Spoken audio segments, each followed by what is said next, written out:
By the third minute after opening his eyes, Lee had already confirmed two things. First, he had transmigrated. This place was not his university dormitory, which was always as messy as a dog's nest, but a cramped room saturated with the reek of engine oil, the tang of metal rust, and some indescribably sour stench.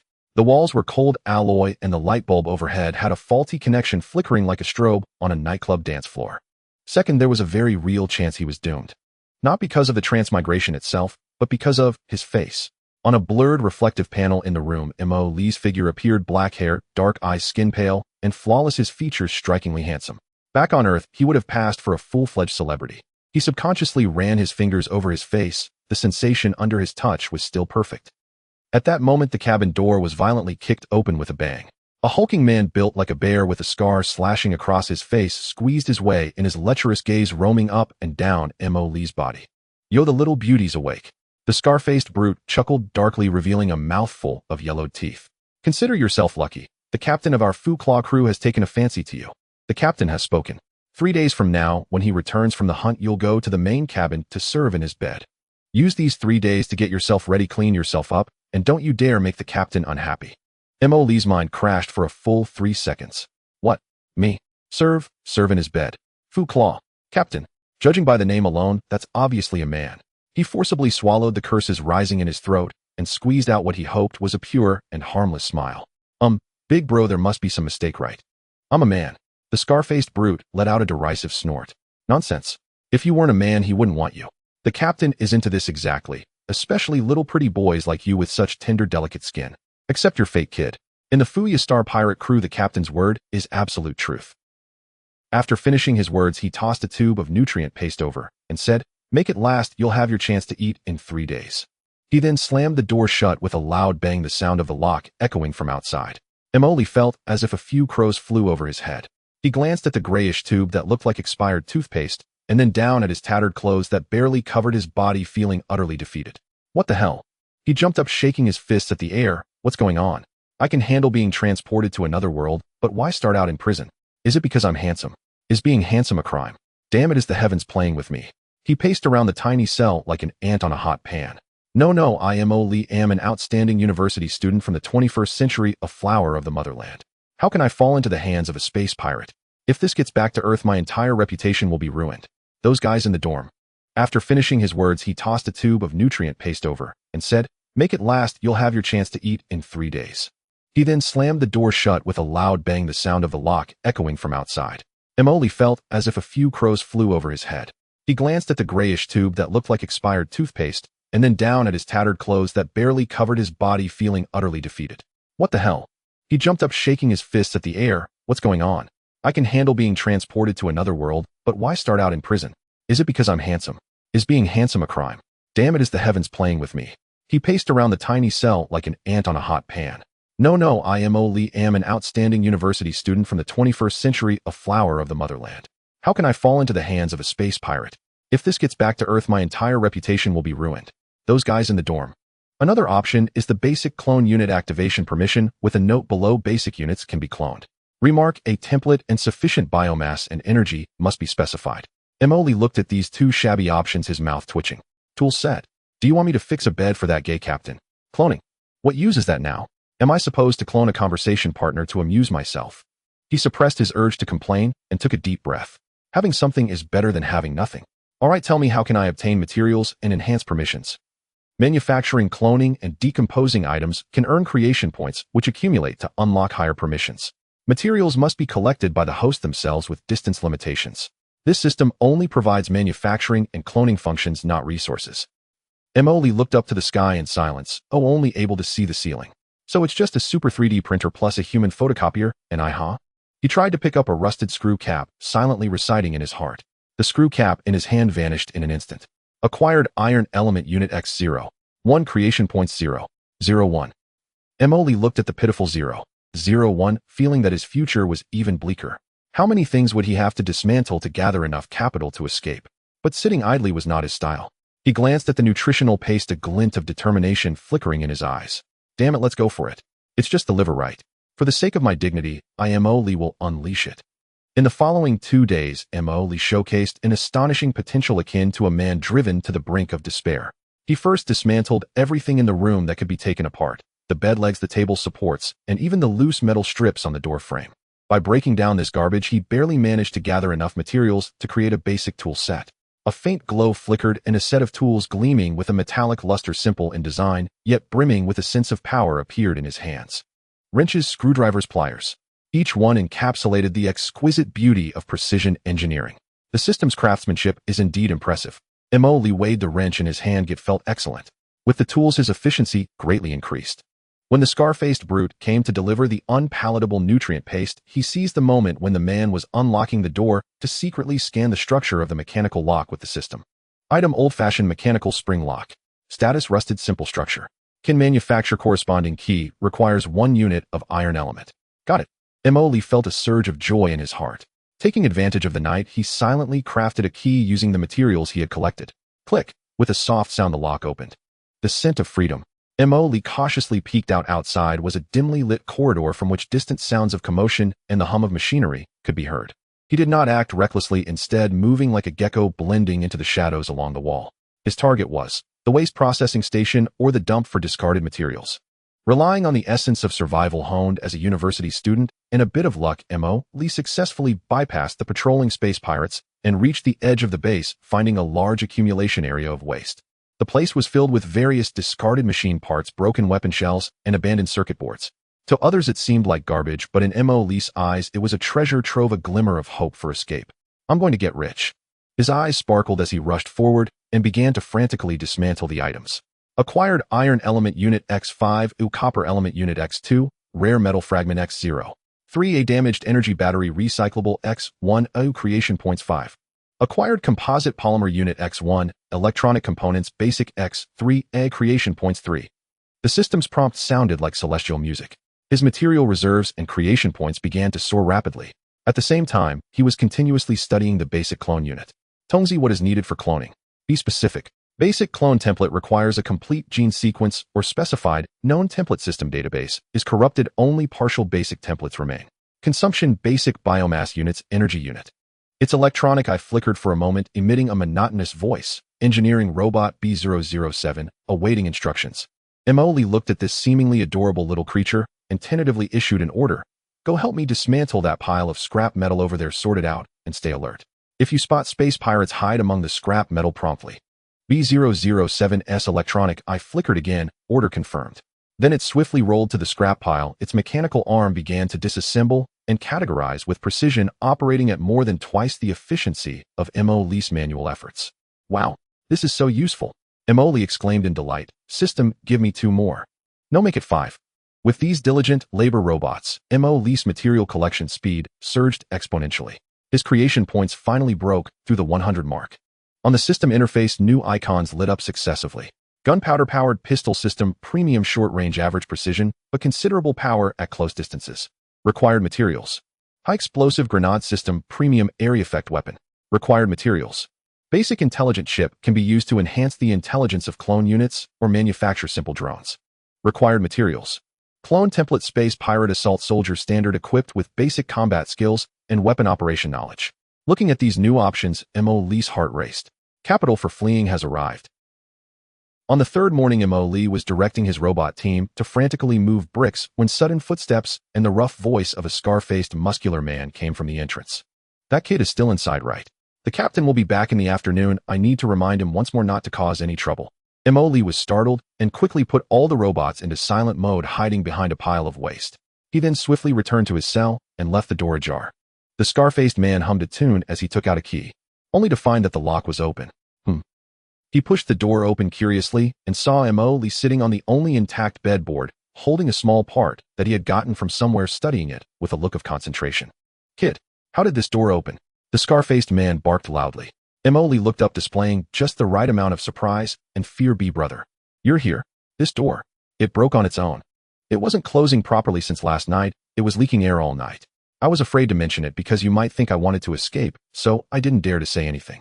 The scar-faced man inspected the door lock with suspicion, and indeed, it was severely rusted. He scrutinized Mo Lee. What are you holding? This. Mo Lee raised the part, which was a precision gear he created using the system. I had some time on my hands and saw some junk in this room, so I fiddled with it. Brother, look at the precision of this gear, the material. Isn't it much better than the standard parts we use in our group? The scar-faced man leaned closer to take a look. Although he didn't understand technology, the smooth feel and precise teeth of the gear were indeed much more advanced than the rough parts he usually encountered. You understand this. The scar-faced man's tone softened a bit.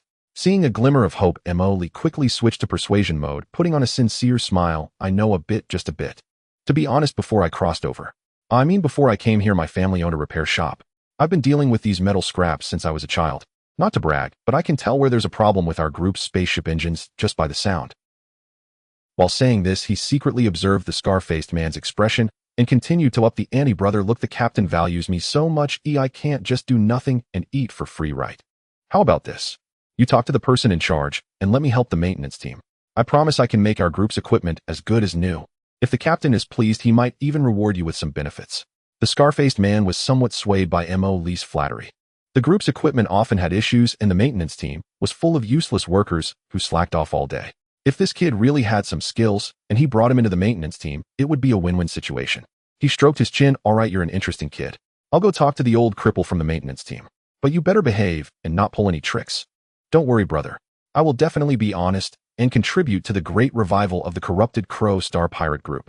Emily patted his chest in assurance, his attitude as earnest as a model student. As soon as the scar-faced man left, Emily's smile instantly vanished, replaced by a hint of cunning. The first step of the plan is a success. He successfully gained limited freedom of movement privileges. Although he was being monitored, he could finally access more and higher-level junk, especially the energy cores and weapon wreckage. Under the skeptical gaze of the old cripple from the maintenance team, Emily demonstrated astonishing skills. He secretly utilized the system and tools to repair several devices that had given the old cripple a headache with an efficiency that was shockingly high. The old cripple went from disdain at first to astonishment, eventually almost treating Emily as free labor. Emily then took the opportunity to wildly make a killing, exchanging some key energy-rich scrap parts for new ones, secretly disassembling them. His material storage was once again replenished, especially with energy batteries and explosive materials. Only a few hours remained until the return of the corrupted Claw Captain. Emily made an excuse that he needed a quiet environment to overcome technical difficulties and return to his nearly emptied cell. The Star Pirates monitoring him saw that he had indeed been obedient and capable these past 2 days and relaxed their vigilance, smoking and chatting from a distance. Once the door was closed, Emily's eyes instantly sharpened. System list all the explosive devices that can be manufactured. The interface flickered, displaying several icons: high explosive grenade, plastic explosive, remote-controlled bomb, reactive explosive pack. Very good. Emily licked his somewhat dry lips. Calculate all materials' maximum yield combination and create a big one that can blow up the energy core of this base. Plan generation in progress. Recommended to use reactive explosive pack system. Super double version requires high explosive base X15A energy battery, high purity X5, electronic detonator X1, U creation points 50. Expected to destroy the energy core and surrounding main structures of a standard small pirate base. Create. Emily did not hesitate. After a flash of light, a seemingly inconspicuous device the size of a metal lunchbox appeared in his hand, but the energy contained within made his scalp tingle. Done. I have the ace up my sleeve. He carefully stored the big treasure. Running alone wasn't enough, if someone needed to create chaos to draw fire. System switched to cloning interface. Template pirate assault soldier standard. How many can be created at maximum? Current resources available for cloning pirate assault soldier, standard X8. Each consumes biomass unit X10, a energy unit X5, creation points X10. Only 8. Emily frowned. This number wouldn't even fill a gap. But then he had a bright idea. System, can you load them with temporary commands like frenzy, fearless self-destruct? Can load ultimate command, martyrdom explosion. Cloned units will carry high explosives and initiate self-destruct sequence under specified time or conditions, resulting in a violent explosion. Emily's eyes lit up. This one is good. Load it for me. 8 is not enough to be shocking. System, do you have a cheaper cannon fodder template? Retrieved incomplete template, biomass aggregate simple. No intelligence, can only execute simple movement and detonation commands. Consumption is only 1/10 that of a standard assault soldier. This will do. Create 20. No 30 self-destructing sheep for me. Emily named them with dark humor. Resource consumption accelerated and creation points were almost depleted.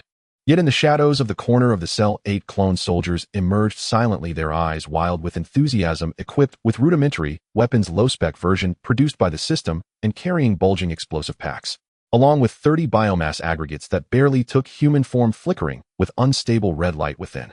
Emily looked at this uniquely styled suicide squad and took a deep breath. Brothers, sisters, or rather, a cannon fodders. He lowered his voice and began the pre-battle mobilization. Your task is very simple. Wait for my signal, then charge out. If you can fight, fight. If you can't, boom, blast hard for me. Make as much noise as possible. 4. For the flower of your creator, charge. The clone soldiers remained expressionless, but the red light in their eyes grew stronger. The biomass aggregates trembled slightly, the red light within flickering rapidly. In the afternoon, accompanied by a deafening roar of engines and the shuddering of the ship's hull, the leader of the corrupted claw aboard his signature flamboyantly painted assault ship slowly entered the small dock of the base. The entire base instantly became busy as most of the space pirates were summoned to welcome their leader, including those monitoring Mo Lee. Now is the time. Mo Lee commanded the B-007 engineering robot to carry the reactive explosive pack, and taking advantage of its small size, quietly made its way through the ventilation ducts to install it in the energy core area of the base. Then he crafted himself a gunpowder-powered pistol and a few magazines to tuck behind his waist, took a deep breath, and opened the cell door. First squad self-destructing sheep. Target the dock and main corridor. Charge. 30 twisted biomatter conglomerates surged forth from the waste accumulation area, moving in a staggering gait toward the densely packed dock. What the hell is that thing? Enemy attack. Block them. The space pirates, caught off guard, raised their guns and began shooting. Bullets struck the conglomerates, splattering thick liquid everywhere, yet they could not halt their advance. Soon the first conglomerate crashed into the crowd. Boom. A violent explosion erupted, and flames and shockwaves instantly engulfed several unfortunate space pirates. Following that, the second and third. Boom, boom, boom. The dock was suddenly engulfed in flames and chaos filled with screams, alarms, and explosions. Second squad. Assault soldiers. Split up, fire at will, and focus on destroying communications and control systems. 8 clone assault soldiers dispersed like ghosts. Their gunpowder pistols, though primitive, were system-produced, and combined with the soldiers' marksmanship, their accuracy and power far surpassed that of ordinary space pirates, leaving the pirates dazed. More importantly, they were utterly fearless, often charging through a hail of bullets, and before being surrounded, they would shout for the creator. They resolutely activated their self-detonation. Boom. The entire corrupted Crow base was thrown into utter chaos. Seizing the opportunity amidst the turmoil, Mo Lee slithered through the corridors like an eel, heading straight for the small dock. He had already observed that several small ships used for patrol and reconnaissance were docked there. Stop him. It's that brat's doing. The scar-faced strong man noticed Mo Lee's figure and charged over, with a few men shouting angrily. Without looking back, Mo Lee swiftly pulled out 2 high-explosive grenades, pulled the pins, and nonchalantly tossed them behind him. Here's a little surprise for you. Get down. The scar-faced man screamed in terror. Boom. Boom. The shockwave sent the pursuers tumbling. Mo Lee successfully dashed into the dock. Inside, chaos reigned as the space pirates attempted to extinguish the fires caused by the self-destructing sheep or exchanged gunfire with the clone soldiers. He immediately set his sights on a small assault boat that looked the newest and best maintained. At that moment, a remarkably tall man clad in heavy power armor with a face full of scars and muscles stormed out of the main corridor, surrounded by a group of bodyguards. It was none other than Fu Claw, the leader of the corrupt Crow Star pirate group. He immediately spotted Mo Lee, who was scrambling onto the spaceship, his eyes almost blazing with fire. You little brat. Trying to run. Fu Claw's voice thundered as he raised his heavy explosive gun. Mo Lee's scalp tingled as he hurriedly dove into the open hatch of the spaceship. Just as Fu Claw was about to pull the trigger, a faint electronic beep suddenly rang out. Then, boom, a blinding white light erupted from the core energy center of the base, followed by a deafening roar. The sturdy alloy walls were ripped apart like paper, and a violent shockwave of energy swept outward. The ceiling of the dock began to collapse, and massive metal components clattered down. Leader Fu Claw and his guards were the first to be engulfed, instantly consumed by the raging tide of energy and flames, unable to even scream. The entire corrupt Crow Star pirate base exploded in a series of chain reactions like a barrel of gunpowder ignited. Flames shot into the sky, illuminating the surrounding cosmos. As soon as Mo Lee climbed into the cockpit of the assault vessel, he was violently slammed against the control panel by the shockwave. Ignoring the pain, he quickly activated the engine. Tongzi Gu, hurry. Assist with the piloting. Target the nearest habitable planet or jump point. Let's get out of here. The spaceship's engine roared, breaking free from the collapsing dock supports, and swiftly charged out, leaving behind a fiery explosion that had turned the area into a hell on Earth. Through the porthole, Mo Lee watched the silent blaze and spaced the ruins expanding as he patted his chest and let out a long sigh of relief. Phew, that scared me to death. He adjusted his posture and skillfully operated the ship with the system's assistance to set the autopilot route, then pulled out half a tube of nutritional paste he had secretly stashed away and took a bite. Mumbling to himself, he remarked, Damn it, they say beauty brings disaster, but who knew being handsome was also a high-risk profession? In the next reincarnation, can I have a safer script? For instance, transforming into a panda or something. The small spacecraft darted through the dark universe like a stone thrown with great force, tracing a solitary trajectory that left behind the ruins of the silent exploding Corvid base. Several hours later, Lee slumped in the pilot's seat, letting out a long sigh, feeling as if all his bones had turned to mush. Damn, that was thrilling. It was really damn thrilling. He wiped the non-existent cold sweat from his forehead, his heart still pounding. I almost had to warm the bed for that dead gay captain. Just the thought of it makes my scalp tingle. The joy of surviving the ordeal surged within him, and he couldn't help but dance around in the cockpit for a moment. I am indeed a genius. Turning the tables in a desperate situation, an extreme counterattack. Who else can do it? Who else? After the celebration, the reality of the situation came crashing back. He glanced at the control panel. The energy left was 62%. As for food, while he only had a few tubes of different flavors of nutrient paste he had casually taken from the Corvid base's kitchen, which were still rather unappetizing, and half a bottle of some mysterious green-glowing alcohol left behind by an unknown space pirate. The future is bright, but the road is damn twisted. He sighed and set the autopilot. The destination was a planet marked as Light Star on the star map located at the border of the Empire. With some free time on his hands, Lee began to tally his spoils. Apart from this assault boat and the gunpowder pistol at his waist, there was only... By the way, what did that little iron lump B007 eventually give me? He recalled how the engineering robot had thrust a small object wrapped in rags into his hand when it returned after installing the bomb. At that moment, he was in a hurry and had simply stuffed it into his pocket without even looking. Now taking it out and unwrapping the rags, Lee was stunned. It was a box. He couldn't identify the material. It felt icy cold to the touch, and the surface was incredibly smooth, displaying a deep dark blue color. There were no buttons or seams, just a solid piece that seemed to be carved from a single material. Only at the top of the box was there an extremely subtle indentation, so minute that one would hardly notice it unless looking closely. Its shape was peculiar, resembling a key or a unique symbol. What is this? A jewelry box? An urn? Or an interstellar USB drive? Lee turned the box over and over, shaking it vigorously, but it made no sound inside. System, scan this thing. Command received. Scanning. Target unknown structure. Material unable to analyze. Energy response extremely weak, nearly non-existent. Structure highly sealed, internal structure unknown force field shielding present. Assessment not of known technological origin. Source unknown, function unknown. Not even you can analyze it. Lee was astonished. Where did B007 dig this up? Could it be a family heirloom of the corrupted Crow space pirates? It doesn't look like it, though. Its quality is too high for something those rough men would possess. Hey, I'm not one to lose my temper easily. Lee became animated. Just wait until I unlock that plasma cutter. It'll melt you down and see what's inside. After studying it for a while with no clues, Lee had no choice but to shove the mysterious box into the innermost layer of his backpack. Forget it'll keep it for now. It might be some hidden quest item. He had more important matters to ponder. Who am I? Where did I come from? Where am I going? Who am I? Where did I come from? Where am I going? He stroked his chin, mimicking the pose of a philosopher, and then chuckled to himself. Philosophical questions are nonsense. What I want to know right now is how a young, promising university student like me ended up in this desolate interstellar era, becoming the future wife of the bandit leader of a pirate gang. The original owner's memories are fragmented and hazy. He only recalls being on a passenger spaceship, and then chaos, explosions, screams, and finally waking up in the prison of the corrupted Crow pirate gang. Something is not right, very wrong. Lee furrowed his brows. Logically, with my looks, even if I were captured, I should have been sold to a slave trader or some nobles with special needs. How could I end up in the hands of a small border pirate gang? Moreover, that scar-faced man said something about being chosen by the captain. It doesn't sound like I was bought through legitimate means. I feel like there's something hidden behind my crossing. The corrupted Crow pirate gang might just be the beginning. Light Star. I hope to find some clues there. After some time of traveling, the gray, lifeless planet of Light Star finally came into view. Following the navigation instructions, Lee steered the spaceship toward the largest spaceport on the planet, Blackstone Port.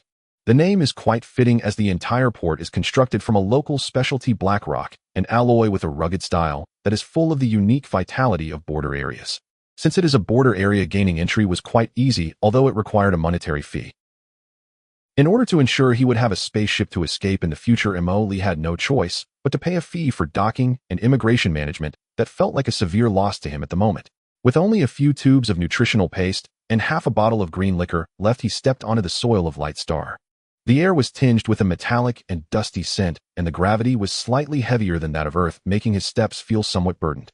The port was bustling with people, a mix of bizarre alien species and humans, all dressed in a riot of colors, shouting and haggling.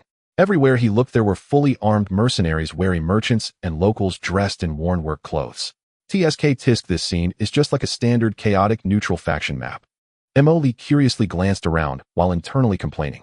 The urgent matter at hand was to gather money and information. As for money, he looked at himself. Apart from the system and his unseemly pistol, he had nothing. Should I go work as a laborer? Emily looked at the robots unloading heavy cargo at the port, thinking his small frame might not be up to the task. He slipped into a small tavern called Rusty Bolt that looked like it had an information hub vibe.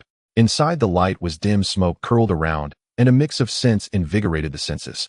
Emily approached the bar, observing the bartender with tentacles cleaning glasses, and forced a smile he thought was charming. "Buddy, I need to ask something." The bartender lifted his eyelids to glance at him, remaining silent. Emily understood this was about money. He reluctantly pulled out a half bottle of green liquor and pushed it towards him. "How about this as information fee? A specialty of the corrupted crow pirates, it's quite strong."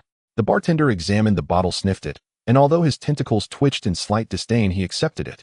"Ask away. Recently, have there been any reports about passenger ships being hijacked or passengers going missing? Especially those who look as handsome as me." Emily pointed at his own face. The bartender looked at him with a bemused expression. "Every day people go missing at the border, enough to fill a cargo ship. As for being handsome," he scoffed, "in Blackstone Port, looks won't put food on the table of fists, and currency will." Emily. Fine communication failed. He tried asking a few more places, but the results were generally the same. Either the other party ignored him or the information provided was worthless. With his meager capital, even the lowest level informants looked down upon him. Even a penny is hard for a hero to overcome. Emily squatted in a corner, watching the bustling crowd, feeling like a newbie lost in a village of big shots, deeply missing his system and clone army. If only I could spawn soldiers here and directly bulldoze the information agencies. Unfortunately, he didn't even have the resources to create a single clone body. Just as Molly was contemplating whether he really had to go find a construction site to work, a voice sounded from behind him. "Young man, you look unfamiliar. Are you in trouble?" He turned around to see a middle-aged man in a somewhat worn but clean jacket, wearing a friendly smile with a genuinely sincere gaze. "Uncle, who are you?" Emily remained on guard. "I'm called Old Harvey, a local who does small business." Old Harvey smiled and pointed to a nearby small shop. "I see you've been wandering around for a while. You must be looking for information.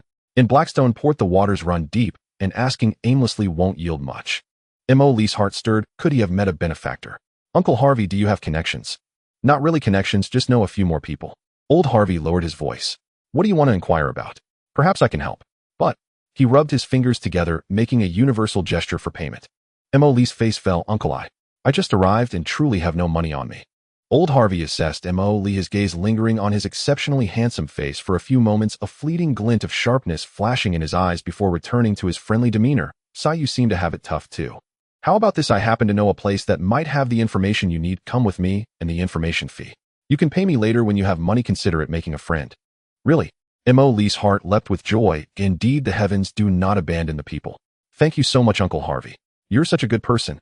He quickly got up and followed Old Harvey, leaving the noisy main street and turning into an increasingly narrow and dimly lit alley. "Uncle, where are we going?" "We're almost there. It's an information booth run by an old friend of mine, fairly discreet but well-informed," Old Harvey said without looking back. After making a few turns, they had nearly reached the depths of the slums, where Old Harvey stopped in front of a back door that looked like an abandoned warehouse. He knocked on the door in a rhythmic pattern of 3 long and 2 short taps. The door opened slightly, and a wary eye peeked out. Upon seeing Old Harvey, the door was opened. "Come in," Old Harvey beckoned to Emily. Emily hesitated for a moment, but thinking of his empty pockets and that he had nothing worth scheming over aside from his looks, he steeled himself and followed inside. Inside, the lighting was dim, cluttered with various odds and ends, and a musty smell pervaded the air. Aside from the tall, thin one who had opened the door, there were 2 burly men covered in tattoos, eyeing him with ill intentions. Emily's heart sank. "Oh no, this atmosphere feels all wrong. Where's the friendly uncle and the information booth? This looks like a den of thieves." The genial smile on Old Harvey's face vanished in an instant, replaced by a shrewd and greedy expression. He signaled to the 3 burly men, saying, "A fat sheep. Probably not much meat on him, but this face is a rare find. Isn't Blood Serpent short on this kind of high-end goods? Should fetch a good price." The 3 burly men grinned and slowly approached Emily. Emily exclaimed, "What the hell? Human traffickers?" I just escaped the wolf's den, and now I'm entering the tiger's lair. Is there no positive energy left in this interstellar age? Wait, hold on. Emoli quickly took a step back, raising his hands. Uncle, it's a misunderstanding. It's all a misunderstanding. You're one of us. One of us. Old Harvey scoffed. Kid, don't play tricks. Just come with us, and you'll suffer less. No, Uncle, listen to me. Emoli's mind raced as he struggled to maintain his composure, but inside, he was panicking. You guys plan to sell me to that blood serpent or something, right? Let me tell you, your business model is too outdated. It's inefficient and high risk. The group of burly men paused, slightly taken aback. Emoli continued his persuasion at a rapid pace. Look, by lurking around and capturing someone like me, who obviously has no value, how much money can you really make? And it's easy to hit a brick wall. Like me, do I look easy to deal with? He straightened his back, though he lacked any imposing presence. Old Harvey furrowed his brow. What do you mean? What I mean is cooperation. We can achieve a win-win situation. Emoli clapped his hands as if he had discovered new territory. I have skills. I can help you optimize your business processes.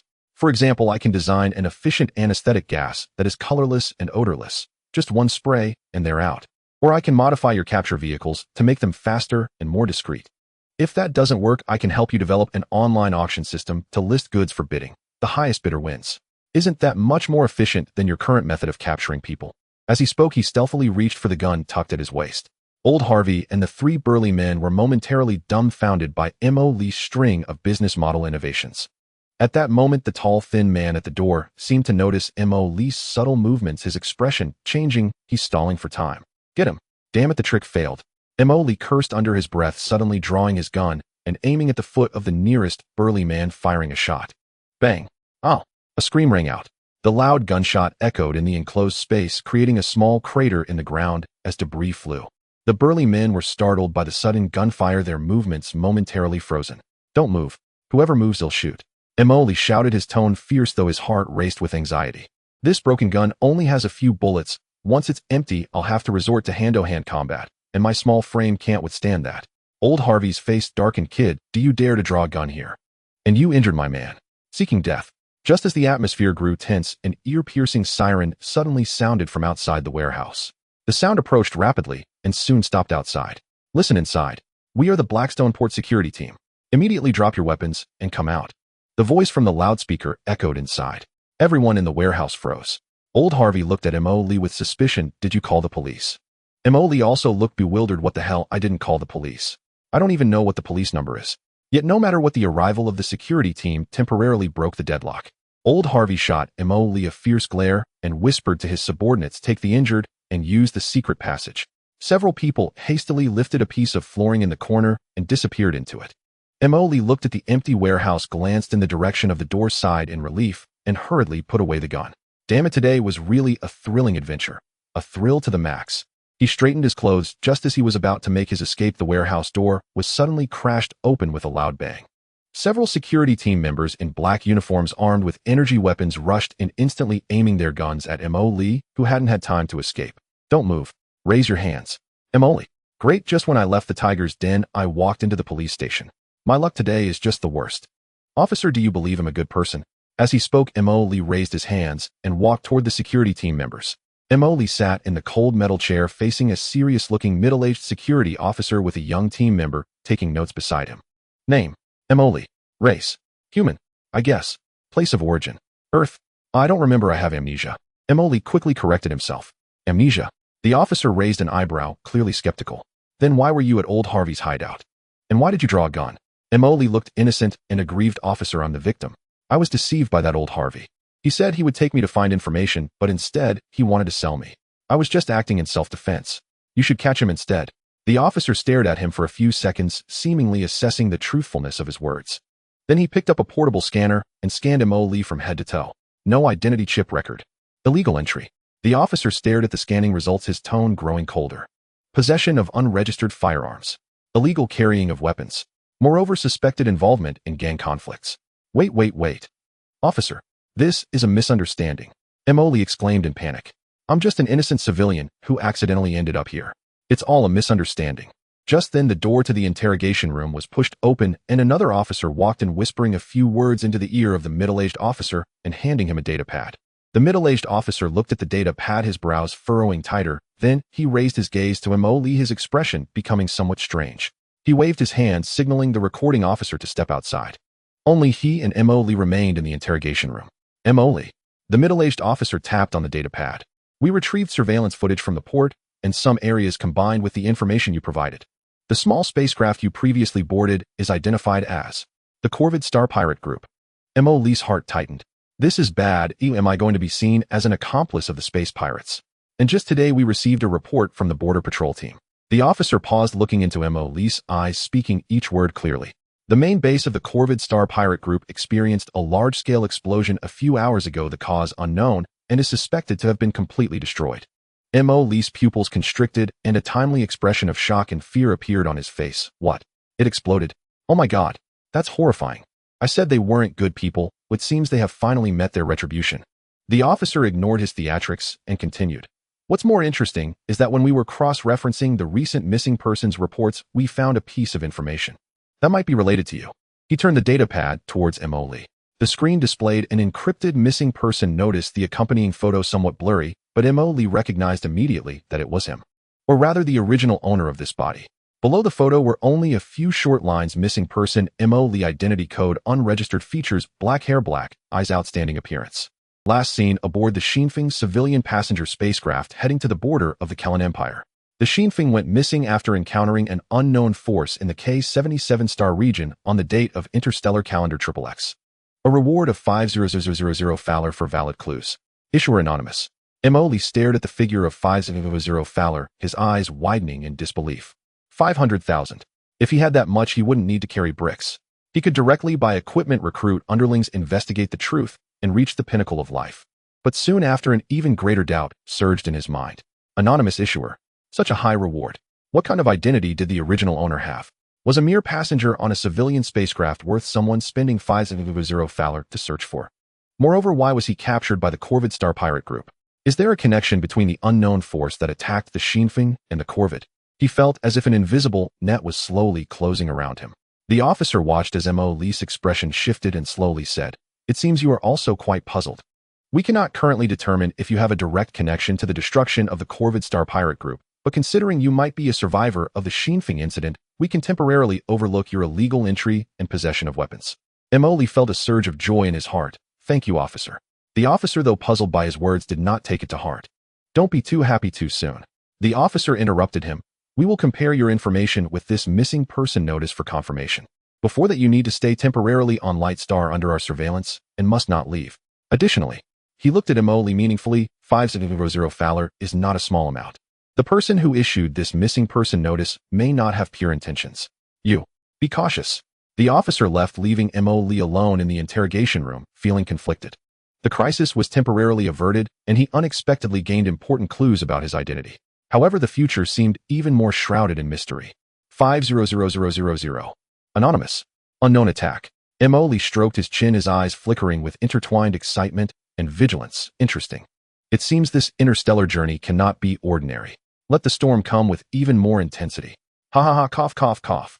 Stepping out of the security office, M.O. Lee felt like a bird just released from its cage.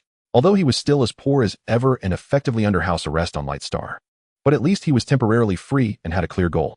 The bounty of 500,000 ferals was like a small hook scratching away at his heart. 500,000, oh, 500,000, where are you? He hummed a little tune he made up while walking down the bustling streets of Blackstone Port. However, that security officer was right. This money won't be easy to get. An anonymous posting, and I'm the only survivor of the Shinfeng incident. Why do I feel like a walking trouble magnet? He stroked his chin, his eyes gradually becoming resolute. No, I can't just sit and wait, nor can I expect a pie to fall from the sky. I need to have my own power. An information network, henchmen, a base, and some cash.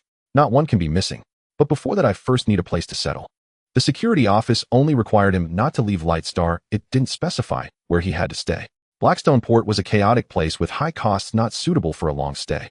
He opened the simple map of Light Star he received from the security office, his gaze locking onto an area near Blackstone Port, Rustwater Town.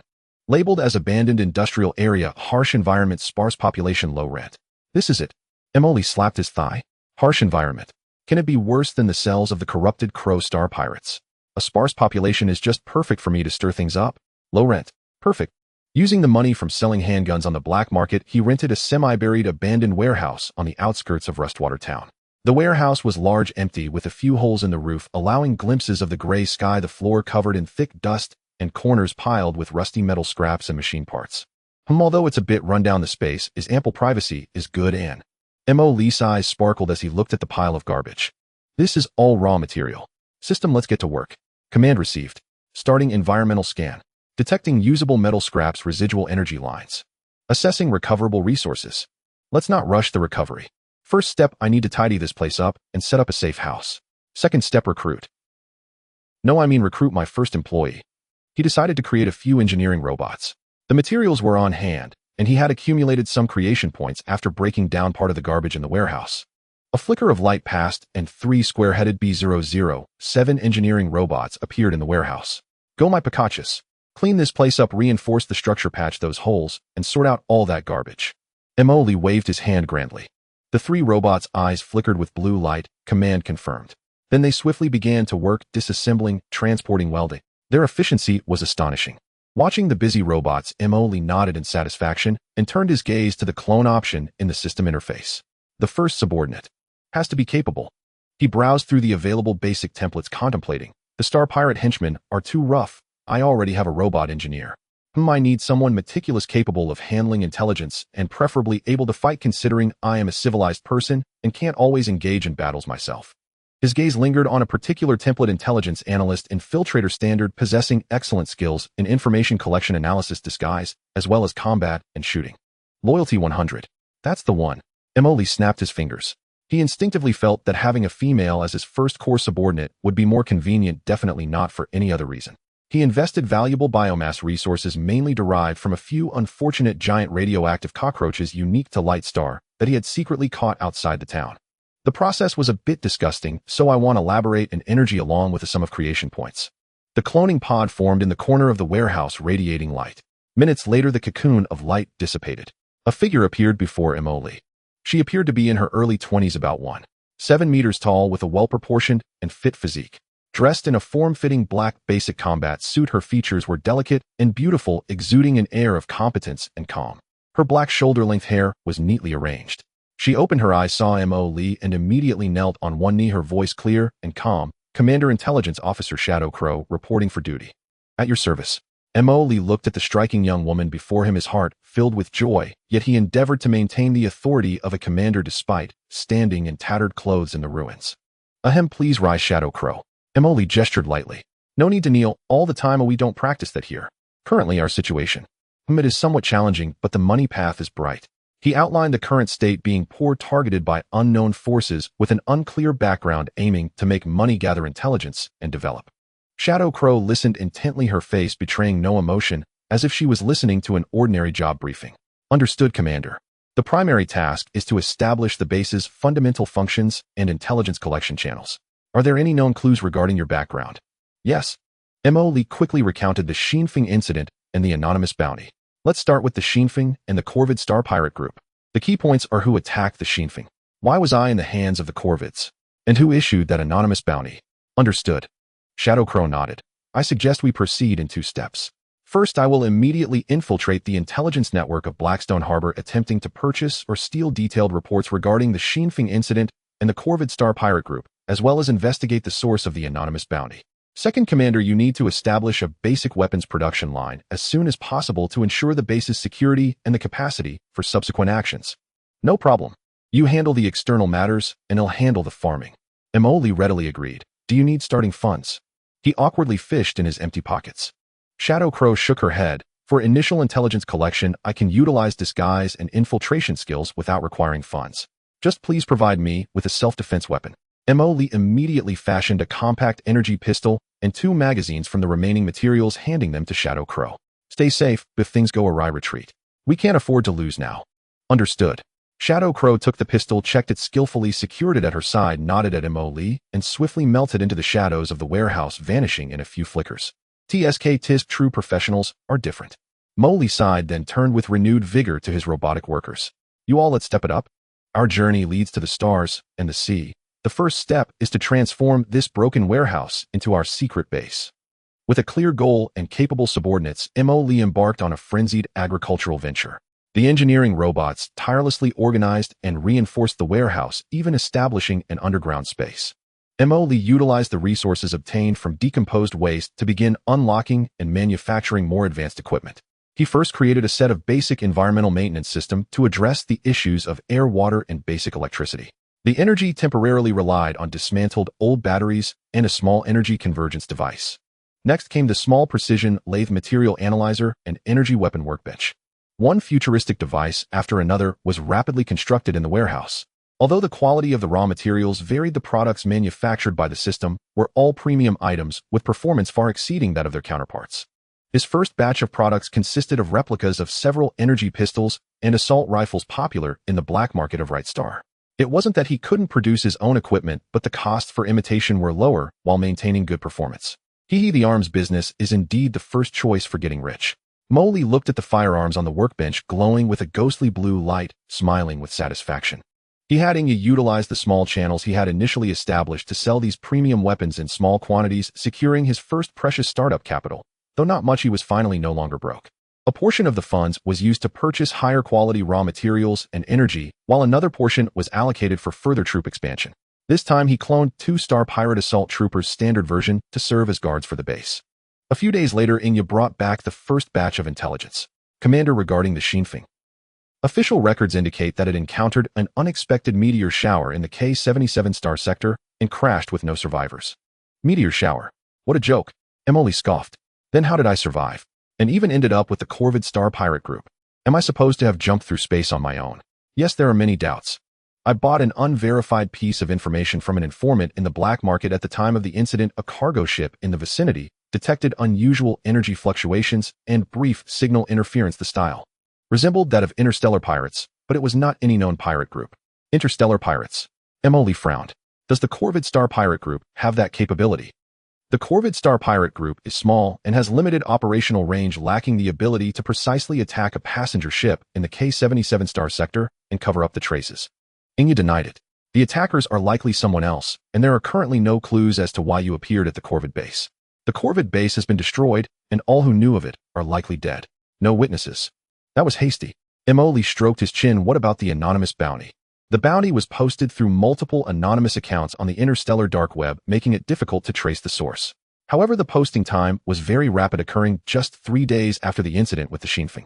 Moreover, the bounty only mentioned your name and characteristics without providing DNA samples or other unique identifiers, which is quite unusual. It's as if the poster knows I'm still alive and very likely lost my memory, unable to prove my identity.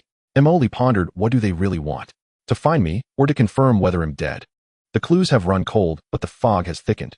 Continue to investigate, focusing on any unknown fleets that appeared near the K-77 star sector with suspicious activity, as well as that anonymous bounty. Find a way to trace the flow of funds. Lee ordered. Understood. Additionally, Commander, I've noticed another matter. Added. Recently, there seems to be some undercurrents in the underground world of Right Star. Several small factions have been swallowed by unknown forces, with their methods being clean and decisive. Rumor has it that a new organization is rising, seemingly called Shadow Serpent. Shadow Serpent. Lee scoff. Sounds rather cliché. It has nothing to do with us, so let's not worry about it for now. After hanging up the communication, Lee looked at the small workshop in the warehouse that was taking shape and took a deep breath. The road must be taken step by step, and food must be eaten mouthful by mouthful. First, I need to arm myself. He decided to manufacture his first mech, no matter how basic the model might be. This required a large amount of rare metals and energy cores. Funds were running low again. It seemed he had to think of a way to pull off something big. Lee set his sights on a group of notorious arms dealers near Blackstone Port. This group often engaged in blackmail, exploiting small clients. The few guns Lee had sold to them had yet to be fully paid for. Perfect, let's settle the new and old accounts together. Lee chuckled, a fishing plan forming in his mind. He had disguised as an agent from an alien system, appearing to be a wealthy, noble young master who looked foolish, had a lot of money, and was in urgent need of a batch of illegal weapons. He contacted the group of arms dealers, proposing to purchase a batch of high-performance energy weapons, with the meeting place set at an abandoned factory on the outskirts of Rustwater Town. The leader of the arms dealers, a fierce-looking bald man, arrived punctually with 5 subordinates, driving a dilapidated, armed hover vehicle. They looked at the extravagantly dressed agent, who seemed out of place in the environment, their faces revealing greedy smiles. Did you bring the money? The bald man asked in a coarse voice. Where's the goods? Raised his chin, displaying an air of arrogance. With a wave of his hand, the bald man signaled one of his subordinates to open the trunk, revealing several boxes containing poorly made weapons. Let's inspect the goods. Inga glanced at them casually and coldly snorted, "Is this trash? Are you insulting my client? What we want is the caliber of the Black Star 3 type." The bald man's expression darkened. "Kid, do you think the Black Star 3 type is something you can afford? If you have money, you can buy it. If not, then leave your life behind." His subordinates drew their weapons. "I knew you'd do that." Inga sighed and snapped his fingers. Suddenly, pairs of red electronic goggles lit up from the shadows around the factory. For clone soldiers clad in fully covered black power armor, holding high-quality assault rifles, silently emerged, their guns aimed at the arms dealers. At the same time, from a broken window on the second floor of the factory, a strangely shaped blue glowing magnetic rail sniper rifle system prototype extended out, aiming at the bald man's head. The operator is none other than Emily. "It's a trap." The arms dealers were thrown into a panic. "Now we can renegotiate the deal." Inga regained his originally cold voice. "Leave behind everything valuable on you, as well as this vehicle. Then get lost."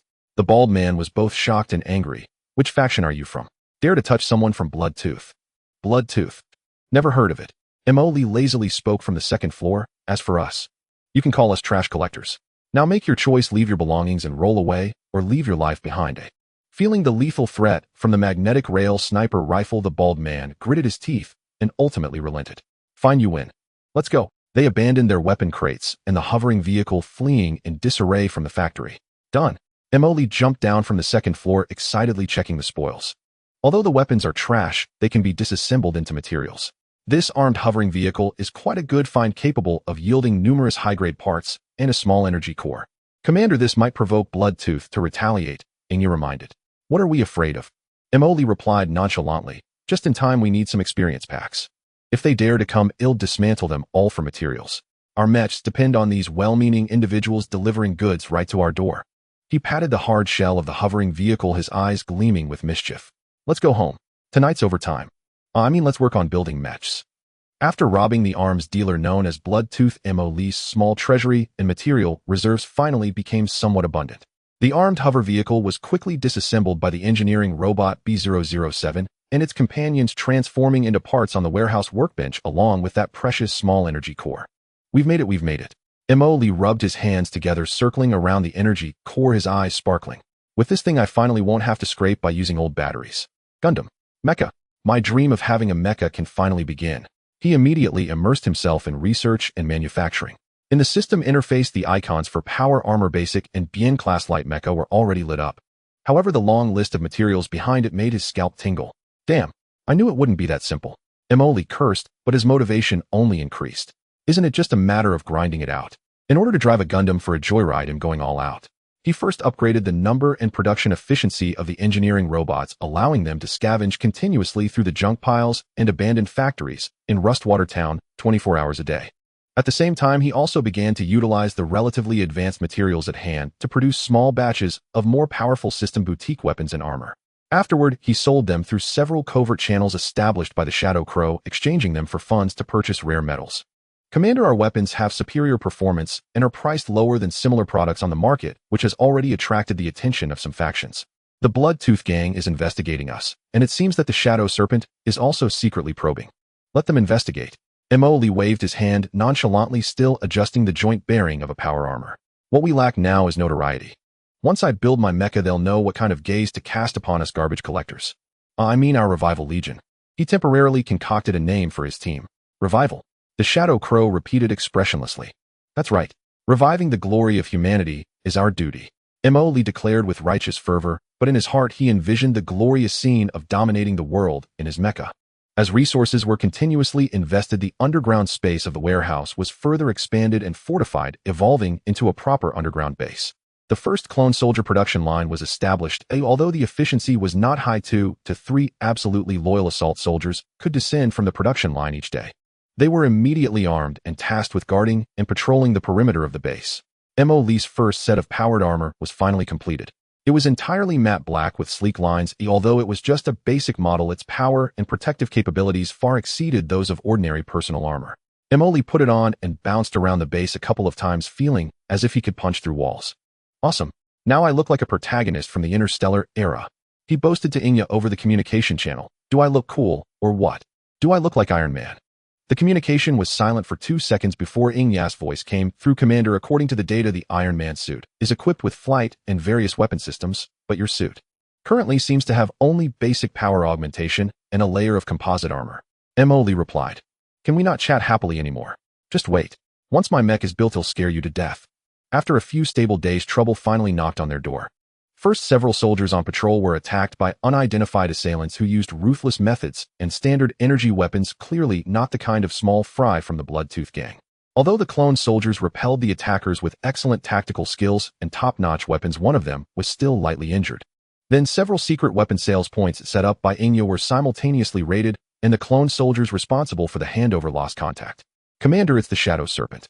Ingya brought back solid news. They seem to want to force us out and swallow us up. Swallow us? Just based on them. Lee, clad in powered armor with hands on hips, appeared somewhat comical despite the armor's imposing form.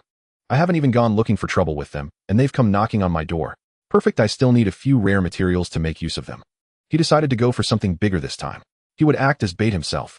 He instructed the Shadow Crow to spread the word that the leader of the scrap dealers would personally escort a batch of important goods to a location in Blackstone Harbor for a transaction. After the news was released, Lee piloted a hovering vehicle that had been simply modified, equipped with armor and a small-caliber electromagnetic cannon, accompanied by 4 clone soldiers as escorts. He drove out of Rustwater Town in a swaggering manner, heading towards the pre-designated trading spot, an abandoned mine far from the main road. Indeed, after entering the mine area, they were surrounded. A dozen modified armed vehicles appeared from all directions, heavy machine guns and energy cannons mounted atop. Nearly 100 armed personnel dressed in uniform black combat suits and wearing masks jumped down from the vehicles, encircling them. At the forefront was a tall, slender man with a sinister gaze, casually toying with a uniquely shaped, high-frequency knife. The leader of the scrap dealers? Doesn't look like much. The sinister man scoffed at Lee's unremarkable hovering vehicle. If you know what's good for you, hand over the goods and your technology and join our Shadow Serpent. I'll spare your life. Lee opened the top cover of the hovering vehicle, half of his body leaning out, the powered armor glinting coldly in the dim light. He fiddled with his ear, the metallic fingers of the armor making a scratching sound. What did you say? Is the wind too loud for you to hear? Join you? Do you take me for a fool? The sinister man's expression darkened, seeking death. Attack! Just as the members of the Shadow Serpent were about to open fire, a sudden change occurred. Boom, boom, boom. The ground beneath them suddenly exploded. The preset system's Super Doubling Edition energy mine was remotely detonated, metal jets instantly covering the surrounding vehicles, and personnel screams and explosions mingling into chaos. Meanwhile, more than 20 clone soldiers emerged from the heights surrounding the mine, their energy assault rifles spewing deadly beams accurately targeting the chaotic enemies. It's an ambush. The sinister man was startled and enraged just as he was about to command a counterattack. Buzz! A charging sound came from deep within the mine. Immediately after, a massive shadow with heavy steps crashed through the walls of an abandoned factory and emerged. A 10-meter-tall steel body, streamlined design, heavily armored with a fearsome multi-barrel rotary cannon on the left arm and a gigantic mechanical claw on the right, along with a large weapon mounting point on its back. At the center of its chest, a blue energy core was pulsating brightly. It turned out that Lee had quickly absorbed resources to create this mech during the firefight. The first lightweight mech, BN-01, made its grand entrance. Holy crap. Mech A. The people of the Shadow Serpent were dumbfounded, wondering how this thing could appear in such a place. Lee's voice resonated through the mech's external speaker, radiating unabashed arrogance. Hey, grandsons. Surprised. Unexpected. Who just said they wanted to recruit me? Step forward and take a couple of steps. Grandsons. Are you surprised? Did you not expect this? Who just said they wanted to recruit me? Step forward and show yourself. Lee's voice echoed through the mecha's loudspeaker, exuding unreserved arrogance. The sinister man turned pale. He realized he had kicked a steel plate, and a super alloy steel plate at that. Without a word, he turned to flee. Want to run? Have you consulted my cannon? Lee chuckled, controlling the mecha to raise its left arm. Boom, boom, boom, boom, boom. The multi-barrel cannon let out a deep roar akin to the drum beats of the Grim Reaper, instantly turning the sinister man and several of his close associates along with their vehicles into Swiss cheese as fireballs shot up into the sky. The remaining members of the Shadow Serpent completely collapsed, discarding their weapons and kneeling in surrender. The battle ended swiftly. Lee jumped out of the mecha cockpit, surveying the chaotic battlefield and the captives nodding with satisfaction. Clean up the battlefield. Bring back everything usable, vehicles, weapons, equipment. Also take the captives back to interrogate about the location of the Shadow Serpent stronghold and how rich their stock is. He walked to the foot of the massive mecha, patted its cold metallic ankle, and sighed. You are indeed reliable. From now on, we'll be unstoppable. The interrogation of the captives went very smoothly. Under the Shadow Crow's professional methods, they quickly revealed the main base of the Shadow Serpent on Light Star, located deep underground at Blackstone Harbor, as well as their approximate troop strength, weapon configurations, and warehouse locations. Commander, the Shadow Serpent has several rare alloys and high-purity energy crystals in stock that we urgently need, reported the Shadow Crow. Moreover, according to their testimonies, they seem to have connections with an arms dealer from outside the Star Domain and can acquire some controlled items. Oh, Mo Lee's eyes lit up. Isn't that convenient? Whatever we need just comes our way. This must be destiny. He immediately began formulating a plan to attack the Shadow Serpent stronghold. With the Mecha BN-01 and the powered armor squad, he felt exceptionally confident. However, Commander, the Shadow Crow reminded again, we have heavily injured the Shadow Serpent. The noise has already attracted attention. The official forces at Blackstone Harbor and other underground organizations must have noticed. Should we temporarily lay low or seek an ally? An ally? Mo stroked his chin. There's no need for that at the moment. As long as we don't provoke the officials, they shouldn't easily target us fierce bandits. As for other underground organizations, once we swallow the Shadow Serpent and grow stronger, they'll only think about how to curry favor with us or how to avoid us. He felt the characteristic audacity of a college student rising within him again. Prepare yourselves. Tomorrow night, we will raid the Shadow Serpent's lair, robbing money, robbing food, robbing resources. Just as Mo Lee was rubbing his fists ready to make a big score, the Shadow Crow brought unexpected news. Commander, I intercepted a message through a secure channel provided by the Shadow Serpent captives. The source of the information is vague, but the content might concern you. What does it say? The message mentioned the cleanup of survivors from the Shinfeng and the transfer of cargo. It referred to a codename, Night Owl. The time frame coincides with the incident involving the Shinfeng. Mo Lee's smile instantly vanished. Night Owl, cleanup, cargo transfer. He felt as if he was touching something deeper beneath the iceberg. The attack on the Shinfeng might not be as simple as ordinary interstellar pirates. And this Night Owl could very well be the key. It seems that this Shadow Serpent is not just a transport team leader for materials, they might know more than that. The plan remains unchanged. Tomorrow night we act. We must capture their high-ranking members alive. He looked at the massive mecha in the warehouse, then glanced at his loyal soldiers and capable Shadow Crow, feeling a surge of confidence. Regardless of whether it is the Shadow Serpent or the Night Owl, anyone who dares to obstruct my path to uncover my origins and freely traverse the stars will be crushed. On this dark and windy night where killing and arson reign, no weight it is to act on behalf of heaven and eliminate harm for the people. In the underground base of Rustwater Town, the lights are bright. Mo Lee stands beneath his BN-01 mech, conducting the final pre-battle mobilization. Before him are 20 clone soldiers clad in black power armor, wielding energy rifles, along with the distinguished Shadow Ravens, also donning light power armor. Brothers, sisters, and Shadow Ravens. Mo Lee's voice echoed through the external speakers of the power armor, accompanied by a slight electric crackle. Tonight's objective is to wipe out the Shadow Serpent's lair, seize their warehouse, and capture their leader. Are you confident? For the commander. The clone soldiers roared in unison, their voices resonating within me. A group of people quietly left the base. The clone soldiers boarded the modified armed hovercraft while Mo Lee took a deep breath and climbed into the cockpit of BN-01. The cockpit closed, the neural link system of the seats synchronized, and the surrounding holographic screens lit up, clearly projecting the external environment. Mo Lee moved his fingers, wearing the sensory gloves, pushing the control stick, feeling as though he and the steel giant had become one. BN-01. Let's go give those long worms a good shake. The gigantic mech took heavy steps, each footfall causing the ground to tremble slightly, while the blue thrusters beneath and behind the mech expelled streams of particles, following the hovercraft convoy towards the underground area of Blackstone Port. According to the intel provided by the captives, the main stronghold of the Shadow Serpent is located deep within the underground drainage system of Blackstone Port in a modified old-era air raid shelter. The entrance is concealed and heavily guarded. The convoy stopped several kilometers away from the entrance. Shadow Crow took the lead with a team of soldiers, silently clearing the outer sentries, using silenced weapons and close combat skills. Commander, the outer perimeter has been cleared. We can enter. Shadow Crow's voice echoed in the communication channel. Received. Brothers, charge with me. Mo Lee controlled BN-01, leading the charge, smashing through the entrance door, disguised as an abandoned pipe, and rushing inside. What came into view was a vast underground space transformed into the appearance of a military camp and warehouse. The blaring alarm sounded throughout the entire base. Enemy attack! Enemy attack! It's mechas. Members of the Shadow Serpent surged out from all corners, panic-stricken, as they opened fire at BN-01. Energy beams struck the heavy armor of the mech, sparking showers of fire, yet leaving not a single mark. Is that a tickle?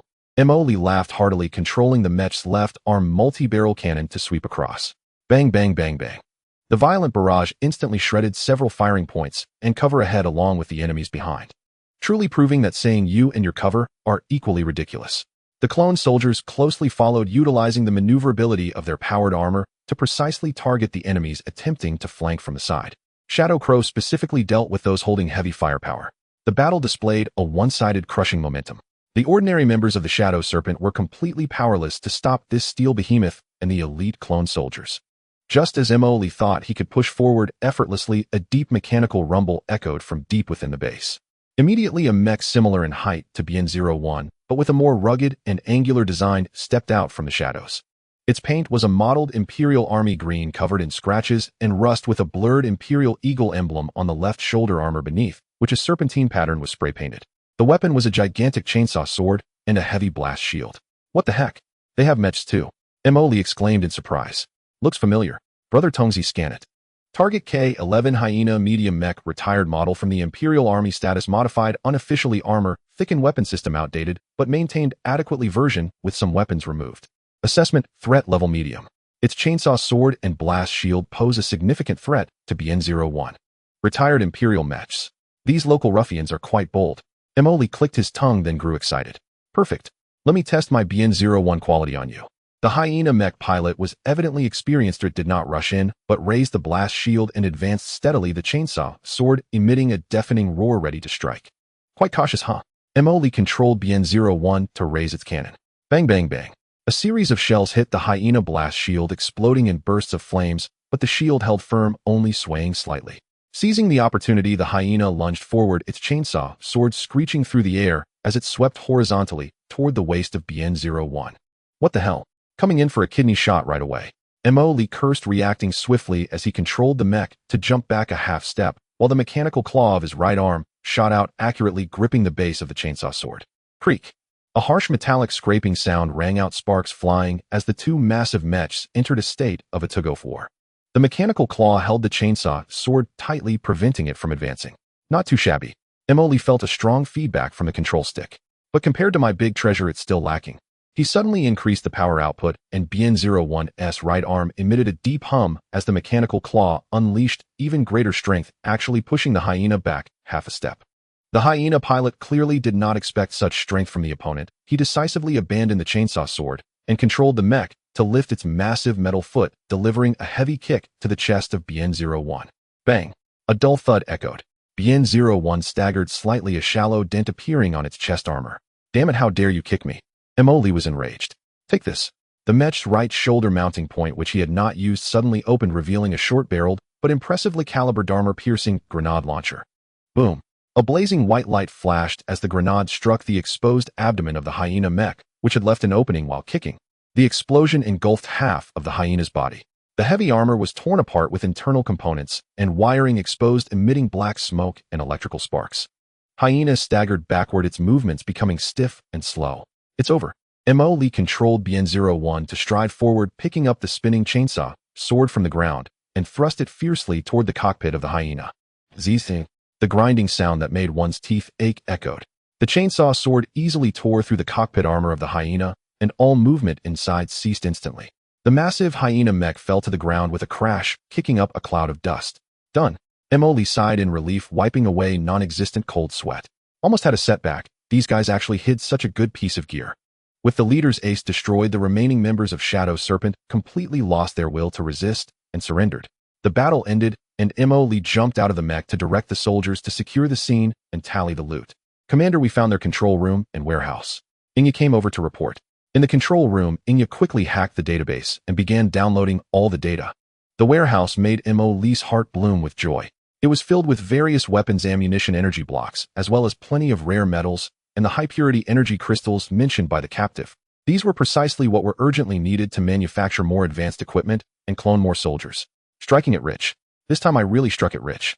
Emily clutched a glittering energy crystal, almost wanting to kiss it. Commander, we found a few high-ranking members, including their second-in-command. A clone soldier brought over several pale-faced individuals. Emily approached the second-in-command, a balding middle-aged man who was trembling in fear.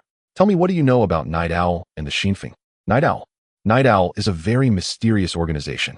We are merely their peripheral collaborators responsible for handling some unsavory things on Lightstar, such as fencing stolen goods and providing safe houses. What about Shinfeng? I don't know much about Shinfeng. Just heard that Night Owl was involved in an operation to find something or someone. Later it seemed that the mission went awry and the spaceship was destroyed, but they apparently did not find their target. After that, we received orders to assist in investigating the survivors of Shinfeng and to keep an eye on someone named Mo Li. Mo Li's heart gradually sank. It turned out that the attack on Shinfeng was no accident, and the target was very likely himself.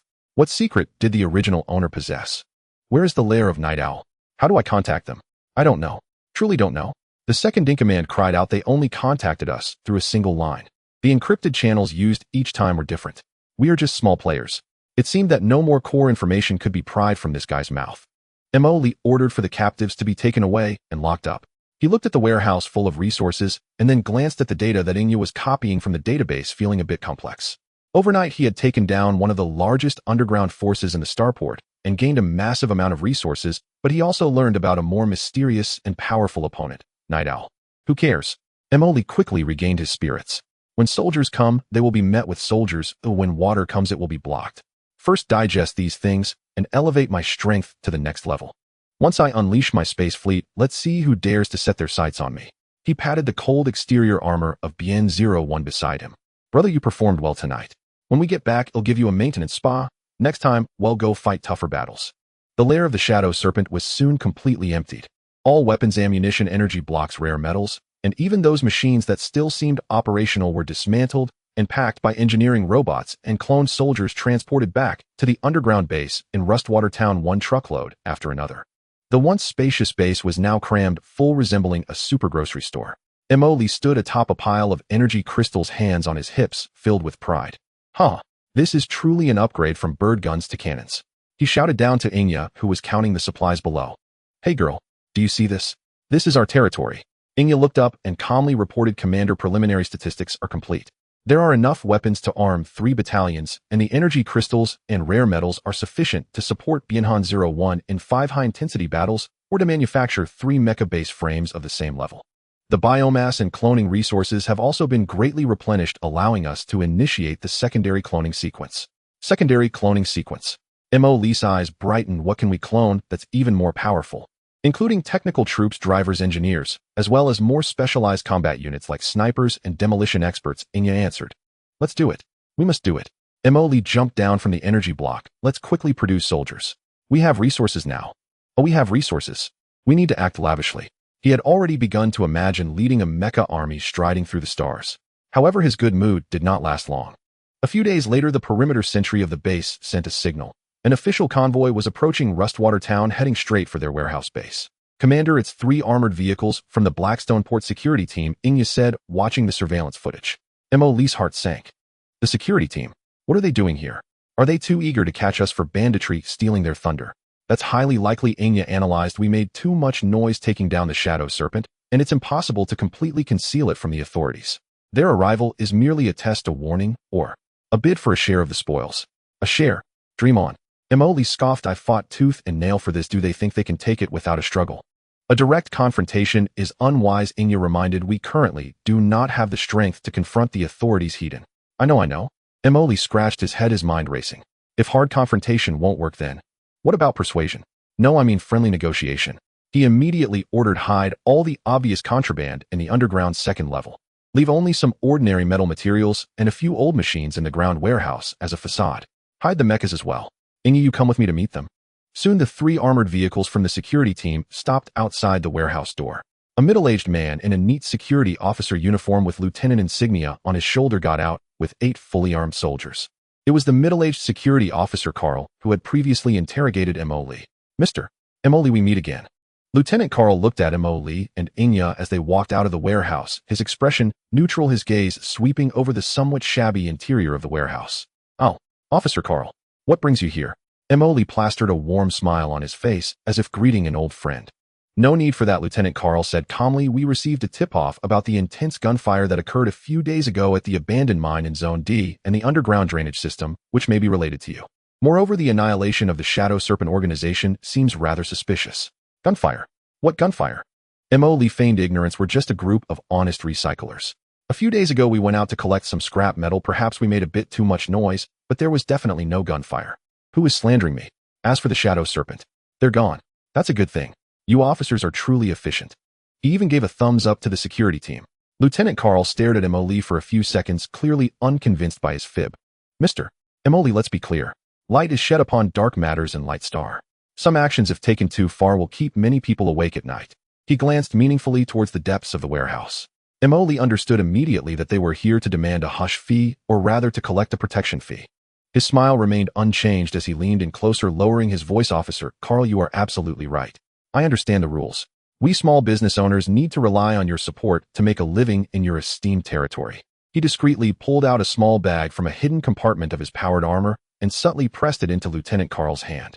The bag contained several high-quality energy crystals worth a considerable sum on the black market. Lieutenant Carl weighed the bag in his hand. His fingers moved slightly, sensing the energy fluctuations inside, and his serious expression softened slightly. It seems Mr. Lee is indeed a businessman who understands the rules. He naturally tucked the bag into his pocket. However, merely understanding the rules is not enough. What you are doing now is not legitimate and can easily attract gossip. Lee understood. Could you provide some guidance, officer? Lieutenant Carl cleared his throat. Our security team has a trial quota for a civil cooperative security company.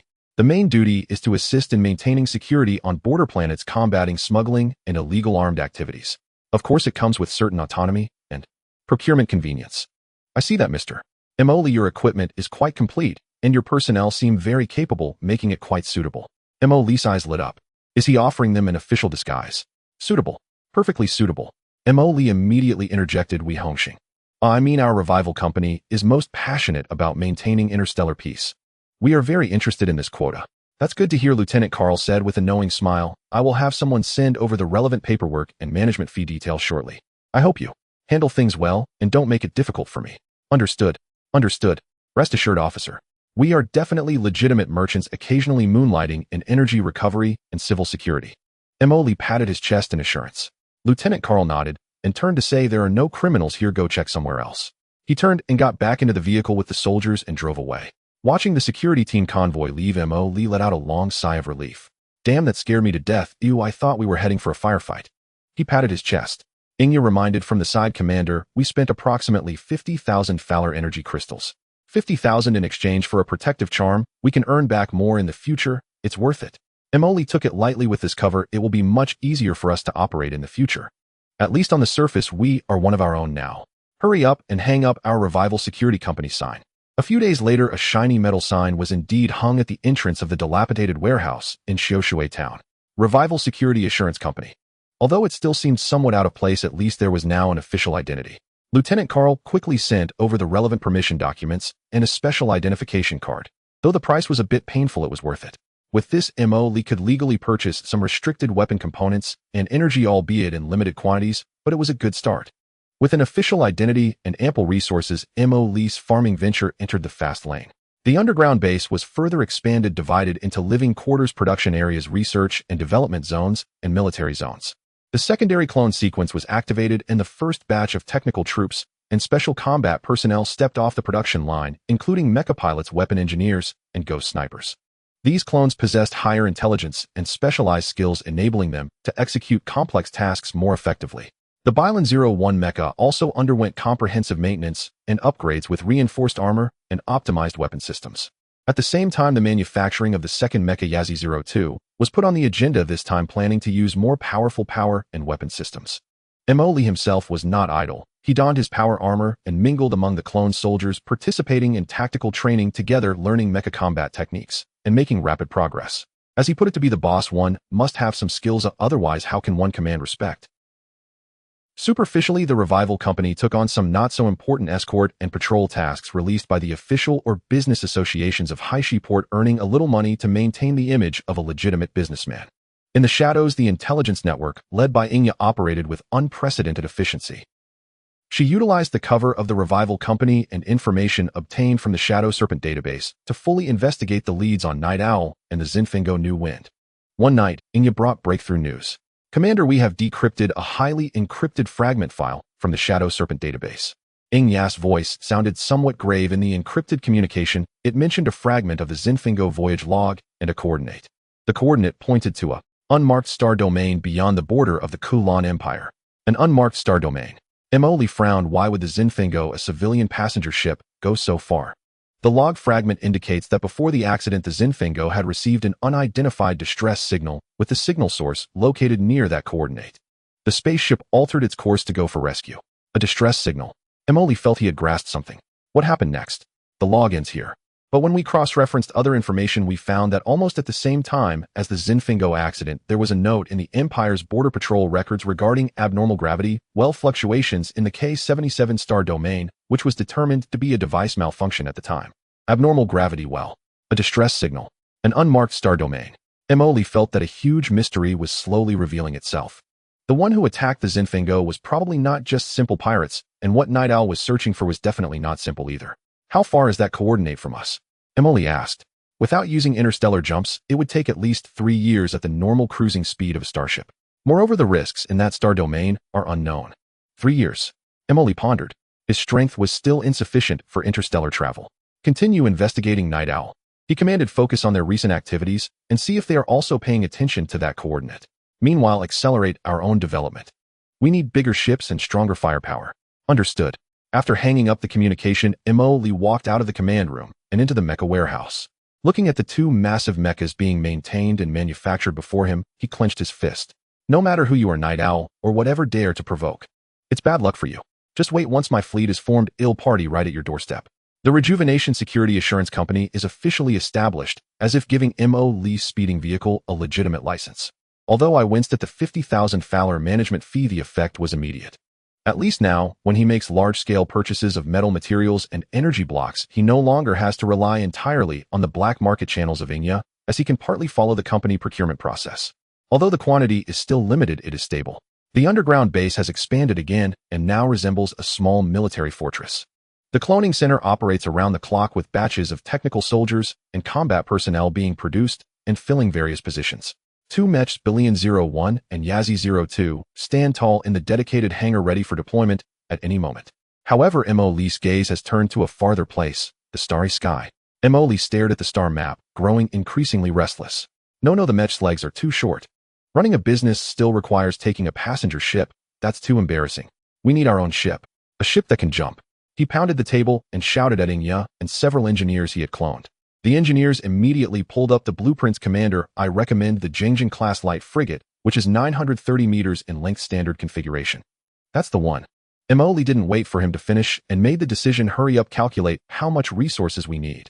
The data quickly came out, and looking at the long list, Emoli's mouth twitched. Damn, it's so expensive. We can't even empty our entire treasury. Do we have to cut back on the weapon systems? Inya quickly added, yes, Commander. Even if we only complete the hull and basic systems, our resource reserves will be depleted. Damn it, this isn't shipbuilding, it's a money-eating monster. Emoli scratched his head, and then his eyes lit up. Forget it. Just getting a hull out for show is fine. We can earn more resources later. He waved his hand. Tongzi. Build it for me. Command received. Deducting the corresponding resources. Jingjing-class light frigate Light of Hope is under construction. Construction complete. Almost instantly after the prompt sound ended, a faint light flickered deep in the base's newly built large dock, and a nearly 1,000-meter-long streamlined silver warship silently appeared there. It quietly rested in the enormous dock, its streamlined silver hull shimmering with a cold light under the illumination. Although the weapon system was only equipped with particle cannons and the missile bays were empty, the defensive system only covered critical areas. The shield generator was also operating at the lowest power, but the overwhelming aura of an interstellar warship already swept over. Warning: due to insufficient resource supply, only part of the starship has been constructed. Some devices on the ship have yet to be installed. What the hell? Is this it? Emoli was startled himself. Although he knew the system was powerful, the speed of completion was too outrageous. He hurried to the dock and looked at the massive object before him, excitedly slapping his thigh. Awesome. Tongzi, you're amazing. This efficiency is top-notch. He thought about walking around the hull, but upon realizing the nearly 1,000-meter distance, he quickly abandoned the idea, finding it too exhausting. Wow, it's really big. Emoli stood in front of the bridge observation window, looking at the enormous dock structure outside, his hands trembling with excitement. This is what a man's romance is all about. Commander, the ship's basic functions are online and ready for short-distance navigation tests. The first officer, a system-produced officer with extensive experience, reported. No rush, no rush. Emily caressed the armrest of the captain's chair, saliva nearly dripping out 1,000 meters. Now that's more like it. Although it's missing a bit, it's enough to intimidate people. After the excitement, reality set in, being broke. Great, we're back to square one. He looked at the nearly empty resource warehouse and account balance, sighing. Just relying on those ground escort missions earns barely enough to fill the gaps. We need to open up and feast big. Soon the opportunity arrived. The Blackstone Port Chamber of Commerce announced a lucrative escort mission to escort a convoy consisting of 5 large civilian transport ships to a trading post in the nearby Ashen Star Domain. The Ashen Star Domain has a complex environment dense with asteroid belts and has always been an active area for space pirates, which is why the escort commission is exceptionally generous. This is it, Emily exclaimed, slapping his thigh. This route is perfect for us to train the Hope. We can earn some money in the process. He personally took on the role of commander for this escort mission, leading the newly commissioned Hope on its maiden voyage with a crew that was barely assembled. To be safe, he also brought along the Bien-01 mech, securing it in the escort ship's hangar for emergencies. While having fun is important, safety comes first. Emily spent a significant amount creating a body enhancement potion from the system, aiming to boost his physical abilities for the journey ahead. The leader of the convoy was a plump, seemingly amiable merchant named Hume. When he saw that the escort consisted of only one ship that looked impressive but was solitary, his warm smile faltered. Mr. Emily, your company only sent one ship? Hume inquired delicately. Rest assured, Mr. Hume. Emily patted his chest, switching to persuasion mode. We at Revival Security specialize in high-quality service. Don't let our small number of ships fool you. Their performance is absolutely top-notch. All crew members are elite. We guarantee that your goods will arrive safely. Moreover, a smaller ship is easier to maneuver. If trouble arises, we can react much quicker. Hume was skeptical, but the mission had already been posted, and he could not find a better option on short notice, so he nodded in agreement. The fleet then set sail. 5 bulky transport ships moved in the center, while the Hope patrol ship prowled like a vigilant lead wolf on the flanks. The initial phase of the journey went smoothly. Emily's initial excitement waned, and he spent most of his time on the bridge touching this and examining that, gesturing at the star map. Full left rudder. No, wait, full right rudder. Never mind, just head that way. Report, Commander, that direction is towards the star. Oh, then let's just go straight ahead. The crew on the bridge had long grown accustomed to the commander's eccentricity, executing the correct orders with expressionless faces. A few days later, the fleet entered the outskirts of the Ashen Starfield. The space here had clearly become crowded, filled with asteroids and small celestial bodies. Enter alert status. All positions stay vigilant.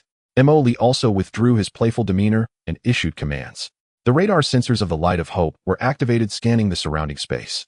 What one fears, one gets. Just as the fleet cautiously navigated through a dense asteroid belt, a piercing alarm rang out across the bridge of the Light of Hope. Multiple jump signals detected. Distance 5,000 kilometers. Approaching rapidly. Unknown signal. It's space pirates. 3 ships. No 4 fast attack vessels.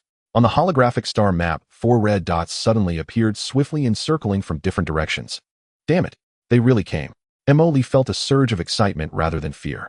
Battle readiness level 1 for the entire ship. Maximum power to shields. Weapon systems online. Notify the convoy to gather and activate their shields. The silver hull of the Light of Hope slightly adjusted its angle. The side particle cannon array began charging, emitting a ghostly blue glow. A panicked voice came through the communication channel. Mr. Emily, space pirates.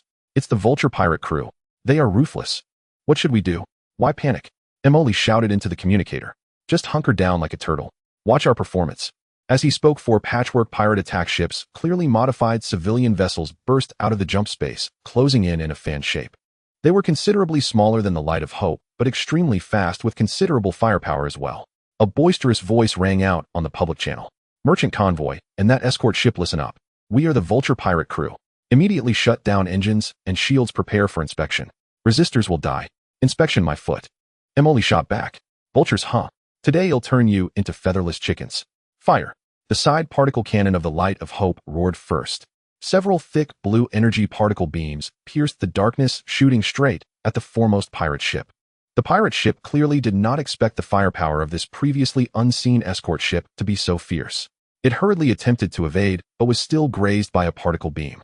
The shield value plummeted significantly, and the ship shook violently. Damn, this rusty ship has such powerful firepower. The pirate leader was taken aback. Spread out. Surround it. Use speed to outmaneuver it. The other 3 pirate ships immediately scattered, leveraging their speed advantage to unleash a torrent of energy fire and missiles from different directions towards the Light of Hope. The shield of the Light of Hope rippled continuously and the defense system began working, launching a barrage to intercept the incoming missiles, exploding into fireballs in the air. Shield energy down to 75%. Portside point defense turret overloaded. Cooling required. Engine 3 hit by stray bullets, efficiency down by 5%. Bad news kept coming. After all, the weapon system was incomplete, and faced with 4 agile pirate ships, it felt somewhat passive. Damn it, think you can bully me because my ship isn't finished. Emily looked at the pirate ships circling around him on the star map, frustration boiling over. Think you're the only ones who can play dirty. He turned to the first officer and ordered, maintain fire suppression. Draw their attention. Then he quickly ran toward the hangar. BN-01. Activate. It's our turn to perform. A hatch on the side of the Light of Hope opened, and the securing mechanism released. The ready BN-01 mech under Emily's control surged forth, its blue thrusters ejecting streams of blue particles as it burst out of the battleship, swiftly merging into the cosmos. The appearance of the mech evidently exceeded the pirates' expectations. What is that? A mech? There's a mech on this starship. It's coming for us. Emily locked onto a pirate ship attempting to circle around to the side of the Light of Hope. The auxiliary thrusters on the back of BN-01 were fully activated. The speed skyrocketed, nimbly dodging the sporadic incoming fire, swiftly approaching the target. With his ion beam gun continuously firing, explosions and sparks erupted from the pirate ship. Take this. In the moment of approach, BN-01's massive mechanical claw fiercely grasped towards the engine section of the pirate ship. Rip! The agonizing sound of metal tearing resonated through the mech. The rear engine of the pirate ship was torn open by the mechanical claw, electric sparks and leaking coolant gushing forth, causing its speed to plummet. Not done yet. Emily controlled the mech's shoulder-mounted multi-barrel cannon, targeting the ripped opening and unleashing a barrage. Bang, bang, bang, bang, bang. The shells drilled into the ship's interior, triggering a series of explosions. The pirate ship quickly lost power, drifting aimlessly in space. One down. The other 2 pirate ships, sensing danger, turned their guns to focus their fire. But BN-01 was too agile, executing various tactical maneuvers in space, while the main cannon of the Light of Hope provided timely fire support, preventing them from focusing solely on the mech. Next, Emily's gaze locked onto the pirate leader's ship that had been injured by the particle cannon at the start, now moving sluggishly. The BN-01 mech accelerated again, charging forth like a deadly meteor. The pirate leader, looking at the screen where the steel giant rapidly enlarged, was struck with terror. Quick! Stop it! All anti-air fire intercept. But it was already too late. BN-01 tanked several energy shells, hitting its armor, charging right up to the pirate ship, and the particle beam gun aimed at the bridge's observation window. Goodbye. He pulled the trigger, and a beam of energy particles shot out. Boom. The entire bridge of the pirate ship was hit and exploded. Subsequently, internal chain explosions occurred, transforming it into another piece of silent scrap metal in space. The leader was killed instantly, and the remaining 2 pirate ships completely lost their fighting spirit, abandoning their companion and turning to flee, quickly disappearing into jump space. The battle has ended. The silence of space has returned, leaving only the debris of the floating star pirate ship and the damaged assault vessel sparking with electricity. Emily piloted BN-01 back to the hangar of the Light of Hope. Climbing out of the cockpit, he let out a long breath. Though a bit tired, he felt more excitement. Awesome. This is what interstellar combat is all about. The communication channel crackled with the excited, somewhat incoherent voice of Home Mr. Emily. Incredible. You actually have mechas. And you won. Thank you so much. Emily cleared his throat, striving to make his voice sound calm, though his smile nearly reached his ears. No problem, Mr. Home, just basic operations. You can trust in the professional standard of our revival security, right? By the way, that damaged star pirate ship by the rules counts as our spoils of war. Is that okay? No problem. Absolutely no problem. Home replied eagerly. Emily looked at the smoking star pirate ship on the screen, envisioning a pile of moving resources. Good, tow our spoils and continue forward. This haul is worth it. The Light of Hope towed its first spoils, escorting the merchant fleet onward. He had already begun to calculate what to do with the money. Light of Hope dragged the damaged Vulture star pirate assault ship like a child pulling along a broken toy boat, leisurely following the merchant fleet to a trading station in the Ashen Star region. Task handover and commission collection were completed in one go. Simultaneously, the star pirate crew was handed over to the local security team, which yielded a substantial reward. Boss Home paid with remarkable promptness, even adding a special bonus, clearly impressed by the BN-01 mecha and the clean, decisive combat style. Looking at the long string of numbers added to his account, Emily couldn't help but smile widely. See that girl? This is credibility. This is strength. Emily boasted on the bridge. From now on, our revival security brand will have a foothold in this star region. Inya timely reminded Commander the priority now is to deal with that star pirate assault ship. Towing it back to Blackstone Port would attract too much attention and lead to unnecessary troubles.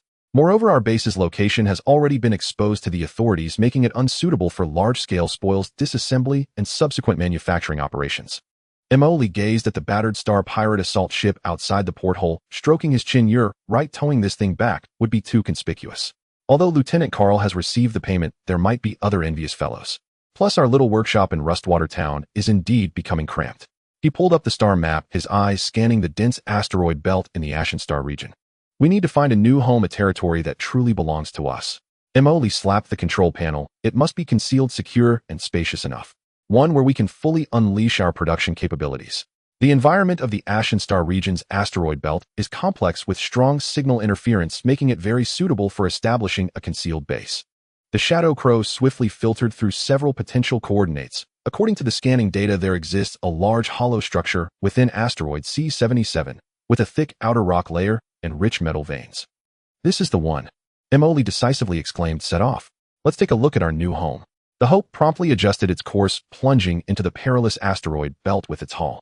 After navigating a distance and avoiding several dangerous gravitational turbulence zones and dense meteor fields, an unremarkable dull gray asteroid appeared ahead. Commander, we have arrived at asteroid C-77. Preliminary scans confirm that the internal hollow structure is stable and suitable for modification, reported the crew. Find the entrance.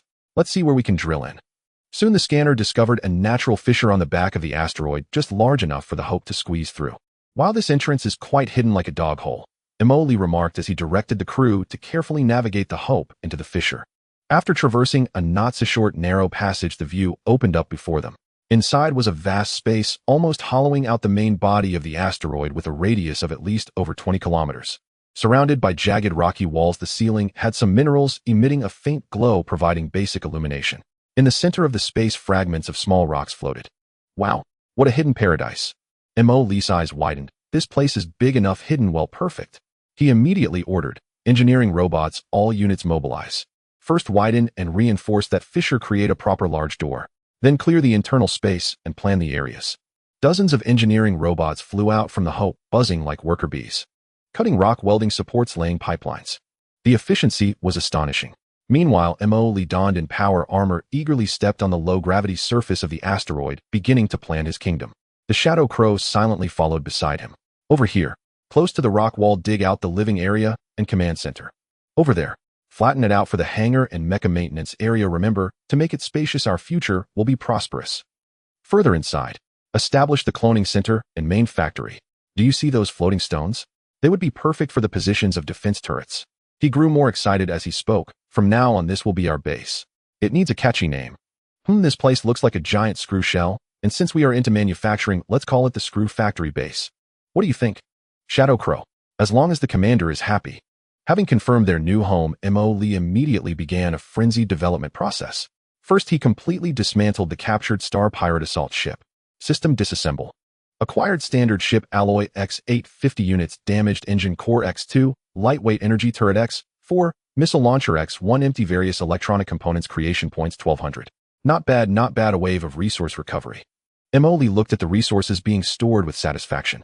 He then invested a large amount of resources and failures, starting to crazily manufacture various facilities needed for the base through the system. Large ecological recycling system done. Large fusion reactor done. Automated refining factory done. Advanced cloning center done. Modular weapon production line done. One functional building after another rose from the vast cavity, transforming the once barren and dead asteroid interior into a technologically advanced secret base. Lights illuminated the darkness and the hum of machines replaced the silence. Emoli gazed at the initially scaled base, feeling a surge of accomplishment. Now that's more like it. 100 times better than that shabby warehouse. Yeah, I remember to send someone to bring our old home stuff back. Understood, Commander. Shadow Crow immediately replied. Emoli stood in the newly constructed command center, looking through the observation window at the busy scene outside. Now I can finally feel safe and bold about deploying troops and building ships. He first moved the Light of Hope into the designated dock and invested resources. System fill in the weapon system. Fill the missile silos. Upgrade the shields. I want a complete Light of Hope. A flash of light passed, and the previously bare side hull was instantly covered with menacing cannons and missile launchers, and the shield systems were also renewed. Done. Now that looks much better. Emoli looked at the rejuvenated frigate, feeling a lot more at ease. Then he activated a new cloning sequence. This time he focused on cloning ship and mecha pilots, engineers, and researchers. He wanted to form a real backbone. Resources flowed out like water, but seeing the base grow stronger at a visible rate, Emoli felt that the money was well spent. After the base was operational, Emoli began to ponder ways to make money and gather resources. Sitting idly by was not an option. After all, I am a thrifty and responsible man. Relying solely on escort missions is still too slow. Emoli stroked his chin. Now that we have a base, we need to develop some side businesses. He cast his gaze towards the depths of the asteroid belt. Here, besides danger, there were also opportunities. The damaged and abandoned spaceships or the secret warehouses of certain space pirates appeared to Emoli as glimmering resource packages. Inya, deploy the reconnaissance drones to scan the nearby area for any unclaimed treasures. Understood. A few days later, Inya brought good news. Commander, we have detected a crashed old model industrial transport ship in a dense meteorite area 0.5 light-years from the base. The hull structure is mostly intact, but the power system is damaged and seems to have been abandoned. Preliminary scans show that there are large amounts of rare metal ores remaining in the cargo hold. An industrial transport ship. Rare metals. Emoli's eyes lit up. Isn't this a delivery right at our doorstep? Let's go. We need to retrieve it. He personally led a small team, taking a newly constructed small assault boat accompanied by 2 mech guards towards the target location. Indeed, amidst a pile of rubble floated a large transport ship riddled with rust with clear signs of damage on the engine section and no life signals detected. Engineering team, go. Cut open the cargo hold door. Ingzi, stay alert. The engineering robot swiftly approached and opened the heavy cargo door with a laser cutter. Inside, various unrefined ores were indeed piled high, shimmering enticingly under the spotlight. Ha ha ha, we're going to get rich. Move everything. Emoli waved his hand. Just as the engineering robots busily transported the ores, a piercing alarm suddenly rang out. Unidentified signal detected approaching. It's moving fast. Unidentified signal. It's space pirates. 2 fast attack ships. On the holographic star map, 2 red dots were speeding towards them from the outer edge of the asteroid belt. Damn, I knew it wouldn't be this simple. Emoli cursed, but he did not panic. They must have caught wind of us. Ingzi team, prepare for battle. The assault boat, fall back and protect the engineering team. Bien 01 and Ingzi 01 activated their blue thrusters, creating particle vortices, standing like 2 iron gate gods blocking the transport ship from the oncoming space pirate vessels. The assault boats skillfully retreated, hiding behind several larger asteroids, while the engineering robots hastened their transport efforts. The 2 space pirate attack ships quickly came into view.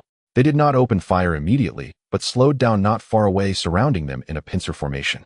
At that moment, a hoarse male voice came through the public communication channel, tinged with sarcasm. Oh, who are these friends daring to touch the property of our Bloodwolf pirate group? Upon hearing this, Emoli chuckled and opened the public channel. Bloodwolf pirate group. I haven't heard of you. Does this ship have your name on it? I see it looks like no one wants it, so in the spirit of interstellar environmental protection and waste utilization, I'll take care of it for you. No need to thank me. Humph. Sharp-tongued little brat. The voice grew cold. We've been lurking here for a few days, preparing to drag the ship back. Who would have thought we actually caught one, and it looks like a little fat fish. Emoli's heart sank. A trap. He immediately realized something was off. If it were truly a trap, they wouldn't send just 2 ships. Sure enough, almost as soon as he thought of this, the onboard sensors emitted an even more piercing alarm. Warning. Multiple concealed signals have deactivated their cloaking. Distance. Very close. For ships. No 6 pirate vessels have appeared from behind the surrounding asteroids. They have completed the encirclement. On the star map, the area that originally had only 2 red dots was suddenly surrounded by 8 red dots. Among them was even a light escort ship of a size comparable to the Hope Light, but looking more worn down. Damn. MMP jackpot. Emoli couldn't help but curse. These bastards know how to play. They even brought reinforcements. The hoarse voice sounded again, filled with smug laughter. What now, kid? Are you scared now? Hand over your mechs, and the feral, and maybe our captain will be in a good mood, and spare your lives or sell you off as slaves on the mining planet. Emoli's mind raced. Fight. The enemy had 8 ships, one of which was a warship, while they only had 2 mechs and a small assault boat. Their chances of winning were slim. Run. The engineering robots and most of the ores hadn't been moved yet, and they were surrounded, making it hard to break through. Afraid. That word doesn't exist in my dictionary. Emoli didn't show any fear. While spouting trash talk to buy time, he quickly issued commands on the secure channeling. Ya. Did you hear? Bloodwolf pirate group southeast of the base 0.5 light-years in the asteroid belt. Most of their main force is likely here. Understood, Commander. Information received. The Hope Light has set out and is expected to arrive at the battlefield in 10 minutes. Inya's voice came through. Emoli felt assured. Reinforcements were on the way. Now all he needed to do was hold these guys off and make sure they didn't take him down too quickly. Brothers of the Blood Wolf group, why must we resort to violence? Emoli put on a negotiating tone. You see, we're just picking up some scrap. How about this? Let's split it in half when we meet. The oars in this ship will split them equally just as a way to make friends. What do you say? Split in half. Are you dreaming?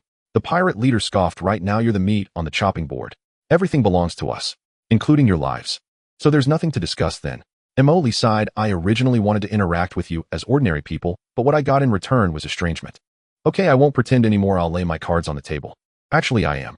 He deliberately dragged out the tone while commanding the pilot of BN-01 to quietly adjust its position, aiming the shoulder-mounted grenade launcher at the general direction of that light escort ship. What is it? The pirate leader instinctively asked. I am your long-lost wild father. Emoli shouted. Fire. BN-01 and ING-Z-01 fired almost simultaneously. The machine gun fire and the high-explosive shells from the shoulder cannons instantly broke the deadlock, heading straight for that light escort ship and the two closest attack ships. Damn. Giving face, but not taking it. Everyone fire. Annihilate them. The pirate leader was enraged and barked orders. In an instant, this once quiet asteroid belt transformed into a fierce battlefield. The firepower of the 8 pirate ships poured down like a torrential rain onto the 2 mechs. Energy beams crisscrossed, and missiles whistled past with their trails. BN-01 and ING-Z-01 maximized their mobility, weaving through the dense web of fire using large asteroids as cover, continuously evading and counterattacking. The sounds of machine gun roars, missile explosions, and the cracking of energy beams hitting asteroids filled the air. Shield energy down to 60%. Left arm armor damaged. ING-Z-01 reports 1 enemy attack ship's engine hit. Emoli stared intently at the display on the assault boat, feeling adrenaline surging. Damn, the firepower is really fierce. ING-Z, concentrate fire on that escort ship's turret. Take out one if we can. Understood. The 2 mechs attacked the space pirates' light escort ship simultaneously from different angles, as if they were coordinated predators. Although they couldn't sink the enemy immediately, they successfully suppressed some of its firepower and left several scorched pockmarks on its armor. The pirate leader jumped up in frustration on the bridge of the escort ship. Useless. 2 mechs can't take them down. All ships press forward. Don't let them escape. The pirate ships began to tighten their encirclement, intensifying their firepower. The commander shouted, Commander, the assault craft's energy shield is overloaded. We need to retreat. Several stray bullets struck the assault craft's shield, creating violent ripples. How much have the engineering robots recovered? Emoli asked anxiously. About 40%. Damn, that's a huge loss. Emoli felt a pang of heartache, but survival was paramount. Engineering team, immediately withdraw to the assault craft. Prepare to retreat. Mechas cover the rear. Just then the sensors sounded another alarm, but this time it was a melodious tone. Detecting friendly jump signal. It's the Light of Hope. A dazzling white light flashed at the edge of the battlefield as the silver-gray Light of Hope frigate jumped into the fray like a divine weapon. Its already replenished lateral particle cannon array instantly charged up, emitting a deadly azure glow. Haha, my ship has arrived. Emoli felt invigorated. Brothers, reinforcements have arrived. Hit them hard. The Light of Hope showed no hesitation. As soon as it appeared, all its firepower unleashed upon the densest area of the pirate fleet. Thick beams of particle light sliced through the air like the scythe of death, instantly obliterating a pirate attack ship caught off guard. The sudden onslaught threw the pirates into disarray. What's happening? Where did that frigate come from? Do they have reinforcements? The pirate leader, shocked and enraged, realized the situation was turning against him and immediately ordered retreat. All units retreat. The remaining pirate ships hurriedly changed direction, trying to escape the battlefield. Wanna run? Did you ask me first? Emoli was fired up. You block them? Mecha squad chased them down and fire at their backs. The tide of battle shifted dramatically. The roles of hunter and prey had reversed. The Light of Hope, with its formidable firepower and shields, tightly clamped down on the fleeing pirate fleet, continuously launching long-range attacks with particle cannons and missiles. Emoli commanded 2 mechas relentlessly pursuing and attacking the injured or isolated pirate ships. Another pirate attack ship exploded and disintegrated under the relentless barrage of the BN-01 beam, guns, machine guns, and missiles. That light frigate was also heavily targeted by the Light of Hope, its shield shattered and hull severely damaged, emitting thick smoke and significantly reduced speed. Surrender. We surrender. The pirate leader finally couldn't hold on any longer and shouted hoarsely over the public channel, stop firing. We surrender. Cease fire. Emoli ordered. He also needed to leave a survivor to ask about the situation. The battlefield temporarily quieted down. The remaining pirate ships obediently shut down their engines, coming to a halt. Mo Lee commanded Bien-01 to fly to the bridge of that light frigate, and the massive mechanical claw knocked on the observation window, producing a heavy thud-thud sound. Now can we have a proper talk about this trap and your Bloodwolf pirate group? Through interrogating the captives and the pale-faced pirate leader, Mo Lee quickly understood the situation. Bloodwolf Pirate Group is another force that has long occupied the asteroid belt of the Ashen Star region, larger in scale than the Rotten Crow Pirate Group. This abandoned transport ship was indeed their trap, designed to lure in merchant ships that strayed into this area, or scavengers like Mo Lee. They had successfully used this method several times. Your boss is quite creative, Mo Lee remarked with a tisk. Fishing with enforcement is quite the skill. Unfortunately, they caught a shark today. He unceremoniously accepted all the spoils, including the severely wounded light frigate, 3 relatively intact attack ships, along with their remaining fuel and ammunition. As for the captives, those willing to surrender were dispersed among the engineering team to work, while those who resisted were dealt with directly. Though the beginning was thrilling, the outcome was a blood gain. Mo Lee looked at the several pirate ships being towed and felt elated. Not only did we get a large amount of ore for free, but we also received several ships as a bonus. This Bloodwolf pirate group is truly generous, gifting resources, ships, and even people. I don't even have to move them myself. He patted the armrest of the captain's seat and said, "Let's go home. Let's dismantle these new toys and upgrade our screw factory."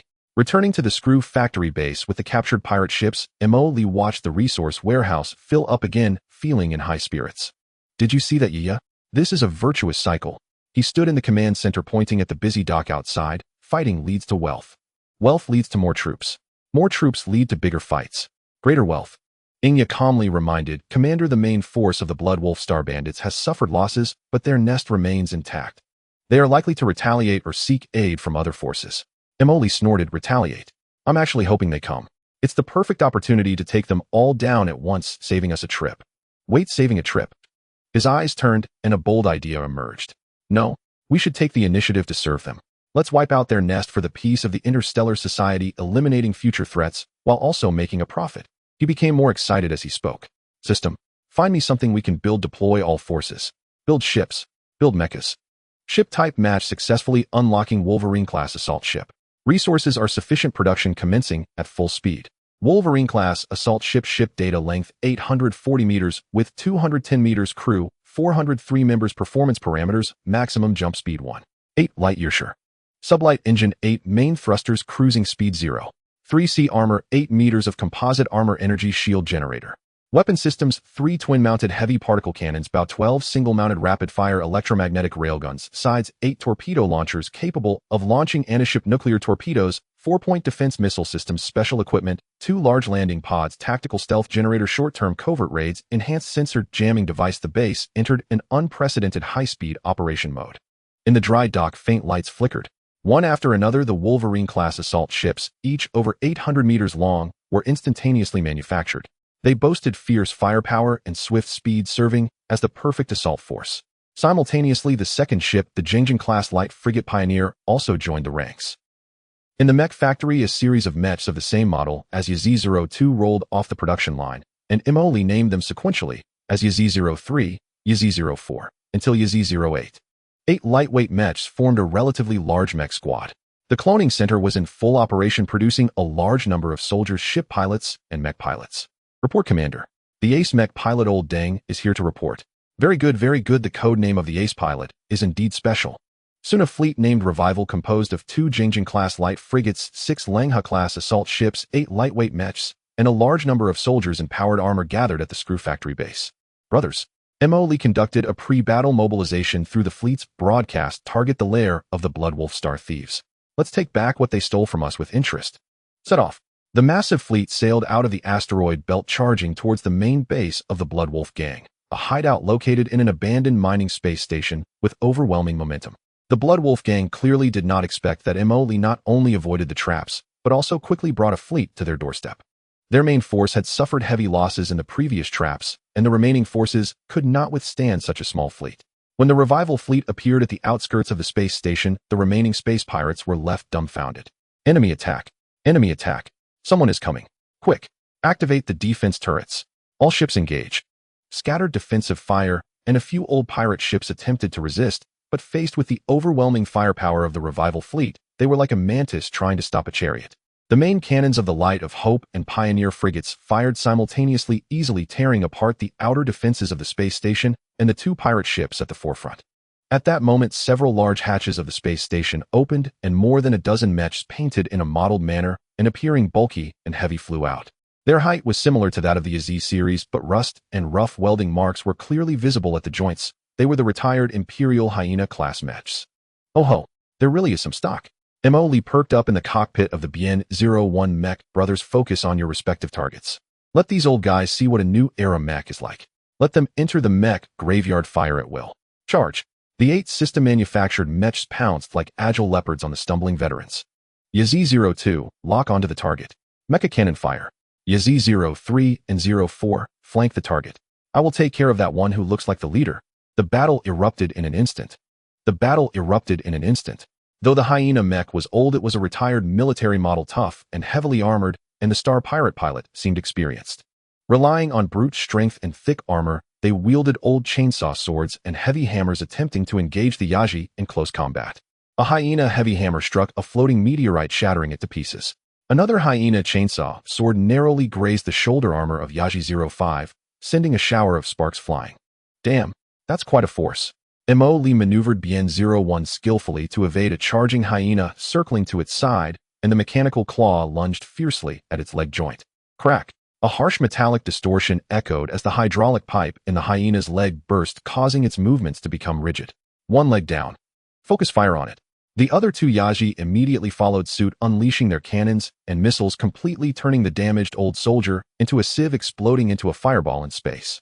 Meanwhile, Yaji-02 utilized its exceptional mobility to toy with a Hyena, continually wearing down its armor with precise shots until a particle beam pierced its cockpit. Before long, numerous Hyena mechs were picked off like kites, turning into bursts of fireworks in space. The remaining two Hyena sensed danger and attempted to retreat to the space station, but were tightly entangled by the Yaji. Trying to run. Have you asked my cannon? The driver of Yaji-07, Old Deng, shouted, unleashing a barrage from the mech's shoulder-mounted grenade launcher, destroying a Hyena's rear thruster. The last Hyena was torn apart by the combined assault of Bien-01 and Yaji-03. The Star Pirates' mech forces were completely annihilated. Attention Marines, commence landing operations, eliminate any ground resistance. Mo Lee ordered. 8 mechs swiftly approached the space station, using their thrusters violently, breaking open several entrances with their heavy weapons, and charged in. The Marines, clad in power armor, entered the landing pod, flying towards the abandoned space station amidst howling winds and flames. The fighting inside the station was even more one-sided. Under the cover of the mechs, the Marines pushed forward relentlessly. The Star Pirates' light weapons clanged against the power armor, but failed to inflict effective damage, while the Marines' precise shots and the mech's heavy firepower continually harvested lives. The battle was almost a lopsided massacre. Mo Lee himself piloted Bien-01, leading the charge directly towards the core command area of the space station. The cannon roared as the barricades and shelters crumbled like paper. Surrender. We surrender. Don't kill us. We are willing to pledge allegiance. The remaining Star Pirates completely broke down, discarding their weapons and kneeling in surrender. Mo Lee, controlling Bien-01, stepped on the wreckage of a Star Pirate vehicle and shouted through an external speaker, "Where's your boss? Get out here." A middle-aged man in a tattered captain's outfit, pale and terrified, crawled out and knelt before the mech. "My lord, spare me. I am Bloodwolf. No, I am just a minor leader, our captain. He's not at the base. Not at the base." Mo Lee frowned. "Where did he go?" He went to the Black Room to negotiate business with a big shot." The Star Pirate leader hurriedly replied. "The Black Room? A big shot?" Mo Lee's interest was piqued. "Explain in detail." "The Black Room is a secured communication room at the deepest part of the base. Only the captain can enter." "The identity of that big shot?"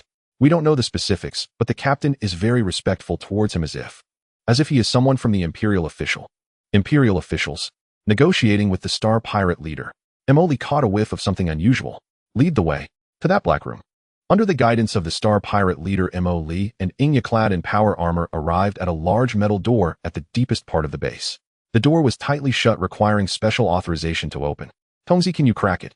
Detected high-level encryption lock. Forced cracking may trigger data destruction protocol. "Tisk troublesome." Mo Lee smirked and looked at the Star Pirate leader. "Does your captain have any backup authorization? Maybe something hidden under a mistress pillow or in a toilet tank?" The Star Pirate leader shook his head in confusion.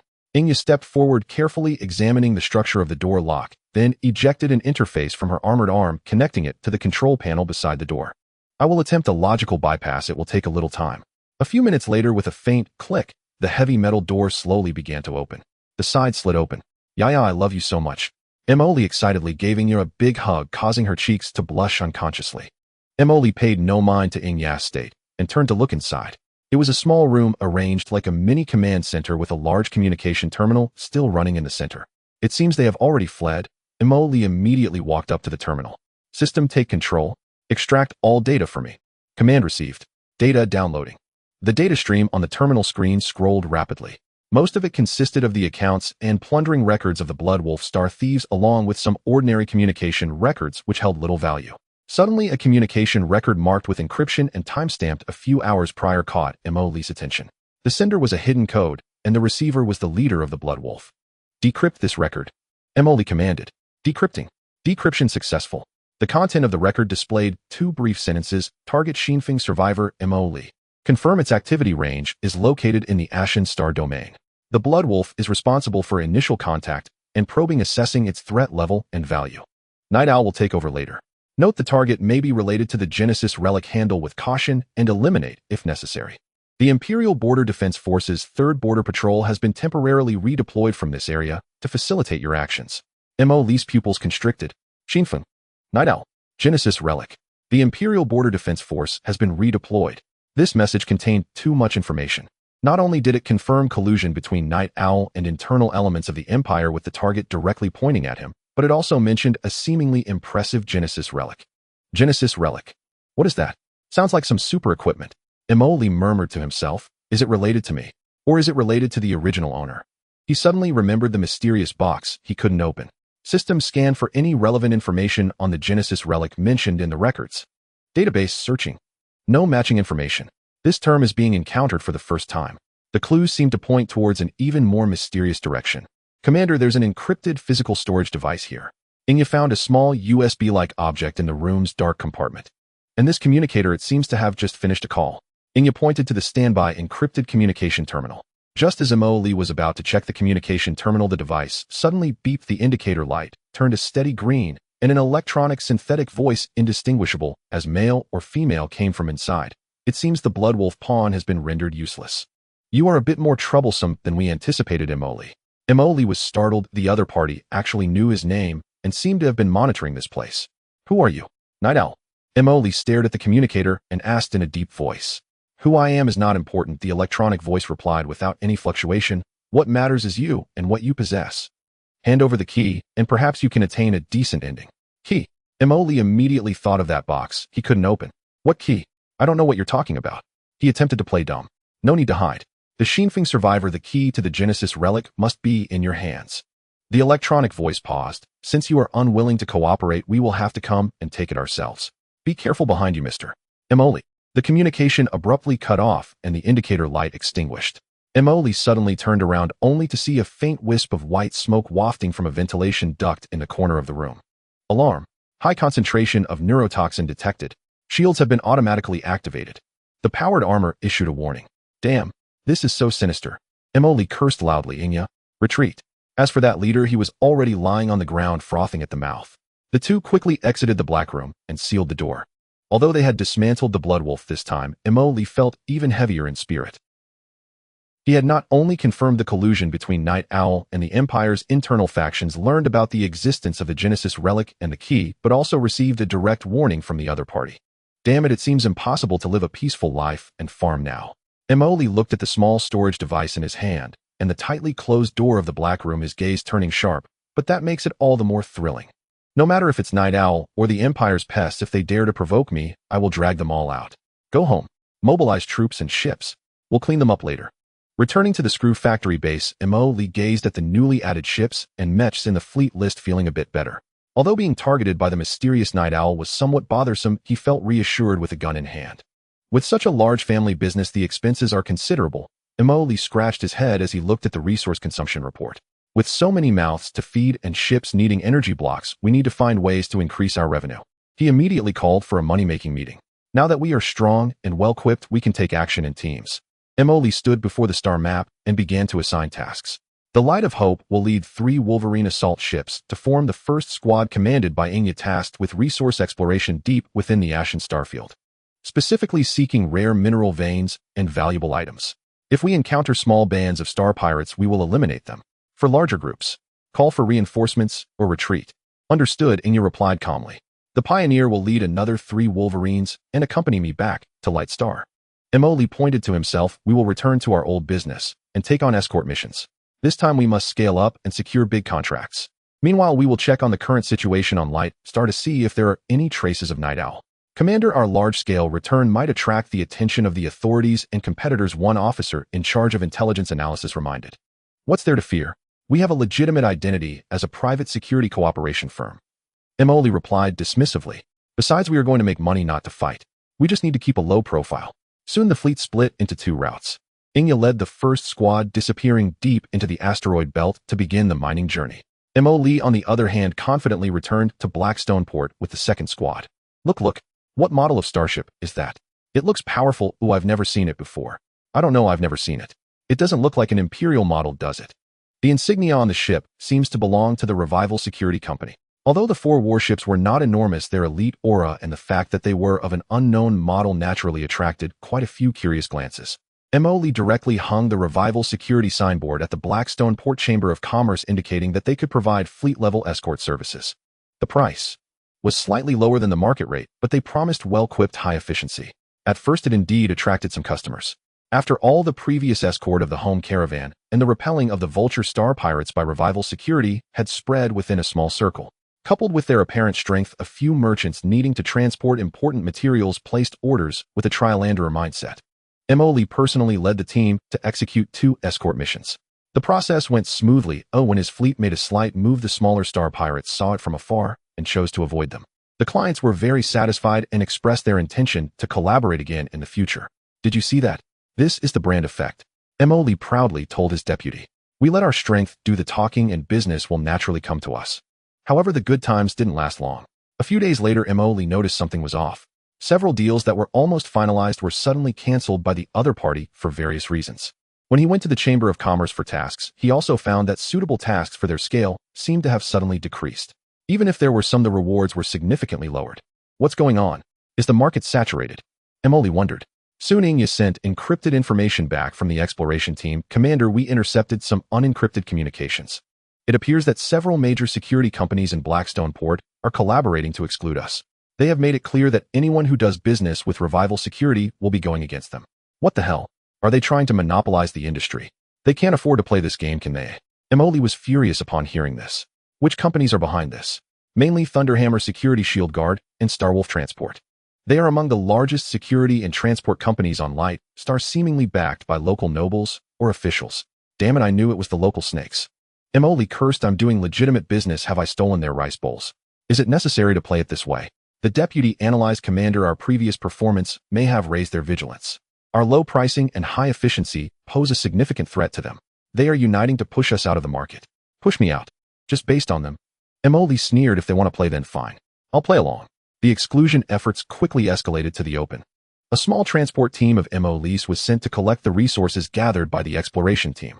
Shortly after leaving Blackstone Port, they were harassed by unidentified ships.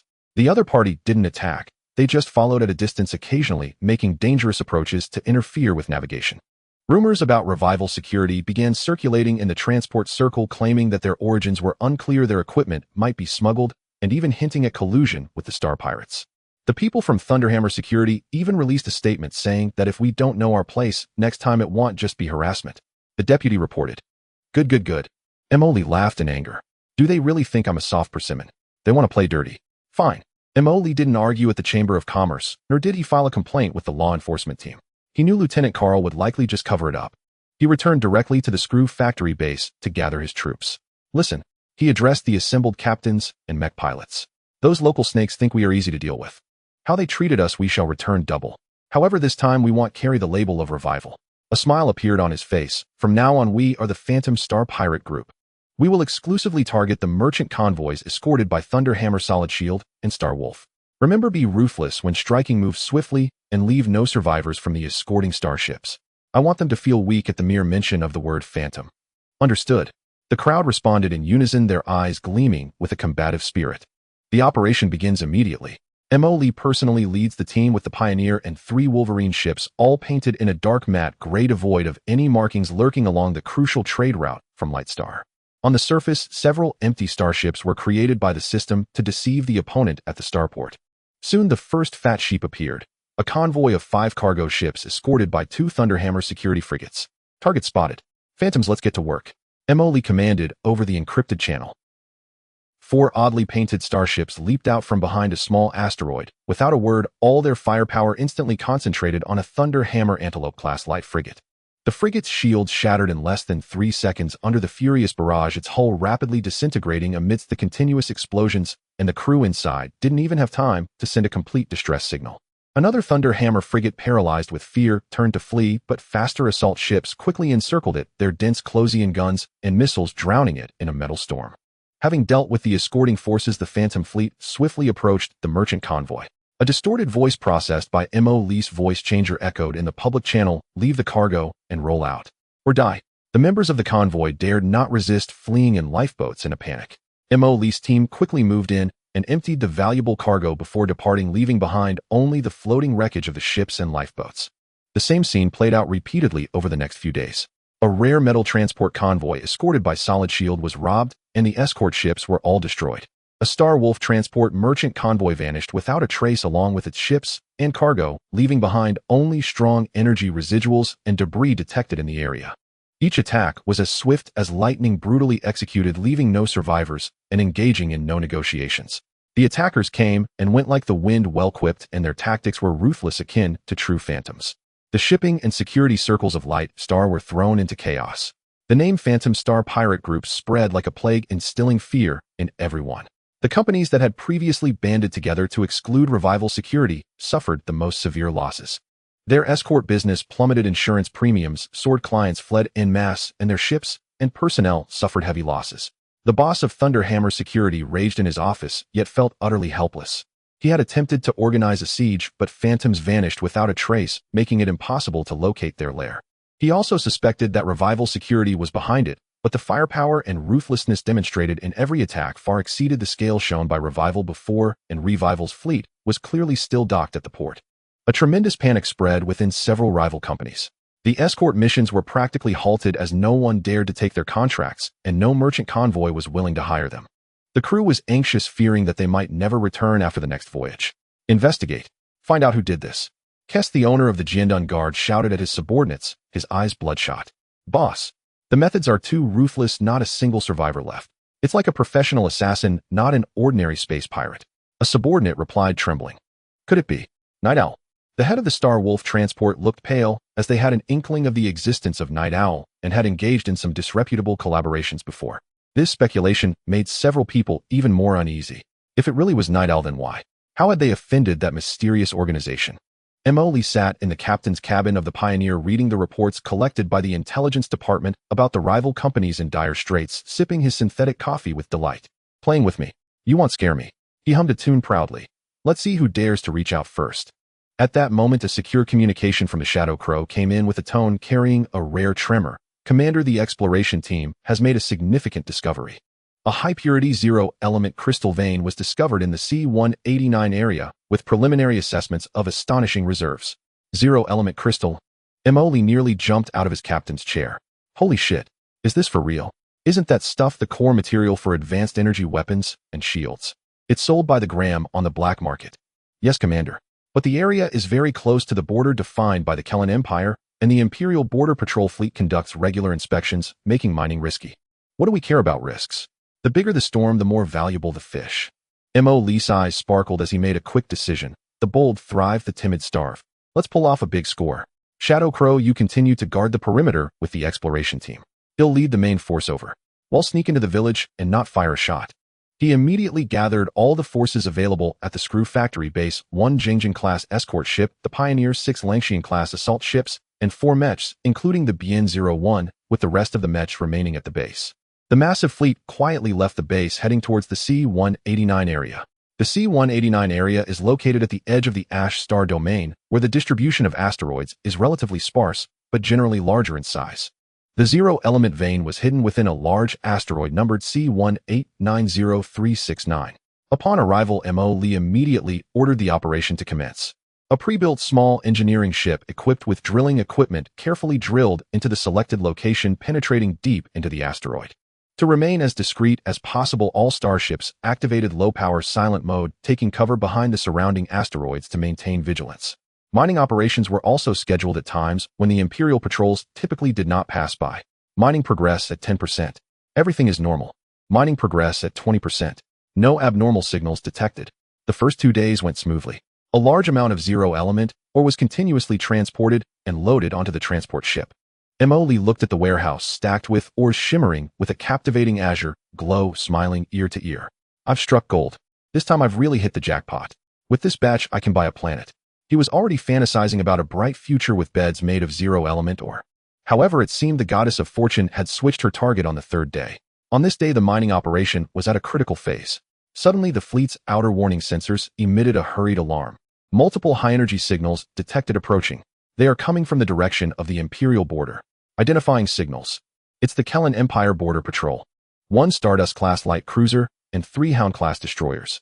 On the holographic star map, 4 blue dots representing the Imperial Regular Army were rapidly approaching the area. The Stardust-class cruiser is approximately 1,500 meters long, the backbone of the Imperial border fleet, with firepower far exceeding Mo Lee's Jingjing class. The Hound-class destroyers are also 900 meters long and extremely fast. Damn, a patrol team. Why are they coming this way? Mo Lee's heart tightened. All units. Immediately go silent. Stop all operations. Hide behind the asteroids. Hurry. The massive revival fleet, like a startled school of fish, quickly shut down most systems and concealed themselves behind the asteroids. The mining equipment also immediately ceased operations with the drill bit frozen in the rock layer. Mo Lee prayed that this group of gentlemen would just pass by. But things did not go as hoped. The Imperial patrol fleet did not fly away directly. Instead, they slowed down near the area where they were hiding and began to deploy a search formation. The powerful active sensors of the cruiser swept across the empty space like searchlights. A serious announcement with an Imperial accent rang out on the public channel. This is the Kellan Empire Border Patrol. We are pursuing remnants of the Dawn Sword insurgents. Their starship is damaged and may be hiding in this area. All civilian vessels, please identify yourselves and submit to inspection. Repeat, immediately identify yourselves and submit to inspection. Dawn Sword. Insurgents. Mo Lee cursed his bad luck under his breath. He didn't want to get entangled with the Imperial military or any insurgents. He just wanted to mine in peace. He hurriedly instructed the communications officer to respond using a pre-prepared identity of a mining company registered in a remote galaxy. Imperial Patrol, this is the Galactic Mining Group, K-77 mining team. We are conducting legal mineral exploration in this area and have not detected any suspicious vessels. The patrol team fell silent for a few seconds, seemingly checking the identity. Just as Mo Lee thought he could slip through, an unexpected turn of events occurred. A distorted jump flash lit up near the shadow of an asteroid not far away. A heavily damaged, smoke-emitting, and badly painted medium escort ship staggered out. One of its side engines seemed to have failed, and there were obvious signs of cannon fire on the hull. This starship was clearly the Dawn Sword insurgent warship that the patrol team was pursuing. It seemed to be making a short-distance jump, trying to shake off its pursuers, but luck was not on its side, or perhaps it was too good. It appeared right near the mining point where Mo Lee's fleet was hiding, and the distance was very close. The insurgent starship also immediately spotted the hidden revival fleet nearby and the clearly recently mined cave. The commander of the insurgent starship seemed stunned, but he reacted quickly and immediately ordered the starship to dash toward the cave. At the same time, he activated some rudimentary optical camouflage with the last of his power, trying to hide himself behind the asteroid and the cave. Holy shit! Don't come over here. Mo Lee nearly jumped up on the bridge, watching helplessly as that troublemaker charged straight toward his lucrative mining cave. The Imperial patrol team also immediately detected the abnormal energy fluctuations and the suddenly appearing insurgent warship. Jump signal detected. It's the target. They've hidden in that asteroid belt. There's an unidentified fleet near that cave. All units beware. Lock onto the target area. Prepare to attack. The main cannon of the Stardust-class cruiser began to slowly turn, and the 3 Hound-class destroyers also moved in a surrounding manner. Damn it. I just wanted to mine quietly. Who did I offend? Mo Lee was furious, feeling that things had turned to mud, or it might not be poop, but it sure felt like it. The Imperial patrol team must have mistaken him for being in cahoots with the insurgents. Commander, what should we do?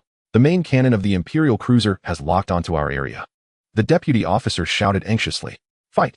The other side is the Imperial Regular Army with 1 cruiser and 3 destroyers, their firepower would absolutely crush them. Fighting would be suicide and would lead to a bounty on his head. Running now would only confirm guilt. And what about the cave and equipment? What about that troublemaking insurgent ship? Emily looked at the Imperial warships rapidly approaching on the star map, then glanced at the insurgent escort ship that had already hidden in the shadows near the cave and was still emitting smoke, gritting his teeth. Damn it, I can't worry about that anymore. Just bluff my way through for now. He took a deep breath and shouted in a panicked tone on the public channel, Imperial Patrol Team. Imperial Patrol Team. Help. That rebel ship is about to crash into our mine. They are threatening us. Requesting support. Requesting immediate assistance. First get myself out of this mess and stir the waters. Just as Emily finished his heartfelt plea for help on the public channel, he still held onto a shred of hope that the Imperial Patrol Team would be reasonable. However, what responded to him was the cold, unfeeling electronic voice of the Imperial cruiser, warning. All armed forces in the area immediately shut down engines, disable weapon systems, and submit to boarding inspection. Repeat, surrender immediately. Any acts of resistance will be considered provocation against the Kulan Empire and will be destroyed. Meanwhile, the side cannons of the Stardust-class cruiser lit up with charging energy first, and 3 Hound-class destroyers, charged in formation, their close defense turrets already beginning to rotate and preheat. What the hell? No sense of martial virtue. Emily realized instantly as he watched the opposing forces not slowing down and directly entering attack stance. These Imperial soldiers couldn't be bothered to distinguish between miners and rebels. Following the principle of better to kill the wrong than let one go, they aimed to clear all unstable factors in the area. Commander, the enemy cruiser's main cannon has completed charging. Target is us. The sensor operator's voice was tinged with tension. Damn it. The rebel accomplice hat fits snugly now. Emily cursed, realizing he couldn't bluff anymore, his survival instincts overpowering everything else. All fleets. Battle preparations. Damn it, if we don't want to fight, we have to fight. It's better to fight back than to be beaten to death. Shields to maximum power. All weapon systems online. Mecha squad ready to strike at any moment. The previously silent and hidden revival fleet sprang to life. 2 Jingjing-class frigates and 6 Wolverine-class assault ships' engines spewed brilliant tail flames as they maneuvered out from behind their hiding asteroids, the shield generators buzzing and their cannon mouths all turning towards the approaching Imperial Patrol fleet. The Imperial Patrol Team clearly did not expect these mining companies' ships to react so quickly and be so well-equipped. The leading Hound-class destroyer, upon seeing the suddenly appeared cannon-decked Wolverine-class assault ship, hesitated visibly. But military orders are absolute, and it still opened fire without hesitation. Several energy beams shot towards the lead ship, the Light of Hope. The shields of the Light of Hope flickered violently, but managed to withstand this wave of attacks. Counterattack. Focus fire on the fastest destroyer. Emily shouted from the bridge.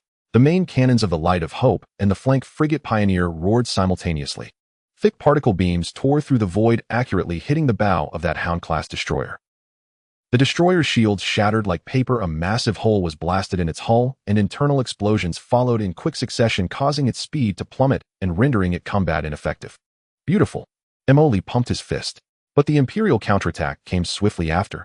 The main cannon of that Stardust-class cruiser, a heavy plasma cannon, finally completed its charging. A devastating deep blue plasma beam shot towards the Light of Hope. Evasive maneuvers. Emergency evasive maneuvers. Emily's scalp tingled. The Light of Hope suddenly tilted and accelerated the massive ship, making a drifting move. The deadly plasma beams skimmed past the ship's tail, instantly vaporizing a small asteroid behind it. Even being grazed caused the tail shields to overload, instantly part of the armor melted, emitting wisps of sparks. Report damage. The tail shields have failed. Thruster number 3 is damaged, efficiency reduced by 30%.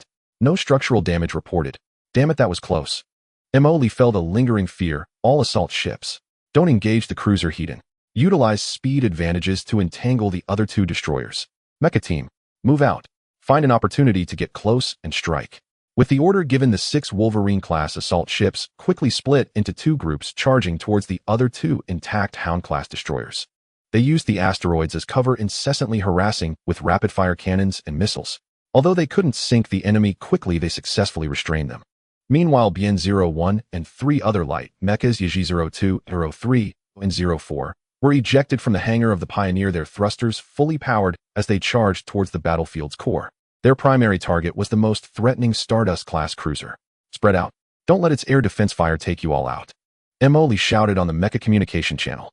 The cruiser's close defense cannon system fired a barrage attempting to intercept these small approaching targets. The mechas utilized their maneuverability to the fullest, weaving through the barges and closing in. Bien-01 a lock onto its sensor array and side cannon group. Yeji-02 and 03 attack the engine exhaust ports. Yeji-04 a look for an opportunity to use armor-piercing rounds on its bridge observation windows. The mecha squad had clear divisions of labor, starting to tear at the giant beast that was the cruiser like a pack of wolves. The battlefield instantly became extremely chaotic.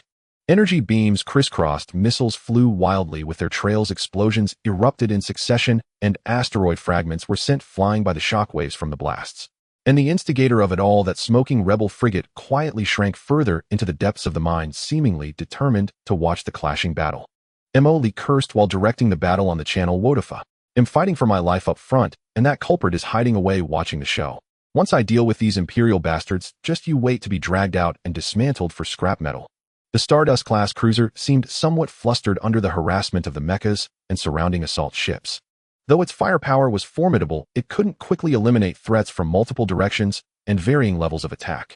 One Wolverine-class assault ship successfully destroyed a main thruster of the cruiser with a close-range missile barrage, significantly reducing its maneuverability. Good opportunity. Lee's eyes lit up. All units. Concentrate fire. Take out its main cannon. However, just as the revival fleet began to gain the upper hand and prepared to deliver a fatal blow to the cruiser, an unexpected change occurred. In the distant depths of space, several jump flashes lit up again. Warning. New jump signals detected. Quantity. 5 ships. Identification signal. Imperial Border Fleet. They are Changjiang-class destroyers. 5 more elegantly designed and better-armed Imperial Standard destroyers appeared at the edge of the battlefield. They came as reinforcements after receiving the patrol team's distress signal. Damn. Lee almost spat out a mouthful of old blood upon seeing 5 more blue dots on the star map. More are coming. Is this never-ending? The glimmer of victory he had just seen was instantly snuffed out. Facing a damaged cruiser and 2 entangled destroyers, they could barely hold their ground.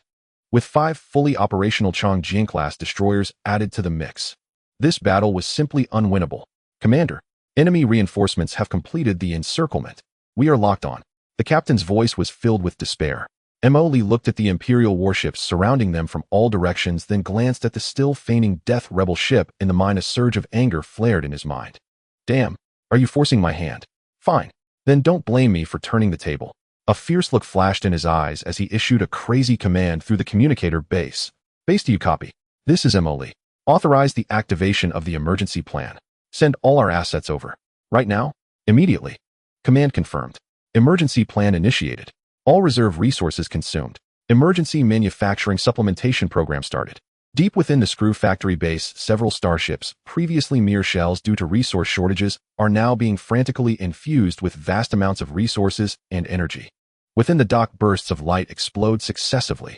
One by one, the originally skeletal Jingjing-class light frigates are covered with armor at a visible speed, their weapon modules instantly loaded, and their engine nozzles glowing with a ghostly blue light.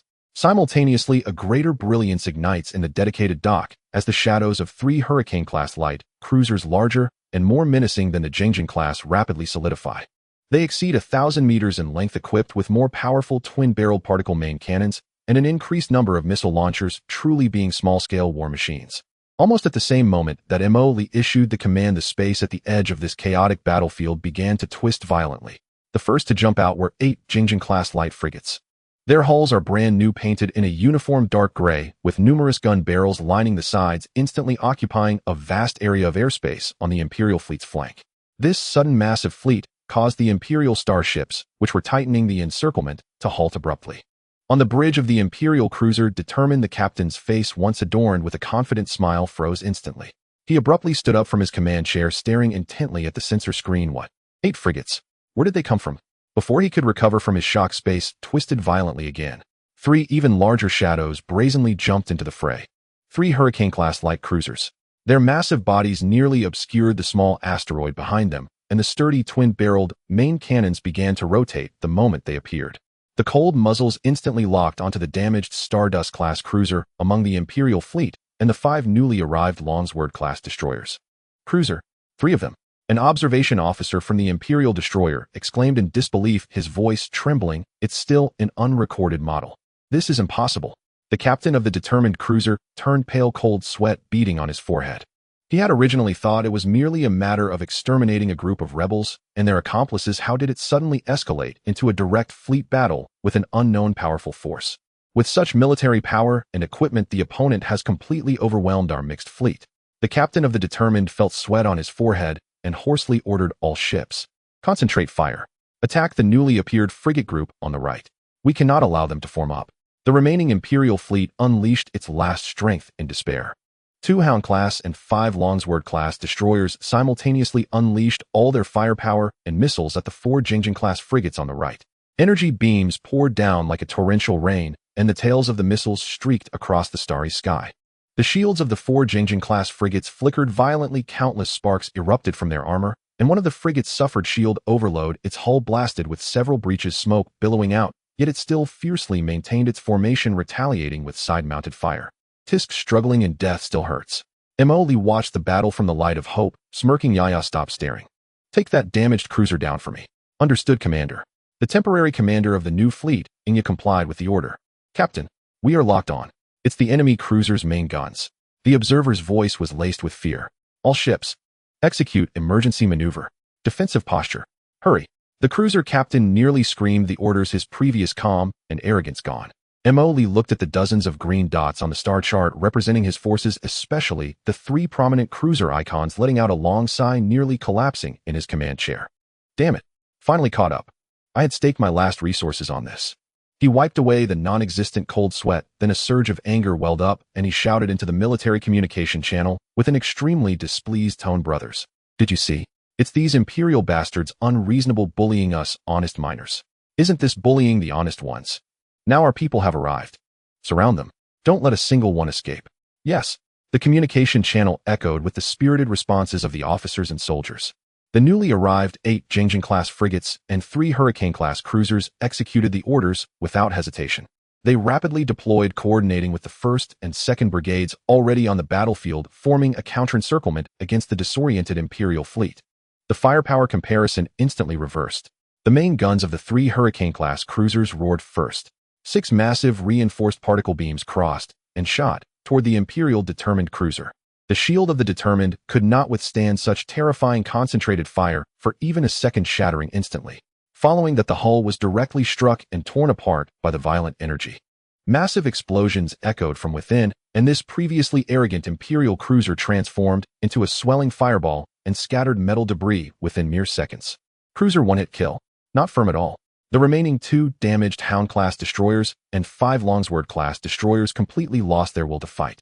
They stared at their flagship, which had been instantly destroyed, and the surrounding unknown fleet that was eyeing them, vastly outnumbering and outclassing them, sinking into despair. Ceasefire. We surrender. Stop attacking. We are willing to surrender. We will comply with your disposal.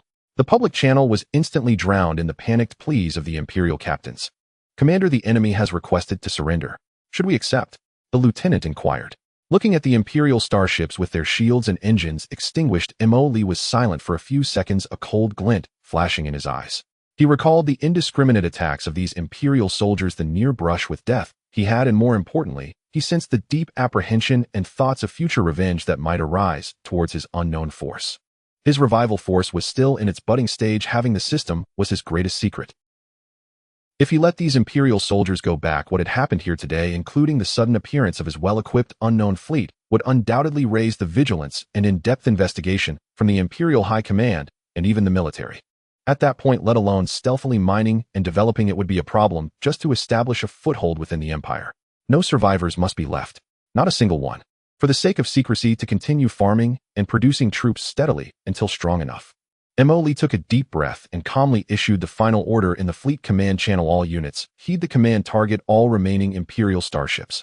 He paused and uttered 4 words: kill without mercy. The channel fell silent for a moment, followed by the calm responses of the captains. Order confirmed. Lock on targets.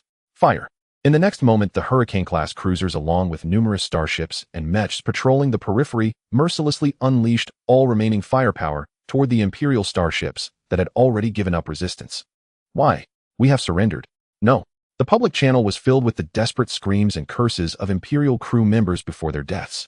Energy beams pierced through the hull, missiles drilled into the cabins, causing catastrophic explosions. One by one, the Imperial starships transformed into brilliant fireworks under the concentrated fire, ultimately falling silent. The battle, or rather the massacre, quickly came to an end. The once tumultuous and chaotic battlefield now lay in silence, filled with floating ship wreckage, frozen blood, and severed limbs. Lee watched as the dots representing the enemy on the star chart disappeared completely, letting out a long exhale. He leaned back in the command chair, feeling somewhat fatigued, yet his gaze remained resolute. He walked to the observation window of the bridge, looking at the battlefield resembling a graveyard, murmuring to himself, as if to persuade himself, "Don't blame me. It was you who struck first. Moreover, knowing my secret, I can't let you leave alive. I still want to live, want to find my way home, and want to see the end of this universe." He turned away, no longer gazing at the wreckage, his eyes shifting to the culprit still hiding in the mine, that rebel frigate. All right, now it's time to settle the score with our lucky star. Looking at the wreckage of the Imperial fleet floating in space like garbage, Lee let out a long breath, but the anger in his heart had not diminished in the slightest. He boarded the BN-01 mech, accompanied by 3 other mechs like 4 deities of destruction, heading towards the rebel escort ship that was still cowering in the shadows of the mine, which was likely terrified out of its wits. "Pioneer, lock onto that broken ship. If it dares to move, blow it to pieces," Lee commanded over the channel. "Understood." The 4 mechs surrounded the smoking, pitiful-looking rebel escort ship, blocking it near the entrance of the mine. The massive mechanical claw of BN-01 slammed down heavily onto the observation window of the escort ship's bridge. With just a little more force, it could crush this barrier. Lee activated the external loudspeaker and shouted irritably, "You inside. Get the hell out here. Damn it, enjoying the show, are we? You dragged me into this mess, almost getting me blasted to bits by the Empire, leaving me with nothing. If I don't get a satisfactory explanation today, they'll dismantle you and your ship for scrap metal."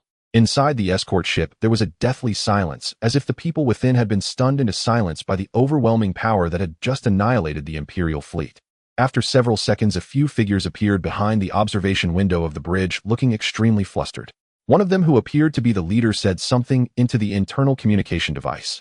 Soon after, an emergency airtight door on the side of the escort ship slowly opened, revealing a middle-aged man in a wrinkled rebel pressure suit, with ash streaks on his face, cautiously floating out with his hands raised.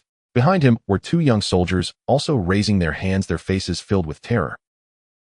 Lee instructed the mech to use a tractor beam to pull the 3 of them onto the outstretched mechanical palm of BN-01, and then retracted them to the temporary docking bay in front of the mech's chest. He opened the cockpit, jumped out in a black and gold-powered armor, and lifted his helmet to reveal a handsome face that looked slightly fatigued from the recent battle, but was still strikingly beautiful. "Speak. Who are you? Why are you being hunted by the Empire? Most importantly," Lee approached the middle-aged rebel leader, looking down at him with a fierce gaze, "why did you run towards me?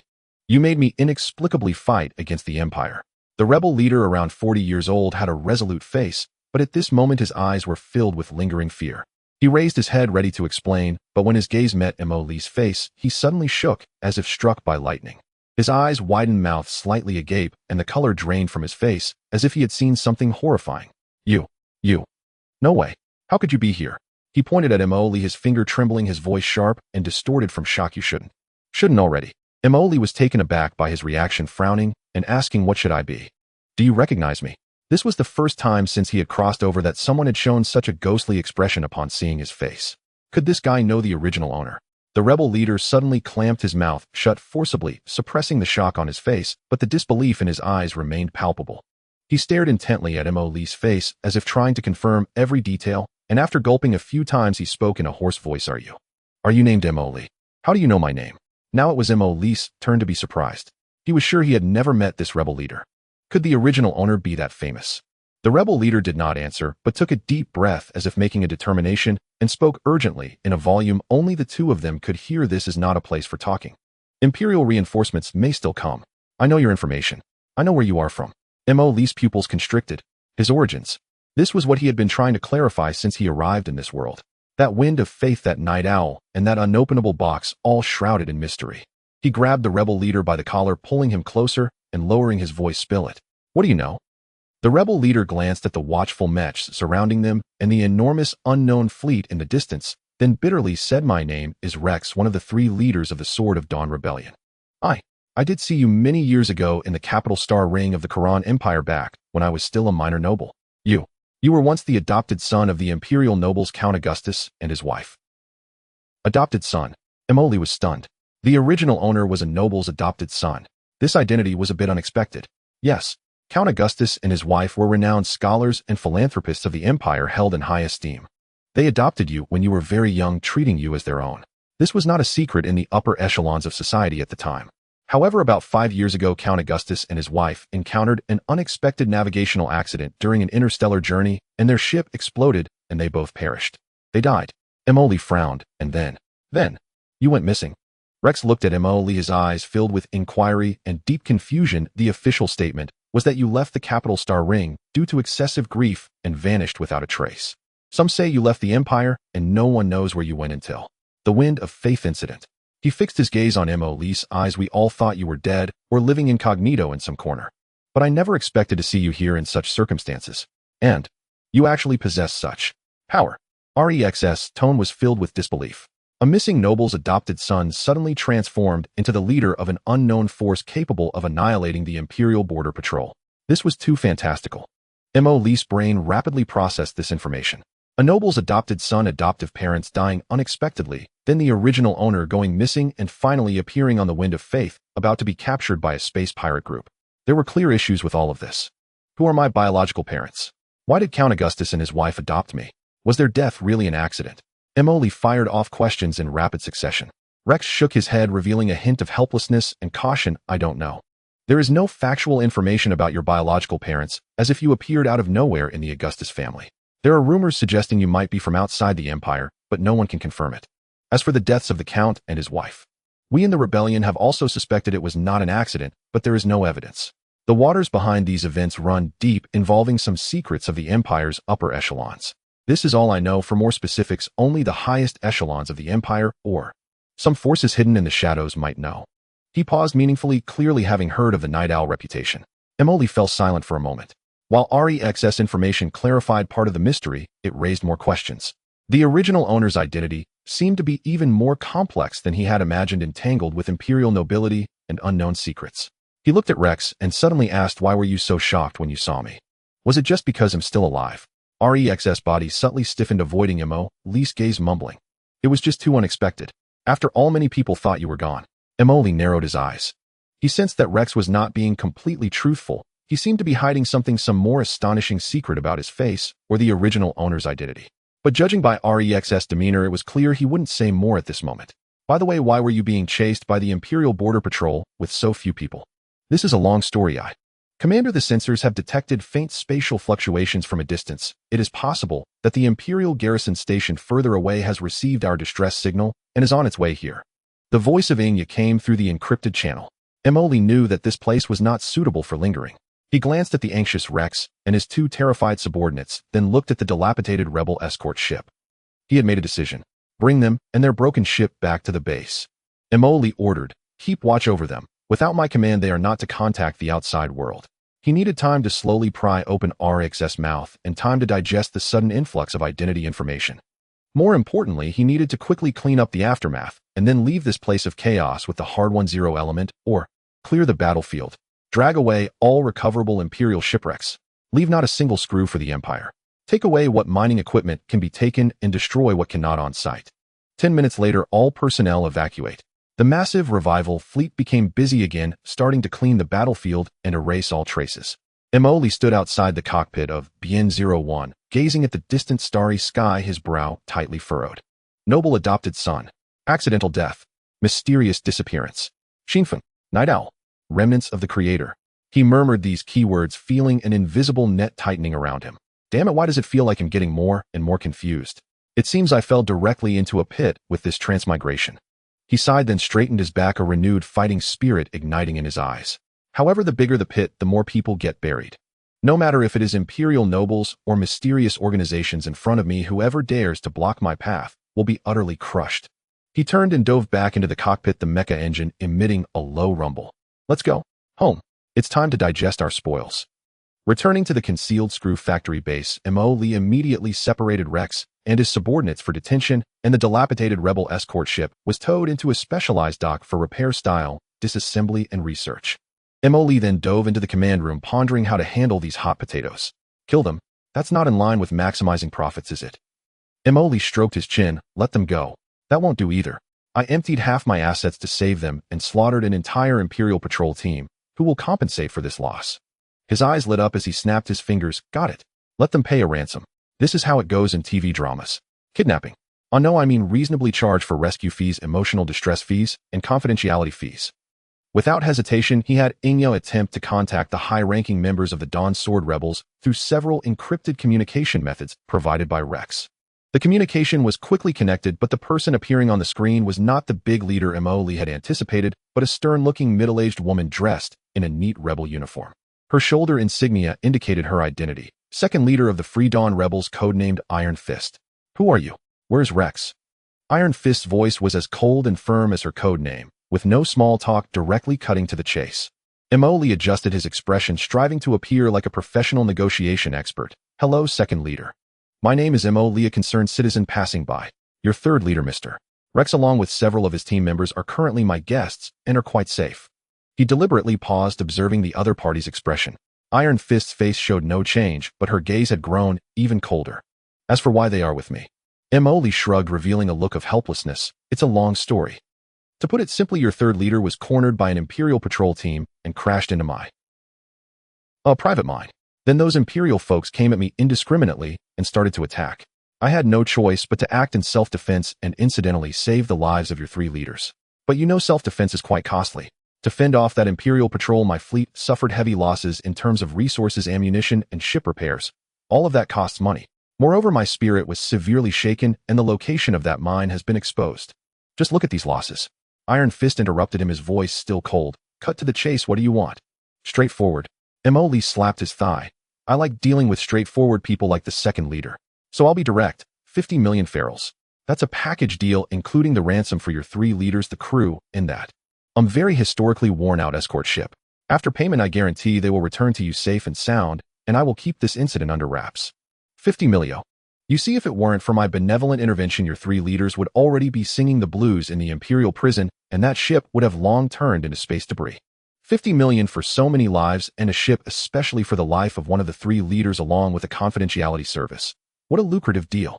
He leaned closer to the screen, lowering his voice with a hint of threat. Besides, if I were to become unhappy and send your three leaders to the Empire, how much bounty do you think the Empire would offer? It probably wouldn't be a small amount, right?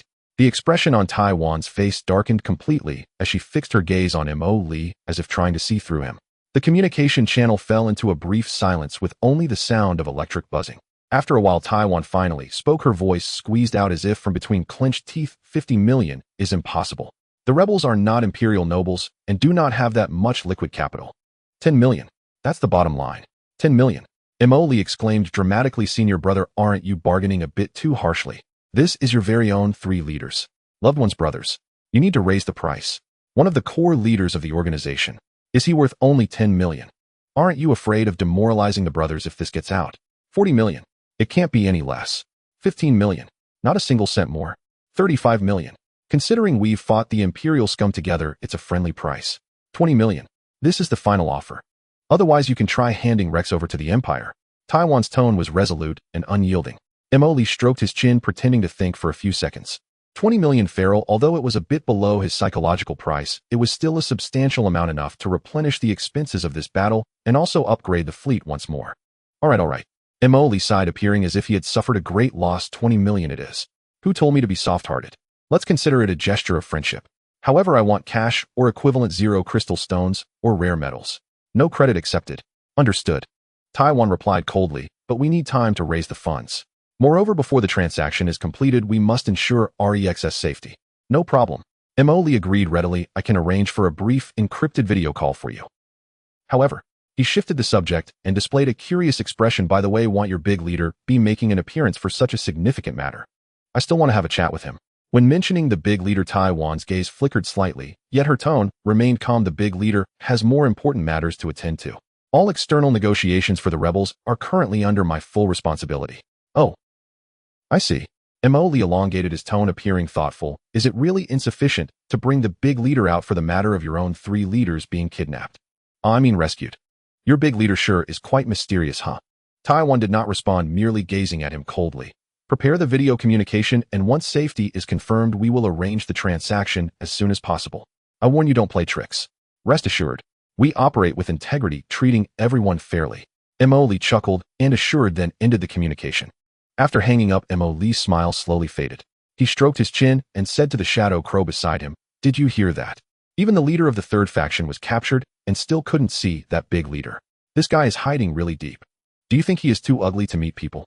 Or is there some other secret?" The shadow crow analyzed calmly. "There are many possibilities. Perhaps it's for safety, or maybe his identity is special and cannot be disclosed. Further investigation is needed." "Investigate?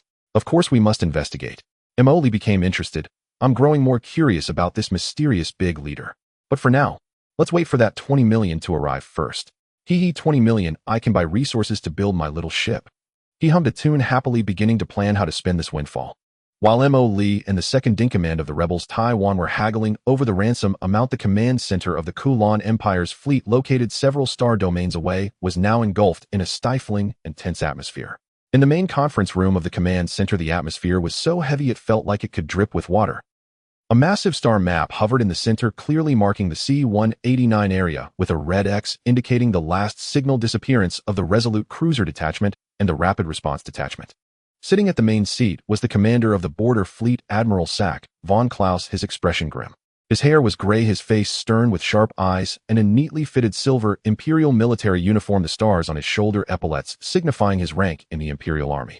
At this moment, he stared at the red X, his fingers unconsciously tapping the conference table, producing a dull thud sound. Below him sat a group of high-ranking officers, each with a grim expression, not daring to breathe. "Who can tell me?"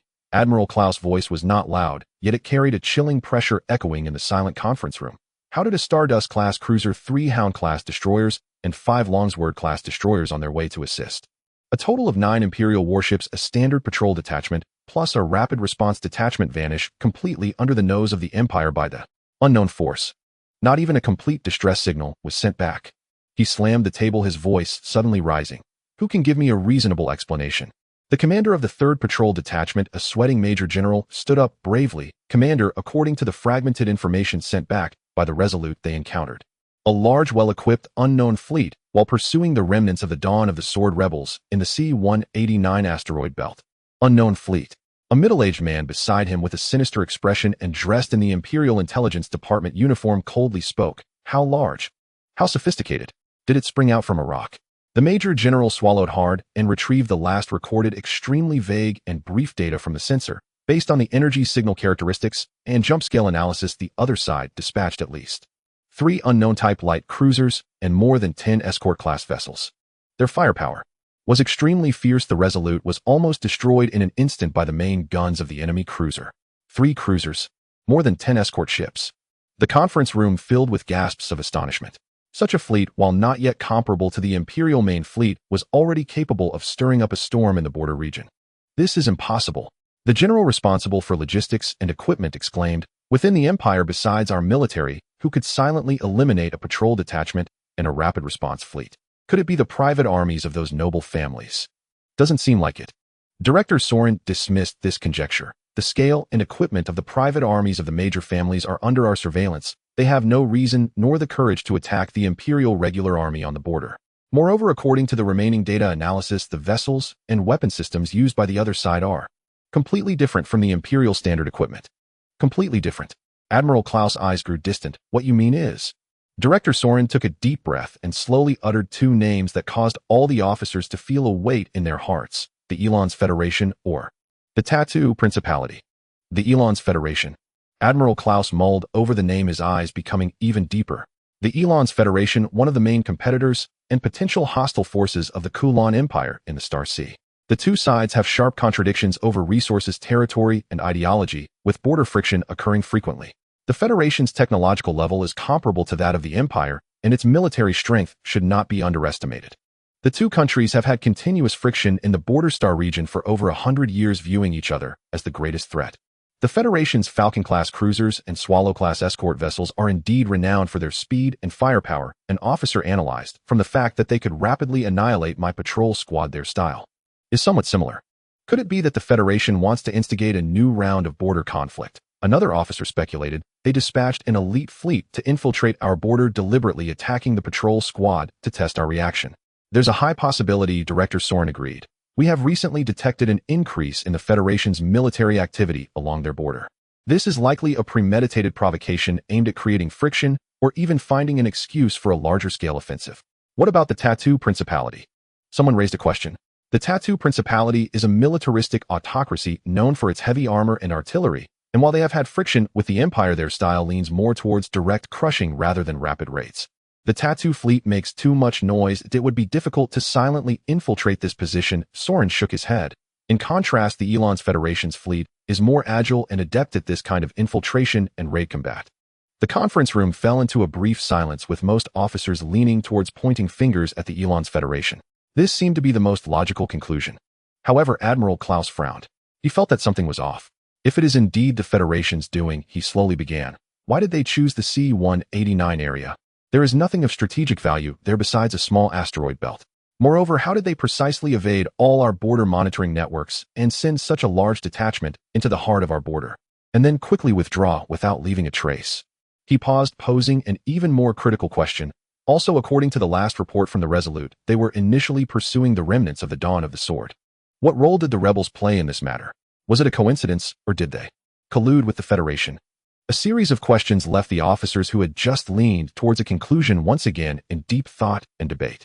Perhaps the rebels deliberately led our patrol squad into the Federation's ambush. Could it be that the rebels colluded with the Federation to set up an ambush? Or did the Federation use the rebels as bait? Could it be that it is not the Federation at all, but another force we know nothing about? Once a chain of suspicion is formed, it is hard to break. The command center was filled with voices of various opinions, but no one could reach a conclusion that everyone would accept. In the end, Admiral Klaus made a decision. Soren, he looked at the intelligence director. Mobilize all the resources you can and find out for me.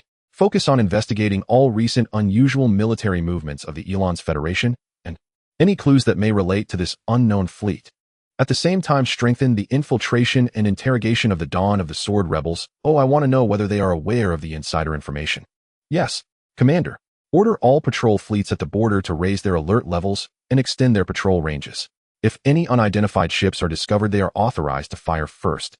Notify the Imperial Military Department to request the dispatch of at least 3 fleet groups for border support. Seal this information.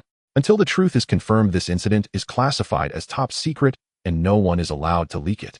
Commands flowed from the command center, and the entire Imperial border fleet began to operate like a war machine that had been suddenly awakened.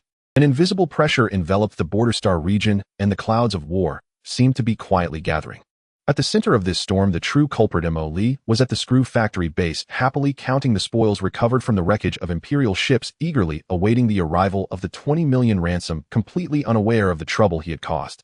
The negotiation for the 20 million feral ransom went relatively smoothly. Although the rebels were reluctant, they ultimately agreed to it to retrieve their 3 leaders and the reparable escort ship.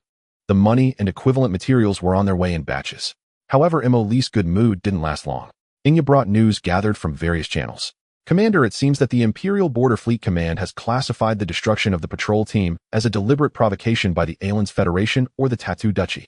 As Inya reported, his tone was as calm as ever, but the content made Mo Lee's eyelids twitch. They are massively reinforcing their troops at the border, increasing the intensity and range of patrols several times. Moreover, they issued an authorization order that allows firing first upon encountering unidentified ships. What the hell? Mo Lee nearly jumped out of his command chair. I merely mined some ores and happened to take down a few clueless Imperial folks. How did this escalate to triggering an interstellar dispute? Are these Imperial high-ups brains made of diamonds, or something? So hardcore. He scratched his head and paced back and forth in the command room. No, this burden is too big. I can't bear it. If the Elon's Federation and the Tattoo Duchy find out that the Empire is placing this mess on their heads, they will surely go crazy. If a real war breaks out, we small fry will be crushed into cosmic dust at any minute. He suddenly stopped and looked at Inya. Now that we have a large operation and big goals, we can't continue to wander around disguised as a revival security outfit. The Empire is surely sniffing around like a mad dog. We need to quickly give our fleet a new identity. But constantly changing paint jobs is too low-key. Master, is there something more advanced? Something like a black technology that can change the appearance of the ship at will? Jun Xiao asked. Searching. Technology meeting requirements found holographic mimetic projection array system modified version. It can simulate the appearance and energy signal characteristics of most known ships with a simulation accuracy of up to 99.7. It needs to be mounted on the ship's hull. This is it. Emoli slapped his thigh. Quick, equip all our starships from assault ships to cruisers with this thing. Command received. Starting to load holographic mimetic projection array technology. Resource input. Manufacturing. Installation complete. Almost instantly, a layer of extremely fine, nearly imperceptible micro-projection units covered the hulls of all starships in the base. Let's test the effect. Emily excitedly pointed at a Wolverine-class assault ship outside the window. Transform it into, an Imperial Longsword-class destroyer. A flash of light swept over the Wolverine-class ship, its shape rippling like water, and the next second it unexpectedly transformed into a beautifully designed Longsword-class destroyer adorned with the Imperial emblem and serial number. Even the color of the engine's exhaust flame and energy fluctuations were simulated with exquisite precision. Incredible. Breaking voice, Emily stared in amazement. Change it again. Change it into the Aliens Federation's Flat Hawk-class cruiser. Another flash, and the Longsword-class destroyer transformed into a flat cruiser in the style of the Aliens Federation. Change it again. The Tattoo Duchy's Hammer class. Yes, that big clumsy one. Transform into a civilian cargo ship. The more dilapidated the better. Change it into a big rock. Mo Lee was having the time of his life watching his starship seamlessly switch between completely different styles, his heart filled with joy. With this thing we are interstellar shapeshifters. We can disguise as anyone we want. By the way, it feels a bit like a dress-up game. Never mind who cares, Master is awesome. Simply having mimicry is not enough, we also need to align our identity information. Master, just having the ability to change appearance is not enough, we also need identification documents. Emily stroked his chin. Can we register some shell companies in the Keela Empire, Aliens Federation, and Tattoo Duchy? We need those that look somewhat established, have some business, but are inconspicuous, and have a clean background when investigated. Possible. This requires constructing corresponding false business records, tax records, legal entity information, and asset proofs. It requires access to the relevant databases of the 3 countries for information injection. Get it done. Emily waved his hand. Let's call the one in the Empire Deep Space Mining Group. The one in the Federation will be Farstar Resource Development Company. The one in the Tattoo Duchy will be called Anvil Security Transport. The name should be ordinary and down to earth. The system immediately began to operate, and the massive computing power began to conjure 3 completely independent shell companies with several years of operating history. In their respective official databases, they all had seemingly legitimate registration information, a small amount of asset records, and a few inconsequential transaction flows. More importantly, the system cleverly linked the original identification codes of all starships under Mo Lee's command with these 3 shell companies. When Mo Lee's fleet operated under the identification code of Deep Space Mining, from the perspective of the Empire's officials, it appeared to be a legitimate escort team for a mining company of some scale. When switched to the identification code of Farstar Development in the Federation's database, it was regarded as a private fleet conducting exploration at the border.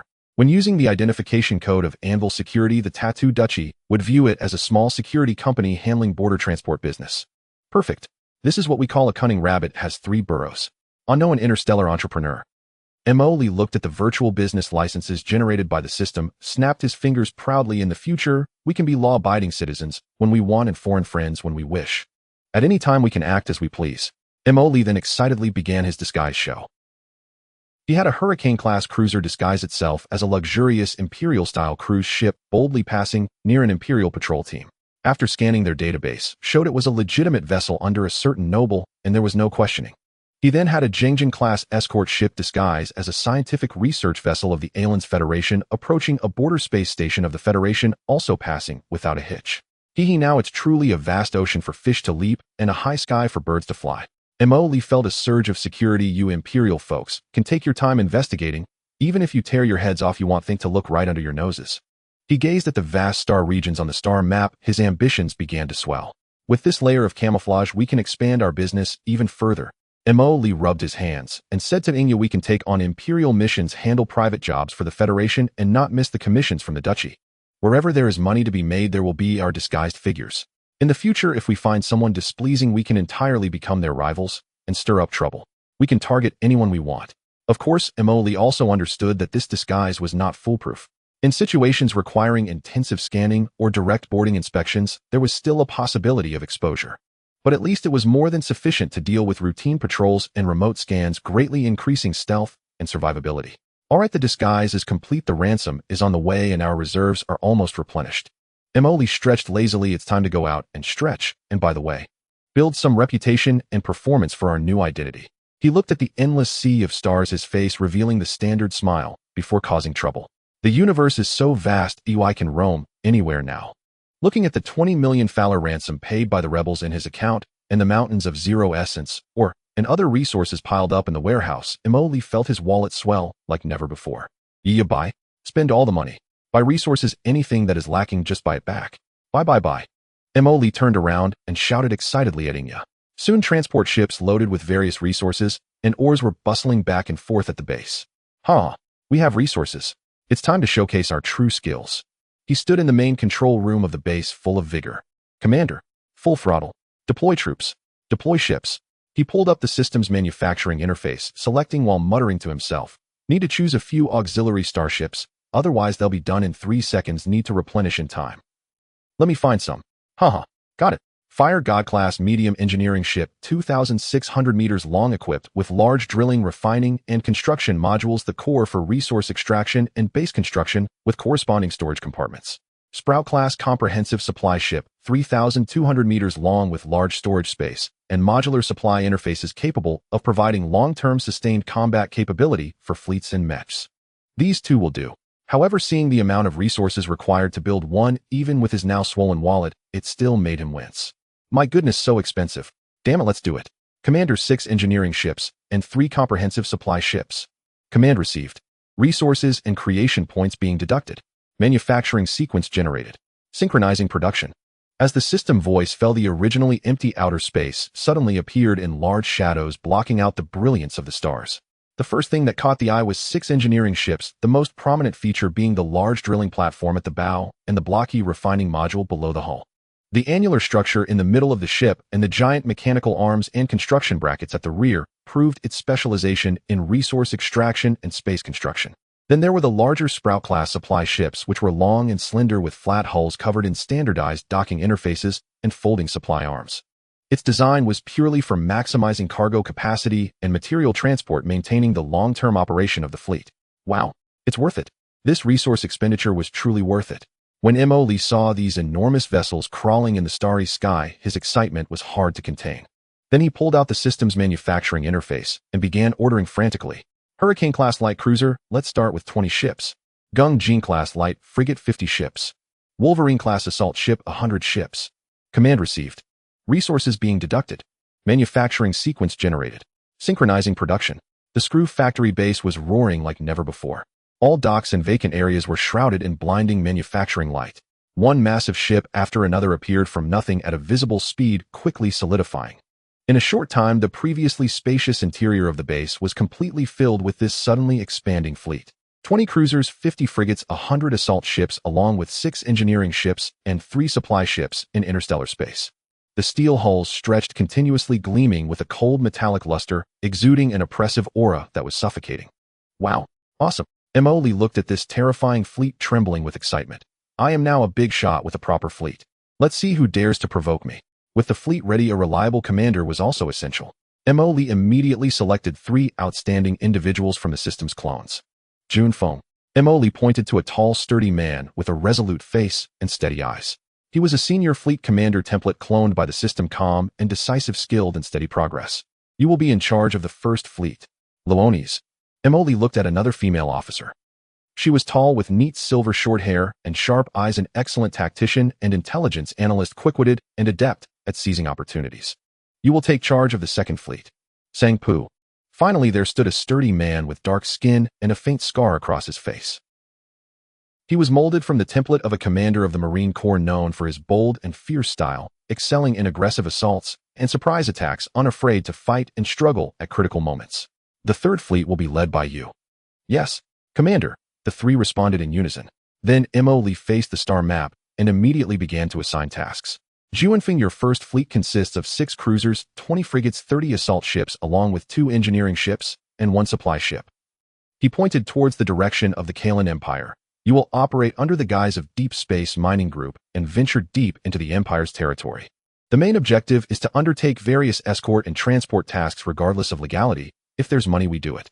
We need to gain insight into the distribution of resources and market prices within the Empire, while also collecting all intelligence regarding the Empire's upper echelons, the nobility, especially the August family. Remember, keep a low profile and accumulate wealth. Junfeng nodded steadily. Understood, Commander. I will ensure the tasks are completed. Leonis, your second fleet has the same configuration. Mo Lee's finger moved to the star domain of the Alliance. You will lead the team using the identity of Farstar Resource Development Company to explore the Federation. The tasks are similar: make money, find mines, leverage your strengths, and focus on collecting political and military intelligence from the Federation, looking for any loopholes to exploit. Stay safe. Luones smiled confidently. Leave it to me, Commander. I'll ensure Farstar development makes a name for itself in the Federation. Samp the remaining 8 cruisers, 10 frigates, 40 assault ships, 2 engineering ships, and 1 supply ship will be under your command. Emoli finally pointed towards the Tattoo Principality. You are the people of Anvil Security Transport. The customs there are simple, so it's likely not very peaceful. Your mission is more direct: cooperate, if you can, if not, persuade them to cooperate as the situation allows. The focus is on finding high-value mineral deposits and special resources. If necessary, feel free to use some unconventional methods, but be cautious not to blow your cover. Samp grinned, revealing his white teeth. Don't worry, Commander. I will ensure that the name Anvil rings loud and clear in the Principality. All right, brothers, let's set off. For more feral and resources, let's fleece the 3 major powers. Emoli waved his hand grandly, exuding confidence. The 3 large fleets led by the 3 commanders adopted different simulated appearances and identification codes like a torrent of steel, grandly departing from the base, heading towards the 3 different star domains of the Empire, Federation, and Principality, embarking on their own entrepreneurial journeys.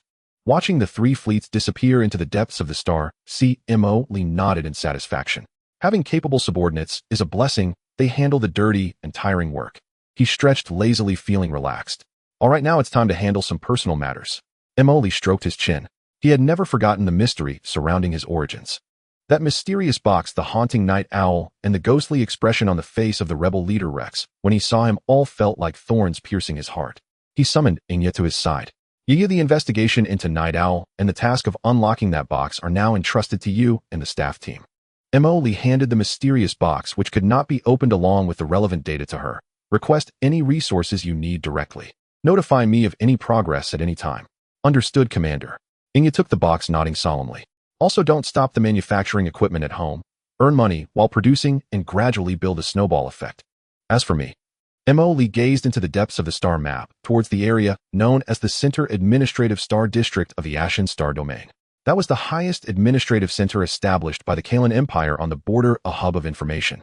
He always felt that he might find more clues about his origins there, especially regarding the accidental deaths of Earl and Countess August. I want to personally go over there for a look.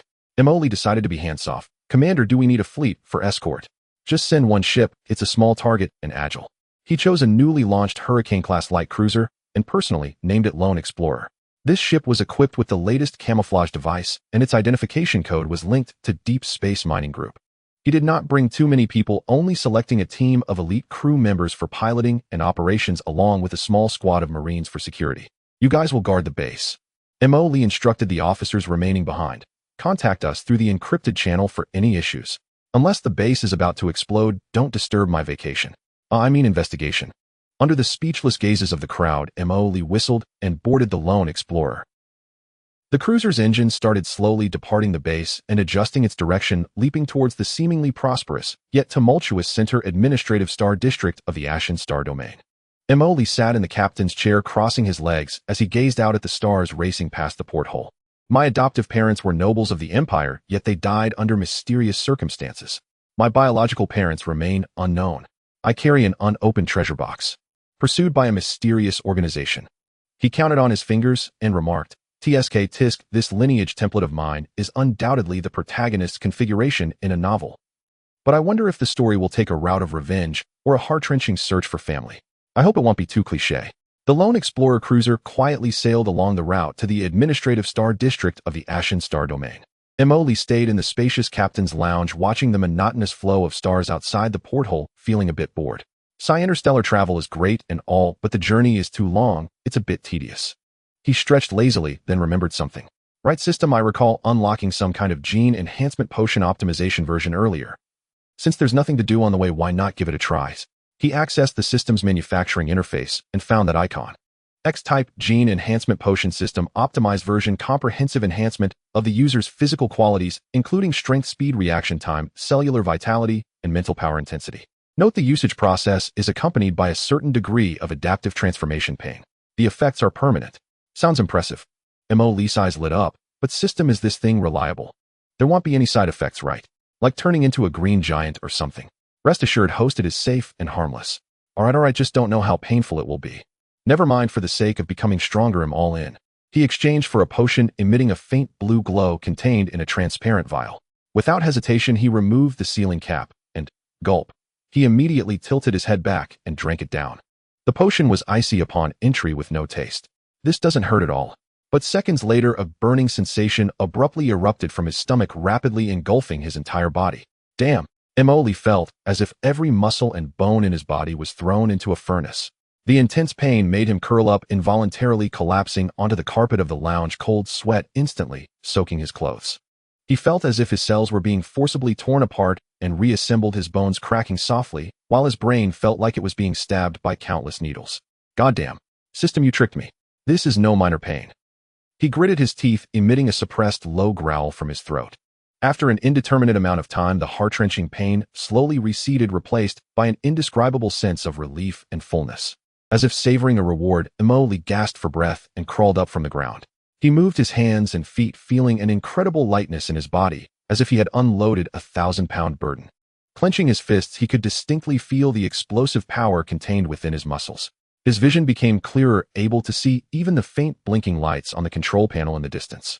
His thoughts were also unusually active. Some previously vague ideas now became clear. He walked to the wall and tried a light jump, nearly hitting his head on the ceiling over 3 meters high. Wow, have I turned into a superhuman? After landing, Emoli looked at his hands, both surprised and delighted. This is a win. Although the process was somewhat ecstatic and tormenting, he adapted to his enhanced body, feeling better than ever. As Emoli adapted to his enhanced body, the lonely explorer gradually approached its destination for this journey, the central administrative planet of the Ashen Star Domain, Dasa Star. Dasa Star may not be the most prosperous trade planet in the Ashen Star Domain, but it is undoubtedly the political, military, and information center of the Empire in this region. Key institutions such as the Governor's Office of the Ashen Star Domain, the Frontier Fleet Command's Forward Command Post, and the regional headquarters of the Imperial Security Bureau are all established here.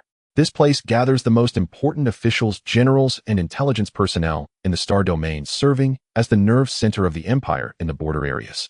The surface of the planet is covered with neatly planned administrative cities, military bases, and high-end residential areas, heavily guarded and orderly.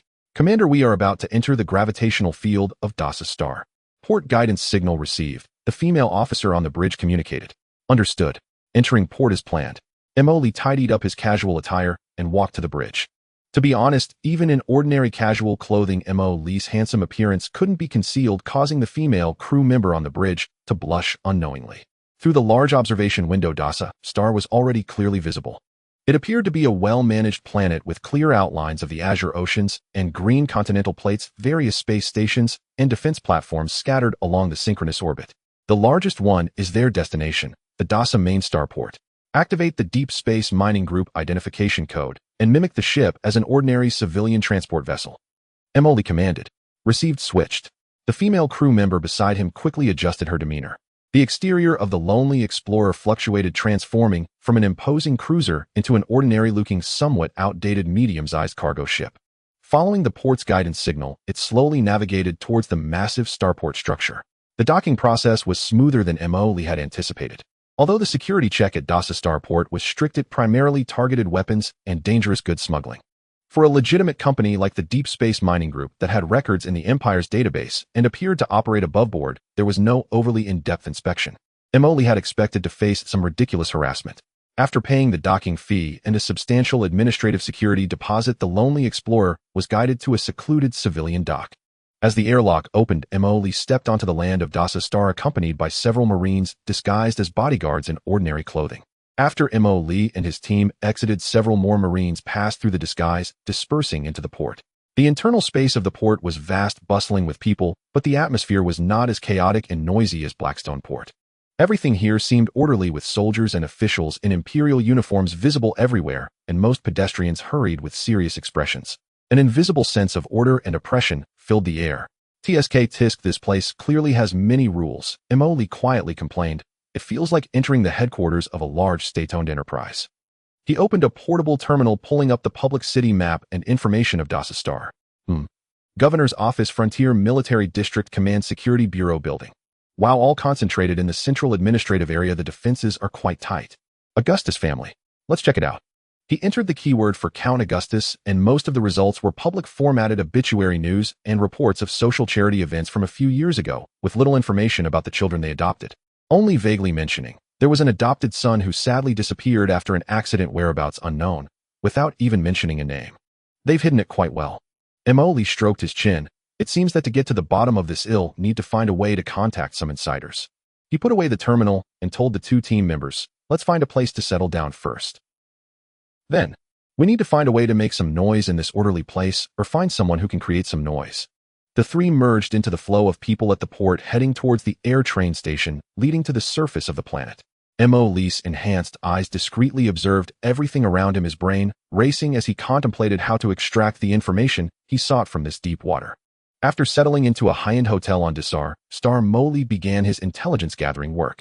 He operated under the false identity of a business representative for the Deep Space Mining Group, frequenting various venues that seemed to offer access to information. High-end restaurants, business clubs, and he even attended 2 dull interstellar economic forums. The results were minimal.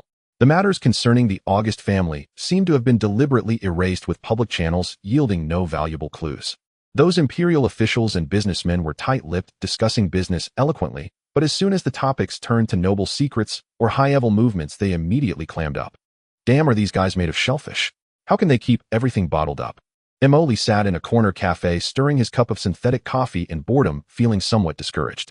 It seems relying on normal channels to gather intelligence is futile. I need to think of other methods. Just as he pondered whether to increase the hacking efforts from Inya's side, or to have the second fleet of Luonis create some distractions in the Federation, an unexpected event occurred. At the moment he was about to take action, several muffled explosions suddenly echoed from a distance. Immediately after, the piercing sound of alarms shattered the usually orderly sky of Desar Star. People in the cafe stirred restlessly, peering out to see what was happening. A few blocks away, near a civilian residential area, thick smoke was billowing up. Terrorist attack. Is it the rebels? The crowd discussed in panic. Emoli furrowed his brows. A terrorist attack at the Imperial Border Administration Center. That's quite bold, isn't it? He instinctively felt that this matter was not simple. His enhanced senses caught some details. The explosions were concentrated, seemingly intended to create chaos rather than cause mass destruction. Almost simultaneously, the multifunctional scanner he had installed on his personal terminal emitted a very faint vibration. The scanner detected several encrypted high-intensity short-range directional communication signals flashing past near the explosion area. A diversion. The word flashed through Emoli's mind. The terrorist attack was a ruse. The real target was elsewhere. Moreover, the style of this encrypted signal was very professional, not something ordinary rebels or space pirates could possess. His desire to cause trouble was instantly ignited. Let's go. Check out the excitement. Emoli signaled to 2 Marines disguised as assistants, left the cafe after tossing some money for the coffee. With their enhanced physical abilities and equipment advantages, the 3 avoided the chaotic crowd and the arriving Imperial security forces, stealthily heading towards the source of the signal. Their target was an unremarkable old office building not far from the explosion site. According to the scanner, those encrypted signals all converged here. Emoli instructed 1 Marine to keep watch outside, while he took another inside the building. The interior seemed to have its power cut off, shrouded in darkness. They ascended via the safety passage, their senses heightened to the extreme. In a room on the top floor, they overheard low conversations inside, spoken in the common tongue of the Elon's Federation. Data acquired. Withdraw. The outside is chaotic. The attention of the Imperial forces has been diverted. The route is clear.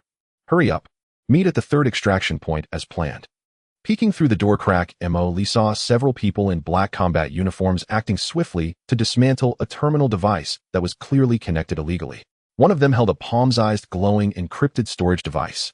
Indeed, they were Federation agents, using a terrorist attack to create chaos, taking the opportunity to steal data. Just as these Federation agents prepared to withdraw, Emoli moved. He suddenly burst through the door, charging in like a cheetah. His enhanced speed left only an afterimage. Who goes there? The Federation agents reacted swiftly, drawing their guns and firing instantly. But Emoli's movements were even faster.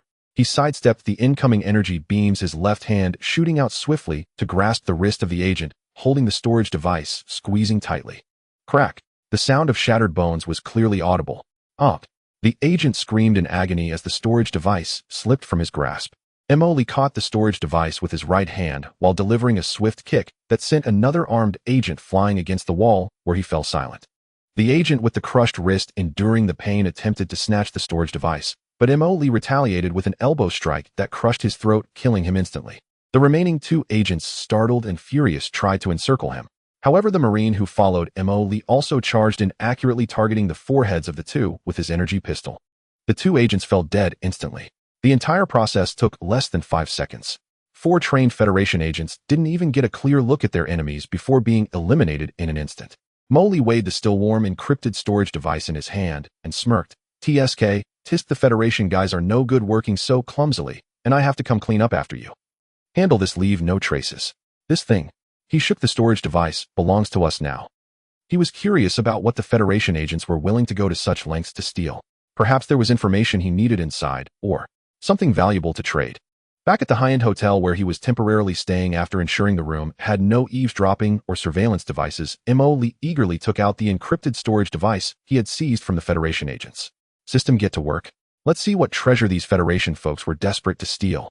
Mo Lee connected the storage device to the interface of his portable system decryption terminal, detecting multiple layers of dynamic quantum encryption. Attempting to crack. Cracking. 10, 50, 100. Decryption successful. Beginning data retrieval. Streams of data rapidly scrolled across the virtual screen in front of Mo Lee. He widened his eyes, watching with great anticipation. The result: the long-term observation report on the gravitational well stability in the Imperial border from K-77 to K-89, top secret. The Empire's Stardust class cruiser engine cooling system optimization plan experimental. The analysis of the rotation schedule and supply nodes of the 3rd and 7th Patrol fleets of the Imperial Eastern border. What the heck? All military secrets. Mo Lee quickly skimmed through his face, shifting from anticipation to disgust. What the hell? All that effort for nothing. Mo Lee slumped in his chair, a look of despair on his face. "I thought I had stumbled upon a treasure, but it turned out to be a pile of military garbage. What use is this thing? It's too hard, even for wiping." He scratched his head in frustration. What a futile effort. "I was hoping to find some clues about Night Owl or the accident involving my adoptive parents, but all I got was military intelligence." He looked at the pile of military documents marked top secret, as if it were a tasteless dish that was a waste to discard. He picked up the storage device, intending to crush it. Just as he was about to destroy the evidence, a thought crossed his mind, and his actions suddenly halted. "Wait. These things may be useless to me, but to some people they could be worth a fortune." He stroked his chin, a familiar mischievous smile spreading across his face. "For example, the Imperial military that just got played by the Federation and is boiling with anger." A brilliant idea took shape in his mind. The Federation worked hard to steal these, and now they will benefit me if I sell it back to the victimized Empire. This operation is simply perfect. Mo Lee became increasingly convinced of its feasibility. Not only can I make some extra cash, but perhaps I can also establish a connection with the Imperial military, making it easier to gather information in the future. No time to waste. He immediately began to plan. First, he had to ensure the safety of the transaction and not expose himself. Secondly, he needed to convince the Empire of the authenticity of these documents and make them willing to pay a high price. Finally, he had to leave a backup plan in case the Empire turned against him. Mo Lee forged an untraceable, anonymous communication channel through the system, directly tapping into the non-emergency communication line of the Desar Empire's Military District Command. The communication connected, and an impatient male voice with an Imperial accent came through. "This is the Military District Command Center. Please state your identity and purpose." Mo Lee used an electronic voice changer, making his voice sound like that of a cold, mysterious figure. "Identity is not important. I have a gift I wish to present to General Klaus." "What gift?" "A complete backup regarding the recent activities of the Elon's Federation agents on Desar Star." Mo Lee deliberately paused, including their successful acquisition of the 3rd and 7th Patrol Fleet's rotation schedule and supply node analysis of the eastern border of the Empire. The other end fell silent for a few seconds before the voice abruptly turned serious, even tinged with anger. "What? Who are you? How can you prove this?" "Proving it is simple." Mo Lee had long been prepared. "I will send you a processed data segment, part of which you can immediately verify for authenticity. If confirmed accurate, we can discuss the next steps." He cut off the communication and sent a carefully selected portion of the true data, encrypting the key parts. For the next few hours, Mo Lee leisurely snacked in the hotel, knowing that the Empire must have been in an uproar. Sure enough, in the evening, the anonymous channel was actively connected again. This time, a different person answered, his voice steadier, carrying the authority of a superior, though still suppressing his emotions. "I am Sack von Klaus. The sample you provided has been verified. It is genuine. State your terms." Mo Lee's heart was filled with joy, but on the surface he still spoke in a cold, electronic tone. "Very well. General Klaus indeed acts promptly. My terms are simple 50 million Farolas non-sequential old bills, or an equivalent in zero-substance crystal or rare metals. The complete data will be delivered immediately upon payment. 50 million. Are you crazy? Klaus' voice was filled with suppressed anger. Whether I am crazy or not, General, you know in your heart. Lee said, leisurely think about it. If this data falls into the hands of the Federation, the losses on your side at the border would likely exceed 50 times 50 million, wouldn't it? I am helping you mitigate your losses. You have 12 hours to consider. I won't wait past that, or I will find other interested buyers such as the Duchy of Tattoo. He decisively hung up the communication, not giving the other party a chance to bargain. Lee's tough stance and precise threat seemed to have taken effect. In less than 8 hours, the other party agreed to the transaction, but required assurance that the data was complete and unique. The transaction point was set in a deserted asteroid belt outside Disar. Lee controlled a small drone without any markings, carrying another encrypted storage device containing complete data heading to the designated location. The Empire dispatched a small high-speed boat with no markings. The handover was completed deep within the asteroid belt. The drone lowered the storage device while the high-speed boat lowered a sealed box filled with high-purity zero-substance crystals and rare metals. There was no communication throughout the entire process. Lee remotely confirmed that the value of the goods was accurate and far exceeded 50 million, then commanded the drone to self-destruct, thoroughly erasing all traces of the transaction. Done. A net profit of 50 million, plus a pile of rare materials. Lee gazed at the shimmering box in the starship's warehouse, grinning from ear to ear. The Federation delivered ahead on a platter a light gift with deep sentiment. He was in high spirits, feeling that the air on Disar Star was considerably fresher. However, just as he was gleefully counting his spoils, a secure communication from Shadow Crow came in the tone slightly serious. Commander, we have made unexpected progress in tracking Nighthawk. We captured a blurry deep web signal, and after decryption a key term was repeatedly mentioned, cradle. Cradle. Lee was taken aback. What is this again? Unclear. But the signal source underwent multiple hops, ultimately pointing to the sector where your adoptive parents, the Auguste Count and Countess, suffered an accident highly coinciding. Hearing about the connection between the cradle and his adoptive parents' incident from Shadow Crow, Lee's smile froze for a moment, then returned to his carefree demeanor. Oh, cradle. That name sounds quite warm, just wondering if what they do is legitimate or not. He smacked his lips and said to Shadow Crow on the other end of the communication, all right, got it. You continue to monitor, dig as deep as you can, but the premise is to ensure your own safety. Don't let those rats in the gutter bite back. He stretched lazily, moving his muscles and bones that felt increasingly comfortable after enhancement. Now that we have money and a ship with a big family business, there's no rush. Let those Nighthawk and Cradle play by themselves for now. Once our strength accumulates enough, regardless of what bird or cradle it is, well, wipe them out in one go. Understood, Commander. We will continue monitoring and attempt deeper infiltration, Shadow Crow calmly responded. Thank you for your hard work. Contact me with any new developments. Lee hung up the communication, stroking his chin and muttering, cradle. The place where my adoptive parents had their incident. These two matters coming together can't be good. But the sky can fall, and there are tall people holding it up. We are not tall enough yet, so let's lay low for now. He resolved to continue operating under the guise of deep space mining on Disar Star. By the way, let's see if we can leverage the recent information sale to extract some bits about the Auguste family or the incident from the Empire's military side. The main force will still be Shadow Crow and the staff team investigating from behind the scenes, while the three subordinate fleets quietly accumulate wealth outside. Just as Lee decided to play it safe and continue building strength in another dark corner of the universe, a conversation concerning him was quietly taking place. In an unregistered, heavily encrypted virtual network space. There was no lavish backdrop, only a few blurry, constantly changing light shadows representing the identities of the participants. A cold male voice spoke first. There has been a significant oversight in the cleanup work of the Shinfeng. The target key not only survived, but its growth rate has exceeded expectations. According to the residual data analysis of the Blood Wolf Squad and the Border Patrol's annihilation, the power he holds cannot be underestimated. The technical characteristics of those ships are very unfamiliar, not in any sequence we know. Another female voice continued. Preliminary detection signals from Cradle seem to have been captured as well. Although the other party may not be able to decipher it, this indicates that he or the forces behind him may have started to touch the edge. This is very dangerous. The first male voice continued. We can no longer allow this to go on. The key must be retrieved. The Genesis relic must not fall into uncontrollable hands. The previous skirmishes should come to an end. It seems the Empire's military has also sensed something. That old man Klaus has been very active lately. Do we need to?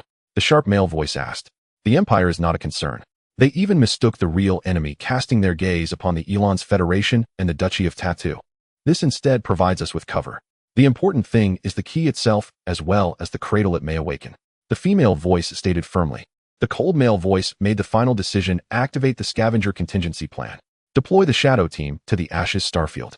Mission priority: lock onto the key, assess its threat level, and if confirmed as uncontrollable or at risk of leakage, eliminate, directly retrieve the key and all related items. If necessary, hivemind permissions may be invoked to mobilize local resources. Understood. The shadow team will be in position within 72 hours. I hope this time there will be no unexpected surprises. The light and shadows within the virtual space gradually dissipated as if they had never existed. Only the cold directive named Cleaner began to quietly surge towards the direction where Mo Lee was located, like an invisible undercurrent. On the planet Dursa, Mo Lee was completely unaware of the new round of actions by the Night Owl targeting him. He was happily enjoying the daily life of a newly rich.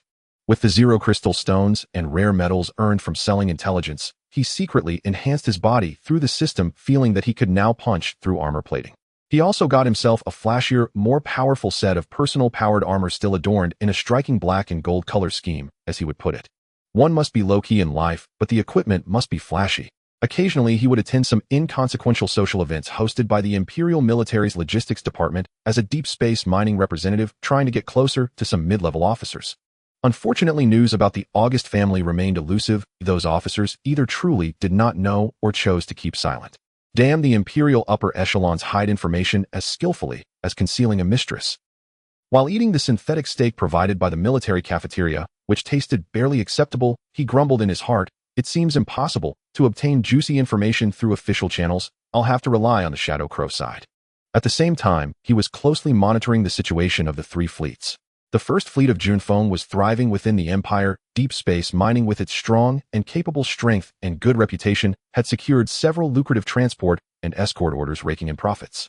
They also gathered some information on the distribution of mineral resources within the Empire and gossip about certain small to medium noble families, though it was not immediately useful. The second fleet of Lolones was even more at home on the side of the Elon's Federation. Distant Star Resource Development Company utilized its flexible black operations and precise investment insight to quickly establish a foothold in the gray areas along the federal border. Not only did they open several stable resource channels, but they also successfully infiltrated a border intelligence exchange station of the Federation, obtaining a wealth of information regarding internal faction struggles and military movements. The third fleet of Songpu was completely in a different style over in the Tattoo Duchy. The name Anvil Security Transport was earned through numerous hard-hitting physical negotiations. They forcibly invested in several small asteroid mines rich in rare metals located at the margins of the duchy's influence. Though the process was somewhat violent, the results were gratifying, with resources continuously being sent back to the base. Seeing that all aspects were steadily advancing and the reserves of resources and funds were on the rise, Mo Lee felt increasingly pleased. Once I unleash the Titan ship, let's see who still dares to act tough in front of me. At that time, whether it's Night Owl or Cradle, they'll all have to lie flat and present their rear ends to me. As he observed the three fleets raking in profits and the base's resources piling up, Mo Lee felt satisfied, yet sensed something was missing. Just robbing money and resources outside isn't enough. The intelligence is still lacking. He strolled around the command room with a nutrition bar in his mouth. The Empire here is too tight-lipped, and the Federation and Duchy can only provide some scraps. Core information: where exactly is the Night Owl? What is the Cradle? What happened to my adoptive parents? These core secrets cannot be uncovered just by hanging around outside. His eyes shifted, stopping at the massive star map, gazing at the areas represented by the three major powers, when a brilliant idea suddenly emerged. I have the system which can clone people, edit memories and identities. Isn't this the perfect candidate for an undercover agent? Mo Lee slapped his thigh, delighted. Let's send our own people to infiltrate their ranks. The military, political, and commercial sectors. Let's turn them all into sieves. Once our undercover agents climb to higher positions, won't the intelligence pour in like a waterfall? He resolved to act swiftly.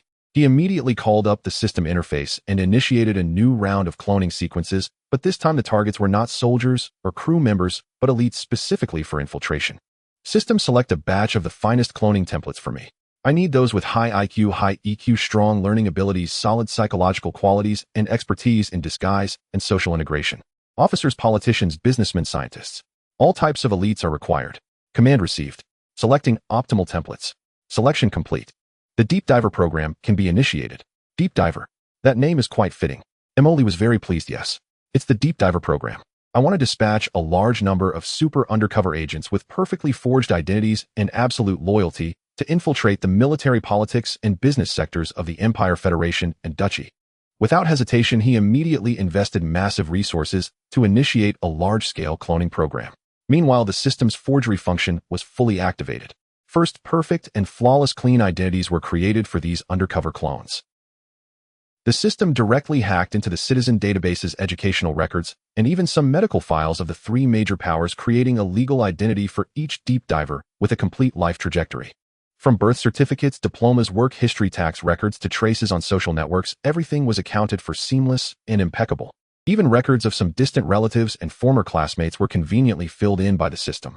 Next came targeted training and memory infusion. Based on the fields they would infiltrate, the system infused them with relevant professional knowledge, behavioral patterns, and even some innocuous personal quirks. This ensured that from thought habits to speech and behavior, everything conformed to the background setting of their disguised identities. This one will be set as a side branch of a fallen noble from the Empire, loyal to the Empire, but frustrated, eager to revitalize the family, and arranged into military departments. That one make it a radical technocrat from the Elon's Federation who has some criticisms of the federal system, but outstanding abilities, and stuff them into one of their cutting-edge research institutes. And this one make it a grassroots officer from the Tattoo Duchy with a poor background, clean identity, and fierce in battle, eager to rise through military merit. Lee eagerly assigned initial settings and life scripts to these deep divers, as if playing a simulation game. The first batch of 300 meticulously packaged deep divers was soon ready. They had different appearances, backgrounds, and personality traits, but the only commonality was the absolute loyalty to Lee hidden deep within their genes. Brothers and sisters, Lee stood before the assembled deep divers for the final mobilization. Your mission is to infiltrate the enemy's heart. Go for promotions, make money, conduct research, and socialize. Use your abilities to strive upward in your respective positions. He paused, revealing his signature wicked smile. Of course, climbing up is not the ultimate goal. The important thing is during the climbing process and after reaching the top to quietly relay back the interesting and unsavory little secrets you hear and see through encrypted channels. Especially regarding the Night Owl Cradle, the August family, or anything that sounds impressive and mysterious, those will be the key focus. Remember, you are independent individuals. Unless given special orders, there should be no lateral contact among you. Your own safety and long-term infiltration are the top priorities. Is that clear? Understood, Commander. 300 voices responded solemnly and firmly. Very well. Let's set off. 4. For the peace and justice of the universe. Lee waved his hand. Then these deep divers, equipped with the perfect identities and initial funds prepared by the system, silently infiltrated every corner of the Kalan Empire, Elon's Federation, and Tattoo Duchy through various channels. Some would enter the Empire's administrative departments or military academies based on their solid academic backgrounds and abilities. Others would join federal tech companies or research institutions with their stunning technical proposals, while some would make their mark in the Duchy's army with their fierce performances. Just as the first batch of deep divers was dispatched like scattering beans, Lee found himself in a leisurely state reminiscent of an old farmer after sowing seeds, waiting for the autumn harvest. He was staying in a high-end hotel on Deceiving Star, contemplating whether to taste the local delicacies or attend a military social event for some free food and drinks, hoping for a stroke of luck. While he was torn over what to have for dinner, a pair of encrypted communications arrived almost simultaneously. First was the commander of the Second Fleet, the silver-haired beauty Luo Nisi. Her holographic projection appeared in the safe house, her expression carrying a rare seriousness. Commander, there is an anomaly on the Federation side.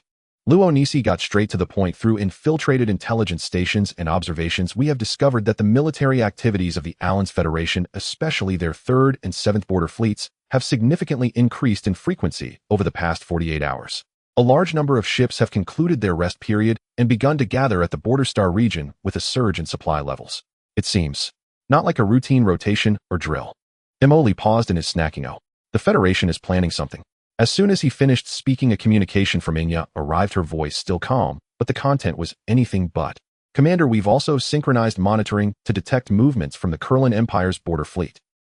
The 1st and 4th Fleets under General Klaus have entered a state of maximum combat readiness, with the defense levels of several border outposts elevated to orange. The internal communication traffic within the Empire's military has surged with keywords involving defensive posture, responding to provocations, and combat readiness checks. Lee swallowed the snack in his mouth and blinked. What's going on? Is the Empire and the Federation colluding to stir up trouble? What a commotion. Luo Nisi added, according to the scattered information and signal analysis we intercepted, there seems to be a belief circulating within the Federation military that a series of recent provocative actions by the Empire at the border have crossed a line necessitating a stern response to uphold the Federation's dignity and border security. Inya continued to report the Empire firmly believes that it is the Federation planning a new round of infiltration and attacks, possibly with some level of tacit approval and support from the Duchy of Tattoo. They judge that the Federation is likely to launch a medium-scale border offensive in the near future. Listening to the intelligence from both sides, Mo stroked his chin, his expression not one of anxiety, but rather of someone enjoying the unfolding drama. Tisk. So both sides think they are the victims, both feeling like they are about to be hit. This misunderstanding is truly delightful. He quickly realized that this sudden tense situation had a lot to do with him having previously taken out an Imperial patrol team, and then blamed it on an unknown force which the Empire had attributed to the Federation. The Empire feels it has been wronged by the Federation and seeks revenge, while the Federation believes the Empire is being unreasonable and must retaliate, thus creating a vicious cycle. Commander, do we need to take any action? Luo Nisi inquired. The situation is tense, and our commercial activities may be affected. If a localized conflict breaks out, our base in the Ashenstar region could be impacted. Inya also reminded action. Of course we need to take action. Mo slapped his thigh, standing up, excitement sparkling in his eyes. Such a grand spectacle, it would be a pity not to take part. He quickly issued orders. Luo Nisi, your second fleet will remain on the Federation side, closely monitoring their every move. Find out their specific attack plans, troop deployments, and main targets. If necessary, we can fan the flames or throw cold water depending on the situation. In any case, let the situation develop in a direction favorable to us. Understood. A glimmer of understanding flashed in Luo Nisi's eyes as she accepted the order and left. Inya, keep a close eye on the Empire side, especially the movements of the Border Army Command. Let's see what that old Klaus is really planning. Moreover, the deep divers we just dispatched are perfectly timed for this situation. Let them quickly integrate into their respective circles and climb up as much as possible. Yes, Commander. Notify the 1st Fleet of Junfeng and the 3rd Fleet of Songpu to raise their vigilance, temporarily avoid possible major conflict zones, but be prepared to intervene at any time or take advantage of the chaos. Emoli grinned. What if they really do start fighting? If some equipment gets lost on the battlefield, or there are some unclaimed mines, we can help safeguard them. As commands were issued, the revival faction, which had been in a farming state, began to quietly mobilize around this sudden border crisis. Emoli walked to the window, gazing at the still, orderly sky of Dasa, star faintly sensing the undercurrents hidden beneath the calm. Let them fight, let them fight. The more lively they are, the faster I will develop. He leisurely stretched. It would be best if they both suffer losses, then I can come out and pick up the pieces. Wouldn't that be delightful? Just as the forces under Emoli began to adjust their deployments in response to the changing situation, a conflict ignited the tense fuse in the disputed K-99 star area along the border of the Kurlan Empire and the Alans Federation. The conflicting parties were a routine patrol fleet from the Federation and a frontline alert squad from the Empire. On the Federation side, a fleet composed of 3 Hunting Falcon-class light cruisers and 8 Swallow-class frigates patrolled this star area under the command of Colonel Victor. His orders were to enhance patrols to demonstrate presence while maintaining a restrained yet resolute response to any possible Imperial provocations. On the Empire side, there were 2 Stardust-class light cruisers and 6 Longsword-class destroyers led by Colonel Raymond. His fiery temperament, paired with the previous annihilation of the patrol team, made him full of hostility and vigilance towards the Federation. His orders were to closely monitor Federation movements and take necessary measures in case of suspicious behavior. As both sides' sensors almost simultaneously captured each other's signals, the tension reached a peak. Colonel Victor of the Federation stared at the sensor display, his brow furrowed. Imperial fleet. Fewer in number than us. Maintain formation, send out standard identification and warning signals, and demand the other side to clarify their intentions and withdraw from our star area. Understood. Signal has been sent. Colonel Raymond of the Empire watched the Federation fleet's aggressive formation and noted that their cruiser outnumbered his own by 1. His anger flared. The Federation is indeed up to something. They have the advantage in numbers. They will definitely strike first. We cannot give them a chance. All units, shields to maximum power. Weapon systems to standby. Main cannon charging lock onto the leading Hunting Falcon class. Colonel the other side is only issuing a warning signal and has not shown any intention to attack. The deputy attempted to remind. Shut up. Do you want to wait until their fire lands on us before reacting? Raymond sharply interrupted. Execute the orders. Almost at the moment the Empire's shields lit up and the cannons began to turn, the Federation's sensors detected this obvious hostile action. Commander, the Imperial fleet has raised their shields and weapon systems are charging. They have locked onto us. The Federation sensor operator reported loudly. Colonel Victor's expression darkened, as expected. The Empire just couldn't hold back. All units prepare for defense. Shields to maximum power. Evasive maneuvers. Wait for my command before firing. He still tried to control the situation to prevent escalation. However, Colonel Raymond misinterpreted the Federation fleet's evasive actions as preparations for an attack. They want to flank us. They plan to encircle us. Raymond shouted. We cannot let them succeed. All ships open fire at will. Hit them. The 2 Stardust-class cruisers of the Imperial fleet fired their main cannons first. Thick plasma beams tore through the void, shooting straight at Colonel Victor's flagship. Evasive maneuvers. Colonel Victor ordered urgently. The Federation flagship's swift wind suddenly veered to the side, narrowly avoiding the direct hit from the main cannon, but a plasma beam grazed the side of the ship, causing the shields to flicker violently, and some outer armor was instantaneously vaporized. Report ship damage. Left side, shield overloaded. Some external equipment damaged. Structure intact. Empire bastards. They really opened fire. The Federation fleet's communication channel erupted in chaos. Colonel Victor looked out the porthole at the flames belching from the Imperial fleet, knowing that the situation was beyond redemption. He took a deep breath and ordered in a deep voice, all units counterattack. Repeat, open fire freely. Priority target Imperial cruisers. With the command given, the 3 Hunting Falcon-class cruisers and 8 Swallow-class frigates of the Federation fleet immediately returned fire. A barrage of concentrated energy fire and missiles surged towards the Imperial fleet. The K-99 star zone instantly transformed into a vortex of death. Energy beams crisscrossed, weaving a deadly web of light against the pitch-black backdrop of the cosmos. Missiles trailed long tails of flame, continuously striking against the shields of both sides, exploding into bursts of fireballs. Both sides' mechas were simultaneously deployed, each seeking their opponent's machine guns and ion beam guns, intermittently fired, with mechas being struck by the starship's anti-air laser turrets bursting midair.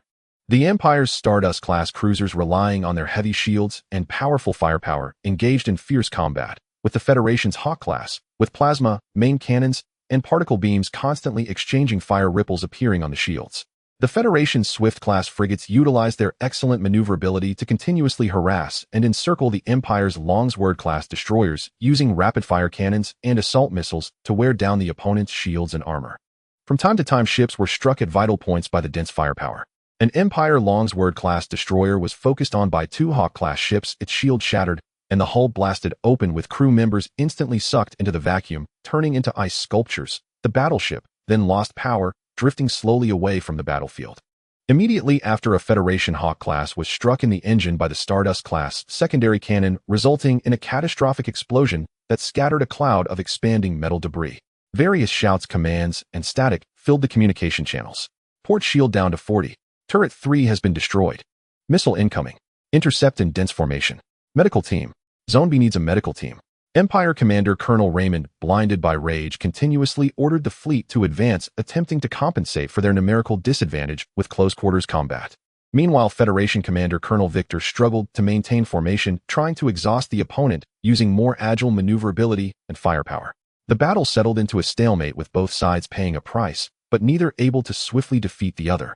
The real-time footage and data of this border friction transmitted back almost simultaneously to Mo Lee's personal terminal and the Screw factory base through hidden monitoring probes and the intelligence network of the Second Fleet. Mo Lee munched on a new flavor of synthetic potato chips while watching the intense battle scenes on the holographic projection, exclaiming, "They've started fighting. It's really happening." While this Empire commander is a bit reckless, charging forward despite the numerical disadvantage. The Federation commander is quite steady, though a bit too conservative. Look, that destroyer is gone. What a shame, that's a lot of money.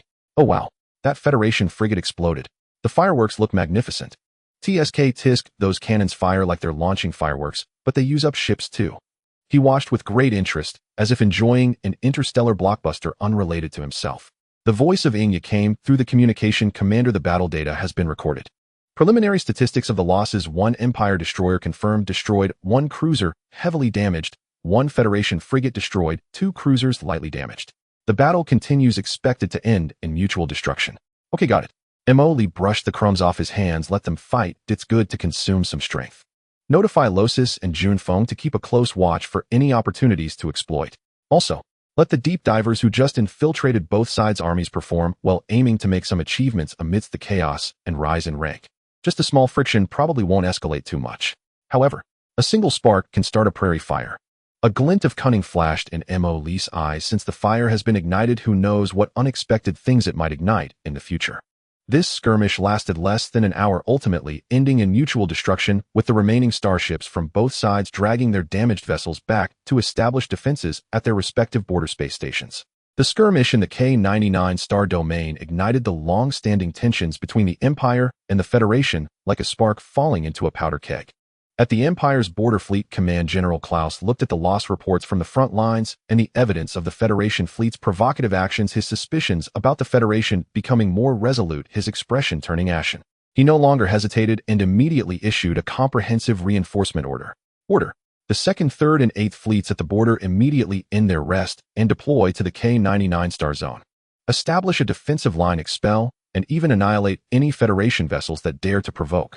At the same time, request the military to mobilize the nearby 7th and 11th fleets from the Barca Star Zone for rapid reinforcement at the border.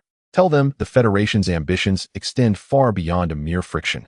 The massive Empire war machine began to rumble to life. Tens of thousands of starships ended their docking status, igniting their engines, and pouring out from various bases and starports, converging into a steel torrent heading toward the border. Almost simultaneously, the Alliance Federation's parliament and military also reacted fiercely. Federation President Mishus Gate, at an emergency parliamentary meeting, presented evidence of the Empire fleet's first strike and deliberate provocation, his voice solemn and resolute. Fellow citizens, the Empire's greed and arrogance have completely torn off their disguise. They ignored interstellar treaties and brazenly attacked our patrol fleet. This is a blatant violation of the Federation's sovereignty. We must not back down. Following a brief and intense debate, the Federation Parliament overwhelmingly passed the President's proposal. Authorization granted by the President.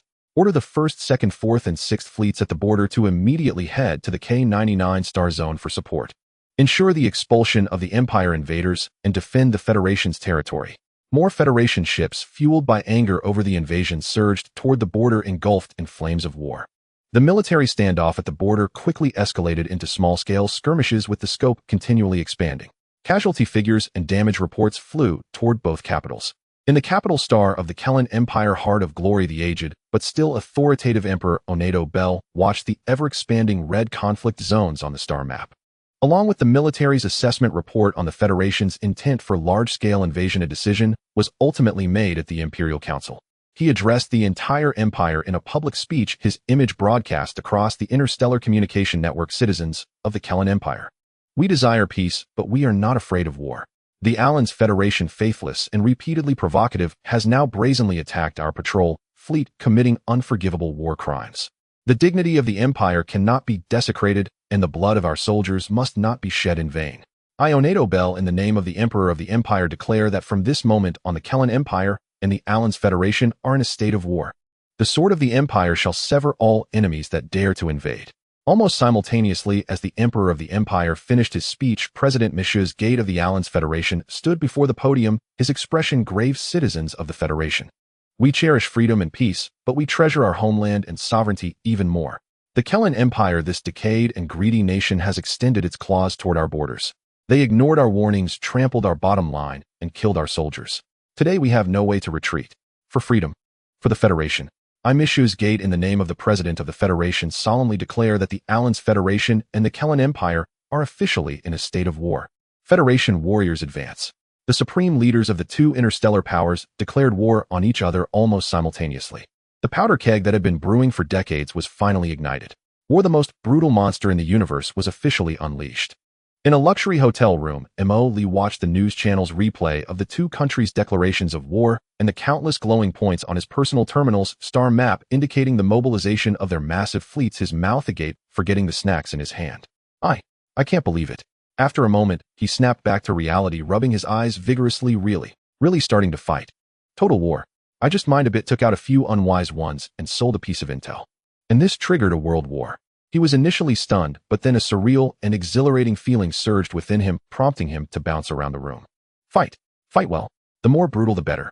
Best to smash their brains out. Awesome. I am indeed the chosen one. Just by messing around a bit, I can spark an interstellar war. He excitedly danced around. The Empire and the Federation are at it. This is going to be a great show. Hit harder. The harder you hit, the better. Ideally, knock that dog's brain out. The holographic projection of Enya appeared beside him, reporting, Commander, according to the current situation analysis, the main forces of the Empire and the Federation will be mutually restrained along the prolonged border line. This will greatly weaken their control over the territory, especially the gray areas along the border. Meanwhile, the war will create a huge demand for resources and a vacuum of intelligence. Understood. Understood. Mo Lee's eyes sparkled. Our opportunity has come. He immediately issued a series of orders. Notify June Foam. First Fleet, take advantage of the Empire's vulnerable rear to increase activities, purchase war supplies at low prices, and sell at high prices. If that doesn't work, we can collaborate with space pirates to find a side deal. Find a way to open up a few safe smuggling routes. See if we can make contact with the Empire's military-industrial complex. Tell Luones. Second Fleet, do the same on the Federation side. Take advantage of the chaos of war to purchase resources and infiltrate key departments. See if we can obtain military technology or important intelligence from the Federation. And Samp, the Third Fleet should stop being cautious along the Duchy's borders. The Empire and the Federation are currently too preoccupied to care about anything else. You can act freely and take over those rich mining planets located in disputed star fields, which are currently neglected. Let's dig first and talk later. All deep divers, activate wartime contingency plans. Take advantage of this war opportunity to perform well within your respective systems, striving for faster promotions and entry into the core decision-making circle. He seemed like a speculator who had seen a rain of gold in the sky, excitedly planning how to seize maximum benefits in this sudden war. By the way, you know what's happening with Night Owl and Cradle? With such a grand scene, they must have reacted right. No significant movements for now. However, the chaos caused by the war may very well provide cover for their activities, Inya replied. Emoli stroked his chin and chuckled. Who cares? The murkier the waters, the bigger the fish we might catch. Let them fight, we just need to quietly make a fortune. He seemed to envision that against the backdrop of bloodshed between the Empire and the Federation, his power was growing at an unprecedented speed. The war machines of the Empire and the Federation clashed along the border with countless starships transforming into fireworks, disappearing in an instant. While everyone focused their attention on the main battlefield, Emily's gaze turned to an inconspicuous corner of the Empire's interior. The resource accumulation point numbered G77. G77, a medium storage station under the Empire's 3rd Logistics Command, primarily responsible for storing the raw crystals, special alloys, and backup energy cores needed at the front line. Inya reported in the communication, currently stationed forces include an enhanced orbital defense platform and about 2 squadrons totaling 80 active heavy mechs of the Gladiator IV type from the Empire. Gladiator IV.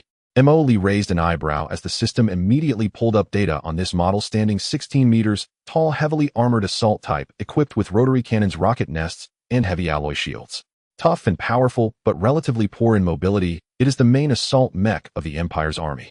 80 units. That's a bit tough. Emoli stroked his chin, then broke into a grin. However, why would I let go of the fat meat I have my eyes on? He stood up and stretched his muscles. Just right, my new ride should also be taken out for a spin. Notify the mech squad, prepare 30 YZ units, and wait for me to return for a trip. 3 days later in the base hangar, Emoli stood in front of his exclusive mech. This mech, named Dragonflame, stands 15 meters tall, features a streamlined design, and is painted in his signature black and gold color scheme, with subtle dark red glows flickering at the joints. It abandoned the heavy fixed armor in favor of a dynamic deflection field combined with high-toughness composite armor, providing excellent defense while being extremely agile.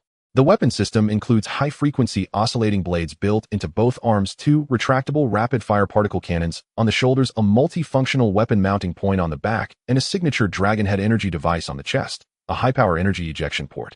Hey, isn't it handsome?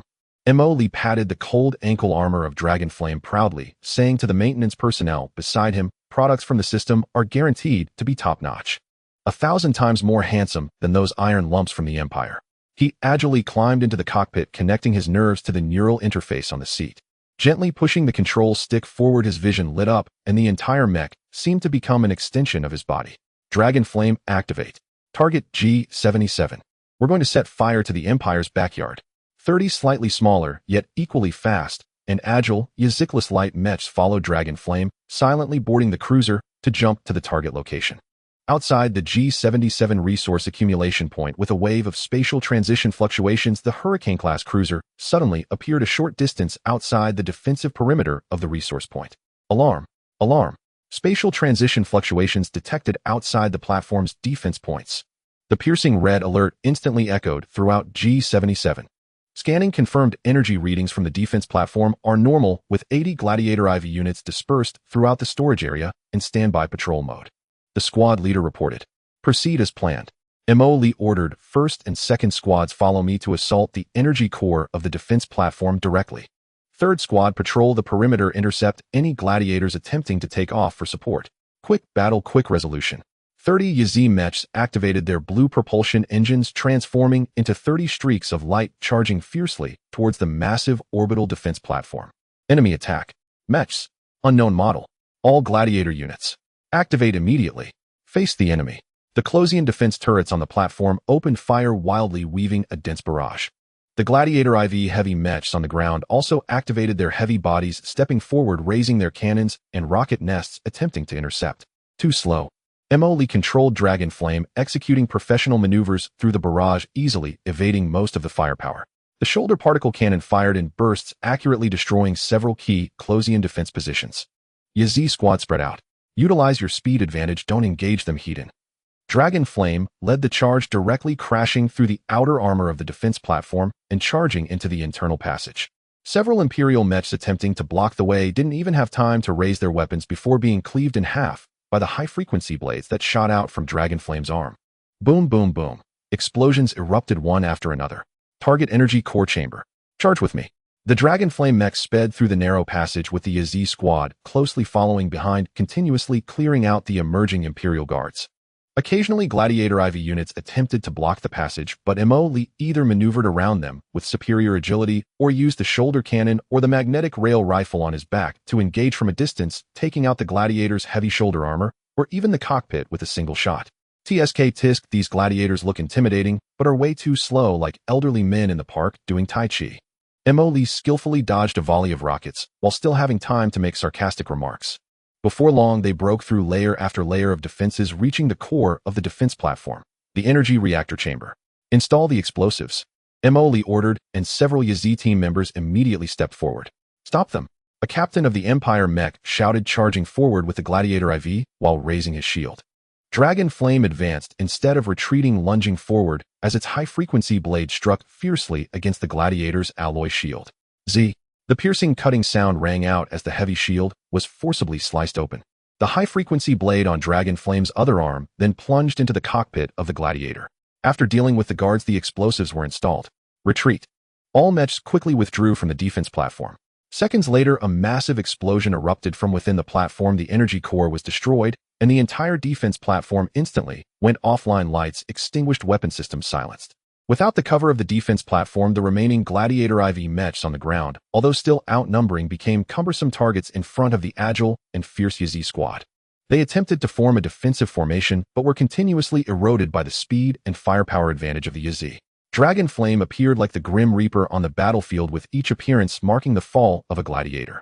The roar of the magnetic rail rifle, the howl of the particle cannons, and the cutting sound of the high-frequency blades intertwined to create a one-sided massacre.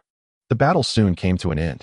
80 Gladiator IVs, except for a few that fled early upon sensing danger, were mostly destroyed or rendered immobile.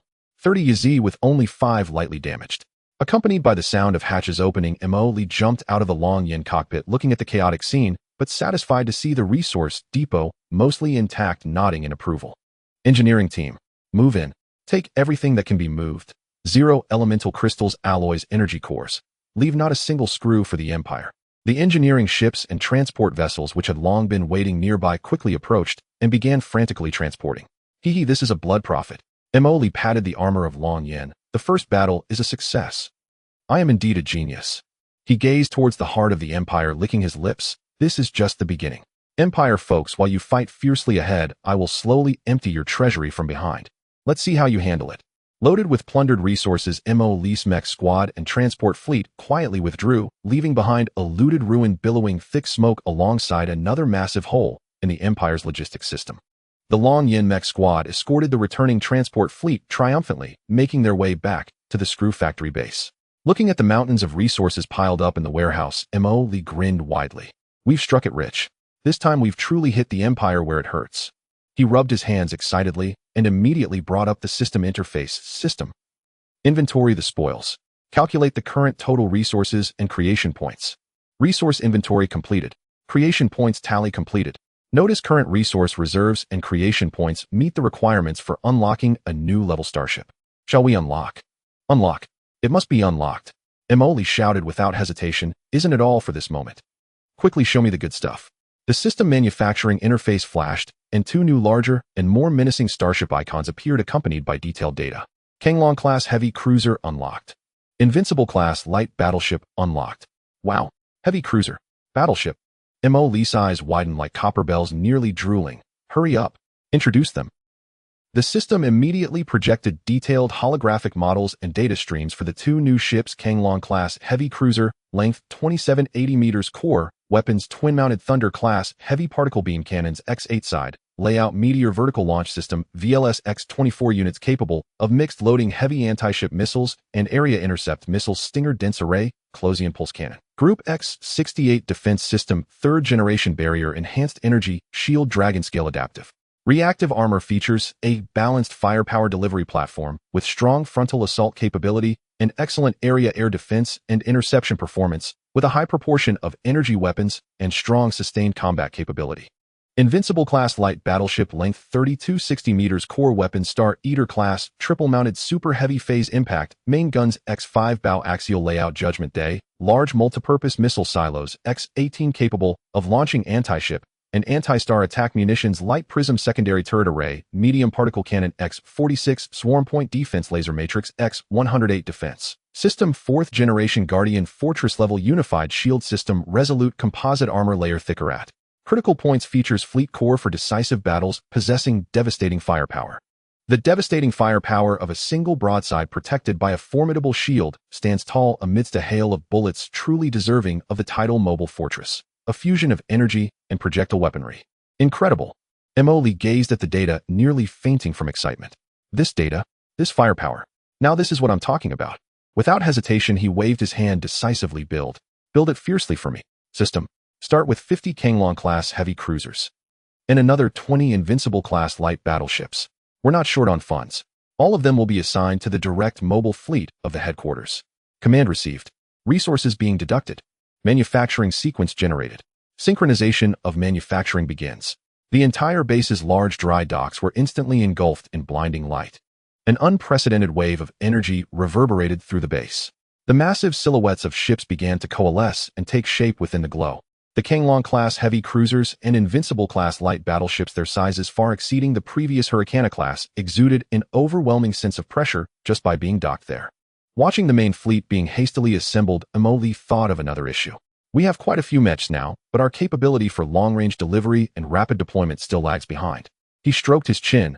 Relying on cruisers or assault ships for transport is unprofessional and inefficient. System, is there a dedicated mech transport ship available? Searching. Matching vessels found. Whale Shark-class mech transport ship. Would you like to unlock and manufacture it? There really is one. Unlock it. It must be unlocked. A stream of information flickered in front of Emily's eyes. Whale Shark-class mech transport ship, length 2850 meters, core functions large mech hangar standard capacity 130 large mechs high-speed deployment channels X12 frontline quick maintenance and repair workshops light defensive weapons pulse turrets X26 missile launchers X48. Feature a high-speed deployment platform specifically designed for mech units, boasting strong transport capabilities and rapid release efficiency, greatly enhancing the strategic mobility and sustained combat capability of mech forces. That's the one. Start with 10 ships. From now on, our mechs will have dedicated transport at their disposal. What a sight.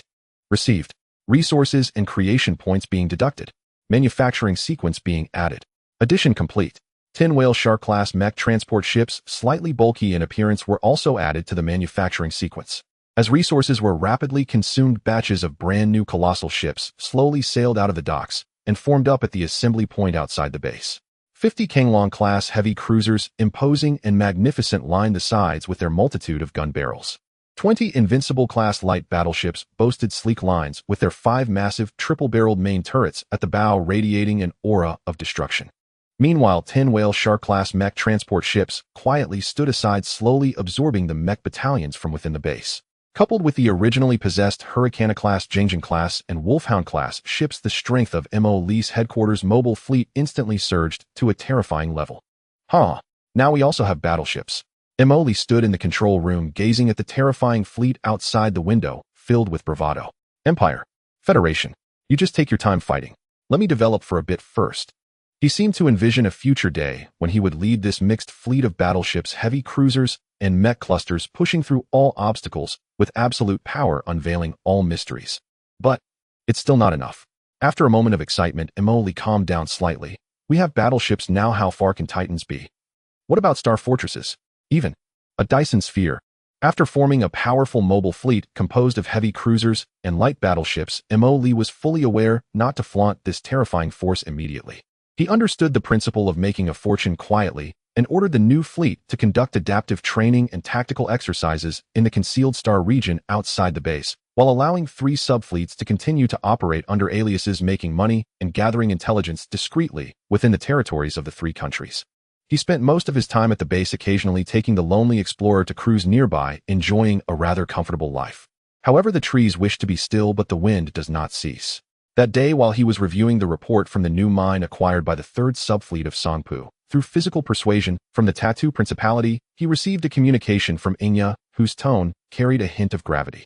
Commander, a small escort fleet under the 1st subfleet was ambushed by an unidentified pirate fleet while performing a routine commercial escort mission in the Black Triangle Star region at the Imperial border.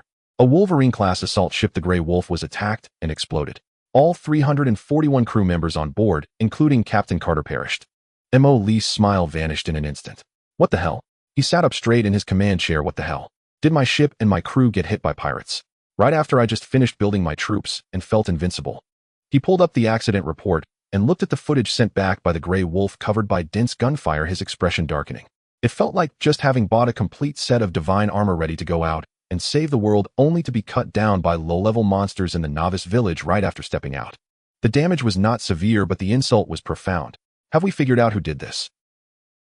According to the last sensor data from the Grey Wolf and the analysis of active forces in that star region, Inya pulled up the star map and pointed to the Black Triangle area. The most likely suspects are the recently emerged Bloodskull pirate group. They possess over 30 modified ships and even have modified cruisers operating ruthlessly and having attacked multiple merchant fleets in recent months. Bloodskull, they dare to touch my people with just 30 shabby modified ships. Emily laughed in anger. Damn it, I've been busy playing hide and seek with the Imperial Federation, and I haven't had the time to deal with this group of rotten fish and shrimp. Do they really think they are something special? A surge of anger flared up in his heart. He had just built battleships and was preparing for a larger scheme, only to have his backyard raided by a bunch of pirates. If he didn't reclaim his honor, how could he continue to navigate the starry circles in the future? Commander, what do you mean? Inya asked. What do you mean? Emily snorted coldly. Is there even a need to ask? Of course we must take action. I want the Black Triangle know. I want all the blind pirates along the border to know the consequences of touching my people.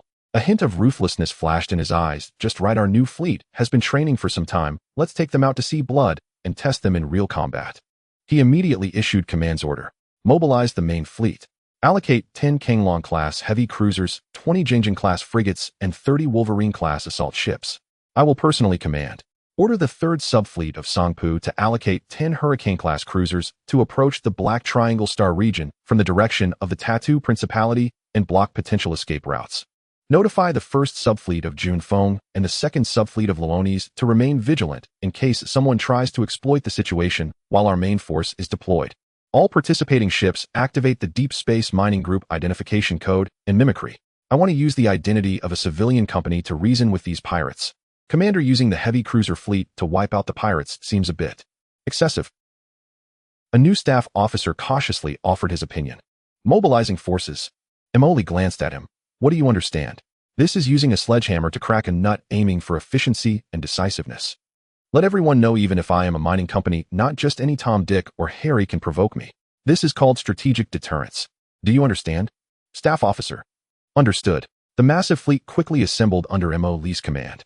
10 nearly 3-kilometer-long Kanglong-class heavy cruisers served as the core, resembling a moving mountain of steel surrounded by 20 Jingjing-class frigates and 30 Langhun-class assault ships. This force, let alone hunting down star pirates, is qualified to confront the main fleets of the Empire or the Federation.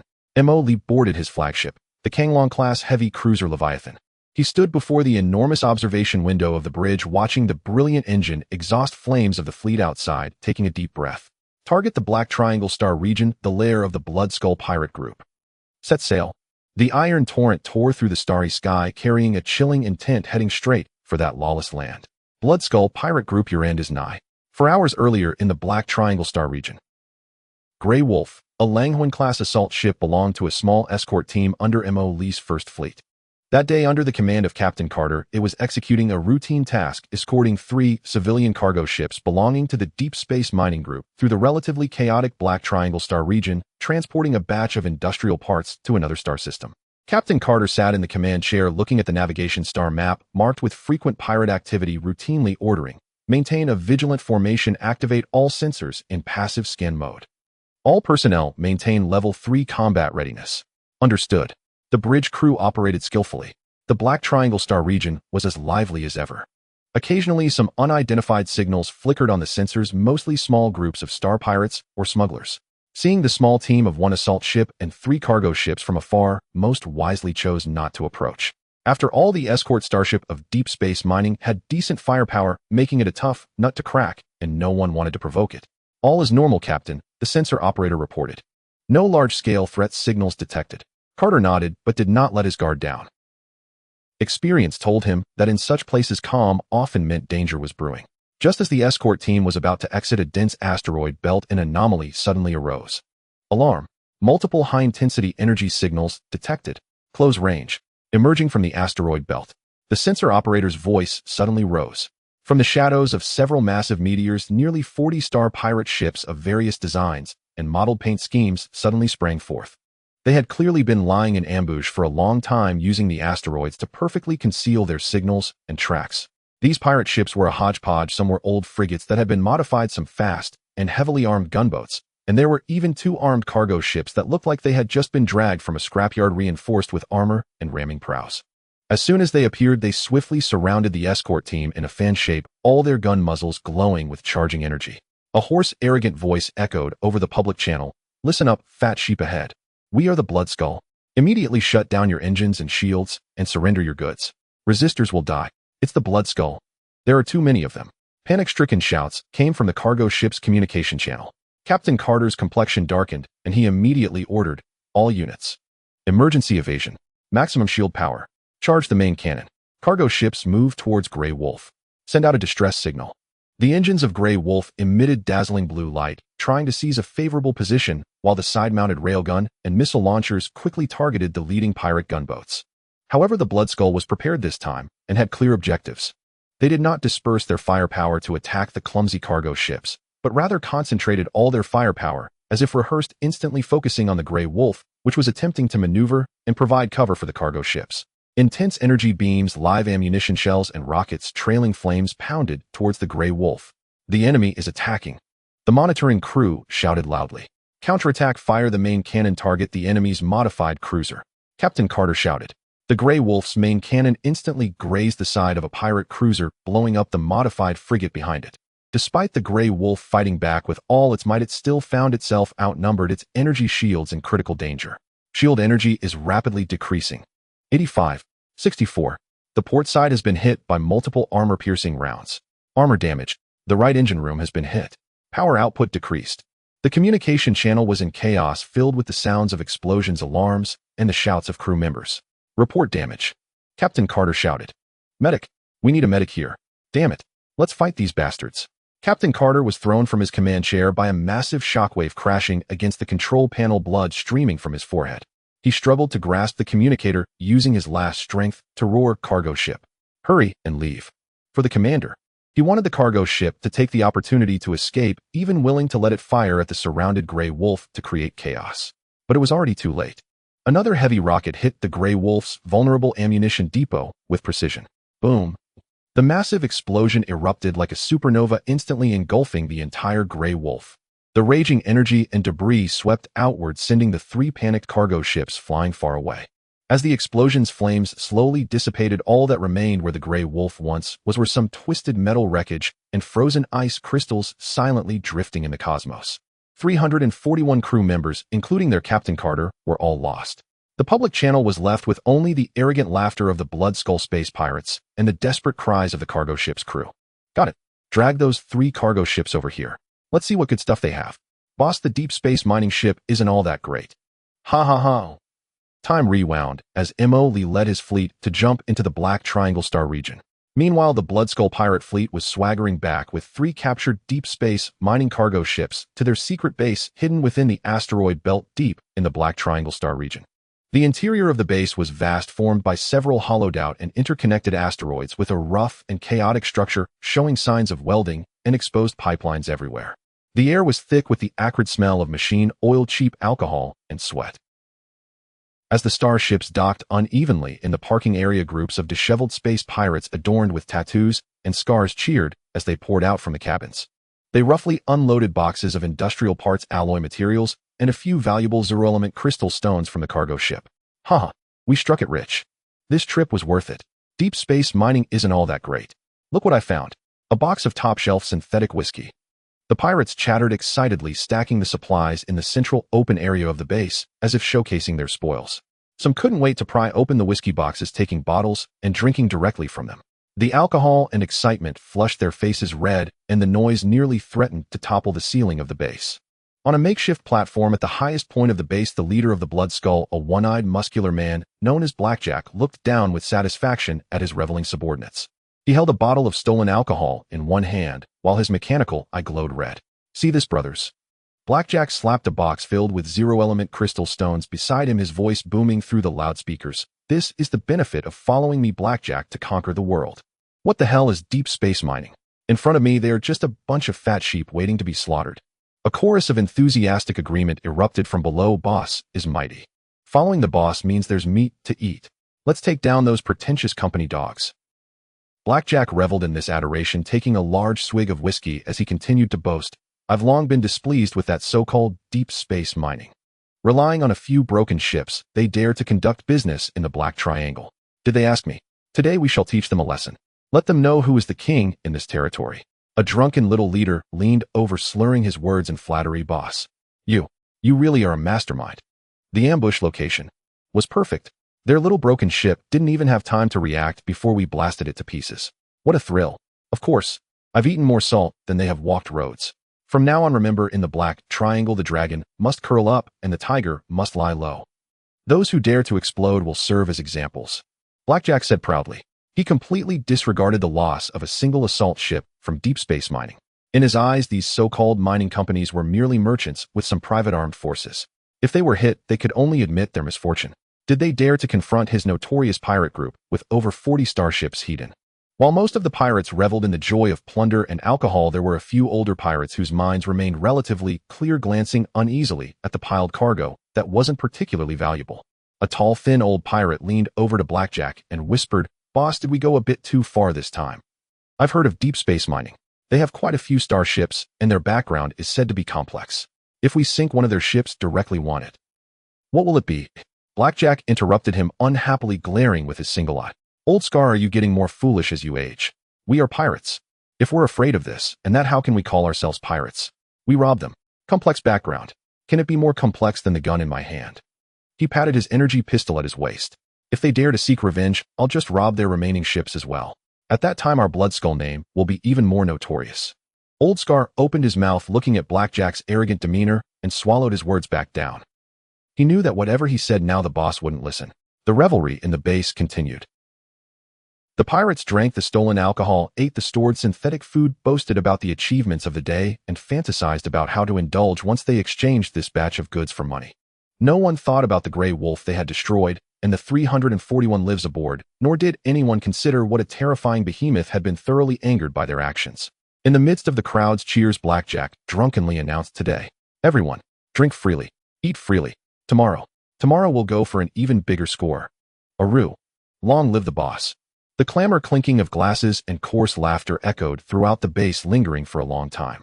While the Bloodskull pirates were drinking wildly in the base hall, the crew members of the 3 cargo ships were roughly locked up in a makeshift cell converted from an abandoned warehouse. The iron door slammed shut with a clang, and outside came the sounds of pirates locking the door and their gradually fading arrogant laughter. The warehouse was filled with the smell of rusting metal and dust, with only a few dim emergency lights providing weak illumination. Most of the crew huddled in the corners, their clothes disheveled, faces marked with bruises and scrapes. They were merely ordinary cargo handlers employed by deep space mining, unaccustomed to such a situation. Having witnessed the escorting gray wolf being torn to pieces by fierce firepower and now being locked up, by terrifying pirates with an uncertain future, many fell into despair. Some were quietly sobbing while others stared blankly at the ceiling.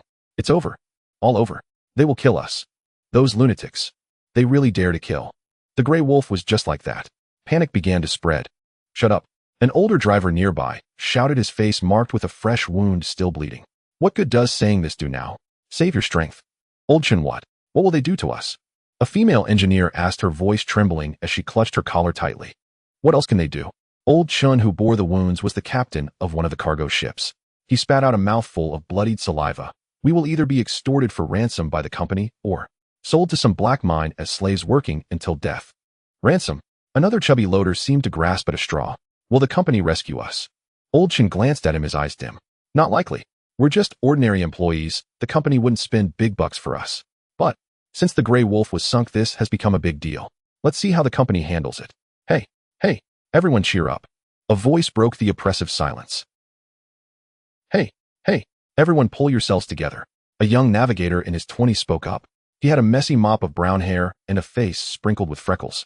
At this moment, he wasn't huddled like the others. Instead, he was leaning against the railing, tilting his head curiously to observe the structure of the space pirates' base outside. Tisk, these guys really have poor management, he muttered under his breath. Completely unlike a captive, he seemed more like an inspector. Goods are piled haphazardly, the passages are unplanned, and security relies basically on shouting and the guns in their hands. A nearby old crew member tugged at his sleeve, his voice trembling. Gray, keep your voice down. Don't let them hear you. Don't worry, if they hadn't just killed us outright and instead locked us up, it means we're still useful for now, or we might even be worth some money. He tried to push the cell door, but it didn't budge. It's locked tight, an old mechanical lock, a bit rusty, but still quite solid. Do you really think the company will come to ransom us? Another young crew member asked with a hint of a sob. Gray shrugged, who knows? Just as Old Shun said, maybe they want, or perhaps they'll sell us off to work in the mines. Or simply toss us onto some barren planet to fend for ourselves. The thought process of the space pirates, who can say for sure? He spoke lightly, as if he weren't discussing his own life or death. Leaning against the cold wall, he perked up his ears, carefully listening to the sounds from outside. The sounds of revelry from the space pirates drifted faintly and mixed with coarse shouts and the sound of breaking glass bottles. Did you hear? They're still drinking, Gray said to his companion. The more they drink, the lower their vigilance. This is our chance. Chance? What chance? We're locked in here, and outside there are crazed gunmen. The old crew member thought Gray might be losing his mind. Opportunities are always reserved for those who are prepared. Gray grinned, revealing a row of white teeth. He began pacing in the cramped cell, his eyes scanning the surroundings like a scanner. Look over there in the corner of the ceiling, there's an old ventilation duct. The grating seems a bit loose. There are drag marks on the ground indicating this place is frequently used, not just a dedicated cell. The guards. He quietly counted the footsteps of the patrolling guards outside. About every 10 minutes, only one guy sounds like he's walking unsteadily, probably has had quite a bit to drink. He was like a player in a puzzle game, carefully collecting every clue that could be utilized. After a while, a drunken space pirate staggered over, glancing inside through the bars, mumbling, "Be good. Hick, don't cause me trouble." Gray quickly moved to the door, plastering a smile on his face. "Big brother, you've worked hard. Still drinking?" The space pirate let out a belch, squinting at him. "What do you want, kid? Trying to pull a trick?" "Not at all." Gray quickly waved his hands. "Just a bit thirsty. You see, you're having such a good time. Could you share some with us? We're locked up anyway, can't escape." The space pirate paused for a moment, seemingly not expecting a captive to make such a request. He scoffed, "Dream on. Just stay put." After saying this, he swayed and walked away. Gray didn't get discouraged, retreating to say, "Did you see? This guy isn't quite sober. And he has a big bunch of keys hanging from his waist, jingling as he walks, a nice, alert sound." The other crew members looked at him as if he were a monster. Even at this time, he still had the mind to observe the guards curing. "Gray, what on earth are you thinking?" Old Chin couldn't help but ask. "We are just meat on the chopping block right now. I'm thinking about how to jump off the chopping block." Gray lowered his voice. "Don't you realize? These space pirates are undisciplined and rely entirely on their ferocity. Now that they've robbed the goods and are in high spirits, it's the most relaxed time. Deep space mining. Our company, I always feel it's not simple. Do you remember those security ship crew members we occasionally saw before? They were all shockingly disciplined. Our ship was attacked, and the company certainly won't just let it go. So what? By the time the company sends someone, will be." Someone said pessimistically. "That's why we can't just wait idly."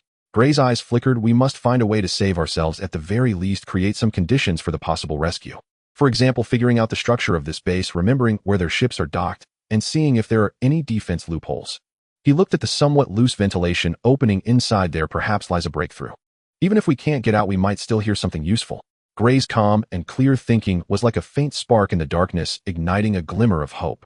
Although it still seemed bleak, at least it allowed some crew members to slightly break free from complete despair, starting to secretly observe the den of the bandits that had imprisoned them along with him. The noise of the space pirate base gradually subsided into the deep night. The smell of alcohol, snoring, and occasional mumblings replaced the earlier ruckus. The sound of patrolling footsteps outside the cell also became sparse and more sluggish, with most guards finding places to nap. Under the dim glow of the emergency lights, most of the captured crew members curled up in uneasy sleep, while only Gray remained awake, his eyes glinting in the darkness. He silently moved to the ventilation duct he had been eyeing. The duct was about 3 meters high from the ground, and the grating was secured by 4 rusted screws. He had noticed earlier that one of the screws seemed to have come loose while the other 3 were severely rusted. "Give me a hand," Gray whispered to a young crew member who wasn't asleep, signaling him to crouch down. He stepped on the other's shoulder and carefully reached up. His fingers touched the cold metal grating.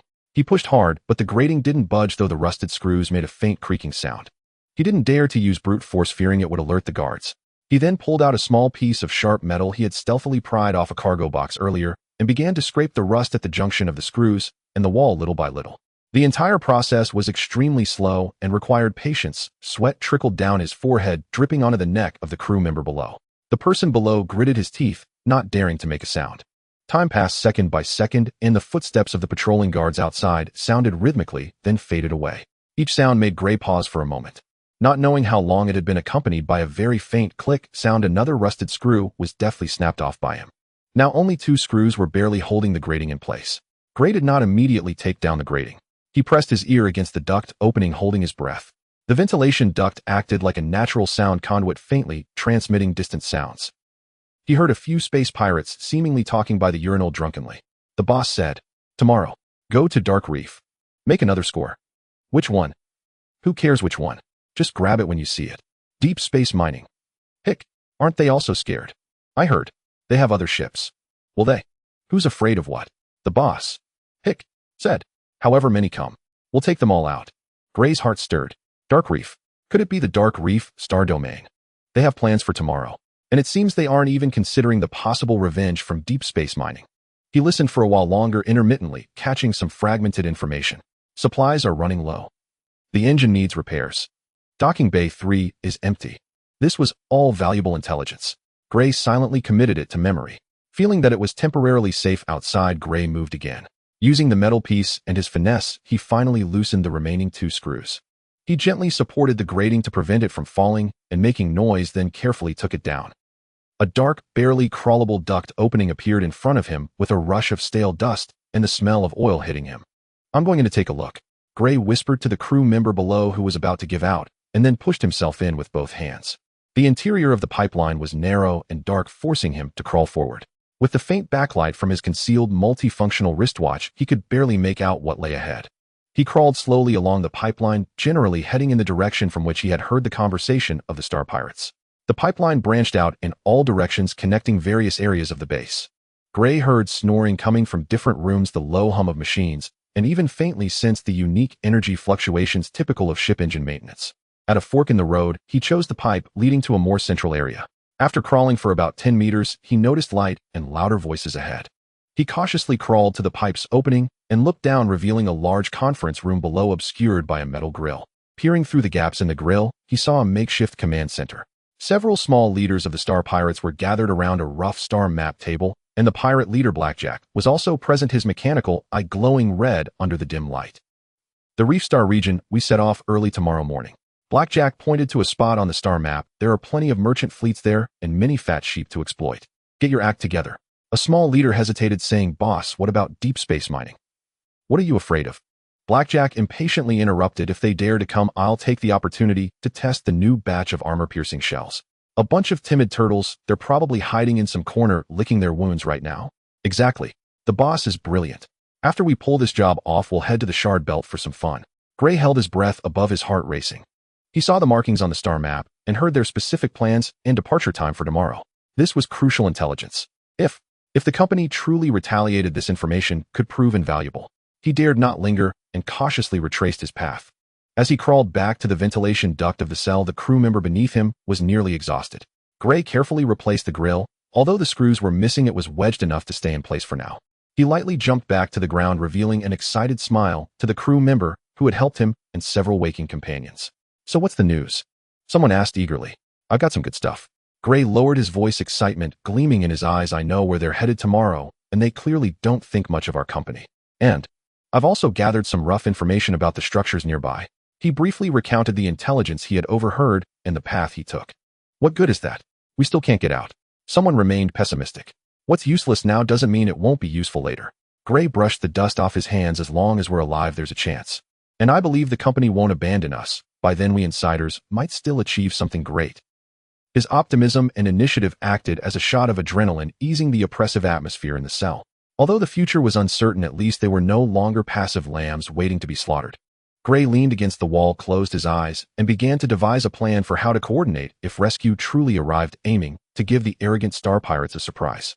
Meanwhile, aboard the Leviathan, Mo Lee sat comfortably in the spacious bridge of the Kanglong-class heavy cruiser, crossing his legs with delight as he gazed at the star map, strategizing on which flashy formation to use to obliterate the Bloodskull lair.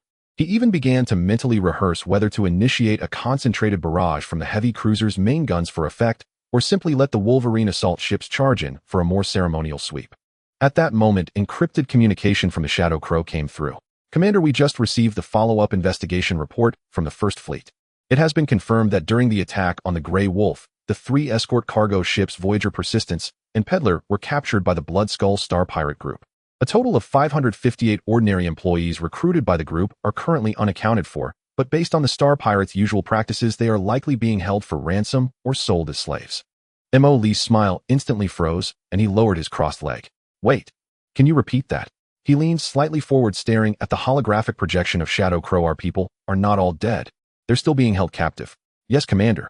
Based on estimates, at least 90 of the crew survived and are currently imprisoned." "Damn, these Star Pirates are something.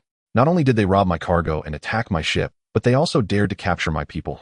His voice suddenly rose, filled with disbelief and fierce anger. "Are they out of their minds? Do they think I'm some kind of Hello Kitty?" Although he had been angry before, it was more about having his territory invaded, thinking he could just roll over them for revenge. But now that he found out his subordinates had been captured alive, the nature of the situation changed entirely. "Damn it, I almost accidentally fired on our own people." Mo Lee jumped up from the command chair, pacing back and forth on the bridge. "Good thing we haven't opened fire yet. Otherwise, if a shot went off, we would have taken out our own people, and that would have been a disaster. As angry as I am, we still need to save them." Mo Lee scratched his head, speaking to himself. It would be difficult to deal with the capture of ordinary employees, as these were people who signed contracts to work. If they died at the hands of the Star Pirates, humanitarian issues aside, who would still dare to work for deep space mining? Would the company's credibility hold up? More importantly, although Mo Lee loved stirring up trouble and making sarcastic comments, he had his bottom line. He protected his own. Extremely protective. Anyone who touches his people, regardless of whether they are from the Empire Federation or Star Pirates, must pay the price. Notify the fleet the plan has changed. Primary objective: rescue the captured crew. Secondary objective: annihilate the Bloodskull, leaving no one alive. Immediately, he adjusted the battle deployment. The Kanglong-class heavy cruiser fleet, upon reaching the target airspace, will seal off all entrances and exits of the Bloodskull base at the first opportunity, paralyzing their external defenses and ship takeoff and landing capabilities. The Wolverine-class assault ships will carry elite Marines preparing for a forced landing. The Yazzie Mecha Squad will accompany the landing, providing fire support and breaching assistance. Actions must be swift. Strike them when they least expect it. Ensure the safety of the hostages. The vast fleet instantly ended its silent navigation engines at full power, charging toward the Bloodskull lair. At this moment, most of the Bloodskull Star Pirates were still in a drunken stupor, clutching bottles. The remnants of the revelry at the Star Pirate base had not yet fully dissipated when the blaring alarm jolted all the intoxicated pirates awake. Alarm! Alarm! Detected large-scale spatial transition fluctuations, engine energy fluctuations. Attention! Attention! Highest level alarm. Unknown large fleet transition signal. Extremely close. The Star Pirates on guard scrambled into the command room, their voices trembling in fear. Blackjack was jolted awake, cursing as he grabbed his weapon. What's all the fuss? Is some clueless merchant fleet lost its way? Could it be that the Empire's patrol team has come knocking? I don't fear. His words came to an abrupt halt. In the next second, his mouth dropped open, his pupils constricted in sheer terror as a wheezing sound escaped his throat. Through the rough observation window of the command room, he beheld a sight that froze his blood. Outside the base, the once empty blackness of space was now filled with a massive shadow. Ripples appeared in the space with enormous ship bows emerging first, followed by an endless expanse of steel hulls. This was not the merchant fleet he had imagined, nor the Imperial patrol team he recognized. It was a fleet he could not comprehend. The first sights to greet him were those colossal behemoths 3 kilometers in length, the Kanglong-class heavy cruisers. They resembled moving mountains of steel, their cold armor shimmering with a ghostly glow under the starlight. The sides were lined with dense arrays of dual-mounted heavy particle beam cannons, vertical launch silos, and Closian defense systems, exuding a suffocating sense of oppression merely by being docked. The hulls bore the insignia of Deep Space Mining Group, which at this moment appeared as a cold joke. Deep Space Mining. A small leader's voice trembled. A mining company. Using this. Immediately 20 relatively smaller Jingjian-class escort ships surrounded the heavy cruiser. Blackjack's voice was hoarse, filled with disbelief. What is that ship?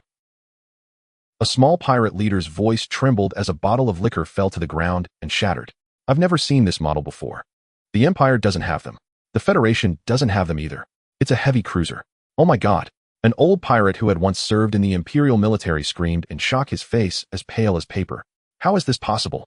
How could a battleship of this caliber appear here? To wipe us out? Panic spread rapidly among the pirates. They were experts at robbing merchant ships and bullying small companies, but they had never seen such a situation. This is not even on the same level. Quick, activate all defense turrets. All functional ships take to the skies.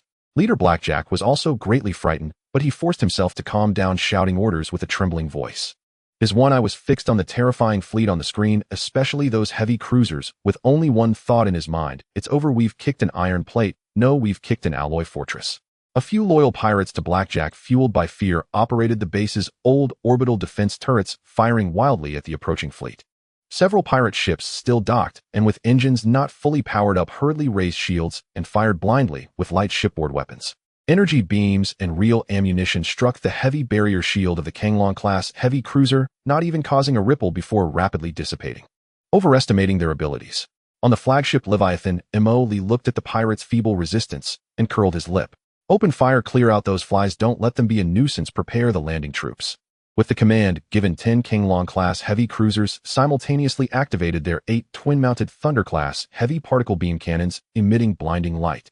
In the next moment, thick particle beams instantly crossed the starry sky, accurately hitting all defense turrets on the outskirts of the pirate base, and those pirate ships attempting to take off. There was no explosion, only instant vaporization and annihilation. The defense turrets were directly transformed into clouds of expanding metallic vapor under the impact of the particle flow. Those pirate ships, along with their fragile shields, disintegrated and melted in an instant, leaving no significant debris behind. In one volley, all external resistance forces of the pirate base turned to dust. Inside the base, the pirates who witnessed this scene through surveillance were completely engulfed in despair. Their will to resist evaporated in an instant. What remained was only boundless fear and the numbness of waiting for final judgment. Meanwhile, in the cell where the crew was held, Gray sensed something unusual.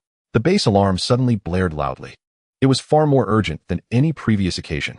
The shouts and footsteps of the pirates outside were chaotic, mixed with the booming sounds of energy weapons firing and violent explosions. They're fighting outside. Gray suddenly jumped up from the ground and rushed to the cell door, peering through the gaps in the bars. He saw pirates running around in panic in the corridor with explosions flashing in the distance. It's the company. The company has come to rescue us.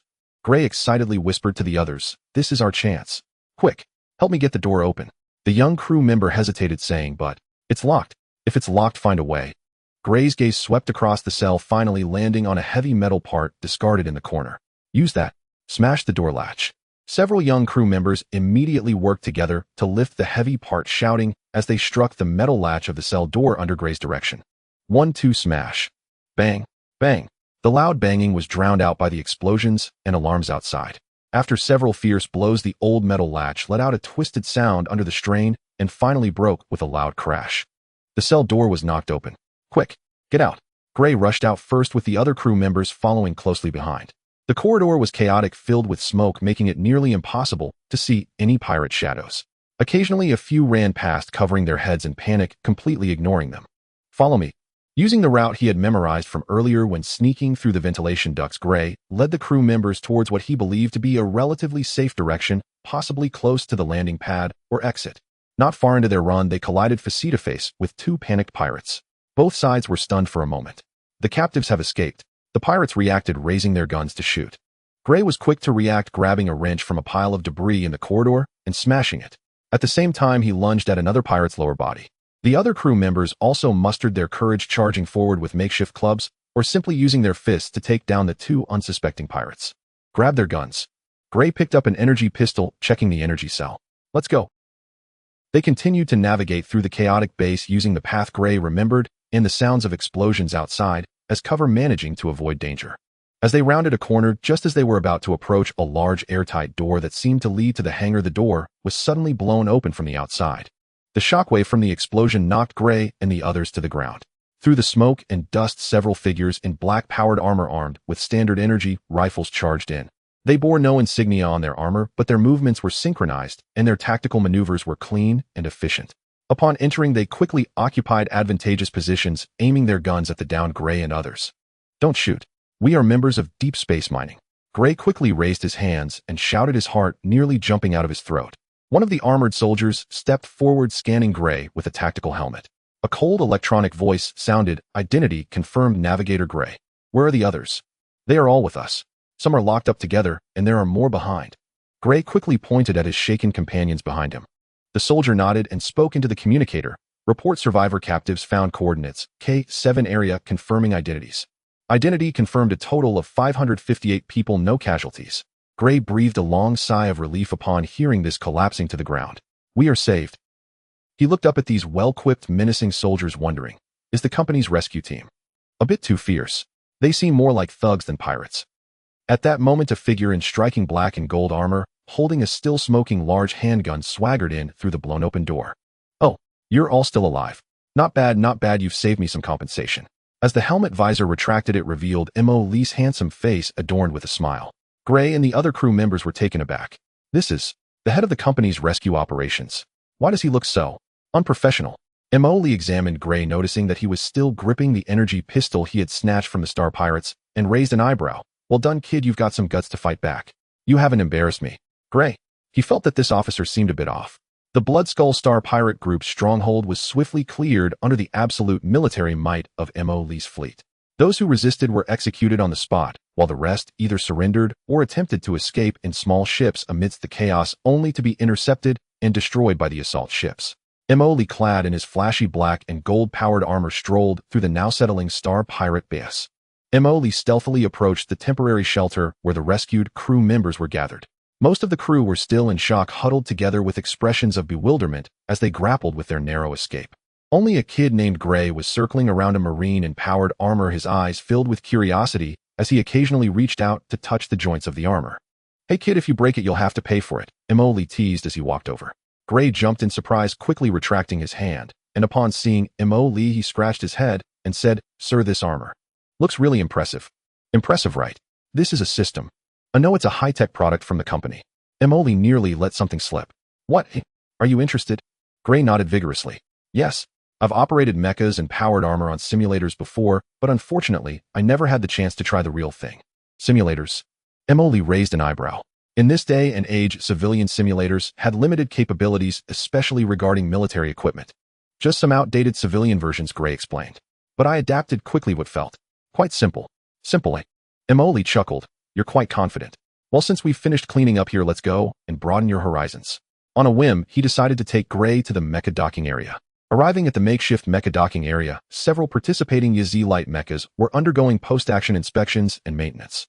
The sleek body's cold metallic sheen and the lingering energy residue from the weapon barrels left Gray awestruck.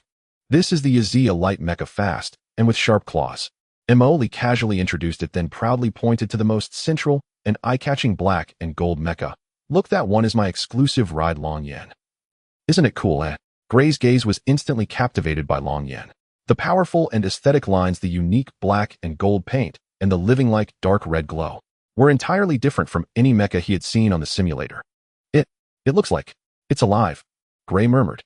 Mo Lee glanced at Gray in surprise. He could sense the faint life sensation from Long Yan's internal energy circuits. The kid's intuition was quite sharp. "Do you want to take a look inside?" Mo Lee invited. Gray could hardly believe his ears. Can I? If I say you can, then you can." Mo Lee waved his hand and led Gray through the lift platform into the cockpit of Long Yan. The cockpit was simply laid out, yet filled with a sense of technology, with the neural link helmet quietly resting on the seat. Gray cautiously touched the control interface, his fingers trembling slightly. How does it feel? Emily leaned against the cockpit wall, arms crossed. It's incredible. Gray took a deep breath, trying to calm his excitement. These control interfaces are way cooler than those on the simulator, it feels. More stylish and intuitive. After returning to the Screw Factory base, Emily developed a keen interest in Gray. He had Inya pull up Gray's profile, but found nothing particularly special. He was just an ordinary navigator with a bit of cleverness and luck. You get a high-end mecha simulator cabin ready using Long Yan's data to test that kid's skills, Emily ordered. He wanted to see if the kid was bragging or if he genuinely had talent. Receive, Commander. The advanced mecha simulator cabin is ready. Inya promptly replied. Gray was then taken to the mecha squad's simulation training ground in front of a high-tech simulator cabin. As he donned the Neural Link helmet and entered the simulated battlefield, an indescribable sense of familiarity and excitement surged within him. With Emily's command, the simulation began. In the first scene, basic operation adaptation, Gray controlled the virtual Long Yan walking, running, jumping, and turning. The movements transitioned from slightly awkward at the beginning to fluid and natural in less than 10 minutes. He even attempted a few flashy tactical maneuvers, though somewhat unsteady. He surprisingly succeeded. In the second scene, moving target shooting, the virtual Long Yan's shoulder particle cannon fired continuously, accurately hitting the fast-moving target in the distance with a frighteningly high hit rate. In the third scene, mecha combat in complex terrain. Facing multiple simulated Gladiator IV mechas, Gray maximized Long Yan's maneuverability, weaving through a hail of gunfire while occasionally firing particle beams at the enemy mechs. Each swing of the high-frequency cutting blade precisely struck the joints or vulnerable areas of the enemy mechas. Emily, along with several mecha instructors monitoring the simulation data, had expressions that changed from curiosity to surprise, then to shock.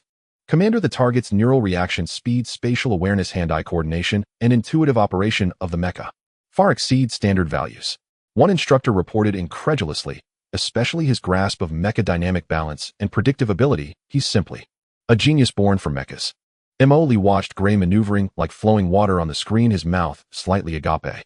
After a while, he managed to utter, "Wow, did we just hit the jackpot?"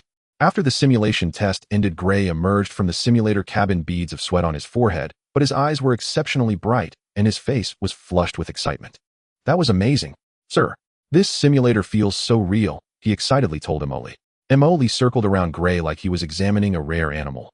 "Kid, you really never had professional training before?" Gray honestly replied, "No, I just like it and fiddled around on civilian simulators. Fiddled around and achieved this." Emily stroked his chin, a smile spreading across his face. "Gray, are you interested in something more thrilling? How about piloting a real mecha?" Gray was taken aback. "Pilot? A real one? Me? But I'm just a navigator." "Navigator, my foot." Emily slapped him on the shoulder. "If I say you can, then you can. Don't be a navigator anymore. Ooh, I'll send you to mecha training camp. Special training. Resources galore." He looked at Gray as if he saw an uncarved gem. "Practice well. Once you can proficiently pilot the YZ, I'll make you a squad leader. If you achieve some battle merits, I'll directly give you the Long Yan." Gray was stunned by this sudden opportunity, finally responding, excitedly stammering, "Sir, I will practice hard. I won't let you down. All right, don't call me sir anymore. Just call me boss. Hurry up, go report." Emily waved his hand, sending Gray off to the mecha training instructor. As he watched Gray excitedly leave, Emily hummed a little tune, feeling quite pleased. Saving someone on a whim and picking up a mecha genius. What luck, truly unmatched. Looks like I need to do more good deeds. Pay more attention to talent. After taking care of the Blood Skull Space Pirate group, saving the crew, and unexpectedly discovering a mecha genius in Gray, Emily was in high spirits. However, he was not blinded by victory. Instead, he became even more determined in his strategy of making a fortune quietly. The Empire and the Federation were locked in a fierce battle on the front lines, with the flames of war spreading across several border star domains. Emily hid behind the scenes, commanding his 3 detachments and a massive main fleet, like interstellar hyenas ravenously devouring the dividends brought by the war. June foam. The Empire is overwhelmed with military orders and lacks raw materials. Sell the alloys and byproducts we stockpiled to them at a high price. By the way, see if we can get our hands on their new model warship wreckage or design plans. Low and IC. The Federation is definitely lacking energy too. Let's sell them the small energy mines we persuaded from the Principality. Raise the prices to the max. Also try to probe their intelligence department. Sang Poo. Don't slack off. The Empire and the Federation can't care less about those disputed star domains, broken mines right now. Occupy all of them for me. Anyone who dares to complain will taste our iron anvil security, physical persuasion. With reports of victories from the 3 fronts, resources and valor poured into the Screw Factory base's warehouses. Emily looked at the dizzying numbers in his account, grinning from ear to ear. Fight. Keep fighting. You all consume up front while I replenish the health packs from the back. This business is bound to be profitable.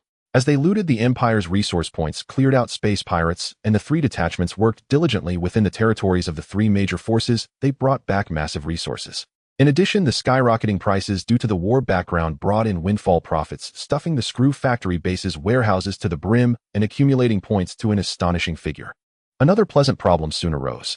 Damn, this base of mine. Seems a bit cramped. Is this awkward? Emily looked at the constantly fluctuating resource statistics and fleet size list on the control panel, experiencing for the first time what it meant to have a happy worry. Damn it, my base. Seems a bit cramped. This is awkward. He scratched his head, staring at the densely packed dots on the star chart, representing his ships, nearly filling the surrounding space of the base. The newly launched Kanglong-class heavy cruiser and Wei-Wei-class battleship were too large, making the original docking space seem exceedingly inadequate. Commander, based on the current resource reserves and development speed, the existing base capacity is nearing saturation. I recommend expanding the base or establishing sub-bases to accommodate more ships and production facilities and to enhance our strategic depth. Inya timely suggested. Expansion. We must expand. Emoli slapped his thigh. Now we have the funds. Not only does the main base need expansion, but we also need to develop sub-bases. Even cunning rabbits have 3 burrows. We need to create more nests. He immediately pulled up the star chart and began planning. The main base screw factory, located on asteroid C-77, still has room to dig deeper. Inya refined the plan further detail, the living area, production area, and military area, maximizing space utilization. Reinforce where needed and dig deeper where possible. As for the sub-bases, let's build another one elsewhere in the Ashen starfield and find a few hidden asteroids like C-77 in the neighboring Bassa starfield. They should be easy to defend and hard to attack and rich in resources. Let's first plan these 3 sub-base locations. Inya swiftly filtered out coordinates that met MO-Lease requirements. Commander, the locations have been selected. Base No. 2 is located in the K-188 asteroid belt of the Ashen starfield with a complex environment, rich resources, strong signal interference, very suitable for hiding, and relatively few Imperial troops stationed. Bases No. 3 and No. 4 are located in the M77 and N55 asteroid belts on the edge of the Bassa starfield, where Imperial and Federal troops are currently engaged in combat, resulting in a decrease in control over the starfield, making it ideal for our sub-base construction. Great. These places will do. Mo Lee waved his hand. With the locations set, we can't forget the names. It's time for me, the naming genius, to shine. Let's call them Screw Factory No. 2 No. 3 and No. For sub-bases, how does that sound? Inya? As long as you're happy, Commander. Ha ha ha, then let's get to work. With that, they began. Mo Lee invested a massive amount of resources and creation points to initiate the grand base expansion plan. First, the transformation of the main base screw factory. More engineering robots were produced, tirelessly working like ants, utilizing large engineering lasers and material decomposers to further excavate and widen the internal space of asteroid C-77. New reinforced structures were erected. The living area was planned to be more reasonable and comfortable, and larger hangars, docks, and factory modules were installed one by one. The entire interior of the asteroid transformed into a super-gigantic steel hive. Meanwhile, 3 engineering teams centered around the Hugh Ocean-class engineering ship, accompanied by numerous engineering robots and escort fleets, set off towards the pre-selected coordinates of the 3 sub-bases. Upon the arrival of the engineering fleet, they immediately began the preliminary development work, clearing obstacles, establishing initial defenses, and constructing basic life support and energy systems. Watching the bustling construction scene, Mo Lee stroked his chin, feeling that something was still lacking. The Hugh Ocean class can handle some minor tasks, but for such a large project it feels a bit petty. He muttered, "Soon is there a larger engineering ship available, one that can directly chew through asteroids." Searching. Ships that meet the requirements. Leviathan-class giant engineering mothership has been unlocked.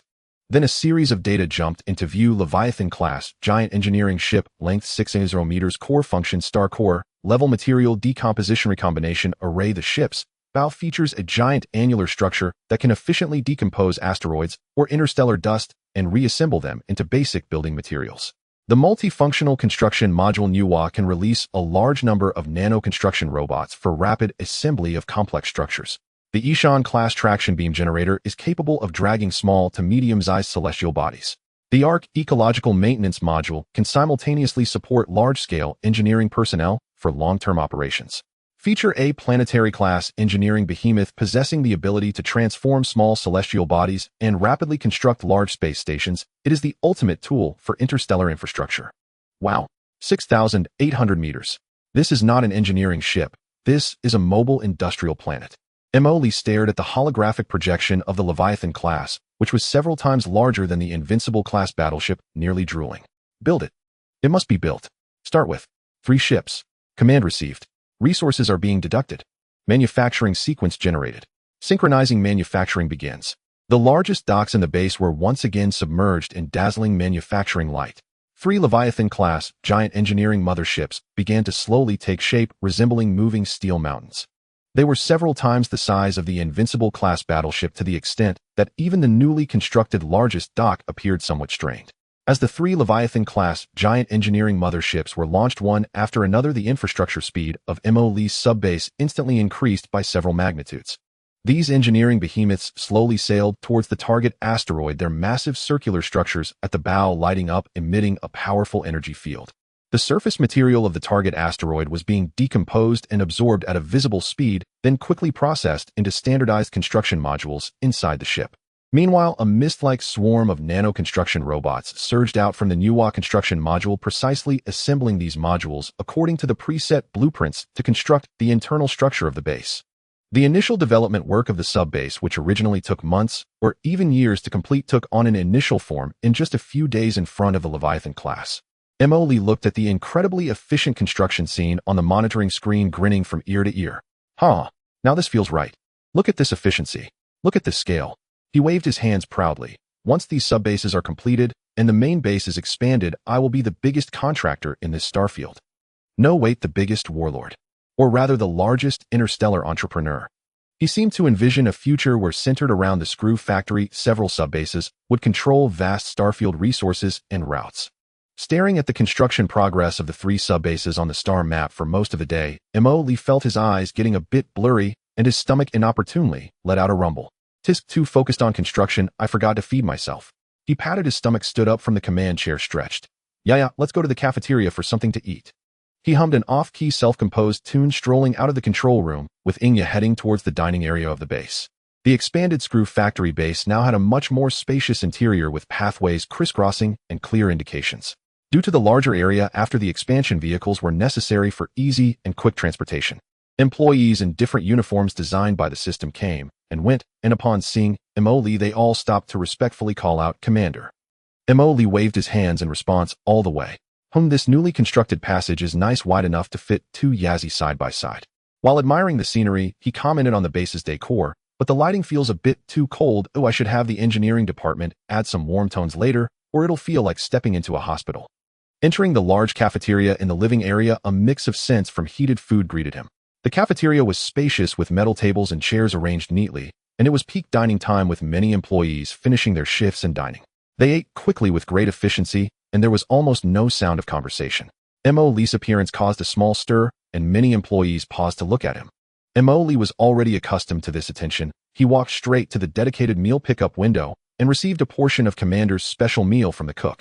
He held the tray and found a vacant seat to sit down. Poking at the synthetic meat patty with his fork, it emitted a bouncy puff-puff sound. He tried to take a bite, chewed a few times, and frowned tightly. Emily tried to take a bite, chewed a few times, and furrowed his brows tightly. Damn it. This thing tastes like chewing a tire seasoned with spices. He muttered quietly, taking another bite of the mush. What on earth is this? Sticky and tasteless. He looked at the crew members around him, who were silently eating. My brothers are really suffering. Emily sighed and put down his fork. Although he could survive on nutrient paste and synthetic food as a traveler from Earth who had tasted various cuisines, his taste buds were in a frenzy of protest. Now I'm a big shot in the galaxy, owning several battleships with countless subordinates. He looked at his plate, then adding, is sitting across from him, his face filled with indignation, and I'm stuck eating this every day. It's embarrassing to even say it. I can't even get a decent braised pork dish. What kind of nonsense is this, eh? The more he thought about it, the angrier he became, and Emily slammed the table, drawing curious glances from several nearby Marines. No way. I can't take it anymore. He stood up, disregarding his meal, and dragged Inya straight towards the base control room. He called up the base's manufacturing list and shouted, System, now that we have so many resources, can we get some natural food? How about planting some vegetables? Raising pigs or cows? The system interface popped up. Commander's demand detected. The ecological agriculture module and supporting technologies can be unlocked. Resources are required to establish a closed ecological farm simulating natural light soil and climatic conditions for the cultivation of natural flora and fauna. Ecological farming. Mo Lee's eyes lit up. I'm good at this. Before I crossed over, I used to steal vegetables in QQ Farm. I had some understanding of it. Let's do it. It must be done. He immediately brought up the base's structural diagram and pointed to a reserved plot of land next to the living area right here. Build me one. No, build 3 large ecological farms. They should be able to grow various vegetables and fruits, and also do some pollution-free breeding. Command received. Planning. Resources required. Starting construction. Resources and creation points were rapidly deducted, and a layer of transparent alloy enveloped a large area, with internal facilities including a simulated sunlight system, specially formulated soil substrate, a recirculating water system, and climate control devices all in place. Now that's more like it. Emily nodded in satisfaction. But the problem is solved, yet my stomach is still empty. Even if it's built, it'll take a month or 2 for the produce to be ready. What about my stomach? He exclaimed. No, I need to think of a way. Emily stroked his chin, lost in thought. Commander, I suggest going to Paradise Star for investigation and research to lay the groundwork for the fleet's next market expansion plan. Inya timely hinted from the side. Oh right. Emily suddenly slapped his forehead, his eyes shining with excitement. Am I an idiot? By the time this farm produces, the yellow flowers will have wilted. Where can I find Riaditoat food? He quickly called up the star map, his fingers sliding rapidly until he locked onto the coordinates of Paradise Star. That's it.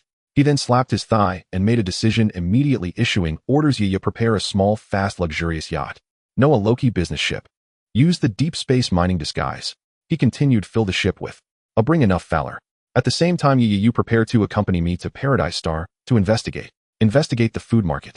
Soon a small spaceship that looked like a high-level corporate executive's vehicle was ready, bearing the deep space mining insignia capable of avoiding most troubles with the company's current reputation.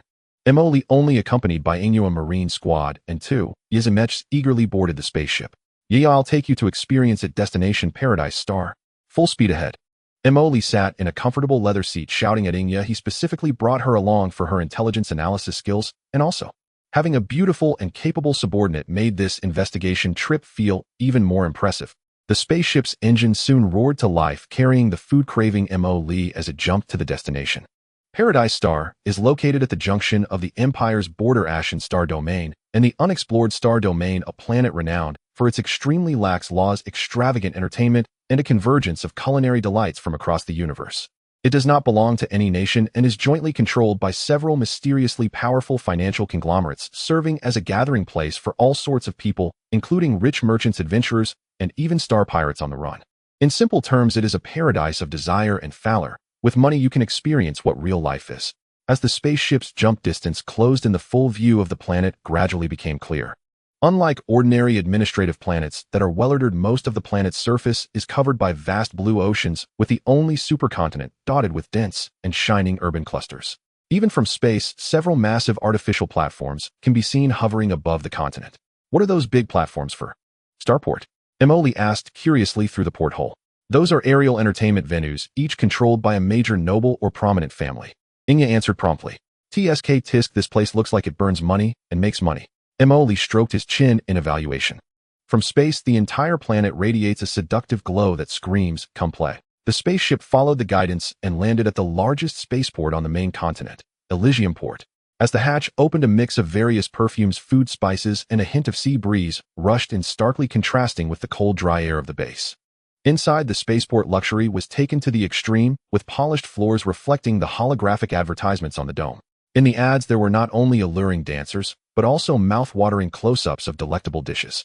On the streets, there were scantily clad dancers, businessmen in suits, vigilant mercenaries, and tourists like Emily, who looked like newly rich. Wow. Emily whistled, his eyes nearly overwhelmed this place.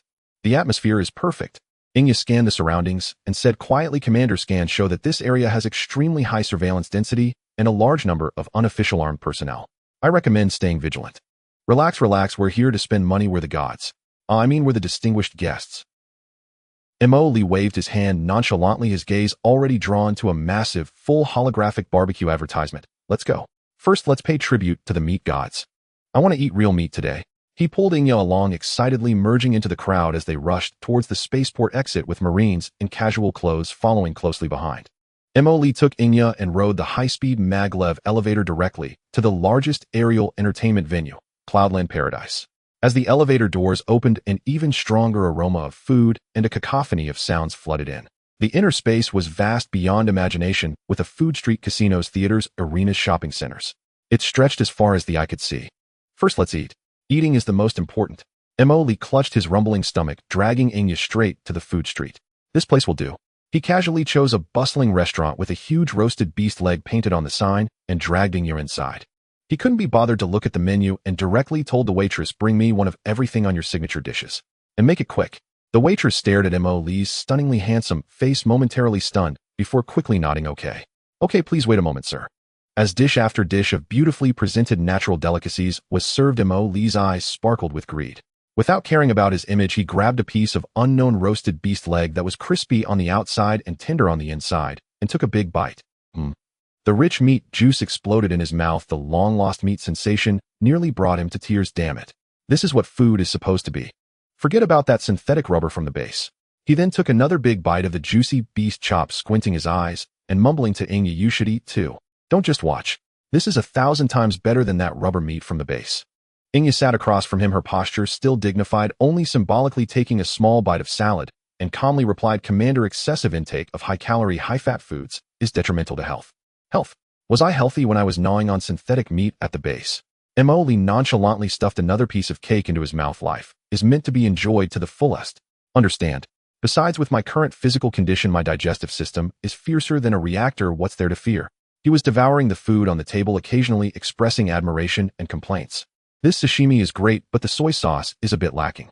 Wow, this cake is amazing. Sweet, but not greasy. I'll let the base chef." "Never mind, they probably won't learn it. Inya, you really should try this.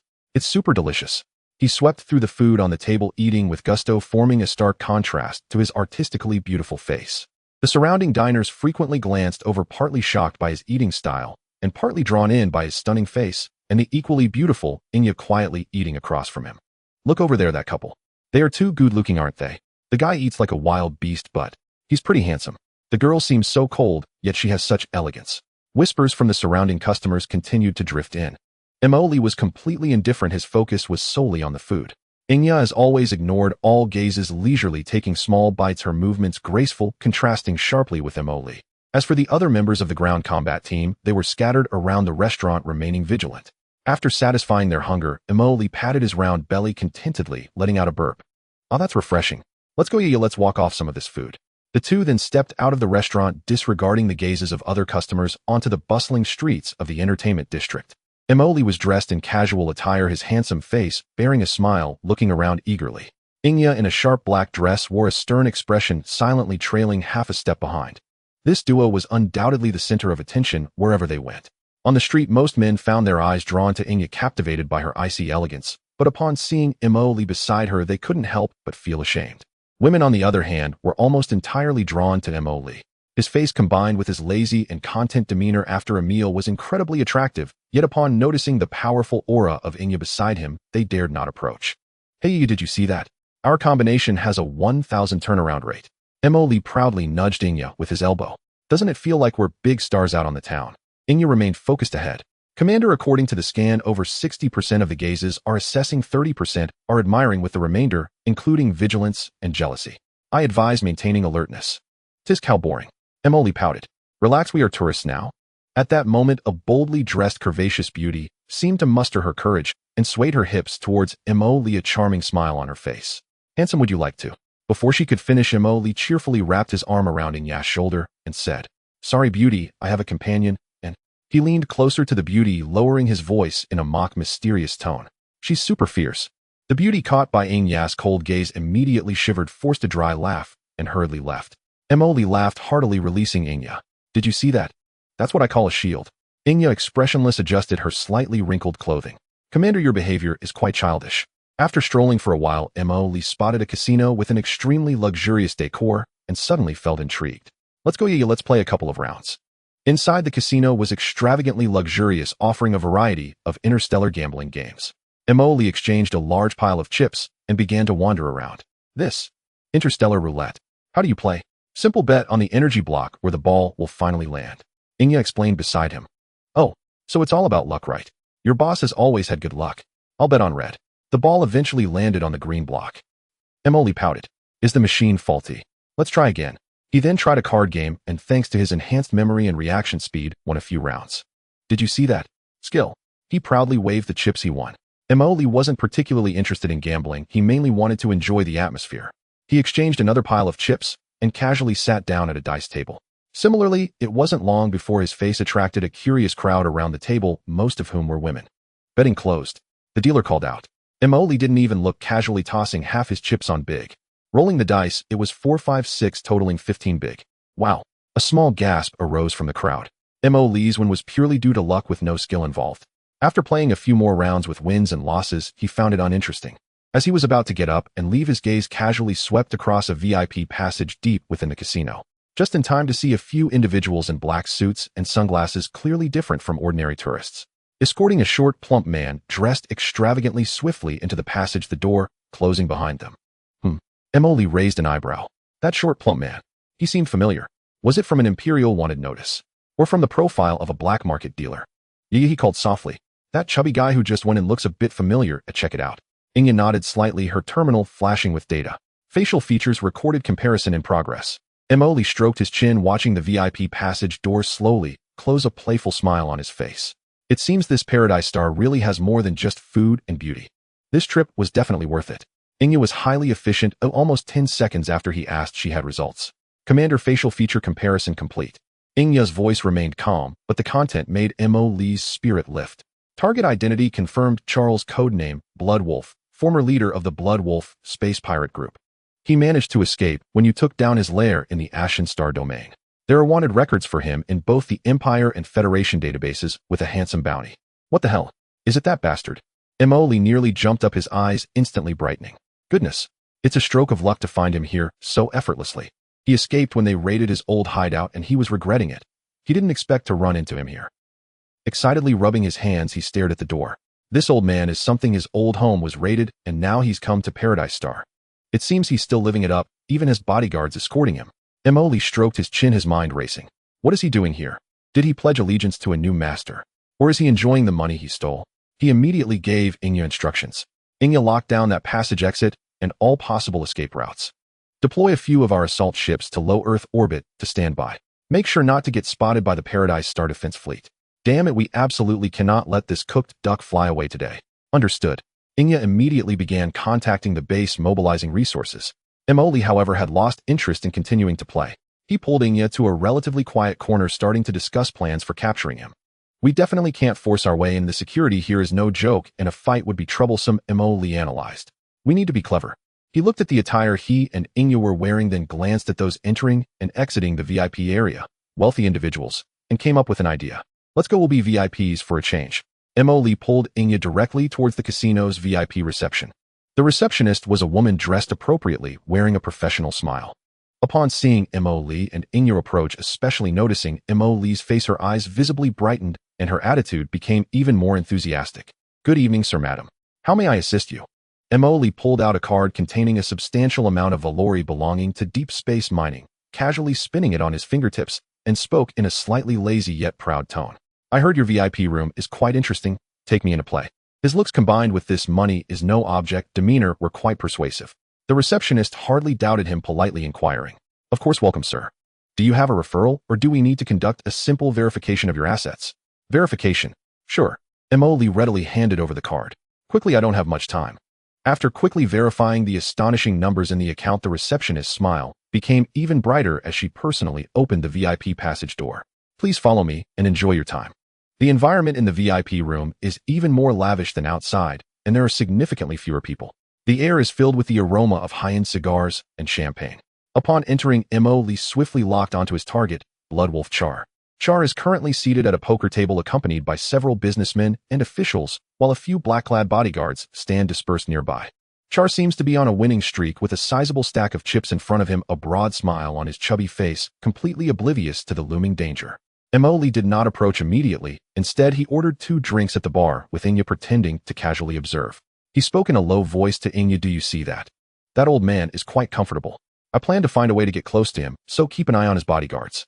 He took a sip of his drink and grimaced. It was truly spicy. His mind rapidly ran through several plans: direct confrontation, too reckless, drugging him. It seems he didn't bring anything suitable, creating chaos, risk of collateral damage. Just as he was contemplating his options, an opportunity presented itself. Char appeared to want to go to the restroom. He stood up, said something to his companions, and then accompanied by a bodyguard headed toward the restroom. Good opportunity. Mo Lee's eyes lit up. He exchanged a glance with Inya, stood up casually, and headed in the same direction. As Mo Lee entered the luxurious restroom, Char was standing at the urinal humming an off-key tune, while the bodyguard stood watch at the door. Mo Lee walked to the spot next to Char, pretending to relieve himself, and leaned in with a teasing smile, speaking in a voice only they could hear. Brother, quite small, huh? Hey, oh, isn't this the Blood Wolf leader? Long time no see. Where have you been making money lately? It's not small. You don't know my reputation for 7 times in one night. Before he could finish, Char suddenly stiffened, his voice cutting off. He turned his head sharply, and when he saw Mo Lee's mocking smile, his pupils constricted and the color drained from his face. He looked as though he had seen a ghost, his lips trembling and even forgetting to zip up his pants. You.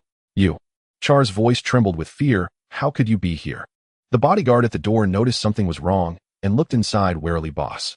Mo Lee didn't even glance at the bodyguard, still smiling at Char. Why can't I be here? This paradise star isn't your family business. But you, Char, certainly know how to find a place to enjoy yourself. Have you forgotten about your Blood Wolf brothers so quickly? Just you alone came out. Isn't that inappropriate? I for one love to help others, so I came here today to send you down and reunite you with your old brothers. Char was terrified, stumbling back and shouting at the door, do it. Kill him. The bodyguard at the door was already prepared and quickly drew out his energy pistol. But Mo Lee was faster. Or rather, Inya was faster. Almost simultaneously as the bodyguard moved, Inya, who had been lurking in the shadows outside the restroom, flashed out, gripping the bodyguard's wrist with precision and twisting it, causing the pistol to fall. With a crunch, the sound of bones cracking echoed. The bodyguard held strong, only letting out a muffled groan, and then Inya's elbow struck his neck, causing him to crumple to the ground. Mo Lee stepped forward, easily grasping the fleeing Char's wrist and pressing him against the luxurious tiled wall with a slight force. Don't be agitated, Char. Mo Lee leaned close to his ear and whispered with a chuckle, after all, we are old friends. How about we find a quiet place to catch up? Char's face turned ashen, trembling like a leaf, completely losing the ability to resist. Mo Lee nodded to the incoming Inyo. It's done. Contact our ship, prepare for pickup. Take this fatso and his bodyguard away to a quiet place. I want to interrogate them properly to see if they know anything about Night Owl or other interesting matters. Let's go retreat. Mo Lee felt elated, thinking that this trip to Paradise Star was full of surprises. The bodyguard, knocked out by Inyo, was hastily bound with Char's tie and stuffed into a cleaning closet. Initially, everything went smoothly. The other guests in the VIP room were focused on their card games or conversations, and no one paid attention to the commotion. However, just as they were about to reach the exit, Char, pressed by Mo Lee, suddenly found the courage to struggle, fiercely shouting with all his might, help. They are kidnapping. They are. Before he could finish, Mo Lee forcefully covered his mouth, but it was too late.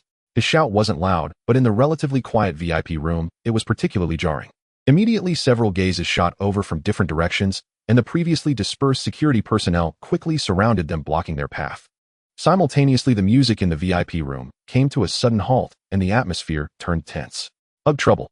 Mo Lee grimaced, but did not loosen his grip. A middle-aged man in a dark suit and bow tie, apparently the manager, quickly approached with a professional smile, though his gaze carried a hint of arrogance. He first glanced at the obviously distressed Char, then slightly bowed to Mo Lee. Sir, ma'am, please hold on. In our Cloud Paradise entertainment venue, any form of violence is prohibited. We are obliged to protect the safety of every guest. Please release this guest immediately and cooperate with our investigation to see if there is any misunderstanding. Mo Lee forced a smile. Misunderstanding? There is no misunderstanding. You are the manager, right? This Char is a distant cousin. He had too much to drink and was a bit unruly. We were just about to take him back to rest. The security supervisor's smile remained unchanged. I'm very sorry, sir. According to what we've seen, this guest does not seem to be here voluntarily. Please cooperate and let him go. Char, whose mouth was covered, made muffled sounds and shook his head, desperately seeking help from security with his eyes. Mo Lee sighed and feigned helplessness. Sigh, honestly, no one believes me. Then how about this? He slightly loosened his grip on Char's mouth, but still firmly held his arm, leaning close and whispering with a smile, Char, I'll give you 2 choices. 1, come with me obediently, and you might live a little longer. 2, will snap your neck right now and fight my way out with these security men. Which one do you choose? Char felt the nearly bone-crushing strength from Mo Lee's hand and the murderous intent emanating from him, causing him to shudder. The courage he had just mustered dissipating instantly, leaving him completely soft and unwilling to struggle. Mo Lee shrugged at the security supervisor. You see, he complied. Can we leave now? The security supervisor clearly did not believe this reasoning. He waved his hand, and 4 security personnel immediately moved forward, attempting to forcibly separate Mo Lee and Char. Sir, this is your final warning. Please release him immediately. Damn it, don't take kindness for weakness. Mo Lee, seeing that his ruse was ineffective, lost the pretense. His previously nonchalant smile vanished instantly, his gaze sharpening. He suddenly pushed Char toward Inya. Keep an eye on this fatso. At the same time, he exerted force with his legs, his body exploding forward with astonishing speed, rushing toward the nearest security personnel. That guard was evidently skilled, reacting quickly and pulling out a high-voltage stun baton to jab at Mo Lee. Mo Lee did not dodge, his left hand precisely locked onto the opponent's wrist, twisting with force. Crack. The sound of a broken wrist bone was distinctly audible. Oh. The security personnel screamed, losing grip on the stun baton. Mo Lee followed up with a right roundhouse kick, striking the guard in the chest, sending him flying away. The entire process unfolded in the blink of an eye. Almost simultaneously, as Mo Lee made his move, Inya also acted. She shoved Char behind a nearby sofa, her figure darting about, evading a tranquilizer dart shot by another guard closing in on him and driving her knee into his abdomen. As the man doubled over in pain, she struck his back with her elbow. The other 2 guards, witnessing this, simultaneously drew their energy pistols. Bang! Bang! Gunshots rang out. Mo Lee grabbed a heavy metal chair nearby as a shield blocking the energy beam aimed at him. The chair instantly burned through with 2 charred holes. He violently hurled the chair at one of the guards. As the opponent dodged, he surged forward and kicked him in the chest. That guard was sent flying, crashing against the wall and sliding down. The last guard, just as he aimed at Inya, felt a sharp pain in his wrist. His energy pistol had been kicked away by Inya. Following that, Inya executed a fluid shoulder throw, slamming him hard onto the carpet, rendering him silent. From the moment they attacked to neutralizing 4 guards, it took less than 15 seconds. The other guests in the VIP room were dumbfounded with some screaming. The supervisor's face turned pale, retreating repeatedly, and then pressed the emergency alarm button on his body. The deafening alarm instantly echoed throughout the casino. This is a mess. Let's get out. Mo Lee called out, and he and Inya once again hoisted the terrified Char, charging toward the exit of the VIP room. The area outside the casino has descended into chaos. More security personnel are rushing in from all directions, and the guests are fleeing in panic. Relying on his memory and a keen sense of direction, Mo Lee dragged Inya and sprinted toward the spaceport. While running, he also informed the waiting ground troops to assemble at the spaceport. As he ran, he couldn't help but complain, damn. Just having a meal and catching someone has caused such a commotion. The security response of this Paradise Star is faster than the Empire's border defense army. Inya, notify our ship to get ready. We're almost there. He occasionally shoved decorative plants, gambling tables, and even stunned guests toward their pursuers to create obstacles. Inya, armed with a security weapon she picked up, took precise shots to slow down the pursuers. The 2 worked seamlessly together, carving a path through the chaotic crowd and the ever-increasing number of chasers heading toward the spaceport. Behind them were more and more casino security guards, as well as the Paradise Star security team arriving in various uniforms. Mo Lee glanced back at the swarm of pursuers and grinned. While this entertainment city has some strong connections, even the security team has been called in. The blaring alarms and the increasingly dense footsteps behind him made Mo Lee realize that escaping on foot was no longer feasible. Inya, stop hiding. Show our weapons. Mo Lee shouted while running. Almost as soon as he finished speaking, the wristbands on both of them lit up with a ghostly blue glow. Nanometal streams rapidly surged from the wristbands, spreading along their arms and covering their entire bodies in the blink of an eye. Mo Lee's black and gold dragon flame nano-powered armor and Inya's dark gray shadow tactical nano armor were donned in just 2 seconds. The streamlined armor shimmered with metallic luster under the brilliant lights of the entertainment city, creating a stark contrast with the luxurious surroundings. Wow, this suit feels amazing. Mo Lee flexed the fingers encased in armor and felt the power returning. He casually tucked the stunned Charlie under his arm like a chick. Targeting the spaceport. Direct breakthrough. Mo Lee commanded, and the microthrusters in the armor's feet released a stream of light blue particles, allowing him to glide low over the wide street. Inya followed closely behind. Their flashy gear unleashed astonishing speed, making them even more conspicuous amidst the chaotic crowd. Target detected. Wearing an unknown model of powered armor. Moving toward the spaceport. All units attention. Intercept them. Several hovering police cars flashing red and blue lights attempted to flank them from the front side, and the mounted pulse guns on their roofs began firing. Bang, bang, bang. Energy beams struck Mo Lee and Inya's armor, sparking a shower of sparks, but were easily blocked by their shields and high-quality armor. Is that all you've got? Mo Lee scoffed, raising his arm, and the rapid-fire particle cannon built into his armor's forearm fired instantly. Whoosh, whoosh, whoosh.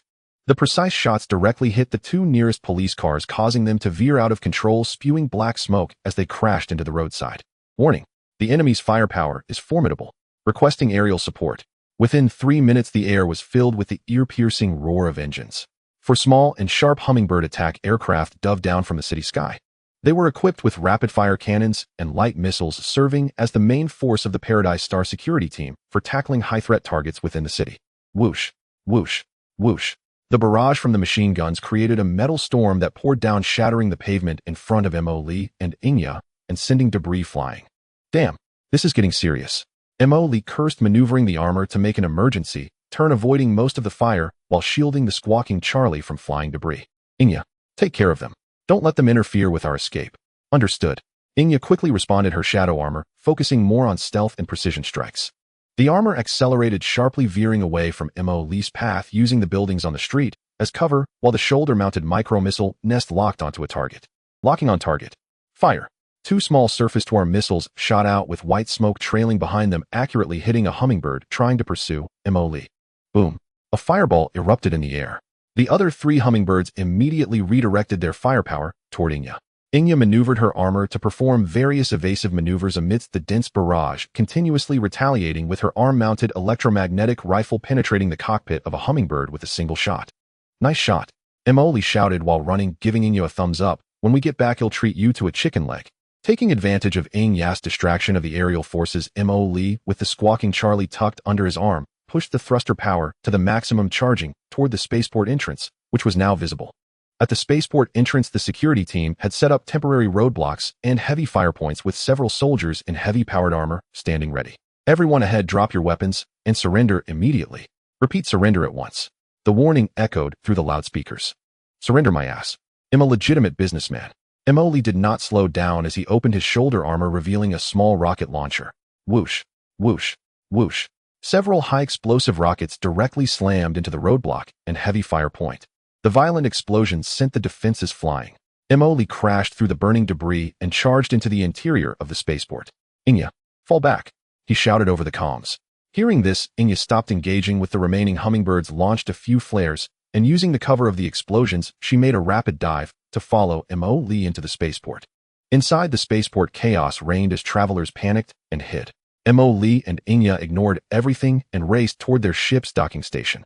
Behind them, more security vehicles and soldiers flooded into the spaceport, and the remaining hummingbirds circled in the air, attempting to lock onto them. Hurry, my little spaceship can't take much more of this. Mo Lee looked at the docking station, which was within reach, and accelerated again.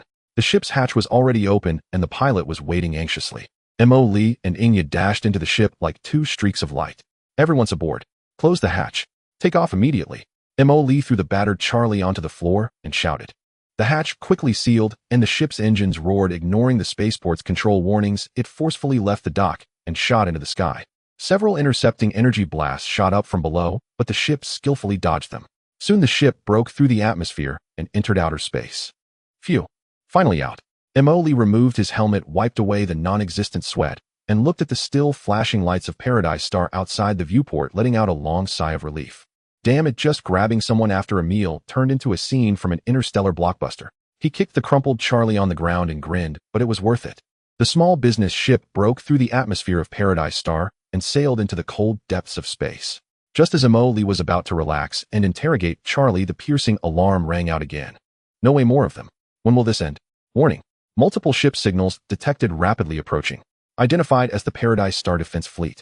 On the sensor screen, 6 red dots were speeding towards them from behind, consisting of 4 Defender-class frigates and 2 Alert-class light cruisers, a typical law enforcement patrol fleet configuration.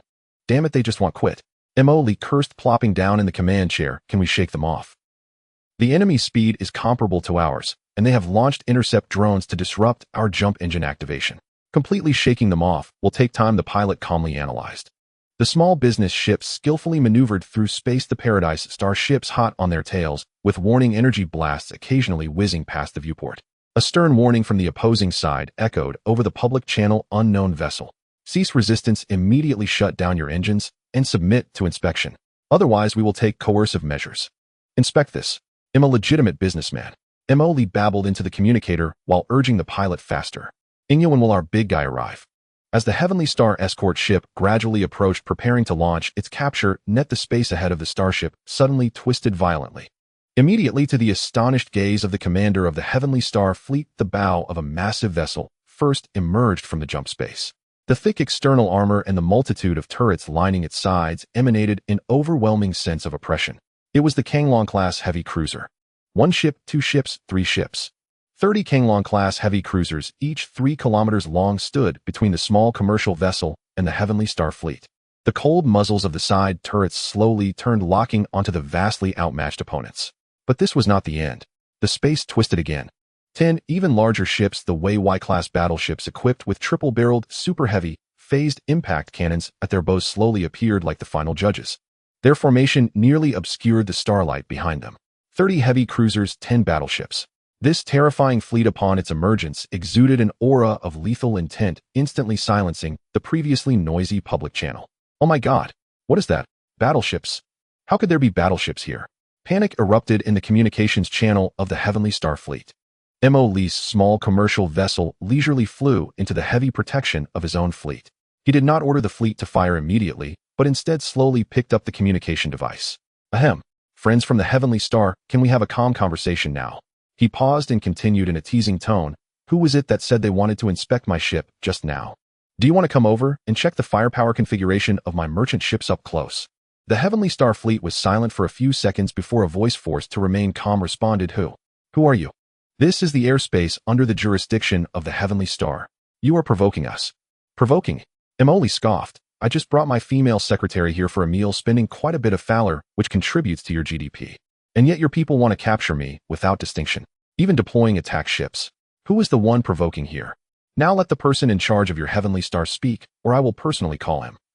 There was silence on the other end for a few seconds, and then a slightly tense but authoritative voice answered. I am Hohen, the rotating chairman of the Heavenly Star Management Committee. Unknown fleet ahead, you have invaded our airspace. Please immediately state your identity and intentions. Identity. I am the owner of the Deep Space Mining Group. Emoli declared unabashedly. Intentions. Very simple, 2 things. He raised his fingers to count. First, I am on your territory being chased and attacked by your security, scared out of my wits. For mental distress, reputational damage, and vehicle wear and tear. Adding it all up, let's be reasonable, 50 billion Fowler, that's not too much, right? Second, I see that your Heavenly Star is doing quite well, and I intend to invest. I won't ask for much, just 51% controlling interest. From now on, this planet will be co-managed by us. 50 billion. 51% controlling interest. Are you crazy? Chairman Hohen's voice rose in shock and anger. That's impossible. This is blatant extortion and invasion. Tisk, how can you speak like that? Emoli clicked his tongue in displeasure. This is called business cooperation, a win-win. You provide the territory and existing business, while our company provides fists and warships, helping you maintain public order and fend off foreign enemies. Isn't it a great deal? He paused, his tone suddenly turning cold, as if the bone-chilling intent could be felt through the communication channel. Chairman Hohen, this is not a negotiation. I am notifying you. Agree to the conditions, and we all get rich together. If you don't agree. Emoli snapped his fingers. The communication screen instantly switched to an external view, showing several Y-class battleship bows, triple-barreled main cannons beginning to charge, slowly emanating a disquieting wave of energy. The massive barrels were directly aimed at the direction of the Heavenly Star. If you don't agree, I will have to take matters into my own hands. However, at that point, I can't guarantee how much value will be left in the Heavenly Star. The communication channel fell into an eerie silence. The only sound was the heavy and suffocating breathing of Chairman Hohen on the other end. After a long time, Chairman Hohen managed to squeeze out a sentence through gritted teeth. We need time to discuss in a meeting. Sure. Emoli readily agreed. I will give you 24 hours. Once the time is up, if I don't receive a satisfactory response, I will assume you have chosen the second option. He cut off the communication and shrugged at Inya. Did you see that? This is called showing courtesy before military action. If it can be resolved with words, try not to use force and save ammunition. In the next 24 hours, Emoli's fleet boldly hovered in the outer space of the Heavenly Star like the sword of Damocles hanging overhead. The battleship's main cannons maintained a low-power charging state, the eerie blue light exceptionally striking in the darkness. As the 24-hour deadline approached, Chairman Hohen's communication came in right on time. He looked as if he had aged 10 years, his voice hoarse and weary. We accept your conditions. The 50 billion Fowler compensation will be raised as soon as possible. Regarding the equity, the management committee is willing to cede 51% controlling interest, but hopes to retain day-to-day management authority and hopes your fleet can become the protector of the Heavenly Star. Clearly, in the face of absolute power, the management of Heavenly Star chose to compromise, even attempting to turn this crisis into an alternative form of cooperation. Hey, that's more like it. Emily smiled. If you had understood this sooner, it would have been better. Don't worry, you can still run things as you like. From now on, I'll be watching over this area. Anyone who dares to cause trouble for the Heavenly Star should first ask whether my battleships agree. A business negotiation under the threat of military force thus came to an end. Without shedding blood, Emily took over this famous den of vice, expanding his sphere of influence and economic strength once again. After the management of Heavenly Star reluctantly signed the equity transfer agreement and the 50 billion Fowler compensation agreement, Emily felt it was time to officially inspect his new industry as the newly appointed major shareholder and protector. This time his entrance was completely different. A Kanglong-class heavy cruiser escorted by 2 Jingjing-class frigates boldly entered the Heavenly Star spaceport, directly docking at the top-tier dedicated berth. As the hatch opened, Emily still wore that black gold power armor, a smile on his face, stepping down with an air of disregard. Inya followed closely behind him, dressed in a sleek combat suit, her gaze vigilant. The ruins that once filled the spaceport had long been cleared. A group of members from the Heavenly Star Management Committee, led by the rotating chairman, Hohen, greeted him with smiles that were more painful than crying. Behind them was a large group of individuals in various uniforms representing the major industries of casinos, hotels, dining, and entertainment on the planet. These industry giants displayed complex expressions ranging from fear to curiosity, and some even attempted to curry favor. The Heavenly Star Management Committee was mainly composed of representatives from several major financial groups and elected officials responsible for maintaining basic order on the planet's surface and coordinating various interests. In short, it was a profit-balancing institution with no real military power, previously relying on its neutral brand and the tacit approval of various forces to get by. Mr. Emily, welcome to provide guidance. Chairman Hohen approached with a stiff smile. Chairman Hohen, why the formalities? We're all on the same side now. Emily laughed heartily, patting Hohen's slightly bulging shoulder, causing him to stumble. Come take me. Show me around our business here. Accompanied carefully by Hohen and others, Emily began his inspection. He first visited the largest casino, the one where he had caused a scene last time. The casino manager turned pale with fear, nodding and bowing, stating that they would bear all losses themselves and were willing to increase the profit sharing. Emily waved his hand grandly. Oh, it's all trivial. From now on, work hard, develop some new games, and strive to attract both the Emperor of the Empire and the President of the Federation to gamble a bit. Next, he visited a few top restaurants' kitchens, gazing at the precious natural ingredients, nearly drooling. This one, and this one. He pointed at several unfamiliar alien fruits and premium meats. From now on, regularly send some to my company headquarters. The company needs to improve the staff meals. The restaurant owners dared not object and repeatedly agreed. He even strolled around the red light district under the terrified gazes of Hohen and others, commenting on the workers dressed provocatively and posing him. This one is good, has potential. That one has a good figure, but the makeup is too heavy. Your management is lacking. You need training to improve service standards. Shadow Crow, following behind him, couldn't help but softly remind Commander, pay attention to your image. Emily was unconcerned. I'm just caring about the mental outlook of the staff in subordinate industries.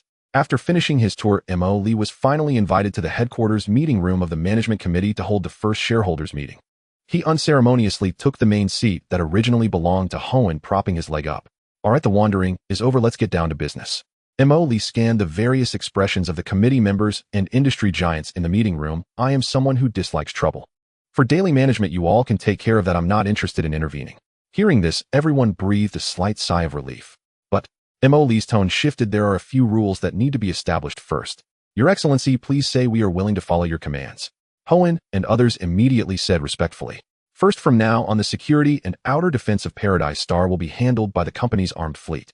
You should disband or reorganize that shabby defense force you had before. Second, all important decisions, especially those involving significant financial expenditures, foreign policies, and dealings with certain mysterious organizations, must be reported to me.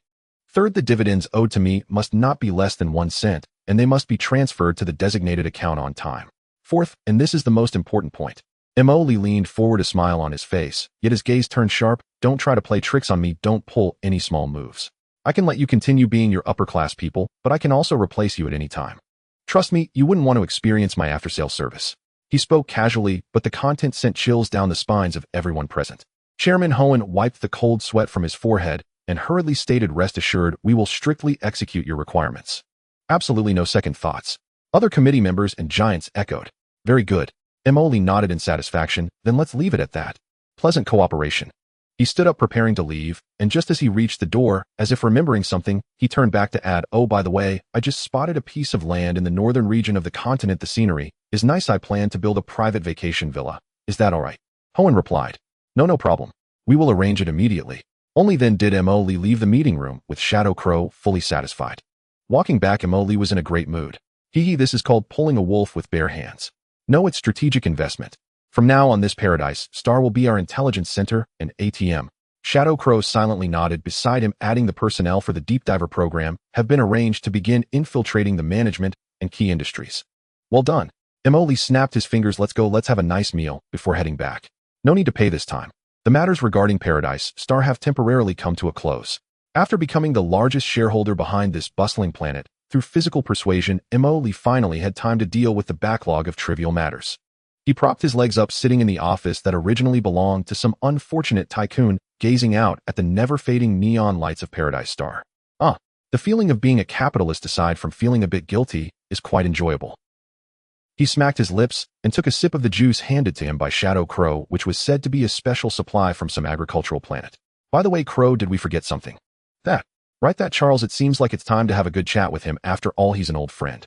Shadow Crow, dressed in a sharp black uniform with shoulder-length hair, stood slightly behind Emoli and nodded slightly, saying coldly, "Commander Charles is currently detained in our temporary detention center established on Paradise Star in Cell 7 of Area C. The investigation regarding your background and the Night Owl organization is currently progressing slowly, as the organization is very secretive and conventional intelligence channels find it difficult to touch the core. I understand. It's normal for a mole to hide deeply." Emoli waved his hand, standing up. "Let's go. Let's ask this Charles if he knows anything, even if it's just a little scrap of information. It's better than us being completely in the dark now." In temporary detention, Area Cell 7 of Area C. Charles, the former leader of the Blood Wolf Star pirate group, sat dejectedly in a metal chair, his hands and feet bound by magnetic restraints, and the bruises on his face from being used as a shield by Emoli were still clearly visible. Seeing Emoli and Shadow Crow enter, Charles' body visibly trembled. "Hey, Captain Charles, long time no see." Emoli greeted with a smile, still wearing that beaming expression. "We're all old friends here. I didn't come to you for anything else, just to gather some information." "What do you know about the Night Owl? Tell me." Charles raised his head, forcing a flattering smile on his face. "A master. Night Owl. I'm just a small character. I occasionally help them with some dirty work running errands. I really don't know what they specifically do or who the core members are. They are very mysterious." Emoli squinted his eyes, sizing him up. "Really nothing. Why don't I believe you?" "Master, I really don't know anything." Charles shouted excitedly. "It seems you still need my help to jog your memory." "Crow." Shadow Crow stepped forward expressionlessly, taking out a few small tools from a small metal box she carried, glinting with metallic sheen. "Wait, what are you going to do?" Charles looked at those tools, his voice beginning to tremble. Ignoring him, Shadow Crow directly picked up a device with fine probes, her voice calm and steady. "Standard nerve signal interference program initiating. It may cause slight discomfort." "Slight discomfort, my foot." Charles yelled in terror as he saw the probe approaching his temple. Emoli covered his eyes beside him, but his fingers were wide open, making sounds of clicking. "Oh dear, just looking at it makes me hurt." "I say, Captain Charles, why bother? If you had just spoken up earlier, you wouldn't have to suffer. Our Miss Shadow Crow is exceptionally skilled. When she says slight discomfort, it usually translates to pain that makes you want to vomit everything you've eaten in your past life." Charles still wanted to hold out, but when the device in Shadow Crow's hand emitted a weak humming sound and a pain like countless fine needles stirring inside his skull hit him, he instantly let out a pig-like scream. "Oh, stop it." Shadow Crow remained indifferent, switching to another device capable of causing severe muscle spasms. Charles' whole body began to convulse violently in the chair, saliva uncontrollably flowing down his eyes, rolling back. I'll talk. I remember now." In less than 30 seconds, Charles' psychological defense line completely collapsed, and he shouted with tears streaming down his face. Shadow Crow immediately stopped her actions, taking a step back as if nothing had happened, still maintaining her cold demeanor. Emoli put down his hands, wearing an expression of, "If I had known this would happen, I wouldn't have bothered. See, this is how it should be. We are all civilized people. Why resort to violence? Come, slowly tell me, what do you know about the Night Owl organization?" Charles gasped heavily, his eyes unfocused as he stammered, "There's a forward outpost at the edge of the Reef Star region, a space station called Old Cat. I usually contact them directly there. I simply help them out as usual, and that's it." "I really don't know," Emoli exclaimed. "No more? The Old Cat space station?" He stroked his chin. "It doesn't sound like a legitimate place. What about troop deployment?" I truly don't know about troop deployment, my lord. I only know that it might be a forward outpost organized by them. Charles said anxiously. All right, the coordinates. Charles quickly reported a series of coordinates. Shadow Crow swiftly verified and confirmed that an old small commercial space station indeed exists at the edge of the Reef Star region, filled with all sorts of characters. Is that it, eh? Emily felt a bit disappointed. I thought we could catch a big fish. Well, even a mosquito's leg is meat. Taking out this outpost can at least cut off one of their information channels and see if we can follow the trail. He turned and walked outside, simultaneously instructing Shadow Crow, "Yeah, get ready. I'll personally lead the team to take a look at this old cat space station. Deploy 2 battleships, 5 heavy cruisers, and 10 frigates. And also dispatch a mecha transport ship to bring our mecha unit along in case we need to engage in landing operations later. Keep an eye on the base in Paradise Star here. He'll lead the team and be back soon." Emoli said as he hurried towards the hangar, preparing to personally lead this luxurious clearing team to confront the Night Owl outpost. The Reef Star region is named after the intricately complex reef nebula within, filled with high radiation dust and random gravity traps. This is not the most ideal route, but it is an excellent hiding place for secret operations. Emoli's clearing team concluded a short jump and emerged with a fierce appearance at the nebula's edge. Emoli sat in the command seat of one of the Invincible-class battleships, the Screw Factory, watching the colorful, yet perilous nebula outside the main screen, his hands rubbing together in excitement. "Wow, this setup. Are we going a bit overboard?" He said this, yet his face was filled with an expression of "I just want to show off." Sending 2 battleships for a mere space station. This display could give that bunch of guys something to brag about for 10 lifetimes. If they even have another lifetime. His attention was quickly drawn back to the star map. The old cat space station is right at the edge of that gravity, well right. Tisk, choosing this location makes it inconvenient for entry and exit, easily blocked by others. It seems the personnel at the Night Owl's outskirts aren't very capable after all. Just as Emily's clearing team quietly entered the Reef Star region, pouncing towards the inconspicuous old cat space station, a completely different scene was unfolding at the other end of the Bassistar region. In the Kalan Empire, the front line of the Bassistar region, the 3rd Temporary Mobile Fleet was gathering at the anchorage. Tens of thousands of starships, like a swarm of metal beasts, filled this once spacious and quiet universe. The fleet's main body consisted of the Empire's standard Stardust-class cruisers and Hound-class destroyers arranged in neat formations, their engine nozzles glowing like stars. Larger, more imposing battleships flickered in and out of sight at the core of the fleet, with the silhouettes of massive war fortresses visible. Transport ships moved like worker ants, shuttling vast amounts of ammunition, energy blocks, and components to each starship. The communication channels were filled with concise, rigid orders and confirmations, creating a heavy and solemn atmosphere. The temporary fleet commander, Major General Hans, stood expressionless on the bridge of the flagship, gazing at the massive fleet before him. Final battle readiness checks for each ship must be completed within the standard time of 6 hours. 1st and 7th Fleet Groups advance to the preset ambush positions. Intelligence Department, I want the final confirmation report on the latest movements of the Elon's people. No one spoke, only the sound of orders being issued and system operations could be heard. A sense of oppression before a great battle loomed over the entire Imperial fleet. Meanwhile, in the Elon's Federation, behind the Guardian defense line in the Bassistar region, the style of the Federation fleet differed sharply from that of the Empire, with a design that emphasized functionality and modularity. A large number of high-speed destroyers and cruisers equipped with long-range missiles formed the main force. At this moment, they were making final adjustments to their formations in the vast star region based on complex algorithms. On the massive, all-encompassing sand table, clusters of red light points representing the Imperial fleet were forming an attack spearhead, while the blue light points representing the Federation were constructing layers of defensive networks. At this time, the temporary commander of the Federation forces, the tactically cunning Federation Major General Darren, was conducting the final simulations with his staff team. Calculate the Empire's main forces' possible infiltration points. The mobile fleet prepare to stand by between the 3rd and 4th Star District defense lines, waiting for my orders. All space station defense platforms maximize energy shield output. The Federation's preparations appeared busier and more technical, with countless data streams converging and analyzing in the command center. What was about to erupt was the first large-scale main force battle in the Bassistar region between the Kalan Empire and the Elon's Federation. Both sides were deploying more than 100,000 ships with countless lives and wealth enough to purchase several star systems piled within. The shadow of war hung heavily over this star region. However, all of this was temporarily unrelated to M.O. Lee, who was eagerly anticipating outside the old cat space station. At that moment, M.O. Lee was sitting in the command seat of the Screw Factory, gazing at the chaotic nebula outside the main screen. We've arrived, he said excitedly. The old cat space station, it really doesn't sound like a place that can fight. Hope our night owl friends can surprise us. Don't let us have come for nothing. Just then alarms sounded. Multiple high-energy signals detected. Bearing 317. Identified as battleship signals. Number 8. Confirmed as Night Owl Organization identification. 2 cruisers and 6 destroyers detected, model unknown. Also, there are numerous mecha thermal signatures. On the tactical holographic map, the area that originally only bore the old cat space station symbol suddenly lit up with 8 red hostile icons. 2 unidentified cruisers and 6 destroyers were slowly emerging from the nebula dust belt, arranging themselves into a formation to confront.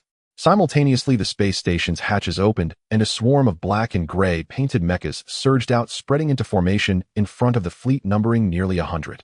Well, Emoli was not afraid. On the contrary, he was delighted. There really is an ambush. I said that old Charles must have hidden something. For a dignified night owl, the outpost can't be too shabby. 2 cruisers, 6 destroyers, plus a mecha unit. This setup is quite something.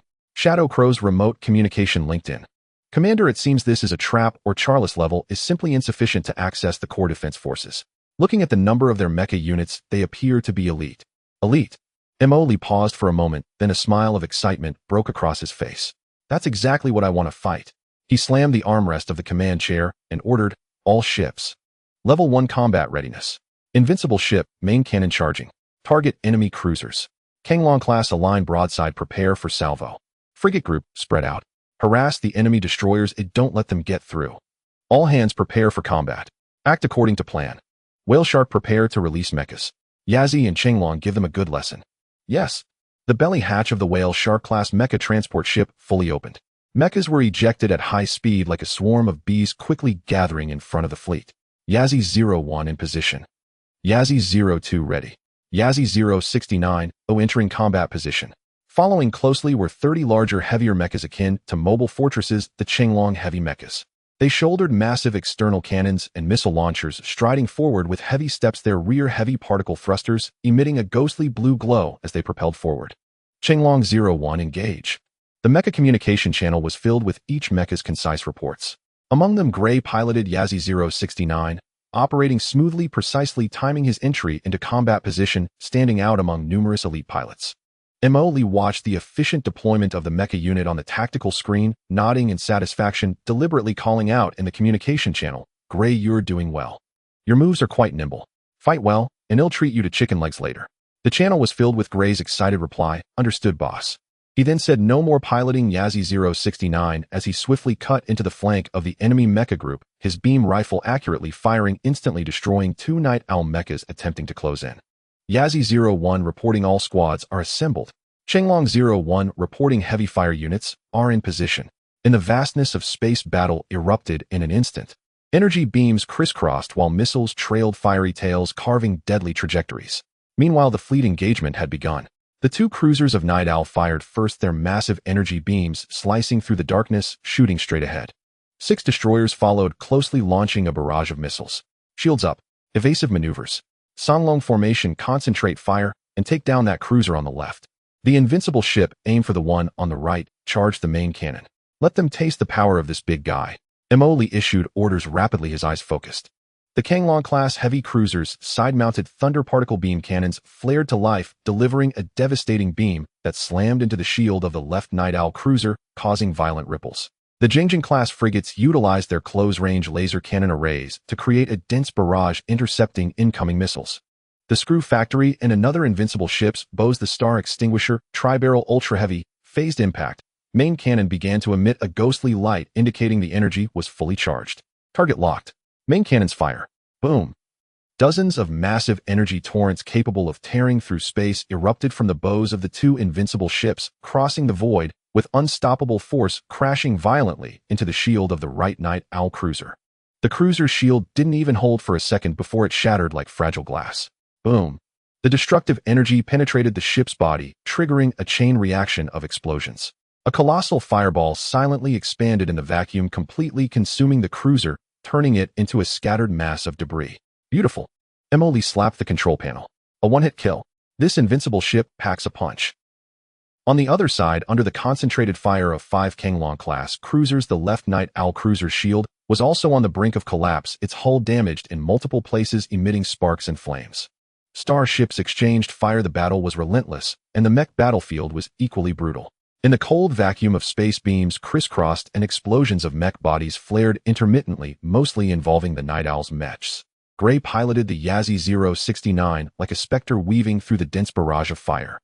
The vector nozzles at the joints of the mech erupted with brief blue flashes, propelling the body into various emergency maneuvers that nearly defied physical inertia, precisely avoiding lethal energy beams. Yazzie 069, 3 targets approaching fast from your right. A teammate's warning echoed through the comms. Gray's gaze swept across the tactical screen. 3 black-gray Night Owl mech signals surged from behind a massive warship wreckage, fanning out in formation to encircle him, their rapid-fire cannons already spitting flames. Received. Gray reacted swiftly, thrusting the left control stick forward while his right hand swiftly navigated the control panel. The main thrusters of Yazzie 069 suddenly ignited. The mech advanced rather than retreated, charging forward at an extremely tricky angle into the barrage. Bang, bang, bang. The cannon shells grazed the mech's outer armor, sparking small flames. Just as he was about to pass by the enemy, Gray stomped on the pedal with his right foot while pulling the left control stick to the side. Yazzie 069's body instantly slid sideways in an almost lateral motion, the high-frequency particle vibrating blade in his right hand sweeping upwards in a fluid motion. Sizzle. A ghostly blue arc flashed. The leading Night Owl mech was cleanly sliced in half at the waist, exploding into a fireball. The other 2 enemy mechs clearly did not expect Gray to be so aggressive. Their movements faltered noticeably. Gray seized the fleeting moment, raising Yazzie 069's left arm. The arm-mounted rapid-fire particle cannon let out a series of sounds, accurately striking and destroying the cockpit of the left enemy mech. Almost simultaneously with the destruction of the left enemy mech, Gray maneuvered the mech into a low spin, dodging the thermal axe swung by the enemy mech on the right in a panic. The momentum of the spin not yet exhausted. Yazzie 069's right leg shot out like a steel whip, delivering a heavy kick to the chest of the last Night Owl mech. Bang! The tremendous impact sent that nightingale flying backward, losing its balance. Gray gave no opportunity for retaliation. As soon as Yazzie 069 stabilized, he raised his right-hand particle beam rifle, locking on, and pulled the trigger. Whoosh! A ghostly blue particle beam pierced through the void, accurately hitting the cockpit of the still-rolling enemy mech. Boom! A third fireball blossomed in the vacuum. From engaging to neutralizing 3 targets, the entire process took no more than 10 seconds. Gray did not linger. With the thrusters of Yazzie 069 at full power, he surged toward another battle group, like an arrow. Their 2 Changlong heavy mechs were entangled by 7 or 8 agile Night Owl mechs. Despite their fierce firepower, they could not break free for the moment. Yazzie 069 coming to assist. Gray quickly reported while locking onto an enemy mech attempting to flank the Changlong. The particle beam rifle fired again, forcing the enemy back. Immediately after, Gray dove down sharply, avoiding a red particle beam sweeping towards him while his blade swung backhanded, severing the arm and weapon of an enemy mech that was trying to ambush from below. His arrival instantly changed the local battlefield situation. Yazzie 069 became a dancer of war, twisting and turning amid a storm of bullets and explosions. Each shot, each swing of the blade was precise and efficient. He always appeared in the most critical positions, resolving crises with the simplest actions and eliminating targets. Good job, 069. The rough praise from the Changlong pilot came through the comms. Gray did not respond. His entire focus was on the battle before him. Yazzie 069, a gap has opened on your squad's right flank. At least 8 enemy mechs have broken through. The squad leader's voice rang out again on the comms. Received. Gray responded confidently, his hands moving like lightning. Yazzie 069 suddenly veered to the side and came to a quick stop, the vector thrusters at its feet emitting a torrent of particles as it narrowly avoided 2 intersecting high-energy particle beams. Annoying flies, he muttered to himself. Yazzie 069's vector nozzles suddenly erupted. The mech charged back and brazenly plunging into the loosely formed encirclement of the 8 enemy mechs. The enemy mechs clearly did not expect him to take the initiative. Their movements momentarily paused. Now's the time. Gray's gaze sharpened, thrusting the left control stick forward, his right hand again deftly gliding across the control panel. Yazzie 069's left arm raised. The arm-mounted particle rapid-fire cannon roared once more, unleashing a torrent of fire that accurately enveloped the 2 nearest enemy mechs, forcing them to raise their shields in defense. Simultaneously, the rear vector thrusters output maximum power, lunging forward to close in on the enemy mechs. The high-frequency particle blade slashed horizontally, swiftly cutting through the waists of the 2 enemy mechs. Boom, boom. 2 explosions erupted, illuminating the surface of Yazzie 069. 2 mechs down in an instant. The remaining 6 enemy mechs reacted angrily, charging at him, their energy blades ignited, attempting to shred this audacious mech in close combat. A faint smile curved at the corners of Gray's mouth. Chaos was precisely the battlefield environment he favored. Yazzie-069 narrowly dodged a thermal axe coming straight at him. The body sank as he delivered a powerful kick, with his right leg striking hard at an enemy mech's knee joint. Amidst the screeching sound of twisted metal, that mech lost its balance and toppled forward.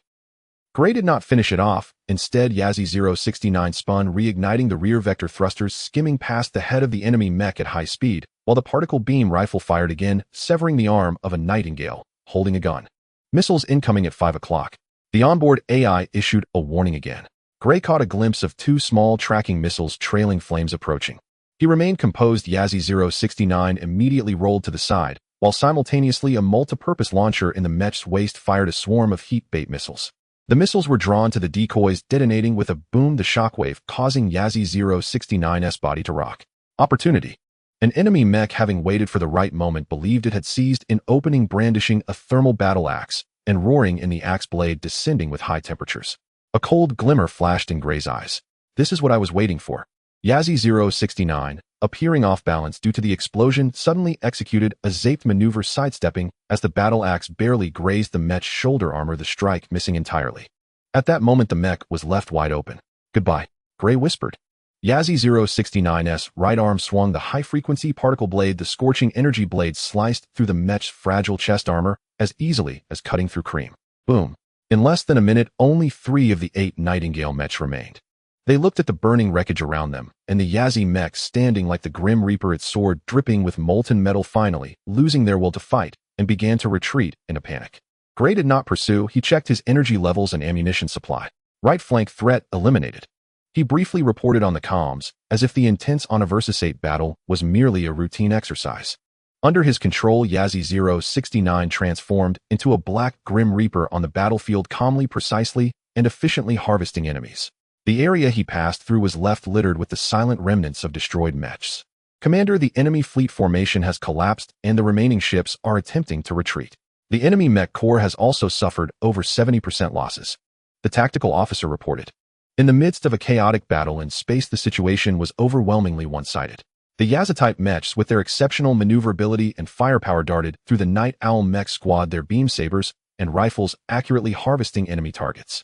Meanwhile, 30 Qinglong heavy mechs acted like mobile artillery, their heavy cannons and multiple missile launchers mounted on their shoulders, clearing swathes of the enemy ranks with every volley. Especially striking was the performance of Gray piloting the Yazzie-069, who always managed to find the most effective attack paths amidst the chaos, rapidly increasing his kill count. His movements were efficient and lethal, without any unnecessary actions. Commander, the enemy fleet's formation has collapsed, and the remaining ships are attempting to retreat. The enemy mech squad has suffered over 70% losses, reported the tactical officer. Want to run? It's not that easy. The mech units will clean up the remaining enemies, and the fleet will pursue. Don't let a single one escape. Prepare to send personnel to take control of the Old Cat space station. Emoli ordered. The battle outside the Old Cat space station was nearing its conclusion. The Night Owl defense fleet was reduced to cosmic debris under the overwhelming firepower of the Invincible class and Qinglong class ships. The few remaining destroyers attempted to flee into the Dark Reef Nebula, but were pursued and detonated by the surrounding Jingjing class ships. The Night Owl mech squad was nearly annihilated under the joint onslaught of the Yazzie mechs and Qinglong mechs, leaving a plethora of twisted metallic wreckage floating in space. Although the Night Owl defense fleet was quickly obliterated, the space station's defensive weapons and internal garrison continued to stubbornly resist. Automatic turrets fired barges to block the approaching passages. Tisk still quite resilient. Emoli observed the real-time battle situation from the bridge of the Screw Factory ship. It seems there are no innocent civilians inside, only diehard Night Owl supporters. That makes things easier, no need to hold back. Alina, is the landing force ready? The adjutant Alina responded, Commander, the 1st and 2nd assault teams have boarded the transport shuttles. Yazzie mech squad and Qinglong heavy mech squad are prepared for forced landing. Good. Move out. Emoli waved his hand. Remember, everyone inside is from Night Owl, no need to hold back. Act decisively and bring back every data core you can. Yes. Several heavily armored assault transports under the escort of Yazzie and Qinglong mechs swiftly charged towards several main docking hatches and weak points of the Old Cat space station. Boom, boom, boom. The sound of violent impacts came through the sensors. The transport shuttles, relying on their immense kinetic energy, crashed through the space station's armored shell. The hatches burst open, and a tide of Marines clad in black power armor armed with standard energy rifles surged out, quickly occupying the passages and establishing a defensive line. Area A is cleared. Area B is encountering resistance, requesting Yazi support. In Area C, we've found enemy fortified fire points. Ao Chenglong, come and smash it. Yazi 01, I breached the B5 hatch. Marine Team 1 has entered the Daria passage and is encountering resistance. Area B7 has been cleared. The combat communication channel was instantly flooded with various brief battle reports. Yazi 03 blasted open the sealed door, blocking the way, and the Marines immediately threw stun grenades, then rushed in with precise fire, eliminating several Night Owl armed personnel who were resisting behind cover. In another spacious warehouse area, 2 Chenglong heavy mechs used shoulder-mounted heavy anti-armor shells to directly collapse the temporary fortifications made by the enemy from cargo containers. The explosion's shockwave, sending the remaining enemies flying. The battle was intense and efficient. The Night Owl organization members resisted with exceptional tenacity, utilizing the complex terrain of the space station to establish layered defenses with various automatic turrets and laser tripwires, causing some trouble for the landing forces, while Gray piloted the Yazi 069, remaining active at the front line. His mech skillfully avoided crossfire, the arm-mounted rapid-fire particle cannon accurately targeting the enemies hiding behind cover. In a main passage, 2 enemy heavy mechs attempted to block the advancing route. Gray acted without hesitation. The Yazi 069 suddenly accelerated forward, and in the moment the enemy raised their cannon, he executed an emergency side slide to evade, simultaneously thrusting forth his high-frequency particle sword, piercing through the cockpit of one enemy mech with precision. The other enemy mech had just adjusted its aim when it was blown to pieces by a Chenglong heavy mech following closely behind. Well done, 069. The channel was once again filled with praise. The Marines showcased their tactical proficiency as elite infantry, steadily advancing with precise shots and seamless coordination. Energy gun particle beams crisscrossed within the passage, and the sound of grenades exploding was incessant. Though the Night Owl defenders fought fiercely under the overwhelming firepower and the tactical cooperation among the Marines and mech support, their defense line was gradually compressed inward. Emoli sat in the command chair of the Screw Factory ship, observing the battle through the helmet cameras of the Marines and the sensors of the mechs, continuously commenting, "TSK tisk, that automatic turret position is quite sneaky, almost hit our Yazi 05. Well done. The Marine Team 7 is quite responsive. Wow, that guy over there is trying to pull off an honor shot. Seriously, bro, we won't kill you if you surrender." Alright, forget I said anything. Chenglong 08, didn't you notice movement in the left passage? Be careful of ambushes. And that Yazi 069 Gray, is he racking up the kill count again? Hey, this kid is truly talented. Emoli watched as the green signals representing their side continued to penetrate deep into the core area of the space station, nodding in satisfaction. It seems we're almost there. It should be wrapped up in about 10 minutes. At that moment, the tactical officer responsible for monitoring the overall status of the space station suddenly shouted, "Commander, we have detected an abnormal spike in the core energy readings of the space station. The reactor output power has exceeded the safety threshold by 300, and it is still rising.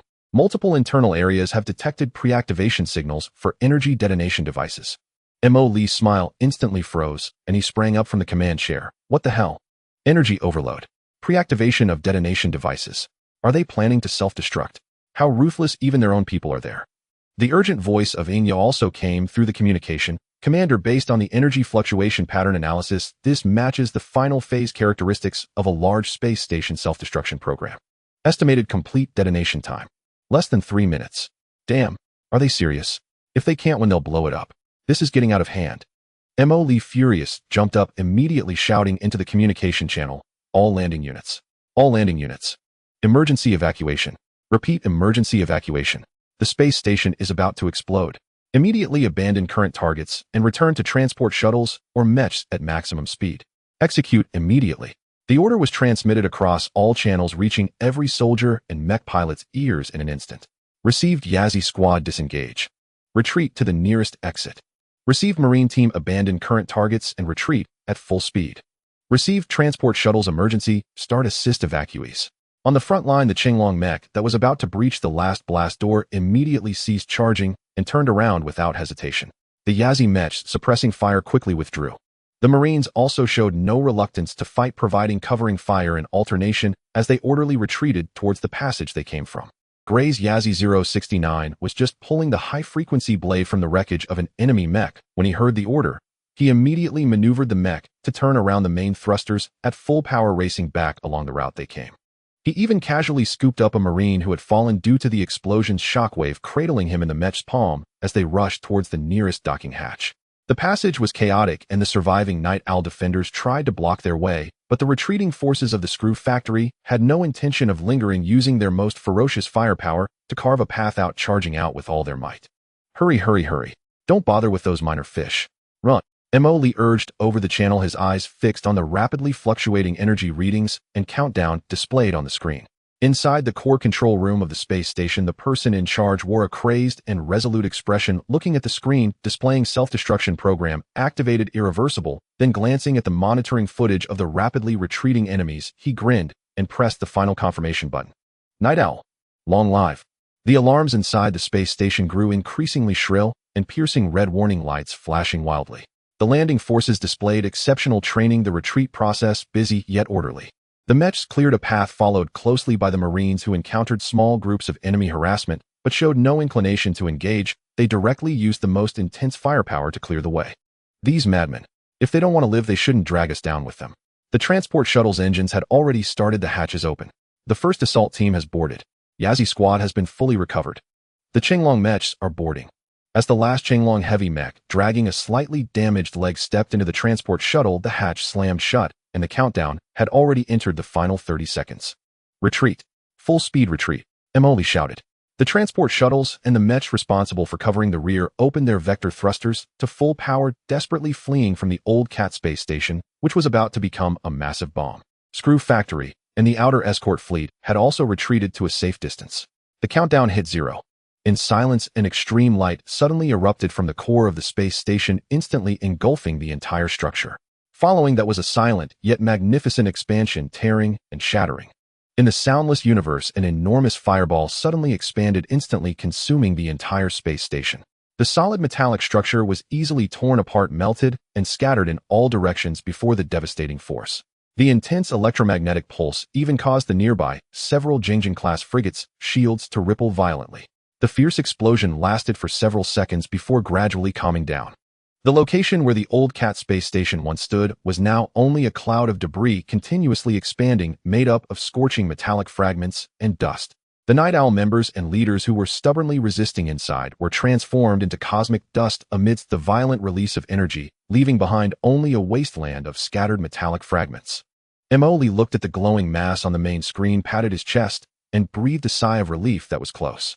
I almost became part of a space firework. These guys are truly a bunch of madmen. He then placed his hands on his hips, pointing at the cloud of debris, and complained, "Is it really necessary? Isn't it just a forward station? You self-destructed. Is the corporate culture of your Night Owl a bit too extreme? How can you survive in the villain circle with this mentality? What a pity I wasn't able to acquire the core data. It was all in vain. Oh, I only caught a few small fry and gathered a bunch of scrap metal." Ing Ya's voice came through, reporting, "Commander, we have successfully evacuated all landing troops with only minor damage to some mechs. Although we failed to obtain the core data, destroying an important outpost of Night Owl and annihilating their garrison fleet and mech squad was already an effective blow to their power." "That's true, but..." Lee sighed, but soon perked up. "At least this time we gained experience. Oh, we won't fall for this trap again. There's nothing good about it." His attention quickly shifted from the explosion's frustration to elsewhere. "All right, let's regroup. Let's go back and eat hot pot to calm our nerves." He waved his hand, and the fleet turned again, dragging numerous enemy shipwrecks towards the Screw Factory base direction. Only the gradually cooling metallic graveyard remained behind, recounting the recent peril. Meanwhile, in the Ashen Star domain, the Rust Corridor star zone, the starry sky was now filled with metal and light. The Kalan Empire's third temporary mobile fleet, with 70,000 starships, transformed into a mountain of steel, blocking the path of the Federation's attack.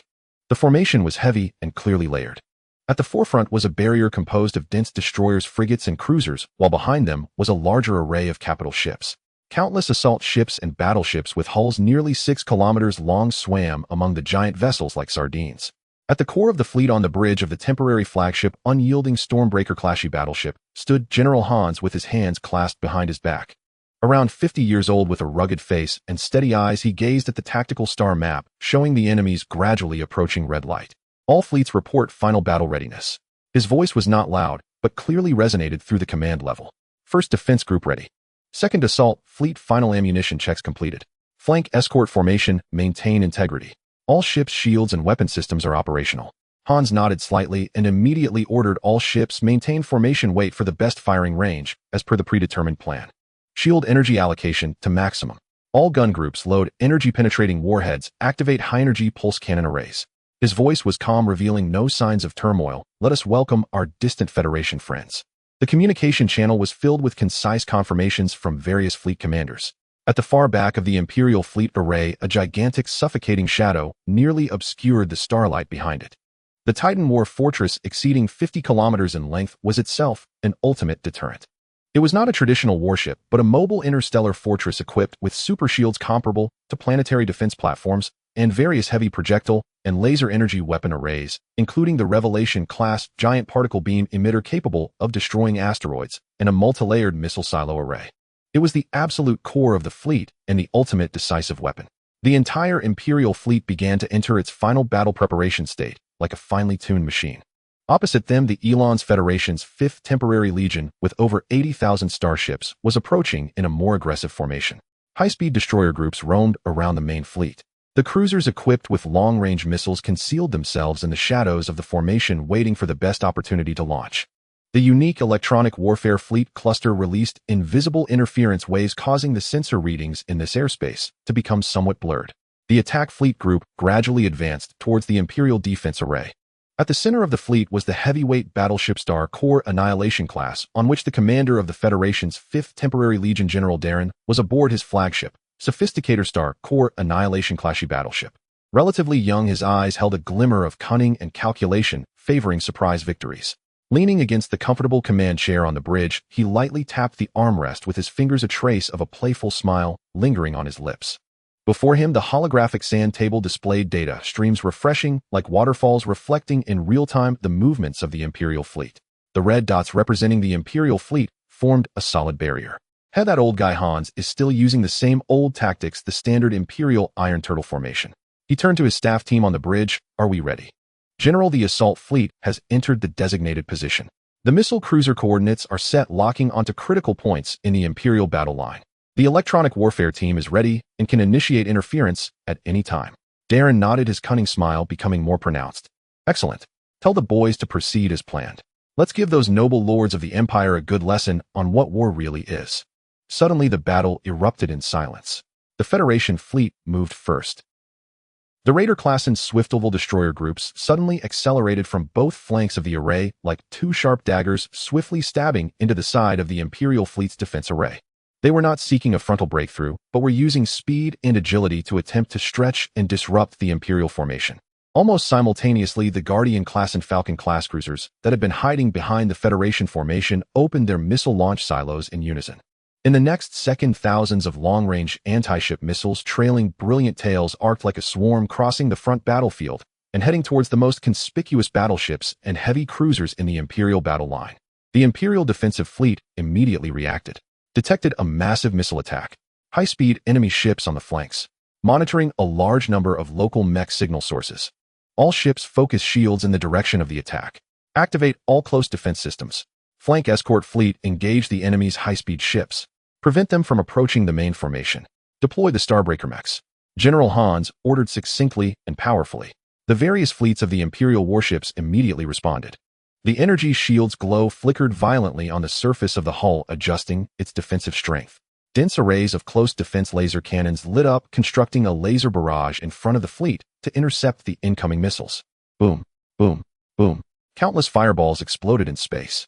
Most of the missiles were successfully intercepted, but some managed to slip through the barrage, crashing hard against the Imperial warship's shields, causing violent ripples. Some overloaded shields were directly hit, causing a series of chain explosions and scattering flames. The Imperial active mech Starbreaker quickly intercepted the Federation mechs, halting their advance. Meanwhile, the Imperial flank escort fleet engaged in a brutal battle with the Federal high-speed destroyers. Energy beams crisscrossed small aircraft and mechas, chased and tore at each other at close-range, explosions lighting up the scene. Main battleship group target the enemy missile cruiser group, fire at will. Hans seized the brief moment after the Federal missile salvo to issue a counterattack order. Within the Imperial defense line, the main cannons of the Stormhammer-class battleships finally roared. Gigantic energy beams instantly crossed the vastness of space, striking fiercely at the missile cruisers behind the Federal formation. The Federals clearly anticipated this. Monitoring detected the Imperial battleship bombardment, reported the battlefield monitor on the bridge. Prepare to evade. Release the interference barrage. Activate shields to maximum power. Darren's commands were equally swift. The Federal missile cruisers executed emergency maneuvers, releasing large clouds of metal foil and energy interference to disrupt the targeting of the Imperial main guns. Several of the Imperial main guns' colossal particle beams were interfered with, striking empty space or grazing the Federal starships' shields, causing violent ripples. However, several Federal Guardian-class cruisers that failed to dodge were directly hit by the massive beams from the battleships. Their shields shattered in an instant, and a third of their hulls were vaporized, debris tumbling into deep space, throwing out numerous crew members frozen in the vacuum. In the first round of confrontation, both sides suffered losses. The Empire withstood the Federals' initial fierce assault thanks to its solid defenses and powerful firepower, and retaliated. The Federals attempted to breach the Imperial defense line using speed and missile advantages.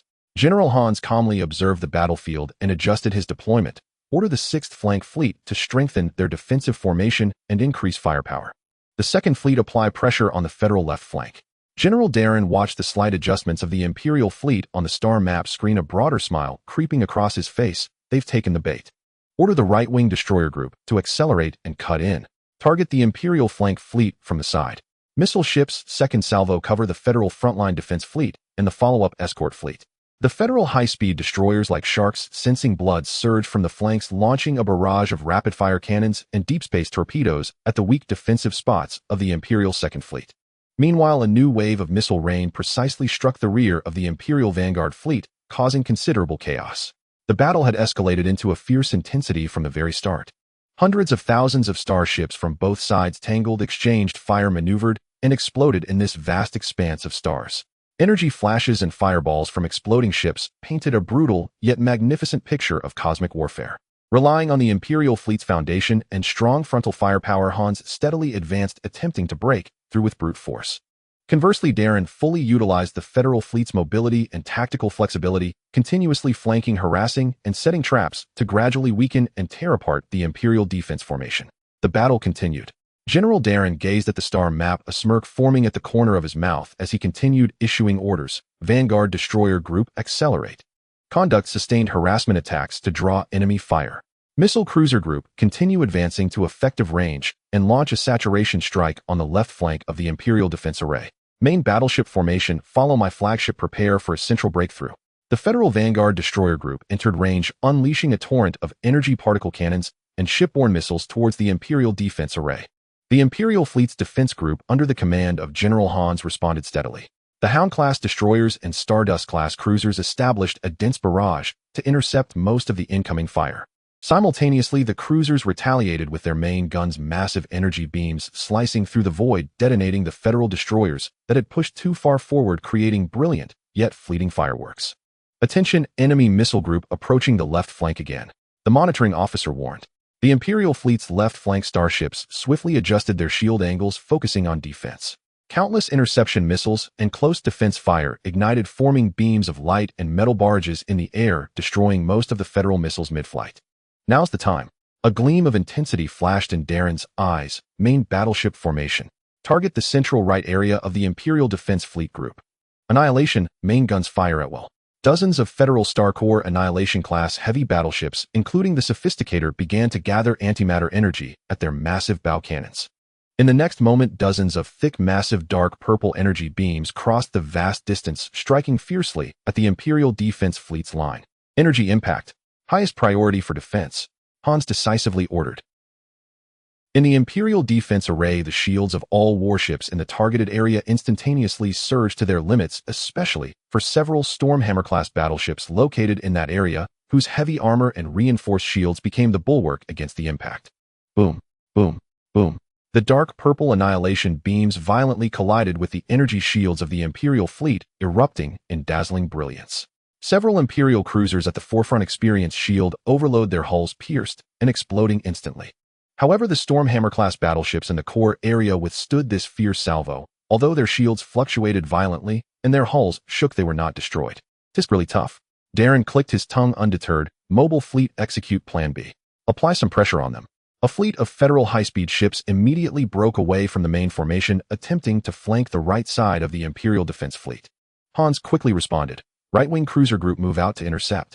3rd and 7th battleship squads provide fire support. We can't let them form a pincer attack. The Imperial defense formation began to adjust slightly, swiftly responding to the Federal onslaught.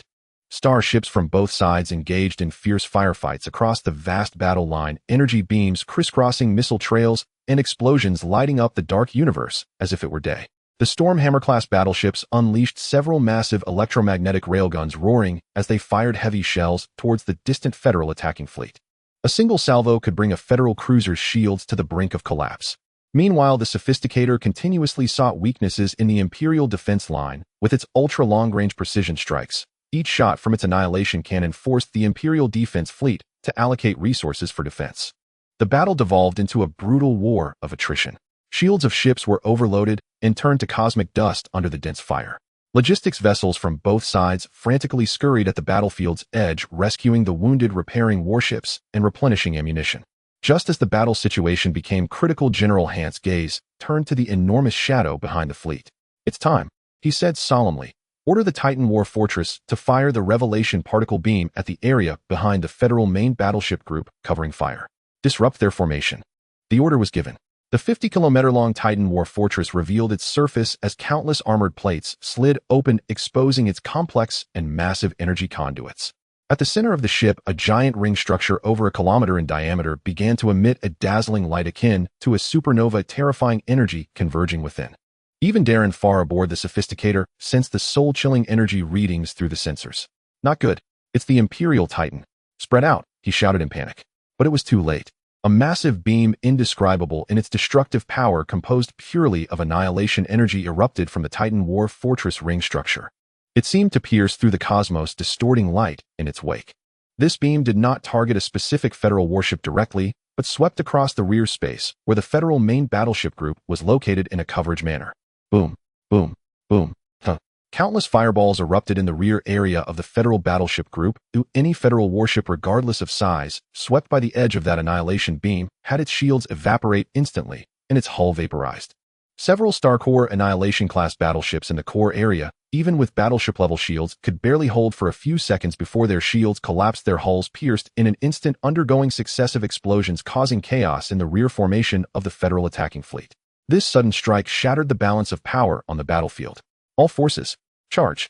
General Hans seized the opportunity and issued a counterattack order.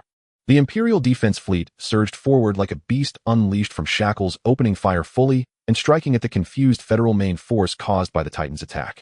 Darren's face turned pale as he ordered the Federal fleet to reorganize their formation while mobilizing reserve fleets to stabilize the front line. "Damn it, the Empire has brought this monster out. I never expected its power to be so great." He gritted his teeth, his mind racing to devise a strategy to turn the tide of the battle. The first large-scale battle in the Bassa Star domain under the roar of the Titan War Fortress entered a more brutal and critical phase. In the main battlefield of the Bassa Star domain, the flames of war raged on. The Imperial Titan War Fortress, a gargantuan structure spanning 50 kilometers, loomed like an unyielding stronghold suspended in the sea of stars. At this moment, it had just unleashed a colossal revelation particle beam, carving a shocking void through the cluster of Federal battleships, while chaotic electromagnetic storms continued to wreak havoc. On the bridge of the battleship, Sophisticator Admiral Darren's face was ashen, his tightly clenched fists turning white at the knuckles. The existence of the Titan weighed heavily on his heart, as conventional firepower had little effect on the 50-kilometer-long steel monstrosity. If the enemy's Revelation main cannon unleashed a few more volleys, his Federal fleet would suffer devastating losses. If it wasn't eliminated, the Federal fleet would eventually be ground to dust by this mobile fortress. "This can't go on."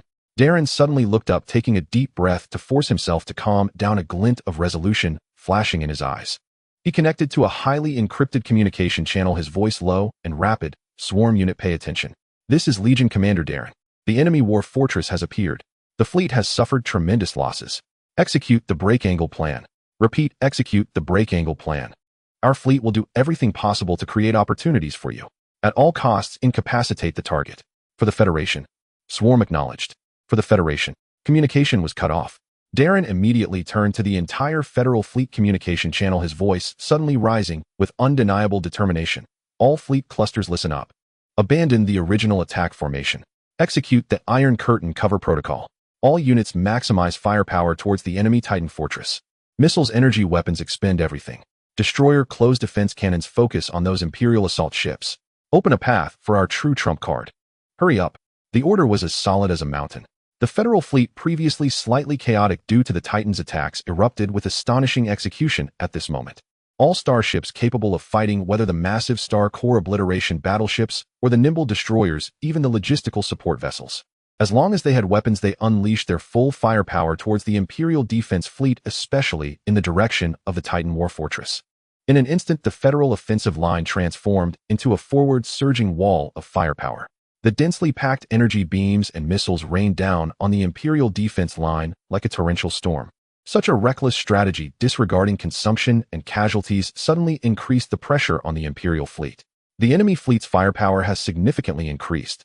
They are fighting desperately. Inside the Imperial battleship bridge, the staff reported urgently.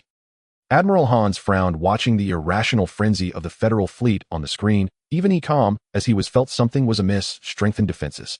Prioritize the protection of the Titan. All interception units operate at full capacity. They must have other intentions. The Imperial Hound-class destroyers and cruisers desperately constructed interception barges, while the Storm Hammer-class battleships braced with heavy armor and shields at the forefront, enduring this wave of frenzied attacks. Explosions lit up the front of the Imperial defense line, forming a curtain woven from destruction. Under this cover of chaotic firepower, 100 uniquely shaped Federal starships stealthily slipped away from their formation. These starships were between the size of destroyers and cruisers, entirely black with smooth and low profiles, and their hulls featured almost no traditional large turrets. Instead, they were equipped with multiple protruding devices resembling energy focus arrays, along with a hypervector propulsion system. They were the Swarm that Darren mentioned, a special ship secretly developed by the Federation to counter the Imperial Titan. Breaker-class assault ships. Their sole mission to breach the Imperial defense line, get close to the Titan war fortress, and then sacrifice themselves to incapacitate it. 100 Breaker-class assault ships' engines at full power leveraged the chaos and visual cover created by their own firepower, charging towards the Imperial defense line at a speed far surpassing that of ordinary cruisers. They did not entangle with the Imperial starships along the way, but used their extreme maneuverability to evade, channeling all their energy to shields and engines with a terrifyingly clear target. High-speed, low-signal target cluster detected, breaking through our interception fire net. Target is the Titan. The battlefield monitor on the flagship, unyielding, finally discovered these uninvited guests. Intercept them. We cannot let them get close to the Titan, Admiral Hans ordered sharply. A portion of the Imperial firepower cluster immediately focused on these clearly defined Breaker-class assault ships. Beams and missiles pursued. However, the Breaker-class assault ships had such exceptional maneuverability, and they utilized special signal-reflective coatings and energy-absorbing hulls, making them highly resistant to targeting interference. They darted through the hail of gunfire like fish in water, yet still many assault ships were hit and exploded, turning into dust in the Star Sea, while more fearlessly charged forward. For the Federation, an assault ship, after dodging several particle beams, was struck on the side by a shell from the Storm Hammer-class battleship, causing its engine to explode. Yet it, still propelled by inertia, crashed into an Imperial cruiser attempting to block it, resulting in a violent explosion. Coordinates sent. Follow-up units keep up. Another Breaker-class assault ship, riddled with holes from closed defense fire, still managed to transmit data on weak points of the Imperial defense line at the last moment. Around them, Federal starships rushed to provide cover for the assault ships, even at the cost of being hit like moths to a flame, using their own destruction to pave a bloody path for their comrades towards the Titan. The scene was extremely tragic. Our fleet has lost over 30%. The Swarm has lost over 20%. Continue the assault. Don't stop. Darren, aboard the flagship, watched the dwindling Federal starships and Swarm signals, his eyelid twitching, but his voice remained steady. This was a sacrifice long since destined. Finally, after the loss of more than 30 assault ships and numerous Federal starships, the remaining Breaker-class assault ships boldly broke through the layers of interception from the Imperial fleet. They approached the Titan war fortress, resembling a small planet. The Titan fortress close defense systems fired wildly, countless laser turrets and missile silos unleashed destructive barges attempting to eliminate these intruders. Several more assault ships were obliterated in the final sprint. Yet, the last 60 Breaker-class assault ships successfully penetrated into the immediate vicinity of the Titan fortress. Lock onto the shield generator nodes and main energy conduction structures. All energy direct into the phase collapse array. For the glory of the Federation. The surviving assault ships, their peculiar energy focus arrays suddenly igniting in crimson light. They did not launch any shells or beams. Instead, they compressed and converted all the ship's energy, including engine and auxiliary life support reserves, forming a highly unstable phase interference field targeting the colossal shield and energy systems. In the next moment, these Federal assault ships, without a hint of hesitation, controlled their ships on the verge of disintegration, unflinchingly crashed into specific energy node areas on the Titan War Fortress thick armor. Boom, boom, boom, boom. A series of explosions erupted on the surface of the Titan Fortress. There were no dazzling fireballs, only ripples of energy distorting and trembling through space itself, rapidly spreading along the fortress exterior. The layer of super shield on the Titan War Fortress, which could hardly be shaken by conventional weapons, flickered violently like a strobe light, its brilliance quickly dimming and becoming unstable. Numerous turrets and sensor arrays on the fortress surface sparked with electricity, their operations evidently slowed down. It was not destroyed, but the shield system, which could withstand a fleet-wide barrage, was temporarily overloaded and incapacitated. The internal energy conduction also suffered severe interference, and the main weapon, the Revelation level main cannon, was clearly unable to fire again in the short term. We succeeded. Admiral Darren slammed his fist down, a mix of sorrow and ecstasy on his face. All forces, seize the opportunity. The Imperial Titan has been incapacitated. Attack. All-out assault. The Federal fleet's morale soared, taking advantage of the temporary chaos caused by the Titan's injury to launch an even fiercer attack. Admiral Hans watched in dismay as the energy readings on the screen plummeted, the shield collapsed, and sparks erupted from multiple points on the Titan Fortress surface. He had underestimated the Federation's determination and their hidden trump cards. Order the Titan to urgently withdraw from the battlefield.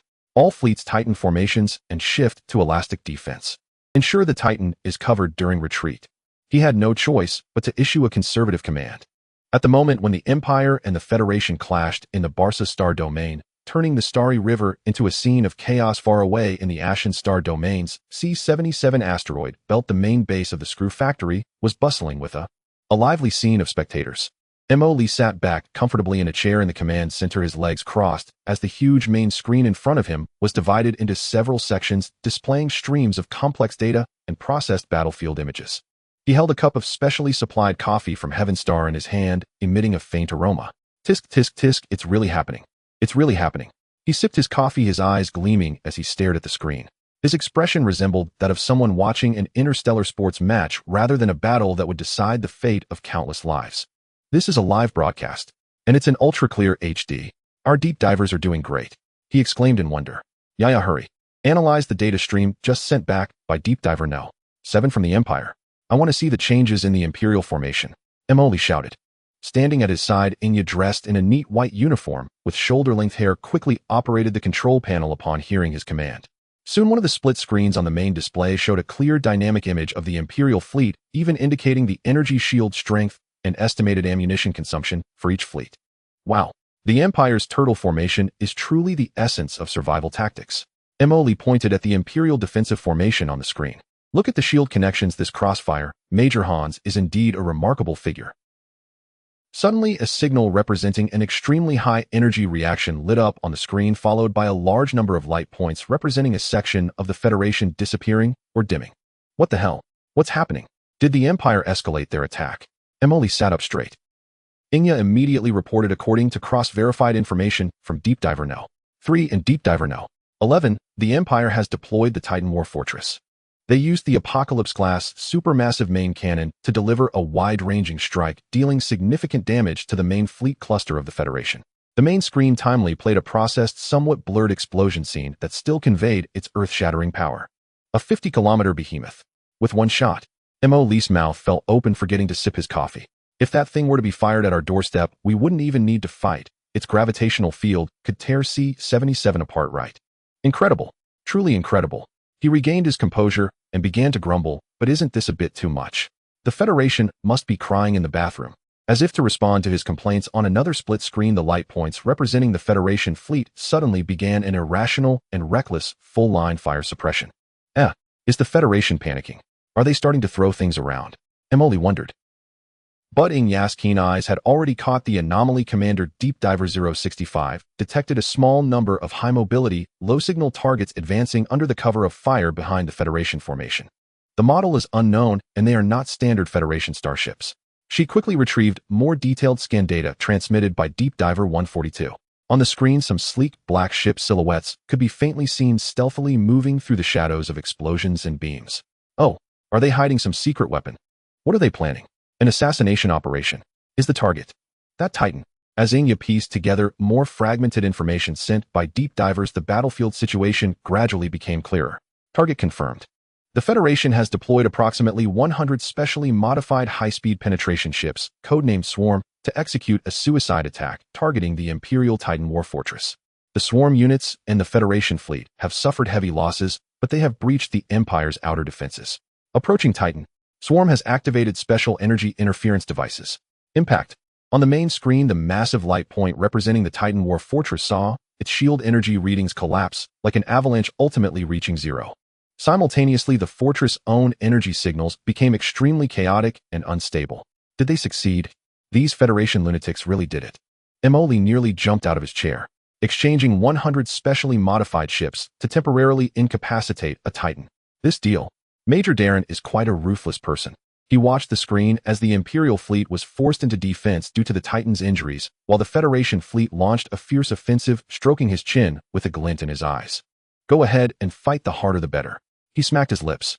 It would be best if both sides exhausted their resources, turning warships into scrap metal and soldiers into bald heads. He turned his head, grinning at Inya. Yaya, notify our teams at the Barca Star Domain subbase and those from Far Star Development and Iron Mat Security on the fringes to stay alert.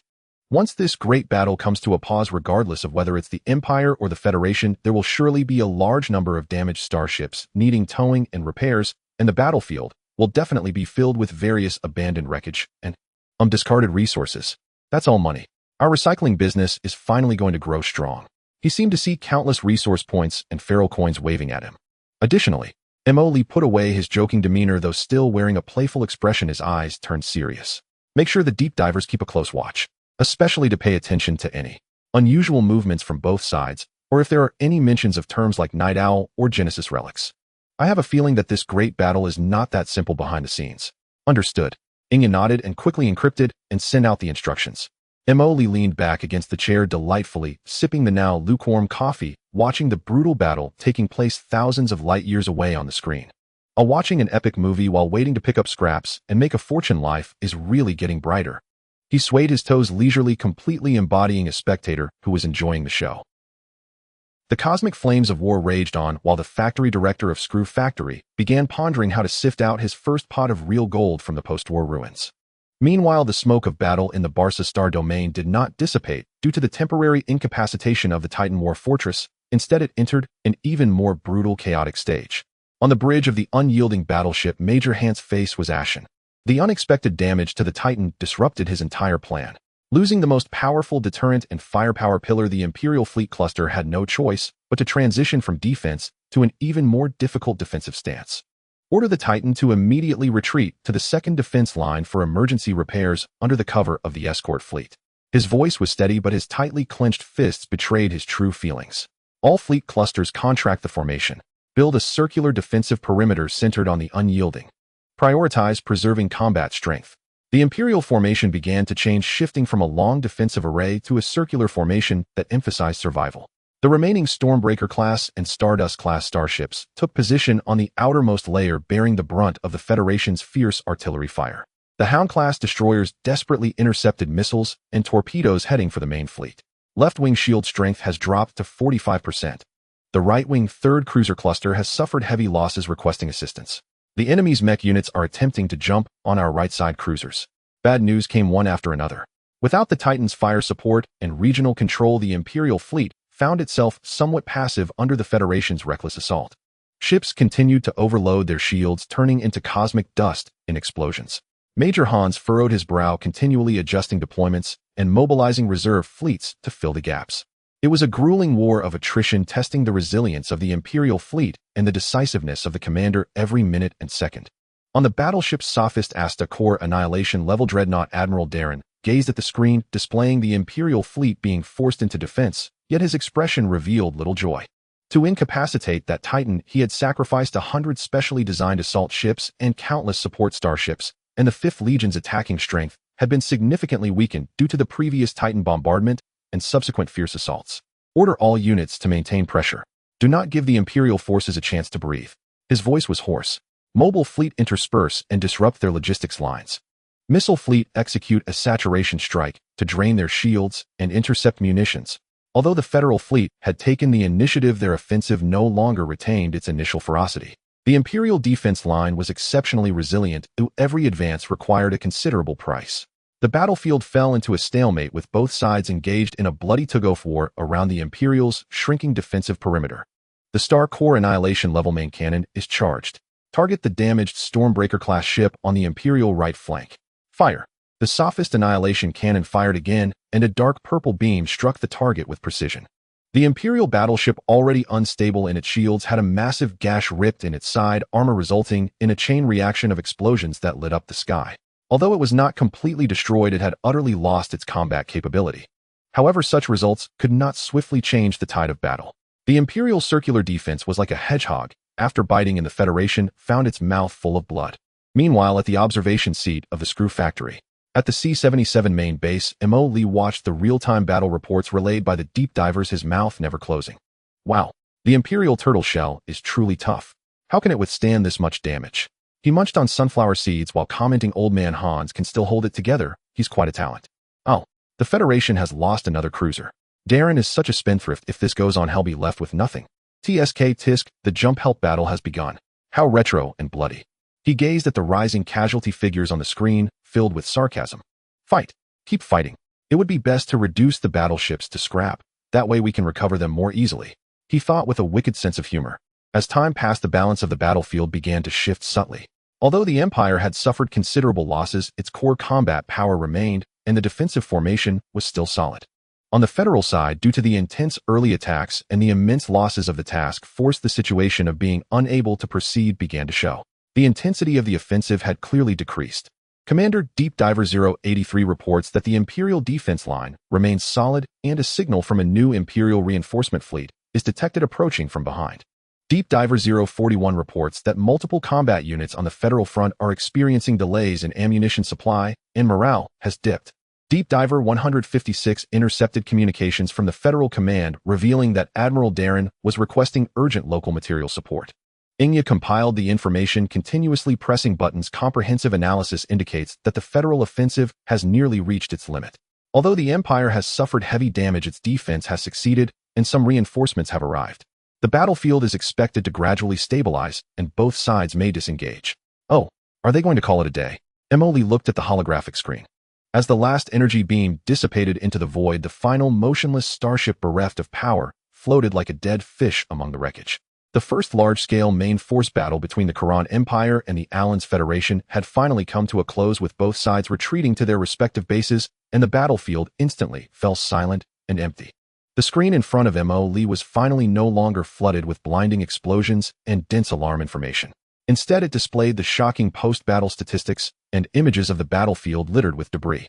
Commander Deep Diver 083 reports that the Imperial 3rd Mobile Fleet has begun to orderly disengage, maintaining formation, but its scale has been reduced by approximately 42%. The Titan War Fortress was slowly retreating under escort, its shields restored to basic levels, but its main weapon systems still showed offline status. Deep Diver 041 reports that the Federal 5th Temporary Legion has ceased its attack and is gathering remaining ships. Preliminary statistics indicate that the Legion has lost over 55% of its combat-capable vessels. The Swarm Task Force is completely wiped out. Deep Diver 156 reports that communications traffic from both sides has decreased by 90%, transitioning to post-battle evaluation and loss settlement stages. The Tata Duchy has issued navigational warnings for neutral zones. Inya compiled the final battle report for display on the main screen. Preliminary results of the first battle in the Bossastar region. Empire side tactical objectives achieved successfully, repelled the Federation's offensive, but the strategic deterrent weapon, the Titan War Fortress, suffered heavy damage and is temporarily offline with severe fleet losses. Federation side strategic offensive thwarted, failed to breach the Imperial defense line, and at an extremely high cost managed only to temporarily incapacitate the Titan with heavy damage to the main fleet. Conclusion: Pyrrhic victory, Pyrrhic defeat. Neither side achieved its predetermined strategic objectives, falling into a stalemate, and will be unable to organize an offensive of equal scale in the short term. Wow. Emily looked at the concise, yet brutal summary, whistling goodness, both sides suffered.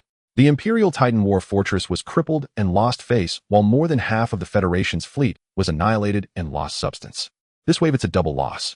He enlarged the panoramic image of the battlefield captured by Deep Diver 029. The once empty star region was now floating with endless metal wreckage. From small fighter and mech fragments to the broken bodies of cruisers, it was as silent as a cosmic graveyard. Some areas still retained swirling energy remnants flickering with dangerous light. Tisk, look at this scene, it's just spectacular. Emoli shook his head, his tone filled with excitement from watching the chaos unfold. What a bounty of resources this is. Just floating there waiting for someone lucky to pick it up. He immediately perked up, leaping from his chair. Inya, quick, notify all our shell companies around the outskirts of the Bossastar region. Far Star Development, Iron Shield Security, Deep Space, Mining, get moving. First, immediately dispatch all available salvage ships and engineering vessels bringing the strongest towing beams and cutting tools. Get them to the battlefield's edge and prioritize salvaging those wrecks that appear relatively intact or contain rare materials. Be careful to avoid those that might still have energy reactions that could explode. Second, contact both sides. Reach out through an intermediary stating that we are neutral humanitarian aid and wreckage clearance services and ask if they need help towing away those incapacitated or lightly damaged ships. Prices are negotiable. We can provide neutral ports for demilitarized repairs. Third, let our deep divers be clever, see if they can find some forgotten resource warehouse coordinates amidst the chaotic communications from both sides, or some accidentally lost physical storage units of technical databases. You know what I mean. Instructions have been sent through encrypted channels. Inya responded quickly, operating on the virtual interface. 9,883 high-value wreckage gathering areas have been marked. Preliminary contacts with the Imperial Logistics Department and the Federal Battlefield Repair Teams have been attempted by the PR departments of various companies. Excellent. Emoli rubbed his hands, his eyes sparkling. We're going to strike it rich. This is the real war treasure. Much faster than mining. He seemed to envision countless resources and creative points being continuously transported back to his screw factory and various subbases. On the Imperial side, the temporary flagship, unyielding Stormbreaker-class battleship. Admiral Hans stood on the bridge looking at the starry sky, filled with the wreckage of battleships, slowly retreating, his expression somber. Although he had repelled the Federation and preserved the defense line, the damage to the Titan and the massive ship losses left him devoid of any joy of victory. Compile the final battle damage report and submit it to the military. His voice carried a hint of fatigue. Prioritize rescuing the wounded and accommodating friendly ships. Contract the defense line to the second preset position. He knew that after this battle, the Empire's strategic initiative in the Bossastar region had been severely weakened. On the Federation's side, the flagship Sophisticator, a Star Core Annihilation-class battleship, was under the scrutiny of Major General Darren as he gazed at the shocking loss figures on the battle report, particularly the complete annihilation of the swarm forces, causing his eye to twitch violently. He had gambled his trump card for a temporary silence from the Titans, but failed to achieve a sustained breakthrough on the front lines. Order all departments to construct defensive fortifications on the spot to prevent a counterattack from the Empire. Take a deep breath. He continued, report all battle conditions, especially the sacrifices and achievements of the swarm in detail, to the Supreme Command. We need reinforcements and time for supplies and recovery. He understood that the Federation's offensive had been forcibly halted. What lay ahead would be an even more brutal war of attrition and stalemate. Both giants were licking their wounds, reassessing their opponents and themselves. Meanwhile, Mo Lee took advantage of the chaos to begin his delightful journey of interstellar scavenging. Days later, the first batch of spoils was dragged back to a small, temporarily rented derelict space station on the edge of the Bossastar region. Mo Lee watched via remote connection as the engineering robots dragged a massive piece of wreckage recognizable as a segment of a cruiser's engine room into the warehouse, unable to contain his excitement. Look, this alloy, this craftsmanship, even if disassembled and remelted, its top-grade material. Creating something from this is not a problem. He then spotted an Empire-class Hound destroyer being dragged back, half of its hull missing with charred marks still visible on its body. Tisk, how tragic. Hurry and let the engineering robots take it apart. He was like a child who had fallen into a treasure trove. Although this treasure trove was filled with the aura of death and destruction, it did not hinder his eagerness to count his harvest. By the way, Emoli suddenly recalled, has our deep diver reported any abnormal signals detected near the battlefield, or seen any ships that do not belong to the Empire or the Federation lurking about? After checking the data, Inya shook her head in response. No relevant reports at the moment. Is the commander suspicious? Emoli stroked his chin, gazing at the vast wreckage field on the screen, his eyes flickering. The night owls are most fond of making little moves during such chaos. We should keep our eyes peeled. He felt that beneath this seemingly direct clash between the Empire and the Federation, there might be something else lurking below the surface. However, the most important thing right now is to thoroughly enjoy this wave of war dividends. Keep scooping. Don't stop. While those two haven't regained their footing, gather as much as you can.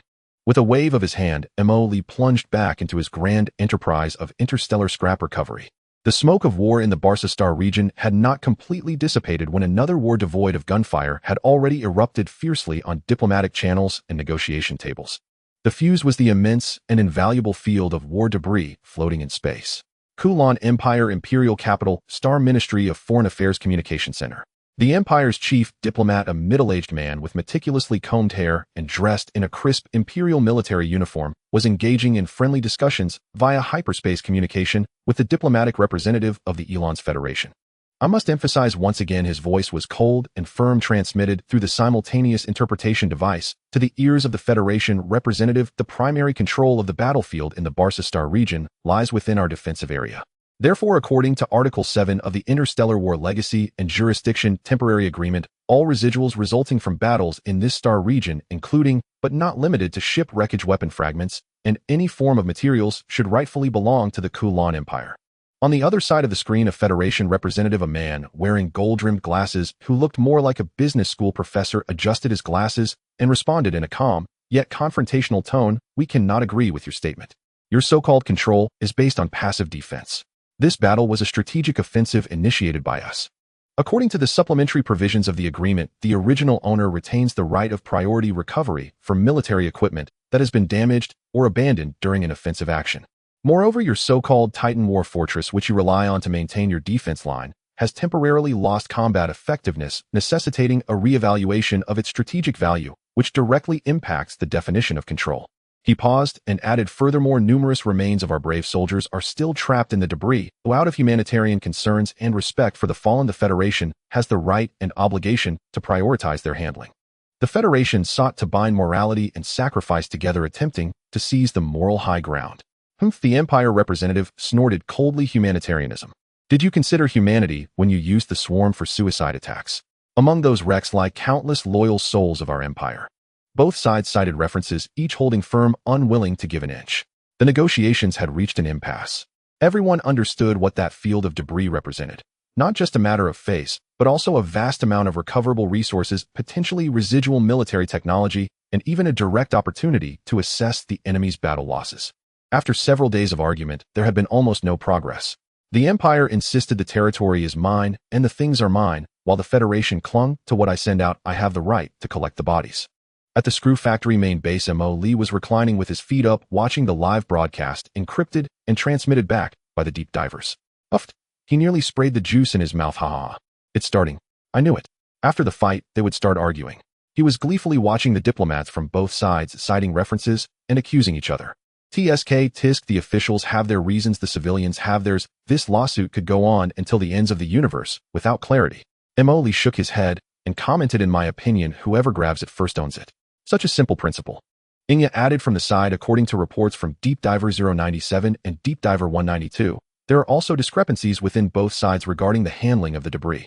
The Empire's military hopes to recover usable parts quickly to replenish losses, but the financial department believes that the manpower and resources spent on salvaging the wreckage will continue to increase costs." Political pressure. On the federal side, the families of the fallen soldiers demanded the recovery of the remains, but the military-industrial sector was highly interested in studying the Imperial warships, particularly the Titan fragments. "Look, everything inside is not unified." Lee chuckled. "This gives us room to maneuver." In the coming days, diplomatic wrangling escalated. The Empire accused the Federation of attempting to steal military secrets, while the Federation countered with accusations of the Empire's disregard for the dignity of the fallen soldiers. Both sides engaged in mutual denouncements across major interstellar media, leading to a heated exchange. There were even rumors that small-scale frictions and incidents of mutual expulsion of salvaged ships occurred at the edge of the debris zone, with tensions rising sharply. "This constant shouting isn't a solution," Lee mused, stroking his chin as he reviewed the records of yet another poorly received secret meeting. "If this continues, more and more people will gather, and the debris will be taken away by other major companies. We need to think of a way." His eyes sparkled as an idea popped into his mind. "Yeah." He smiled broadly at Inya and said, What if at this moment several absolutely neutral, reputable, and efficient third-party organizations stepped forward offering to help the Empire and the Federation manage the debris for free and promised to classify and identify the items belonging to each party completely and transparently, while also being responsible for the harmless disposal of hazardous debris? Would both sides consider it? Inya immediately understood his meaning. Are you suggesting that we use a neutral front to gain official status for intervention? Exactly. Emoli snapped his fingers proudly. For example, our recently registered little-known Stellar Waste Recycling Co. Ltd. We need to find a front first. He immediately began to make arrangements. Let the deep divers discreetly spread the message within their systems stating that prolonged stalemate is detrimental to stability, that the debris poses safety hazards like unexploded ordnance and radiation leaks, and that further delays will significantly reduce the salvage value. Hinting at the introduction of a capable third party acceptable to both sides might be the only way to break the deadlock. At the same time, we should mobilize our network within the Tattoo Principality, as the Principality has always posed as a neutral mediator. Let them suggest it from the side as well. Understood. Plans for information infiltration and public opinion guidance have been formulated to be synchronized through the Deep Divers Network and Tattoo Principality channels. Inya executed efficiently. These meticulously crafted suggestions and concerns began to quietly infiltrate the decision-making circles of the Empire and the Federation. Initially, both parties scoffed at the idea of a neutral third party intervening. However, as time went on, unauthorized salvage activities began to emerge in the debris field, and the internal pressure for recovery increased day by day, while the diplomatic deadlock showed no signs of breaking. The option of introducing a neutral third party began to shift from absurd to debatable, and eventually, to perhaps necessary. After several rounds of arduous probing and compromising behind-the-scenes negotiations, the diplomats from the Empire and the Federation, wearied and helpless, had to admit that this might be the only way to break the deadlock and avoid further conflict. Both the Empire and the Federation were temporarily unable to launch large-scale conflicts. Ultimately, during an online secret meeting symbolically hosted by the Tattoo Principality, the senior diplomats from the Empire and the Federation reached a highly reluctant temporary disposal agreement for the debris from the Battle of Barsastar region.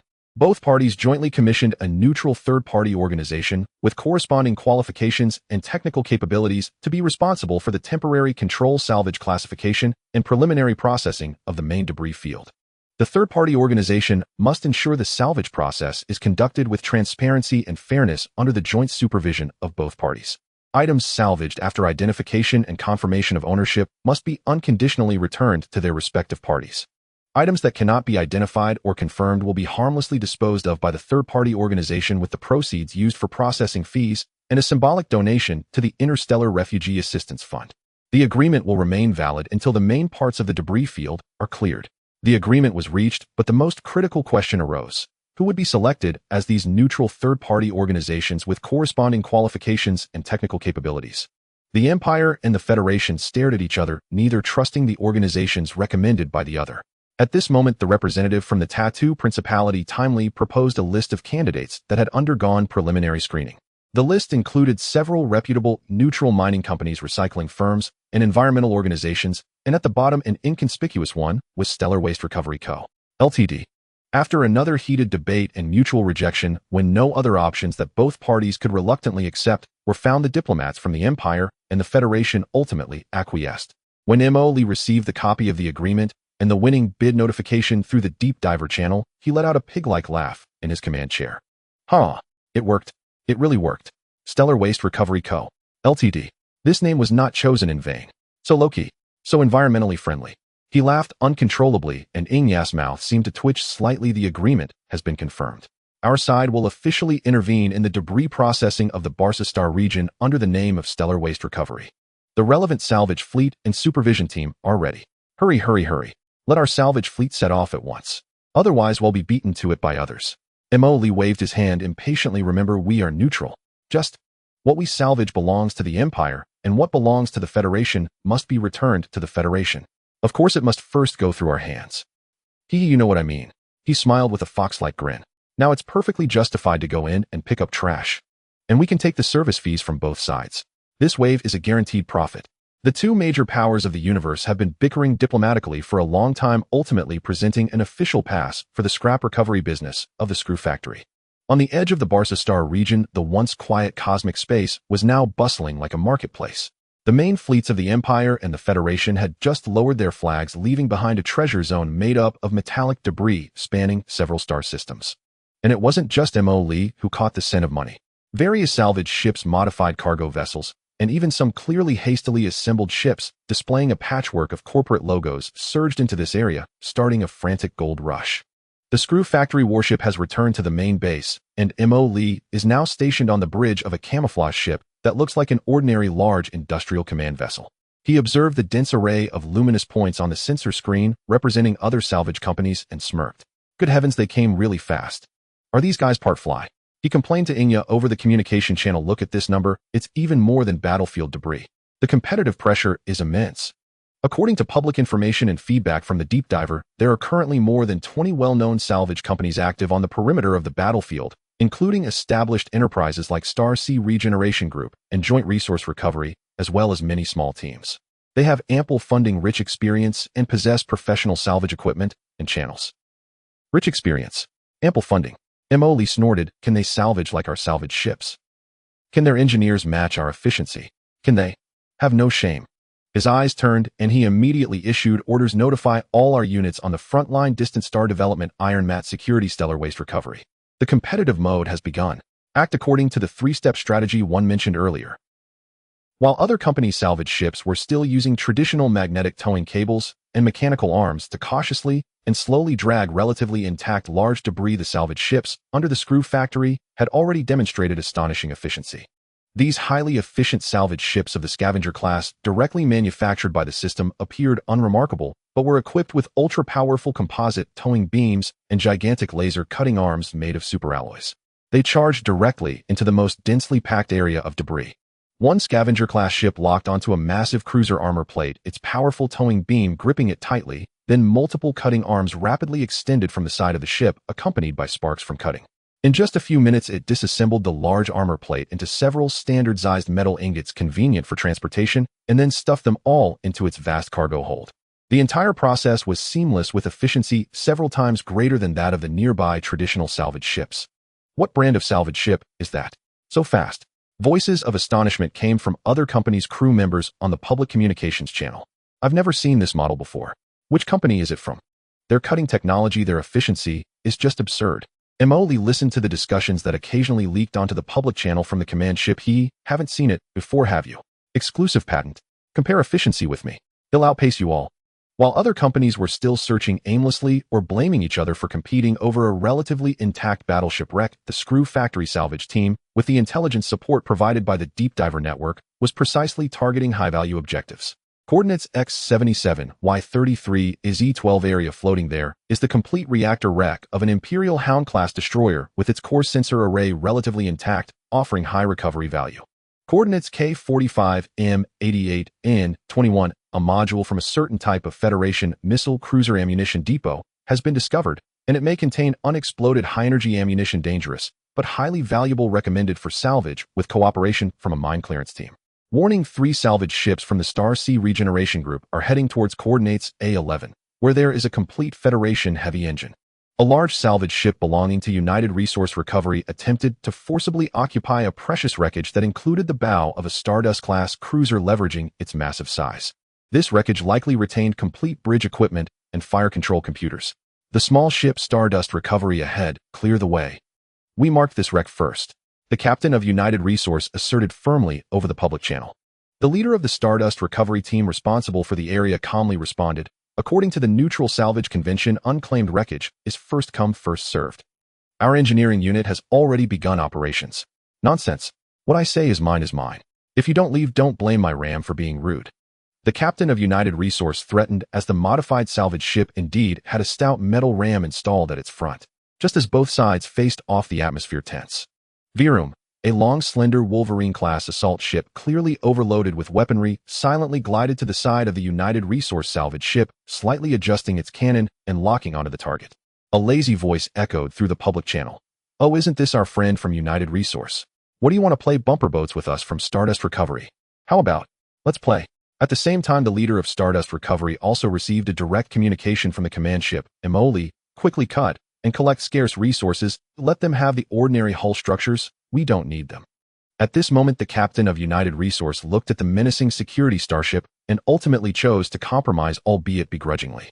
Similar situations had occurred more than once. The screw factory affiliates, relying on a strong fleet, forced many established companies to feel both frustrated and helpless. Damn it, what is Stardust Recovery? Their salvage ships are as fast as robbery, and they are always accompanied by armed escorts. Their intelligence is too accurate. It seems they always know where the good stuff is. Can't provoke them, let's change places. After several days, various affiliate companies under the screw factory rapidly seized the biggest piece of the pie in this chaotic scavenging competition with extreme efficiency and tough tactics. A large volume of high-value wreckage and scarce resources were continuously transported to secret subbases or rented warehouses. Emily looked at the logistics department's rapidly growing resource list and smiled broadly. Compete with me. It's still a few hundred years too early. I am absolutely on a roll. He happily calculated to the Shadow Crow in the communication video. Once this batch of raw materials is digested, we'll be able to explode with more troops. We'll be able to produce more warships. By then it won't just be this little business. The giants of the universe suffered heavy losses, and on the ruins they left behind, a smoke-free commercial war was just beginning. With unconventional means, Mo Lee had already gained an absolute advantage in this competition. The C-77 Screw Factory main base and several subbases scattered in the Ashen and Barsastar regions were now operating at unprecedented high speeds.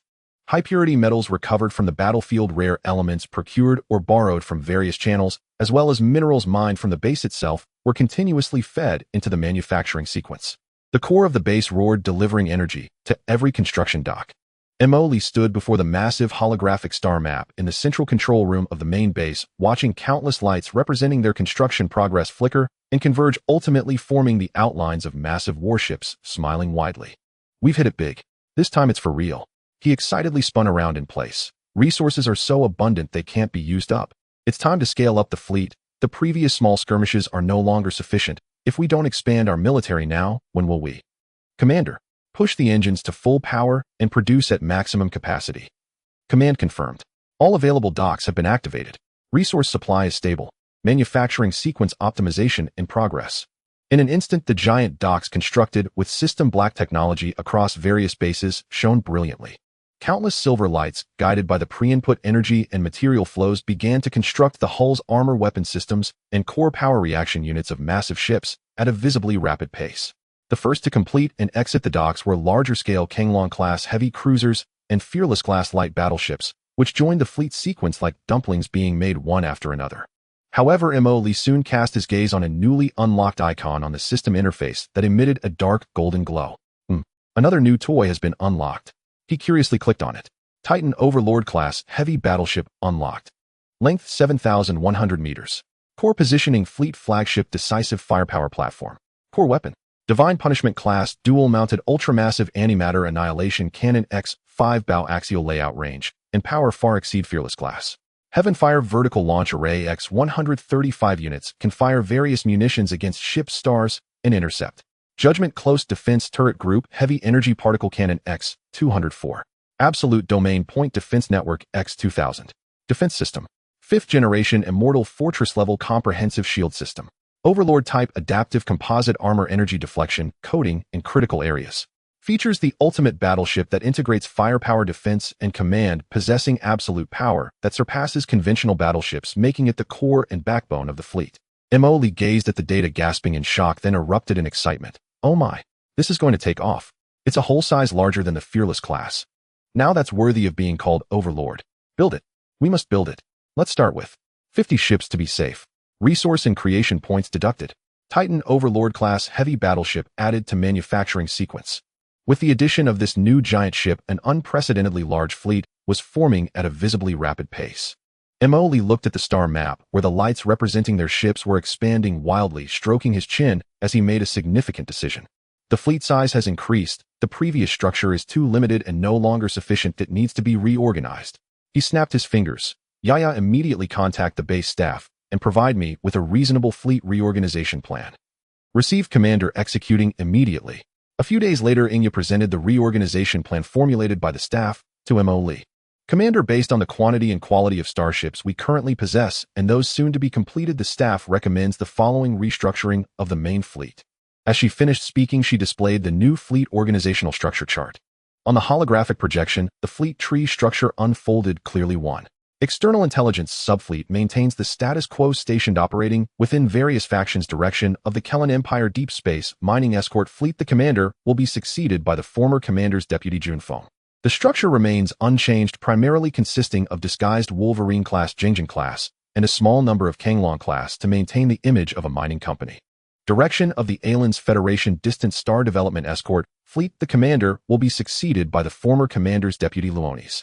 The structure and mission are similar to that of the Empire. Direction of the Tattoo Principality Iron Blanket Security Transport Escort Fleet. The commander will be succeeded by the former commander's deputy Sangpu. The structure and mission are similar. These three affiliates cannot be lost. They must continue to grow cautiously. Emoli nodded. Let those deputies handle it well, and do not expose our identity. 2.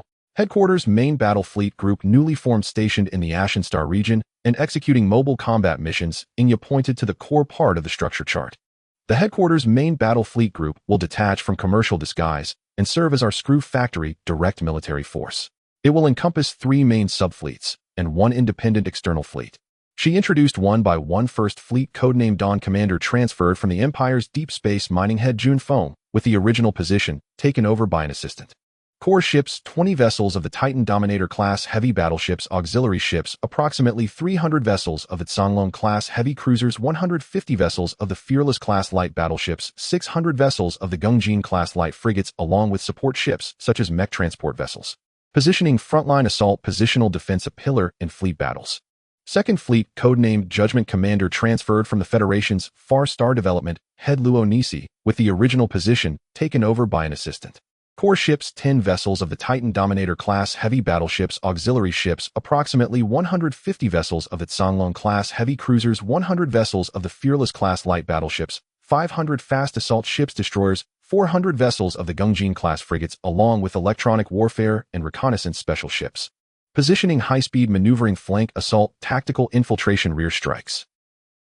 Third Fleet, codenamed Thunder, commander transferred from the Principality's Iron Security head Sangpu, with the original position taken over by an assistant. Core ships, 20 vessels of the Titan Dominator class heavy battleships, auxiliary ships, approximately 250 vessels of the Songlong class heavy cruisers, 150 vessels of the Fearless class light battleships, 450 various missile ships, artillery ships, 500 vessels of the Gungjin class light frigates, along with heavy fire support ships. Positioning long-range fire coverage, saturation strikes, area suppression. External Fleet, codename Shadow, high-speed decapitation, fleet commander temporarily commanded by Inya. Core ships, no Titan Dominator class, consisting of the newly unlocked Assassin class stealth assault ships, Thunderbolt class high-speed cruisers, and upgraded Songlong class ships, with enhanced speed and breakthrough capabilities, totaling around 150 vessels. Positioning intelligence, support, high-speed reconnaissance, key target decapitation, enemy infiltration, and sabotage. Emoli nodded slightly after listening to Ingya's detailed report. Approved. Let's do it. Start the reorganization immediately. Let Junfeng, Luo Nisi, and Sangpu quickly hand over and bring back our precious main fleet. Yes, immediately notify the staff to execute the reorganization order. Inya immediately saluted with a fist on her chest. A series of orders were dispatched from the Screw Factory base headquarters. The massive war machine operated with unprecedented efficiency. Countless cloned crew members, mech pilots, and marines were produced in bulk, instilling knowledge, engaging in simulated combat experiences, and injecting them into the newly online battleship positions. The 3 newly promoted fleet commanders, Junfeng, Luo Nisi, and Sangpu, rapidly handed over their previous positions and rushed to the designated Assembly Star region to take over their large new fleet. In a desolate star system far from the main trade routes, the newly formed headquarters, First Main Fleet, was assembling. Junfeng stood on the bridge of the newly launched Titan Dominator class heavy battleship Dawn, looking at the massive fleet cluster formed by thousands of starships centered around heavy battleships outside the window, taking a deep breath and feeling the heavy responsibility. The logistics department was busy coordinating massive supplies, ensuring that every screw and every unit of energy was properly supplemented. The 3 newly promoted fleet commanders, Junfeng, Luo Nisi, and Sangpu, were busy without rest as soon as they arrived at the assembly area. They needed to familiarize themselves with the new fleet composition, develop new tactical regulations, integrate new crew members, and coordinate with other fleets. When the last Gungjin-class frigate assigned to the 3rd Fleet sailed out of the dock, it marked the official completion of this unprecedented military expansion and fleet reorganization. On the new star map interface, 3 huge symbols representing the Screw Factory main battle forces shown brightly: 1st Fleet Dawn Commander Jun Feng, 2nd Fleet Judgment Commander Luo Nisi, 3rd Fleet Thunder Commander Sang Pu, and a smaller, yet striking independent symbol: External High-Speed Fleet Shadow Commander Inya. Over 300 main battleships, nearly 1,000 cruisers, thousands of frigates, and auxiliary ships. This massive steel torrent quietly hovered in their respective station star regions, emanating a sense of oppression. Emily looked at this force that completely belonged to him and was powerful enough to shake the regional balance, finally exhaling with satisfaction. The 3 main fleets, each of which can compete with the Empire or the Federation's main fleet groups, right? Plus the elusive Decapitation fleet. He smiled slightly. Now we finally have some influence, no longer having to hide and rely solely on picking up scraps and disguises to fool others. But a large tree attracts the wind. Emily stroked his chin, his tones slightly restrained. With so many powerful warships of unknown origin suddenly emerging, the Empire and Federation are probably going to be restless soon, right? We need to have the deep divers keep a close eye on their reactions. He turned to Inya. Notify all fleets to expedite adaptive training and tactical integration. Our Screw Factory warships have absolutely no issues with performance. The key is how people use them. I need them to form combat effectiveness as soon as possible. Understood, Commander. Training and combat plans have been synchronized to all fleets. Inya replied. Emily looked one last time at the 4 glowing orbs representing each major fleet on the star map, a smile of excitement and mischief tugging at his lips. Alright, the guys are already next. We need to think about who to test first. His gaze inadvertently fell on the markers representing the suspicious activity areas of the Night Owl organization on the star map. Just as Emily prepared to order the fleet to continue strengthening reconnaissance, an urgent communication request marked highest encryption deep diver channel forcefully interrupted the command link, breaking his train of thought. Highest encryption. Emily was taken aback, casually closing other interfaces. His smile, fading slightly, let it in. Inya immediately executed the operation while enhancing the shielding field of the command room. The communication was connected, but there was no visual, only a heavily distorted electronic synthetic voice speaking at a rapid pace. Deep Diver 273 reporting. Through 3-level authorization, unexpectedly accessed a portion of the Empire's military logs of the Ashen operation that had been sealed. The timing of the operation coincides highly with the Shinfeng passenger ship accident you were previously concerned about, Commander. The operation area involves Ashen Star Region, Roland Star System, Main Star, Lanrue Star. The logs mention collaboration with external special cooperation units, with the unit's codename suspiciously pointing to Night Owl. The specific content and objectives of the operation are encrypted at a core level of level 7 or higher, and my clearance level is insufficient to access. Repeating, unable to access core content. Report complete. The communication abruptly cut off. The command room fell silent, leaving only the faint humming of the system. Lee's relaxed expression gradually disappeared. He put down his snacks, sat up straight, and unconsciously tapped his fingers on the console. Shinfeng, Empire Military, Night Owl, Roland Star System, Lanrue Star. He repeated these keywords softly, his gaze sharpening finally. There's a clue. He suddenly looked up at Inya. Pull up all the information on the Roland Star System and Lanrue Star. Public, non-public, everything we deep divers can get. Retrieved. Inya responded quickly, and the main screen immediately displayed a star map of the Roland Star System, highlighting Lanrue Star. The data showed that the Roland Star System is located in the Ashen Star region near unexplored star regions. Although geographically remote, its economy is exceptionally developed. Lanrue Star is the administrative main star of the Roland Star System, with considerable Imperial Defense Forces. Lee stroked his chin, his eyes flickering. Imperial Military Secret Operations, Night Owl Cooperation, Shinfeng Accident. This combination looks very problematic. Ashen Operation. The name sounds ominous. He looked at Inya. Do we have any higher-level deep divers in the Empire's military, especially in the Roland Star System garrison or nearby Star Area Command? The kind that can access level 7 or higher encrypted information.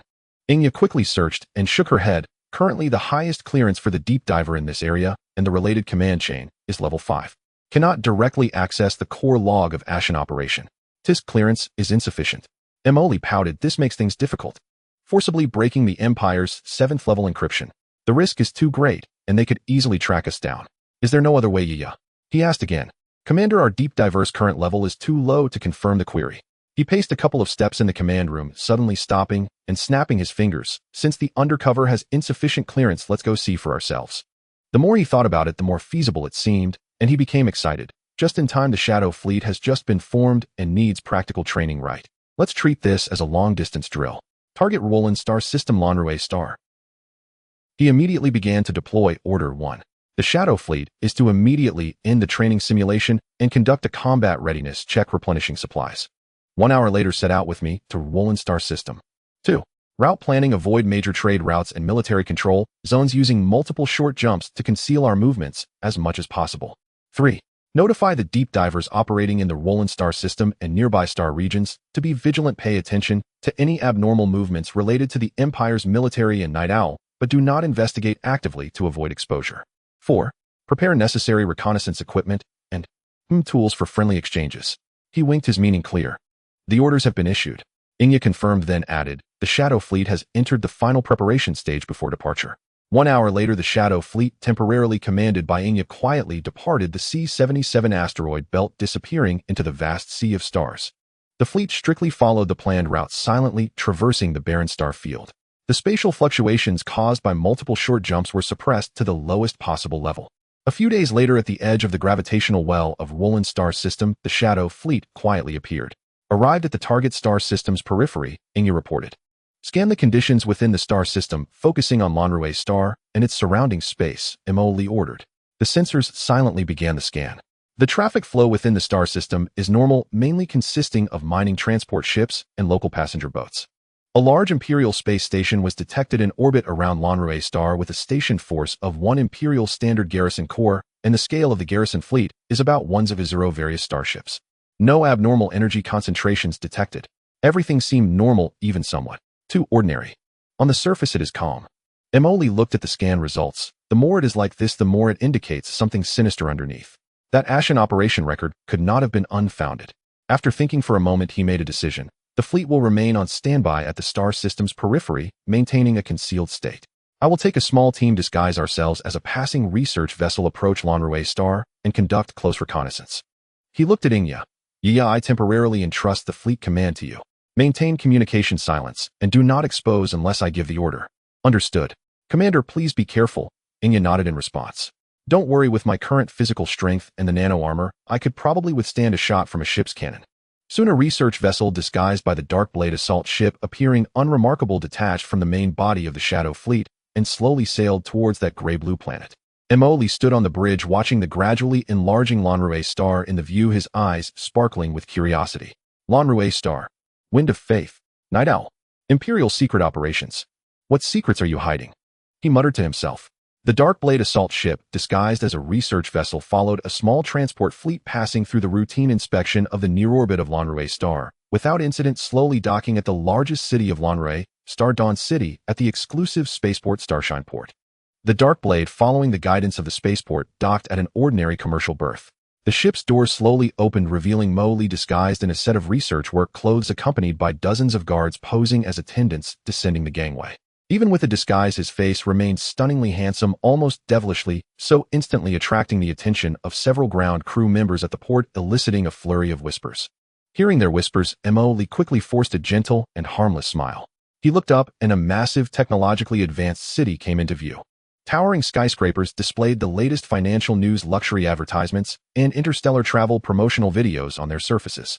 Anti-gravity vehicles flowed ceaselessly through the airways, and a faint aroma of energy and the scent of money permeated the air.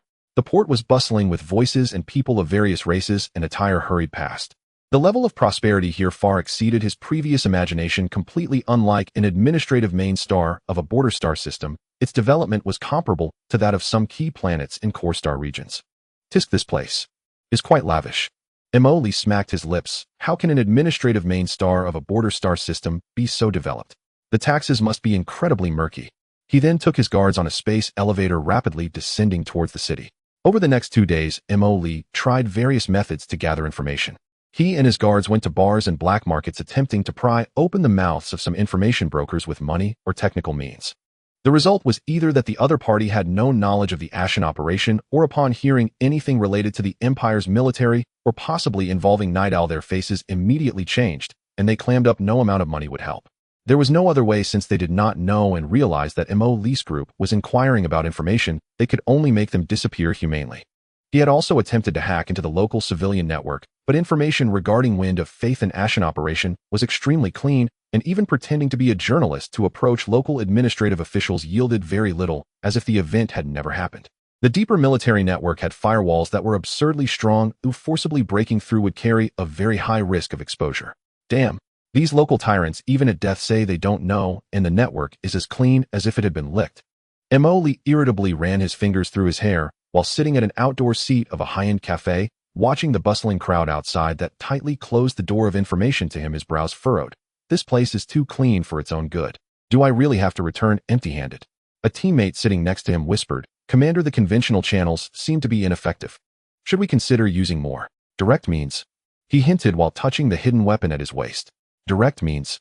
We've already eliminated quite a few people. How much more direct can we get? Are we going to storm a government building or military camp and resort to torture? Lee rolled his eyes. We are here to gather intelligence, not to start a coup. Stirring up trouble would probably bury the real secrets deep underground. Just then a convoy of luxurious hover cars passed on the street accompanied by escort vehicles.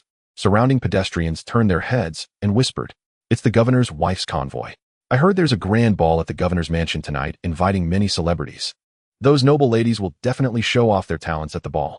Listening to the discussions of the pedestrians and watching the slowly fading luxurious cars that symbolized power and status, imperial nobility. Lee touched his handsome face almost devilishly so, and a bold thought flashed through his mind.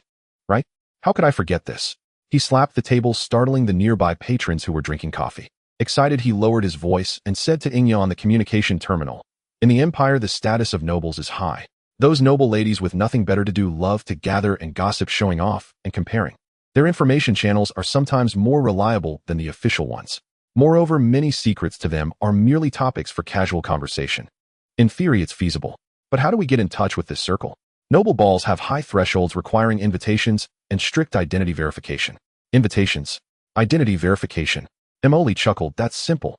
He snapped his fingers. Don't we have deep divers in the Empire's database? Creating an inconspicuous identity of a fallen noble youth that is troublesome to verify should not be difficult, right? Like the heir to a noble title from a remote star system traveling and just passing by Lanrue, star hearing of this grand event and coming to witness it. It can be arranged, Inya confirmed. Identity documentation and invitation will be prepared and sent to you within 2 hours. Identity secured. It's settled then. Well, infiltrate tonight's governor's ball. With the plan finalized, execution commenced. Lee had Inya quickly forge an almost perfect identity through the deep diver network as a descendant of a once noble, but now fallen Viscount family from a remote star system, Morris von Ald, who came to Lanrue, star to investigate opportunities. The system generated an ancient family crest, identity documents, and even some heirloom trinkets all in place. The identity issue is resolved. I need to change my attire as well. Having decided to blend into high society to gather intelligence, he followed the navigation to the so-called paradise of luxury, the Stellar Shopping Center, in the first large city of Lanrue Star. He stepped into a top-tier luxury menswear boutique lavishly decorated, where even the air was infused with an expensive fragrance.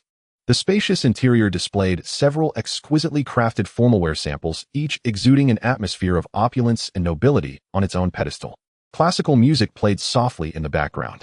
At this moment, Lee's ordinary outfit worn for disguise felt starkly out of place amidst the luxurious surroundings. A male sales associate impeccably dressed in a fitted black suit approached him with meticulously combed hair and a standardized smile. His gaze quickly scanned Lee, lingering momentarily on his rather ordinary clothes and brandless shoes, a hint of coldness and scrutiny mixing subtly with his professional smile, yet the smile remained. Good afternoon, sir. How may I assist you today? His tone was polite, but lacking in warmth. Lee, however, paid little mind as his attention was already captivated by the gowns that exuded extraordinary quality. No need to look around myself. He glanced around and was instantly drawn to a deep blue velvet gown with intricate dark patterns in the display window, his steps moving involuntarily toward it as his hand reached out to touch the fabric. Sir, please be careful. This is made from starweave fabric, which is quite delicate. Lee turned to the male sales associate, who spoke. Oh, I know. Lee nodded, pointing at the gown. This one, please try it in my size. The sales associate appraised Lee's attire once more, his smile fading slightly, his tone now tinged with a hint of dismissal. Sir, are you sure you want to try it on? These pieces are limited editions from our store, handcrafted by masters, and the price might not be very affordable. He emphasized the word price. Oh, Lee laughed, feeling looked down upon. How much? Just give me a number. The sales associate then quoted a sum sufficient to purchase a small commercial spaceship on an ordinary planet, watching Lee with a smug expression as if waiting for him to back down. Mo Lee raised an eyebrow about to respond when a bald, middle-aged man dressed like a wealthy businessman selecting a tie interrupted him loudly while holding onto a heavily made-up woman. "Hey, how did you open this store? Are you letting anyone in?" With the interruption, the sales associate noted Mo Lee's silence, and his disdain grew. He almost concluded that this young man was just browsing aimlessly. Maintaining his professional smile, but with a tone now laden with a hint of condescension, he said, "Sir, we primarily serve esteemed member clients offering comprehensive customization and image consulting services. If you merely need some ready tower items for every day, where perhaps a more mainstream brand in the neighboring district would suit you better." The implication was clear: you can't afford it, don't waste my time here. After saying this, he looked at Mo Lee. However, Mo Lee's reaction was completely unexpected. The young man, instead of retreating, seemed to find something amusing, a peculiar smile tugging at the corners of his mouth. He leisurely raised his wrist, activating his personal communication terminal, and directly dialed a number, even putting it on speaker. "Hello. Yaya." Mo Lee's tone was as casual as if he was discussing dinner plans. The cool voice of Inya came through the communicator received. "Please give instructions." "Nothing serious, just being looked down upon." "Isn't that interesting?" Mo Lee chuckled a couple of times into the communicator. "I found 2 pieces of clothing, and they think we don't have money. Please transfer some pocket money into my public Interstellar account. Not too much, just 100 million ferals to play with for now." His tone was casual, as if he were saying, "Send me $10 for a bottle of water. Receive the funds will be transferred in 1 minute. Please check your account." The nearby bald man scoffed and said to the woman beside him, "In this day and age you can see all sorts of people, and he mentions 100 million. I might as well claim in the planet's governor." Everyone, including the sales associate, laughed, thinking they were hearing some interstellar joke. But the next moment, beep, beep, beep, beep. The personal terminal on Mo Lee's wrist suddenly emitted a clear and loud alert sound. A soft electronic female voice announced, "Interstellar Union Bank notification, your account ending in O on year 4864 of the star calendar at X month X day X hour X minute received a transfer from anonymous account amount 100 million ferals. Current account balance 1." The following zeros were even omitted by the system due to their length. The alert echoed sharply in the luxury store, piercing the silence. The entire store fell into a deathly silence in an instant. The professional smile on the male sales associate's face froze completely, his eyes bulging, mouth slightly agape, as he looked at Mo Lee's terminal, then at Mo Lee's handsome face adorned with a playful smile, as if he had been struck by a paralysis spell. The blood drained from his face at a visible speed, only to be replaced by a flush of extreme embarrassment and shock. The bald man beside him also stood frozen, trembling uncontrollably while holding the arm of the woman. As a businessman, he understood that someone who could easily move 100 million ferals was not someone he could afford to offend. Mo Lee observed the reactions of those around him and teased the male sales associate. "Now, can I try on that gown?" "All right." He seemed to suddenly remember something, casually gesturing around the store. "In addition to that one, this one, and all the styles I find appealing, please pack them in my size. Oh, and the accessories, lapel pins, cufflinks, etc. Pick the best ones and wrap them up. But it's not for you, but for her." While saying this, Mo Lee pointed at a nondescript young female sales associate in the distance. "Hurry up, I'm in a rush." The female sales associate, startled, did not expect to be showered with such immense fortune, instantly bending at a 90-degree angle, her voice trembling with excitement. "Sir, please come this way. We have the finest changing rooms. Please wait a moment in our VIP lounge while I bring all the styles you liked." The sales associate babbled incoherently, a bead of sweat forming on her forehead before she even had a chance to wipe it away. Mo Lee followed the nearly worshipful sales associate toward the VIP room, enjoying the vastly different treatment, feeling quite pleased. As he passed by the bald, middle-aged man, he patted his shoulder, causing the man to tremble even more. "By the way, Mr. Walter, the general manager of the Desar Group, have you prepared a place to stay?" After saying this, he walked into the VIP room without looking back, leaving Walter and his female companion to ponder his words. This little episode further confirmed to Mo Lee that in many instances a simple and blunt display of financial power is more effective than any disguise or scheme. It also added a layer of confidence to his forthcoming attendance at the ball. After all, isn't a mysterious, handsome, and exceptionally wealthy fallen noble more attractive and persuasive? "Commander, the acquisition of the Desar Group has been completed. General Manager Walter has been dismissed, and a public notice has been issued prohibiting any company or organization from hiring him." In the VIP room, Ya's voice continued to report to Mo Lee. "Oh dear Yaya, we are righteous. It's enough to crush such small roles. Why go to the extreme of dismissing him?" Mo Lee said this while trying on clothes. The sales associate beside him accidentally overheard their conversation, trembling slightly. With the full service of the sales associate and the store manager, Mo Lee quickly swept up a large number of top-tier gowns, accessories, and even a few pairs of expensive custom-made shoes. Throughout the process, all the staff in the store looked at him as if he were a walking pile of gold. After instructing the staff to deliver the items to his designated luxury hotel suite, he exited the shopping center and boarded his hover vehicle. Looking at the rapidly passing luxurious streets outside, he stroked his chin. The attire is ready. Next it's time to go to that ball and meet those curious noble ladies. A few hours later, in a luxurious hotel suite located in the city center, Lee stood before a large floor-to-ceiling mirror. He couldn't help but almost whistle at the person reflected in the mirror. Dressed in a perfectly tailored high-quality black aristocratic evening gown, he appeared broad-shouldered and slim-waisted, standing tall and dignified. His casually disheveled black hair had been meticulously styled, highlighting his exquisite features. The collar and cuffs were adorned with subtle, yet exquisite dark patterns. The system's genetic optimization not only enhanced his physical attributes, but also sculpted his already striking appearance to near perfection. His skin was fair, his features delicate, and his dark eyes sparkled with a lively and cunning glint under the light. At this moment, after a bit of grooming, his lively aura was slightly subdued by the aristocratic attire, revealing a mysterious and charming nobleman's demeanor. He seemed to have undergone a transformation, instantly turning from a lively engineering man into an elegant young nobleman with a hint of melancholy. Tisk, with looks like this, not becoming a star would be such a waste, Lee commented as he adjusted his hairstyle in the mirror. The shadow projection beside him quietly reminded, "Commander, please exercise restraint. You are now a down-and-out, yet noble distant aristocrat invited to attend a ball." I know, a down-and-out aristocrat. I must maintain the character." Lee waved his hand, took a deep breath, and attempted to adjust his expression, suppressing his usual liveliness to portray an air of detachment, a hint of melancholy, and an undercurrent of nobility. It seems like I'm still missing something." He stroked his chin, suddenly struck with inspiration, and said to the shadow projection, "Yaya, hurry, search the system database. Give me an urgent crash course on imperial noble etiquette. And those tricky toasts and basic dance steps. I don't need to master them, just enough to get by without embarrassing myself. Imperial noble balls are not the same as the merchant circles. Basic imperial noble etiquette and social dance data package transmitting." The terminal interface flashed a prompt. A stream of information surged into Lee's mind. He closed his eyes to digest it for a few minutes, then opened them, tried taking a few steps, and performed a gentlemanly bow that was somewhat awkward, yet reasonably standard. "Done."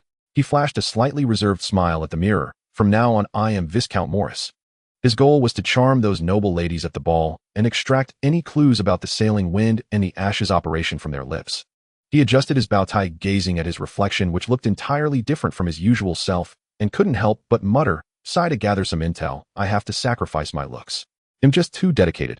I hope those noble ladies don't get too enthusiastic. My little frame can't handle it." The night fell, and the lights began to shine. The residence of Governor Blue Ruishing was less of a building and more of a floating palace above the city, constructed of crystal and alloy. Countless floating platforms surrounded the main structure like petals, with colorful shuttles and anti-gravity cars taking off and landing in an orderly manner under the guidance of attendants. The air was infused with an expensive fragrance and faint classical music. Lee, now known as Viscount Morris von Ald, stepped out of his vintage hover car. "Steady, Lee, you are a noble viscount now, not that arms dealer thinking of raiding someone's lair." He encouraged himself, inwardly adjusting his expensive velvet outfit, recalling the etiquette poses he had learned earlier, and donning a practiced noble smile that carried a hint of detachment and melancholy as he walked towards the entrance of the governor's residence. Presenting the electronic invitation prepared by Yaya, the imperial soldier guarding the entrance simply scanned it and respectfully allowed him to pass. Clearly his face and attire had successfully passed the visual security check. The moment he stepped into the ballroom, even with Lee's discerning eyes, he couldn't help but exclaim internally, "Wow." The hall was extremely spacious, with a holographic starry sky slowly revolving overhead. The floor was as smooth as a mirror, reflecting the massive crystal chandelier and the elegantly dressed crowd. A high-end band played melodious imperial court music, and impeccably dressed attendants silently weaved through the crowd, carrying trays filled with fine wines and exquisite pastries. The elegantly dressed imperial nobles, officials, wealthy merchants, and their families gathered in small groups, quietly conversing, the air filled with polite laughter and the delicate clinking of glasses. Lee's appearance was like a stone thrown into a calm lake. His already outstanding looks, enhanced by careful grooming and the cultivated atmosphere, stood out even more. His meticulously styled black hair and deep, mysterious dark eyes shone under the lights, and his tall figure, accentuated by the fitted attire, exuded a noble elegance typical of imperial aristocrats. His black hair and dark eyes were already conspicuous among the predominantly blonde-haired, blue-eyed imperial nobility, and coupled with his impeccable features, and that air of mysterious melancholy, he became a captivating sight. Many gazes immediately focused on him, some overtly, others subtly, especially from the elegantly dressed noblewomen and young ladies adorned with expensive jewelry. Who was that? I've never seen him before. What a handsome young man. Which family does he belong to? Judging by his demeanor, he doesn't seem like an ordinary merchant. Emily noticed these gazes, but he maintained a faint smile, occasionally making eye contact with them and nodding slightly in salute, polite, yet distant.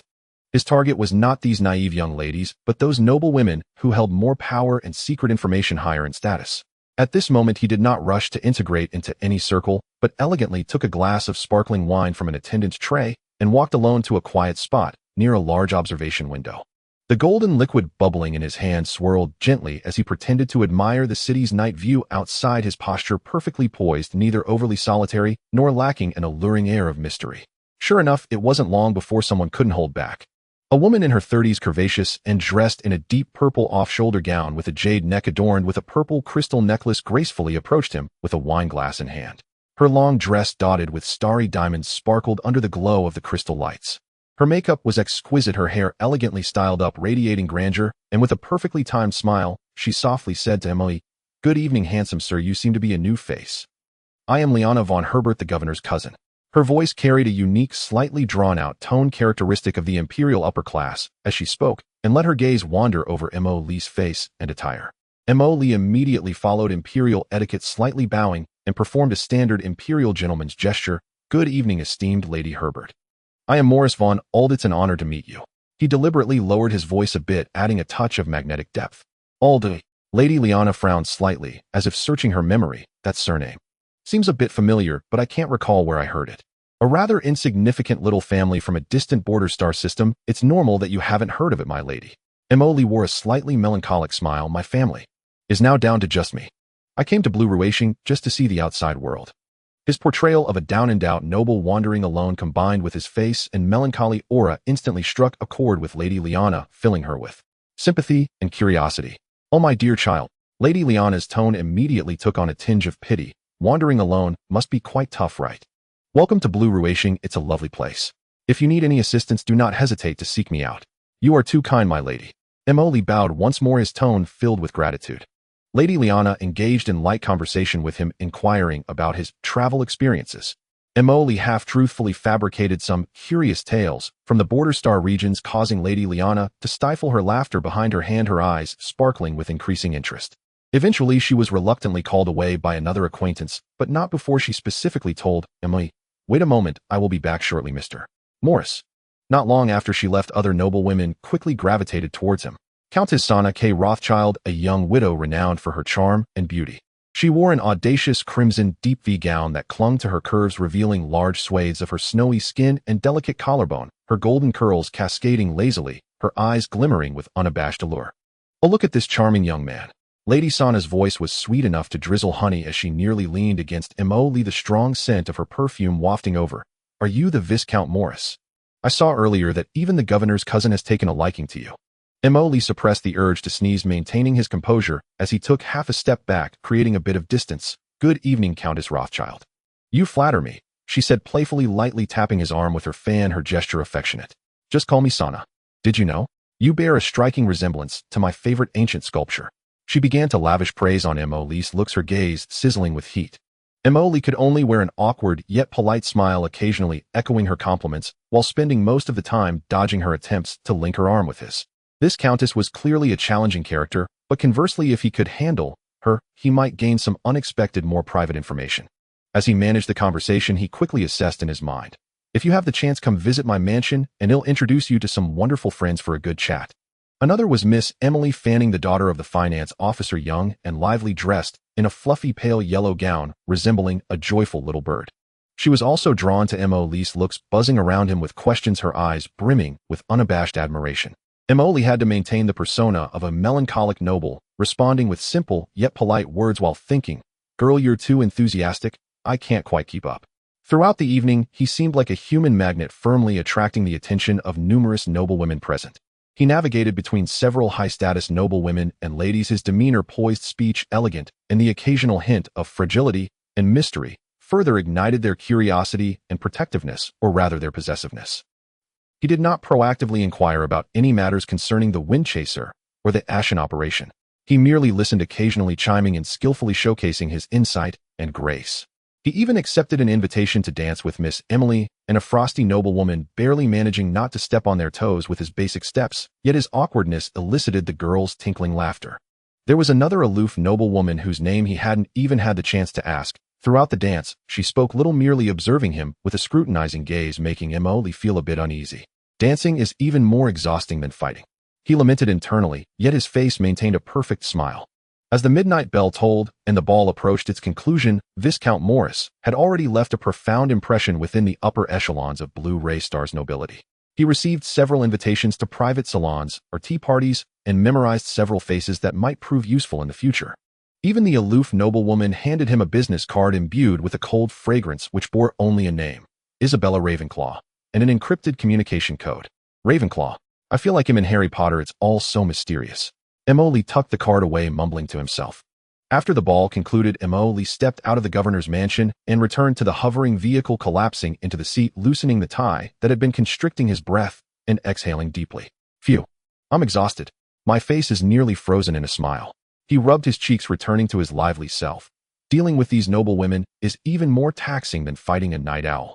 Each of their gazes seemed like they wanted to consume me. A voice from his communicator interrupted. Commander, the preliminary social groundwork has been laid.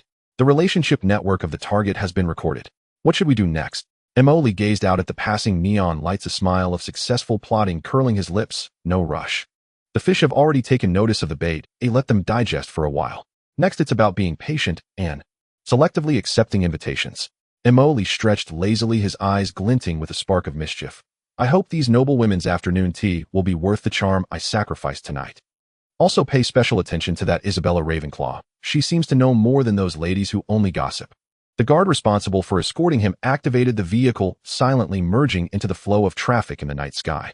A few days later, the effects of the governor's ball exceeded Emily's expectations. Since he made his appearance as the mysterious, handsome, and melancholic Viscount Morris von Ald, that night, he had been flooded with invitation letters almost daily at the top-level suite of his temporary luxury hotel. Private invitations piled high on the coffee table in the living room. Various private luncheons, garden tea parties, charity galas, art salons, interstellar opera premieres.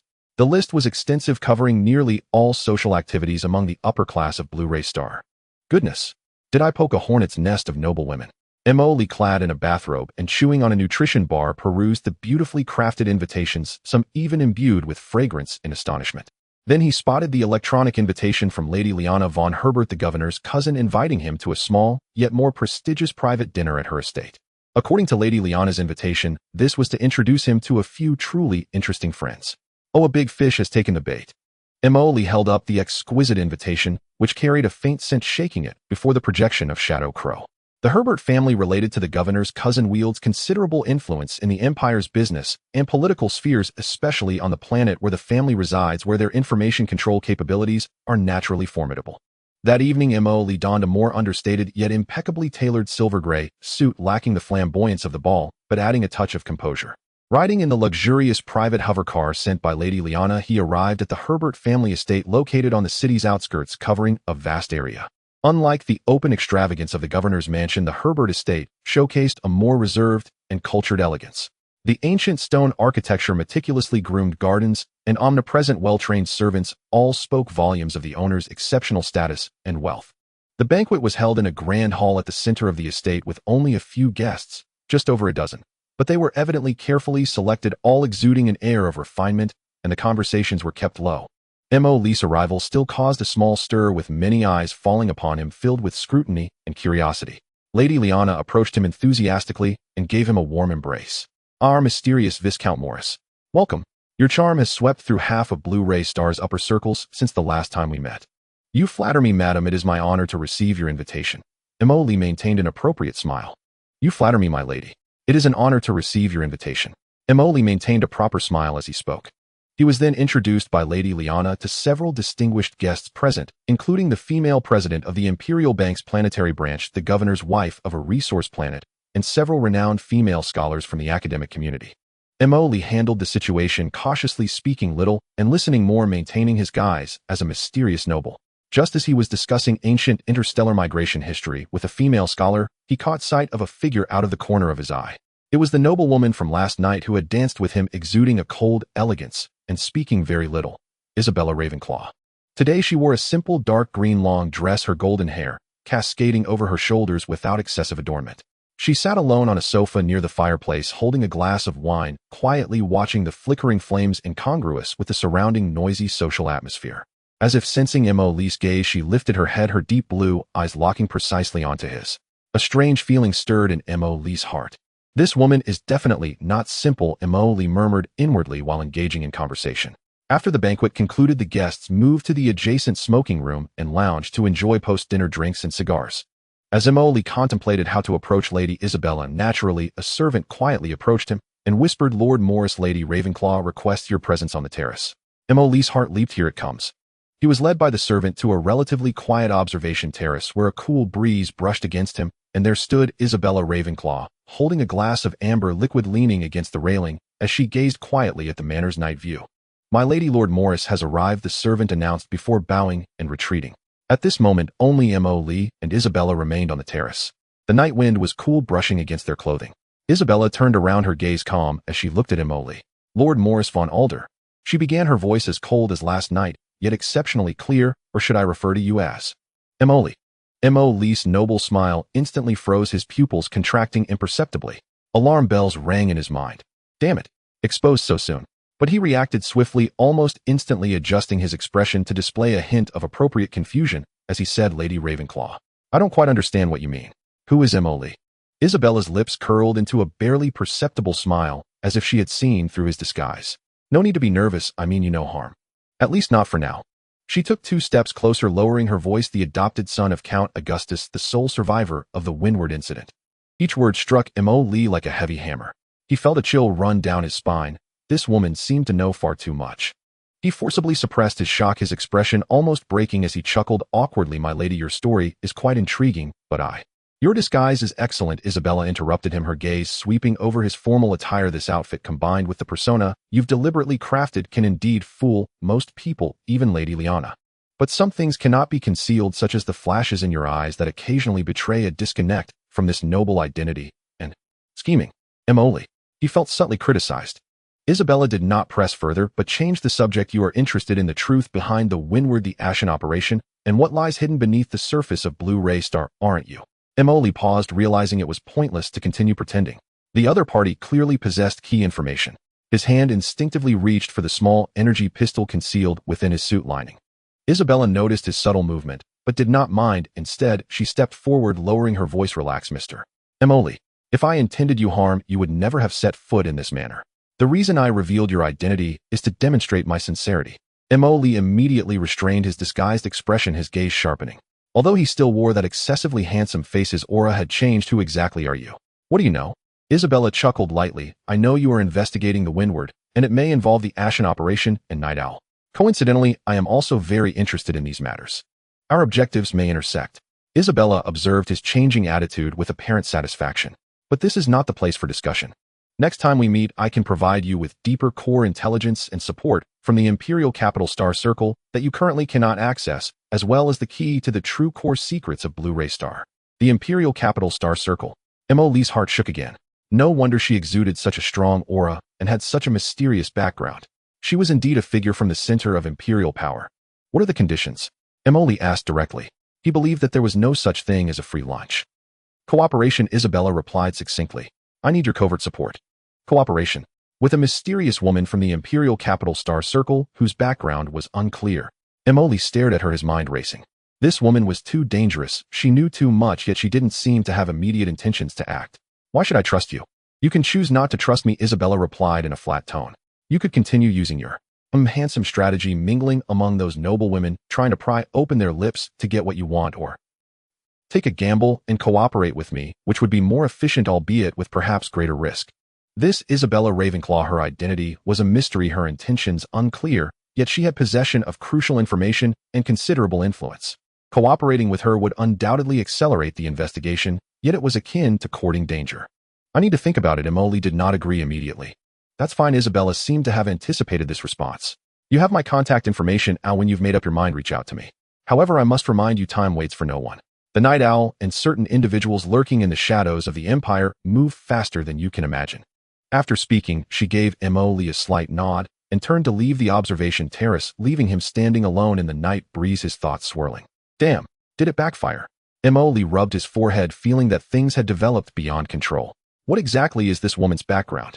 The Imperial Capital Star Circle. Which faction does she represent? The Imperial family? A powerful noble? Or something else? He originally just wanted to fish for a few local clues about Blue Ray Star, but unexpectedly he attracted a great white shark from the center of Imperial power. A mysterious woman from the Imperial Capital Star Circle.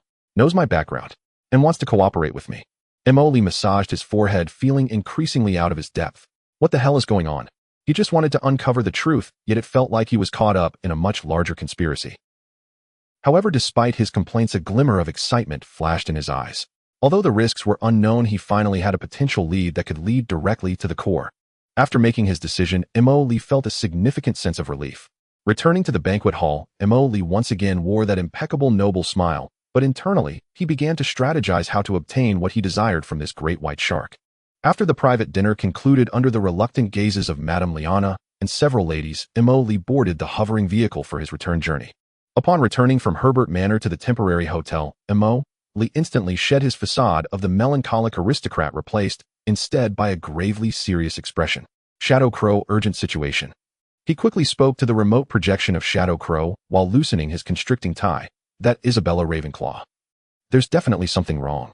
Emoli spoke rapidly. This woman knows too much about me while we know nothing about her. Investigate. Mobilize all our available deep divers, regardless of whether they are in the Imperial government, military intelligence, or the noble circles of the capital star system. At all costs, I want a thorough investigation into this Isabella Ravenclaw. I need to know her true identity, the forces she belongs to, her purpose for coming to Lonray Star, everything. Priority raised to the highest level. Understood. Orders have been issued activating all deep divers within the Imperial Capital Star System, Internal Affairs Intelligence Department's Noble Genealogy Management Office, and related intelligence nodes. Shadow Crow's operational efficiency was extraordinarily high. The massive intelligence network of deep divers that had been established quickly sprang into action due to a single command. Countless deep divers hidden at various levels of the Empire began a comprehensive and multifaceted covert investigation based on the name Isabella Ravenclaw and the limited description. Emoli paced anxiously in the hotel, waiting for feedback. He felt as if he had caught hold of a crucial thread, yet he did not know whether it led to treasure or a bomb. After several hours, the encrypted communication channels began to relay information back. The Imperial Noble Genealogy Management Office's Deep Diver 047 sent back a report. The Empire's registered noble genealogy has been checked. It confirmed the existence of the Ravenclaw family, which held the title of Hereditary Viscount with their domain located on the outskirts of the capital star system on an agricultural planet. The family had few members, and there was indeed one daughter in the current generation named Isabella Ravenclaw, whose age and appearance partially matched the target. However, the family's reputation was not prominent, their assets average belonging to the lower nobility with no special records. Emoli frowned as he looked at this information. The daughter of a marginal viscount. This identity. Is it a joke? It doesn't match at all with the aura she presents and the things she knows. Following this, reports came in from several major entry and exit management departments of the capital star system, checking recent entry and exit records. They found a traveler record under the name Isabella Ravenclaw who arrived at Lonray Star on a commercial flight, with the trip purpose marked as private travel, no abnormalities noted. Verification of flight information and seating indicated it was a standard business class with no records of accompanying personnel. Her registered address in the capital star system was a typical high-end villa verified to be a rental property. Private travel, business class, rental villa. Emoli's frown deepened. This seems too clean and fake. He remained unconvinced and continued to command. Check her financial transactions. Communication records? Social networks. I refuse to believe she left no traces at all. Immediately, Deep Diver 241 lurking in the Imperial Interstellar Bank and Data Center sent back a report. The funds in the target's public accounts were moving normally with amounts consistent with her noble status, no large abnormal transactions. No frequent or unusual encrypted communication records were found. Most of her daily communications were with family members or ordinary friends. Her public social network account had a low update frequency with content mostly sharing scenery and art, no political or sensitive topics. Damn it. Emoli couldn't help but curse normal finances, normal communications, normal social interactions. She is practically a model citizen. How did she know those confidential pieces of information? By dreaming. Even the military's deep divers could find no information due to insufficient clearance.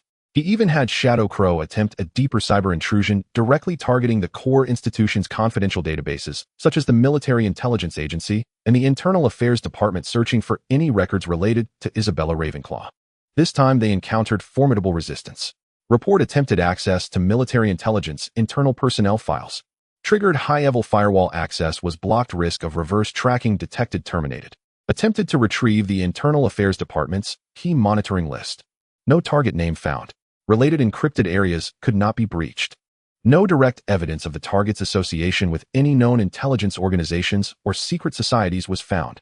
Even the deep divers using physical means to attempt close tracking and surveillance of Isabella's movements on Lanrue star yielded minimal results. The target's behavior was extremely regular. She either rested in the manor or attended ordinary social events with almost no contact with any suspicious individuals. All investigative clues pointed to one conclusion: Isabella Ravenclaw was simply an ordinary noble lady from the capital star system with a clean background and low-key behavior. Aside from her overly beautiful face and cold demeanor being somewhat prominent, there was nothing particularly special about her. Yet that was precisely the most abnormal aspect. My God, how could we find nothing? Lee raked his hair in frustration, pacing in his room. Our deep divers can access some of the military's and federal's top secrets, yet can't uncover the background of a seemingly ordinary noble woman. This makes no sense. Shadow Crow summarized all the information and calmly analyzed. Commander, there are two possibilities. First, her identity is indeed ordinary and her knowledge comes from other unknown channels, but she herself has no complex background. Second, her identity and background have been perfectly disguised and concealed by some extremely high authority or highly specialized means with a level of secrecy far exceeding what our current deep divers can reach. Lee paused, looking up in contemplation. The first possibility is too low. She knows too much more than the three leaders of Dawn's Blade did. This absolutely cannot be accessed by an ordinary noble. Then it must be the second. Her background is unfathomable. He gazed out at the bustling cityscape of Lanrue Star at night, his eyes flickering from the capital star system. With authority high enough to perfectly conceal everything. Also interested in matters concerning the Shinfeng and Night Owl. Who exactly is she? He felt Isabella was like an iceberg floating on the sea. No matter how hard he tried, he could only see a minuscule corner above the water, while the massive body hidden beneath the surface remained shrouded in fog. Forget it. If we can't find anything, then let's not dig further so as not to alert the snake. Lee shook his head, deciding to temporarily set aside his entanglement. After all, she is currently showing a willingness to cooperate and has promised to provide intelligence. Let's see how much goodwill she truly has to offer. Though he was easygoing by nature, he would never act recklessly when caution was required. Facing a character as unfathomable as this, maintaining vigilance and cooperation until his own strength was sufficient to crush everything was definitely the wiser choice. Shadow Crow had the deep divers cease their proactive in-depth investigation into Isabella and switch to routine surveillance, merely recording her public activities. Lee instructed. Orders have been updated, Shadow Crow confirmed. Lee sighed and sank onto the sofa. I originally thought I was the one playing chess, only to find there's an inscrutable player sitting beside the board. This feeling is truly unpleasant. Several days passed in waiting. Lee had Shadow Crow continue to monitor the movements of the Empire and the Federation regarding the war through the Deep Divers network in a concealed manner, while repeatedly pondering over the character of Isabella. We can't keep waiting any longer. Lee leaped up from the sofa, deciding to take the initiative. He took out the card that bore a cold fragrance embossed with the name Isabella Ravenclaw and an encrypted communication code. Whether it's a mule or a horse, let's take it out for a walk. He muttered, following the directions on the card. He dialed the communication code using a standard encrypted protocol. The communication was almost instantly connected, but there was no sound from the other end. Lee cleared his throat, reverting to the tone of Viscount Morris. Miss Ravenclaw, this is Morris. There was silence on the other end for 2 seconds, then Isabella's distinct light voice rang out. Mr. I guessed you would contact me soon. Mr. I suppose it's time for you to contact me. She directly exposed Lee's disguise, clearly unfazed by the so-called title of Lord Morris. Lee was too lazy to continue the act, and simply switched back to his original tone. All right, Miss Ravenclaw, let's speak plainly. As for the collaboration you mentioned, I personally find it agreeable. Shall we discuss it in person? Isabella seemed to chuckle softly, almost inaudibly. You are quite direct.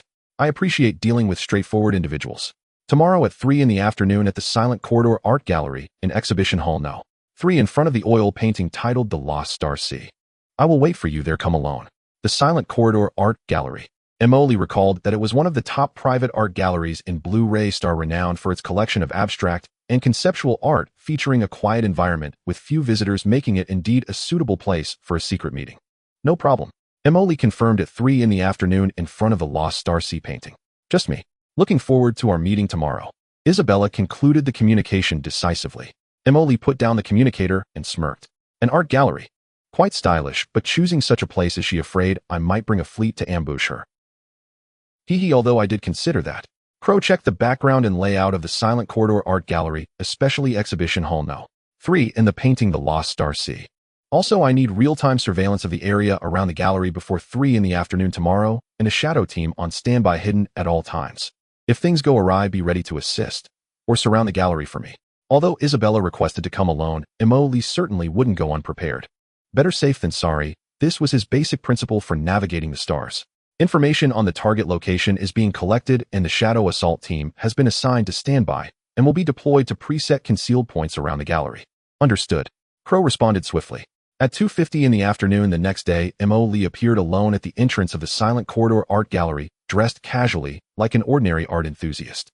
After buying a ticket to enter, the interior of the gallery was indeed as tranquil as its name suggested.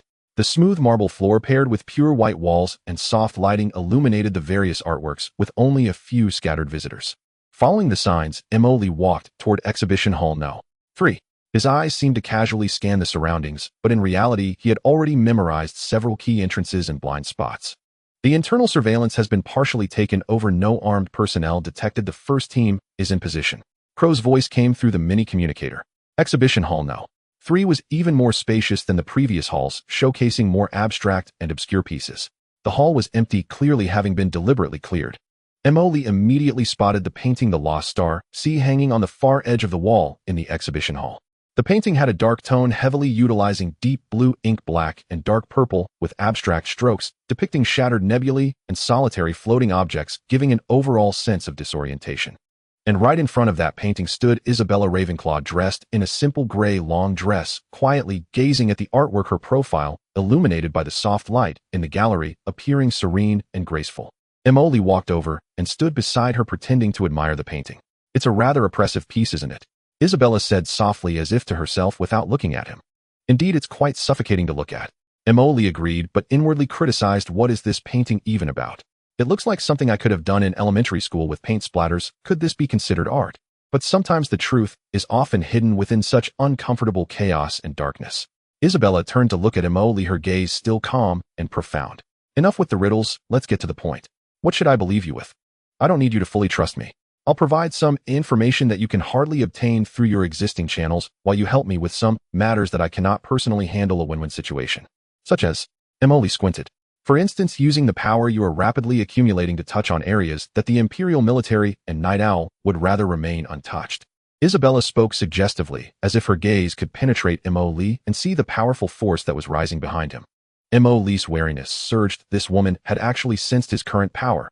"What specific information can you provide about the true purpose of Operation Ashes and the true stronghold of Night Owl in the Ruined Star system, or rather in Blue-ray Star?" Isabella cast out the bait. "This is far more valuable than what you might hear during those idle chats among the wealthy ladies. Collaboration is possible," Emily ultimately decided. "But the rules must be clear. Information shared, actions led by me. You cannot interfere, otherwise the collaboration fails. If we can't be friends, then regardless of how mysterious you are, you'll have to die. Trust me, I mean what I say." Isabella frowned at this, and the harmonious atmosphere between them suddenly plummeted to a freezing point. Emily didn't care about her reaction and continued, "Moreover, I need to know your most basic stance. Who do you represent? The Empire? Or some other force?" Isabella pondered for a moment, then relaxed her brows, saying calmly, "I come from the capital star circle, that is beyond doubt. But what I represent is just my personal, a goal along with some old matters. You can understand me as a seeker of truth, a lone wolf. Are you satisfied with this answer?" Clearly she did not intend to fully disclose her background. What satisfaction is there in this? Emily inwardly scoffed. Emily also knew that asking further wouldn't yield more. Reaching this level of cooperation was already a pleasant surprise. He nodded and extended his hand. "All right. Then, let's have a pleasant collaboration, Miss Ravenclaw." "Pleasant collaboration, Mr. Emily." The two shook hands lightly. "So, Miss Isabella, can you now share the information you know?"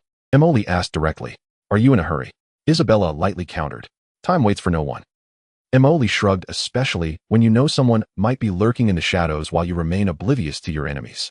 Isabella gently nodded and took out a thin data storage chip from a compact handbag she carried, placing it on the gallery railing and sliding it toward Emily. This is the first part, she said, supplementary information about Operation Ashes, as well as the coordinates of an abandoned contact point for Night Owl on Blue Ray Star.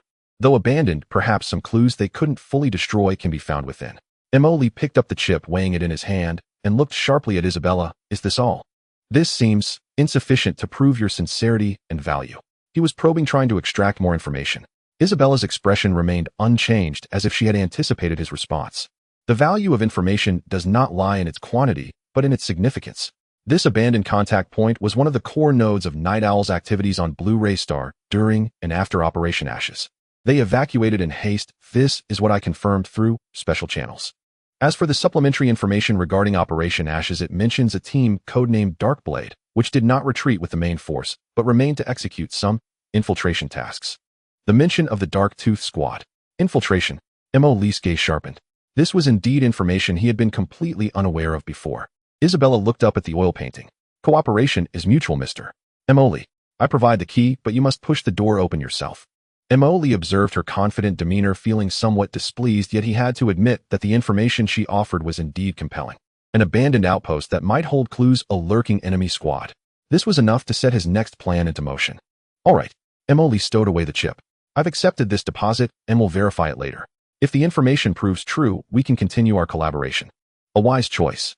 Isabella turned to Emily. Let me remind you, the Dark Tooth Squad is very dangerous. They excel in camouflage and infiltration. The waters of Blue Ray Star run deeper than you perceive. Be cautious during your operation. Her warning sounded formulaic, yet Emily detected a hint of sincerity beneath it. Thank you for the reminder. Emily turned away. I will be careful. So when shall we meet again? In the same manner. Isabella pointed to his wrist terminal, indicating they would continue to communicate through encrypted messages. When you need more in-depth information, or encounter troubles you can't resolve. Troubles I can't resolve. I hope that day never comes. Emily's lips twitched. He said no more and departed the art gallery. Once back on the hover vehicle, Emily immediately handed the chip over to Inya for analysis. It seems she didn't pull any tricks. Our people can withdraw. This woman speaks half-truths, really teasing one's appetite. Emily leaned back in his seat, complaining. However, at least there's something substantial now. The Dark Tooth Squad. An abandoned contact point. It sounds like a side quest prompt from a game. He gazed out at the swiftly passing cityscape, his expression turning serious.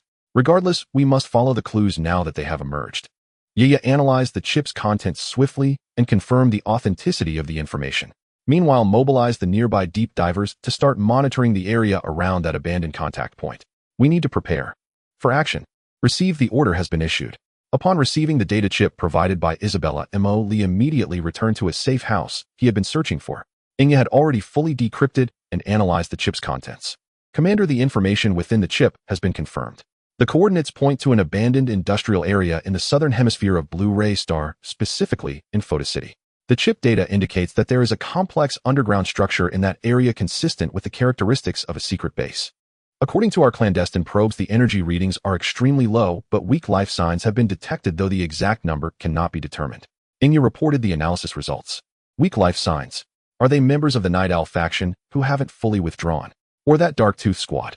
Or just some vagrants or mutated rats? He contemplated for a few seconds before making a decision. Regardless of what it is, we need to check it out. Have the Shadow Fleet remain hidden and on standby, ready for extraction at any moment. Additionally, dispatch an elite ground assault squad along with a Yazi mech squad for fire support. Gray is here, so let him lead the team to execute this reconnaissance mission. Receive, the command has been issued. The action team will arrive at the outer perimeter of the target area within an hour. Inya's projection responded promptly. An hour later, in the southern hemisphere of Blue Ray Star, the abandoned industrial area of Photo City. This place used to be the manufacturing center of the planet in its early days, but it has long since fallen into decline. Rusty factories were scattered throughout the city, with broken pipes twisting and winding. The ground was littered with various industrial waste, and the area was deserted. The night wind whistled through the window frames, producing eerie sounds. 2 assault transport ships equipped with cloaking devices silently landed 3 kilometers away from the target coordinates, near an abandoned factory. As the hatch slid open, a team of 12 Marine soldiers clad in black power armor armed with pulse rifles quickly rushed out and spread out in a defensive formation. Their armor barely reflected light in the dim surroundings, moving in a coordinated and rapid manner. Following closely behind were 4 Yazzie mechs striding heavily out of the transport ship. Gray piloted the Yazzie 069, prominently leading the group.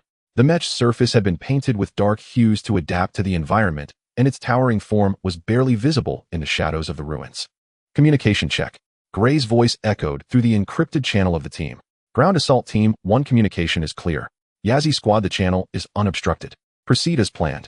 Ground Assault Team 1 scout ahead and establish a safe path. Yazzie Squad maintain distance, providing fire support and breaching capabilities. Be sure to stay concealed. Gray issued the order. Understood.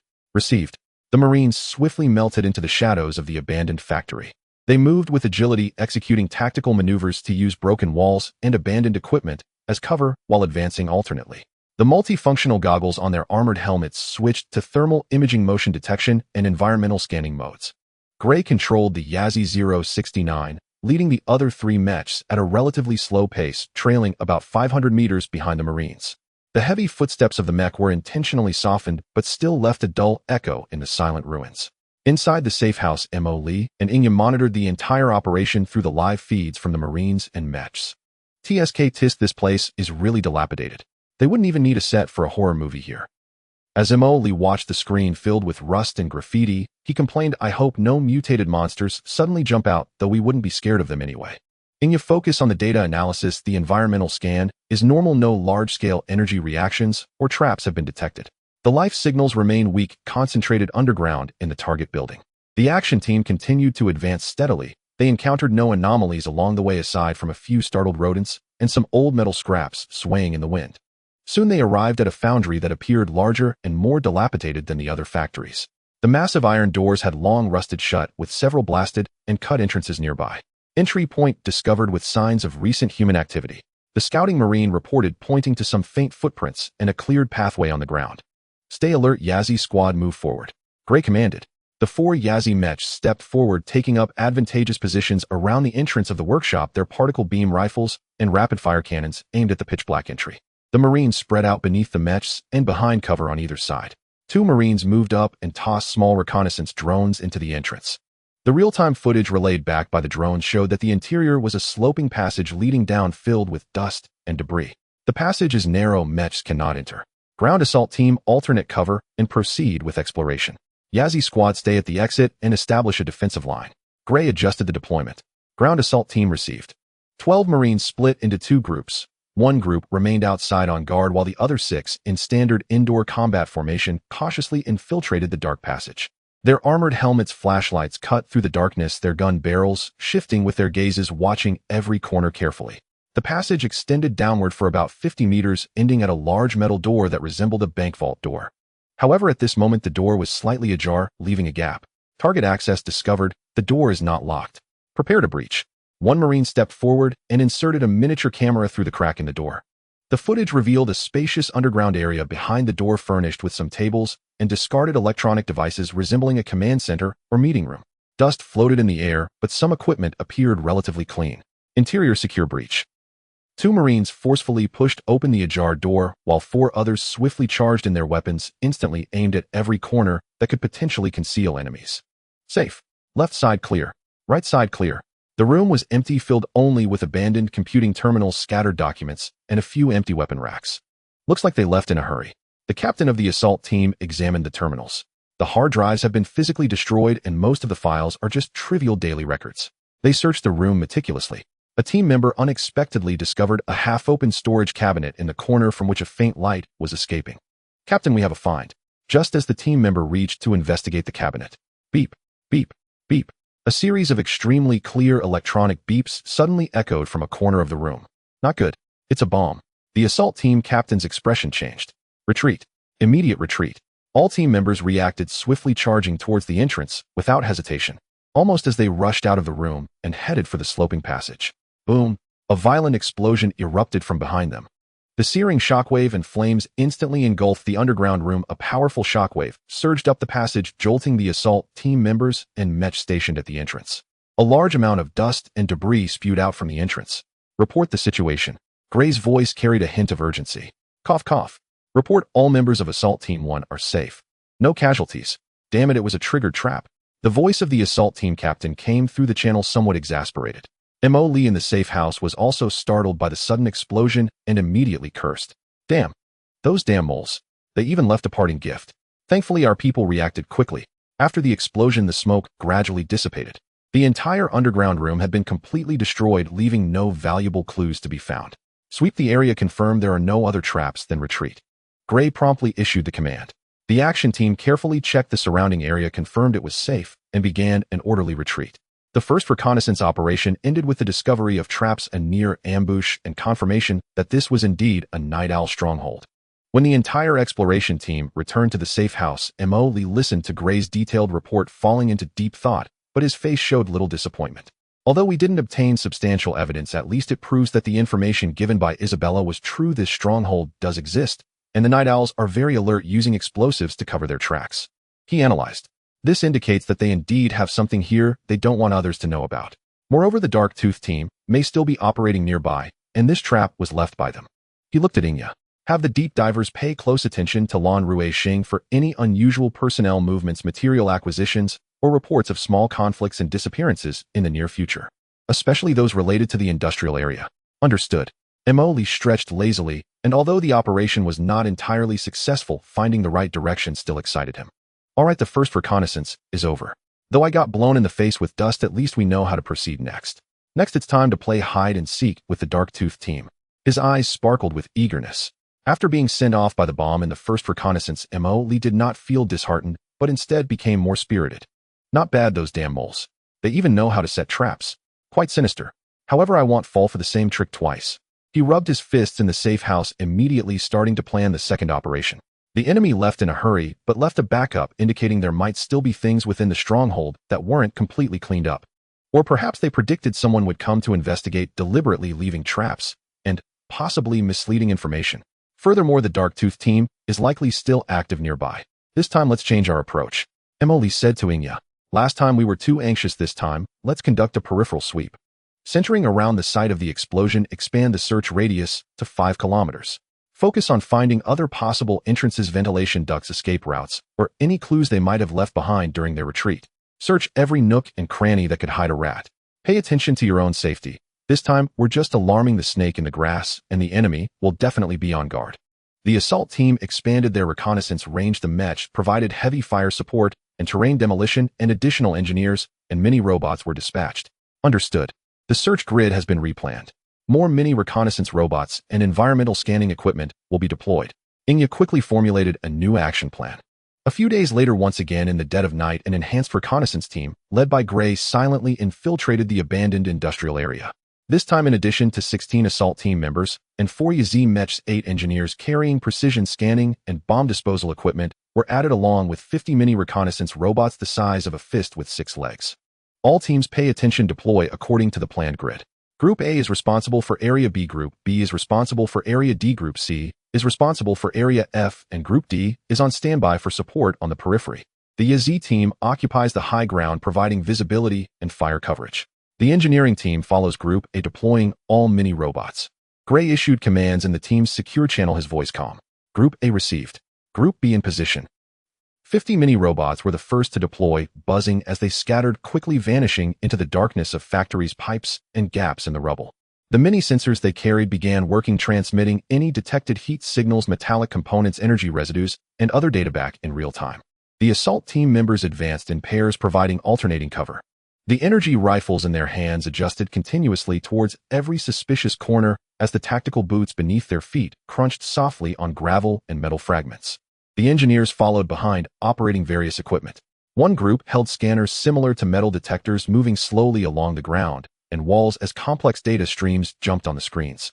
The second group set up tripod-structured ground-penetrating radar, sending detection waves underground.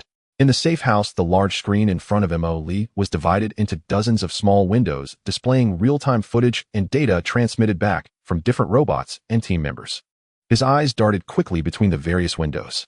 Abnormal gamma-ray residue detected in Area B7, reported an engineer, consistent with the characteristics following the activation of a small space jump device. Specific location. Location confirmed behind the abandoned transformer station, found a camouflaged access panel. Group A Engineering Team 1 proceed to B7 for confirmation. Yazee no. 3 and no. For a move towards Area B7, provide cover. Gray immediately ordered. The scene switched to Area B7. The assault team members carefully cleared away the camouflage netting and debris from the access panel, revealing a circular hatch gleaming with metallic luster underneath. The engineers stepped forward to inspect.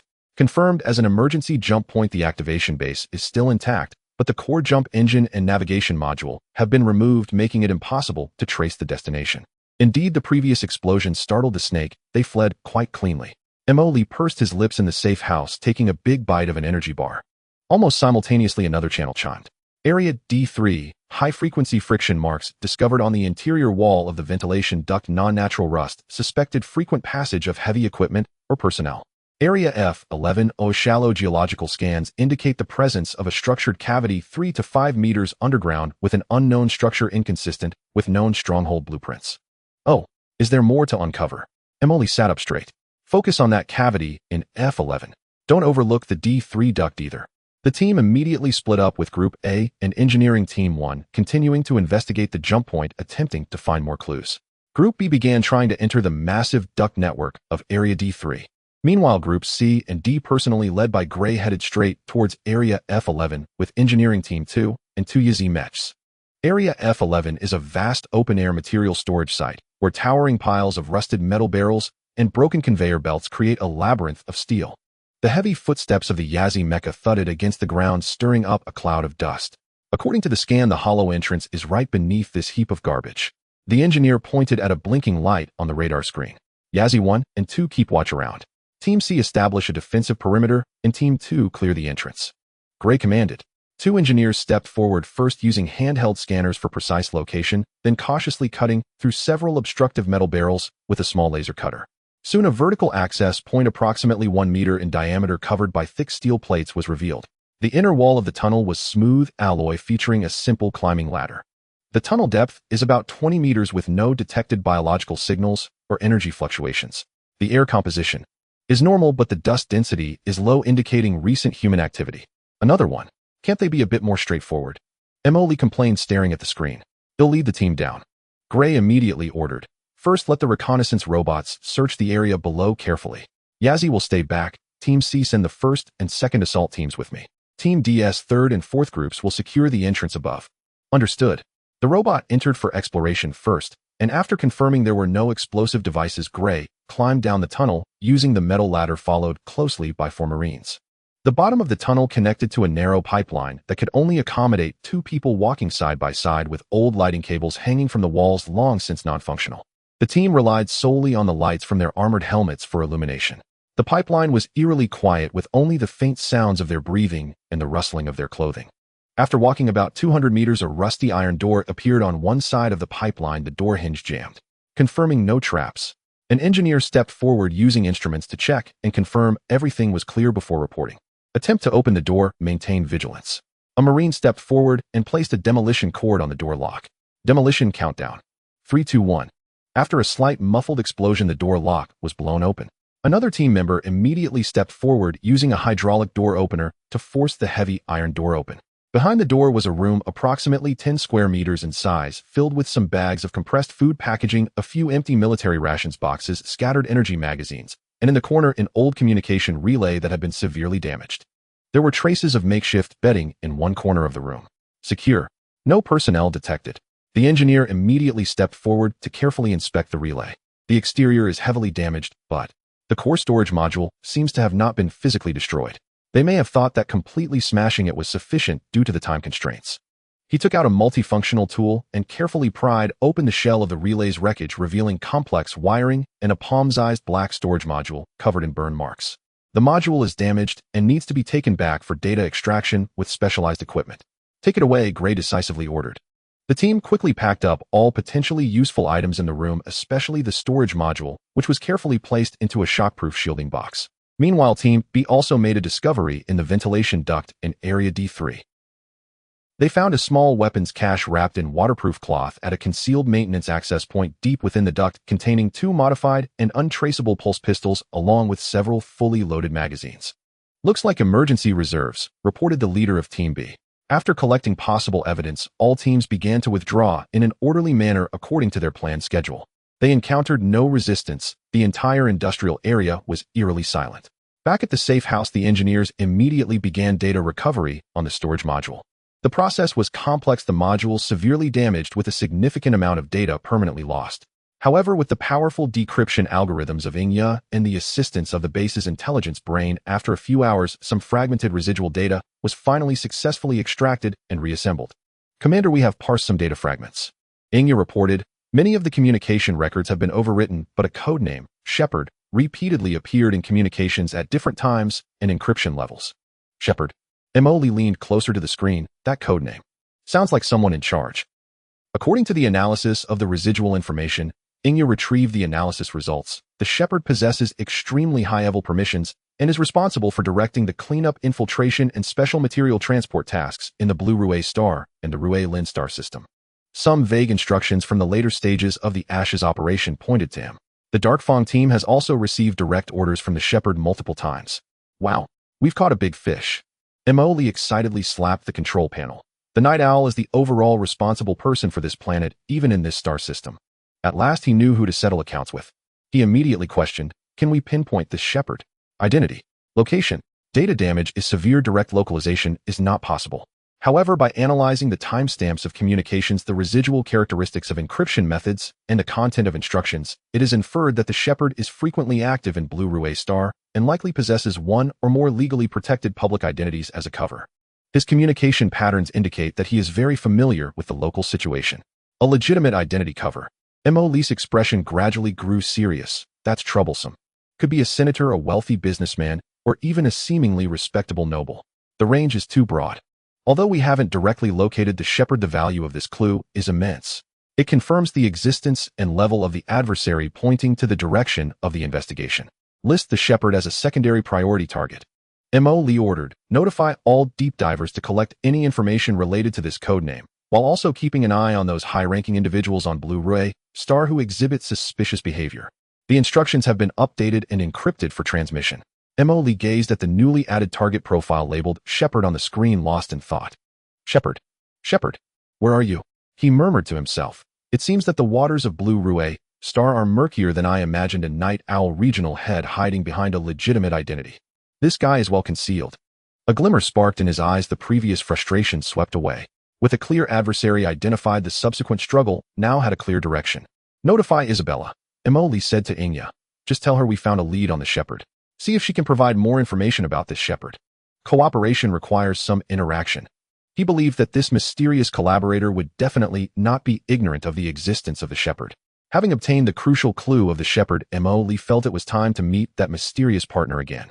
He once again contacted Isabella Ravenclaw through encrypted channels requesting a meeting. The location for this meeting was changed to a private booth in an extremely secluded floating rotating restaurant high above the city. Through the large floor-to-ceiling windows, one could overlook the dazzling nightscape of most of Blue Rue star. Isabella was still dressed in a simple and elegant manner, as if untouched by the mundane world. She calmly cut the food on her plate, listening to Emily mention the codename Shepherd.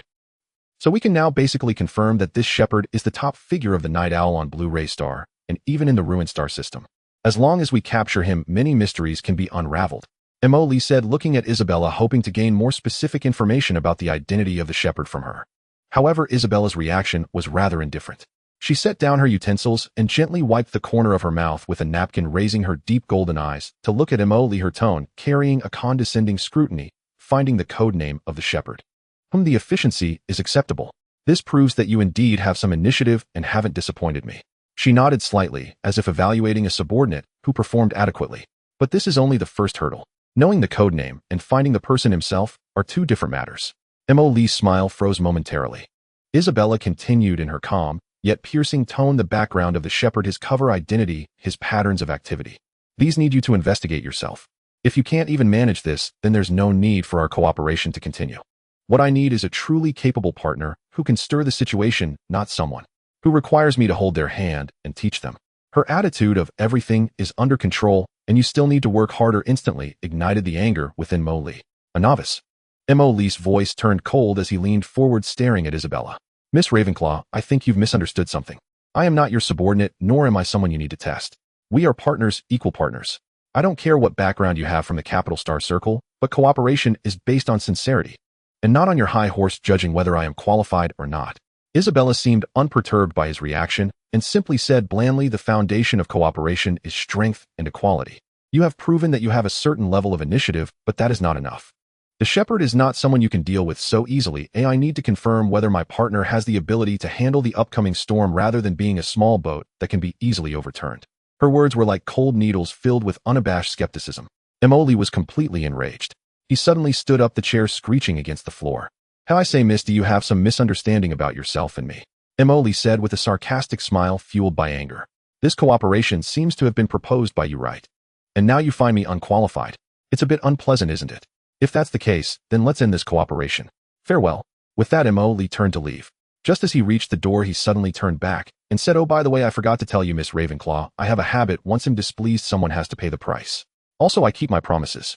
After saying that, he strode out of the booth without looking back, leaving Isabella sitting there, her expression still unchanged, but deep in her eyes there seemed to be a subtle ripple that was hard to detect. Back at the safe house, Emoli sat on the sofa, his chest still heaving, clearly still furious. Hey, Yui. Seemed to have been looked down upon.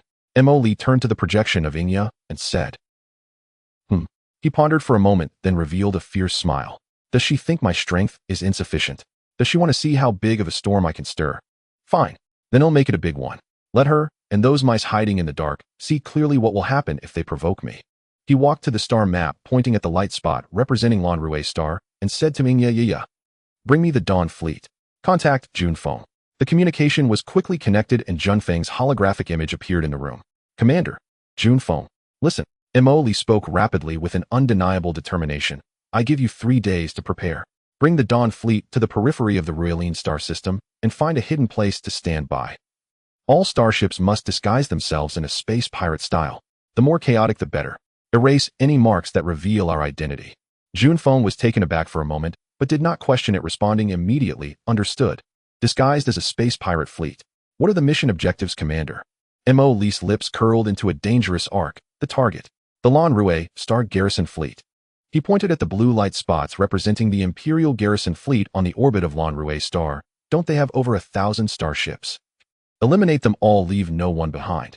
I want everyone on Lanrue Star to know that someone they cannot afford to provoke has arrived in this star system. Even Junfeng, seasoned in battle, was taken aback by this command. Commander, attack the Imperial Garrison Fleet directly. And completely annihilate them. Isn't that too what?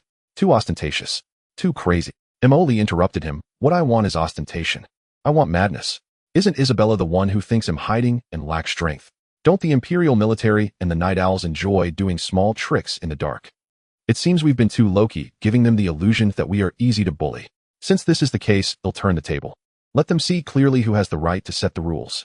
He stared at Junfeng's holographic image and spoke each word deliberately. Remember. It's all. Completely. Annihilate. No prisoners, no harm to ships. I want that space to have nothing left but us and floating debris. After the attack, retreat, and use jump interference to throw them off our trail. Do you understand? Junfeng sensed the determination in Emoli's tone, took a deep breath, suppressed his shock, straightened his posture, and nodded seriously. Understood. Completely annihilate the Lanrue Star Garrison Fleet, destroy all resisting forces, then retreat. Go. Hurry up and prepare. I want to see Lanrue Star's outer space turned into a graveyard for Imperial warships in 3 days. Emoli waved his hand, cutting off the communication. The safe house fell into a brief silence. Inya finally spoke. Commander, this operation carries high risks. It could completely expose our military presence and put us directly at odds with the Kulan Empire. I know the risks are high, Emoli snorted, but so what? I'm not happy. Very unhappy. Isabella's attitude makes me unhappy. The Night Owl's rat-like sneaking around also makes me unhappy. And the Imperial military's potential involvement in the Shinfeng matter makes me even more unhappy. In my eyes, if I'm not happy, then someone has to suffer. He crossed his arms, looking at the star map with sharp eyes, and this is not just about venting. We need an opportunity, a chance that forces everyone to take us seriously. Hiding in the dark, investigating, is too passive. This time we'll take the initiative, show our muscles. Let's see if after knocking out the Imperial Garrison Fleet, that Shepard can still sit steady. Let's see if Isabella dares to speak to me in that tone. He paused and added, of course our front company must remain intact for future use, so this time we'll act under the guise of space pirates. After the job is done, we run, leaving them with nothing to investigate. The plan was set a violent strike aimed at proving strength and venting dissatisfaction against the Imperial regular army was quietly brewing. You like to test, huh? They'll give you a big one. Let's see who cracks first. He muttered to himself, a smile mixed with anticipation and mischief appearing on his face. in the shadow of a dense asteroid belt on the outskirts of the Rillan star system. The originally silent void suddenly vibrated violently as the light of a jump flickered, and the main force of the Dawn fleet camouflaged and disguised brazenly jumped out. 20 nearly 8-kilometer-long Titan Sovereign-class heavy battleships first revealed themselves surrounded by a fleet of light battleships and cruisers forming the absolute core of the fleet. Over 600 Jingjin-class light frigates patrolled the outer periphery, while numerous mech transport ships and auxiliary logistics starships concealed themselves deep within the formation. On the bridge of the flagship, Don Junfeng stood with his hands clasped behind his back, observing the tactical star map, where blue dots represented the Blue Ruin Star Defense Fleet patrolling along fixed routes. His gaze sharp. All units conduct final combat readiness checks. His voice echoed through the encrypted channel across the entire fleet. Titan Sovereign Formation, main cannon fully charged, shields at maximum. Songlong Formation missiles, preloaded particle cannon array at the ready. Fearless Formation attack formation in position. Frigate group, electronic interference ready, anti-jump force, field generator preheating. A series of concise confirmations echoed through the channel. The entire fleet resembled a tightly wound war machine awaiting the final attack order. In the orbit of Blue Ruin Star at the Imperial Defense Fleet Command Center, Major General Perseus leisurely sipped coffee while reviewing the daily patrol reports. As the defense commander of a prosperous border planet, his days were always leisurely, especially now during a period of war respite, making it impossible for any enemies to approach Blue Ruin Star. The so-called defense tasks were more symbolic patrols and escort missions, and he had long grown accustomed to this comfort. With over 1,200 various starships under his command, he engaged in some small business and naturally earned a fortune. Everything is normal, General, the aide reported routinely. Perseus scanned the star map, finding nothing unusual. I'm very good at maintain vigilance. Also pay attention to our clients. If we want to make money, we have to rely on them. He whispered the latter part to his aide, still completely unaware that the shadow of death had already enveloped him. Dawn Fleet, obey orders. Junfeng's voice suddenly turned sharp. Execute the predetermined attack plan. Carry out the extermination order. Leave no one behind. All forces engage. In an instant, the lurking beast bared its fangs. The massive Dawn Fleet roared to life as its engines emitted a dazzling light charging forth from the shadows of the asteroid belt. The star pirate armor they had camouflaged in the light of the stars appeared particularly glaring. Alarm! Alarm! A large-scale, unidentified fleet has emerged on the outskirts of the star system. Energy readings are rising sharply. Identified as large battleship-class signals. Quantity. The quantity exceeds 1,000. Heavens! The sensor department of the Blue Ruin Star Defense Fleet was instantly thrown into chaos and panic. The piercing alarm echoed above the command hall of the command center. Report, General. Detecting a large-scale, unidentified fleet signal. Approaching rapidly from the outskirts of the star system. Quantity. The quantity exceeds 1,000. Energy readings are extremely high. The sensor monitor's voice trembled with incredulous fear. Major General Perseus' hand shook, spilling coffee over himself. What? Unidentified fleet. More than 1,000 ships. Where did they come from? Is it the Federation attacking us? He rushed to the control panel, staring at the screen, displaying a tide of red signals, surging in his face, turning pale. No. They don't resemble standard Federation ships. The identification signals are chaotic. Could it be star pirates? Another officer stammered. Star pirates? Are you telling me that there are over 1,000 battleship-class star pirates? And they've come here? Major General Perseus roared, his voice distorted by fear. Quick! Sound the highest combat alert. All ships assume battle positions. At the same time, call for aid from the Imperial homeland. Hurry! The command center of the defense fleet was instantly thrown into disarray. The piercing alarm echoed on every Imperial warship as soldiers no longer calm rushed to their battle stations and officers hoarsely issued various combat readiness orders. The originally orderly patrol formation attempted to turn hurriedly to form a defensive line, but progress remained slow as chaos and panic spread like a plague. Just as the Imperial Defense Fleet's formation began to adjust, the attack from the Dawn Fleet suddenly descended. Lock onto target areas. Titan Sovereign Formation, main cannons fire together, covering the enemy's core gathering area. Songlong Formation flanks from the sides to cut their formation, while the Fearless Formation presses forward. Gungjin Formation advanced to disrupt and clear small targets. Junfeng's voice was cool and unperturbed, as if directing a drill. At the bow of the 20 Titan Sovereign-class battleships, the formidable Divine Punishment dual-mounted super-large particle lance began to gather destructive energy. Detecting super-high-energy reactions coming from enemy capital ships. Power cannot be estimated. It is the enemy's main cannon. Major General Perseus watched the dozens of bright points on the screen rapidly escalating in brightness and energy readings, his face turning pale as he said, What kind of weapon is that? Quick! All ships! Maximum power shields. Evade. Evade quickly. But his orders came too late. Buzz. Dozens of thick, dark red, super-large energy beams like the judgment of the gods thundered forth from the bow of the battleship. They disregarded the vast distance, instantly crossing the void, crashing violently into the core area where the Imperial defense fleet was attempting to gather. Boom. Boom. Boom. Boom. Destructive energy erupted wildly within the Imperial fleet. The shields of the Imperial starships shattered instantly, and the hulls were completely ionized and annihilated in less than a tenth of a second, with not even the explosion fireballs having time to fully expand before turning into streams of fundamental particles and scorching metal vapor. Starships slightly farther out had their shields, overloaded armor melted, and structures twisted and shattered under the formless force, triggering a chain of explosions. The intense energy shockwaves swept outward, lifting and tossing the Imperial starships further away, their shields flashing wildly. In just one volley, the core area of the Imperial fleet was forcibly erased, leaving behind a giant void burning with plasma and metal vapor. No. Major General Perseus let out a desperate roar aboard the flagship Steadfast as he watched nearly 100 friendly signals vanish from the screen, his entire being collapsing into the command chair. What? Why is this happening? He murmured to himself. Songlong fearless formations flank from the sides. Free fire. Gungjin formation entangle the enemy's small ships, cover the main force. Junfeng's orders were clear and succinct. 300 Kanglong-class heavy cruisers and 150 Fearless-class light battleships fiercely crashed into the chaotic left and right wings of the Imperial fleet. The Thunder heavy particle beam cannon on the side of the Kanglong class continuously fired as thick blue energy beams struck fiercely against the shields and armor of the Imperial starships. The shields held for a second or two before collapsing, and the armor was instantly melted through triggering internal explosions.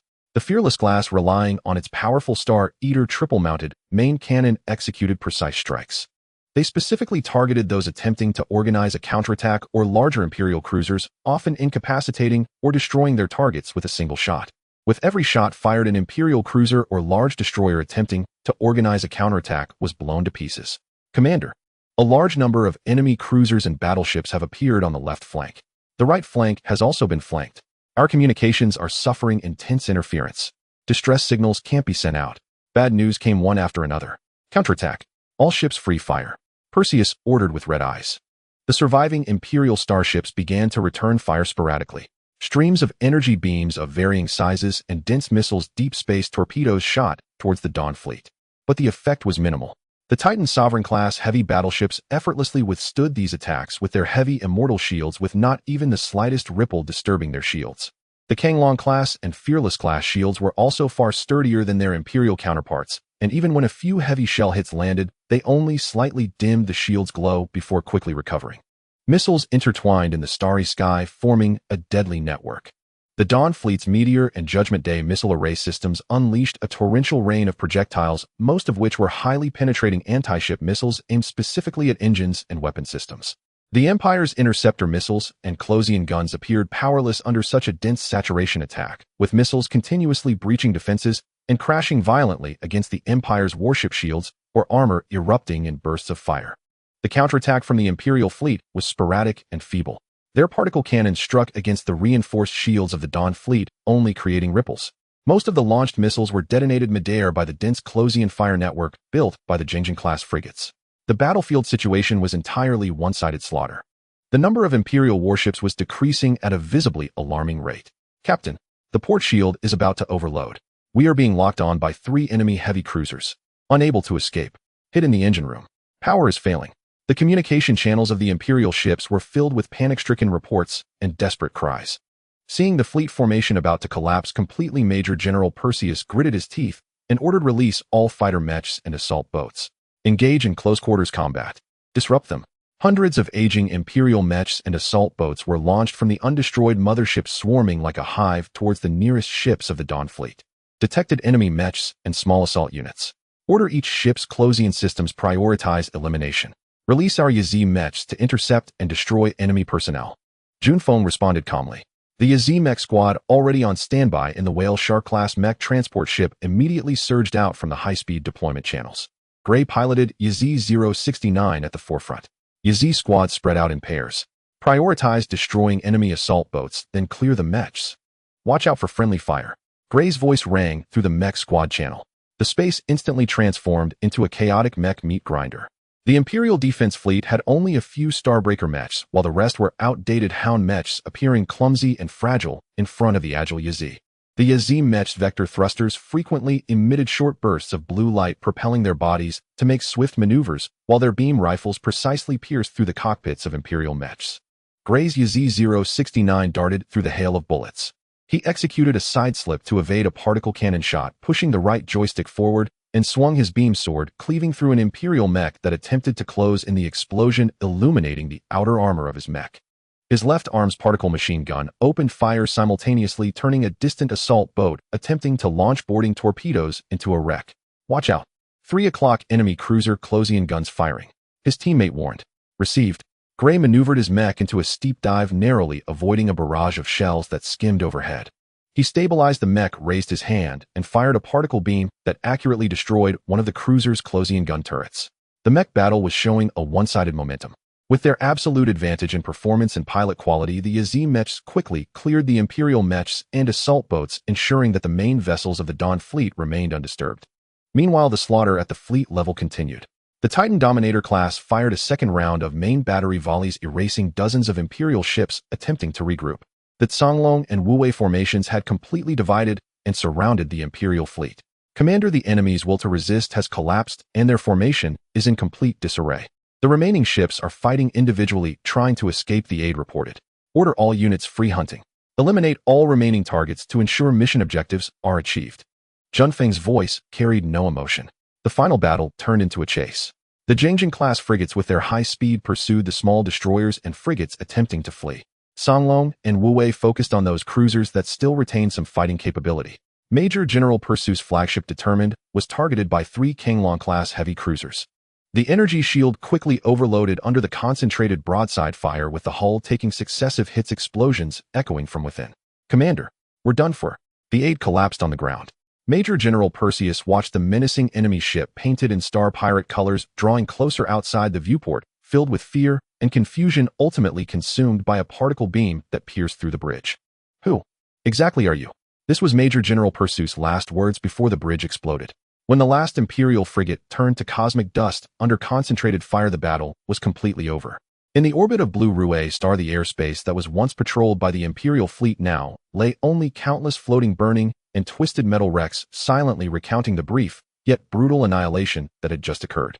In the safe house, Mo Lee watched the battle summary footage sent back by Dawn and yawned, stretching his arms. All done, we're finished. It didn't seem too difficult. He picked up a drink beside him and took a sip. Our fleet performed well, and the mech squad did a great job. That kid Gray scored again. He spoke into the communicator. You remember to record all battle data, especially the performance of our first subfleet, so we can analyze it later and see if there's room for optimization. Also inform Junfeng to clean up properly during the withdrawal, leaving no traces behind. We are now star pirates and must uphold the ethics of our profession, but once the job's done, we need to slip away. The Dawn fleet began a systematic withdrawal, disappearing swiftly into the depths of the Star Sea, just as they had arrived. In the orbit of Blue Rue Star, the area once patrolled by the Imperial Defense Fleet, symbolizing order and safety, was now covered in endless metal wreckage. Fragments of massive warships, frozen corpses, and twisted armor plates hung in the outer space of the planet. After the brief and intense exchange of fire, silence enveloped this space, swiftly casting a wave of panic like a plague toward the planet's surface. The Planetary Defense Command had now become a mere shell of its former self. Inside the massive command center, red lights continued to spin futilely. The blaring alarms had long ceased, for there were no signals left to alert. All screens either showed static or displayed the cold characters of signal lost or unit destroyed. The officers stood frozen in place, some slumped over their consoles, their eyes hollow, as they stared at the debris-laden images relayed from observation stations on the main screen. Is it gone? All gone? A young lieutenant muttered, his voice trembling. Over 1,000 ships. In just an hour. An elderly colonel, his hair gray, covered his face, his shoulders shaking. No one could accept this reality. The defense fleet, which they relied on for survival and considered their backbone, had been completely obliterated in such a short time by an unknown star pirate fleet with overwhelming force. This devastating blow exceeded their limits of comprehension. In the core conference room of various financial conglomerates and aristocratic families, a real-time image of the orbital debris was projected holographically. The once boisterous figures who had been scheming and debating for their own interests now fell silent. The patriarch of the mining giant Butler family dropped his cigar in shock, oblivious to the hole it burned into the expensive carpet. Investigate. Immediately check. What is the origin of that star pirate fleet? Could their next target be the surface of a planet? His voice turned sharp with fear.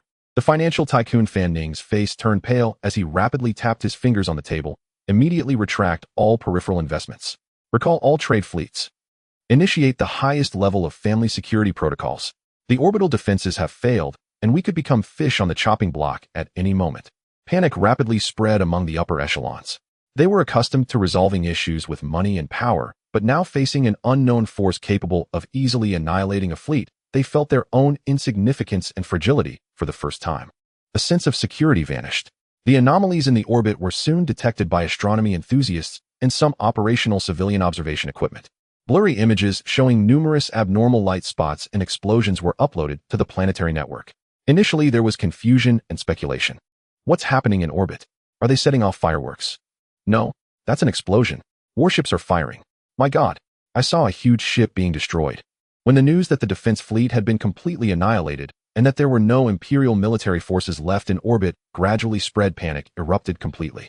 On the city streets, hovercar traffic was paralyzed on a massive scale, and the air was filled with piercing honks. People poured out of office buildings and shopping malls in a panic, trying to return home or find what they believed to be a safe place. Supermarkets and supply stores were emptied out, and robot police maintaining order were knocked down and trampled by the agitated crowd. Online forums and news channels were in complete chaos. The Imperial Defense Fleet has been wiped out. How is that possible? Did the Federation strike? It's the Star Pirates. What was detected was their livery. What kind of Star Pirates could have over 1,000 capital ships? This must be the disguise of a major force. We have been abandoned. The Empire has given up on us. Help! Is there anyone who can save us? Despair, anger, suspicion, fear. Various emotions intertwined and fermented online. The prosperous and orderly facade of Blue Ray Star was completely torn apart, exposing the chaos and helplessness beneath. In the temporary residence of Isabella Ravenclaw, she stood calmly in front of the observation equipment, holding a wine glass, watching the debris belt on the screen. Her face remained expressionless, but the fingers holding the wine glass tightened slightly. Complete annihilation. Quite decisive and ruthless indeed. She murmured softly, her tone ambiguous, neither clearly approving nor disapproving. It seems that the response to the probe was far more intense than I had imagined. You flipped the chessboard? Emily, you truly are a madman who plays by your own rules. A complex expression flashed in her eyes, a mix of surprise and seriousness perhaps. Also a hint of being moved by such a crude and direct approach. She set down her wine glass, walked to the communicator, and sent out an extremely encrypted message. The content was unknown, but it was evident that M.O. Lee's crude demonstration of power had drawn her high attention and disrupted some of her original plans. At this moment in the safe house, M.O. Lee watched the chaotic scenes of the planet broadcasted on the news channel and the various panicked comments online, smacking his lips in satisfaction. Not bad. It seems that everyone has received this great gift. He said with a grin to Inya, look at how scared these people are, scrambling to buy things and stuck in traffic. What's the fuss about? We didn't say we were going to strike. He switched between different surveillance screens, watching the panicked expressions of those once high and mighty figures, finally feeling a sense of relief from the previous frustration. Old woman, let you be high and mighty. Let's see how you handle it now, he thought. But this commotion is indeed a bit too loud. I estimate the Empire's homeland will soon be in an uproar. At the same time, while Blue Ray Star was engulfed in panic and chaos due to the complete annihilation of the defense fleet, the Shadow Fleet stationed at the periphery of the galaxy and remaining hidden was meticulously monitoring all movements on the planet and its surrounding airspace, according to M.O. Lee's orders. On the bridge of the flagship Darkblade of the Shadow Fleet, various sensors were operating at full power, filtering through the massive electromagnetic signals from Blue Ray Star, chaotic public communications, official emergency broadcasts, encrypted corporate channels. Abnormal signal stream detected. A monitoring officer suddenly reported capturing Ing Ya's attention. Immediately locate the signal source. Analyze the signal characteristics. Attempting to locate. The signal is being interfered with by the debris field. Location is fuzzy. Preliminary judgment indicates the source is on the surface of Blue Ray Star. Concentrate all available sensors, filter background, noise, conduct deep scans, and enhance reception for this specific frequency range. Initiate signal tracing algorithms to improve location accuracy. Inya ordered. Time ticked by. Data was being processed rapidly, and the location accuracy gradually improved. Signal source coordinates are converging.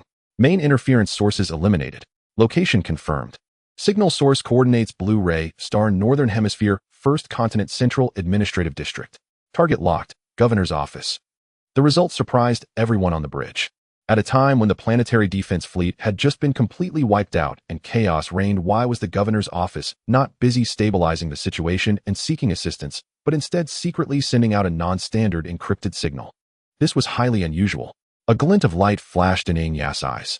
Analyze the signal characteristics and attempt to separate and decrypt. Signal characteristics do not match any known imperial military or civilian codes. The structure is complex with a self-destruct protocol trigger mechanism. Attempting to separate. Separation successful. Beginning decryption. Encountering high-intensity resistance. In the safe house, Mo Lee also received the synchronized report from Ingya. It's not a public distress signal. Interesting. After just beating up his fleet, this old fellow isn't busy writing a reflection report, but is secretly sending signals. Who is he sending it to? Mo Lee became interested, straightening up from his lazy posture. The signal encryption level is extremely high, far surpassing ordinary military levels. The frequency is concealed and the power is very low. Were it not for our continuous high-sensitivity monitoring, it would be easily overlooked. Its transmission mode has characteristics that evade conventional detection. Oh, feeling guilty about stealing. Mo Lee's eyes lit up. Ingya, can you crack it? It will take time, and some computational resources from the Shadow Fleet will need to be mobilized for a brute force decryption. The signal structure is complex and carries self-destruct risks. Ingya replied. Crack it. It must be broken. Mo Lee slapped his thigh. I want to see who this governor is secretly colluding with at such a critical moment after his fleet just got taken out. Perhaps it has something to do with the Shepherd or the Night Owl. Use resources as needed, get it done as soon as possible. Order confirmed. Beginning to mobilize substantial computational resources from the fleet attempting to crack the code. Ingya immediately took action.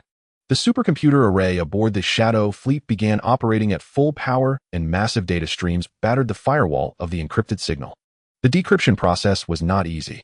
The enemy's encryption methods were exceptionally clever, layered, and constantly changing the keys. Several times the self-destruct program's pre-alert was triggered, but the intelligence system of Shadow swiftly suppressed and circumvented it. Decryption progress 10. 25. 40. Encountered core encryption lock algorithm unknown, reported the operator. Activate the backup decryption protocol library and perform brute force cracking. Synchronize the analysis of the signal transmission patterns and potential recipients, ordered Ingya calmly. Time passed second by second. Mo Lee in the safe house grew restless. These guys are really tight-lipped. He complained, could they be sending secret messages to a lover? No, at this level of encryption, love letters are a bit too extravagant. Just as he was about to lose patience, a voice from the communicator reported, Commander, decryption successful. Partial core information obtained. Mo Lee immediately rushed to the screen. Hurry. Let's see it. A portion of successfully decrypted but still somewhat fragmented information appeared on the main screen. It contained some scattered text records, processed audio clips, and a few blurry images. Text record fragment. Shepherd reports supplies have arrived via the third channel stored in the usual place. Sweep. Operations must be thorough. No clues related to Shinfeng can be left. The embers of ash must be cooled. The patrol frequency of the defense fleet has increased recently, which may affect Dark Fong activities. It is suggested that Shepherd coordinate. Key lost, but the resonance of Cradle still exists. The audio clips underwent noise reduction processing, and the sound was distorted. A slightly anxious male voice came through. Your Excellency, the rumors are getting too tight lately. The defense fleet is checking rigorously, and I am under great pressure. What about that thing you promised me? Another processed electronic synthetic voice interrupted him. Just do your part.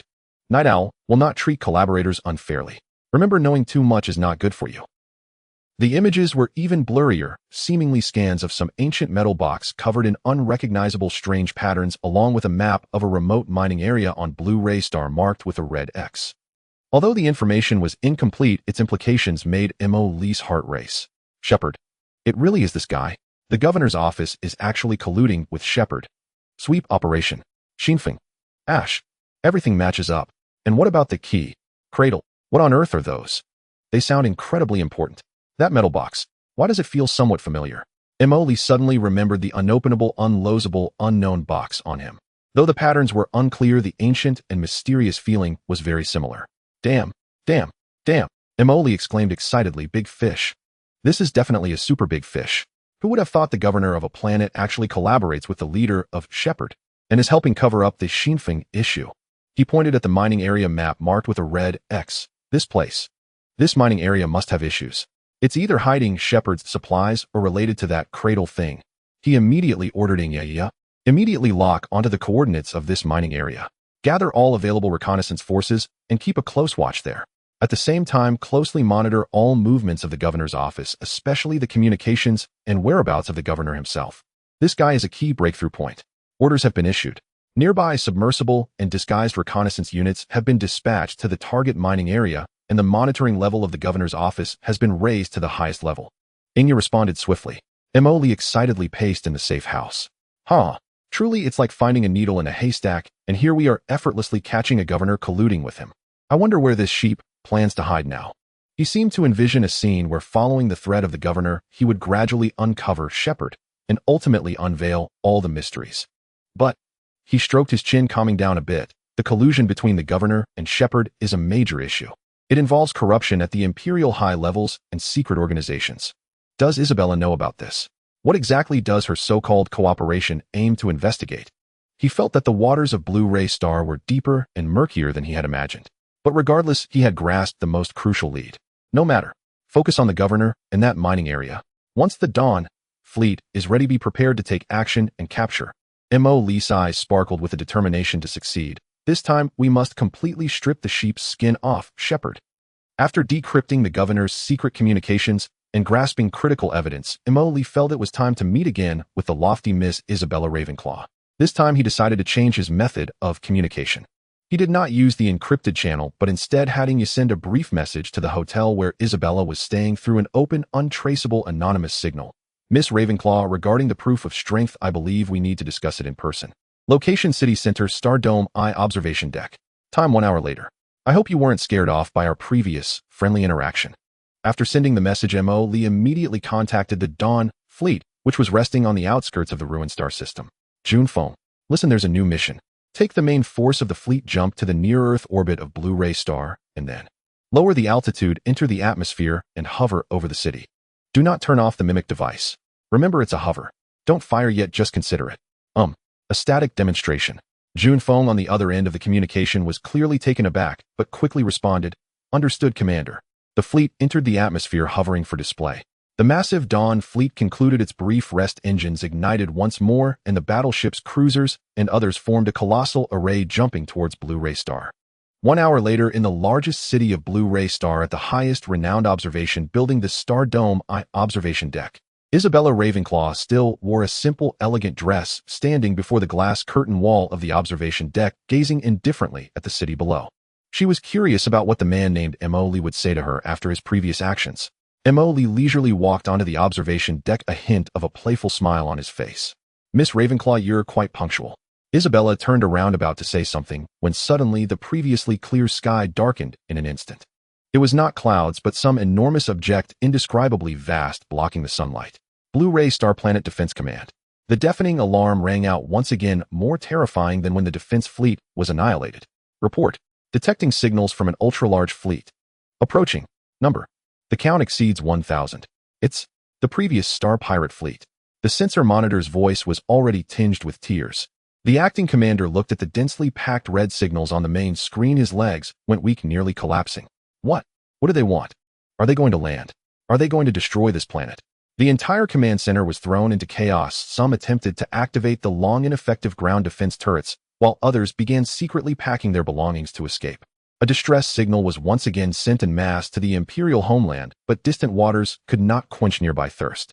On the surface of Lan Ruishing, it was daytime, and the originally azure sky was suddenly overshadowed by a massive, constantly moving shadow. On the observation deck, and among all the people in the city looking up at the sky, they witnessed a scene they would never forget. Colossal steel warships larger than they could ever imagine slowly descended through the clouds, drawing closer to the planet's surface. They were so close that they could clearly see countless menacing cannon muzzles aimed at the ground. The entire Dawn fleet quietly hovered there, casting a gigantic shadow over the entire city. The low rumble of the engines pressed against everyone's eardrums and hearts. The sheer number and metallic presence created an overwhelming pressure, making those who witnessed it feel as though the sky itself was about to collapse. What? What is that? It's space pirates. The ones who wiped out the fleet. They're here. They're right above us. Run. The streets instantly fell into chaos. Vehicles were jammed, people fled, and panic cries and screams echoed while more stood with mouths agape, dazedly staring at the steel leviathans that covered the sky. The social order, already in a state of panic due to the fleet's annihilation, was on the brink of complete collapse at that moment as fear spread like a plague through every corner of the city. On the eye of the starry sky observation deck, Isabella Ravenclaw's eternally unchanged expression finally showed signs of cracking. Her pupils constricted slightly, and her fingers gripped the railings so tightly that they turned pale. Looking up at the almost within reach colossal fleet, feeling the nearly tyrannical military intimidation, her breath momentarily caught. She finally understood what Emily meant by scenery and proof of strength. This was nothing like the long-range strikes that decimated the defensive fleet before. This was a destructive power directly and crudely suspended over everyone's heads, suspended over her, Isabella Ravenclaw. Emily looked with satisfaction at the fleeting shock and loss of composure on Isabella's face. He walked over to her side, leaning against the railing like her, speaking casually, as if commenting on the weather. "So what do you think? Miss Ravenclaw, isn't this scenery quite impressive? Isn't it more spectacular than any starry sky you've ever seen?" He intentionally paused for a moment before continuing. "Now do you think my strength is sufficient to qualify for cooperation with you? Or do you still think him just a small boat easily overturned? Oh, by the way," Emily seemed to have just remembered something. "Now it seems like you aren't qualified to cooperate with me, Miss Ravenclaw." Isabella took a deep breath, forcibly suppressing the tumult in her heart, striving to keep her voice steady, but upon closer inspection one could still detect a trace of subtle fluctuation. "Mr. Emily, you truly are astonishing. Astonishing. This is just the beginning." Emily chuckled, pointing at the fleet above. "This is merely part of my possessions. So what do you think? Now can you tell me everything you know? For instance, about the collaborator of the shepherd hiding in the governor's mansion." As Emily's words fell, the fleet's cannon muzzles all pointed toward the direction of the planetary governor's mansion. Isabella suddenly looked at Emily, a sharp light flashing in her eyes. "Did you find out about the governor? What else?" Emily shrugged. "Did you think I destroyed the defensive fleet just to show off? I had to bring back something substantial. Unfortunately, your esteemed governor's communications with the shepherd were inadvertently overheard by my people." He looked at the subtly changing expression on Isabella's face and felt increasingly pleased. "So, can we have a proper conversation now? For example, sharing information about the key and the cradle?" Isabella looked at Emily's smug expression of "I knew you would react this way," glanced at the overwhelming fleet above, and after a moment of silence finally nodded slowly. "It seems I indeed need to reassess our foundation for cooperation, Mr. Emily." Her tone carried a hint of compromise for the first time. Emily smiled, knowing that the effect of this demonstration of strength had been achieved. "That's more like it." He clapped his hands. "Let's go. It's windy here, let's find a quiet place to talk slowly. As for these big guys," he glanced up at the hovering fleet and waved his hand nonchalantly. "Let them hang around a bit longer, giving the citizens of Ruaching a free interstellar safety awareness class." After saying that, he no longer looked at the emotionally complex Isabella and leisurely turned to walk down from the observation deck. Behind him was the city, still shrouded in steel shadows, engulfed in great panic, as well as the mysterious collaborator who had finally been forced to confront his strength. This time the initiative was completely in his hands. Just as Emily was about to delve deeper into information exchange with Isabella, the command center of the Imperial Border Fleet on the other side lost its calm. In the Kulon Empire, the command center of the Ashes Star Domain Border Fleet was located on a heavily militarized star fortress within a highly militarized star system. Inside the main command center, a massive star map occupied an entire wall with countless green dots representing the distribution and movements of the Imperial fleet. Various levels of staff officers, as usual, handled daily patrol reports, logistical dispatches, and intelligence summaries, everything in perfect order. The first to break the tranquility was the communications department, which received some extremely faint and intermittent distress signal fragments from the Roland star system. Encountering an unidentified fleet. Massive scale. Attack. Requesting urgent support. Defensive fleet. Unable to withstand. Severe losses. The signal interference was severe and the information was incomplete, but the key phrases made the duty communication monitor officer tense instantly. Report. Received an unidentified distress signal from the direction of Ruaching in the Roland star system. The content mentions encountering a massive unidentified fleet attack. The duty staff officer immediately stood up in surprise. Unidentified fleet. Massive scale. Verify the signal source and the authenticity of the content. Contact the Ruaching Defensive Fleet Command Center. Yes. The monitor officer promptly responded. Returning to his position, he attempted to contact the command center of the Ruaching Defensive Fleet and all known ship communication codes, but failed. Only a dead silence and strong interference noise remained. Report. Unable to contact any units of the Ruaching Defensive Fleet. Both public and military communication channels are severely blocked by interference. The atmosphere within the command center began to grow tense. A large-scale communication blackout often indicated an extremely serious military conflict. The duty officer's expression turned grave. Something's wrong. Raise the monitoring level for the Roland Star system. Deploy the nearest reconnaissance ship for a forward check. Soon a long-range reconnaissance ship affiliated with the command center stationed near the Roland Star system undertook a risky short-range jump and arrived in the outer area of Lanruishing. The footage it transmitted back was unstable due to distance and interference. The image was blurry, yet the content instantly plunged the entire command center into a deathly silence. In the footage from the reconnaissance ship, the orbit of Lanruishing, which should have been patrolled by thousands of Imperial starships, was now left with only endless drifting metal debris. Large and small fragments of ships' broken cannon tubes exploded and twisted engine cores, resembling a massive interstellar junkyard. Occasionally, there were still energy furnaces that had not completely extinguished, causing sporadic explosions flickering in the darkness with no signals from any intact Imperial starship. The reconnaissance ship's captain reported with a trembling voice, "Command center. This is the reconnaissance ship looking far. Lanruishing orbit. Confirmed. The defensive fleet has been completely annihilated. Repeat, the Lanruishing defensive fleet confirmed to be completely annihilated. No survivors or intact ships found. Only wreckage." At this moment, the command center of the headquarters was engulfed in a chilling silence. This silence lasted for over 10 seconds. All the officers halted their actions, staring in disbelief at the debris floating on the star map. "This is impossible." A young aide mumbled, his face pale. "Over 1,000 starships, all destroyed in 1 hour." Another senior aide's voice trembled with uncontainable shock. What kind of power could achieve this? Has the main force of the Federation come out? Why was there no warning beforehand? What is the reconnaissance system doing? Voices of panic and doubt erupted within the command center as fear began to spread. Meanwhile, the commander of the Border Fleet, General Klaus, was seated in his office reviewing an assessment report on the frontline situation of the Barca starfield. His brow was slightly furrowed. The stalemate on the front lines was exhausting the Empire's resources significantly, causing him immense pressure. "Report." A communications aide rushed in with a voice tinged with urgency and tremor. "Calm down. Is the sky falling?" Klaus barked sharply. "General, we have received the highest emergency distress signal from the Defense Command of Blue Ray Star. After investigation, it has been confirmed. The defense fleet has been completely annihilated." "What a Blue Ray Star? The defense fleet has been wiped out.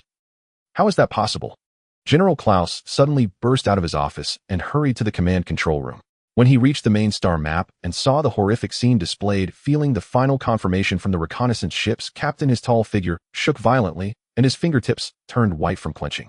His weathered face, etched with wrinkles, first displayed a moment of blankness, then quickly reacted as he shouted sternly, "Who can tell me what exactly happened?" Even if Pius is useless, he still commands over 1,000 starships. How could they all be gone? Though he looked down on Pius, the sudden eradication of a substantial Imperial fleet within his jurisdiction brought immense shock. The command center fell silent, with officers and aides keeping their mouths shut, heads bowed, not daring to look at Klaus. He stared intently at the star map, his expression dark, his heart filled with raging fury and heavy pressure. He knew deep down that as the commander of the border fleet, he bore an undeniable responsibility for the annihilation of an important defense fleet, and the Imperial military and royal family would not let him off easily. "Intelligence Department." General Klaus' voice was icy, breaking the silence in the command center. "I want to know who did this. Immediately analyze all available data. Energy residues, weapon characteristics, transition traces. Leave no stone unturned." Communications Department. Attempt to restore contact with the surface of Blue Ray Star. I need to know the current status of the planet. Operations Aid. Immediately assess the current border defense situation. Calculate the enemy's potential next target. Orders were issued one after another, carrying the veterans' suppressed rage and the urgent need to respond to the next crisis. The aides suppressed their panic and quickly returned to their posts to begin working. Various data streams flickered on the consoles, and preliminary analysis reports began to take shape. "General, the preliminary analysis results indicate the attackers did not use Federation standard weapons. The energy signatures are unfamiliar, and the ship models cannot be identified. It resembles some unknown power or highly disguised space pirates." "Space pirates?" An aide questioned in confusion. "What kind of space pirates could command over 1,000 capital ships and annihilate our defense fleet within an hour?" "That is precisely the most terrifying aspect." Another aide whispered, "If it's not the Federation, it means an entirely new, terrifyingly powerful unknown enemy has emerged on the Empire's borders." General Klaus listened to the aide's analysis and debate, his expression dark enough to drip water. An unknown enemy was more dangerous than the known Federation. We cannot wait any longer, General Klaus said solemnly. Order. All the officers immediately straightened their bodies. The 3rd and 7th Patrol Fleets immediately ceased current missions and rushed to the Blue Ray sector of the Raylan star system at full speed. The mission is to ascertain enemy conditions, stabilize the situation, search for possible survivors, and establish preliminary defenses.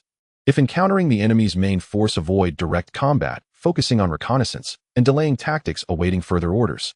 At the same time, order the 4th and 5th Patrol Fleets to converge towards the border axis, increasing alert levels to guard against potential chain attacks. Report this matter urgently to the Imperial military. Request instructions and reinforcements. Yes. The orders were swiftly relayed. The 3rd and 7th Patrol Fleets stationed along the long border line began to turn engines roaring, heading towards the now desolate Blue Ray star. Every officer and soldier aboard the Imperial starships felt an immense weight of pressure and a sense of inexplicable fear. General Klaus stood alone in front of the enormous star map, watching the light points representing the 3rd and 7th Fleets begin to move, his gaze firmly locked on the debris field of Blue Ray star. No matter who you are, he murmured coldly, his voice laced with murderous intent. If you dare to strike against the Empire, be prepared to face its wrath. Yet deep within him a thread of unease lingered. Could the Empire's fury truly burn away an unknown opponent capable of effortlessly erasing 1,000 ships? At this moment, above the observation deck of Blue Ray star, the massive Dawn fleet loomed like a dark cloud, casting a huge shadow over the city and over Isabella's heart. She looked at the man before her, who appeared relaxed, as if he had merely accomplished a trivial task, feeling a sense of pressure that was truly beyond her control for the first time. Emoli was quite pleased with the current atmosphere. He gestured for Isabella to move to the empty VIP lounge adjacent to the observation deck, preparing to engage in a long-anticipated in-depth exchange. All right, Miss Ravenclaw. As soon as they settled in the lounge, Emoli clapped his hands, a victorious smile on his face. We've finished with the obstructive scenery, so now we can talk openly, right? About the shepherd, about the governor, about the key and the cradle. You know, my curiosity is currently extremely piqued. Isabella took a deep breath, seemingly organizing her thoughts, ready to respond to Emoli's inquiries and share some intelligence. As she opened her mouth to speak, beep, beep, beep. Emoli's personal terminal on his wrist suddenly emitted a sound indicating a high-priority message, while Shadow Crow's remote communication directly connected to his eardrum. Commander, urgent military situation. Emoli frowned, ignoring Isabella's gaze from across the room, lowering his head to check the information. After just one glance, his smile faltered for a moment, then twisted into a strange arc. Oh. He looked up at Isabella, his eyes filled with a hint of mockery and excitement. It seems our little demonstration has created an even bigger stir than expected. Isabella looked at him in confusion. Emoli directly projected the urgent military news report organized by Enya onto the wall of the room. The report was concise, yet shocking. Shadow Fleet and Submersible Network Comprehensive Report. The Imperial Border Fleet has made a large-scale response. Confirmed mobilization. The 3rd Patrol Fleet Group, approximately 200 starships, and the 7th Patrol Fleet Group, approximately 260 starships, are gathering at full speed towards the direction of the Blue Ray star in the ruined star system.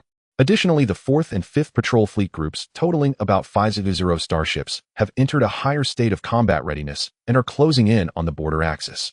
The 3rd and 7th Fleet Groups, expected to be the first to arrive in the Blue Ray star region, will have a total of nearly 500 starships, with subsequent forces unknown. Expected arrival time within 48 to 72 standard hours. Next to the report was a simple star map representing the red arrows of the Imperial Fleet Groups shooting towards the Blue Ray star from various directions like several sharp arrows. Isabella looked at the projection on the wall, her pupils narrowing slightly. More than 5,000 Imperial capital ships are rushing here. This is no longer the level of a border patrol fleet, it is a sign of the main force of the border fleet mobilizing. She looked at Emoli, hoping to see panic or at least gravity on his face. However, all she saw was a deeper interest on Emoli's face and a hint of eagerness. Emoli stroked his chin, smacking his lips. Tisk, nearly 5,000 ships. Are they the vanguard? These Imperial folks are quite quick to react, and their assets are rather substantial. He turned to Isabella with a grin and asked, Miss Ravenclaw, don't you think they might be a bit too enthusiastic? I just took down over 1,000 of their old battered ships, and now they want to throw 4,000 or 5,000 at us. This deal feels a bit unfair. Isabella looked at him, unsure how to respond to his nonchalant demeanor. Does this guy truly not know fear, or does he have some sort of backing? Nearly 5,000 Imperial capital starships, still from the border fleet, are enough to wipe out most known pirate forces and small to medium-sized nations. Mr. Emoli, Isabella tried to keep her tone steady. The situation is completely different now.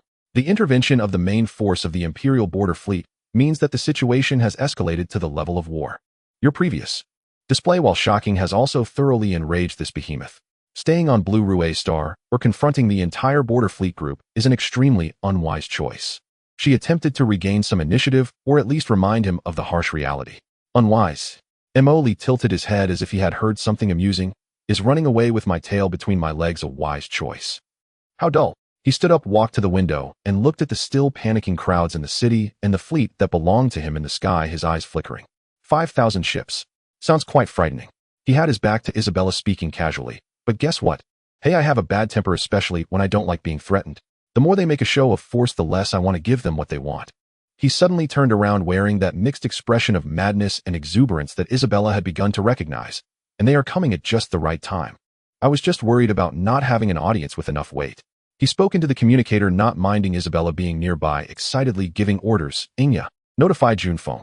The Dawn fleet should maintain a hovering position. Pin it firmly in the sky. Let those Imperial folks see that we are right here waiting for them.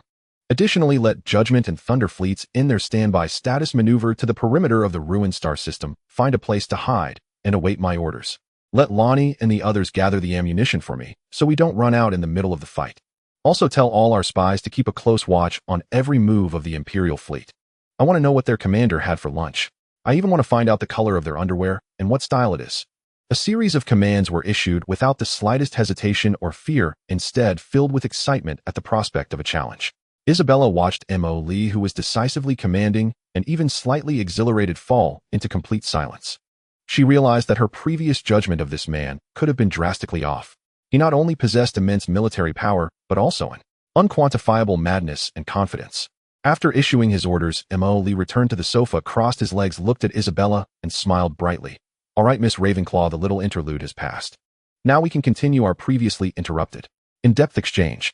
You see, the audience is about to take their seats. The stage is already set. Shouldn't we make this performance even more spectacular? For example, under the noses of the Imperial fleet, exposing the dealings of their governor and the shepherd. He blinked. What do you think of this script? Is it thrilling enough?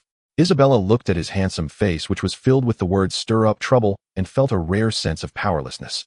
This man did not care at all about the Imperial army. He only wanted to make the sky bigger and the waters murkier. At this moment, the reception room fell into a brief silence. So can you, or rather your true identity, speak now, eh? Emoli sat on the sofa and suddenly said teasingly to Isabella opposite him. Isabella did not speak, her slightly furrowed brows indicating her struggle with complex psychological warfare. The atmosphere in the reception room grew even more subtle due to the news of the Imperial army's impending arrival. Emily's nonchalant, even eager attitude made Isabella realize that conventional negotiation and concealment tactics had completely failed before this man. The massive fleet hovering above was a silent threat, while the unpredictable style of this man before her represented a greater risk. She took a deep breath, seemingly resolved to make a certain decision. Mr. Emoli, she began, her voice carrying slightly less coldness and more seriousness than before. You are right. In the current situation, continuing to conceal and probe is of no benefit to either side. If so, to make amends for my previous offense, I am willing to reveal my identity to salvage our cooperation.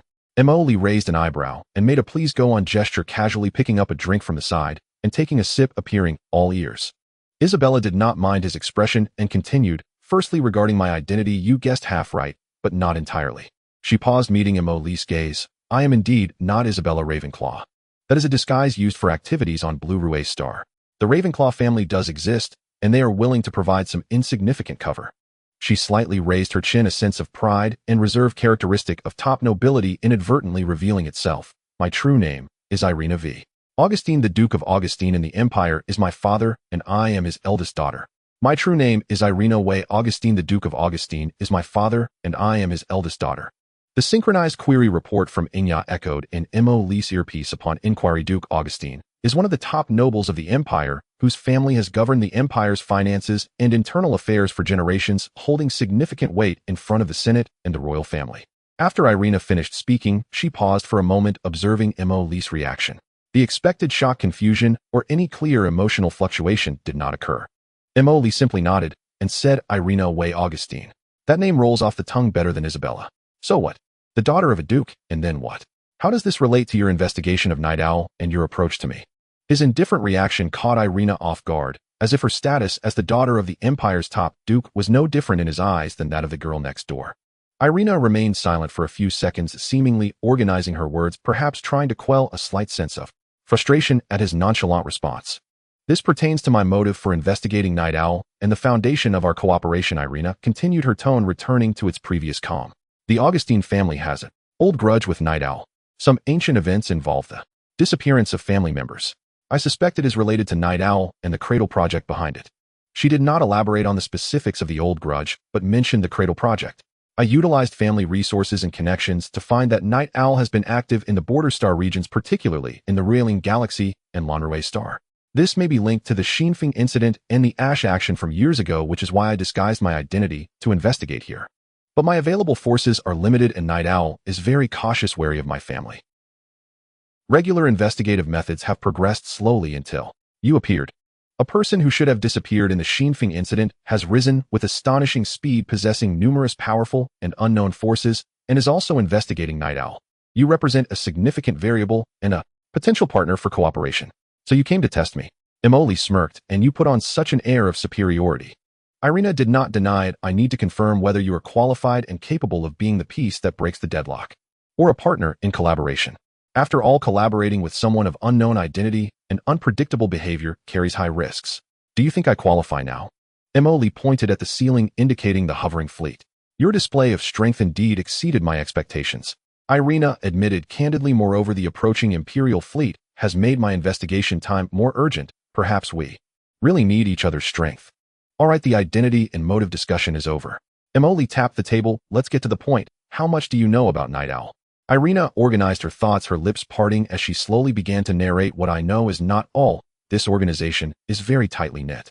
At the lowest level are numerous peripheral personnel, space pirates, black market merchants, corrupt low-level officials, etc., all of whom are their informants. They handle dirty work, but know nothing of the core of the organization. Above them are the heads of various regional bases like Lanrue Star, such as the Shepherd we mentioned. They possess higher authority, responsible for specific operations in a star system or planet, directly reporting to higher levels with elite action teams like Dark Fong under their command. Further up, the structure becomes even more ambiguous. I know there are several high-level managers referred to as gardeners, each responsible for different nurseries. That is, the various functional areas of Night Owl, such as intelligence operations, scientific research resources, etc. The shepherds usually report to a specific gardener. Above the gardeners, there is said to be a highest decision-making body, known as the Council, whose members are extremely mysterious, and they hold a high status in the outside world. What I know about the Cradle project seems to be directly promoted by the Council. As for the specific meanings of key and cradle, my knowledge is limited. The key seems to be related to some ancient relic, while the cradle may be related to some life experiments or dimensional technology, which is also one of the focal points my family is investigating. After she finished speaking, she looked at Emoli. This is the general situation regarding Night Owl that I understand. Many pieces of information are fragmented and require further verification. Emoli listened, stroking his chin as he digested the information. From the periphery to the shepherds, then to the gardeners and the council, the structure is clear and hierarchical. Gardeners, council. The names are quite poetic, he remarked, and after all this, you, the Duke's daughter, know only a little more than I do by guessing in the dark. You can't even confirm who the shepherd is. Irina's face flashed with a hint of barely perceptible embarrassment. The secrecy of Night Owl is very well done, and my access to information is limited. All right, at least we have a bit of direction now. Emoli waved his hand, seemingly not too concerned with how much she knew. So our current goal is to first capture the shepherd, and then see if we can trace up to the gardeners, or even the council, right? He stood up, stretching his muscles, since the foundation of cooperation has been reconfirmed, and the goal is clear. Let's not waste time. The Imperial fleet won't arrive for more than a day, and we need to get down to serious business in the meantime. He looked at Irina, his face breaking into that familiar mischievous smile. Miss Irina, are you interested in visiting your empire's rather restless governor? And by the way, let's see what good things he has hidden for the shepherd. He extended the invitation, though his eyes bore a resolute refusal to take no for an answer. Irina looked at Emoli and then glanced at the imposing fleet outside the window, knowing she had little choice left. Collaborating with this dangerous man was currently the fastest and possibly the only way to break the deadlock and uncover the truth. She nodded slightly. All right. I need to know your specific plan. Plan? Well, think of it as we go, Emoli said nonchalantly, leading the way to the door. After all, our fists are strong enough, but we can just smash in and ask. Simple and crude, just the way I like it. Irina watched his back and silently followed. Having obtained part of the intelligence provided by Irina and grasped the evidence of the governor's collusion with the shepherd, Emoli no longer hesitated. The Imperial fleet was approaching, and he had to completely clean up the big fish in the murky waters of Blue Ray Star before they arrived. He immediately issued the order Yaya informed Juanfeng dispatch half of the Kanglong-class heavy cruisers and one-third of the Jingjing-class corvettes along with the corresponding mecha transport ships, bringing enough marines and mechas, and head to this coordinate immediately. Mo sent the coordinates of the mining area to Inyas around that place. No one is allowed in or out. If there are guards, disarm and control them. Mission: seal off the area. Without permission, no ships or personnel are allowed to enter or exit. If there is resistance, destroy them directly. I will take over after I finish with the governor over here. Outwardly, just declare. Say that our Ghost Star pirate group has set its eyes on the mine there. Order confirmed. The subordinate fleet has set off. Inya responded. Soon from the massive fleet hovering over the city, a relatively smaller fleet was dispatched adjusting their direction. The roar of the engines, surged blue vortexes spewed forth racing towards the target mine on the other side of the planet. This scene was witnessed by countless terrified citizens and observation stations, sparking more speculation and panic. Immediately after, Mo, returning to the flagship of the fleet with Irina, began his role-playing. He donned a flamboyant leather coat with a pirate style equipped with nanoenergy armor and wore a metallic mask that covered the upper half of his face, depicting a grotesque visage. He specially selected 3 of the most imposing Titan Dominator-class battleships to temporarily serve as his vehicle and escort, along with dozens of assault transport ships loaded with marines and Yazai's mechas. From now on, this outfit represents the leader of the Ghost Star pirate group, codenamed Ghost. Mo adjusted his mask in front of the mirror, feeling quite satisfied with his new look. Yaya informed our people to cooperate with the act and maintain a strong presence. A few minutes later, this small fleet of dozens of starships broke away from the main force and headed straight for the heavily guarded governor's mansion above the city center. This fleet did not conceal its movements, boldly traversing the city sky, causing vehicles to flee in panic with screams ringing out. Such a blatant move immediately triggered even greater panic. The shrill air raid sirens echoed throughout the city. The airspace and streets around the governor's mansion were rapidly cleared, heavy alloy gates descended, and countless hidden automated defense turrets rose from buildings and the ground. The energy shield generator of the governor's mansion also began to hum, and a layer of light blue energy barrier quickly enveloped the core building complex. At this moment, the atmosphere within the governor's mansion was heavy, exuding a sense of oppressive silence. Outside, the pirate fleet was closing in, and inside, fear gripped the hearts of the people. The governor himself was like an ant on a hot pot, pacing back and forth in the reinforced command center of the governor's mansion, sweat soaking through his luxurious governor's attire. He tried to contact the shepherd, but all messages sent through encrypted channels vanished into silence. He wanted to escape, but at this moment the port was closed and the sky was blocked by starships, leaving no way out. Governor, it's bad. A fleet of star pirates is coming this way. A guardsman rushed and panicked as he reported. What? The governor's legs went weak, nearly collapsing to the ground. What do they want? No one could answer him. Damn it. All guards. Enter the highest combat readiness. Block them.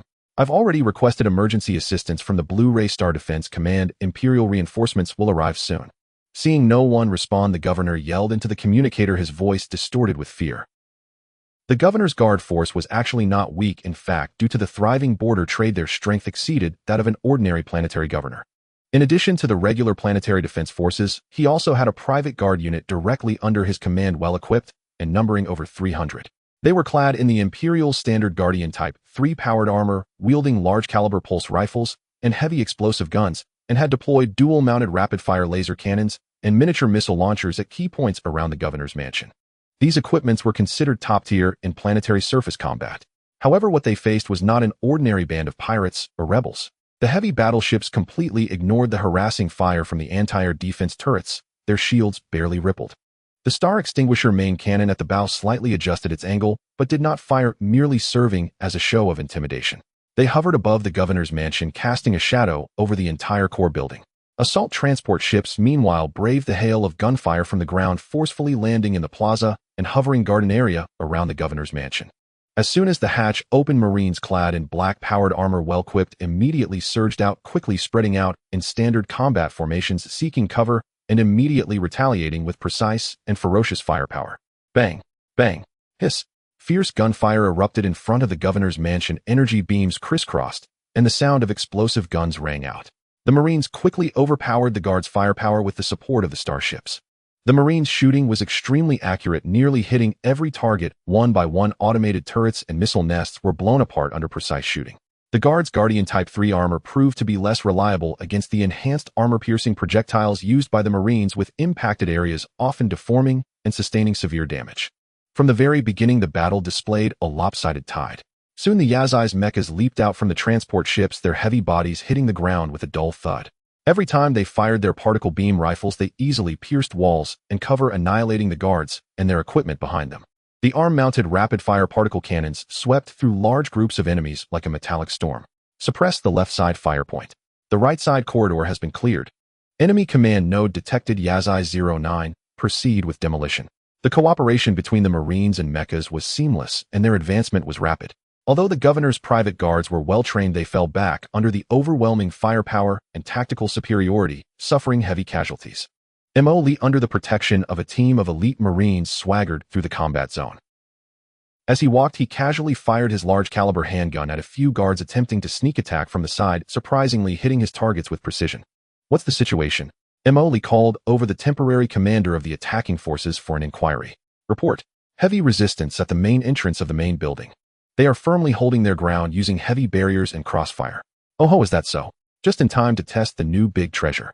As Lee spoke, he pulled out something that looked like a metal can from behind his waist and handed it to a team member. "Let's give them a bang. Give them a loud one." The team member obeyed the command and forcefully threw it at the heavy main door of the building. Boom!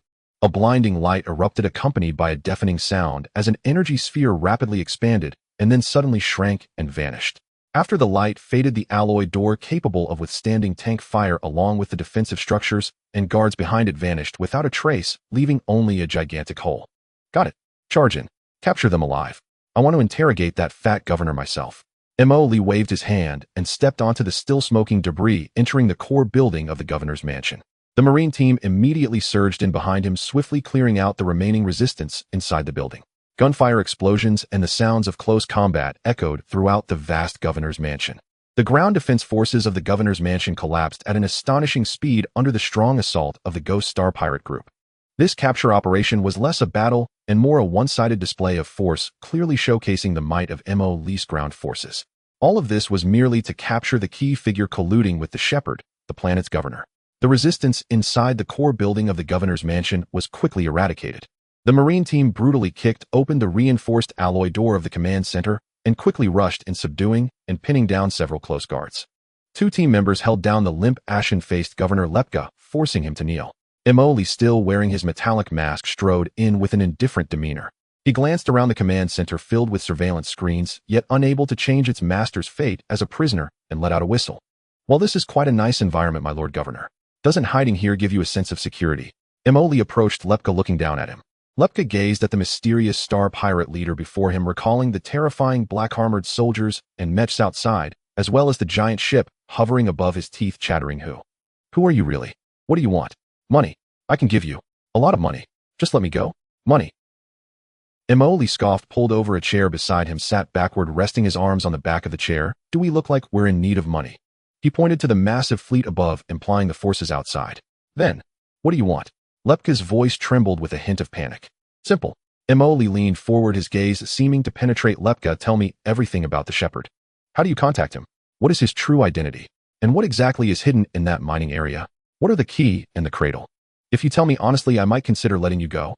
Upon hearing Shepherd, key, and cradle, Lepka's pupils shrank suddenly, his face turning even paler. His gaze flickered, stammering, "Shepherd. I don't know what you're talking about. What mining area? I'm just an ordinary governor responsible for managing the affairs of the planet." Still pretending, Lee sighed, tapping the barrel of his gun against his mask, producing a metallic sound. "I say, my Lord Governor, do you really think I'm that easy to fool? Do you need me to remind you of the encrypted communications you secretly sent to the Shepherd? How about we revisit terms like clean sweep, Operation Windward, and Ashen Remnants?" Lepka stiffened, cold sweat instantly soaking his back. He didn't expect the other party to know even this. I'll talk. It's the Shepherd. He forced me. He has some of my leverage. I had to work for him." "Oh, leverage." Lee raised an eyebrow. "Continue." "That mining area." "Yes, that mining area." Lepka's eyes flickered. "The Shepherd made me use my authority to designate the abandoned mine No. 7 as a restricted zone. He built a secret warehouse in there. It stores some illegal arms and rare minerals. He said it was to fund certain activities. That's all I know. I really was forced." He spoke with genuine emotion, appearing to be a victim. Mo Lee listened silently, rhythmically tapping his fingers on the armrest of the chair. The room was filled only with the monotonous sound of tapping and Lepka's heavy breathing. Suddenly, Mo Lee's tapping abruptly stopped. He tilted his head, looking at Lepka, his voice behind the mask laced with a hint of playfulness. Governor, Lepka, you're not being very honest. Lepka's body stiffened. I'm telling the truth. The truth. Mo Lee scoffed. The shepherd went to such great lengths just to store some arms and minerals. Do you think I'm foolish, or that the shepherd is? He suddenly leaned in close to Lepka, his mask nearly touching Lepka's face, lowering his voice with an oppressive tone. It seems that without a little persuasion you won't tell the truth. Mo Lee straightened up and waved to the nearby Marines. It seems the governor's memory isn't very good. He needs a little help. Yes. Two burly Marines immediately stepped forward, dragging the limp Lepka from the floor and pressing him onto a cold metal chair. Another Marine opened a portable metal box, revealing several specialized devices targeting nerve and pain perception. What are you going to do? I'm the Imperial planet's governor. You can't do this. Lepka struggled in terror. Help you recover your memory. Mo Lee said lightly, I'm a kind person. I can't bear to see others suffer, so let's use some high technology, painless and efficient. One soldier put a headband with fine probes on Lepka without hesitation, initiating level 1 neural signal interference. The soldier said coldly, pressing the switch on the headband. Lepka let out a blood-curdling scream. He felt as if countless red-hot needles were frantically piercing and stirring every inch of his brain's nerves. The pain was indescribable, exceeding the limits of his imagination. His whole body convulsed violently on the table, his eyes bulging, saliva uncontrollably dripping down. No, don't. I'll talk. I'll tell you everything. Mo Lee gestured for the soldier to stop. Lepka collapsed on the table like a puddle of mud, gasping for breath, his eyes glazed over. Now do you remember anything? Mo Lee's voice echoed again like a whisper from the devil. My patience is limited. If you want to experience an upgraded service again, I'd be more than willing to oblige. Lepka looked at Mo Lee's ghostly mask, and then at the cold tools beside him, completely breaking down. He knew that he no longer had any chance of escape. Tears streaming down his face, Lepka stammered, I'll tell you. I'll tell you everything. There's something in the mining area below. There's a secret research station for the Night Owl. They are researching the things salvaged from the wreckage of the Windward. And it's related to the key. The Ashen operation was planned by the Night Owl to silence witnesses and cover up the truth about the Windward. I helped provide the patrol gaps of the Imperial Defense Fleet, and after their operation, I helped erase the related records. The key seems to be some kind of ancient artifact that can open a certain portal. The cradle. Cradle is a plan. I really don't know what it is. The shepherd never told me. He only made me responsible for coordinating supplies and intelligence cover on this side of Lanrue. Lepuk spilled everything he knew like beans, emphasizing the roles of the Mining Area Research Station and the Night Owl in the Zinfingo incident, yet remained vague about the core of the key and the cradle. Mo Lee listened, a smirk appearing at the corners of his mouth beneath the mask. He could tell that the old fox was still playing tricks, but the information revealed was crucial enough. Research Station. The salvage from the Zinfingo. Mo Lee stroked his chin. Now that sounds like something. He signaled the Marine Corps member to pick up the neural stimulation device again. Seeing the device, Lepuk was terrified, screaming, No. I've told you everything I know. Really, don't use torture on me anymore. Mo Lee waved his hand, instructing the Marine Corps member to stop. He walked up to Lepuk, patting his sweat-drenched chubby face. We'll leave it at that for now. Your performance was passable. If I find out you're still hiding something. He pointed at the neural stimulation device and the other more terrifying instruments nearby. We'll just switch to a new method. He turned to the Marine Corps member and commanded, Keep a close eye on him, but don't let him die. He'll still be useful later. After saying that, he ignored the governor, who was limp as a rag and on the verge of collapse, striding out of the interrogation room. Did you hear that? There are materials beneath the mining area. Tell those blocking the area to be cautious. They might encounter tough opponents, he said to the Shadow Crow on the other end of the communicator. Exiting the interrogation room that was filled with an atmosphere of friendly communication from the governor's mansion, Mo Lee felt quite pleased. Although the old fox surely had more hidden agendas, they had already secured the crucial information about the Mining Area Research Station. He ordered the Marine Corps members to escort Governor Lepuk onto the assault boat, returning to the battleship's bridge, where he immediately commanded, Target the No. 7 abandoned mining area. Full speed ahead. The engines of the Glory battleship roared to life as it rushed toward the location of the No. 7 mining area. Soon the area covered with continuous piles of mining debris and abandoned facilities came into view. The mining area was located amidst a desolate mountain range on Lanrue star. The enormous pit resembled a scar on the planet's surface, with abandoned tracks and mining equipment scattered around, creating a dead and desolate atmosphere. The previously arrived Kanglong-class heavy cruiser had completely sealed off the entire airspace with an energy field descending so that not even a bird could escape. On the ground, the Marine Corps members and the Yazi mechs had established a perimeter surrounding the main entrance of the mining area.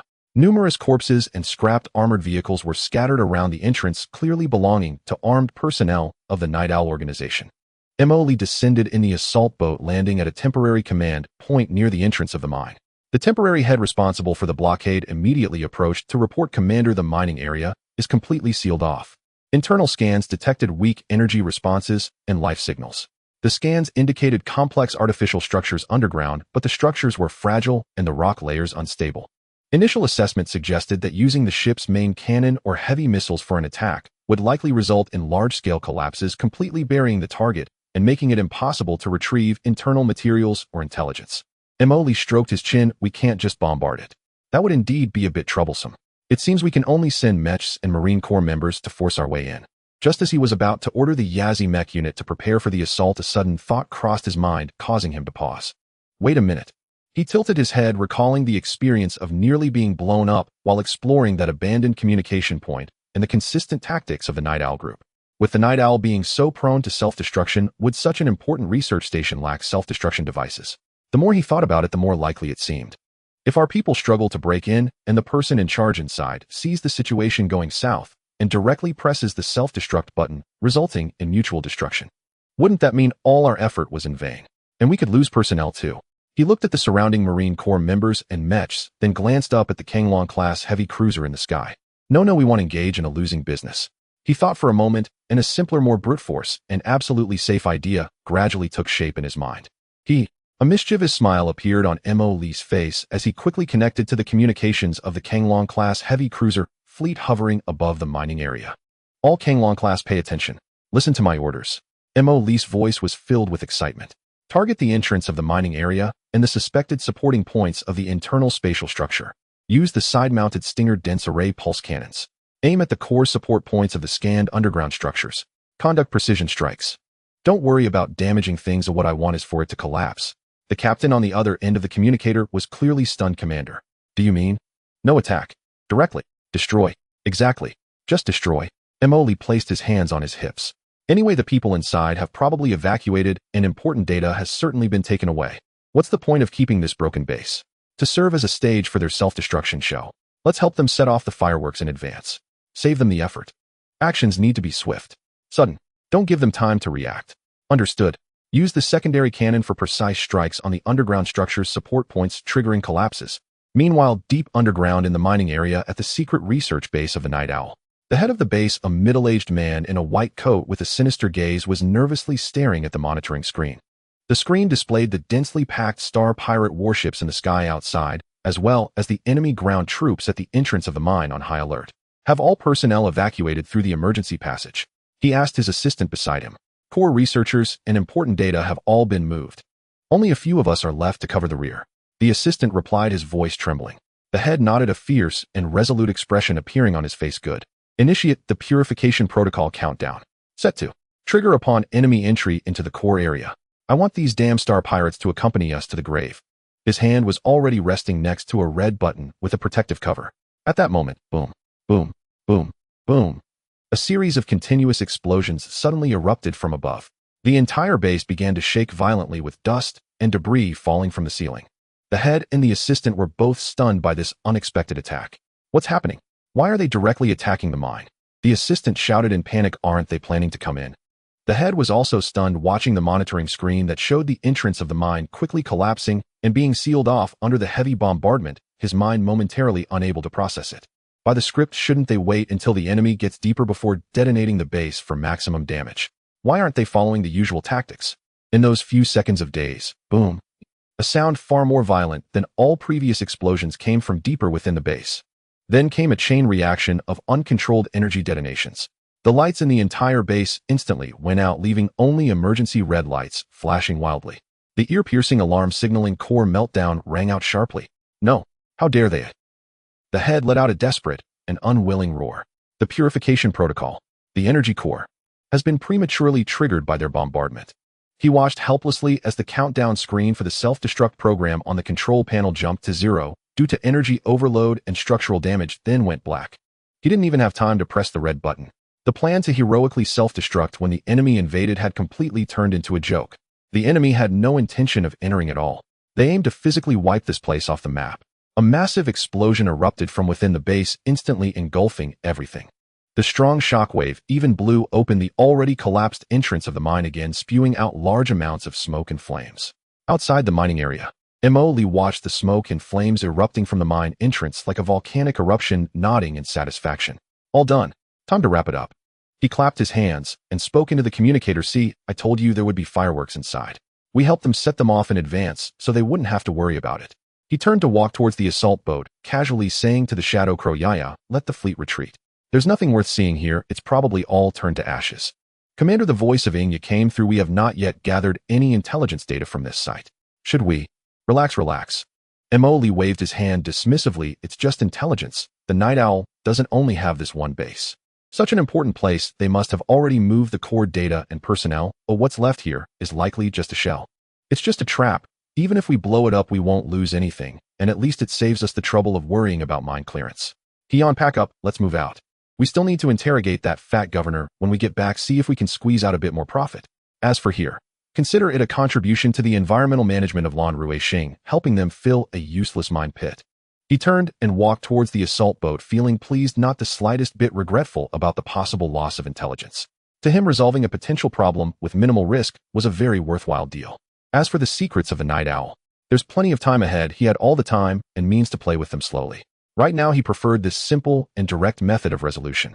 Just as Lee returned to the bridge of the fleet flagship, Dawn, a Titan-class battleship hovering above the city, and before he could settle down, an urgent communication report from Inya came in. Commander, we have detected large-scale spatial transition fluctuations occurring at the periphery of the Ruijin star system coordinates, K77, L33. Confirmed to be the support forces of the Imperial Border Fleet. The advanced troops are the 3rd and 7th Patrol Fleet Groups, with the flagship being the Iron Wall, a Stormbreaker-class battleship of the 3rd Fleet Group. The enemy has completed the transition and is forming a battle formation. A large number of red light spots representing the Imperial fleet suddenly appeared on the holographic star map, their positions rapidly spreading, with clear hostility heading towards Lan Ruixing. Oh, that was fast. Lee merely glanced at the star map, showing no surprise, instead leisurely took a sip from his cup. Just in time, saves me from boredom. He looked at Inya. Where are our Judgment and Thunder fleets? Have they arrived? The Judgment fleet arrived at the designated ambush position 15 minutes ago, located in the asteroid belt behind the Imperial fleet. Inya reported immediately. The Thunder fleet is expected to arrive at another ambush point in 8 minutes. Great. Lee put down his cup, clapped his hands. The actors are all here. The stage is set. Now it's time for me, the Star Pirate Chief, to perform. He cleared his throat, switching to a brazen and somewhat hoarse tone, directly ordering the communications officer to connect to the public communication channel and to maximize the signal strength to ensure both the Imperial fleet and Lan Ruixing could receive it. He lazily sat in the command chair, even adjusting to a more comfortable position. The public communication visual channel is now connected. Hey. The newly arrived Imperial fleet outside, listen up. This is the Ghost Star Pirate Group. I'm the leader, Ghost. Are you here to collect the corpses of those previous fools? You guys are a bit slow. This sudden brazen broadcast instantly caused an uproar in the public channel of the Imperial Support Fleet. Ghost, I am Major General Horn, commander of the 3rd Patrol Fleet Group of the Quran Empire border. You are surrounded by the Imperial fleet.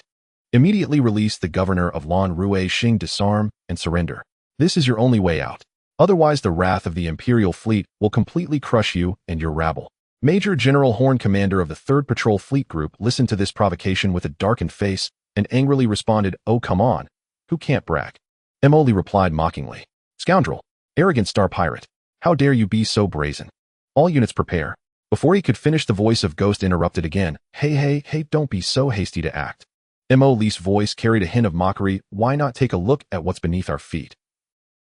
As soon as he finished speaking, the Dawn fleet hovering over Lan Ruixing had all its starship weapon systems lit up simultaneously, densely packed barrels, slightly adjusting, aiming at the planet below. Especially those densely populated cities and industrial zones. Report to the General, the enemy fleet's weapon systems have adjusted target. Lan Ruixing, the monitoring officer of the Imperial Fleet Group, issued an urgent alarm. Do you see it clearly? Lee's voice lazily echoed. These big treasures of mine are quite powerful. Should I put on a fireworks show for you? Major General Horn and his advisors looked at the clear images returned by the sensors, as well as the countless red markers on the tactical screen locking onto targets on the surface of Lan Ruixing. Their expressions instantly turned extremely grim. They had no doubt that these ruthless star pirates would do anything. You dare. Major General Horn's voice trembled with anger. Attacking Imperial civilian planets is a blatant crime against humanity. The Empire will never let you go. Crime. Huh. Emoli laughed. Come on, we're star pirates, General. Talking about crimes with us. Did you get something wrong? We only talk about interests and feelings. He paused, his voice suddenly rising with undeniable force. Listen, I don't have time to waste with you little shrimp right now. Let the head of your border fleet, that old guy named Klaus, come out to talk to me himself. Now. Immediately. Right now. The channel erupted in chaos. Both the Imperial fleet and the various forces listening in on Lan Ruixing were shocked by the arrogance of this star pirate. A star pirate chief actually specified that an Imperial general should personally come to negotiate. Major General Horn was clearly furious, his voice suppressing anger. Arrogant fool. How could General Klaus be someone you can name? Surrender immediately. Surrender. Ha ha ha. Emoli laughed loudly, his laughter echoing through the public channel. Looks like there's no negotiation. Emoli's voice immediately turned cold, carrying an undisguised threat. Well then. I'll count to 3, and if I don't hear Klaus's voice, I'll randomly pick a city on Lan Ruixing and put on a fireworks show for everyone. 1. You. Major General Horn trembled with anger, but he dared not gamble. The lives of hundreds of billions of Imperial citizens on Lan Ruixing were a responsibility he couldn't afford. 2. Emoli's voice was like a death knell. The flagship's secondary cannon was already primed to fire. Wait. Major General Horn almost shouted. I need to consult. I'll give you a minute. Hurry up, my patience is limited. Emoli said lazily, as if the one counting down just now wasn't him. The communication visual was temporarily cut off, falling into silence. Emoli on the dawn leisurely swung his legs, commenting to the projection of Inya beside him. See, dealing with regular troops requires some tricks. They have many concerns, while we who have nothing to lose can easily take control. Irina, in a single room on the flagship, fell silent after hearing Emoli's words on the public visual channel. She realized she had still underestimated this man's courage and madness.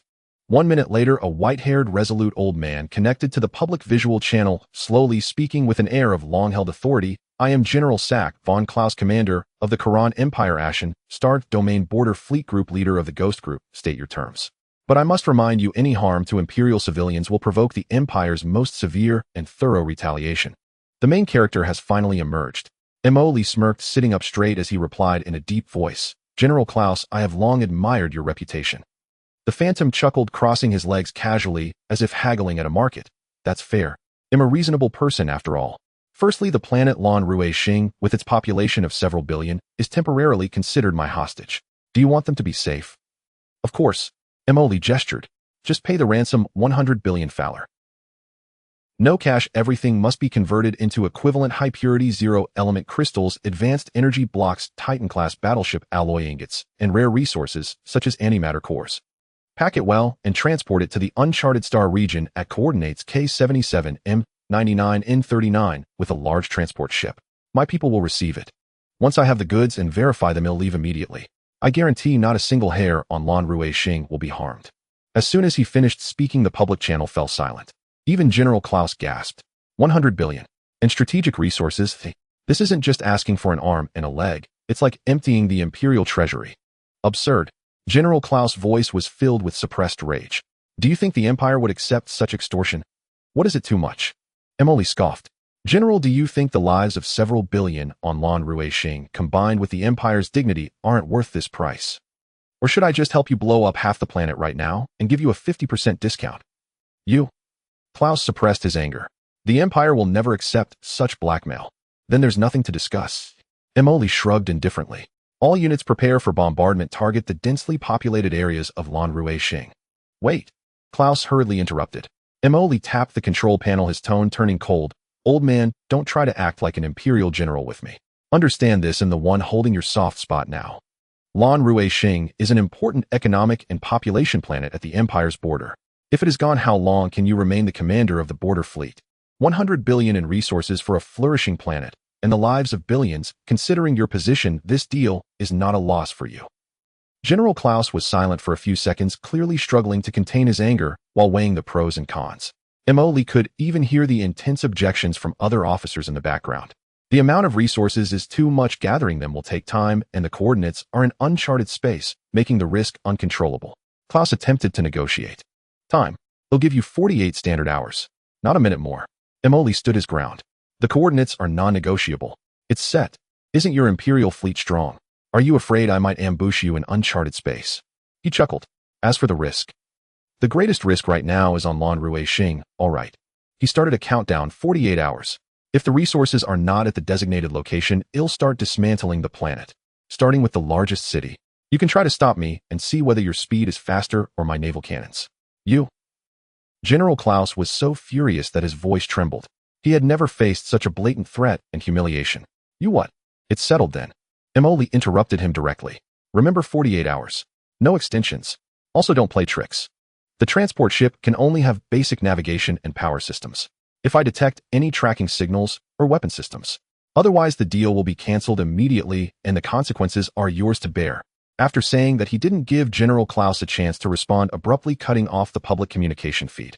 Faced with the sudden disconnection of the video communication, the cold, murderous intent on Klaus' face grew more intense. He abruptly turned around and sternly asked the silent staff members in the command center, "Where are the 6th and 8th patrol fleets right now?" A staff member immediately operated the console and pulled up the real-time deployment map. Report, General. The 6th Fleet is patrolling Area B of the Rust Corridor, about 40 standard hours from the Railing system.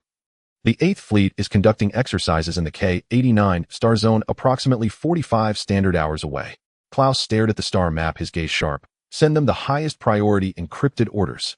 Order the 6th and 8th Fleets to immediately terminate their current tasks and proceed at maximum combat readiness speed towards the outskirts of the Railing system.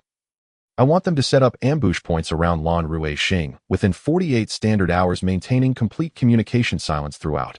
He clenched his fists and slammed them on the control panel. Tell the 2 fleet commanders that this is not a drill. Once they reach the designated position, immediately conceal and prepare an attack formation waiting for my final command. I will use absolute force to show this arrogant phantom that the Empire's territory is not a playground for him. Yes, General. The communication officer immediately began sending the encrypted orders. After receiving the orders, the 6th and 8th patrol fleets, thousands of light years away in another star system, simultaneously changed their course, pushing their engines to the limit as they headed towards Lan Ruixing. General Klaus watched the newly appeared concealed routes representing the 2 ambushed fleets on the star map, his fists slowly tightening. Phantom. Extorting the Empire will come at a cost, he murmured to himself. However, what he didn't know was that almost at the same time he issued the orders, Mo Li on the Bridge of the Dawn in the orbit of Lan Ruixing received an encrypted report back from Shadow Crow. Commander, the Deep Diver Network has detected unusual movements from the 6th and 8th patrol fleets at the Imperial border. Their course has been adjusted, targeting the Railing system. Expected arrival time. Within 48 standard hours. Mo Li raised an eyebrow, a slight smile of as expected appeared on his face. Hey, this old guy really can't take it, still wants to play tricks. He smacked his lips, glancing at the 2 newly appeared red dots on the star map that were accelerating, revealing an eager expression. Hey, you want to trick me? Don't forget who I am. Yaya, inform our Judgment and Thunder fleets to adjust their ambush positions. Don't let those 2 new Imperial fleets run into each other. Let them wait farther out. Additionally, have the Shadow Fleet keep a close watch on these 2 Imperial fleets. He stretched lazily, his tone relaxed. Let them come. The more people, the more lively this show will be. Just right for our new fleet to practice. Let's see if the Empire's dumpling skin is thick or if our teeth are sharp. As soon as he finished speaking, the communications officer on the bridge reported immediately. Report, Commander, a communication request has come from the direction of the Imperial fleet. Oh, just moved troops and already feeling bold. Bring it in, let's see what tricks they can play. Emily smiled. The communication image was then connected, revealing General Klaus' appearance. His voice came through slightly more calm compared to his previous rage, but the suppressed anger was still audible. Phantom. The conditions you've proposed cannot be fully accepted by the Empire. 100 billion Faller of strategic resources is an enormous amount, and even for the Empire it would be difficult to collect in a short period, and it would severely impact border defenses.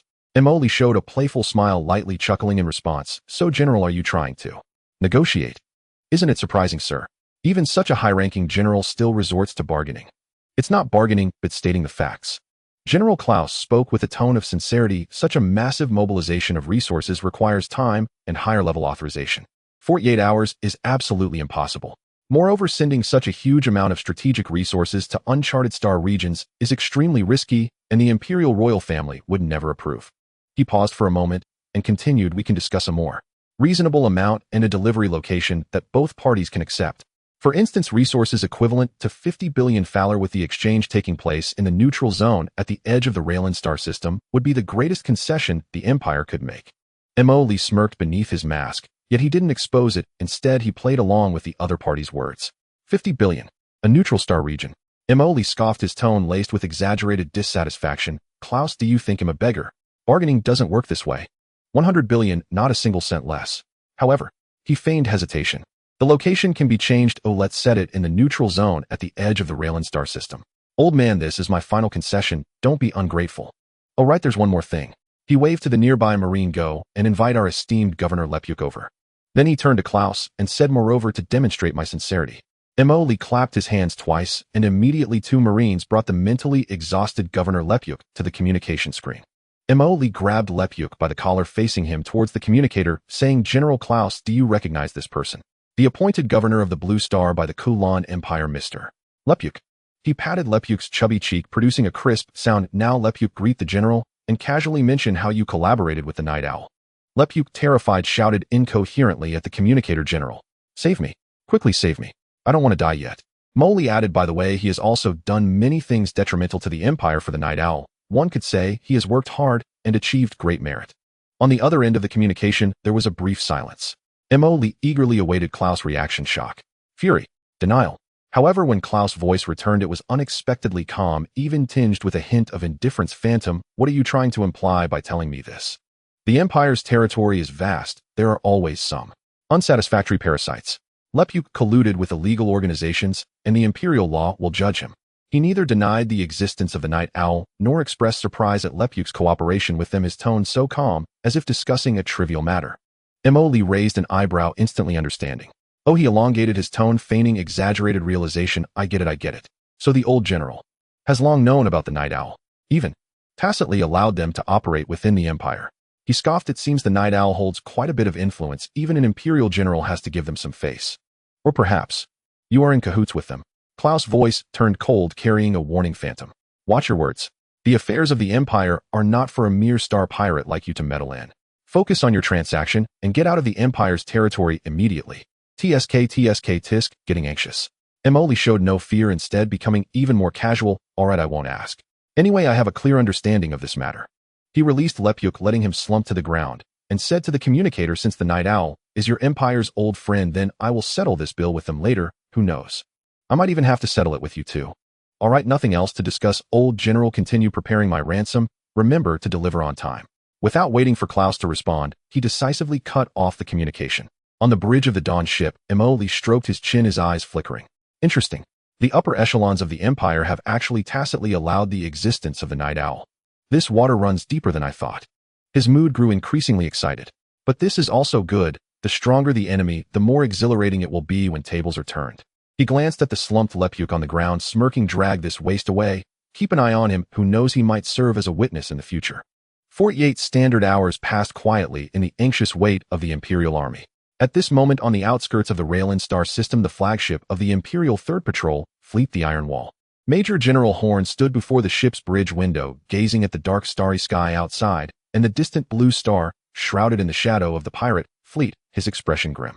These past few days have been the most frustrating moments of his military career. Watching the defense fleet being annihilated while he was publicly humiliated by the pirate chief, all he could do was retreat in indignation and wait for reinforcements. Every second felt like torment. The atmosphere inside the bridge was equally oppressive. The officers and soldiers operated their equipment with an indescribable heaviness. The public communication channel only carried the faint hum of the instruments. Suddenly, the sensor operator suddenly lifted his head, his voice filled with incredulous excitement. Report. A large-scale transition signal has been detected within the Raylan star system. It's our identification code. The 6th and 8th fleets have arrived. Like a drop of cold water falling into a boiling pot of oil, the entire Iron Wall bridge erupted in an instant. What? Reinforcements have arrived? Is it confirmed? Are the 6th and 8th fleets really here? Everyone turned to look at the main screen and the windows. At this moment, on the outskirts of the Raylan star system, the previously somewhat empty star field, due to the retreat of the 3rd and 7th fleets, began to distort violently. Countless ripples in space suddenly spread out. In the next second, the blue flames of countless engines pierced through the void, and the massive fleet's silhouette materialized from the void, making a bold transition. On the left wing, the 6th Patrol Fleet of the Empire, with over 2,000 starships arranged in a neat attack formation, the prow adorned with the Imperial Eagle emblem glinting coldly under the starlight. On the right wing, the 8th Patrol Fleet, also with over 2,000 starships synchronously completing their transition, their broadside turrets lined up, energy shields fully deployed. The addition of these two fresh forces instantly brought the total number of Imperial ships in the area close to 10,000. The densely packed starships nearly filled this star field, their steel bodies stretching endlessly, the faint hum of the main guns charging forming a chilling background sound. Long live the Empire. It's the 6th Fleet. The 8th Fleet has also arrived. Our reinforcements are here. At almost the same moment the support fleet completed its jump, a wave of cheers and shouts erupted across all communication channels of the Imperial fleet. The frustration of being suppressed and forced to retreat by the ghost pirate group transformed into wild joy and excitement at this moment. The officers and soldiers of the 3rd and 7th Fleet looked out the portholes at the endless friendly ships. Many couldn't help but wave their fists vigorously and embrace in celebration. Morale surged at a visible speed, erasing the previous low spirits. Let's see how those pirates dare to be arrogant now. With nearly 10,000 starships against over 1,000. Crush them. Long live General Klaus. Even the officers on the bridges of each ship who had been serious before now showed relieved smiles and began excited discussions about the upcoming revenge operation. The flagship of the 3rd Patrol Fleet, the Iron Wall battleship's bridge. Major Horn stood straight in front of the captain's seat looking at the tactical star map, displaying the overwhelming force of their own fleet, his clenched fist slowly loosening and his previously tense face finally revealing excitement and exhilaration. As the frontline commander who had been forced to negotiate with the ghosts and bore immense pressure, no one desired the arrival of reinforcements more than he did. The humiliation of being led by the nose during that negotiation, even being insulted, was like a thorn embedded in his heart. He took a deep breath, striving to calm his turbulent emotions, but the flames in his eyes began to ignite. He connected to the encrypted communication channel with General Klaus and the commanders of the 6th and 8th Fleets, his voice slightly hoarse with excitement. General. The 6th and 8th Fleets have confirmed their arrival. Our forces have completed the battle assembly. General Klaus' voice came through good. Major Horn, reorganize your fleet formation immediately. I order you to act as the temporary fleet commander and complete the tactical link with the Allied forces. This time we will use the true strength of the Empire to show those pirates who truly rules this starry sky. Understood. General. Major Horn stood up straight, responding loudly. He turned to address all the officers on his bridge as well as the entire 3rd Fleet and the remaining fleet groups, his voice filled with a resolute power that released the pressure. All units attention. According to command instructions, immediately adjust formations and complete tactical coordination with each fleet group. Begin charging the main cannons. Let us cleanse the previous humiliation with the destruction of our enemies. For the Empire. For the Empire. A deafening response echoed through the communication channels. Major Horn looked out at the massive Imperial fleet, filled with a belief in victory. At this moment, the morale and confidence of the Imperial fleet reached their peak, and everyone firmly believed that the scales of victory had completely tipped in favor of the Empire. Report to the commander: the 6th and 8th Patrol Fleets at the Imperial border have merged with the 3rd and 7th Fleets, now totaling nearly 10,000 starships. The sensor operator on the Dawn battleship's bridge reported. Oh, they are quite quick. I expect that old fellow's communication will come soon. As soon as the words "fellow communication request" from the Imperial fleet was received, General Klaus' image appeared on the screen again. His voice regained its usual authority and coldness, even carrying a hint of confidence. Ghost, the Imperial fleet has gathered. Now I order you to immediately release Governor of Blue Ray Star and move away from Blue Ray Star, otherwise the Imperial fleet is capable of annihilating you. He deliberately had his subordinates transmit the real-time distribution map of the Imperial support fleet, intending to apply final psychological pressure with absolute military strength, forcing the ghosts to submit and even aiming to strike a fatal blow during their chaotic retreat. Emoli looked at the nearly overflowing red dots on the star map and Klaus' threatening words, and instead of feeling tense, he lazily dug at his ears and said into the communicator, "Oh, reinforcements have arrived. Quite quick, old general. This display looks very impressive." His nonchalant tone caused Klaus on the other end of the communication channel to furrow his brows, a sense of foreboding rising in his heart. At this moment, Emoli snapped his fingers and said casually, "All right, we've seen enough of the show. Let's not hide our people any longer. You notified Judgment Thundershadow.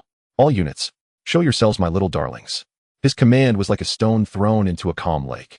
The next second, behind the massive Imperial fleet on the left wing, the right wing, and even in the shadowy areas of the near-Earth orbit close to Blue Ray Star, the previously empty starfield suddenly lit up with a dense array of engine lights and ship silhouettes. The Judgment Fleet burst out from a dense asteroid belt, its 20 Titan Dominator-class battleships, resembling mobile fortresses leading thousands of cruisers and frigates, their cold muzzles aimed at the flank of the Imperial fleet. On the other side, the Thunder Fleet also revealed itself from a massive interstellar storm, its equally formidable formation carrying a devastating momentum locking onto the other side of the Imperial fleet. The Shadow Fleet, like true ghosts, had somehow already interspersed among the various formations of the Imperial fleets due to its superior concealment and high mobility. The three main detachments, along with the Dawn Fleet hovering above Blue Ray Star, all the forces under Mo Lee's command, revealed themselves at this moment. A total of nearly 6,000 elite warships, among which there were 60 Titan Dominator-class heavy battleships. They formed a massive encirclement completely surrounding the nearly 10,000 starships of the Imperial fleet within 3 layers. On the star map, the ocean of red light points representing the Imperial fleet was instantly enveloped and penetrated by the deep blue light points of Mo Lee's fleet from all directions, creating a striking and impactful contrast. This is impossible. The communication channels of the Imperial fleet erupted in chaos. Countless captains and crew members let out incredulous exclamations. Where did they come from? Why didn't our sensors give a warning? 60 of those giant warships. What kind of power is this? Why are their starships larger than those of the Empire? Panic spread like a virus among the Imperial fleet. General Klaus stared at the tactical star map, where the situation had reversed in an instant, watching his fleet being surrounded from the opposite side. Feeling as if struck by lightning, he suddenly stood up from the command chair, his face turning as pale as paper. He stared at the star map, his lips trembled, but he couldn't utter a word. Klaus had not expected that the pirates, whom he thought could only muster over 1,000 starships, would actually have reinforcements from this so-called ghost pirate group. His military deterrence not only failed to intimidate the enemy, but instead placed his own fleet in a passive position.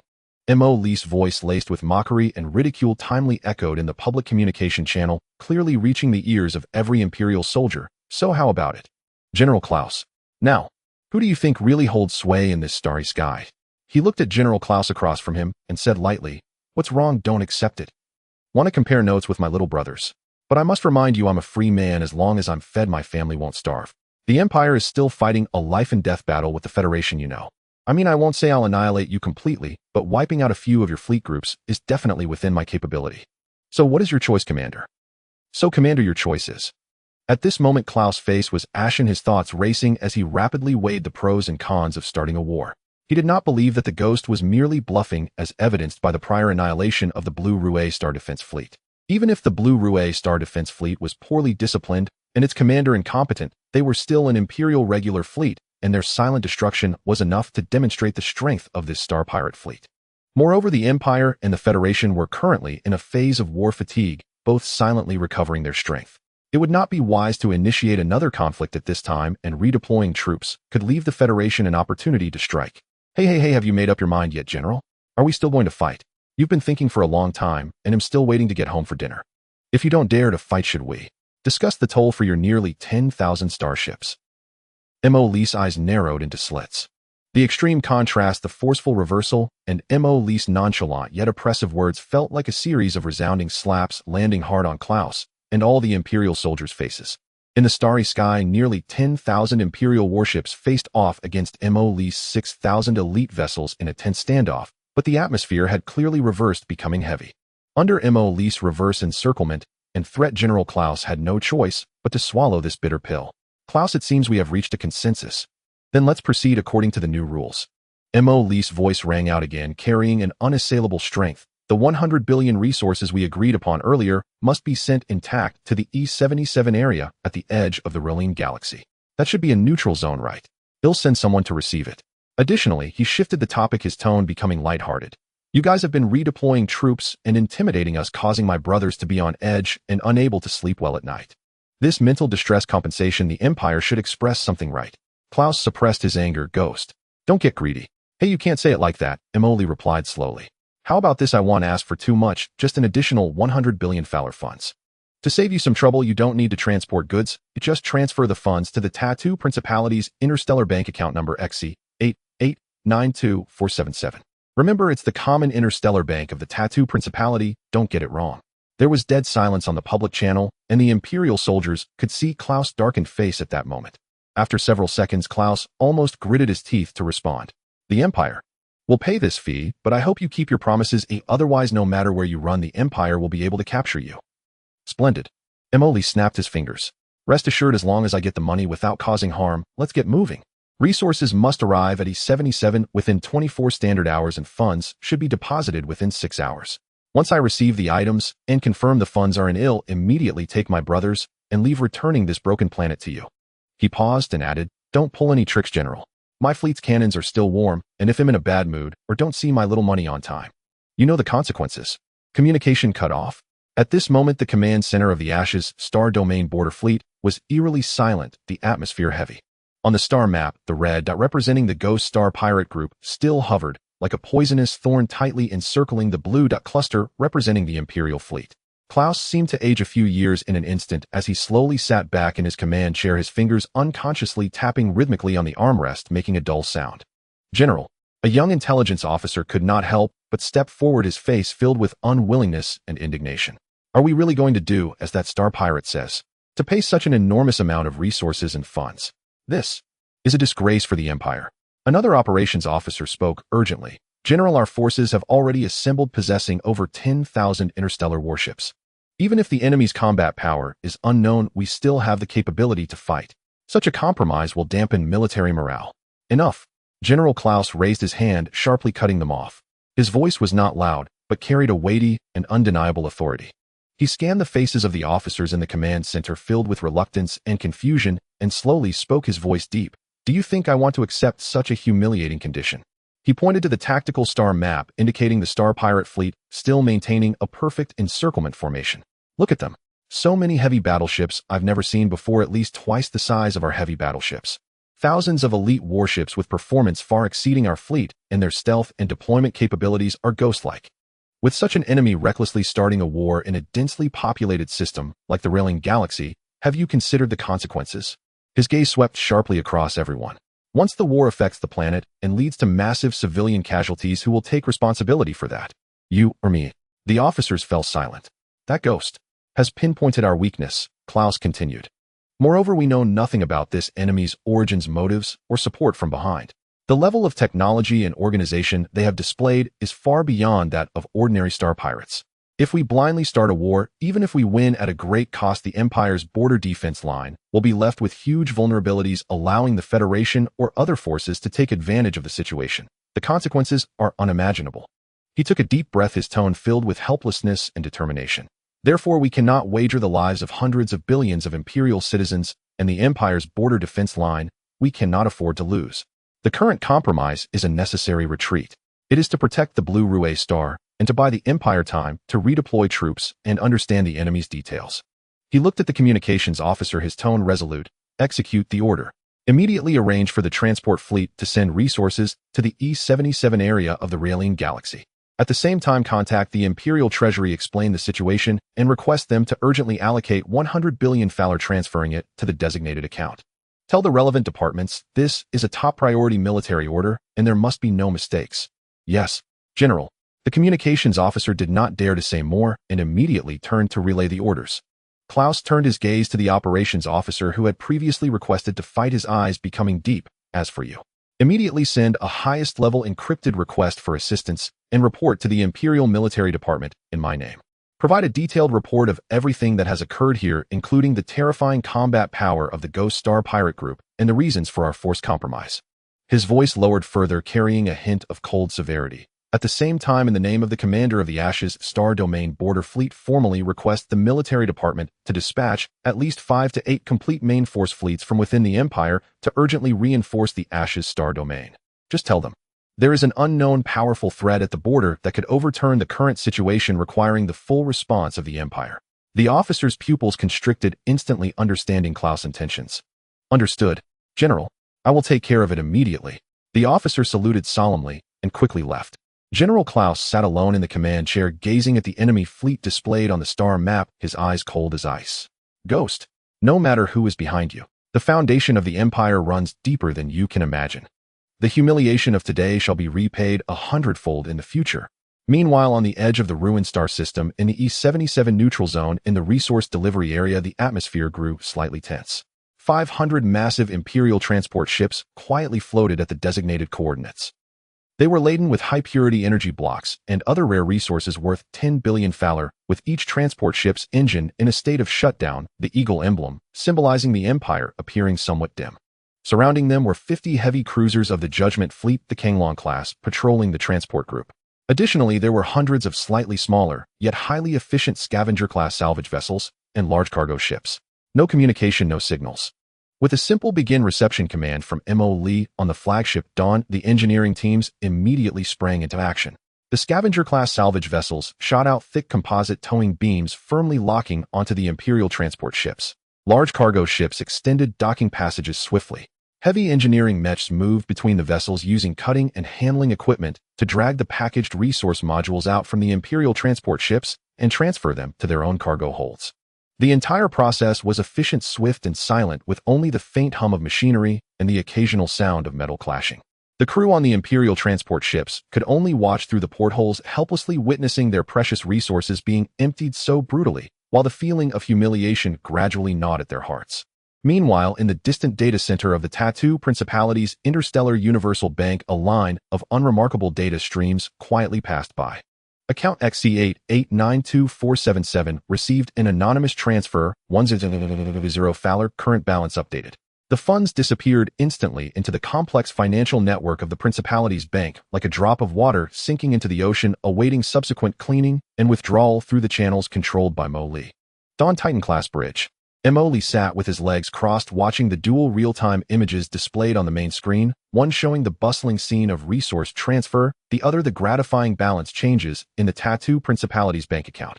TSK Tisk, look at this transfer efficiency. Our people really deliver. He took a bite of the apple in his hand, mumbling his praise. And look at this mental distress fee. The money arrived so quickly. The Imperials are quite prompt when it comes to paying, he remarked, swinging his toes. The Shadow Crow reported, all resource reception processes are normal, no hidden tracking signals detected, and the entire transfer is expected to complete within 3 standard hours. Funds have been confirmed to the target account. Perfect. Mo Lee snapped his fingers. Tell the brothers to finish the transfer and retreat. No need to waste words with those Imperial transport ships looking so miserable. Oh, and send a thank you note to the Imperials. Remember to use the public channel, just say. The Ghost Star Pirates thank General Klaus for his generous sponsorship. See you next time. His sarcastic thank you undoubtedly sprinkled salt on the already bleeding wound of the Empire. Minutes later, a plaintext communication from Ghost indeed appeared on the public channel of the Imperial fleet, the content brief, yet highly insulting. Goods received, funds credited. Thanks, old Klaus. We'll come to you again when we're short on cash. Ghost left. In the command center of the Imperial fleet, General Klaus, upon receiving this communication, had a gloomy expression, his fist pounding heavily on the console, yet there was nothing he could do. Meanwhile, Mo Lee, satisfied after reading the final report of the resource transfer, stood up and stretched widely. Done. Let's wrap it up and go home. This trip was a training exercise and a money-making venture, a real profit. He waved his hand full of spirit. Relay the order. All fleets according to the planned schedule retreat from the ruined star system. Heading towards the exploration of the star domains, this time, we return fully loaded. Under his command, the Judgment subfleet that completed the resource reception was the first to jump away. Following that, the Thunder and Shadow fleets surrounding the Imperial fleet also gradually disengaged their engines, igniting, swiftly disappearing into the starry sea. Lastly, the Dawn fleet, hovering above the Blue Rouet star, leisurely turned around and left under the watchful gaze of the Imperial fleet. With his overwhelming might and unconventional style, Mo Lee successfully executed this massive extortion against the Empire, departing with a bountiful haul. Leaving the Imperial fleet to deal with a mess, while the governor of Blue Rouet star was no longer of concern to anyone.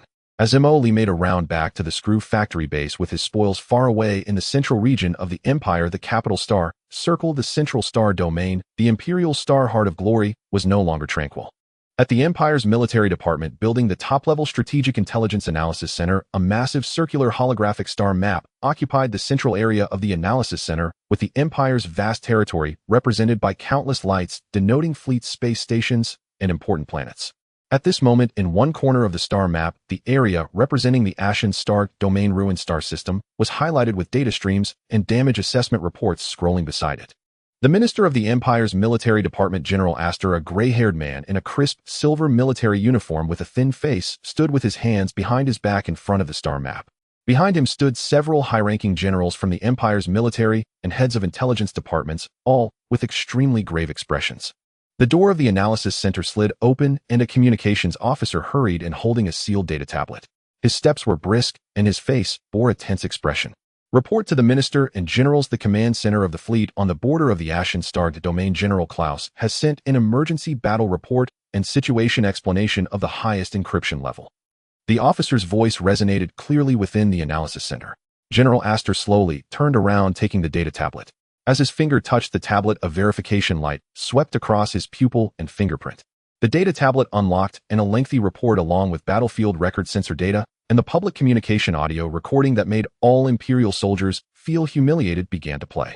At first, it was General Klaus' heavy voice reporting that the Blue Rouet Star Garrison fleet was annihilated by an unknown force in a very short time. Then came the arrogant threats and demands from the Ghost, followed by Klaus being forced to accept conditions, paying a massive amount of resources and funds along with his plea for help. Throughout the playback, the analysis center was silent. Only the faint hum of data flowing on the holographic star map and the occasional sound of a general unconsciously drawing a sharp breath could be heard. When the last segment of the footage finished playing, the fingers of Minister Astor holding the data tablet trembled slightly. He was silent for a few seconds before slamming the tablet heavily onto the adjacent console, creating a dull thud. Waste! Minister Astor's voice erupted like thunder within the center. Klaus, how did this commander of the border fleet manage to operate over 10,000 Imperial starships, yet surrounded by a group of unidentified space pirates? Is he just slacking off? He abruptly turned, his sharp gaze sweeping over every general present, a complete garrison fleet with thousands of starships obliterated within an hour. A planetary governor openly kidnapped and interrogated. Nearly 10,000 Imperial main vessels were coerced by the enemy, forced to pay astronomical ransom.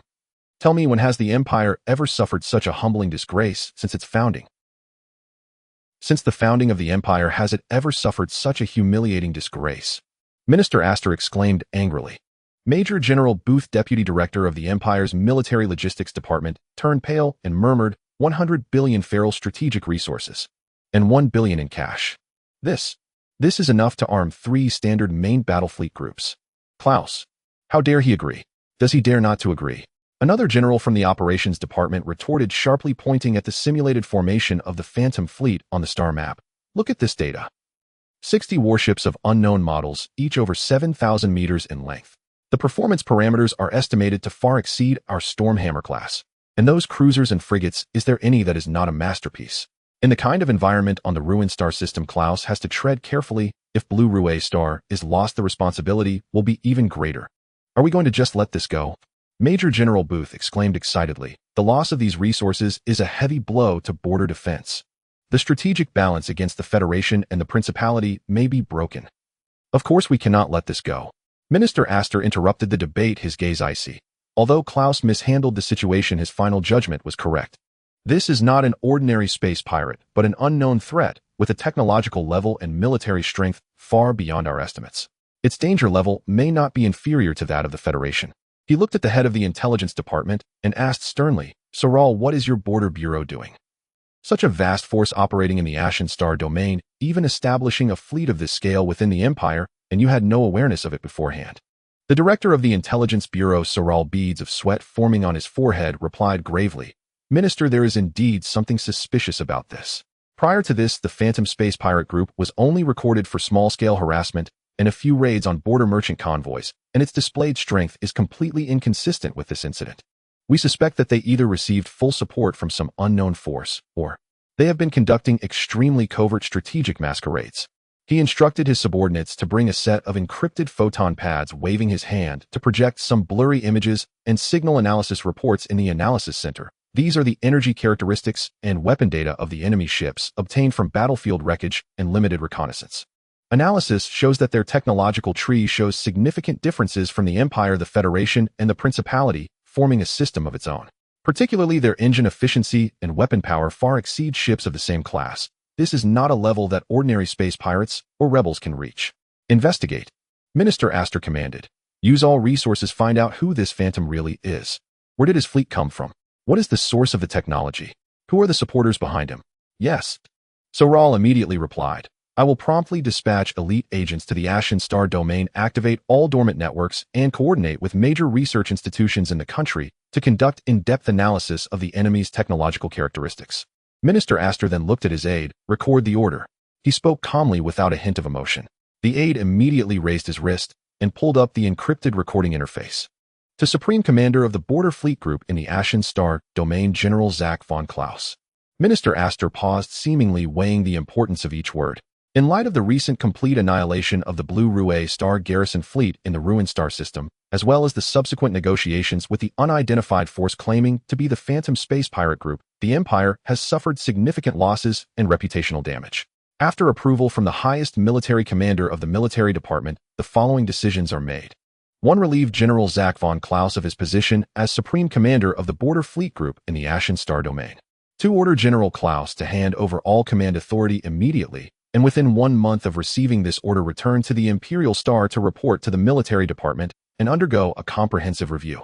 3. Before the new Supreme Commander takes office, the daily military affairs of the Border Fleet Group in the Ashen Star Domain will be temporarily handled by Chief of Staff General Horatio, with defense responsibilities unchanged, maintaining the current alert level to avoid new conflicts with unidentified forces.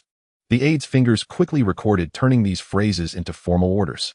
Minister Astor continued, transfer Major General Serafina Vespera to be the commander of the 3rd Fleet Group in the Rona Star Domain, promoting her to the temporary rank of general to take over the position of Supreme Commander of the Border Fleet Group in the Ashen Star Domain.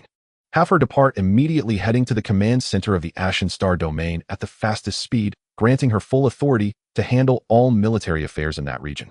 The primary task: stabilize the front line, assess the threat, and restore morale.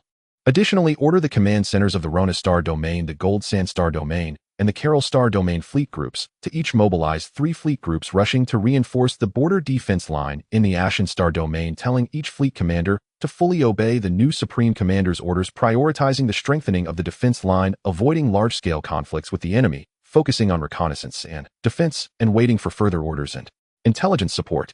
Understood. The aide responded solemnly, then presented the recorded orders for confirmation.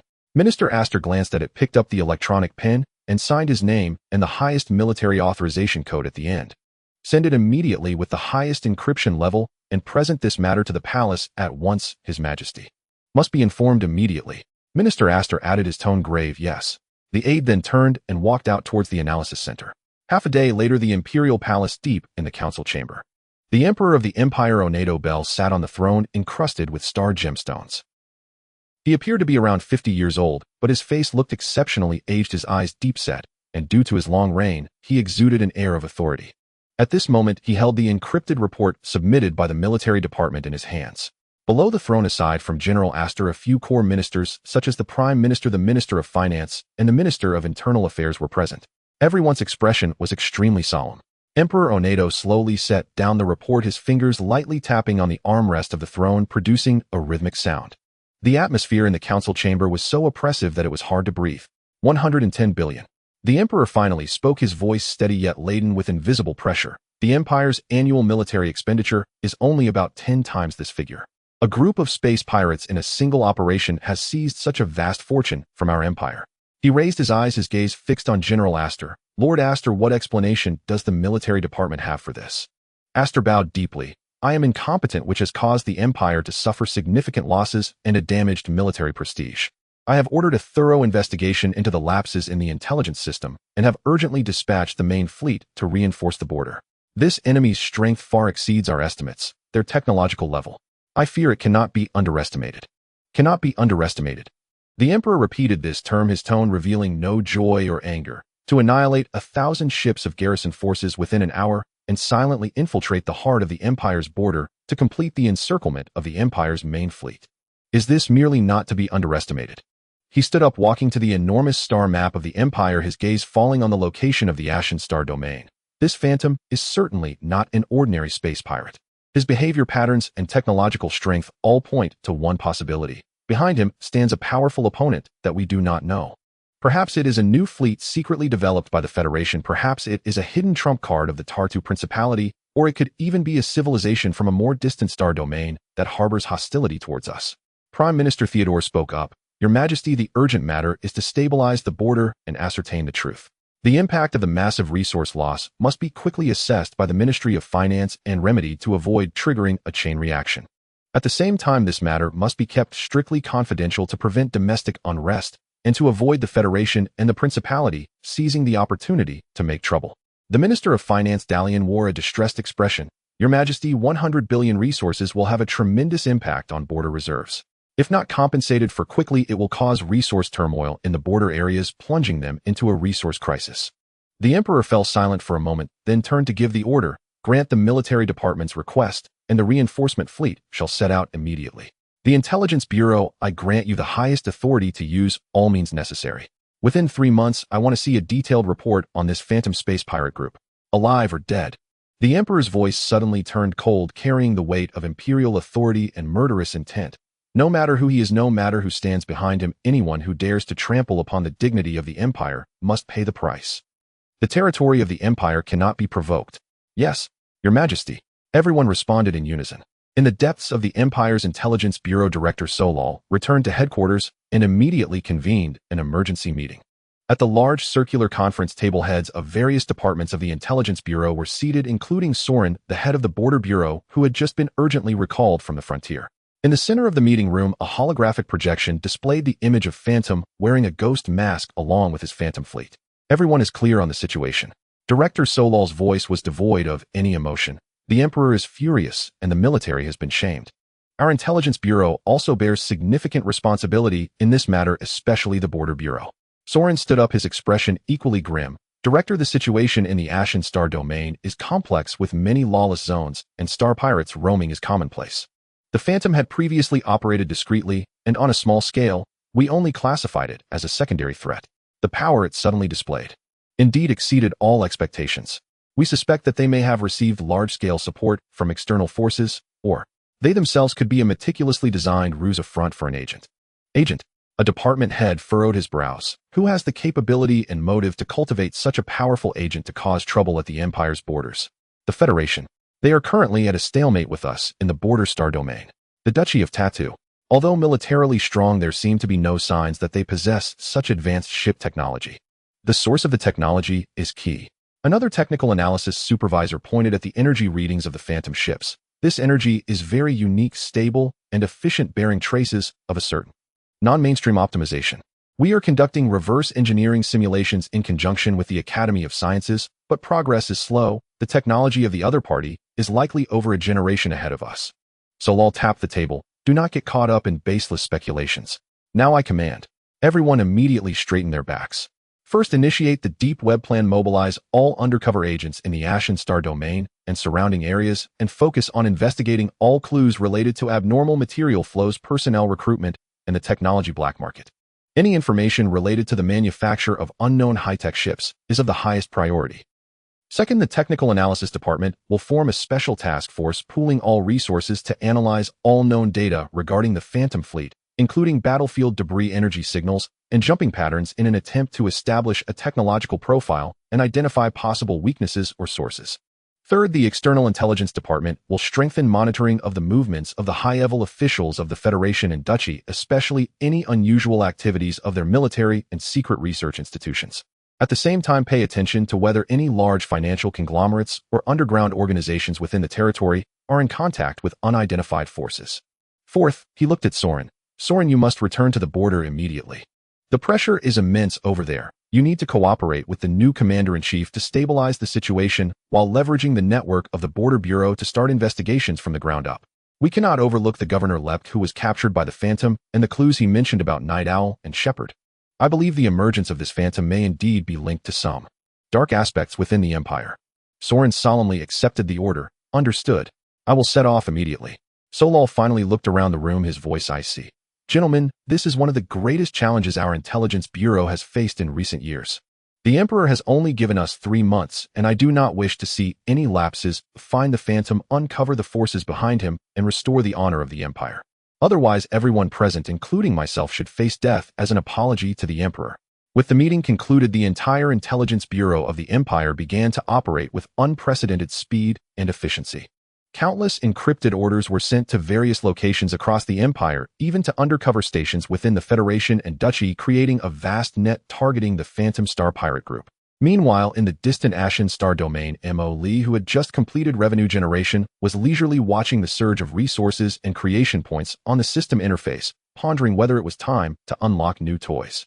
At the same time, on the other side in the Rona Star domain, aboard the flagship Determination of the 3rd Fleet, Vice Admiral Serafina Vespera had just concluded a tactical drill. She stood tall with her shoulder-length silver hair impeccably neat, her expression unusually stern, showing no signs of her 30 years, her gray eyes calm and focused, as if able to see through all mists.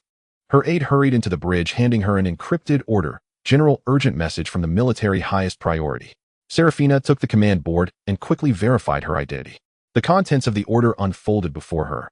When she saw promotion to temporary general and assumption of command of the border fleet in the Ashen Star domain, her expression did not waver in the slightest, only her pupils slightly constricted.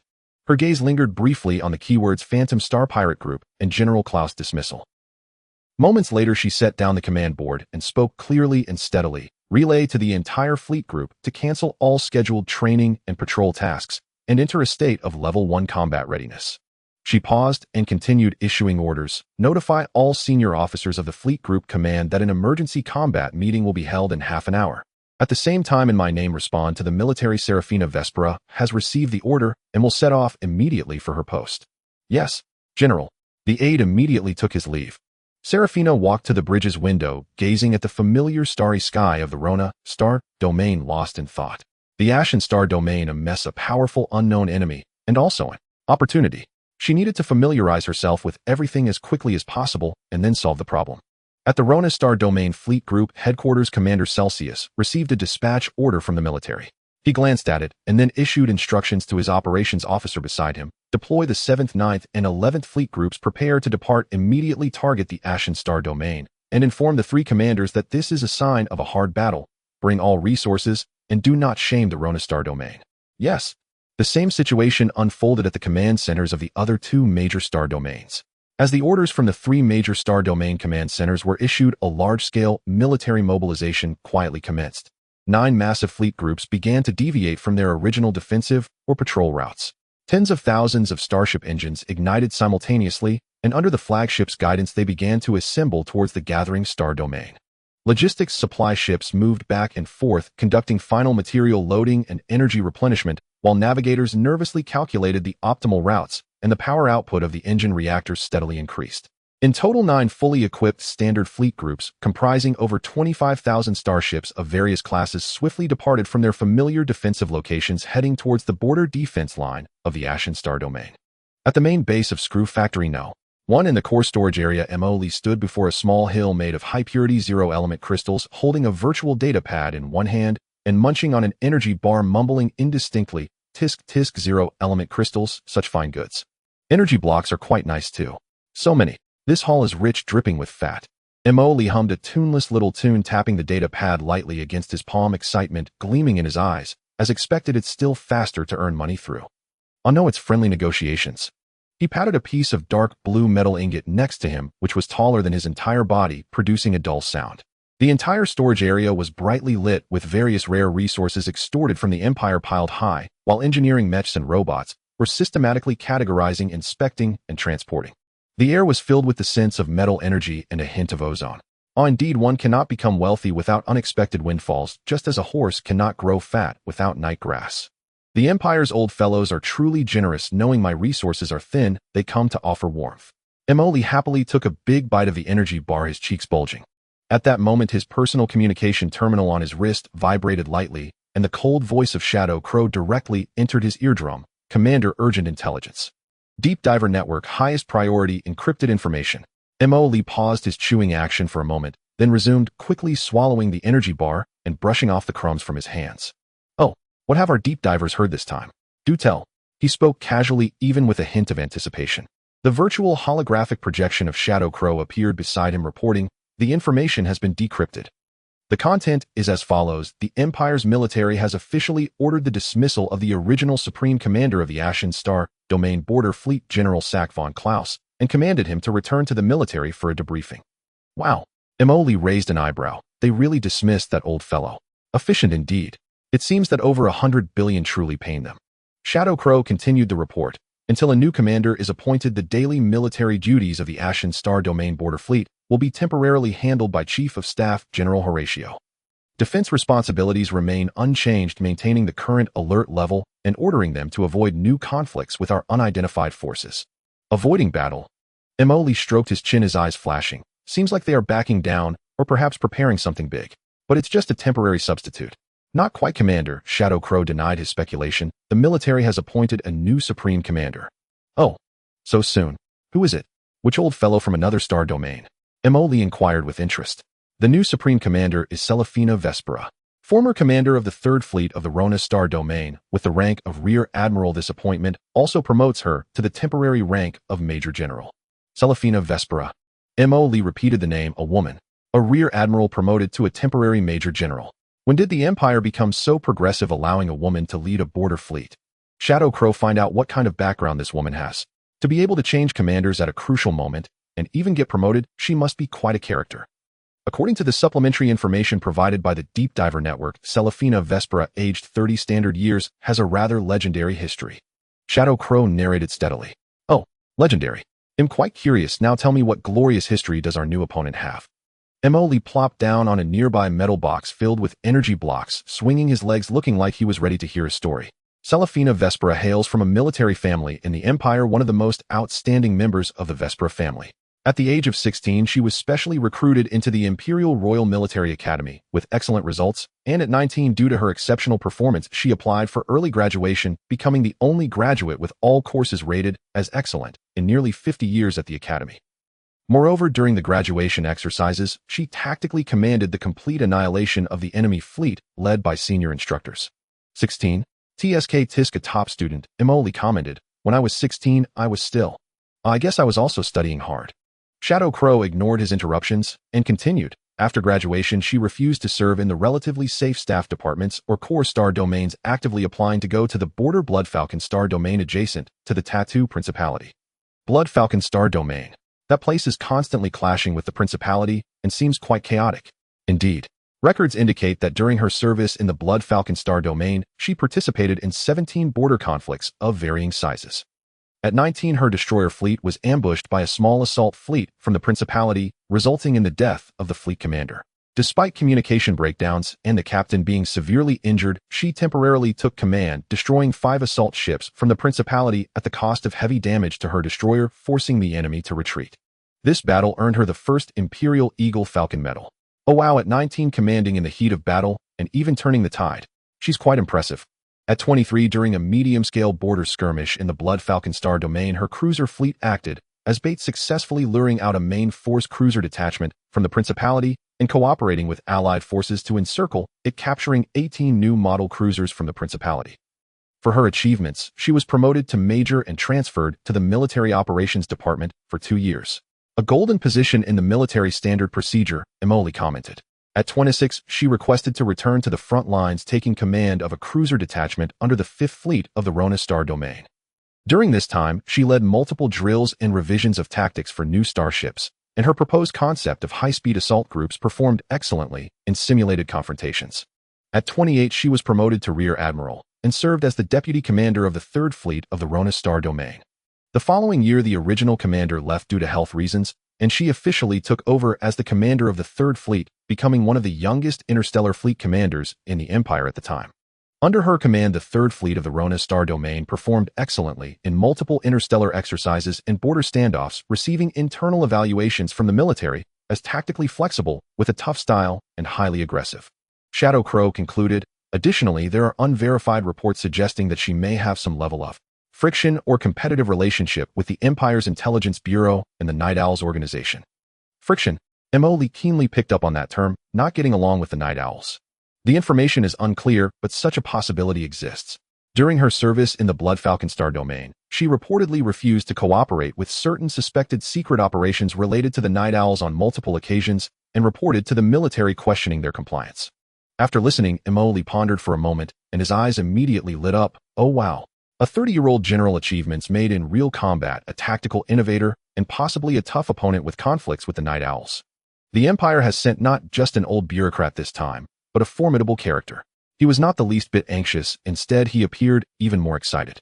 Interesting, very interesting. Much more interesting than that old fellow Klaus.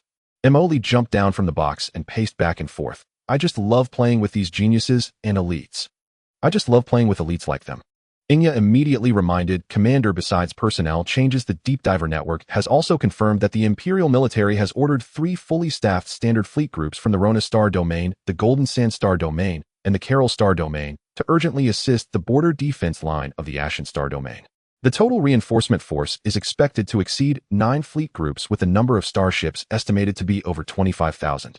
The advanced troops are expected to arrive at the assembly point on the outskirts of the Ashen Star Domain within 15 to 20 standard days.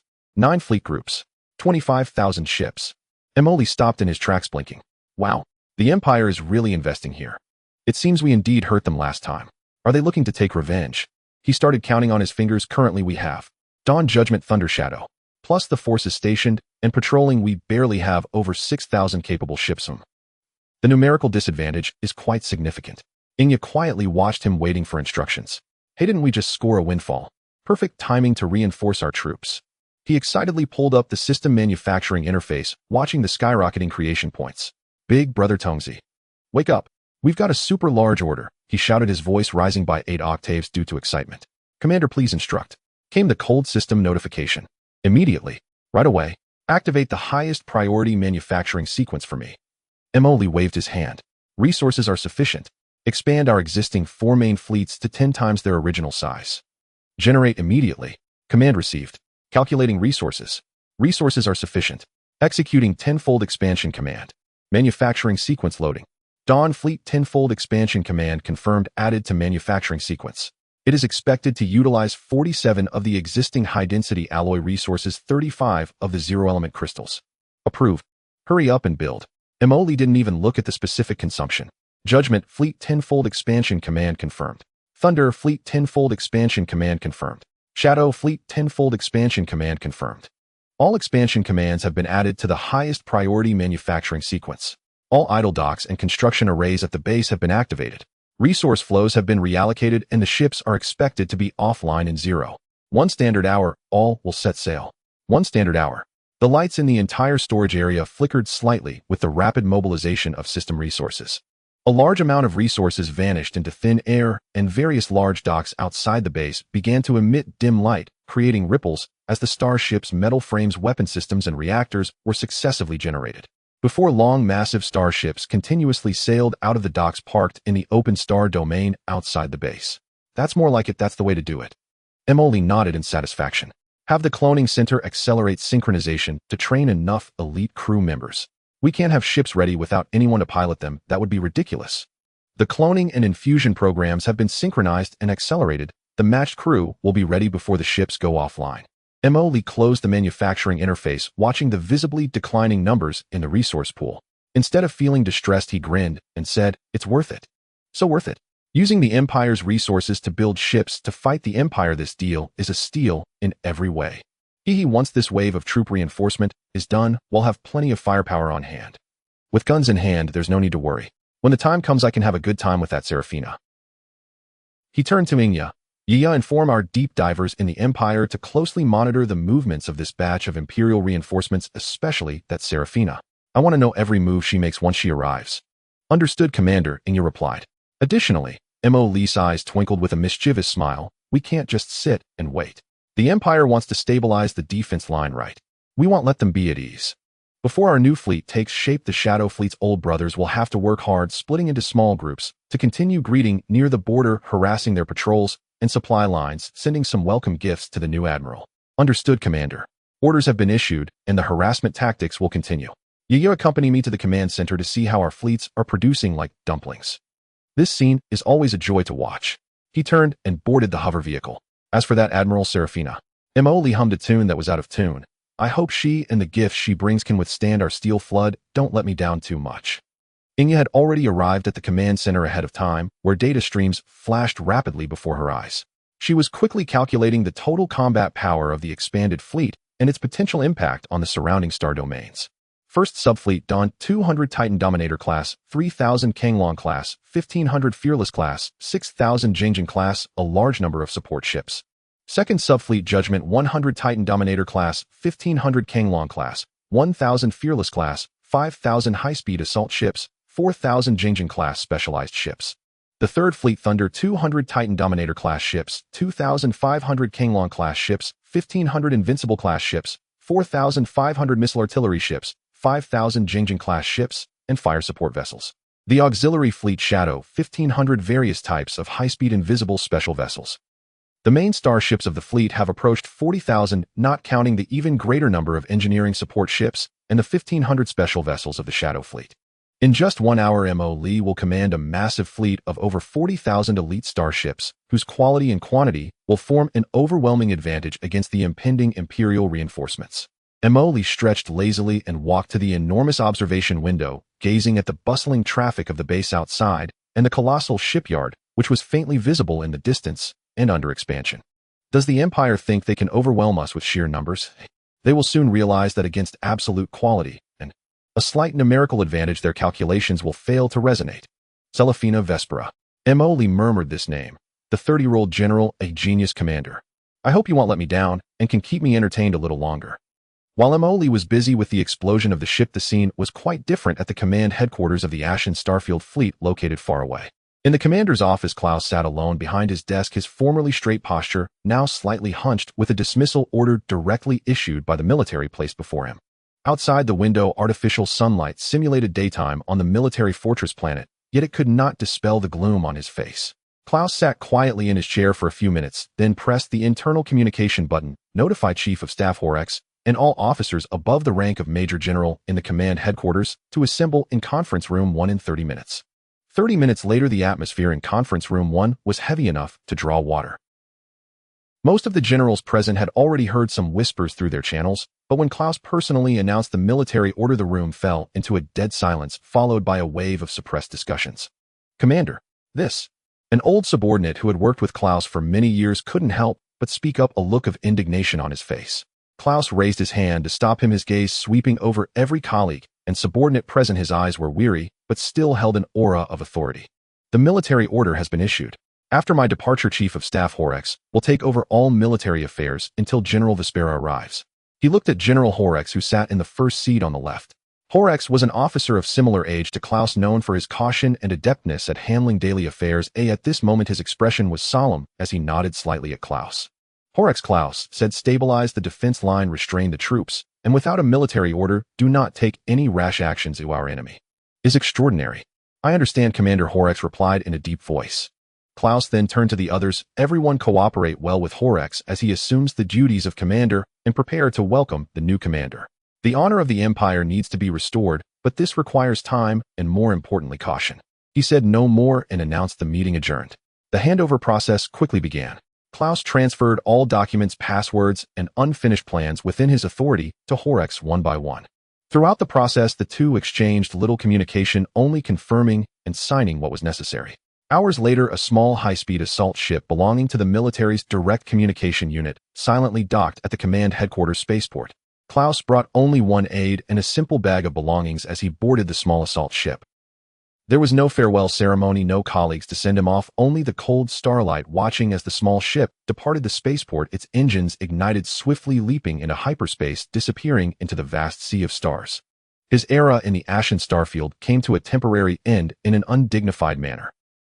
1 month later, in the Imperial Military Department building, in the minister's office, the heavy wooden door closed silently behind General Klaus, isolating him from the sounds of the corridor outside. The office was spacious to the point of being somewhat empty, with dark walls, and only a massive floor-to-ceiling window allowed the artificial daylight of the Imperial star to spill in, casting long shadows on the floor. General Astor sat behind a large desk without getting up. On the screen before him, an image captured during the Ghost Fleet's completion of the encirclement of the Imperial fleet was frozen, the suffocating scene on the tactical star map, with its stark contrast of red and blue light points, felt like a silent slap on the Imperial crest. General Klaus stood a few meters in front of the desk, his body straight, the stars on his epaulets appearing somewhat dim under the cold light. He remained silent, waiting. General Astor's gaze shifted from the screen to Klaus.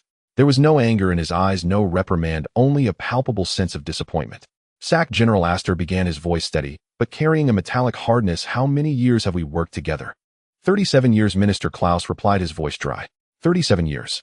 Astor repeated this, lightly tapping the screen to close that glaring star map, from a trainee officer to the supreme commander of the Starfield fleet. I remember during the Martin campaign, you led half a battered cruiser squadron to penetrate the Federation's escort formation and rescue the captured transport fleet. At that time, you were called the Fox of Ashes. He did not continue, but the unspoken words seemed to freeze the air in the office. Klaus' throat moved slightly, still standing tall, without offering a defense. 110 billion. General Astor stated this figure with no change in tone. The military expenses consumed by the Empire during the 6-month tug-of-war in the Barca starfield were only a few times this amount. And Usak von Klaus, general of the Empire, commander of the highest border defense line in the Ashen starfield, just paid this amount to a group of star pirates in a conflict that couldn't even be considered a formal battle. He slowly stood up, placing his hands on the desk, leaning forward, locking his gaze on Klaus. Tell me, at the moment when the opponent revealed their cards and completed the encirclement, did you have no alternative plans in mind except for compromise? Even a tentative attack to tear open a gap, or at least a symbolic resistance to preserve the Empire's last bit of face? Klaus' lips moved, and he finally spoke in a deep voice. At that time, the enemy ship's guns were aimed at the densely populated area of Blue Ray Star. The opponent's technological level far exceeded expectations, and their tactical intentions were unclear, but the threat was real. I dared not gamble the safety of hundreds of billions of Imperial citizens on the opponent's mercy or test our fleet's reaction speed. This responsibility I could not bear. So you chose to bear another responsibility, subjecting the Empire to unprecedented extortion and disgrace since its founding. General Astor's voice finally carried a trace of anger. You allowed nearly 10,000 Imperial starships to watch helplessly under the enemy's guns as resources were emptied and the ransom was deposited into accounts. Do you know what this means? It means that for a long time to come, a seed of fear will be planted in the hearts of all border soldiers. The enemy may be powerful beyond our understanding, and the Empire may not protect them and might even exchange their lives for so-called stability. Klaus' facial muscles tightened. He could not refute. General Astor straightened up, walked to the window, facing away from Klaus, looking out at the light trails woven by the floating traffic. The Ashen starfield, with 23 standard border fleet groups under its jurisdiction, has more than 60,000 ships on standby. This is the power granted to you by the Empire, both trust and responsibility. But now you have betrayed this trust. The Empire cannot afford a second Blue Ray Star incident. Until the matter is thoroughly investigated, you will remain in the military department as a staff officer. You need to provide a complete account of the events and your decision-making rationale to the review committee. The Empire will give you the opportunity to defend yourself. As Klaus received his reprimand, a new master was about to be welcomed at the border fleet of the Ashen Star domain, far on the edge of the Empire. The surface of the massive military fortress was dotted with artillery emplacements, sensor arrays, and starship docking bays, while countless small transport vessels and maintenance robots buzzed about like worker bees. A sleek silver-gray battleship adorned with the insignia of the Rona Star domain silently glided into the designated flagship docking bay without any grand welcoming ceremony. Once the air pressure in the docking passage balanced out, the hatch slid open. Serafina Vespera was the first to step out. Dressed in the crisp uniform of an Imperial general, her waist tailored with a special three-dimensional cut accentuated her slender figure without making her appear frail. The 4 stars on her shoulder insignia sparkled brightly, though at 30 years old her face showed none of the characteristics typical of her age. Her jawline was tight, and her short silver hair was impeccably neat. As her gaze swept over the welcoming crowd, there was no excess emotion, only pure observation and assessment. Acting Commander General Horatio stood at the end of the passage awaiting her arrival with senior officers from the command. General Serafina, welcome to the command of the Ashen Star Domain Border Fleet. Horatio stepped forward, saluting standardly, his tone formal. I am Chief of Staff Horatio, temporarily assuming the duties of the Commander General. His voice was loud, but if one listened closely they could detect a subtle tension. The officers behind him displayed a complex mix of emotions. Curiosity, scrutiny, skepticism, and a hint of discontent, for this new superior was remarkably young and had arrived in such an awkward situation. Serafina halted, returned the salute with crisp precision, showing no sign of hesitation. General Horatio, everyone. Her voice was steady and not high-pitched, yet carried an undeniable authority. No pleasantries, the situation is urgent. Let's proceed directly to the command center. She did not elaborate on the journey's smoothness, nor commented on the welcoming delegation, diving straight into the matter. Horatio appeared taken aback for a moment, but quickly regained his composure. Yes, Commander General. This way. He stepped aside to lead, and the group silently followed Serafina into the space-floated elevator heading towards the main command center in the core area. Upon entering the command center, a massive circular star map immediately came into view, clearly marking the situation in the Ashen Star domain. Blue light points representing the Imperial fleet were densely distributed along the defensive line, while outside the line, particularly towards the Rillan galaxy, lay a blank expanse interspersed with brief red markers indicating previous conflicts and disturbances. Serafina walked straight to the control console, her gaze swiftly scanning the star map and various streams of real-time data. General Horatio provide a brief report on the current overall situation, focusing on the latest movements of the ghost forces, the weaknesses in our defense, and the status of logistical supplies. She spoke without turning her head, her tone purely commanding. Horatio took a deep breath, moved beside her, and began his report. Yes, Commander General. Currently following the Rillan Galaxy incident, the main fleet of the ghost forces seems to have retreated towards unexplored star domains, and their specific location is unknown. However, their high-speed harassment fleet continues to linger within the Empire's defensive lines, displaying unusually frequent activity. He operated the console, and several blinking red dots illuminated the star map. In the past 72 standard hours, small detachments of the enemy harassment fleet have launched over 17 attacks and disturbances against our border patrol routes. Utilizing excellent stealth and speed, they targeted our isolated patrol teams and reconnaissance ships, even attempting to cut off 2 secondary supply lines. Their actions were cunning, striking swiftly and retreating, causing certain losses and severely disrupting the morale and normal patrol order of the frontline troops. Serafina gazed at the elusive red dots on the star map, her emotions unperturbed. What are our countermeasures? We have strengthened the scale and escort capabilities of the patrol fleets, increased the scanning frequency of sensors, and attempted to set ambushes at key nodes. However, the effectiveness has been limited. The enemy remains highly vigilant and seems able to detect our ambushes in advance. Horatio spoke with a hint of helplessness. Serafina did not express her opinion, her fingertips gliding over the console, bringing up the logistics flowchart. Horatio, seeing her actions, slowly reported. In terms of logistics, due to previous losses from the Federation's Grand Battle and the Rillan Galaxy, as well as the payment of ransom, the strategic resource reserves in the local star domain have decreased by 40%. Supplies being rerouted from neighboring star domains are en route, but they require time. The readiness rate of each fleet group, due to ongoing harassment and previous battle losses, averages around 62%, none achieving full operational status, and some ships urgently need repairs and resupply. Serafina listened without showing any expression, her face remaining calm. She then brought up the deployment charts of each fleet group, carefully examining the position composition and status reports of each before speaking softly. The overall defensive line presents a linear distribution, lacking depth. Critical nodes are understaffed, and reserve forces are thin. She swiftly pointed out the issues. Her calm tone felt like a dagger to many officers present, as these were all lingering problems from Klaus' era. Is there any reliable intelligence regarding the movements of the Ghost main fleet? She looked up at Horatio. Horatio shook his head. None.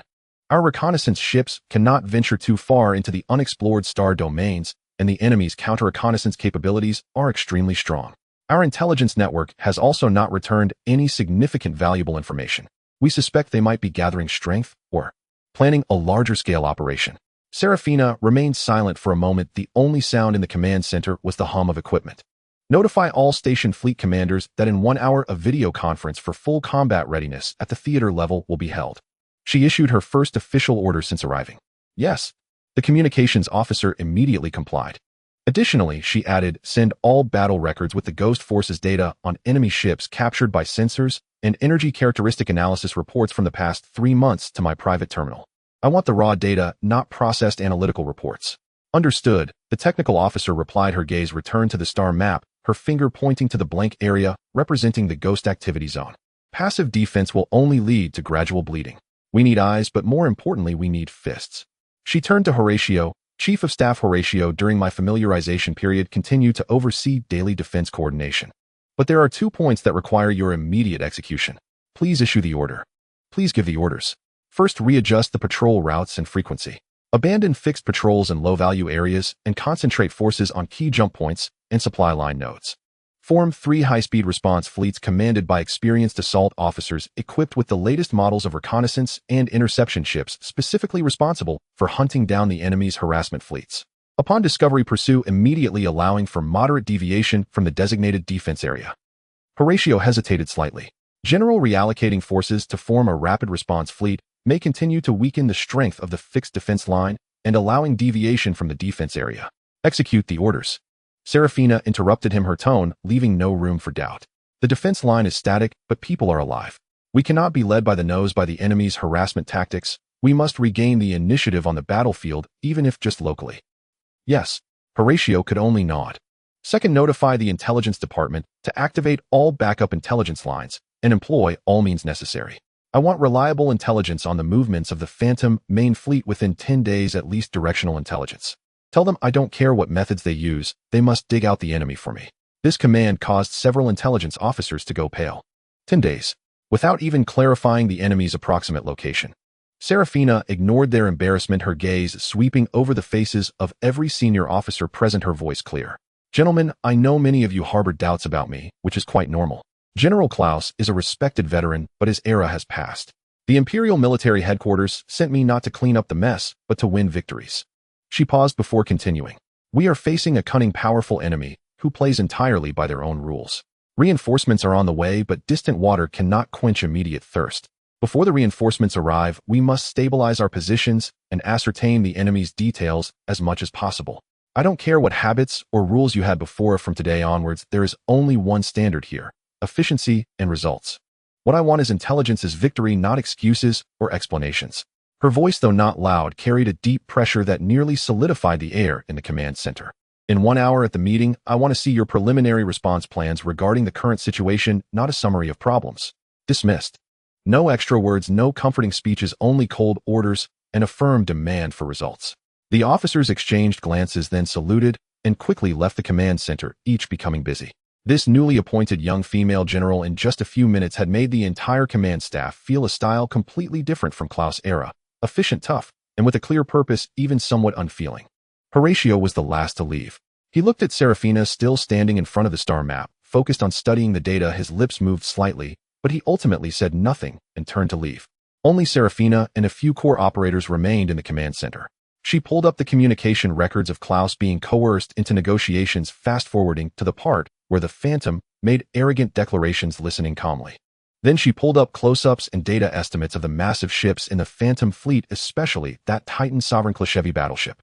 Technological lag, she murmured to herself, her fingertips gently tapping the edge of the console, is not insurmountable. She closed all interfaces, leaving only the brilliant starry sky. Phantom, no matter who you are or who is behind you. A sharp glimmer flashed in Serafina's eyes. The Ashen Starfield will not become the stage for your performance. I will be here waiting for your emergence. Achoo. Without warning, M.O. Lee, who was lounging in the main base of the screw factory and watching the fleet's training footage, suddenly sneezed loudly. Hiss, who is behind my back mentioning me? He rubbed his nose, looking around suspiciously. Could it be Irina, Mrs. Me? Just as he finished speaking, the holographic projection of Shadow Crow quietly appeared. Commander, the latest news from the Deep Diver Network confirms that General Serafina Vespera has officially taken command of the Ashen Starfield border fleet and completed her first meeting with the senior officers of the headquarters an hour ago. Oh, moving so quickly. M.O. Lee's eyes brightened. It seems this new official is quite vigorous. What exactly was discussed? Are they coming to find trouble with us?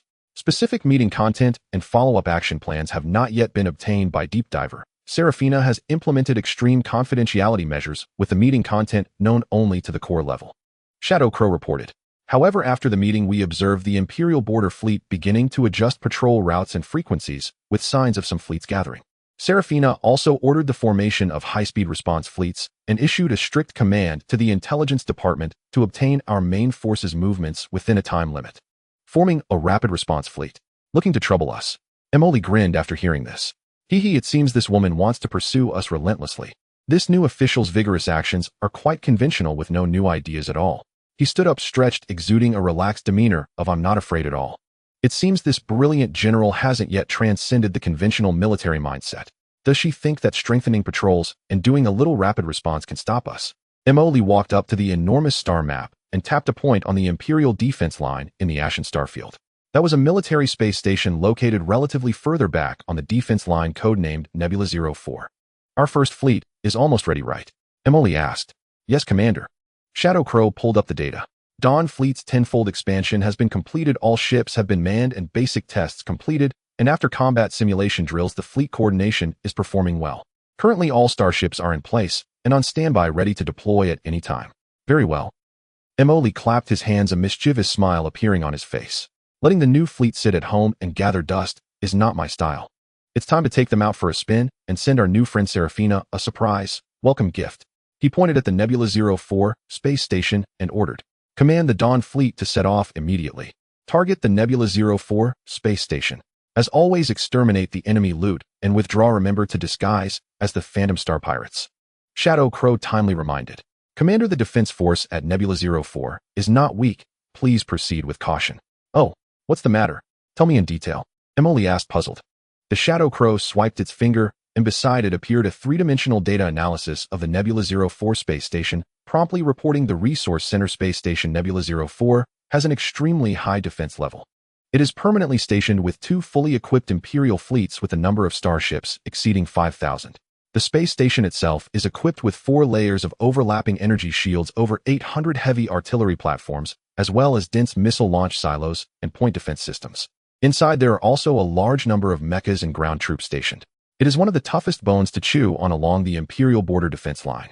Additionally, Nebula 04 is located deep within the Imperial defense line, and the support speed from other Imperial fleets nearby will be very quick. Goodness, with such a setup, is the Empire piling all its assets here? Emily asked in surprise.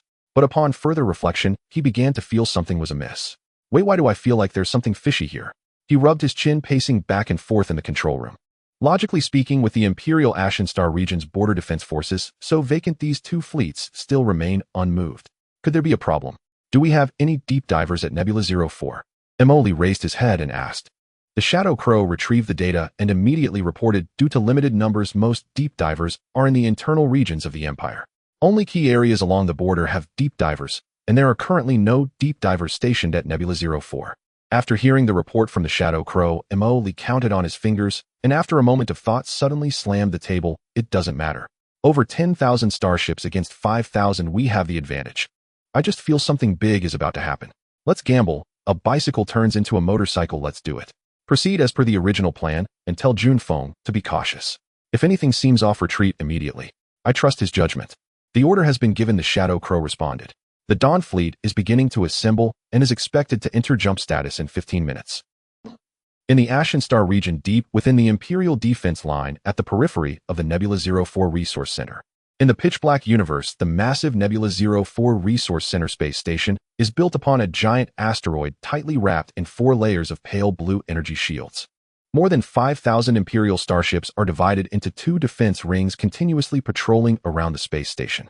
In the port area, various transport ships and repair vessels shuttle back and forth, revealing a scene of bustling order. The 2 fleet commanders stationed here, Major General Marcus and Major General Wolf, are currently in the core command room of the space station discussing the latest border situation. General Serafina has requested that we stay vigilant. The ghost rats have been very active lately, so we must be careful, Marcus said, looking at the star map. Wolf scoffed dismissively. The new commander will just issue blind orders. Don't worry, Marcus, the ghost wouldn't dare to touch Nebula 04. We have heavy troops guarding this place, and with the 4 layers of barrier shields, no matter how many they come with, it will be a death sentence for them. Unless they all come together. His words were not yet finished. Whoa. The highest level of intrusion alarm blared through the entire Nebula 04 resource space station and all defense fleet communication channels with a piercing scream that nearly tore through eardrums. Report. Signals of massive unknown spatial fluctuation detected. The position. The position is indicated by all our sensors. Quantity. The quantity is impossible to count. Signal strength. Oh my God. The sensor operator's voice twisted in extreme panic. Marcus and Wolf abruptly lunged towards the main control console, and when they saw the jump fluctuation signal that had nearly turned the entire tactical screen deep red, their faces instantly went pale. Impossible. This cannot be happening. Marcus murmured, his body trembling uncontrollably. Wolf, on the other hand, widened his eyes, a look of disbelief on his face. Then the cold reality shattered all their hopes. In the starry sky, spatial vortices continuously formed, appearing in front of Nebula 04, on both flanks, and even along the retreat routes behind it. Countless jump vortices generated from spatial transitions suddenly lit up. The Titan Dominator-class heavy battleship group, 7 kilometers long, was the first to jump out, with shield generators operating at high frequency to block any possible incoming attacks. The main cannon at the bow has already begun to charge, gathering a deep energy glow. Along with the battleships, cruiser, destroyer, and frigate fleets quickly jumped out, and as soon as each fleet group emerged, they rapidly dispersed, surrounding the heavy battleship group on its flanks. Following them were various electronic transport and logistical support vessels that jumped out in succession. They formed an almost perfect spherical encirclement, completely trapping the Nebula 04 space station and its Imperial defense fleet in the center. In the command room of Nebula 04, Marcus and Wolf forcibly broke free from their initial shock. The honor of being soldiers replaced their fear in the face of despair. All units, maximum combat readiness. Shield power to the maximum. All artillery platforms and missile silos fire at will. Defense fleet, engage as per the plan. Interception formation. Marcus shouted hoarsely, his voice strained from excitement. Quickly report the situation to the Border Command Center and request support. Wolf hurriedly added.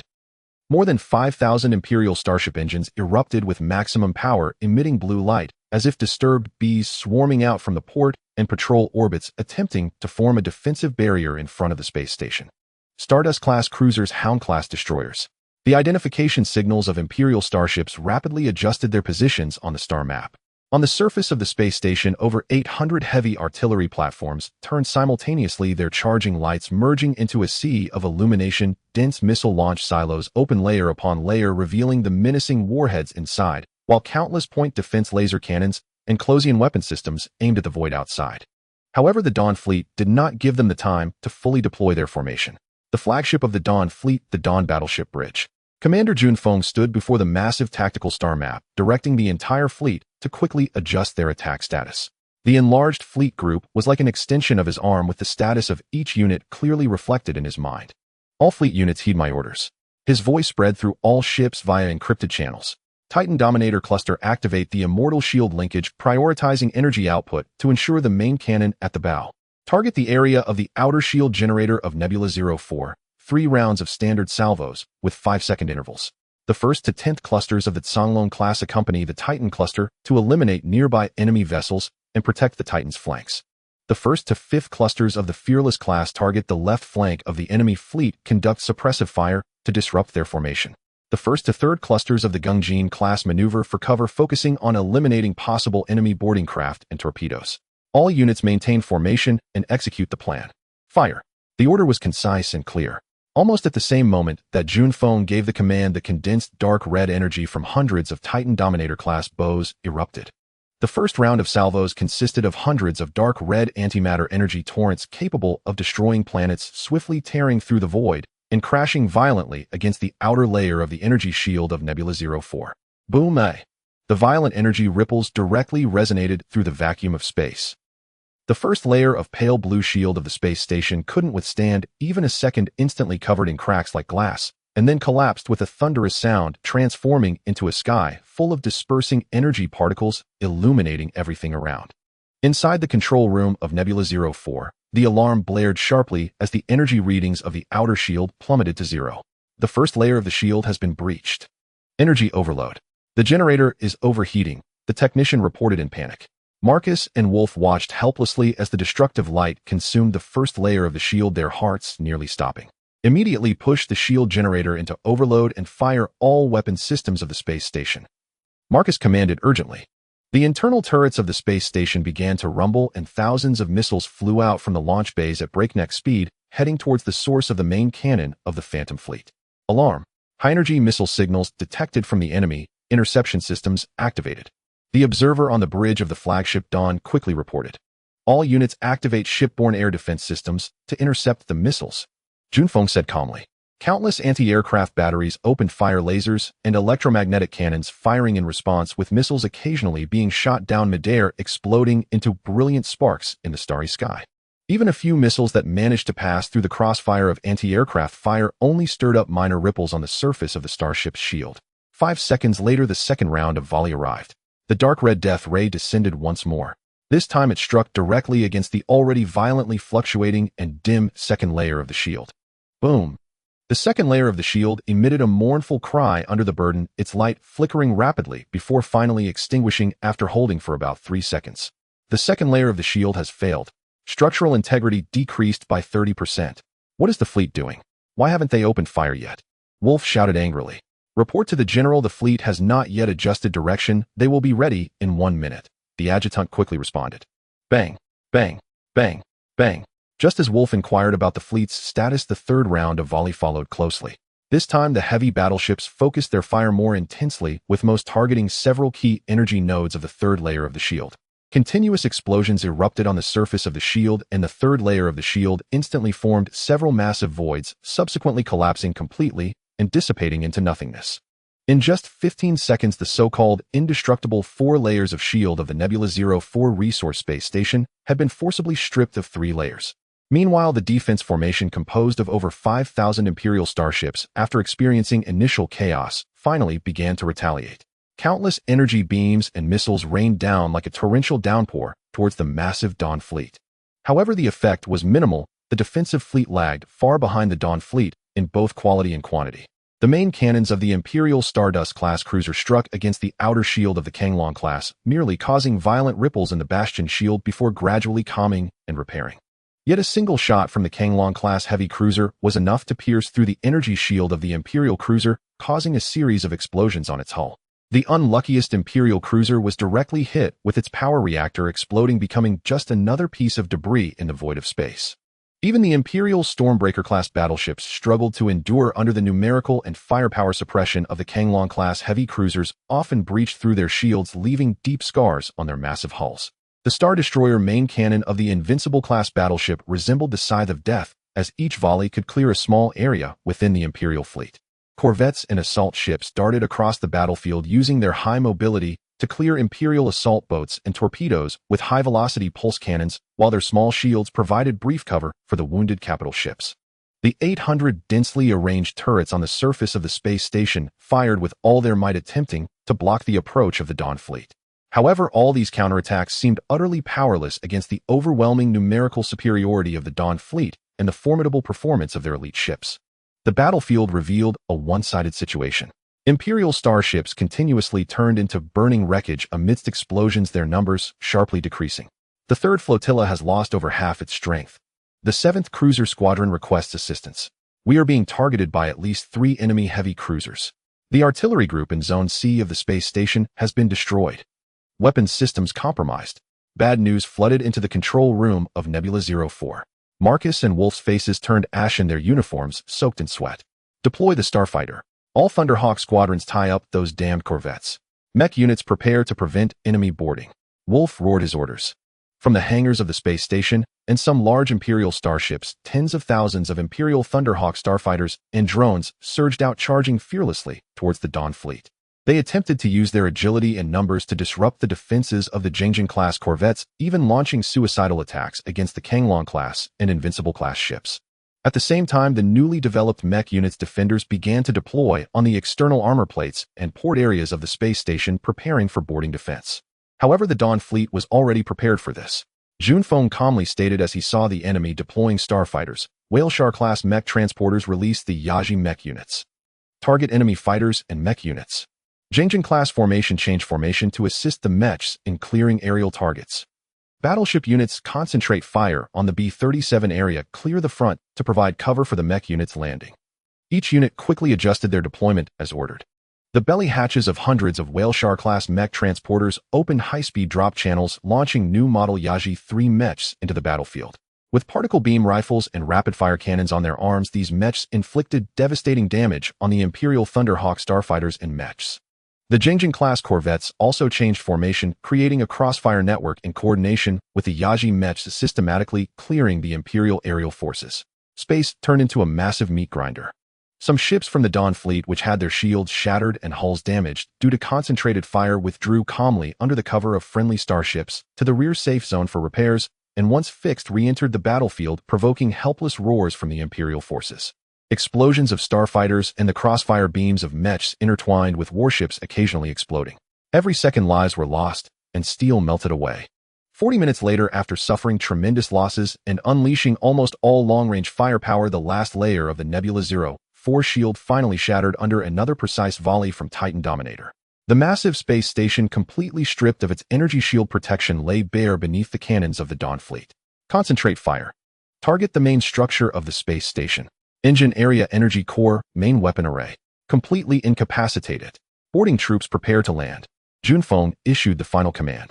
More concentrated and precise firepower slammed into the external armor of the Nebula 04 space station. Boom, boom, boom, rumble. The sound of explosions echoed incessantly, and inside the space station chaos reigned. Boom, boom, boom. The deafening sounds of explosions echoed through the air as the interior of the space station lay in utter chaos. The shrill alarm, the groans of twisted metal, and the distant rumblings of explosions intertwined. The red emergency lights flashed wildly, illuminating the pale and desperate faces of Major Marcus and Major Wolf. On the control panel, the indicators representing the statuses of various systems in the space station flickered out one by one, and alarming red malfunction alerts nearly covered the entire screen. The 4th layer of the shield has been confirmed breached. Structural integrity has dropped to 20%. A large area collapse has occurred from Zone B7 to Zone C3. The energy core output is unstable with a risk of meltdown. The technician's voice trembled with a hint of sobbing as he shouted. Marcus stared intently at the main screen. Outside in the void, the massive Phantom fleet continued to rain down relentless fire, each volley causing the space station to tremble violently. His clenched fists trembled from the strain, his nails digging painfully into his flesh. It's over. All is lost, Wolf muttered in a daze, suddenly grabbing Marcus' arm, his tone urgent. Marcus, we can't hold out. We must evacuate. We need to take the emergency shuttle immediately. It will be too late if we wait any longer. Marcus violently shook off his hand, turned around, his bloodshot eyes fixed fiercely on Wolf, his voice hoarse, yet resolute. Evacuate. Wolf, look outside. Look at those soldiers who bravely died for the Empire. Nebula 04 is the Empire's most crucial logistical node in the Ashen Star domain. As commanders, this is our stronghold. It is our duty to stand with our position until the end. Do you want to be a coward? Duty? Stand until the end. Wolf exclaimed as if someone had stepped on his tail, shouting in agitation. Marcus, wake up. This is not bravery, it's foolishness leading to death. If we die, it will do the Empire no good. We must live to continue serving the Empire. We must take revenge on those damned space pirates. Revenge. Marcus smiled sadly, pointing at the Phantom starships on the screen. What can we use for revenge? Are we two defeated generals? The shame of the Empire needs to be washed away with blood. Marcus will never live on while bearing the blame of losing a crucial stronghold. He took a deep breath as if having made a certain resolution. His gaze became eerily calm, even carrying a hint of relief. Wolf, if you want to leave, I won't stop you.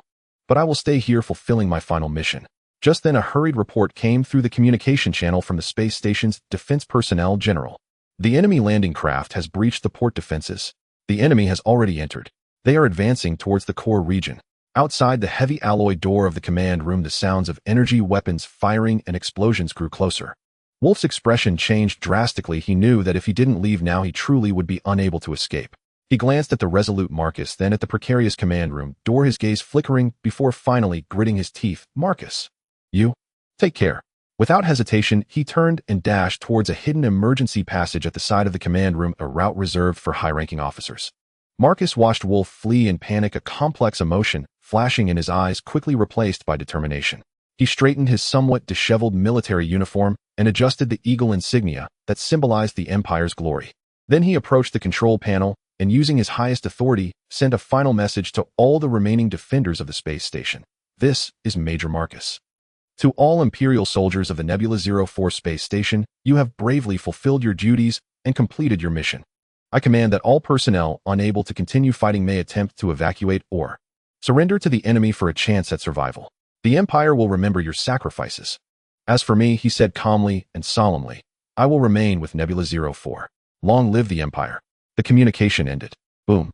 With a loud explosion, the reinforced alloy door of the command room was forcefully blown open from the outside with a deafening roar. Amidst the billowing smoke, several members of the Dawn Fleet's Marine Corps, clad in black power armor with red sensors flashing on their helmets, rushed in, pulse rifles at the ready. Their gun barrels instantly locked onto the only person still standing in the command room, Marcus. Marcus stood with his back to them, seemingly unaware of the intruders behind him. He slowly drew his standard officer's sidearm from its holster, his finger gently tracing the Imperial Eagle insignia on its surface. Then he quickly raised his hand, the cold gun barrel steadily pressed against his temple. A squad leader of the Marines immediately shouted through his built-in communicator, "Stop him. The commander must live." 2 Marines immediately lunged at him, but it was too late. Marcus gazed past through the window, taking one last look at the blood-red starry sky, stained by battle and the fallen soldiers of the Empire. A slight, almost imperceptible curve of relief seemed to appear at the corner of his mouth. Long live the Empire. Bang. A crisp, not-so-loud pulse gun shot rang out in the smoke-filled command room. Major Marcus' body trembled slightly before slowly collapsing into the command chair, bright red blood and brain matter splattering across the control panel adorned with snowflake screens. He maintained the dignified appearance of an Imperial general until death, ensuring that his body did not appear too disheveled when it fell. The intruding Marines paused, looking at the fallen Marcus, silent for a moment. The squad leader stepped forward to check his carotid artery, then reported into the communicator. Report, Major Marcus, the highest commander of the Nebula 04 Imperial garrison, has committed suicide.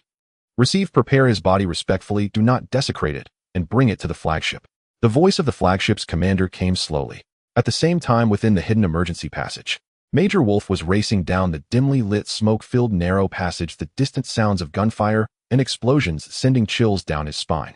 He just wanted to reach the secret hangar at the end of the passage as quickly as possible, where a camouflaged high-speed shuttle with short-range jump capabilities awaited him, a means of escape reserved for him as a member of the Night Owl. However, just as he was about to burst out of the passage and see the hangar door, two black figures suddenly appeared around the corner ahead. "Oh, look who we have here. Seems like we've caught a big fish," one of them said with a laugh. They were Marines from the Dawn Fleet. They had clearly discovered this passage and set an ambush here in advance.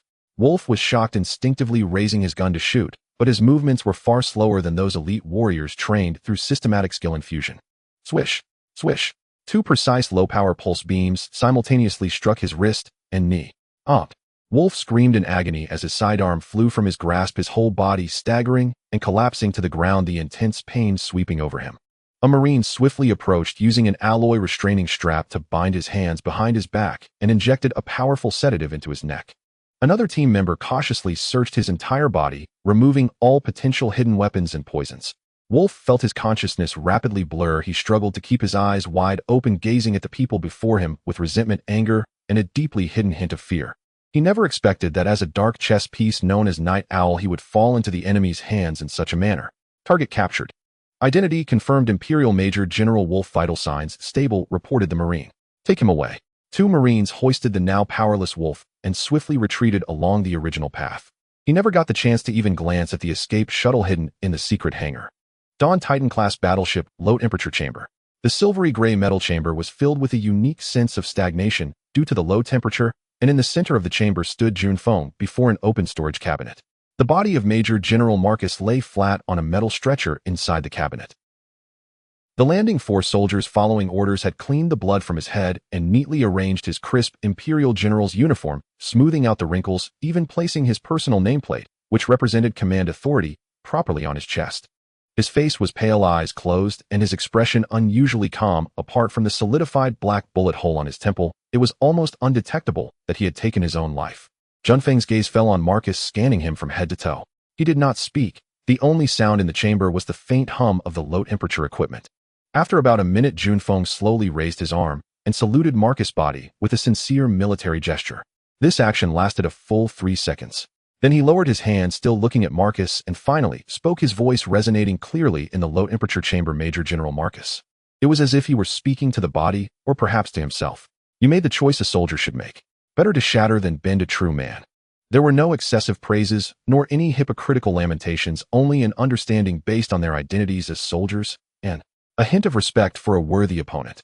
However, he then slightly shook his head, seemingly denying the foolish act of suicide that Marcus had ultimately chosen. You could have tried to escape like Wolf, or at the last moment ordered the remaining troops to surrender to minimize unnecessary sacrifices. But you chose the most extreme and textbook way of the Empire.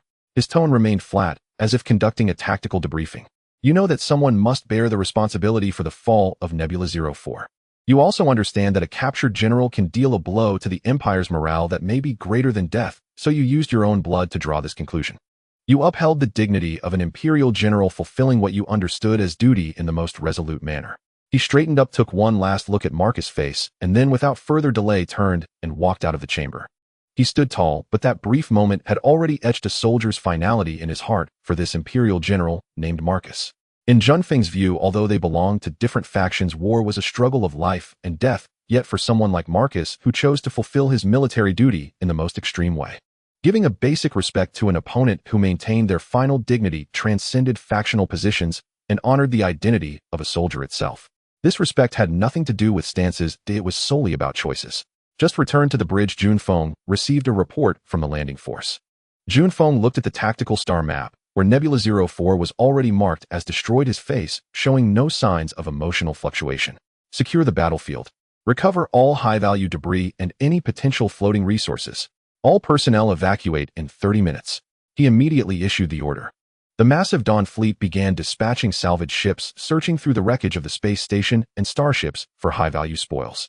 He redirected his gaze to the porthole, staring at the ruins filled with countless wrecks of Imperial starships.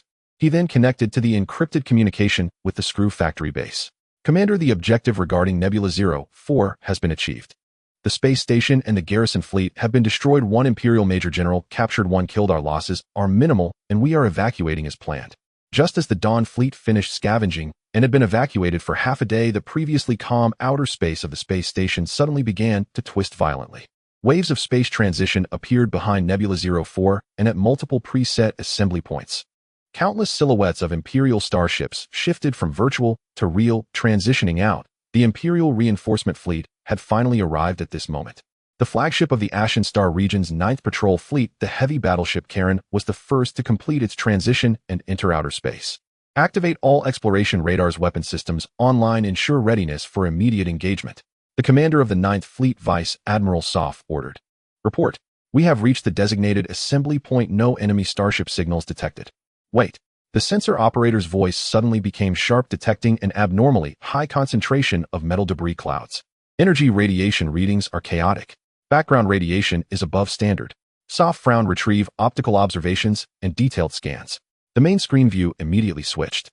When the scene of floating wreckage of countless starships sporadically erupting with explosions appeared before everyone's eyes, the entire bridge fell into a dead silence. That is. The deputy's voice was hoarse.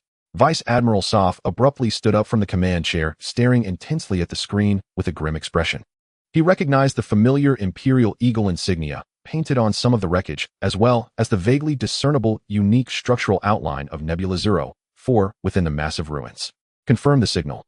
Search for survivor signals. His voice carried a tremor he did not even notice. Scanning.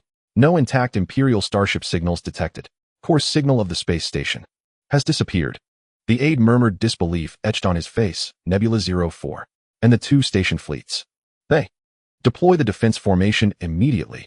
Stay alert in all directions. Vice Admiral Sof, a seasoned officer of the Empire, quickly issued the defensive command after recovering from the shock, fearing the attackers had not yet retreated. Dispatch all reconnaissance ships and rescue boats simultaneously. Search for survivors with all our might. Hurry. He looked at the dense wreckage, his fist crashing heavily onto the control panel. Soon a more detailed scanning report was compiled on the flagship. Based on the distribution of the wreckage and the analysis of energy residue, the battle ended approximately 6 to 8 standard hours ago. The weapon characteristics are highly consistent with the previous attacks from the Phantom forces. The energy readings indicate the enemy utilized immensely powerful main battleship cannons, as well as concentrated cruiser-level firepower. The space station structure has been completely destroyed with no possibility of repair. The station fleets. Initial assessment shows a very low chance of survival. A small amount of wreckage bearing the identification codes of Major Marcus fleet from Nebula 04 has been found. No complete core module of Major Wolf's flagship has been located. Each cold report struck Vice Admiral Sof like a heavy hammer. 6 hours. Just 6 hours. How is that possible? Vice Admiral Sof stared at the report, a chill rising from his spine. 2 fully staffed fleets, a top-tier defensive space station, just like that. Gone. Could the enemy have mobilized their entire force? He couldn't fathom the scale of the enemy's power that could so swiftly obliterate the space station's defenses. The search and rescue operations commenced in a stifling atmosphere. Small reconnaissance ships and rescue boats cautiously navigated through the massive wreckage, attempting to find signs of life. They found several drifting escape pods nearing depletion of energy, the survivors inside mostly on the brink of mental collapse, only able to provide fragmented and fearful information. Too many. They're ships. As far as the eye can see. The super battleship. One shot. Tore through our shields. They landed. General Marcus. He. General Wolf. Unknown. From these fragmented bits of information, the sequence of events gradually became clearer. The enemy possessed overwhelming numbers, superlative firepower, and they had captured Major Wolf. As time passed, the 11th, 13th, 16th, and 21st fleets successively arrived at the space station. By then, all Imperial reinforcement fleets had been mobilized. All the commanders of the Imperial fleets were struck silent upon witnessing the horrific scene, and they entered a video conference, unsure of what to say. Report to the Fleet Command Headquarters and request instructions from the Supreme Commander. Vice Admiral Sof ultimately decided on the next course of action. 5 Imperial fleets, over 12,500 starships, originally surged forward to reinforce and prepare for a decisive battle against the Phantom. Main forces now stood like grave intruders, paralyzed by the grim sight before them. The colossal ships hovered silently in the starry sky, their engine lights dimmed as a result of the oppressive scene. In the command center of the Ashen Starfield Border Fleet, General Horatio nearly stumbled into Seraphina's office, forgetting to knock. Supreme Commander. Urgent military situation. The 9th Fleet has confirmed. Nebula 04. Confirmed destroyed. The 2 station fleets. Completely annihilated. His voice was hurried. Serafina, who had been reviewing documents, paused her hand. She looked up at Horatio, her face still expressionless, but her eyes glimmered with a hint of coldness. Details, she said succinctly. Horatio quickly reported the horrors discovered upon the arrival of reinforcements, as well as the information pieced together from sporadic survivors. Major Marcus confirmed dead in action. Major Wolf. Whereabouts unknown, likely captured. Horatio's voice grew quieter. Serafina listened in silence, her fingers unconsciously rubbing the electronic pen in her hand. The command room was eerily quiet, with only Horatio's labored breathing remaining. After a full minute, Serafina slowly set down the pen. Orders, she maintained her cold tone. Horatio immediately straightened up. The 9th, 11th, 13th, 16th, and 21st Fleets immediately establish a triple defensive alert circle centered on the original coordinates of Nebula 04. Raised to the highest combat readiness level to prevent further enemy surprise attacks or reconnaissance. Understood. Intensify rescue efforts, gather all survivors and the remains of Imperial soldiers as much as possible. Understood. Send the confirmation of Nebula 04 being destroyed and the capture of Major Wolf to the Imperial Military Department with the highest priority and encryption level, along with all battlefield data analysis we currently possess. Yes. Horatio dared not imagine the uproar this report would cause when it reached the military department. Additionally, Serafina's gaze shifted to the empty space on the star map. In my name, send a private encrypted communication to General Astor. She paused, speaking each word deliberately. Inform him that the threat of the Phantom is no longer a minor ailment at the border. Its combat power far exceeds expectations, and the threat level should be raised to the highest. Without a determination to spare no expense and deploy corresponding forces, the Ashen Starfield may face a total collapse. Serafina Vespera reporting from the front lines. Horatio felt a shiver down his spine. I will take care of it immediately. He did not dare to delay and quickly turned to leave. Serafina sat alone in her office, her gaze returning to the star map. With Marcus slain, Wolf captured, Nebula 04 erased, and 5 reinforcing fleets left empty-handed. The enemy violently delivered a harsh lesson to her, as the newly appointed Supreme Commander, a severe slap in the face of the Empire. Wolf. She murmured the name, a hint of doubt flashing in her eyes. The potential risks posed by Wolf's capture might be greater than losing Nebula 04. Meanwhile, as Serafina issued a series of orders, a different scene unfolded within Mo Lee's main base of the Screw Factory. At the main base of Screw Factory No. 1, the colossal Dawn fleet entered the newly expanded giant dry dock in an orderly fashion for ammunition replenishment and repairs. Some ships bore scars of energy burns and dents from explosions, silently narrating the fierce battles that had occurred not long ago. Yet compared to the spoils they brought back, these damages seemed trivial. Mo Lee stood on the observation platform of the control room, watching the continuous return of the steel giants, an uncontainable smile on his face. At that moment, a floating holographic projection of Inya suddenly appeared beside him. Commander, the Dawn fleet has returned safely and is undergoing port repairs and resupply as planned. Inya reported, raising a hand towards him. Mo Lee restrained the upward curve of his lips and pretended to be calm as he replied, has a preliminary tally been made? How much did we gain? No, what is the total of the spoils? Were the losses significant? Have the preliminary statistics come in? How much loot have we gathered? No, I mean, what is the total amount of spoils? Are the losses significant? The data stream flickered rapidly before Inya, who then began to report, Commander, the Dawn fleet has completed its return and initial damage assessment. First, regarding the total value of the materials recovered from this operation. Inya projected a list stating, according to the preliminary count from the wreckage of Nebula 04 and several storage modules that were not completely destroyed, we successfully recovered and transported high-purity zero-element crystals, antimatter cores, advanced energy blocks, and other rare strategic materials, with an estimated total value of about 57 billion Faller. Additionally, from the wreckage of the Imperial starships recovered on the battlefield, intact starship components, engine cores, weapon systems, and others have an estimated market value of approximately 30 billion Faller, thus our total spoils amount to around 87 billion Faller. Upon hearing this figure, Mo Lee's eyes lit up as he exclaimed, oh wow, over 800 billion. The Imperial folks are truly our little fortune bringers. They just contributed over 1,000 billion, and now they send us another 800 billion. This service is exceptional. Inya waited for Mo Lee to finish before continuing the report. In terms of battle results, we confirmed the destruction of an Imperial large-scale logistics resource space station, Nebula 04.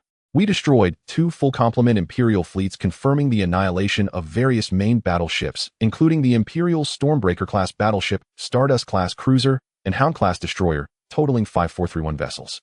The Imperial Thunder Eagle interstellar fighters and Defender mechs were destroyed with numbers difficult to ascertain, but expected to exceed 0 units. Among the Imperial commanders, Major Marcus committed suicide, though another commander, Major Wolf, has been successfully captured and is currently under strict confinement. Good Junfeng indeed did not disappoint me, Emoli said joyfully. However, the next report from Anya froze his smile. Our damage situation. Anya switched the projection, which listed detailed losses, stating, in this battle, we lost a total of 94 starships. Among them, we lost 78 Jingjin-class light frigates, 11 King Glonklashivy cruisers, 5 Fearless-class light battleships, and 583 Yazidite mech units, most of which were destroyed by the enemy's main ships' anti-air fire. Titan, Overlord-class heavy battleships, and other large support vessels suffered no losses. Additionally, 137 various types of ships sustained different levels of damage and require dry dock repairs. Among them, 43 vessels are heavily damaged with an estimated repair time exceeding 72 standard hours. The list of casualties was separately compiled, mainly consisting of crew members from the lost ships, and some marine soldiers and mech pilots involved in landing operations, totaling 683 individuals. Upon seeing this number, the joy on Mo Lee's face gradually faded. He silently gazed at the casualty list, feeling a sudden lump in his heart for an unknown reason. 94 ships. Over 60,000 people. He murmured, unconsciously tapping the railing with his fingers. Although the battle results are glorious, seeing our own losses still leaves a bitter taste in my heart. He sighed and scratched his head, saying, if only the brothers could respawn like in the games, just by loading a save. As soon as this thought crossed his mind, he suddenly froze. Wait. Respawn. He immediately called out in his mind system, I have a question for you. Commander, please instruct. Is there any kind of thing that can resurrect soldiers who died in battle, or equipment with similar functions? Emoli asked with a hint of expectation. Searching. Units that meet the requirements found Rebirth class resurrection ship. This unit has been unlocked, but the manufacturing requirements are high. There really is. Mo Lee's eyes lit up as an information stream unfolded before him. Rebirth-class resurrection ship, length 40, 200 meters, core functions, consciousness, anchor point capture matrix, scans the battlefield over a wide area, capturing the residual neural consciousness signal fragments of fallen units, limited to system-manufactured clone units. Biomass reconstruction chamber utilizes stored biomass templates and energy to reconstruct bodies for the captured consciousness fragments. Memory skill infusion system quickly infuses backed up basic memories and specialized skills into the new body. Rapid maturation and adaptive adjustment chamber accelerates the maturation process of the new body and makes minor adjustments for combat adaptability. Features capable of recovering and reviving system clone units post-battle. The revived units will retain most of their combat experience and memories, but will lose some short-term memory from before death. The revival process requires a large amount of biomass and energy. Cannot revive non-system manufactured units or units whose consciousness signals have completely dissipated. Note the resurrection ship itself is a high-value unit and needs to be protected with utmost care. Emoli carefully read through the introduction of the Rebirth-class resurrection ship, stroking his chin and falling into thought. Consciousness capture, body reconstruction, memory infusion. Isn't this just a form of resurrection? He muttered to himself, although it can only revive clones, this function is indeed miraculous. He immediately recognized the strategic value of this ship. This means that as long as the Rebirth-class resurrection ship is not destroyed and can promptly enter the battlefield after a fight, his army would practically possess the ability for infinite respawns. It doesn't matter if it consumes a lot, we just hit the jackpot, and the resources are ample. Emoli looked at the resource list of over 800 billion, feeling confident the key is that this thing can preserve our most precious people. He thought of those clone soldiers who perished in the Battle of Nebula 04. If there had been a Rebirth-class ship on standby, perhaps most of them could have returned to the ranks. Fortunately, the Clone Center has their data backups, but there are no backups of memories after that. Once the Rebirth-class resurrection ship is manufactured, it will complement the Clone Center nicely. One side handles manufacturing, and the other side manages resurrection. However, this thing is just a mobile resurrection point. Its combat power is probably not strong and must be placed in an absolutely safe location. Emoli contemplated the deployment plan, saying it needs to be assigned the strongest escort forces placed in the core area of the Screw Factory base, or let it stand by at the safest jump point, transmitting the consciousness signals of the fallen soldiers for resurrection after the frontline battle. The more he thought, the more feasible it seemed. System: how many resources are needed to manufacture a Rebirth-class resurrection ship? To manufacture a Rebirth-class resurrection ship, the following resources are required: high-purity zero-element crystals, 3500 units, Titan grade, alloy ingots, 200 units, antimatter cores, 850 units, totaling a resource value of approximately 23.5 billion Fowler. 23.5 billion. Emoli smacked his lips. That's really not cheap, but worth it. He glanced out at the injured ships undergoing repairs, and then at the casualty list, making up his mind. Build. Immediately construct one for me. No. Make 2 right away. Just in case. Mo Lee waved his hand, deduct the resources from the recent influx of over 800 billion. Get them out as soon as possible. Command confirmed resource deduction in progress. 2 rebirth-class resurrection ships have been added to the highest priority manufacturing sequence. Hearing the system's confirmation, Mo Lee felt considerably reassured. With this resurrection ship, he could be bolder in future battles. Oh right, yeah, Mo Lee suddenly remembered another matter. Is that Major Wolf secured? How is the interrogation expert preparation going? He is detained in the number 7 deep isolation interrogation room alongside Governor Lepka of Lanruishing. 3 top interrogation experts and psychological analysts are in position and ready to start at any time. Inya replied, "Oh, I almost forgot about that, Governor." A glint of sharp light flashed in Mo Lee's eyes. Let's keep them waiting and see if we can extract some intelligence from them. Understood. Ingya's projection slowly dissipated. In the screw factory, based the atmosphere in the number 7 deep isolation interrogation room, made entirely of high-strength alloy, was extremely oppressive. In the center of the room, 2 specially designed metal interrogation chairs were fixed. Former Governor Lepka of Lanruishing was bound to one of the chairs. His once plump body seemed to have lost weight due to the fear and pressure from recent days. His eye bags were heavy, his gaze vacant, and he occasionally muttered something nervously. Opposite him sat Major Wolf, who had just been brought in. Unlike Lepka's disheveled state, Wolf, though his military uniform was a bit rumpled and he wore handcuffs that suppressed his energy field, still sat upright, with a mixed expression of humiliation, anger, and a deliberately maintained calm. He closed his eyes, seemingly resting, yet also evaluating his current situation. The Marine Corps escorting Wolf completed the handover and silently exited the interrogation room, the heavy alloy door locking behind them with a click. The room fell into a brief silence. Only the heavy breathing of Lepka and the hum of the air conditioning could be heard. Lepka's originally drooping head lifted slightly, his murky gaze scanning the new cellmate across from him. At first, upon seeing the Imperial General's uniform, he didn't pay much attention, merely surprised at which unfortunate Imperial General had been captured. However, when he clearly saw Wolf's face, he felt a sense of déjà vu, as if he had seen it somewhere before. He squinted his somewhat puffy eyes, carefully distinguishing Wolf's features in the pale light. Seconds later, Lepka's body suddenly stiffened. His previously vacant gaze instantly focused, his pupils constricting sharply from extreme shock and excitement. He recognized him. This face, though more mature than he remembered, he would never mistake it. Years ago, when he served as an outer coordinator under the Shepherd responsible for handling some shady material transfers, he had seen this person from a distance during an extremely secretive handover. At that time, this person was personally accompanying the Shepherd very close, definitely an important member under the Shepherd. You. Lepka's voice was dry and hoarse with a hint of excitement as he whispered, "You are by the side of the Shepherd." Major Wolf's tightly closed eyes suddenly opened, his sharp gaze instantly locking onto Lepka's face, carrying a hint of warning. "Shut up, you fool. You've mistaken the person." "No, I won't be mistaken."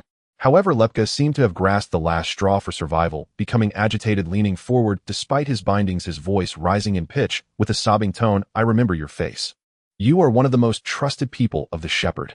Wolf's expression darkened completely, his eyes glaring at Lepka with a chilling stare as if looking at a dead man. "I'll say this one last time, you are mistaken." Each word was pronounced slowly, as if squeezed out from between his teeth. But at this moment, Lepka was already overwhelmed by fear, unable to heed the warning. He seemed to have found a savior, incoherently pleading, "My lord. It's me, Governor Lepka of Lanruishing. I've done merit for the organization. I've sweated for the Shepherd. Please, contact the Lord quickly. Let him save us. These space pirates. These monsters, they will torture us to death." He wept and struggled to get closer to Wolf. "You must have a way to contact the outside. Right? Please. For the sake of us all serving the organization. Save me." Wolf looked at Lepka's disgraceful state, his eyes revealing unabashed disgust and contempt. He coldly interrupted Lepka's lament, sternly declaring, "Contact. How to contact? Look at this place." He raised his handcuffed hands, gesturing at the completely sealed space. "This is the lair of the space pirates. We don't even know where we are right now. All communication methods are useless. Right now, I am just a prisoner like you." He paused, his tone returning to calm. Lepka faced reality. The Shepherd won't know we are here, and even if he does, the organization won't rashly expose itself to rescue 2 pieces that have been captured. No. Impossible. Lepka shook his head frantically. "The Shepherd will not give up on us. I know a lot. The more you know, the faster you die." Wolf interrupted him again, his eyes sharp. "Now shut your mouth, and you might live a little longer. Keep barking randomly, and I don't mind personally silencing you." The hidden killing intent in his words made Lepka shudder violently. The rest of his words caught in his throat, only able to emit gasps, despair written all over his face as he slumped in the chair, his gaze completely losing its light. Wolf no longer looked at him, closing his eyes to enter a fake slumber with only the slight rise and fall of his chest showing that his heart was not at peace. In the monitoring center next door to the interrogation room, even the slightest conversation between the two clearly reached Mo Lee's ears. At that moment, Mo Lee was comfortably slumped in a floating chair facing several enormous screens that clearly displayed every corner of the interrogation room. Inya stood quietly by his side. "Oh, I see." Mo Lee elongated his tone, a look of excitement akin to discovering a new continent spread across his face. Tisk, who would have thought, just casually fishing, and we pulled out a hidden big fish. He turned around, winking at Inya. "Did you hear? Our General Wolf is quite a figure. Not only is he an Imperial General, but he's also a senior member of the Night Owl. This identity is explosive." Inya replied calmly. "The information has been recorded. Wolf's potential intelligence value has significantly increased. Not just increased." Mo Lee slapped his thigh. "I initially thought he was just a tough Imperial General, but I didn't expect he also came with a senior status in the Night Owl. Now regarding the Shepherd, the actions of the Night Owl in the Border Star region, and possibly even information about the Cradle Plan, we can pry some information from his lips." He recalled Lepka's desperate plea for help and couldn't help but chuckle. "This Lepka actually did us a big favor. If it weren't for him panicking and biting randomly, we would have had to expend a lot of effort to confirm Wolf's identity. But are all those under the Shepherd like this? Their psychological quality is quite lacking. This Wolf is somewhat interesting, much tougher than the spineless Lepka. No wonder he's a backbone of the Night Owl, rational, calm, well acquainted with the organization's style of operation, a sensible person. It's a pity he followed the wrong organization." "Commander, shall we begin the formal interrogation now?" Inya inquired. "No rush." Mo Lee waved his hand, a cunning smile appearing on his face. "Let them calm down for a while longer. Especially Wolf. He must have already prepared for the interrogation, knowing how to keep his secrets. We need to let his tension ease a bit." He glanced at Wolf on the screen. "For someone rigorously trained, a hard approach won't yield good results. He needs to start overthinking and questioning his life before we intervene, ensuring our efforts are twice as effective with half the work. As for Lepka," Mo Lee shrugged, "that guy is already finished. He's scared out of his wits and can be interrogated at any moment. However, the core information he knows is likely limited. The focus is still on Wolf." He stood up, stretching leisurely. "Let's go, Yaya. There's nothing more to see here. Let them stew in their thoughts for a while." As he spoke, he moved towards the control room, unaware that the entire Nebula 04 space station incident, along with the earlier Blue Rue Star incident, had already been quietly reported back to headquarters by spies from various factions, a surging storm of war brewing. In the Aliens Federation, the capital star, Free Shore, in the strategic analysis room of the presidential office, President Miziusgate set down the encrypted intelligence briefing in his hands, his fingertips lightly tapping on the smooth surface of the table. The briefing was concise. The important logistics hub, Nebula 04, of the Kellan Empire had been completely destroyed, with 2 fully staffed fleets nearly annihilated. 1 major general was killed and another captured, with the attackers suspected to be the recently active Ghost Space Pirate Group. The room fell silent, broken only by the subtle breathing of a few military commanders and corps aides. "Have we confirmed the source of the information?" President Mizius spoke, his voice steady, betraying little emotion. "Cross-verified through multiple channels. The confirmation exceeds 95%. The intelligence advisor replied affirmatively. "Although the Empire has tried to seal off the news, such a scale of military disaster, including the earlier Blue Rue Star incident, cannot be completely concealed. Our Xinyun team lurking on the Empire's border has also sent back similar intelligence." Mizius nodded slightly, his gaze sweeping over the aides present. "What do you all think?" One military advisor spoke up first, barely concealing his excitement. "Mr. President, this is an excellent opportunity for us. The Empire has suffered such heavy losses in the Ashen Star domain that there will surely be a significant gap in their border defenses, allowing us to prepare for our next counterattack." Another diplomatic advisor appeared more cautious. "Opportunities do exist, but the risks cannot be overlooked.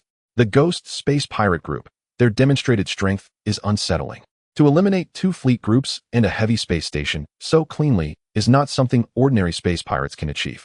We need to be vigilant. Could this be a staged event orchestrated by the Empire itself, or is there a third-party force deliberately muddying the waters?" "A third-party force?" Mizius raised an eyebrow.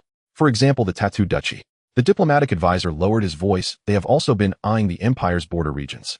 Or perhaps some hidden power we are yet unaware of. The head of the Federation Security Department reigns added, regardless of who the ghosts are, their existence has already disrupted the power balance at the border. We must immediately enhance our reconnaissance and monitoring of the border regions while assessing the potential long-term impacts this new force may have on Federation interests. After all, whether they are friend or foe remains unclear." President Gate remained silent for a moment before issuing instructions. "Order the frontline command of the Bassa Star domain to maintain a strategic defensive posture refraining from large-scale proactive offensives, but increase reconnaissance and probing harassment to further ascertain the Empire's real situation.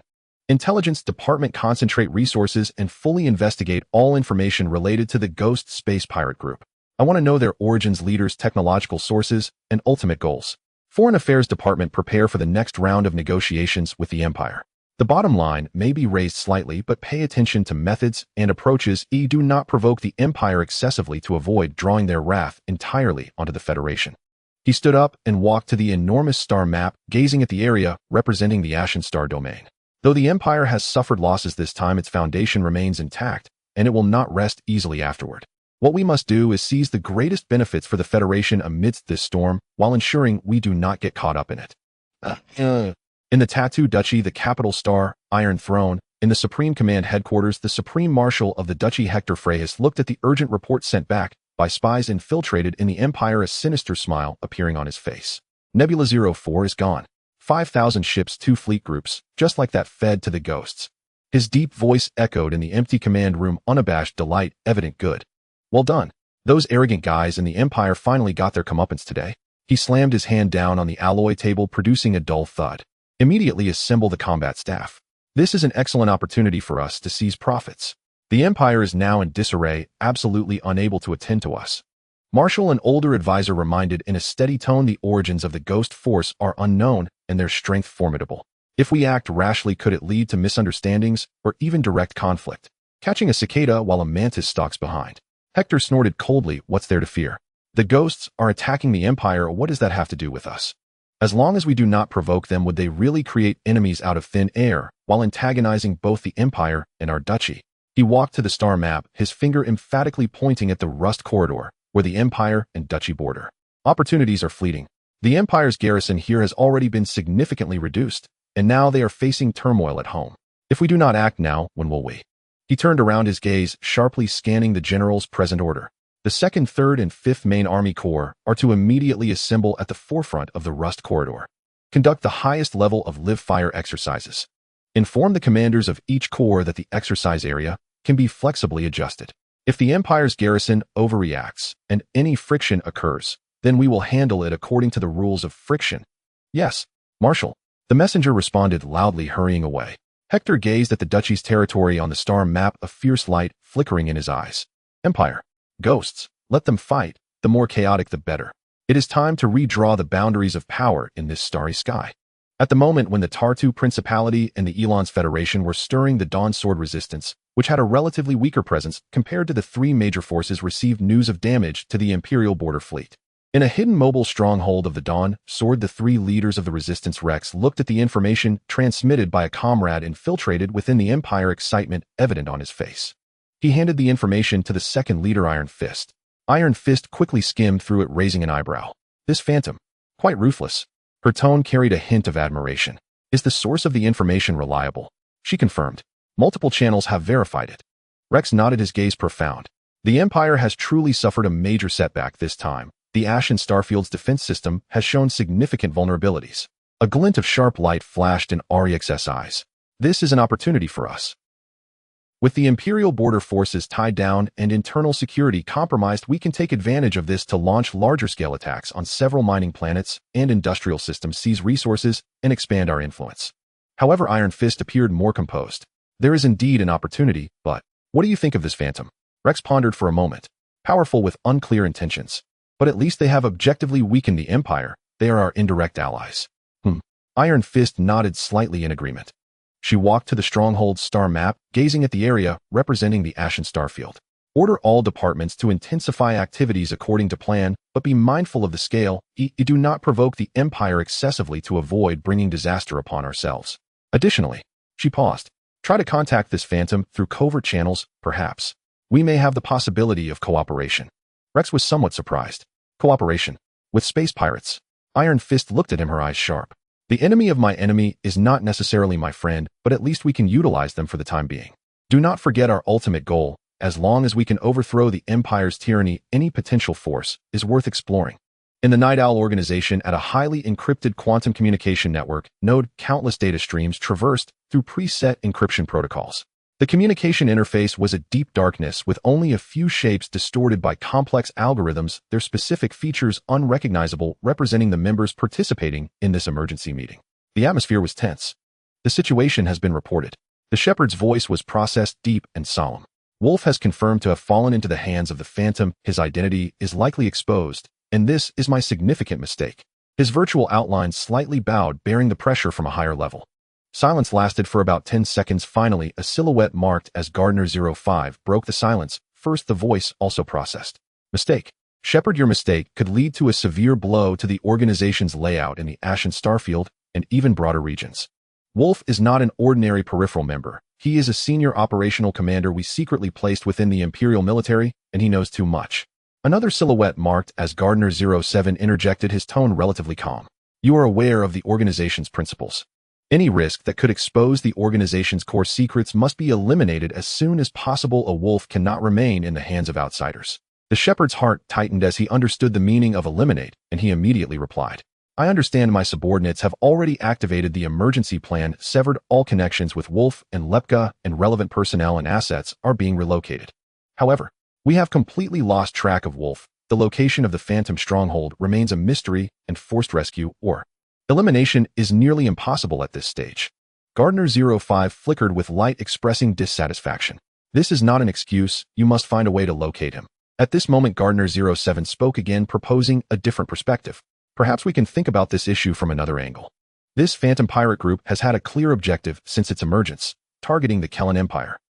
They attack Imperial fleets, extort Imperial resources, and destroy Imperial strongholds. From the analysis of their current behavior patterns, they are in an absolute opposition to the Empire. On the other hand, as for us Night Owls, although there exists some tacit or exploitative relationship with the Imperial High Command, essentially our ultimate goals are not aligned with the Imperial royal family, and even fundamentally conflict. In a certain sense, regarding the weakening of the Empire's strength, we share potential common interests with the Phantom. Gardner-05 snorted coldly. Are you suggesting that we cooperate with a group of unknown space pirates? Not cooperation, but contact a probe. Gardner-07 corrected. In principle, the Night Owl organization has no direct conflict with the Phantom pirate group. They strike at the Empire objectively, creating more space and opportunities for us. Although Wolf's identity is sensitive, if we can establish contact with him, perhaps we can turn the crisis into an opportunity. He turned to the Shepherd's projection. Shepard, you are responsible for border affairs and know the situation best. The organization requires you, under the premise of ensuring your own safety and the organization's secrecy, to find a way to contact the Phantom. The primary goal is to ascertain Wolf's current status, assess his leak risk, and attempt a rescue. If the rescue proves difficult, you know what to do. Gardner-07's tone carried a hint of chill, but then softened.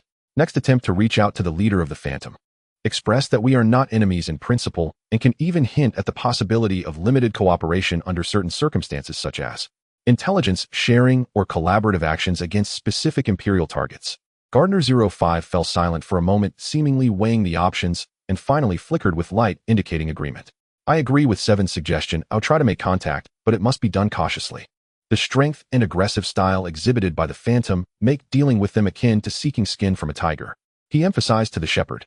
Remember, any contact you make must be predicated on not exposing the organization's deeper secrets. If the situation becomes untenable, or if the Phantom poses a direct threat to the organization, prioritize executing the elimination protocol, including Wolf. Yes, I understand. The Shepherd immediately responded, feeling immense pressure, but also seeing a glimmer of hope for a solution. I will commence arrangements immediately, utilizing the most covert channels to attempt contact with the Phantom, while also accelerating the search for the Phantom stronghold. Go. Gardner-07 said finally. Maintain the highest level of communication silence. Oh, do not contact unless necessary. We await your news. In the virtual meeting space, projections flickered one after another, fading away until only the Shepherd remained solitary. His projection stood still for a moment in the empty virtual space before slowly dissipating. In the real world, in a hidden room, the masked Shepherd watched as the virtual conference room scene faded away, then exhaled a long breath of murky air. Beneath the mask, his brow was tightly furrowed. Contacting the ghost. It was no easy task. The opponent was elusive and ruthless, having even dealt significant blows to the Imperial regulars. To approach the matter himself was akin to a sheep entering a tiger's den. Yet the organization's orders were absolute. Wolf had to resolve this, and his relationship with the ghost needed clarification. He stepped up to the control panel and began inputting a series of exceedingly complex commands. He needed to activate several dormant communication channels. These channels were typically reserved for the most urgent situations, and once used the exposure risk was extremely high. Perhaps, I could start with black market informants or independent brokers operating in the gray area. He murmured to himself, his mind racing as he pondered how to convey the organization's goodwill without inciting undue vigilance from the ghost or attracting the Empire's attention. It was a risky move, but he had no other choice.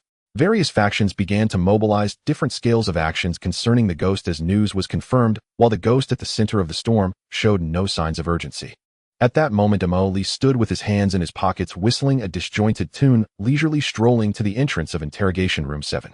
There was little seriousness on his face. Instead, he seemed to be heading to some amusing entertainment event. Inya silently followed at his side. "Is everything ready?" Lee casually inquired, his eyes peering through the one-way observation window assessing Wolf, who despite being shackled still tried to maintain an upright posture. Governor Lepko on the side was huddled in a corner like a puddle of mud, his eyes vacant. The interrogation expert team is in position. Physiological monitoring equipment, microexpression analyzers, and neural fluctuation sensors have all been calibrated with various non-lethal suppression measures preset. Inya reported in a low voice. Very good. Take our Brigadier General to Interrogation Room 6. I'll have a little fun with him first," Lee said with a sly smile. Before long, Wolf was escorted by two expressionless Marines through the cold metallic corridor into a room even more sparse than the previous one. In the center of the room stood only a metallic table and two chairs with obvious monitoring cameras in the corners of the ceiling covering the entire room. A harsh white light shone down from above, leaving no shadows. Wolf was pressed into one of the chairs, his hands secured to the table by specially designed magnetic locks. He struggled to maintain his composure, but his quick scans of the environment and slight rapid breathing betrayed his inner tension. Before long, the door to the interrogation room slid open and a figure stepped inside. The newcomer wore an unmarked black combat suit and a menacing metal mask with a grinning skull design. Even the neck was tightly covered by a high collar. His walking posture was somewhat casual, even carrying a hint of nonchalance which felt out of place in this serious interrogation environment. The newcomer pulled out a chair and sat across from Wolf, elbows resting on the table, fingers interlaced, and his gaze piercing through the mask fixed directly on Wolf. A distorted electronic voice echoed, "Brigadier General Wolf, commander of the 16th Fleet Group at the border of the Empire's Ashen Star domain, a senior cadre under the Night Owl organization known as Shepherd, am I correct?" Wolf's heart sank. The other party indeed had information on him. He pressed his lips together, not responding immediately, but stared warily at the skull mask. Seeing his silence, Lee was unconcerned and continued, "Well, identity confirmed, then let's finish the process." His tone was as casual as discussing the weather. He waved his hand casually towards the door, ordering nothing more to ask, "Take him out and execute him." The command was delivered abruptly and coldly, as if discussing a trivial matter. The two Marines stationed at the door immediately moved forward to unlock the magnetic restraint and lift Wolf. Wolf's entire body tensed, his heart nearly stopped. He hadn't expected the interrogation to not even begin before the execution order was given. This unconventional approach threw him into a panic. "Wait," he blurted out, his voice slightly trembling with anxiety. You haven't asked yet." The Marine paused momentarily, looking at Lee. Lee tilted his head, the grin on the mask becoming even more piercing, his voice laced with mockery. "Ask. Will you even speak? If I ask, will you actually say anything?" Wolf was momentarily choked by this remark, but his survival instinct overwhelmed everything else, and he quickly replied, "How would you know I wouldn't talk if you don't ask?" He had to buy time, even if it was just for a few more minutes. He couldn't die here without any value. "Oh."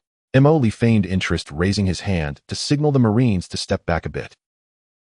He leaned forward, the mask almost close to Wolf's face, lowering his voice with a playful tone. "So, Brigadier General, tell me, who is the leader of the Night Owl? What's his name? Where is he from?" Wolf opened his mouth, but couldn't utter a single word. How could he possibly know the answer to this question? The head of the Night Owl. That was top secret. Even the identity of the council members was a closely guarded secret. Even the Shepherd might not know everything, let alone a mere pawn like him. "I don't know," Wolf said in despair, and he was indeed telling the truth. "Look." Lee shrugged his shoulders in response, his tone conveying a sense of resignation, as if to say, "I knew it. I told you you wouldn't say anything even if I asked." He waved his hand again at the Marines. "All right, confirmation complete. Take him out and execute him. Make it quick." "No. Wait." Wolf was completely frantic now, sweat trickling down his forehead. I don't know who the Supreme Leader is, but I know other things. About the Shepherd. About the organization's actions in the Border Star domain. And some information regarding the Cradle Project." He seemed to have grasped at a lifeline, trying to throw out some bargaining chips. Lee's mouth curled slightly beneath the mask. "The Shepherd. What does he look like? Which planet does he reside on? Send me the coordinates." Wolf was once again at a loss for words. I haven't seen his true form. All contact is encrypted in one way. See, you don't know again. Emoli interrupted him, his tone laced with impatience. You don't know anything. You would keeping you just waste food. Hurry, drag him away. The Marines moved forward once more, their powerful arms grabbing Wolf and lifting him up. The overwhelming force caused Wolf's mental defenses to collapse entirely in that moment. He struggled violently, shouting, "You can't kill me. I am an Imperial general. I know many military secrets of the Empire. I still have value. The Night Owl won't let you off. You cannot kill me. I am a general of the Empire. I know many military secrets of the Empire. I am still valuable. The Night Owl will not let you go. Empire General." Emoli scoffed, his voice dripping with disdain. "Your fleet is gone, the space station is gone, and now you are just a prisoner. As for the Empire's secrets, do you think I care about the Empire's trivial matters? As for the Night Owl," he paused, his tone laced with mockery, "if they were truly capable, they wouldn't have let you fall into my hands. Perhaps right now they are not thinking about saving you, but rather how to silence you forever." These words struck like a poisoned dart, piercing deep into Wolf's heart, instantly recalling the organization's ruthless style of operation, causing his face to turn even paler. As he was about to be dragged out, Wolf finally abandoned all hope and restraint, shouting with all his might, "I will speak. I am willing to cooperate. I know the several backup contact points of the Shepherd on Lanrue Star. I know the organization is planning a secondary salvage operation for the wreckage of the Shinfeng. I also know about the several infiltrators the organization may have placed in the Empire's military. Let me go. I will tell you everything." Emoli looked at the completely broken and desperate Wolf, silently laughing, his goal achieved. He raised his hand again, and the Marines immediately halted their actions, yet still firmly restrained Wolf. "Would it have been better if you had done this sooner?" Emoli's voice carried a hint of regret as he stood up, walked in front of the limp, and gasping Wolf looking down at him, "Remember what you just said? I will have someone record it. If what you say is valuable, you might live a little longer, but if I find even a hint of falsehood or concealment from you..." He did not finish, but the cold, murderous intent was still palpable through the distorted sound, making Wolf shudder. "Take him away. Lock him up first," Emoli ordered the Marines. This time Wolf did not struggle anymore, being lifted like a pile of mud by the Marines. His eyes were hollow, filled with fear, but more so with a profound sense of weakness after surviving a disaster. He knew that from this moment on he had betrayed the Empire and simultaneously the Night Owl. There was no turning back. Emoli watched as Wolf was taken away, gently humming, removing his mask to reveal a handsome face adorned with a sly smile. "Tisk, I thought you were tougher, but you're scared now." He moved his neck a bit. "But this is good, it saves me from having to waste my breath." "Yaya, did you record everything?" The voice of Inya echoed in his earpiece. "The entire process has been recorded. The highest level of interrogation experts have been arranged to take over and conduct a detailed questioning of Wolf. Let them dig deep and extract everything this guy knows." Emoli nodded, especially regarding the Night Owl and the Cradle plan. "I always feel that there is a big secret hidden within." He walked to the door of the interrogation room, glancing back at the empty chair. "It seems that occasionally playing a part works quite well." He muttered to himself, then resumed his carefree demeanor, whistling as he left the interrogation area. Half an hour later in the control room, Emoli was deeply focused on the star map, pondering where to farm for some resources, when a report suddenly sounded beside him. "Commander, the preliminary interrogation results have been summarized." Yinjia's projection quietly materialized beside him to report. "Oh, so soon?" Emoli turned around in surprise, looking at Inya. Under professional interrogation and psychological pressure, he was very cooperative. Inya replied as she projected a neatly organized report onto the main screen. "The following is a summary of the key information." Emoli pulled over a chair, crossed his legs, and scanned the screen. 1. Regarding the activities of the Night Owl organization in the Border Star regions, Wolf admitted that his direct superior is a senior member of the Night Owl codenamed Shepherd, responsible for managing certain affairs in the Ashen Star region of the Kulan Empire and all affairs in the neighboring unexplored star regions. He provided 3 encrypted communication nodes that the Shepherd had used on Lanrue Star and a complex pattern of verification code changes, but he acknowledged that these nodes had likely been abandoned or moved after his capture. Recent actions, Shinfeng's secondary salvage. According to Wolf, he vaguely heard that the Night Owl is planning a secondary secret salvage of the wreckage of the Shinfeng passenger spacecraft. The purpose seems to be to find a key item that was overlooked during the first salvage, which may be directly related to the key. The operation is expected to commence within the next 15 to 20 standard days. Specific execution teams and salvage ship information were not clear to Wolf, as they are directly assigned by the Shepherd.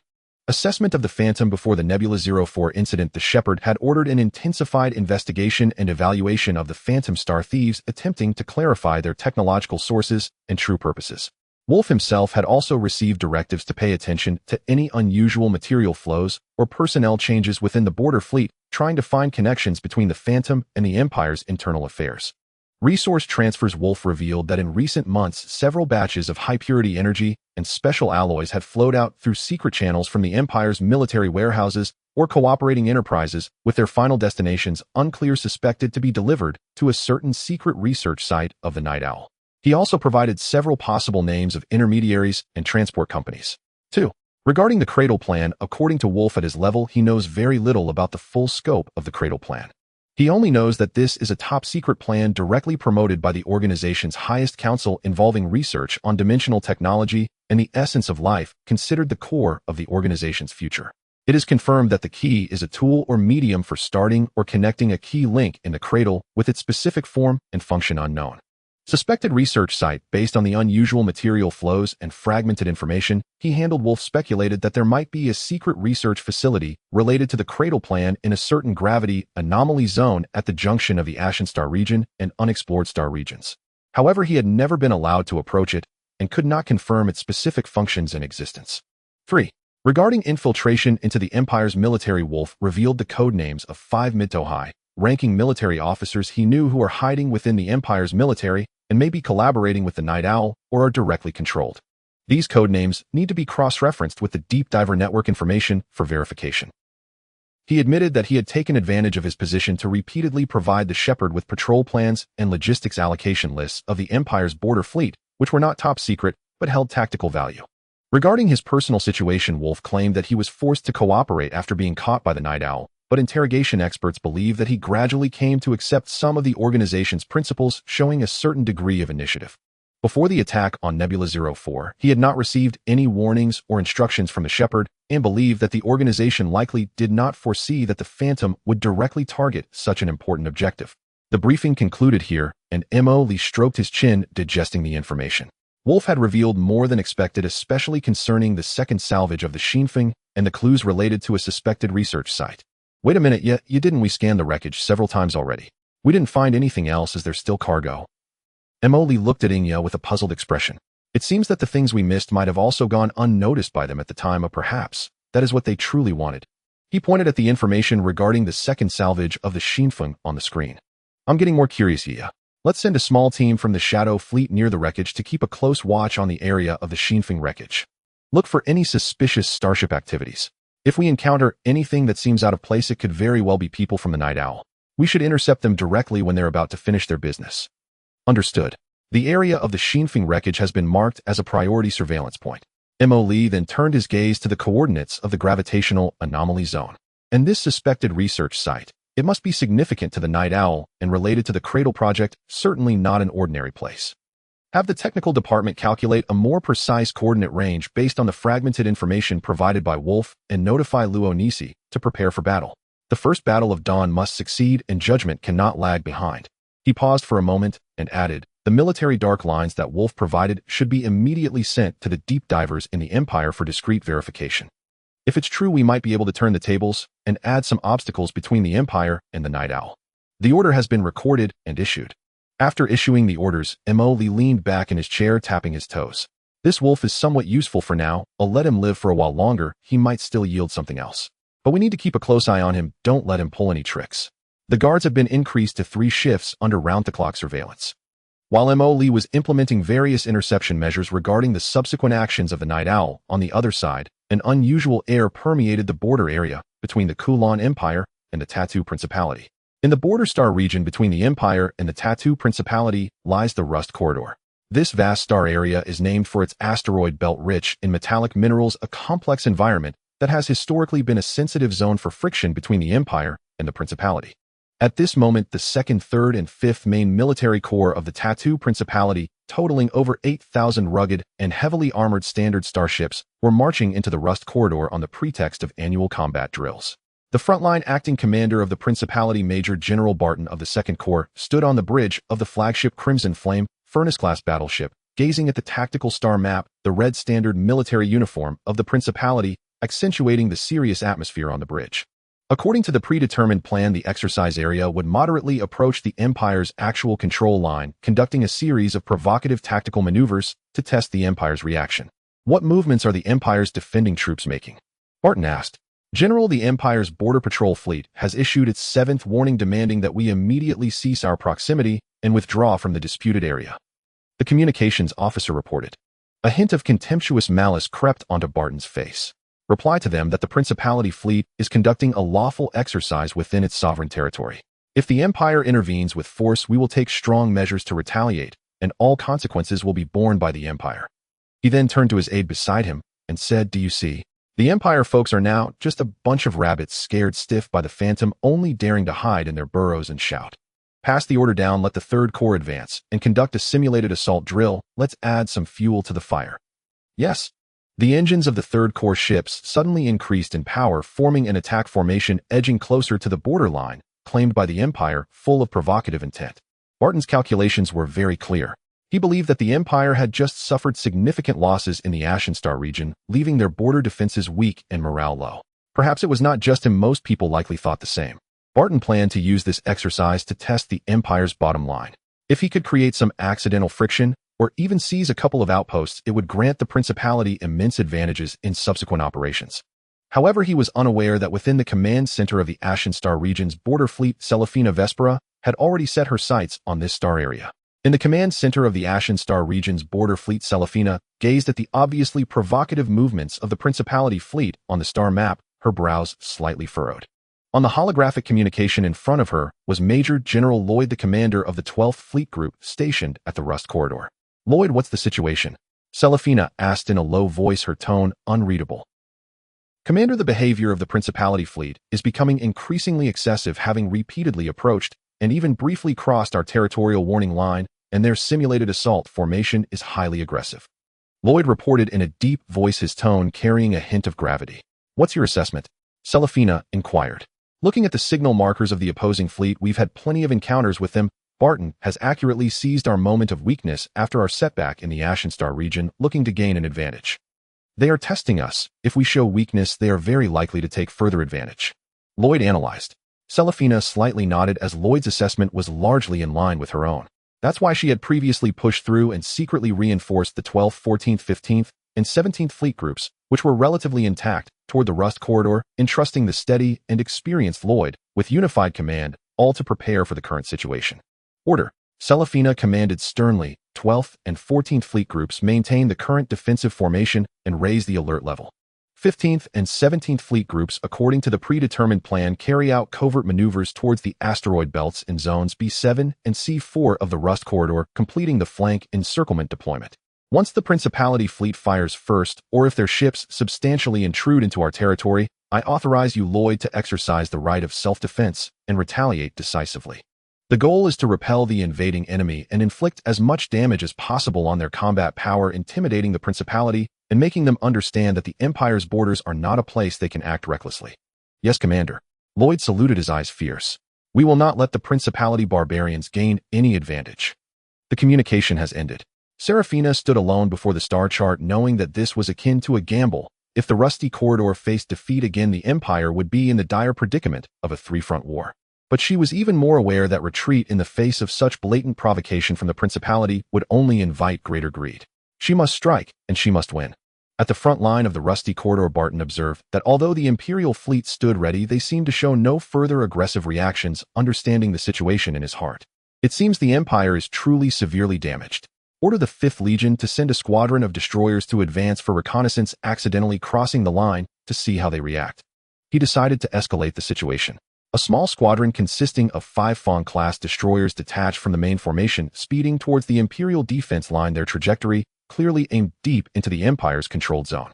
On the flagship bridge of the Imperial 12th Fleet, Lloyd stared intently at the tactical star map and slowly spoke. "Target the Principality's border-crossing destroyer squadron, warning shots."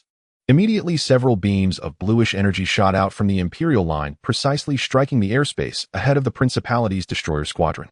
The Principality's destroyer squadron clearly panicked for a moment, their speed suddenly decreasing.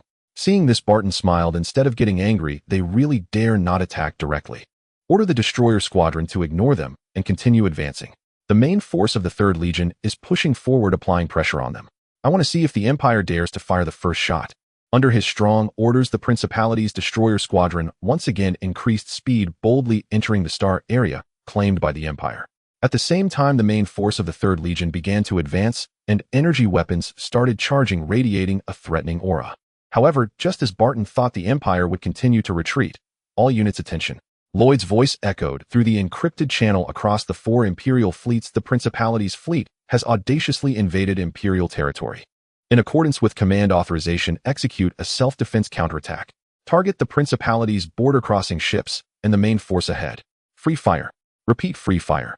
The moment the order was issued, the Imperial fleet, which had long been poised for action, erupted with long-suppressed fury. The main guns of the Imperial Stardust-class cruisers, which had already locked onto their targets, opened fire first. Dense, heavy particle beams sliced through the darkness, directly targeting the 5 advancing Principality destroyers. Boom, boom, boom. The shields of the 5 Principality destroyers were instantly torn to shreds by the concentrated fire. Their hulls ripped apart and detonated, transforming into 5 expanding fireballs with metal debris flying everywhere. Under the absolute advantage of firepower, not even the escape pods were able to eject.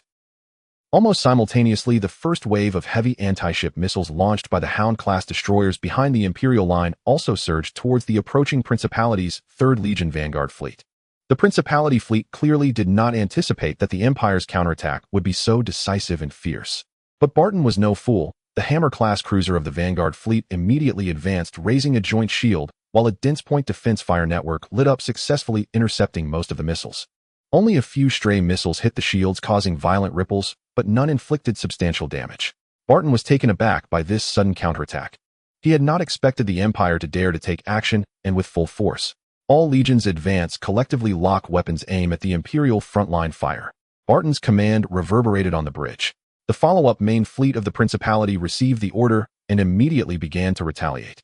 Fawn-class destroyers utilized their speed advantage, attempting to close the gap with the Imperial fleet and harass with high-speed railguns and torpedoes, but were timely intercepted by the Imperial destroyers.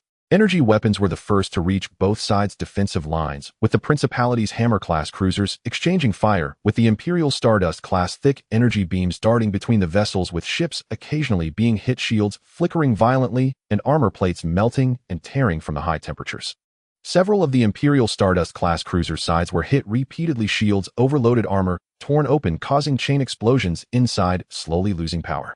Meanwhile, the overly aggressive Principality Hammer class also suffered concentrated bombardment from several Imperial cruisers, its bow turret blown away, emitting thick smoke as it withdrew from the battle line.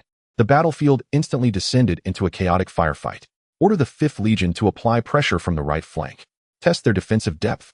Barton adjusted his deployment.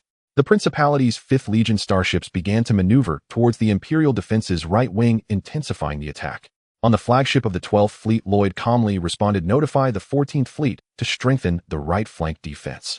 Order the 15th and 17th Fleets to maneuver to the designated positions as planned and to remain concealed.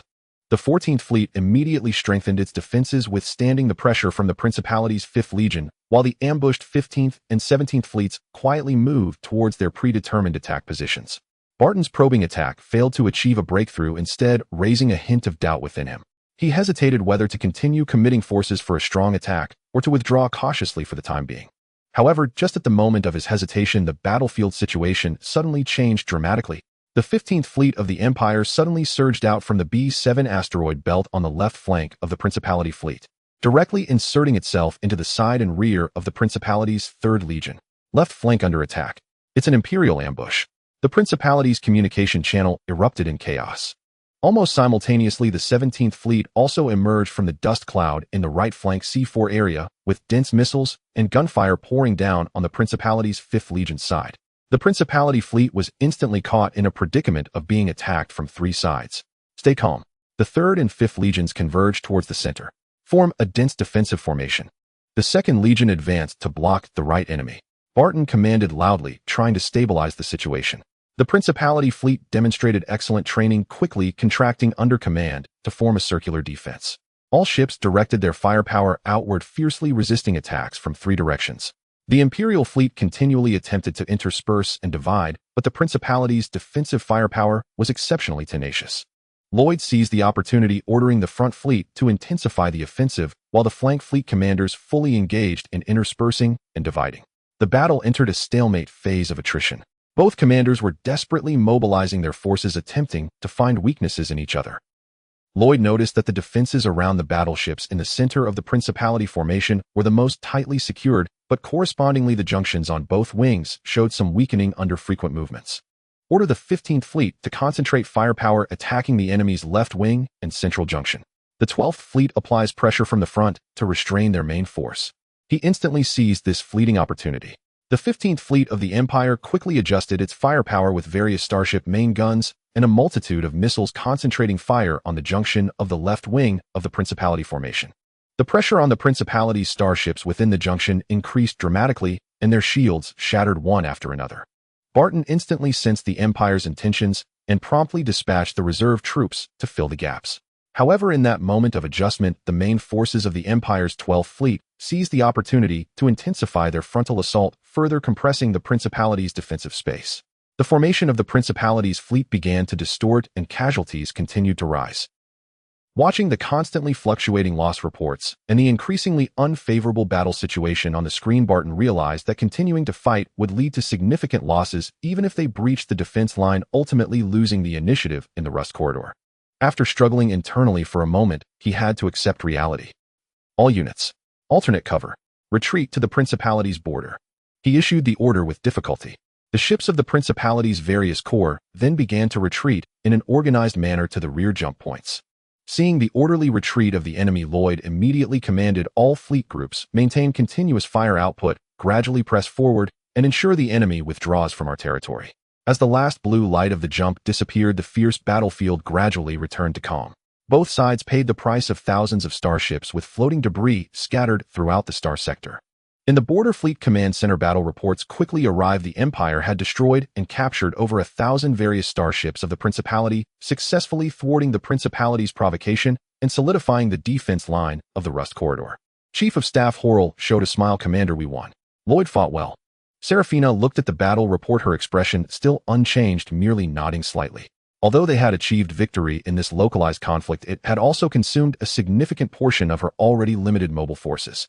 Order Lloyd to consolidate the defense line, strengthen patrols, and be wary of a counterattack from the Principality. Additionally, ensure timely medical treatment for the injured and repair the ships. She commanded. Yes. Serafina walked to the star map, gazing thoughtfully. Resolving the Principality's troubles only gave her a temporary sigh of relief. The real threat still remained that mysterious ghost.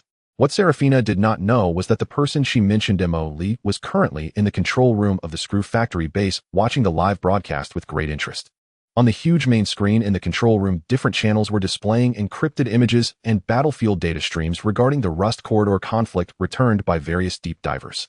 Shadow Crow stood quietly to the side, responsible for filtering and interpreting the information. Tsk tisk, it's quite lively. Emily munched on fruit, commenting indistinctly that Serafina girl is impressive. She actually anticipated that the Principality would take advantage of the fire and laid an ambush in advance. Fortunately, the commander on the Principality's side wasn't entirely incompetent and reacted quite swiftly. He observed the final loss statistics analysis from both sides, which could be described as mutually destructive. However, this isn't good news for us. Although the Empire suffered some losses, at least they managed to push back the Principality and stabilize the defense line on the other side. Doesn't that mean they can free up more hands to focus on causing us trouble? He stood up and paced in front of the control panel, his fingers unconsciously tapping on the metal surface. No, we can't let the Empire be so comfortable. We need to give them more work to do and stir things up further. The Principality has just taken a hit. They probably want Dare to take large-scale actions for a while. So, we need to find the Principality another helper. He then cast his gaze towards the star map, where the Elon's Federation was still in a standoff with the Empire in another direction.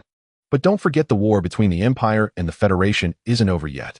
If they find out that the Empire has been tied down by us in the Ashes Star domain and has also suffered significant losses in the Rust Corridor, do you think they would be tempted to take advantage of the situation? He slowly asked Shadow Crow. Shadow Crow promptly replied, based on logical analysis, there is over a 78% probability that the Federation will use this opportunity to exert greater pressure in the Barca and Ashes Star domain directions to gain a strategic advantage. Exactly. Mo Lee snapped his fingers. The enemy's enemy, while not necessarily a friend, can definitely serve as a useful troublemaker. We need to send a message to the Federation. Commander, based on the scale of the battlefield, the Federation's intelligence system should also receive this news, Shadow Crow added. By the time they get the news, it will take ages. Our message is a pre-release version and comes with various data. They won't dislike it. After all, time is money. Emoli said with a smile before asking Shadow Crow Yaya, do we have any deep divers on the Elon's Federation side who can directly contact their upper decision-making circle? The higher the level, the better. Shadow Crow summoned a virtual data panel, the data stream, flickering the Strategic Analysis Office of the Federation's Presidential Office, the Federation's Military Intelligence Bureau, and the Frontline Command of the Barca Star Domain all have our deep divers infiltrated at a level sufficient to influence or directly relay information to the decision-making level. Very well. Emoli snapped his fingers. Send them the highest encrypted instructions. Instruct them to find a way using a reasonable and untraceable method to quietly leak detailed intelligence about the Rust Corridor conflict to the Federation military or strategic decision-making departments, particularly regarding the troop deployments, defensive weaknesses, and battle losses exposed by the Empire in this battle. He paused and continued to emphasize the Empire's current predicament of fighting on two fronts and the fact that their border military defenses have been weakened. Imply to them that increasing pressure on the Barca and Ashes Star Domain battlefields at this time might yield unexpected strategic advantages. Remember, ensure the information appears to have leaked from within the Empire with some fragments and inaccuracies, but the core message should be clear. The Empire is currently very weak. Emoli nodded emphatically. Instructions have been recorded and the content has been drafted as per your requirements. It will be transmitted through 3 independent secret channels in stages and indirectly within 24 standard hours to the Strategic Analysis Office of the Federation's Presidential Office, the Federation's Military Intelligence Bureau, and the Frontline Command of the Barca Star Domain. Shadow Crow responded quickly. Emoli nodded in satisfaction. Whether we can persuade those old foxes in the Federation to take action depends on how powerful this message is. Also give a hint to the Empire about the Federation's fleet movements. Even if the Federation backs down and doesn't dare to take action, at least it can make the Empire nervous and suspect whether there is some tacit understanding between the Federation and the Principality. He turned his gaze back to the main screen. The Principality's fleet was retreating from the battlefield in a sorry state, being sent off by the Empire's fleet. This is called drawing water to the east. No, it's about finding a few more dance partners for the Empire's buddies so they don't always focus on us. He sat back down in the command chair, smiling as he said, while they continue to bicker amongst themselves, we shall keep our heads down and cultivate our strength and resources. Once they tire themselves out, we can emerge to clean up the aftermath. Wouldn't that be delightful? You cannot kill me. I am a general of the Empire. I know many military secrets of the Empire. I am still valuable. The Night Owl will not let you go. Empire General. Emoli scoffed, his voice dripping with disdain. Your fleet is gone, the space station is gone, and now you are just a prisoner. As for the Empire's secrets, do you think I care about the Empire's trivial matters? As for the Night Owl, he paused, his tone laced with mockery. If they were truly capable, they wouldn't have let you fall into my hands. Perhaps right now they are not thinking about saving you, but rather how to silence you forever. These words struck like a poisoned dart, piercing deep into Wolf's heart, instantly recalling the organization's ruthless style of operation, causing his face to turn even paler. As he was about to be dragged out, Wolf finally abandoned all hope and restraint, shouting with all his might, I will speak. I am willing to cooperate. I know the several backup contact points of the Shepherd on Lanrue Star. I know the organization is planning a secondary salvage operation for the wreckage of the Shinfeng. I also know. I know about the several infiltrators the organization may have placed in the Empire's military. Let me go. I will tell you everything. Emoli looked at the completely broken and desperate Wolf, silently laughing, his goal achieved. He raised his hand again, and the Marines immediately halted their actions, yet still firmly restrained Wolf. Would it have been better if you had done this sooner? Emoli's voice carried a hint of regret as he stood up, walked in front of the limp, and gasping Wolf looking down at him. Remember what you just said? I will have someone record it. If what you say is valuable, you might live a little longer, but if I find even a hint of falsehood or concealment from you. He did not finish, but the cold, murderous intent was still palpable through the distorted sound, making Wolf shudder. Take him away. Lock him up first, Emoli ordered the Marines.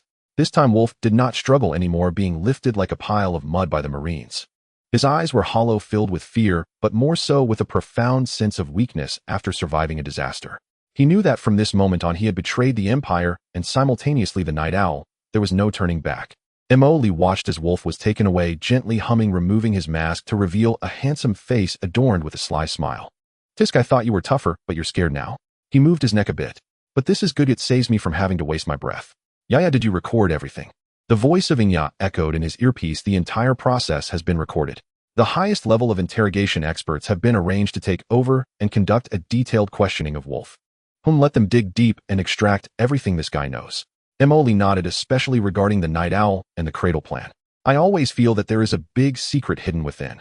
He walked to the door of the interrogation room, glancing back at the empty chair. It seems that occasionally playing a part works quite well. He muttered to himself, then resumed his carefree demeanor, whistling as he left the interrogation area. Half an hour later in the control room, Mo Lee was deeply focused on the star map, pondering where to farm for some resources when a report suddenly sounded beside him. Commander, the preliminary interrogation results have been summarized. Yinjia's projection quietly materialized beside him to report. Oh, so soon. Mo Lee turned around in surprise, looking at Inya. Under professional interrogation and psychological pressure, he was very cooperative. Inya replied as she projected a neatly organized report onto the main screen. The following is a summary of the key information. Mo Lee pulled over a chair, crossed his legs, and scanned the screen. 1. Regarding the activities of the Night Owl organization in the Border Star regions, Wolf admitted that his direct superior is a senior member of the Night Owl codenamed Shepard, responsible for managing certain affairs in the Ashen Star region of the Kulon Empire and all affairs in the neighboring unexplored star regions. He provided 3 encrypted communication nodes that the Shepard had used on Lonrue Star and a complex pattern of verification code changes, but he acknowledged that these nodes had likely been abandoned or moved after his capture. Recent actions, Xinfeng's secondary salvage. According to Wolf, he vaguely heard that the Night Owl is planning a secondary secret salvage of the wreckage of the Xinfeng passenger spacecraft. The purpose seems to be to find a key item that was overlooked during the first salvage, which may be directly related to the key. The operation is expected to commence within the next 15 to 20 standard days. Specific execution teams and salvage ship information were not clear to Wolf, as they are directly assigned by the Shepard. Assessment of the Phantom. Before the Nebula 04 incident, the Shepard had ordered an intensified investigation and evaluation of the Phantom Star thieves, attempting to clarify their technological sources and true purposes. Wolf himself had also received directives to pay attention to any unusual material flows or personnel changes within the border fleet, trying to find connections between the Phantom and the Empire's internal affairs. Resource transfers. Wolf revealed that in recent months, several batches of high-purity energy and special alloys had flowed out through secret channels from the Empire's military warehouses or cooperating enterprises, with their final destinations unclear, suspected to be delivered to a certain secret research site of the Night Owl. He also provided several possible names of intermediaries and transport companies. 2. Regarding the Cradle Plan, according to Wolf, at his level, he knows very little about the full scope of the Cradle Plan. He only knows that this is a top-secret plan directly promoted by the organization's highest council, involving research on dimensional technology and the essence of life, considered the core of the organization's future. It is confirmed that the key is a tool or medium for starting or connecting a key link in the Cradle, with its specific form and function unknown. Suspected research site. Based on the unusual material flows and fragmented information he handled, Wolf speculated that there might be a secret research facility related to the Cradle Plan in a certain gravity anomaly zone at the junction of the Ashen Star region and unexplored star regions. However, he had never been allowed to approach it and could not confirm its specific functions and existence. 3. Regarding infiltration into the Empire's military, Wolf revealed the codenames of 5 mid-to-high ranking military officers he knew who are hiding within the Empire's military and may be collaborating with the Night Owl or are directly controlled. These codenames need to be cross-referenced with the Deep Diver network information for verification. He admitted that he had taken advantage of his position to repeatedly provide the Shepard with patrol plans and logistics allocation lists of the Empire's border fleet, which were not top secret but held tactical value. Very good. Miss Hughes nodded in response. The 2 leaders quickly confirmed some key details devoid of lengthy clauses or hypocritical niceties, only exchanges based on realistic interests. So the agreement is reached. Miss Hughes confirmed at last. Indeed, Freethed replied succinctly, a sinister smile spreading across his face. Let the Empire truly feel the taste of being struck from both sides. Miss Hughes immediately severed the encrypted connection and Freyd's image vanished in an instant. In the empty room, he leaned back in his chair, slowly exhaling. He admitted he was taking a gamble, betting that Freethed would choose to stab the Empire in the back. Fortunately, he had won the bet, successfully binding the Federation and the Duchy on the same front for the time being. He then promptly summoned several of the highest-ranking members of the Federation Parliament, briefly explaining the situation. As expected, most senior legislators chose to support his decision, with only a few conservatives opposing it. Ultimately, the decision was passed by majority rule. Miss Hughes then connected with the direct line of the Federation Military Operations Department. The image of Minister Coston appeared on the communication interface. Your Excellency, what are your orders? Minister Coston. Miss Hughes cut straight to the point, without any pleasantries. The highest strategic decision has been made. The strategic offensive against the Empire will be fully escalated. Coston's expression stiffened. Please, Your Excellency, give your orders. Command. Miss Hughes barked sharply.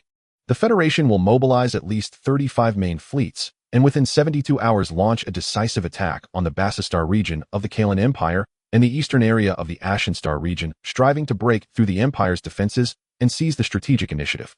What about the choice of the overall commander? Kostun's expression tensed as he asked. Preliminarily appoint Morrison as the overall commander of the Expeditionary Assault Group, granting him full authority over all military actions at the front. Miss Hughes continued issuing orders. Tell him I grant him the highest authority for on-the-spot decision-making with the Federation's resources prioritized for this battle.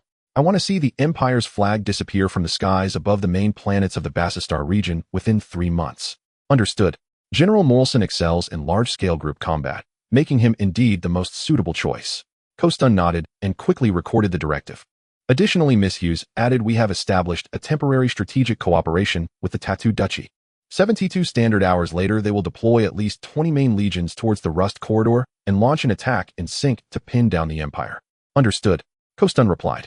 Go now, Kostun. The fate of the Federation is entrusted to you. For the Federation. Kostun immediately gave a standard military salute, and the communication was cut off. The moment the call ended, Kostun turned around to face the many senior advisors who had been standing by. Immediately raised the combat readiness status to the highest priority. His voice echoed throughout the command center. Order. He spoke rapidly and clearly. The 5th to 10th Fleet groups shall immediately cease their current tasks and proceed at full speed to the front assembly point of the Battlestar region, swiftly merging with the temporary fleet at the front. The 11th to 20th Fleet groups gather at Point B. The 21st to 30th Fleet groups gather at Point C of the Ashen Star region. The 31st to 35th Fleet groups will serve as the strategic reserve, standing by at Point C. All logistical support and ground combat units move in accordance with the predetermined plan towards the designated area. Appoint General Morrison as the overall commander of the Expeditionary Assault Group, authorizing him to mobilize all Federation military resources within the combat zone. Action countdown 72 standard hours. Yes, the entire command center instantly began to operate at high speed. Countless encrypted commands flew through the superluminal communication network to every corner of the vast Federation territory. Across the Federation's territories and major star regions, upon receiving the commands, each fleet group began to mobilize frequently. In the Central Star region, the flagship of the 1st Fleet Group, the Heart of Freedom-class interstellar mothership, was the first to cancel its original task and change direction. Behind it, tens of thousands of cruisers and destroyers formed a grand formation, beginning to leap towards the coordinates at the border. The remaining fleet groups in the Federation also immediately interrupted their patrol routes, pushed their engine power to the limit, and quickly merged with other fleets that received orders, forming a new attacking formation heading into the distance. On the shipyard planet, countless engineering vessels and robots were frequently dispatched to conduct final maintenance and material loading for the starships about to embark. Energy blocks, ammunition, and spare parts were continuously loaded onto the ships. Over 30 massive fleet groups of the Federation, totaling more than 100,000 various starships, split into dozens of streams of iron, converging from the vast regions of the Federation, heading towards the border front, illuminating the starry sky, with countless engine flames, a chilling atmosphere pervading. Meanwhile, a similar scene was unfolding in the Duchy. At the distant screw factory base, slowly, vaguely, since the unusual military buildup and material flow at the border of the Federation and the Duchy through the deep diver network. Oh, moving this quickly, he said with some surprise, but more excitement. It seems our letter had quite the effect. Now this is going to be quite a spectacle. Emily smiled at Shadow Crow. He felt that he was quite qualified as this behind-the-scenes manipulator. Let them fight, the harder the better. He swung his legs, already pondering where to strike, when the Empire, Federation, and Duchy were all battered and bruised to maximize his benefits. After all, he had a hand in making it happen. The smell of gunpowder in the star sea suddenly intensified. The large-scale mobilization of forces by the Federation and the Duchy naturally could not escape the watchful eyes of the Empire's intelligence network, and urgent intelligence flew towards the Empire through encrypted channels like snowflakes. Kalen Empire, Imperial Star, Heart of Glory, Command Center of the Imperial Intelligence Bureau. The hurried footsteps echoed in the metal corridor as the Bureau Director Solar rushed into the core analysis room, tightly holding a freshly completed emergency intelligence summary. His expression was grave, a sheen of fine sweat glistening on his forehead. Has it been confirmed? Solar asked in a hoarse voice, addressing the senior analysis supervisors who had long been waiting in front of the massive star map. Director, multiple cross-verifications confirm a certainty of over 92%. One supervisor immediately replied, his tone hurried. Within the Alien Federation, main fleet groups are gathering on a large scale, expected to exceed 30, with clearly defined targets directed at our Battlestar region and the Eastern Ashen Star region. The overall commander has not yet been confirmed. Another supervisor added additionally within the Tattoo Duchy at least 20 main legions have been detected with over 60,000 starships moving towards the Rust Corridor.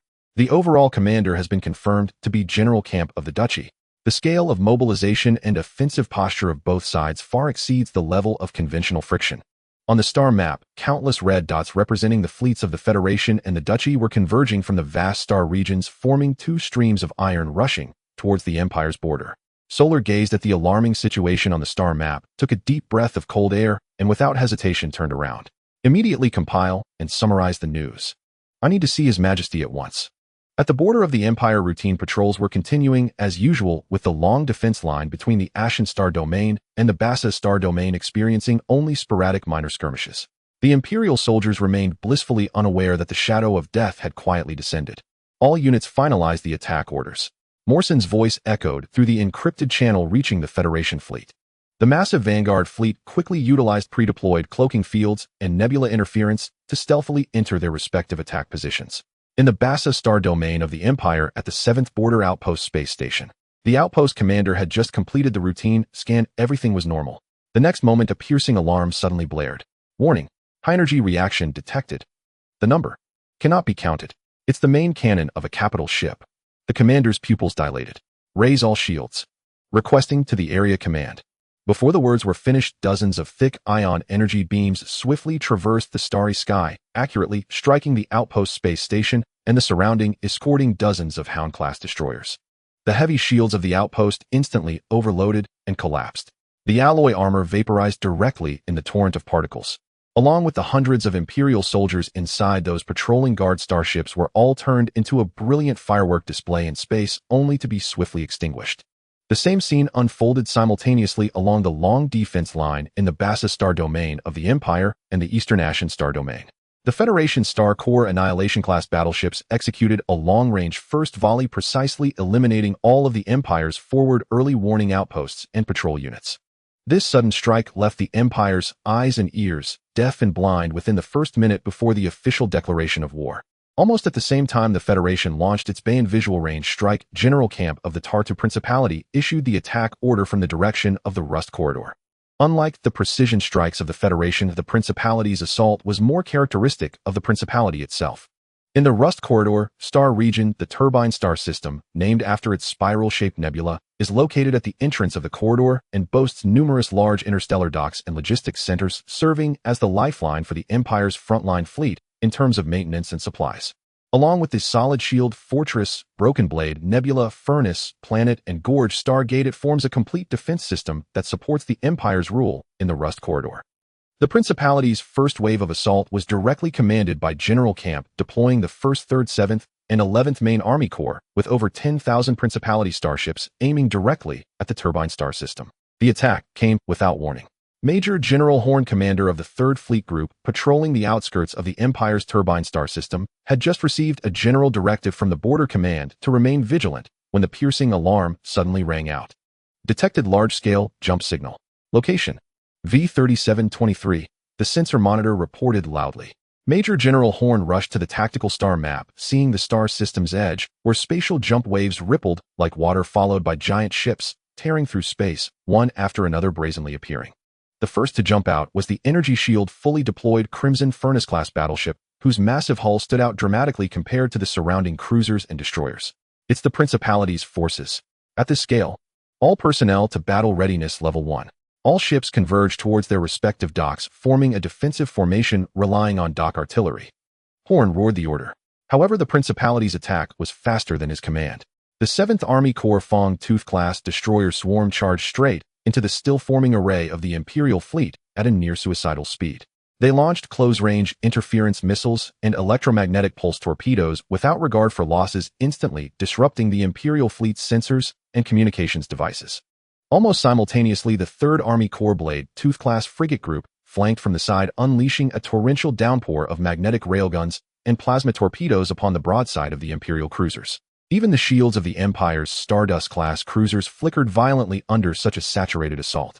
Due to the overwhelming numerical disparity, the 3rd Fleet Group of the Empire could only retreat towards the many large docks while fighting. The true destruction came from the rear of the Principality's fleet.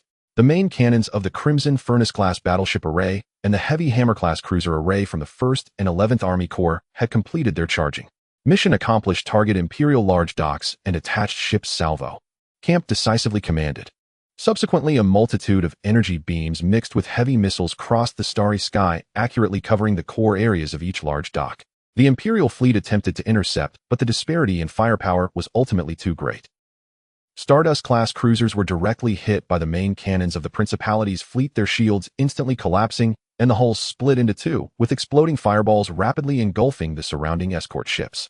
The anti-aircraft firepower of the major interstellar docks was pouring out volleys, yet they were still directly struck by hundreds of heavy missiles, their external structures twisting and breaking apart, with internal chain explosions continuing unabated.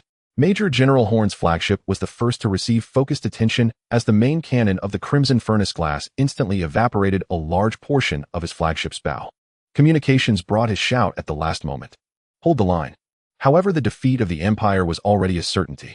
Without unified command, the remaining Imperial vessels fell into a desperate situation, each fighting for themselves.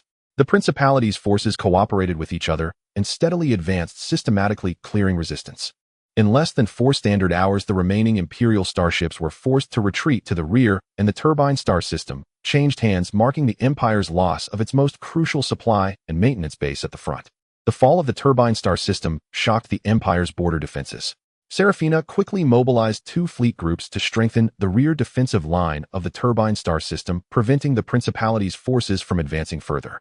At the same time, she ordered the other 4 strategic points to enhance vigilance, as the Principality's forces had not yet fully revealed themselves. The Solid Shield Fortress Defense Line. The Solid Shield Fortress is a heavy fortress built on a massive asteroid, its surface covered with thick composite armor lined with thousands of giant ion turrets, missile silos, and point defense laser matrices. A heavy light blue energy shield completely enveloped it, representing its status as the Empire's strongest stronghold on the defense line of the Rust Corridor. At this moment, the fortress commander, Major General Lita, was standing in the main control bridge, gazing at the images transmitted from the external deep space monitors. At this moment, it was not fighting alone. The 16th Border Fleet Group of the Empire was on high alert around the fortress. In the distance, the shadows of the Principality's fleet were gathering in the starry sky. All combat positions maximum alert. Maintain shield strength at 100%. Main cannon array charging target enemy large ships. Lita's voice spread through the fortress internal communication network. His tone was steady, carrying the pride unique to Imperial officers. Let those barbaric Principality fools see what a true fortress looks like. However, the first to pounce on the fortress was not the expected barrage of battleship main cannons. From the array of the Principality's fleet, hundreds of specialized ships belonging to the 13th Army Corps began to advance. They were smaller in size with thin armor, but their hulls were equipped with various peculiar arrays and launch tubes.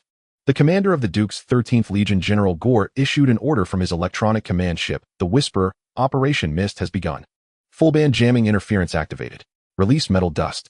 In an instant, high-intensity multi-band electromagnetic interference beams rapidly spread towards the shield fortress. The external sensor screens of the fortress were instantly covered with static and garbled text, and the remote communication channels were filled with piercing noise. Immediately, countless tiny metal particles were ejected from the 13th Legion's ships, swiftly spreading in the surrounding cosmic domain of the fortress, forming a vast and ever-expanding electronic fog that enveloped the Empire's 16th Fleet. In the main control room of the fortress, the radar officer urgently reported, "General, sensor efficiency has dropped by over 70%. Optical observation is severely obstructed, and the long-range fire control system cannot lock onto targets." Leda furrowed his brows and said in a deep voice, "Activate the backup sensor array, turn on the anti-jamming devices, switch to the backup communication protocol, and instruct the Closian gun towers to switch to optical targeting mode. Since they want to blind us, let's wait until they get close to strike." Just as the perception capabilities of the shield fortress were significantly weakened, the Duke's 9th Legion quietly began to move. The commander of the 9th Legion, General Blavik, ordered from the bridge of the flagship, the heavy hammer-class battleship, the Crimson Flame Furnace, forward assault ships scatter in line formation, close in for firing. Main battleships and cruisers maintain distance and engage in fire exchanges with the enemy defense fleet. Thousands of the Duke's Fawn-class destroyers and light assault ships immediately opened their engines to full power, expelling particle vortices from their rear as they charged towards the fortress. They did not advance in a straight line, but executed irregular maneuvers while unleashing firepower from their bow-mount railguns and plasma cannons at the fortress shields. These attacks were like mere tickles to the fortress overall shields, but they successfully illuminated the fortress' localized defense systems. Detected enemy light ships closing in. Point defense systems activating, reported the fortress fire control officer. Countless searing laser beams and dense kinetic barges erupted from the fortress surface turrets, carving fleeting trails of light through the metal dust cloud to intercept incoming projectiles and missiles. The commander of the 16th Fleet Croya also issued stern orders: destroyers advance to intercept. Cruisers concentrate fire on the advancing enemies. Battleships maintain formation, protect the fortress flank. The Empire's Hound-class destroyers immediately engaged in a brutal clash with the Duke's Fang-class, with lasers and missiles intermingling, while the Stardust-class cruisers charged their main cannons and accurately obliterated several overzealous Duke destroyers. Simultaneously, the heavy Hammer-class cruisers under Blavok's command opened fire from a distance. Energy beams from their main cannons sliced through the dust, striking the fortress shields and creating violent ripples. General Leda focused on the tactical panel, which could only display blurred enemy signals and a slowly declining shield energy reading. Order the main cannon array to conduct area suppression fire on the approximate location of the enemy cruisers. We cannot let them be too comfortable. Several of the fortress' largest ion main cannons slowly adjusted their aim, emitting a deep rumble. A pulse of ion energy surged forth as a torrent towards the direction of the Duke's cruiser fleet. However, due to sensor interference, the shooting accuracy was greatly compromised, and most fire missed, evaporating into brief channels in the cosmic dust. Blavok watched the ion beams skim past the edge of the fleet and sneered, "Continue to apply pressure, maintain maneuverability. Our task is to ensure that this tin can focuses all its attention on us." As the 9th Legion successfully attracted most of the firepower and attention of the shield fortress and the defense fleet, the Duke's true trump card was quietly being deployed in the rear of the battlefield. The commander of the 5th Legion, General Stone, directed dozens of special starships to slowly form a formation with the Duke's latest model, the City Breaker-class heavy artillery ship, already prepared.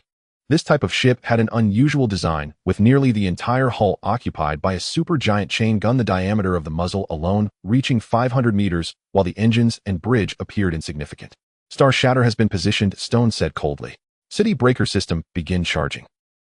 Dozens of City Breaker-class heavy artillery ships, under the close protection of numerous cruisers and frigates, slowly moved forward, the disproportionately large muzzle at the bow beginning to gather eerie blue arcs of electricity. Charging will take 180 seconds. During this time, the heavy artillery ship's maneuverability is 0 and the defense system's effectiveness drops to 30%, the adjutant advised. Stone remained expressionless. "Trust the comrades of the 13th and 9th Legions. Our task is to deliver a single strike." Inside the shield fortress, General Leda gradually sensed something was amiss. The Duke's attack pattern was too singular. Aside from jamming and the remote bombardment from cruisers, they had not deployed their signature Crimson Flame Furnace-class battleships for a frontal assault. "Energy scanning department, report anomalies," he demanded sharply. A technical officer nervously operated the passive sensors, attempting to discern useful signals from the interference. "General, anomalous energy accumulation detected in the rear area. Spectrum analysis does not belong to conventional ship cannons. Energy levels are rapidly rising." Leda's heart sank. He realized that the previous jamming and feints might have been to cover the Duke's deployment and charging of some weapon. "Croya, mobilize all fleet main guns. Immediately adjust shooting parameters. Target the high-energy signal source behind the fortress. Quick!"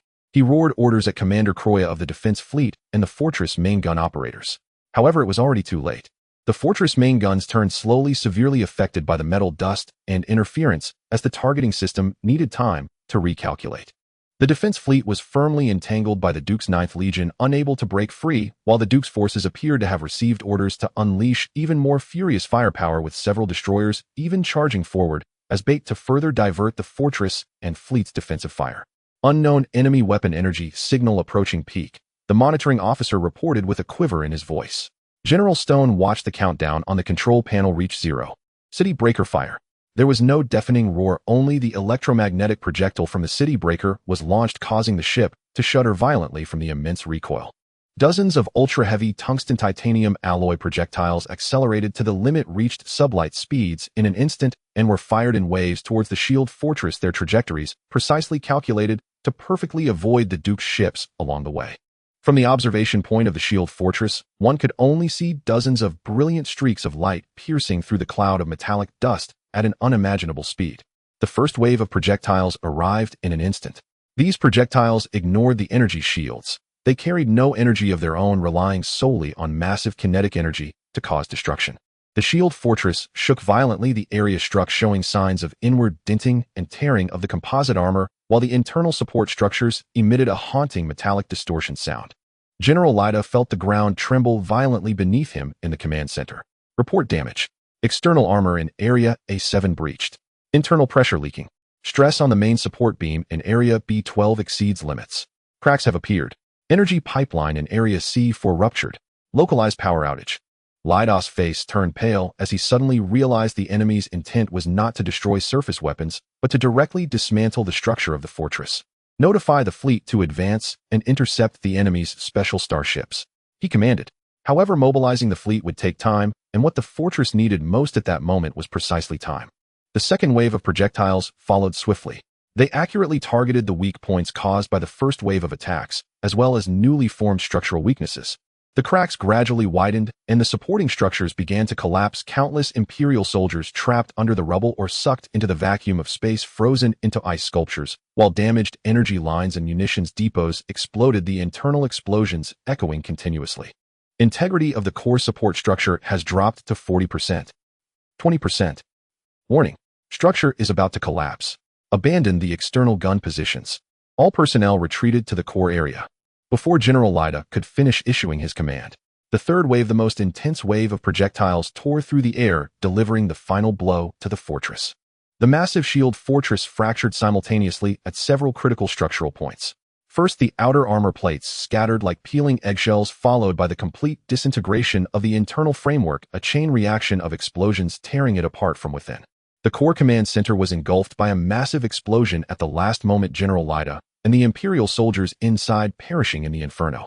The enormous fortress, under the assault of the Duchy's highly specialized weaponry from the 5th Legion, sustained less than 30 minutes before it exploded in disintegrated metal fragments scattering over 1,000 kilometers. With the destruction of the shield fortress, the remaining small Imperial defense platforms nearby, and the starships that hadn't managed to retreat lost all will to resist, the fleet turned away, retreating towards the interior of the Imperial defense line. 9th Legion, clear the battlefield, destroy all remaining resistance forces. 13th Legion, maintain electronic suppression to prevent any information leaks.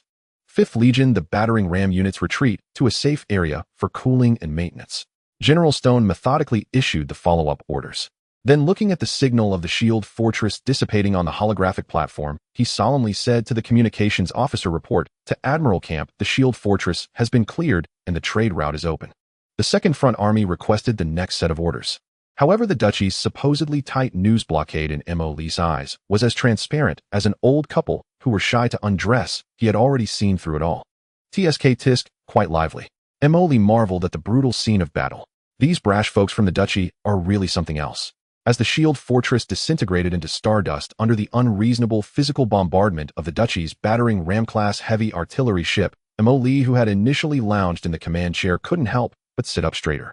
He waved his hand to pause the footage, zooming in on those uniquely shaped battering ram-class heavy artillery ships, most of their hull occupied by a massive cannon.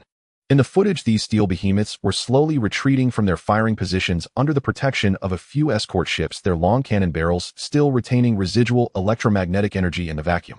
Hiss! Mo. Lee inhaled softly, his fingers unconsciously tapping on the armrest. This thing is quite interesting. The playful smile on his face faded slightly, and his expression turned serious. From a distance, not engaging in energy shield combat, directly using solid projectiles to shatter the target with pure kinetic energy. Simple, brutal, but damn effective. Especially against this turtle shell-like fixed fortress, it's simply a perfect fit. Inge, standing at his side, added, commander, according to the data analysis from the deep diver, the Duchy's battering ram-class heavy artillery ship is approximately 1,800 meters long with a core weapon of an unknown model supersized electromagnetic railgun. Its advantage lies in its extreme single-shot destructive power, having a devastating effect on fixed targets and large ship structures.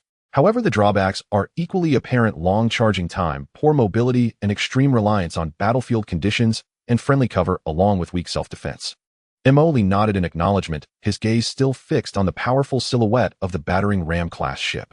The drawbacks are clear, but the advantages are overwhelmingly pronounced. A weapon that can deliver a decisive blow. A real man should play with such big guns. His tone carried a hint of admiration and desire. He fell silent for a few seconds, seemingly contemplating something. The previous opportunistic mindset of making a quick profit and running away quietly shifted after witnessing the power of such a strategic weapon. The brutality of war and the technological contest made him realize that merely relying on numerical superiority and conventional fleets might not be enough for a secure strategy. You can never know what kind of trump card your opponent might play. Thus, he needed something that could deliver a decisive blow, intimidate the enemy, and even change the rules of the battlefield. System. Emoli spoke, his voice steadier than usual. Do we have anything similar to the Duchy's battering ram-class heavy artillery ship? He inquired, shifting his gaze away from the screen. I mean something of similar positioning, but with better performance. Searching. Search complete. Units matching the criteria of ultra-long-range heavy railgun and precise elimination have been unlocked. Starbreaker-class ultra-long-range heavy artillery ship. Would you like to display detailed data? Display. Emoli replied succinctly. A data-dense light screen quietly unfolded before him, clearly listing the parameters of this new type of ship. Starbreaker-class ultra-long-range heavy artillery ship. Length 49-50 meters. Core weapon system. Ding-ding. Triple-mounted supersized mass projector. X1 axial layout of the ship. Core characteristics. Triple-shot rapid projection. Can perform 3 consecutive shots within a single charging cycle with extremely short intervals, significantly enhancing fire density and strike efficiency. Highly efficient energy storage system utilizes multiple capacitor groups in parallel and high-efficiency energy conversion technology, reducing charging time by about 75 compared to similar weapons. Destructive firepower. The kinetic rating of a single projectile exceeds that of the Duchy's battering ram-class heavy artillery ship by approximately 220, capable of destroying fortress-level targets and large starship structures with one or multiple shots. Outstanding sustained combat capability, equipped with a dedicated ammunition automated assembly line and a high-efficiency cooling system. It can maintain prolonged and high-intensity bombardment operations given ample resources. Secondary weapons. Fortress Point Defense Matrix. X-48 Stop Closian Pulse Cannon Group. X-36 Defense System. 4th Generation Guardian Fortress Level Joint Shield System. Enhanced version. Unyielding type. Key Point Protective Armor Mobility. Stellar Level Jump Device. Maximum conventional cruising speed. Can reach faster than light independent combat without the need for escort. Positioning. Strategic level precise elimination. Fortress Assault Fleet. Decisive battle core firepower platform. Emoli read through the data line by line, his expression gradually becoming serious. Finally, a slight smile curved at the corners of his mouth, a smile of satisfaction and confidence upon discovering something truly remarkable. Triple-barrel, quick-charging, powerful firepower, and capable of sustained output. Goodness, this is not just similar, it is an all-encompassing, flawless super upgrade, he exclaimed to Inya. Then he closed the data display, leaning back against the chair, lost in thought. Expanding the fleet is about increasing conventional strength, while this special ship is key to establishing asymmetric advantages. System, he spoke again. Add the Star Fragment Spear-class ultra-long-range artillery ship to the highest priority manufacturing sequence. Resource allocation priority for shipyard. Initial production. 10 ships. The accompanying escort fleet and auxiliary units will be planned simultaneously. Command confirmed. Resource accounting in progress. Star Fragment Spear-class manufacturing sequence has been loaded. Suggested configuration for the escort fleet: 10 Titan Dominator-class ships, 120 Kinglong-class ships, 500 Jingjing-class ships, and the corresponding support vessels have been added to the synchronized manufacturing sequence. All right. Emoli nodded, satisfied with this ratio. With the Shadow Fleet established, adding another one is not a problem. Let's call it Thunderstrike. However, Emoli paused and continued to Inya. Resources must flow, we cannot just let them go dry. Yeah, how much material have those 3 brothers taken down? Commander, the Deep Diver Network has confirmed that the war status between the Empire and the Principality, as well as the Federation, has escalated from conflict level to full-scale war 6 standard hours ago. Fleets from all 78 star regions within the Empire are showing signs of moving towards the front lines.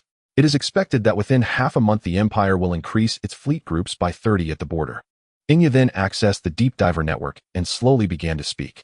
Currently, the battlefield situation along the contact line of the 3 factions is extremely intense.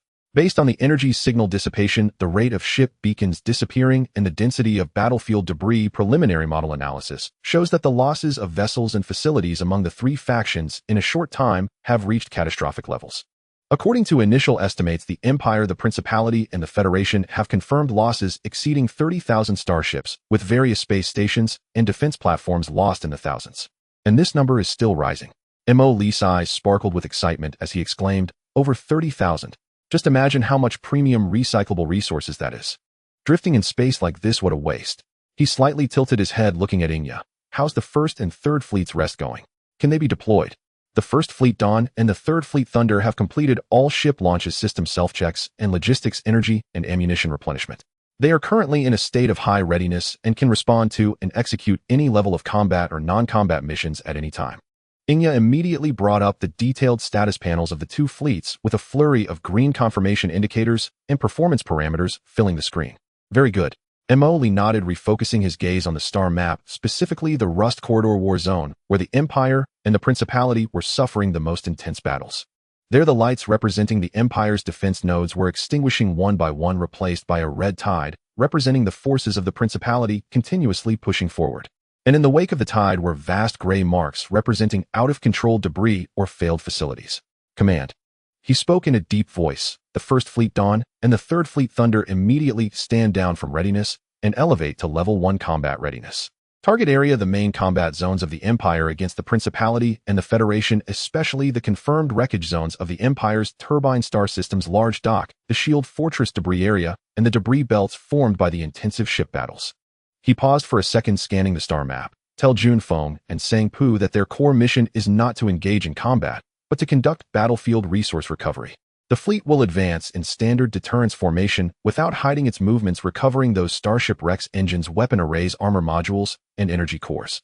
After all, we are space pirates, and we must seize what is rightfully ours. Ingya's data streams accelerated instantly without raising any objections, simply confirming, Commander, our fleet has localized advantages in both quantity and quality, but if we get dragged into a direct confrontation due to being too close or a misjudgment by the other party, it would contradict our strategic intent of not directly intervening. Risk and reward coexist. Right now, the Principality is on the offensive. By the time they salvage the debris, we won't even be able to get the leftovers. Mo Lee's tone was calm and determined. The Principality is currently focused entirely on smashing the Empire's defenses. As long as our fleet does not attack them proactively and does not obstruct their main assault routes, camp will not be foolish enough to provoke us a mysterious, yet powerful third-party force, just as he is about to crush the Empire's defense line. Moreover, they wouldn't dare. He pointed at the two massive blue light clusters on the star map, representing the Dawn and Thunder fleets, their scale far exceeding conventional fleet configurations. This is our chance to show them our strength. Let them weigh whether it's worth it to engage in direct conflict with us over the garbage on the battlefield that they currently cannot attend to or take away. Understood. Resource recovery operations under strategic deterrence. Inya quickly grasped the core intention. Command has been generated using the highest level of encrypted channels dispatched to the command flagship of the Dawn and Thunder fleets. Notify the base logistics management department and the large engineering center to immediately clear all large storage warehouses in areas A, to deactivate all high-purity decomposition furnaces and refining assembly lines, and prepare to receive and process large amounts of high-value debris. Emoli continued to deploy his thoughts clear. Send a supplementary instruction to Junfeng and Sang-Pu, telling them to keep their eyes sharp and hands quick. Don't just watch others fight and forget what we are here to do. I want to see tangible resources. Command has been recorded and synchronized for dispatch. On the bridge of the Dawn Fleet flagship, the Titan Dominator-class battleship, the fleet commander Junfeng was sitting in the command seat on the bridge, just having received the encrypted command stream from the base headquarters. After a quick review as an elite commander cloned by the system, he instantly understood the deeper intentions of Commander Emoli. He instructed the communications officer to open the fleet's internal communication network, speaking in a steady voice. Attention, all fleets, this is the flagship Dawn. I order to immediately stand down from readiness and transition to Level 1 combat readiness. Prepare to jump in 10 minutes, target Rust Corridor. The Dawn fleet instantly sprang to life. Over 12,000 starships activated their thrusters, their exhaust flames quickly merging into a vast ocean of light against the backdrop of the pitch-black universe. In another direction, the Thunder fleet mirrored this scene, tearing through space towards the Rust Corridor and the Bassistar region under the commander's orders, entering a state of hyperspace jump. The entire assembly process was efficient and swift. At this moment, a battle had just concluded in the Rust Corridor.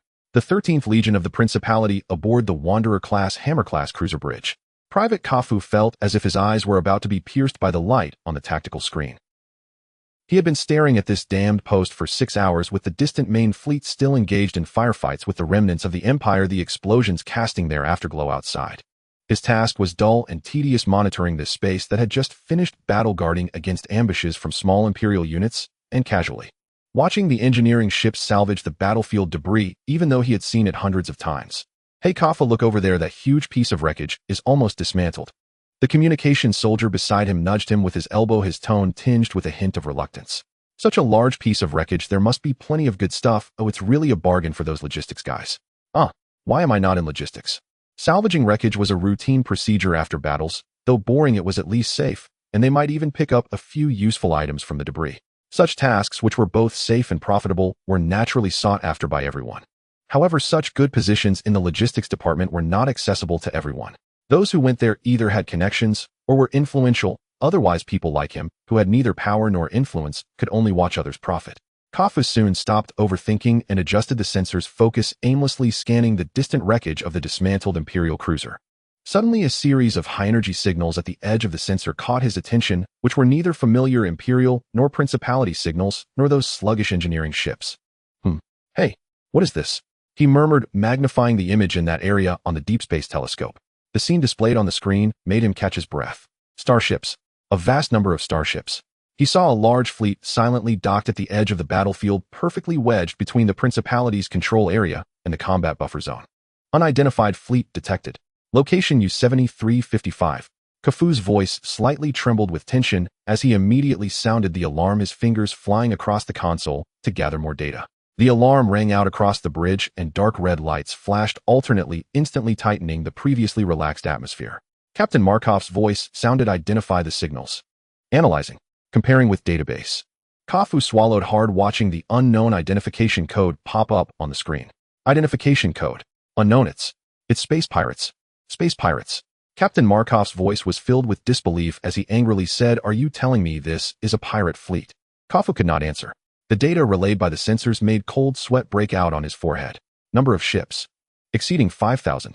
No, it's still increasing. Detected. Detected signals from numerous heavy battleship-class starships. Repeat, monitoring numerous heavy battleship-class presence. What? Markov rushed to the main tactical screen in front of Kafu.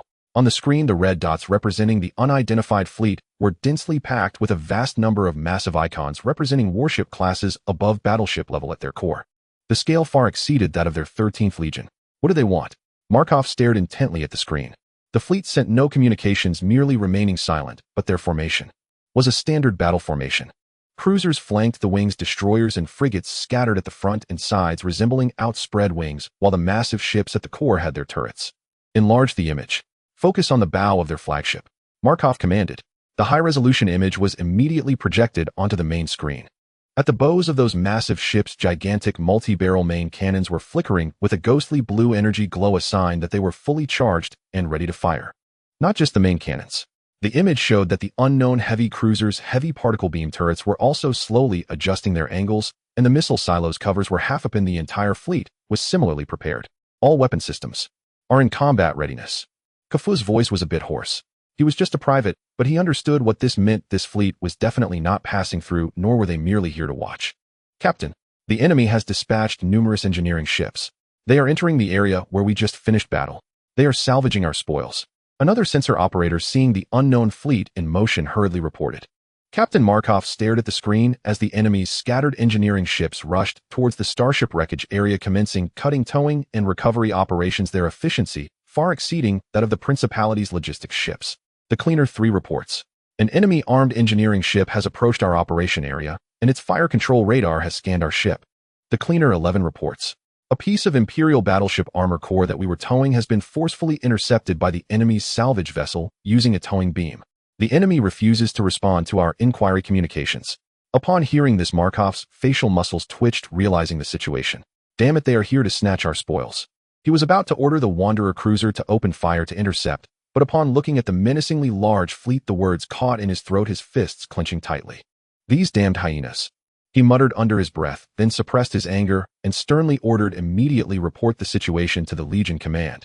All units of the Wanderer enter first-level combat readiness. Weapon systems lock onto targets, but do not fire without my command. Repeating, do not fire without orders. The command was quickly relayed. The Wanderer engine immediately emitted a deep rumble, ensuring maximum mobility, while the shield generator's power surged. The gunners hovered their fingers above the firing buttons, sweat trickling down from their temples. They stared intently at the enemy fleet, which was several times larger than theirs, their hearts pounding with tension. The same scene unfolded simultaneously on other Principality ships patrolling nearby, as the Principality's salvage ships gradually withdrew from the wreckage zone, giving way to the sudden arrival of outsiders. Several Blade Fawn-class frigates even instinctively maneuvered backward, trying to distance themselves from the unknown fleet. Information was relayed back to the Principality's front command at Rust Corridor at light speed via an encrypted channel. In the Principality at the front command center of the Rust Corridor, the temporary flagship Furnace Core, General Camp had just repelled a counterattack from a remnant force of the Empire intently studying the star map to plan the next offensive route. The urgent voice of the communications officer interrupted his thoughts. General, urgent intelligence. From the reconnaissance squad of the 13th Legion, a large unidentified fleet has been detected at the edge of the combat buffer zone identified as Star Raiders. Camp suddenly looked up Star Raiders. What is their scale? According to the preliminary summary from the patrol squad and multiple observation points at the forefront, the number of their vessels is estimated to exceed 15,000 and it includes a significant number of large capital ship signals with extremely high energy readings. 15,000 vessels. Capital ships. Camp's pupils constricted, and he immediately pulled up the real-time star map and data stream for that area. As the clear images and sensor data returned, the entire bridge of the Furnace Core fell into a dead silence. On the star map, dense red dots representing the Ghost Star Raiders formed an extremely organized and layered battle formation. At the core were hundreds of huge, prominent, high-energy signal sources, their energy level responses far exceeding that of the Principality's Crimson Flame Furnace-class battleships. Surrounding them were thousands of signals from mid-sized cruisers, as well as an even larger number of signals from light vessels. Within the protective circle of this massive fleet, thousands of large engineering and salvage ships were brazenly dragging and cutting up the wreckage of Imperial warships floating on the battlefield using tractor beams. Those wrecks in the eyes of the Principality were valuable resources and technical samples that could be reclaimed after the war. They are stealing our spoils. A young staff officer couldn't help but yell, his face filled with anger. General Camp stared at the screen, his expression dark. As the highest commander on the front lines of the Principality, he had never encountered such provocation. An unknown force actually dared to plunder the fruits of victory so openly under the noses of his main army. General, another tactical analyst's voice trembled slightly based on energy signal analysis and ship model comparisons. The large ships at their core likely possess firepower and defense levels that may completely surpass our Crimson Flame Furnace class. Their cruiser-class units also generally have energy readings higher than our Hammer class. This statement doused the restless atmosphere on the bridge with cold water. Completely surpassing the Crimson Flame Furnace class. What does that imply? The highest-level battleship that the Principality relies on to maintain its military strength might just be a standard unit in their eyes. Camp took a deep breath, forcing himself to calm down. He could not make irrational decisions out of anger. Communications officer attempt to establish contact with them using the universal channel. Inquire about their intentions and identity. He commanded, his voice regaining its usual calmness. Communications were quickly established, but what came through was only a repeated electronic synthesized voice. This area has been designated by the Ghost Star Raiders as a temporary resource recovery zone. Unrelated ships, please do not approach. Repeat, this area has been designated as a temporary resource recovery zone. Any hostile actions will be regarded as provocation against the Ghost Star Raiders, and we will respond with full force. The tone was firm with no room for negotiation. General, they are too arrogant. The deputy couldn't help but say, if we mobilized several legions with fortress-level firepower, we could. Shut up. Camp sharply interrupted him. He had the intelligence analyst quickly pull up their troop deployment map, pointing out, we have just experienced high-intensity combat, and all legions have suffered losses. Ammunition and energy also need replenishment. Imperial remnants have yet to be cleared, and reinforcements from the Empire are on their way. The attitude from the Federation is unclear. At this time, do you want to go to war with a fleet of unknown strength and unclear intentions, but clearly not to be trifled with? Have you considered the consequences? Once war breaks out, regardless of victory or defeat, we will pay a heavy price. By then, how will we respond to the Empire's counterattack? How will we guard against the potential intentions of the Federation? The advantage we painstakingly gained in the Rust Corridor could easily vanish due to a moment of impulsiveness. The staff officers fell silent. They realized that General Camp's considerations were correct. Although the appearance of the Ghost Star Raiders was infuriating, their actions were currently limited to salvaging debris and had not directly attacked the Principality's active starships.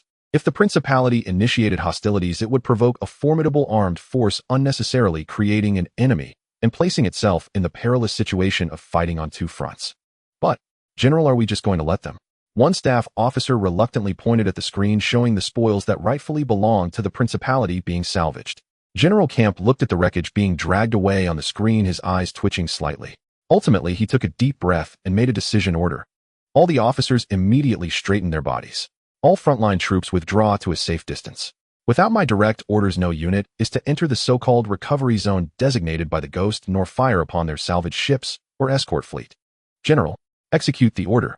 Camp's voice left no room for doubt. Report the situation here and my decision in full to the Supreme Marshal.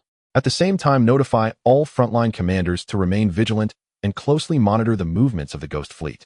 If they take further hostile actions such as attacking our ships or attempting to approach our core positions, we will make further decisions. Additionally, record all types and locations of high-tech valuable wreckage that they salvage. This debt will be noted. The orders were quickly relayed. Despite filled with reluctance and anger, the Principality's frontline ships began to retreat as commanded, distancing themselves from the area occupied by the Ghost Fleet. On the bridge of the Furnace Core, General Camp stood alone before the large observation window, gazing at the brightly lit, bustling Ghost Fleet in the distant star. See his expression somber. Ghost Star Raiders. He murmured the name, a cold glint flickering in his eyes. No matter who you are or who stands behind you. Once the Empire is dealt with, one day the Principality's iron torrent will make you pay for your arrogance today. Meanwhile, both the Empire and the Federation decided to adopt a laissez-faire policy towards the suddenly appearing scavengers at the edge of the battlefield. To this, Lee expressed his agreement. You do your thing, I salvage mine. If you don't let me salvage, then I can only fight you. Report, Commander. The recovery in Zone L7 is complete with 47 sets of Stardust-class main gun array components and 380 complete energy cores retrieved. In Zone S12, a half-section of the Storm Hammer-class ships bow has been discovered with the internal reactor structure remaining relatively intact. We are attempting to drag it out intact. Report 83% of the debris from the space station at the edge of the Bossa Star domain has been successfully recovered. Continuous reports of fruitful results from various salvage teams echoed through the communication channel. Junfeng and the two commanders stood on their respective flagship bridges, observing everything. They could sense the probing beams from the three factions scanning their fleet repeatedly, filled with vigilance. Yet no orders for attack ever came. Emily sat in the control room of the Screw Factory base, watching the rapidly rising figures of real-time recovery data and resource inventory, a faint smile curling at the corners of his mouth. Did you see that, Iya? I told you it would be like this. This is what we call the power of influence that comes with strength. He turned to Inya with a smile. To get things done without firing a single shot, and they dare not say anything more. Doesn't this feel better than fighting personally? Inya stood quietly behind him, her lips slightly parted as she spoke. Commander, based on the resource recovery efficiency calculations, the input-output ratio of this operation is extremely high. It is expected that within 48 standard hours, the value of the recovered resources will exceed 3,000% of the energy consumption incurred by our fleet's deployment. Oh, a tenfold profit. No, it's a zero-cost profit. Emily chuckled. Tell them to speed up. Take everything that can be moved, not leaving a single alloy plate for those three families. Just as Emily's resources began to accumulate once more, the Empire finally started to react to the sudden outbreak of war. In the Imperial Palace in the deep inner council chamber, Emperor Onedo Bell had just finished a meeting with the Minister of Internal Affairs regarding the domestic allocation of supplies. He sat on the throne, eyes closed in rest, his fingers lightly tapping the armrest. At that moment, a court attendant hurried in, whispering, Your Majesty, the Director of Intelligence, Solari, requests an urgent military audience. The Emperor slowly opened his eyes, showing no signs of fatigue. Summon him.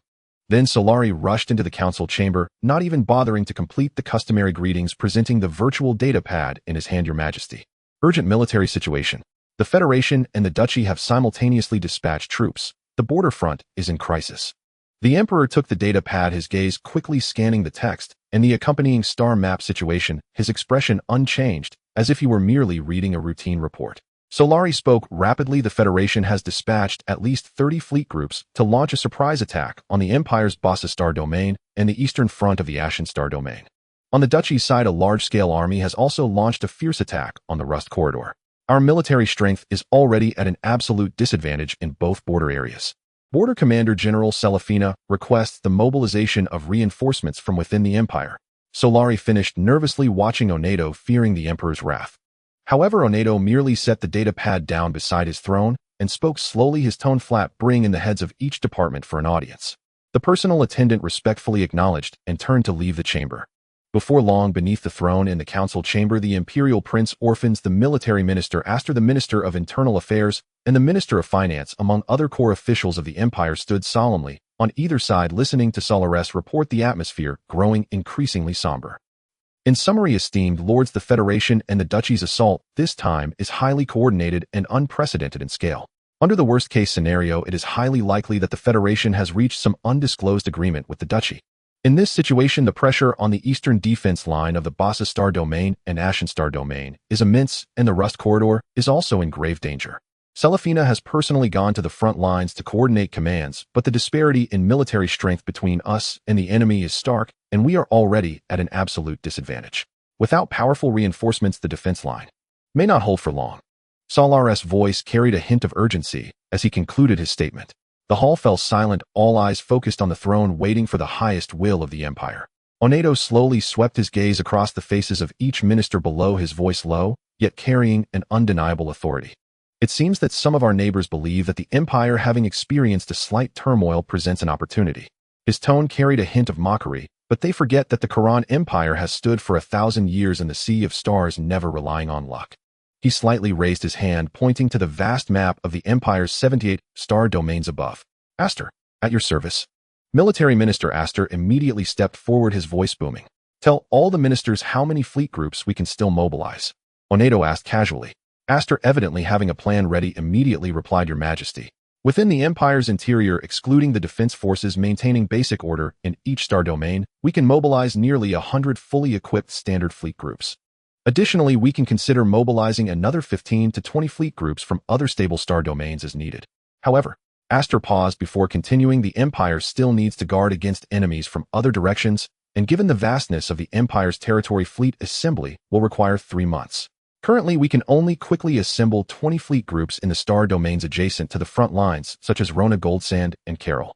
Oh, are you referring to the Hanu people? Onedo spoke disdainfully. Just a bunch of lowly beings not worth worrying about. With Malak around, they can't stir up trouble. Order the fleet groups in the Empire's interior to assemble immediately and head to the border front at maximum speed.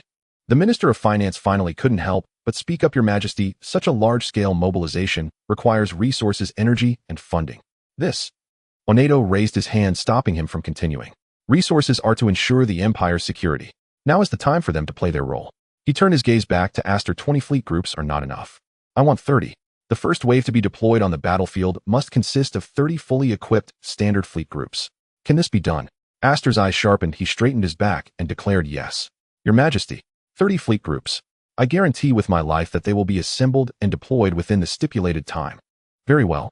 Onedo nodded slightly, turning his gaze to the Minister of Internal Affairs and the Minister of Finance. The Ministry of Internal Affairs will coordinate all traversing star domains to open the highest priority passage for the fleet, ensuring unobstructed navigation. The Ministry of Finance, I need to see a detailed wartime budget and resource allocation plan.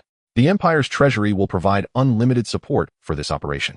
Onedo's gaze finally landed on the silent Prince Orphan standing to the side, the prince known as the Mute, who merely lowered his head slightly in a show of submission.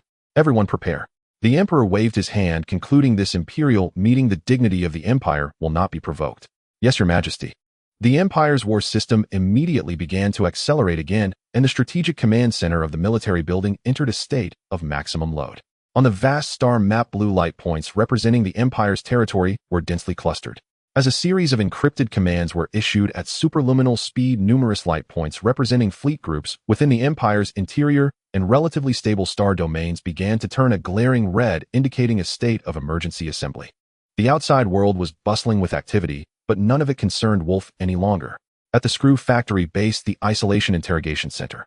At this moment, Major Wolf of the Empire was slumped in a specially designed restraint chair, his gaze vacant.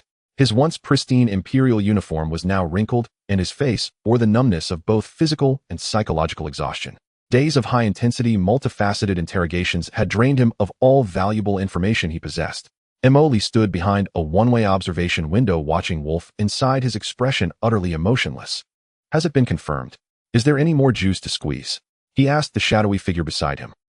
The shadowy figure immediately replied, Commander, based on brainwave monitoring, microexpression analysis, cross-verification of testimonies, and device detection, all known fragmented information about the Night Owl organization's structure, recent action plans, military infiltration, personnel, resource flows, and the Cradle plan has been basically extracted from Wolf. Continuing the interrogation would yield a probability of obtaining new information below 0.1. So it's useless then. Emoli's tone was flat. In terms of intelligence value, it has approached 0. Furthermore, keeping him poses a continuous risk. Emoli nodded without hesitation. Dispose of him. Make it clean. Understood. The shadowy figure responded, signaling to the guards on standby.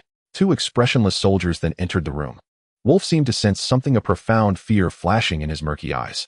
He let out a hoarse sound from his throat attempting to struggle, but it was meaningless. Then a high-energy particle beam precisely penetrated his central nervous system.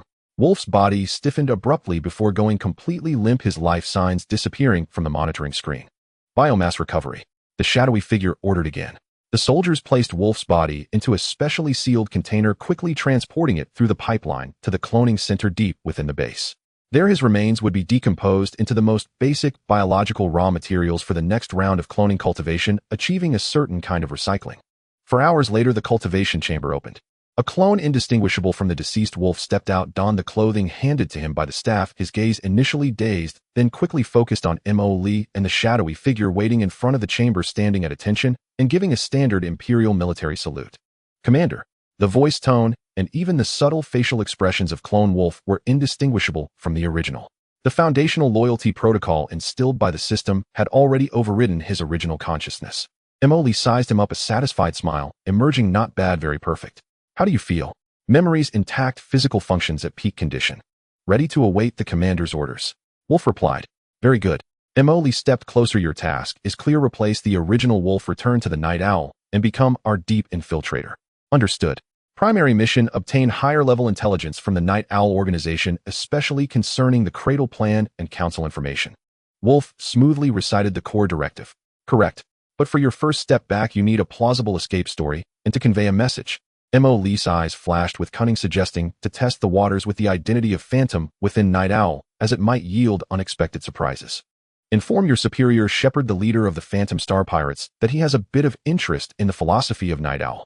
Prompt them to say we are not enemies, and there might even be potential for cooperation against the Empire."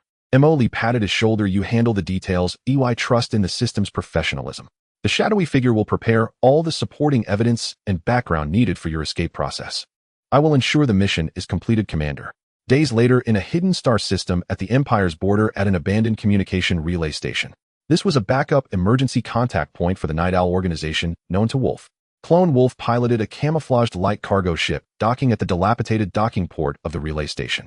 Following the complex procedures from memory, he activated a certain ultra-low frequency quantum beacon buried deep within the core of the relay station. After the signal was sent, he faced a long wait. He had to display the anxiety and vigilance characteristic of a recently escaped infiltrator. 36 standard hours later, the beacon finally received a reply that had undergone multiple encryptions with an untraceable source containing only a coordinate and a time window. Wolf promptly arrived at a dense asteroid belt's depths, as instructed within the specified time. After releasing a small communication buoy, a severely distorted holographic image soon appeared on the cargo ship's communication interface. "Wolf." The distorted image emitted an electronic voice laden with undisguised skepticism. "You're still alive. After Nebula 04, we lost all signals from you. Explain." Wolf's face instantly reflected just the right amount of fear and relief. "Lord Shepard. It's me. I escaped." He gasped as if still shaken. "They captured me at Nebula 04, locked me in a secret location, and subjected me to repeated interrogations. But I didn't say a thing." He timely showcased pain. "Not long ago, there seemed to be some kind of chaos within them. Taking advantage of the guard's carelessness, I found an opportunity, took out the guard, and stole a small transport ship to escape." The other end of the communication fell silent for a few seconds, clearly assessing the truth of his words. "How can you prove your identity hasn't been compromised? Did you leak any organizational secrets?" Shepard asked sharply. Wolf's face displayed anger and grievance from being questioned, responding passionately, "My lord, I swear on my family's honor, I absolutely did not betray the organization. The contact methods I know, the safe houses some resource channels. I wouldn't dare let anything slip." In the end, they seemed to lose their patience. He lowered his head, his voice tinged with a hint of fear. "My escape actually involved a lot of luck. I feel they seemed to realize they weren't extracting anything, and then deliberately let me go." "Deliberately let you go?" Shepard asked in confusion. "Why?" Clone Wolf lifted his head and slowly said, "After I escaped, the leader of Phantom contacted me through the ship's communicator and sent me a message. He said, 'Go back and tell your master that we Phantom have no interest in the internal mess of you Night Owls. Our enemy is the Kalan Empire. If you're smart enough, perhaps we can engage in limited cooperation.'" He paused and added, he also said, "If you want to cooperate, show sincerity, don't send someone like Wolf to test the waters and waste each other's time." Then gave me a coordinate and communication password, telling me to find him in person if I came to my senses. Shepard fell silent upon hearing this, fully aware of how false Wolf's words were. However, obtaining a chance to contact Phantom made the question of whether Wolf would betray or not matter little. The Shepherd was swiftly weighing his options. The miraculous survival of a captured senior officer was already full of doubts. After nearly a minute, the Shepherd's voice sounded again, seemingly swayed by Wolf, his tone somewhat softened. Wolf, it is good that you can contact me safely. But everything you have experienced needs to be strictly examined. Now report your exact coordinates, and I will send someone to pick you up. You know the organization, isolation, and scrutiny are indispensable. Upon hearing this, a look of relief and understanding appeared on Wolf's face. Yes, my lord. The coordinates are. He reported a location at an abandoned relay station. I will wait here for the pickup. Stay hidden and wait for further instructions, the Shepherd said before cutting off the communication. Wolf slumped back in his chair, exhaling deeply, marveling at how flawlessly he performed. Meanwhile, the Shepherd was reflecting on this unexpected communication with Wolf. Wolf was still alive and had brought back news of the Phantom's intent to make contact. This was too coincidental and too suspicious. However, the potential for Phantom's proposed cooperation and its targeting of the Empire indeed aligned with some of the organization's interests. More importantly, if the Phantom truly possessed certain powerful technological sources to share with the organization, the temptation was immense. He immediately organized the situation into an encrypted report, attached the communication records, and sent it to Gardner 07. He believed that compared to the more hardline Gardner 05, Gardner 07 would better understand the game in this gray area. Soon after, he received a reply from Gardner 07, consisting of only a few brief sentences. Risks and opportunities coexist. Controlled contact prioritize assessing the Phantom's true intentions and technological value. Wolf is processing according to standard procedures and can serve as an initial contact channel. I authorize you to conduct the first phase of tentative contact, ensuring safety. The Shepherd looked at the reply and made a decision. He brought up Wolf's communication interface again, and when it connected, he said, Wolf, give me that coordinate and communication password. Yes, my lord. Wolf did not ask further questions and directly sent the coordinates and communication password to the Shepherd. Screw Factory Base main control room. Lee was staring listlessly at the live images transmitted back from the Shadow Fleet regarding the wreckage area of the Shinfeng ship. The space was still silent, with only floating metal debris and no sign of the Night Owl's second salvage team. On several other split screens, fierce exchanges of fire between the Empire and the Principality and Federation were displayed, energy beams crisscrossing like fireworks. They are fighting over money. Oh, fortunately, in the end, it's all mine, he murmured, taking a sip of the synthetic energy drink beside him. At that moment, Ya's figure silently appeared behind him, holding a freshly decrypted data tablet. Commander, a priority encrypted message has come from the Wolf node. Upon hearing this, Lee put down his drink and sat up a bit straighter. Speak. The information has been confirmed. The Shepherd completed the initial contact and review with Wolf 6 standard hours ago. Wolf has passed the review according to the preset response plan. The Shepherd has requested coordinates for a direct meeting with you. Oh. Lee raised an eyebrow, a look of surprise flashing across his face. Quite bold, huh? He absent-mindedly tapped on the control console. Did Wolf provide them with the coordinates for JR-77 as planned? Yes. Commander, an unknown encrypted audiovisual call has been detected. Should we connect? The source was verified to be the communication password we previously provided to Wolf. Ya suddenly paused and pulled up the data interface to report. Lee was somewhat surprised, though. The Shepherd is being so cautious. Video verification first. The playful expression on his face gradually faded, and he said seriously, connected. Let's see what this Shepherd wishes to convey. Having said that, Lee put on the ghost mask representing the Phantom once again. As the communication connected, a purely black background appeared on the main screen. Only a silhouette distorted by complex algorithms was visible, the voice processed to sound deep and hoarse, the leader of the Phantom. Based on our preliminary communication, I believe it is necessary to have a direct conversation with you before the formal meeting to ensure our mutual cooperation efficiency. Lee leaned back in his chair, his hands crossed in front of him, a hint of amusement at the corner of his mouth. Sure. What do you want to discuss? I fully accept the coordinates you provided, but... The Shepherd paused, then continued, but the timing must be determined by us. After finishing, he fixed his gaze on Lee's mask, observing the other's reaction. Lee supported his chin with a hand, speaking in a tone that was half smiling. What? The Great Night Owl is afraid of someone as insignificant as me. Seeing the other party's lack of response, Lee had to give up, raising his eyes. All right, you can say it, but whether I agree or not is up to me. Hearing this, the Shepherd finally spoke. After 24 standard hours, I will independently board an unarmed high-speed shuttle to come over without any armed forces. This is our display of sincerity. I believe that a force capable of striking the Empire so accurately and showing interest in our organization should understand the balance, knowing that imprisoning or eliminating a Shepherd compared to the potential benefits of cooperation, which weighs heavier. Interesting. Emily chuckled. So what do you want me to show as reciprocal sincerity? Very simple, the shepherd replied. First, the number of personnel present from your side during the meeting must not exceed 2. Second, no forms of stealth ships or preset weapon platforms are to be deployed in the area within half a light year of JR-77. I believe everyone needs a relatively clean meeting environment.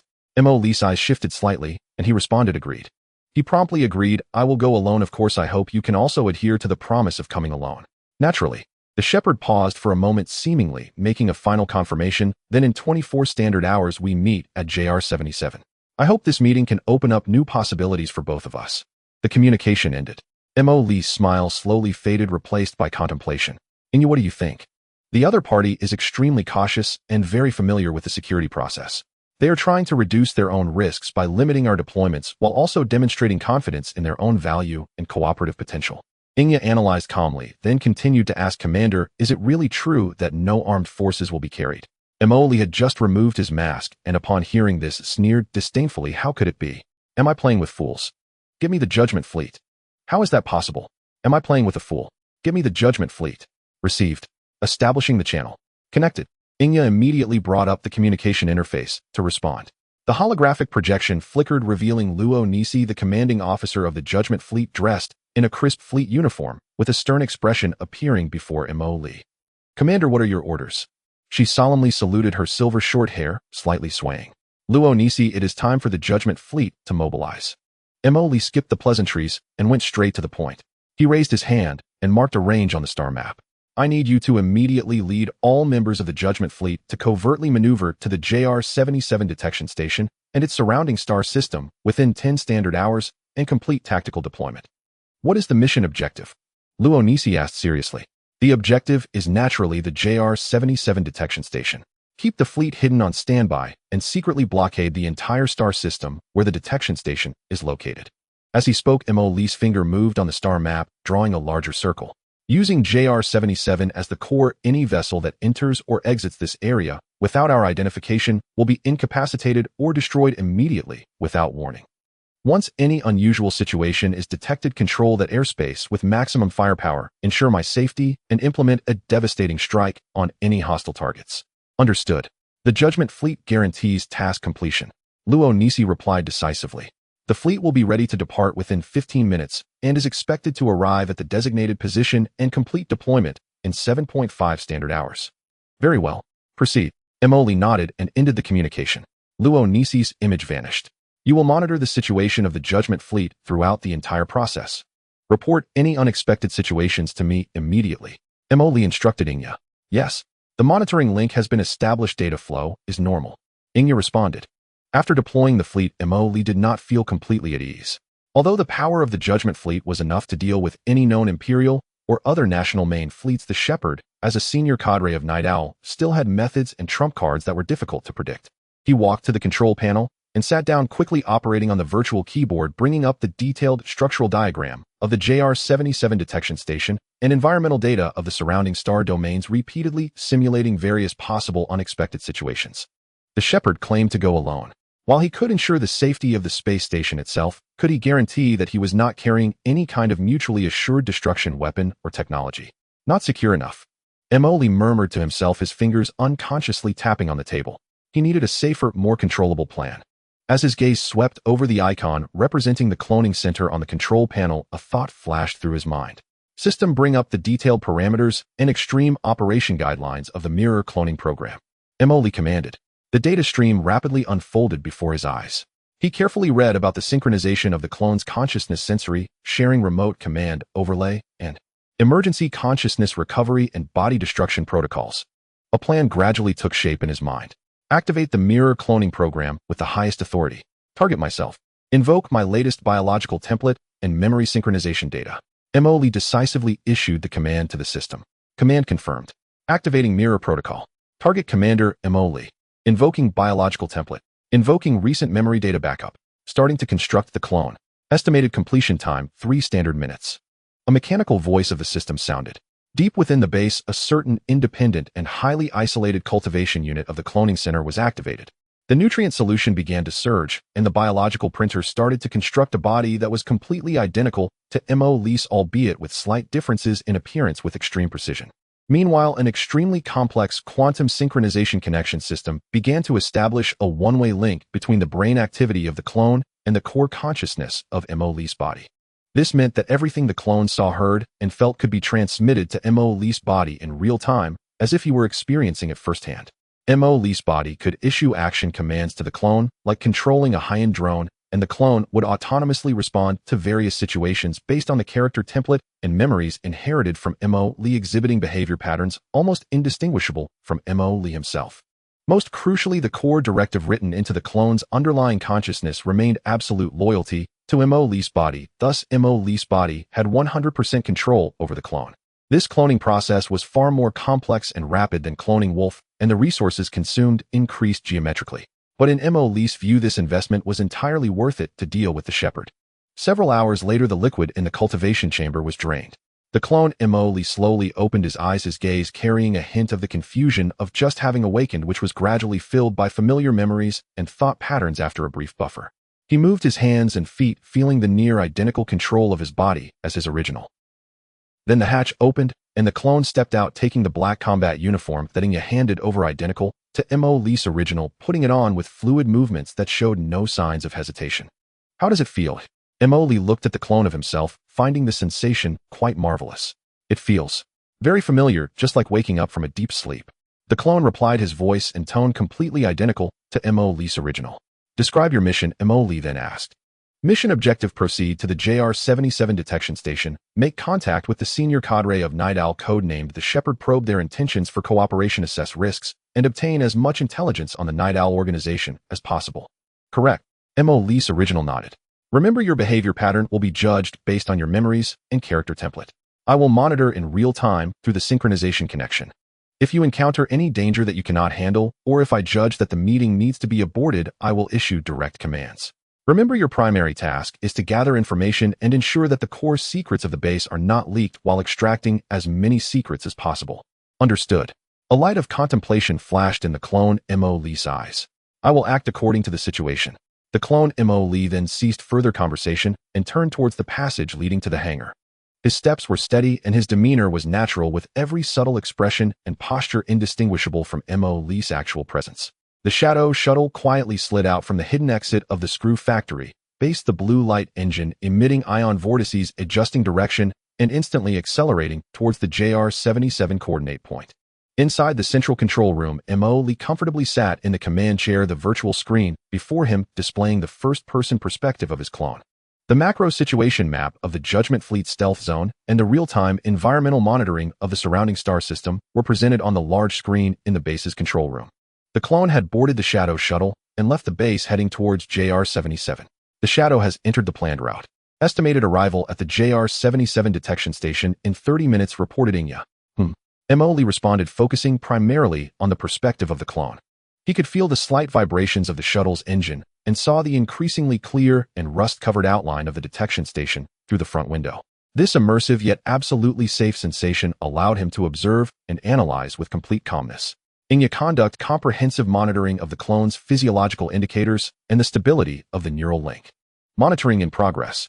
All physiological indicators of the clone are normal. The neural link signal strength is stable and data transmission is without delay, Inya replied, fingers flying.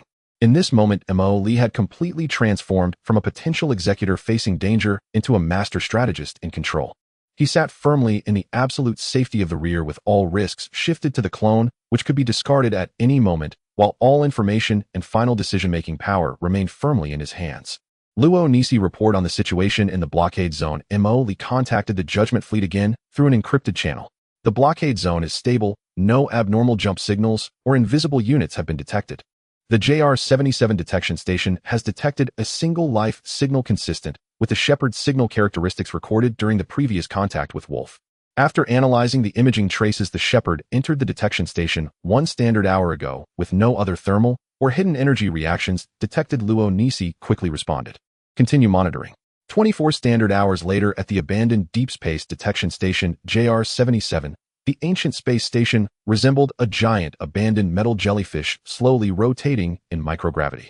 Most of the external structure was covered in thick cosmic dust and frost, with only the docking port of the core connection module still flickering with a few red guiding lights, particularly striking against the dark starry sky. Mo Lee piloted the Shadow using its advanced stealth coding and noise suppression system to silently dock at the designated port. After pressure equalization, the hatch slid open and Mo Lee stepped out alone.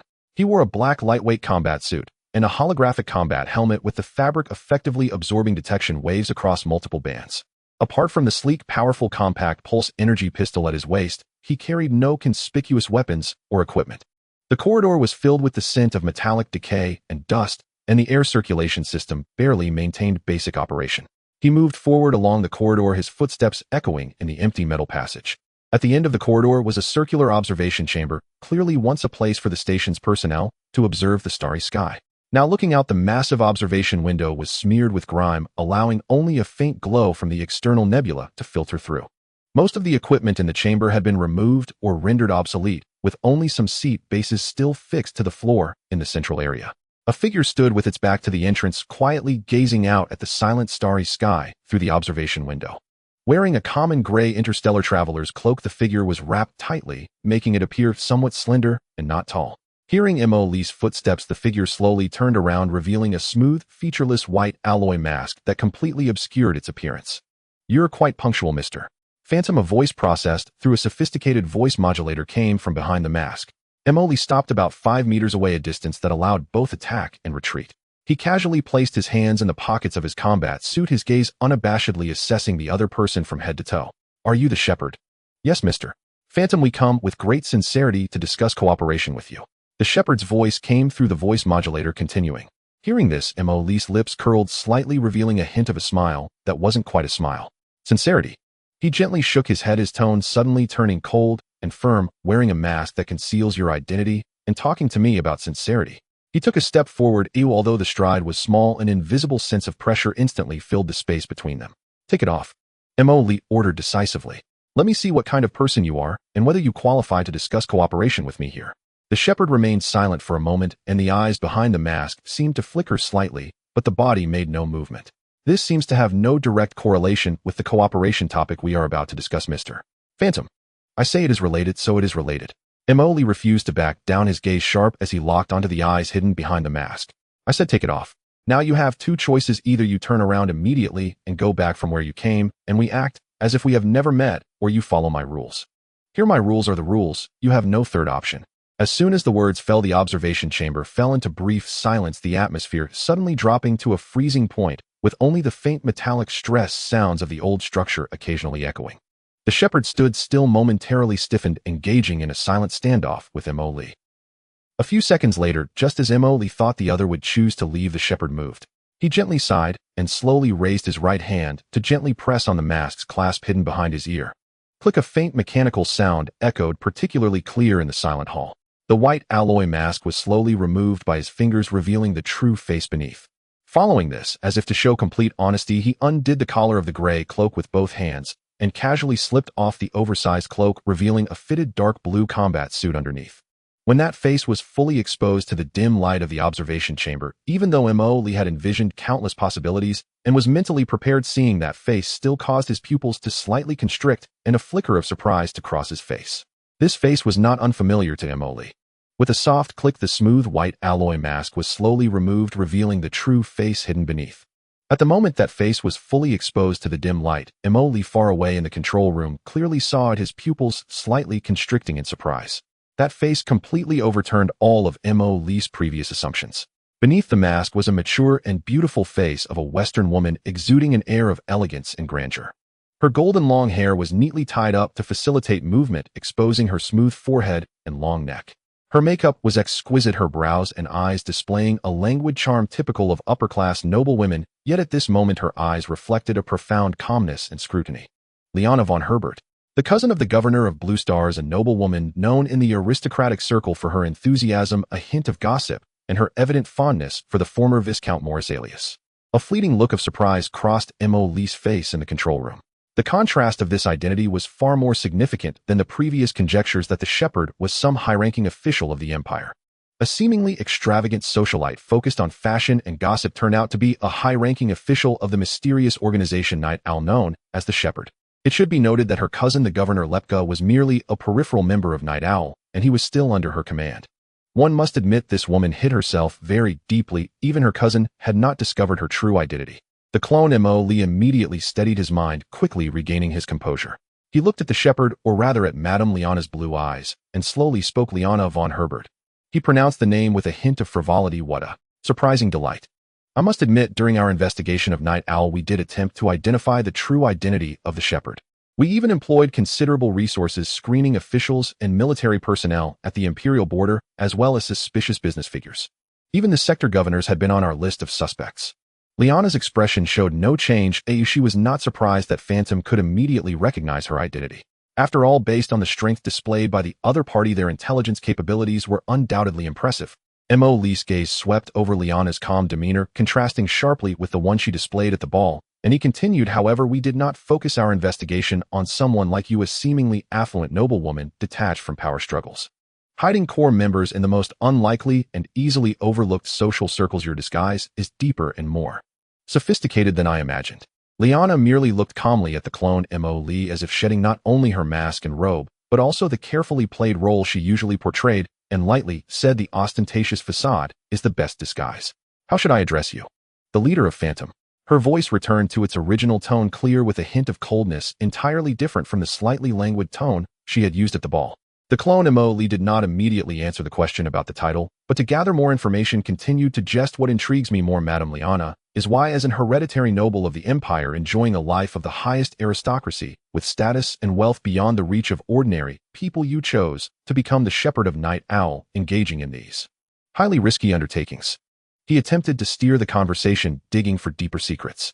A glimmer of barely perceptible sarcasm flashed in Liana's eyes, but her tone remained steady. Status. Wealth. Those are merely the more glamorous leaves on the decaying tree of the empire. Mr. Phantom, do you believe that when a tree begins to rot from its roots, how long can the leaves that depend on it flourish? She leaned slightly forward, her voice dropping, carrying a unique allure. The Kalan Empire is no longer what it was at its inception, the internal strife, rigid system, and endless greed. It is dragging all those who depend on it down into the abyss. A truly wise person would choose to sow seeds of the future in new soil. She redirected the topic. You have already seen my identity and part of my motives. This is sufficient to demonstrate our seriousness regarding this contact. Now can we discuss whether there exists the possibility of cooperation between Phantom and Night Owl? After all, in our goal of growing by feeding off the flesh and blood of the Kalan Empire, it seems our objectives do not conflict. The clone Mo fell silent for a moment, seemingly weighing his options. In reality, Mo's original body was in the base, fiercely discussing Madame Liana with Inya and the advisory team. Though Liana's identity was unexpected, it explained many things: why the shepherd could so easily obtain intelligence from high society, and how certain actions could skillfully evade official scrutiny. Her noble identity served as an excellent pass and shield. Cooperation is not impossible.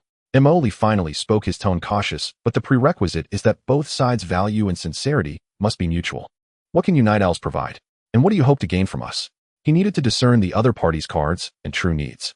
A faint smile appeared at the corner of Liana's mouth as she chuckled softly. It's simple. We can provide schedules for the movements of certain specific forces in the imperial military, loopholes in the border patrol fleets, and even compromising information and secrets about some high-ranking officials.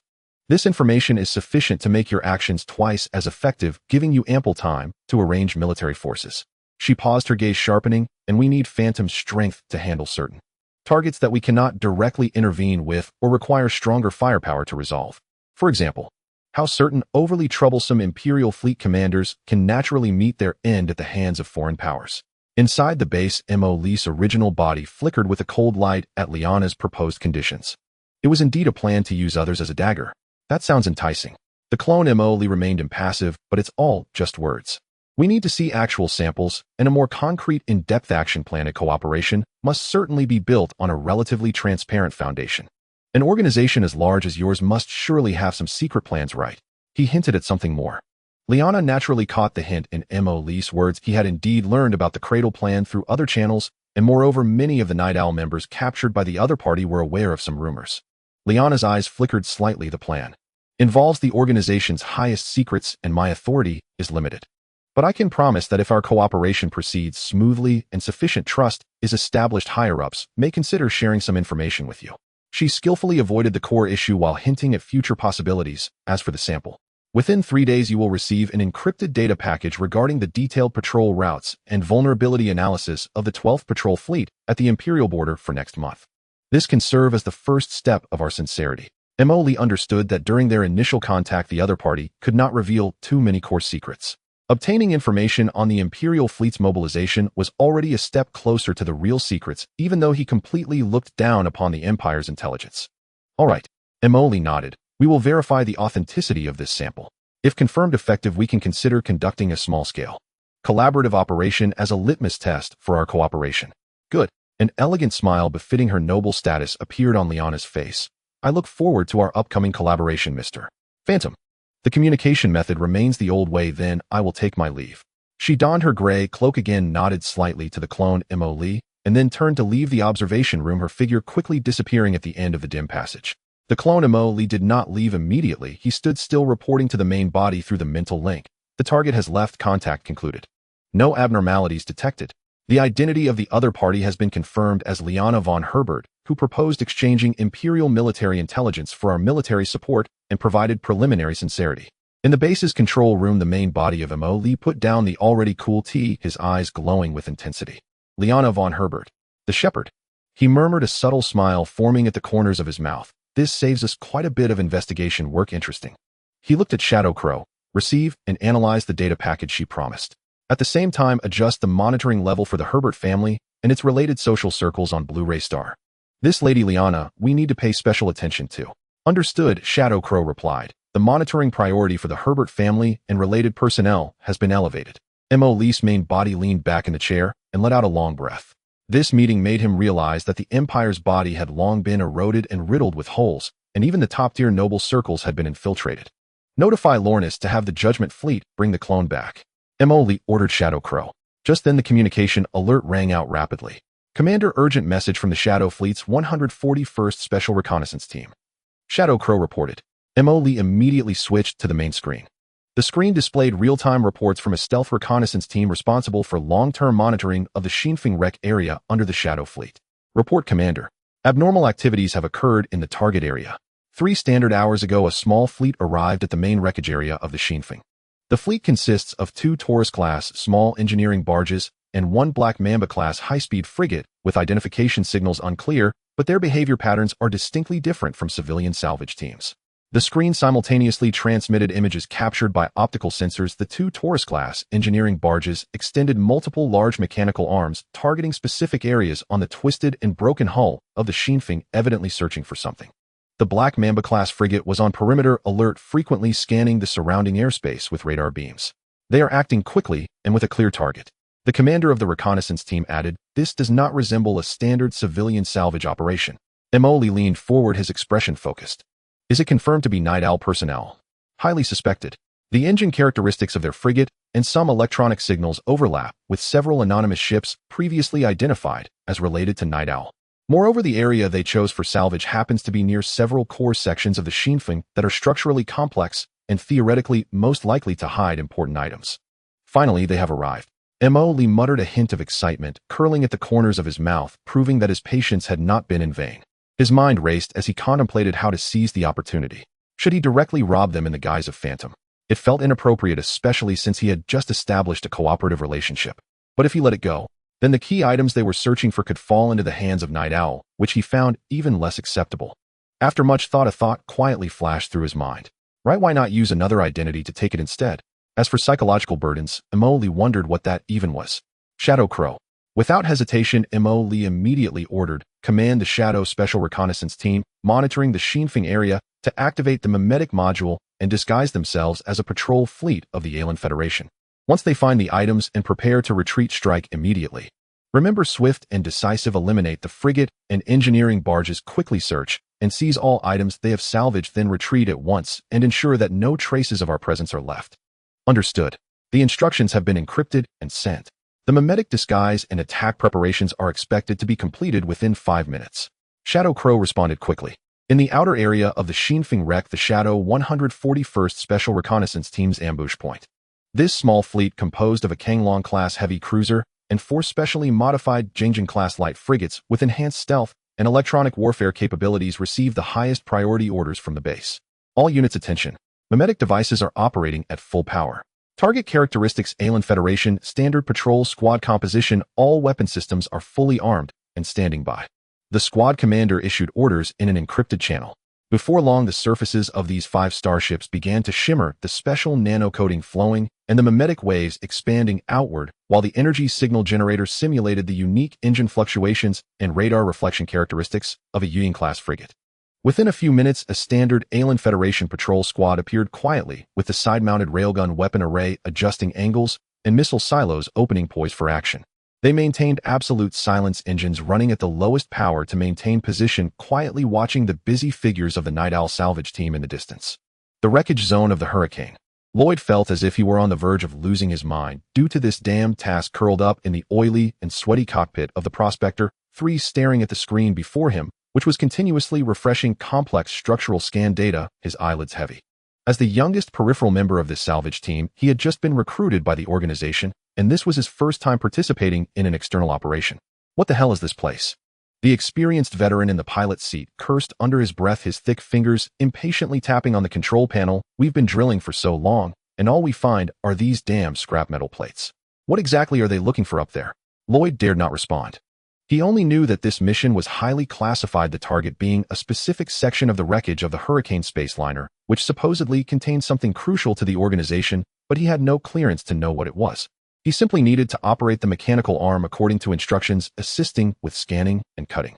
Prospector 3 and its sister ship Prospector 4 hovered on either side of the wreckage of the Hurricane, exposed to the vacuum. Their mechanical arms deftly probed deep into the wreck, emitting dull cutting and metallic scraping sounds. Nearby, the sleek, drably painted black Mamba-class corvette Venom slowly patrolled, its sensors continuously scanning the surrounding darkness.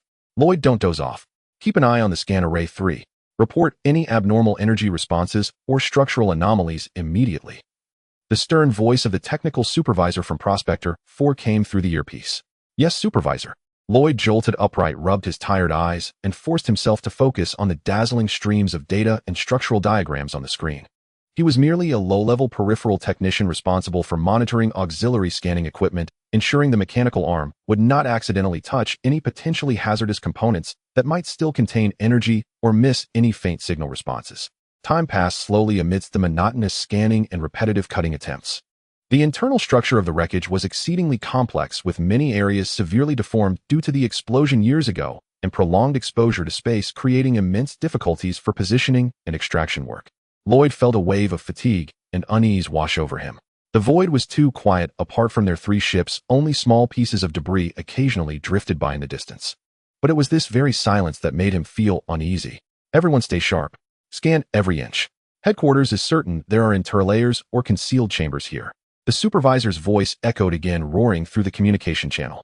Lloyd sat at his console, his fingers flying over the control panel, adjusting the parameters of the deep space detection radar and gravimetric gauge. Various energy beam frequencies scattered outward, sweeping over the target wreck repeatedly. Structural integrity below 15%. Weak residual energy. No abnormalities in space wrinkles or shielding fields detected in routine scans. He murmured to himself, reporting the preliminary results. It appeared to be nothing more than a pile of ordinary wreckage. Use resonant frequency scanning. Focus on the B7 to C4 regions. The material stress distribution there seems off, the supervisor reminded him. Lloyd held back the urge to roll his eyes and adjusted the scanning mode as instructed. Then the high-precision resonant wave began to impact the metal structure of the target area, and the data streams representing structural stability raced across the screen. Suddenly, an extremely faint feedback signal, completely different from the surrounding ordinary signals, flickered in a position where there should have been a cavity or standard bulkhead, then vanished. Wait. Lloyd sat up straight. There was an abnormal feedback just now. In Area C2, at a depth of about 15 meters. What type of feedback? The veteran immediately leaned in curiously. Uncertain, very weak, like a localized resonant anomaly of high-density material or some kind of minuscule spatial refraction. Lloyd focused intently on the screen, his fingers repeatedly calling up, magnifying, and analyzing the data from that small area where the signal had been captured. This doesn't resemble normal spaceship structure. It's too dense, and the feedback waveform is strange. Mark the coordinates. Activate the microstructure probe. The supervisor shouted with excitement. Understood. Lloyd immediately manipulated the ship's control panel, and a slender mechanical arm, with various sensors, extended from the belly of Prospector 3, slowly probing towards the marked point. The laser cutter at the tip of the probe began to operate, emitting a faint hum as it carefully cut a smaller opening in the already damaged bulkhead. Lloyd held his breath, watching the real-time data transmitted back from the probe. The cutting proceeded unusually smoothly until the probe tip touched a substance different from the surrounding hull alloy. Report: unknown composite material layer discovered. Extremely high strength. Laser cutting efficiency down by 70%. Lloyd reported. Switch to the plasma saw. Be careful. Don't destroy whatever is inside. The supervisor cautiously ordered. Then a thicker, more powerful plasma cutting saw replaced the previous laser probe. The blue plasma arc flickered, spinning rapidly, cutting through that layer of unknown hard material bit by bit. Progress was slow, and the interior of the engineering ship could distinctly feel violent vibrations. Several hours passed. Lloyd and the veteran Nan took turns monitoring the scan data and manipulating the cutting arm, ensuring that the cutting did not trigger any uncontrollable structural collapses or energy leaks. Behind that layer of unknown material was an extremely cramped, enclosed space, and after continuous attempts by the two, it was confirmed that the scanning waves could not penetrate it. After 6 hours of arduous efforts, they finally received good news. It's done. We've breached it. Lloyd's weary yet excited shout came through the communication channel. All eyes were focused on the real-time footage transmitted back from the probe's miniature camera on the main screen. The image was somewhat blurred due to the high temperatures and interference from the cutting arm, but it could be vaguely seen that behind the cut opening was an extremely orderly microspace, completely different from the surrounding wreckage. It did not resemble a cabin that had existed at the time of construction. Rather, it seemed like a space interlayer forcibly opened up within the structure of the spaceship using some technology afterward. This interlayer was very small, only capable of accommodating a large container, and at the center of this interlayer something was firmly secured. It was a composite alloy box measuring approximately 3 meters in length, 2 meters in width, and about 1.5 meters in height. The surface of the box was smooth, presenting a dull gray color devoid of any markings, interfaces, or obvious locks, making the entire box appear as a unified entity. Yet it emitted an extremely faint energy fluctuation imperceptible to the naked eye, but clearly captured by sensors. Found it. Signal source confirmed. It's this box. The voice of the veteran, Nanda, quivered with excitement. My heavens. This energy signature. I've never seen anything like it. Lloyd also felt a pang of trepidation.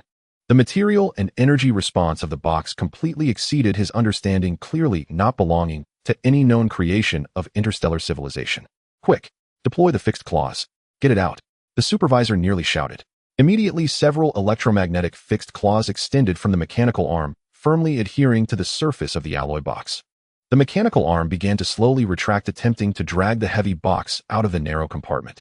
However, just as the box was about to be completely pulled out of the compartment, an eerie alarm blared without warning across the communication channels of Prospector 3, Prospector 4, and Viper. Warning. Under high-intensity fire control radar lock. Source unknown. Multiple directions. Warning. Energy shield under attack. It's the Federation's Swift class. Where did they come from? The communication channel was instantly filled with the terrified shouts of the bridge crew. Lloyd's heart sank, nearly leaping from his chest as he anxiously gazed at the starry sky outside the main viewport. There, against the previously empty darkness, the outlines of 5 starships eerily materialized. They were sleek, adorned with the signature blue, white, and gray camouflage of the Elon's Federation, unmistakably Swift-class frigates of the Federation. The Federation? How could this be? When did they get so close? The supervisor on Prospector 4 exclaimed in shock. After a moment of panic, he remembered that they were currently exploring the ruins as a civilian salvage team, and he gradually calmed down. Immediately send a communication request to them stating that we are a civilian resource recovery company of the Federation, legitimate citizens of the Federation. Hurry. As soon as the communication request was sent, although it was not connected, it seemed that the opposing fleet's movements had indeed stopped. Just as the supervisor thought they had managed to bluff their way through, the next second the main cannon of the Sol cruiser-class starship, which was significantly larger than the nearby starships, fired with a thunderous roar, unleashing blinding energy beams and a barrage of armor-piercing rounds violently directed at the Viper, which was attempting to turn and raise its shields. No.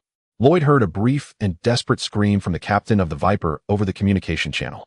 In the next moment, the shield of the Viper shattered instantly, and the immense explosion illuminated the cockpit of Prospector 3, casting it in a ghastly white. The engine section of the Viper first erupted into a dazzling fireball, followed by a series of chain explosions in the middle of the ship, its elegant lines twisted and broken by the violent energy. The massive shockwave even caused Prospector 3 to shake violently. It's over. Veteran Nanda murmured, his face ashen. Lloyd was frozen in his seat, his mind a blank. He watched helplessly as the frigate that had been patrolling just minutes before was completely reduced to space debris in a matter of seconds. The wreckage of the starship mixed with frozen corpses and shattered equipment scattered in all directions, slowly merging with the debris of the sea breeze, becoming part of the space junk.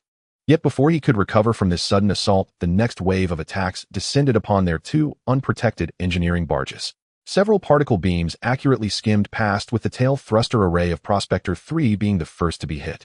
The violent explosion caused Lloyd to tumble from his seat, his head striking the edge of the control panel, momentarily blurring his vision. He felt warm liquid trickling down from his forehead. "We've been hit. Engines are offline. Control systems down. Requesting assistance." Nanda tried to steady himself amidst the violent shaking, his voice trembling as he cried for help. However, there was no one on the communication channel who could come to their aid. Through the cracked viewport, Lloyd saw that Prospector 4 was in an even worse state, the entire bridge area having been directly struck by a weapon, whether missile or heavy artillery, instantly transforming into a swelling fireball, quickly silencing it. 3 minutes later, the attacks ceased. The cosmos returned to its eerie silence, leaving only the slow drifting of debris and the occasional sound of minor explosions. Lloyd struggled to rise, leaning against the control panel, clutching his bleeding forehead as he breathed heavily.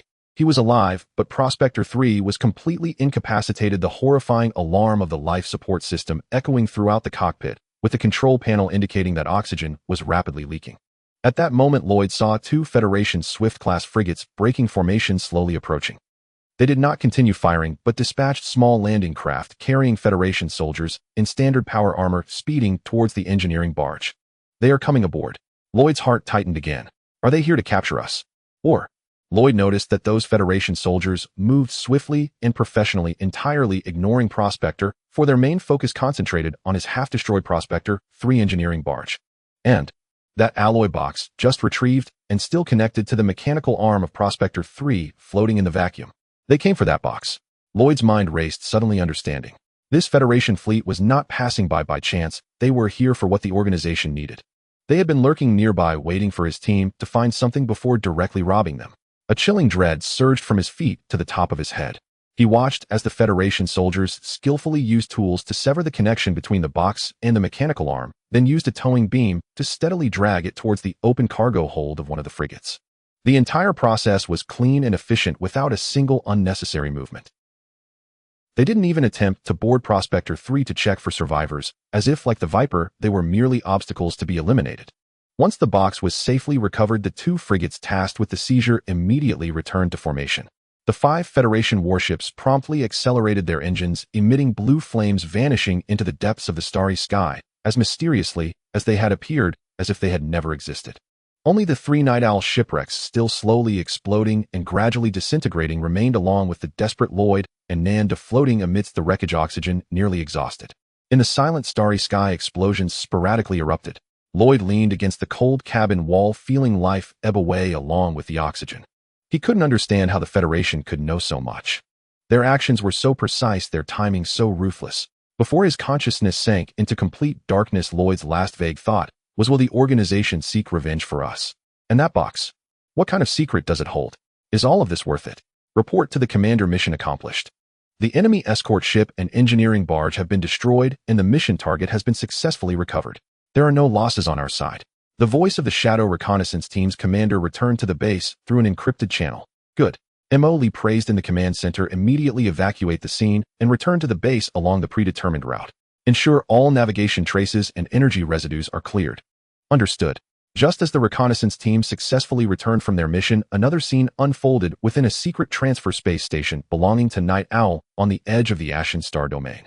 As Liana approached the main control console of the core conference room, ready to input the preliminary evaluation of the contact with Phantom into the system and provide a brief report to her superiors, Gardner 07, an encrypted message marked Emergency Scavenger Operation Failed suddenly popped up with a red label flashing wildly on the screen. Liana's brows furrowed instantly. She skillfully entered a series of dynamic keys, and the encrypted message was projected before her.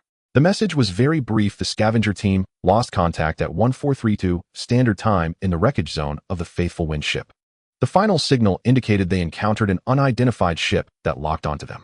Subsequent intelligence confirmed that 2 Taurus-class small engineering barges and 1 Black Mamba-class escort ship of the operation team were destroyed. Based on the residual energy signals and attack patterns analyzed at the scene, it strongly pointed to a fleet of the Aliens Federation's standard Swallow-class escort ships. Preliminary judgment: the recovery target has been lost. After reading the content, Liana tightened her fingers around the edge of the control console. For the first time, a fluctuation appeared on her face, which always maintained elegance and composure. How is this possible? She instinctively murmured. The recovery team was wiped out, just when the mission was about to be completed and the target box had been located. Or was it the Federation's doing? Her first reaction was absurd. How could the Aliens Federation know about the organization's second salvage operation of the Faithful Wind wreck? Even if they learned through some secret channels that valuable items might exist in the wreck of the Faithful Wind, how could they grasp the timing so precisely? Unless the Federation's intelligence network has infiltrated the core of the Night Owl organization, or this operation has been under the other party's tight surveillance from the very beginning. Both possibilities sent a chill down her spine. She quickly called up the internal star map to verify the coordinates of the incident. The wreckage zone of the Faithful Wind was in the buffer area between the Empire and the Federation's actual control zones, but leaning more toward the Empire's side. A Federation patrol squad so deeply infiltrated just happened to appear at the critical moment. She dispatched the recovery team, launching such an efficient attack and disappearing immediately after. This was too coincidental to be normal. Was it to prevent us from obtaining the key? Or does the Federation also know about the existence of the Cradle Plan and want to intervene? Liana's mind raced, trying to find a reasonable explanation for the Federation's outrageous behavior.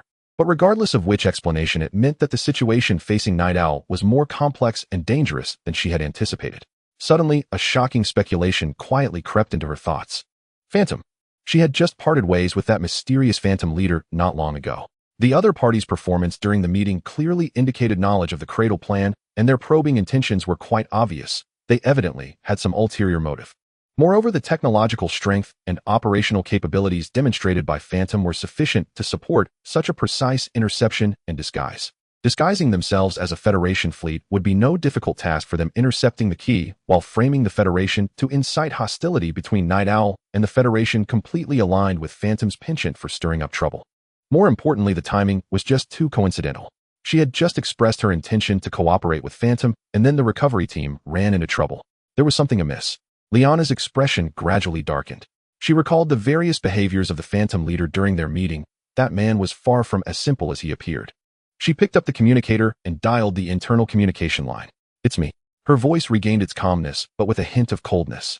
When will the detailed analysis report on the failure of the scavenger operation come out? I need to know every detail of the enemy fleet, no matter how small the anomaly. Sir, preliminary battlefield data analysis is underway. The enemy's attack was extremely swift and precise, almost a one-hit kill.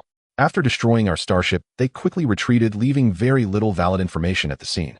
However, the technical department noted a detail: the energy residual signal of the enemy ships exhibited an extremely slight deviation from the known Federation's Swallow-class standard signal. Seemed overly clean and efficient. Energy signal deviation. Liana murmured, her eyes filled with suspicion.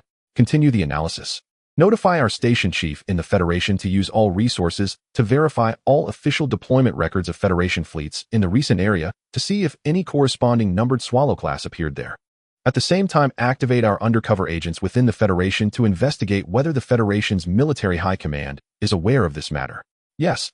Ending the communication, Liana stood alone in the safe house, her body slightly tense due to the emotional shift. She was 70% sure that Phantom was behind this incident. Good Phantom. She muttered to herself, a murderous intent in her voice. Just finished discussing cooperation and you hit me with this. Are you trying to intimidate me? Or were you never genuinely intending to cooperate from the beginning? She realized that dealing with Phantom was far more dangerous and troublesome than she had anticipated. Not only were they powerful, but they acted without scruples, cunning as a fox. If the key falls into the hands of others, whether it be the Federation or Phantom, it would be a significant blow to Night Owl's plans. She must report this sudden situation to Gardner immediately and reassess the so-called cooperation with Phantom. But before that, she needed to do something. Regardless of others' emotions, Emily's mood at this moment was quite joyful. In the screw factory based the core isolation analysis room, the alloy box seized from the Night Owl salvage team was placed on the explosion-proof platform in the center of the analysis room. The surface of the box was incredibly smooth, with no visible seams, locks, or interfaces, only the occasional blue energy patterns flickering in alternating flashes. Emily stood outside the thick, transparent isolation window, arms crossed, his gaze fixed intently on the box.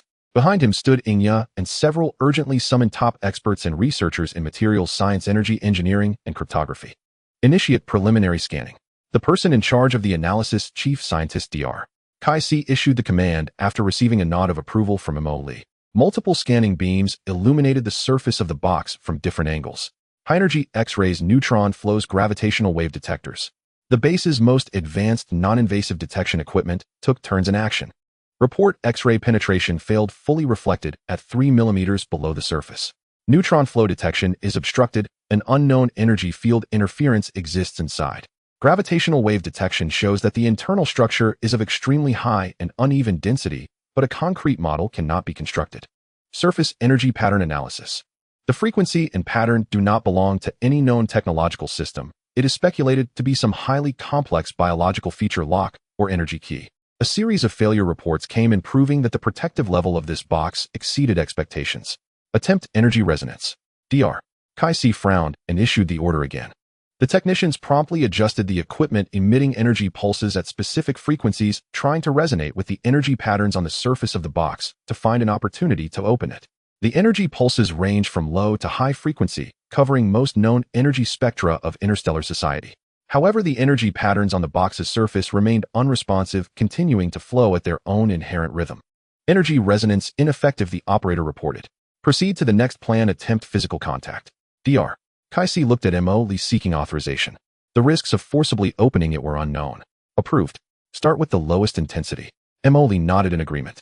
Then a high-precision mechanical arm extended, its specially designed new alloy cutting head activated at tens of thousands of revolutions per second, carefully making contact with the surface of the box. A harsh grinding sound erupted, sparks flying. After a minute, the cutting head slowly stopped and the technicians immediately stepped forward to inspect. Report: no visible scratches on the surface of the box. The cutting head is seriously worn. What, it's that hard? Dr. Kai-C exclaimed. Increase the output power. If this doesn't work, switch to another tool. Outside, Mo issued commands through the external communicator. Subsequently, the technicians attempted high-pressure water jets, plasma cutting, laser focusing. All known physical cutting methods failed to leave even the slightest trace on the surface of the box. This thing is absurdly hard. Mo couldn't help but complain. Even the cutting tools produced by the system couldn't make a dent. Commander, all conventional methods have failed. Dr. Kai-C summarized, a fleeting sense of defeat flashing across his face, soon replaced by a stronger desire for exploration. Requesting to use the necklace energy for inductive contact. Mo pondered for a moment. The inconspicuous metal box hanging around his neck could indeed be referred to as a necklace. This small box was the one thing he couldn't comprehend. Not only his own subordinate scientists could not analyze it, but even the system couldn't deduce its material. All he knew was that this metal box was also one of the keys sought after by the Night Owl. Using it would entail risks and opportunities. Okay, strictly control energy output and ensure shielding measures. Mo finally agreed. He also needed to know what secrets the box held. Then the necklace was carefully placed in a specially designed energy guiding device. The device activated, and a very faint special energy fluctuation was guided out, slowly reaching towards the alloy box like tendrils. At the moment this energy tendril made contact with the surface of the box, an abrupt change occurred. The blue energy patterns which had been slowly flowing suddenly lit up. The brightness of the box's surface surged, emitting a deep humming sound. Energy readings are skyrocketing. The internal shielding layer is showing unstable fluctuations. Detected specific frequency energy resonance. Responding to the energy of the necklace. All technicians stared intently at the data screens. The humming persisted for about 10 seconds, then abruptly ceased. The radiance of the box's surface quickly dimming, gradually returning to its original state. Failed, a technician murmured. Yet Dr. Kai-C continued to gaze intently at the box's surface. Now, look. On the smooth surface above the box where the blue energy patterns converged, an extremely complex, three-dimensional pattern formed from light quietly emerged. The pattern constantly changed and reorganized, forming various numbers and shapes. This is a dynamic energy password lock. Dr. Kai-C exclaimed with excitement. It has been activated. The correct energy sequence must be input to unlock it. In the following days, the analysis room was brightly lit and the technicians devoted themselves fully to cracking the dynamic energy password lock. They attempted countless energy combinations, frequency modulations, and sequence simulations, trying to find the key to open it. However, progress remained extremely slow. The complexity of the password lock far exceeded expectations, and its changing patterns involved some higher dimensional mathematical and physical laws. Dr. Energy Sequence Simulation Number 3741 failed. Frequency Modulation Number 4188 unresponsive. The energy recoil intensity is increasing. Exceeding the safety threshold for incorrect inputs may trigger a self-destruct mechanism. Bad news continued to pour in, and the atmosphere among the team grew increasingly oppressive. Emoli came to inspect the progress almost every day. He watched the technicians who, despite their exhaustion, continued their research without urging, simply instructing Inya to ensure they received proper nourishment. He knew that such matters could not be rushed. Team A rest for 6 hours, Team B will take over. Dr. Kai-C rubbed his bloodshot eyes and issued the rotation order. Not long after Team B took over, a technician responsible for monitoring the basic energy readings of the box suddenly shouted, "Doctor, we have a discovery." After contact with the energy of the necklace, the internal energy field of the box retained a special harmonic signal. This signal seems to be fixed. Everyone's attention was instantly drawn together. Dr. Kai-C rushed to the data screen, analyzed this harmonic signal. Use it as the reference frequency and readjust our simulation sequence. Hurry. Having found the possible breakthrough for the alloy box, the team's morale soared. They centered their efforts around the unique harmonic signal and began reconstructing the energy unlocking model. As time ticked away, Mo Lee, who had received news from outside the isolation window, held her breath. Sequence construction complete. Energy injection begins. The operator's voice was tinged with tension. The specific energy flow began to slowly inject into the energy password lock on the surface of the box according to the newly constructed model. The three-dimensional light pattern started to accelerate its rotation and transformation, emitting an increasingly bright blue glow. Energy matching at 70%, 80%, 90%. Everyone's heart tightened, rising to their throats. 98%, 99%. Match successful. A crisp sound echoed from within the box. Immediately, a seam quietly slid open at a previously unmarked spot on the surface of the box, gradually widening until a complete opening was formed. It's open. No explosion, no traps, just a wave of stale air rushing out from inside the box. Safety scan confirmed no harmful substances or energy radiation. The safety team promptly reported after scanning. Detecting internal structure. A micro-detection robot was then placed inside the box. The transmitted images showed that the internal structure of the box was not complex, and most of the space was filled with an unknown cushioning material. In the center was a streamlined shuttle-shaped object only the size of a small finger, made of an unknown material, with tiny intricate, glowing energy circuits etched on its surface. Next to it was a palm-sized silver-black device resembling a data storage unit fixed in place along with a smaller projection unit connected to it. Carefully retrieve the items inside and attempt to connect the storage unit and projection unit independently. Dr. Kess came to his senses and gave the order first. The technicians carefully used mechanical arms to extract the 3 items. After placing the glowing object in a designated container, they connected the remaining 2 devices to the prepared independent power source and reading equipment. Storage unit encryption. Attempting to crack. Using necklace harmonic signal as the key. Crack successful. Projection unit starting. On the main screen, the snowflakes flickered a few times before stabilizing and beginning to play a video. The background of the video was a sleek, high-end starship cabin. 2 figures appeared on screen, a man and a woman dressed casually, exuding a gentle and wise demeanor, clearly a couple. The moment Emoli saw them, she felt a strange familiarity and instinctively took a step forward, nearly pressing against the isolation window. The middle-aged man in the video looked grave. He glanced at his wife beside him, nodded slightly, his gaze filled with resolve. Taking a deep breath and facing the camera, he spoke rapidly. "I am Auguste.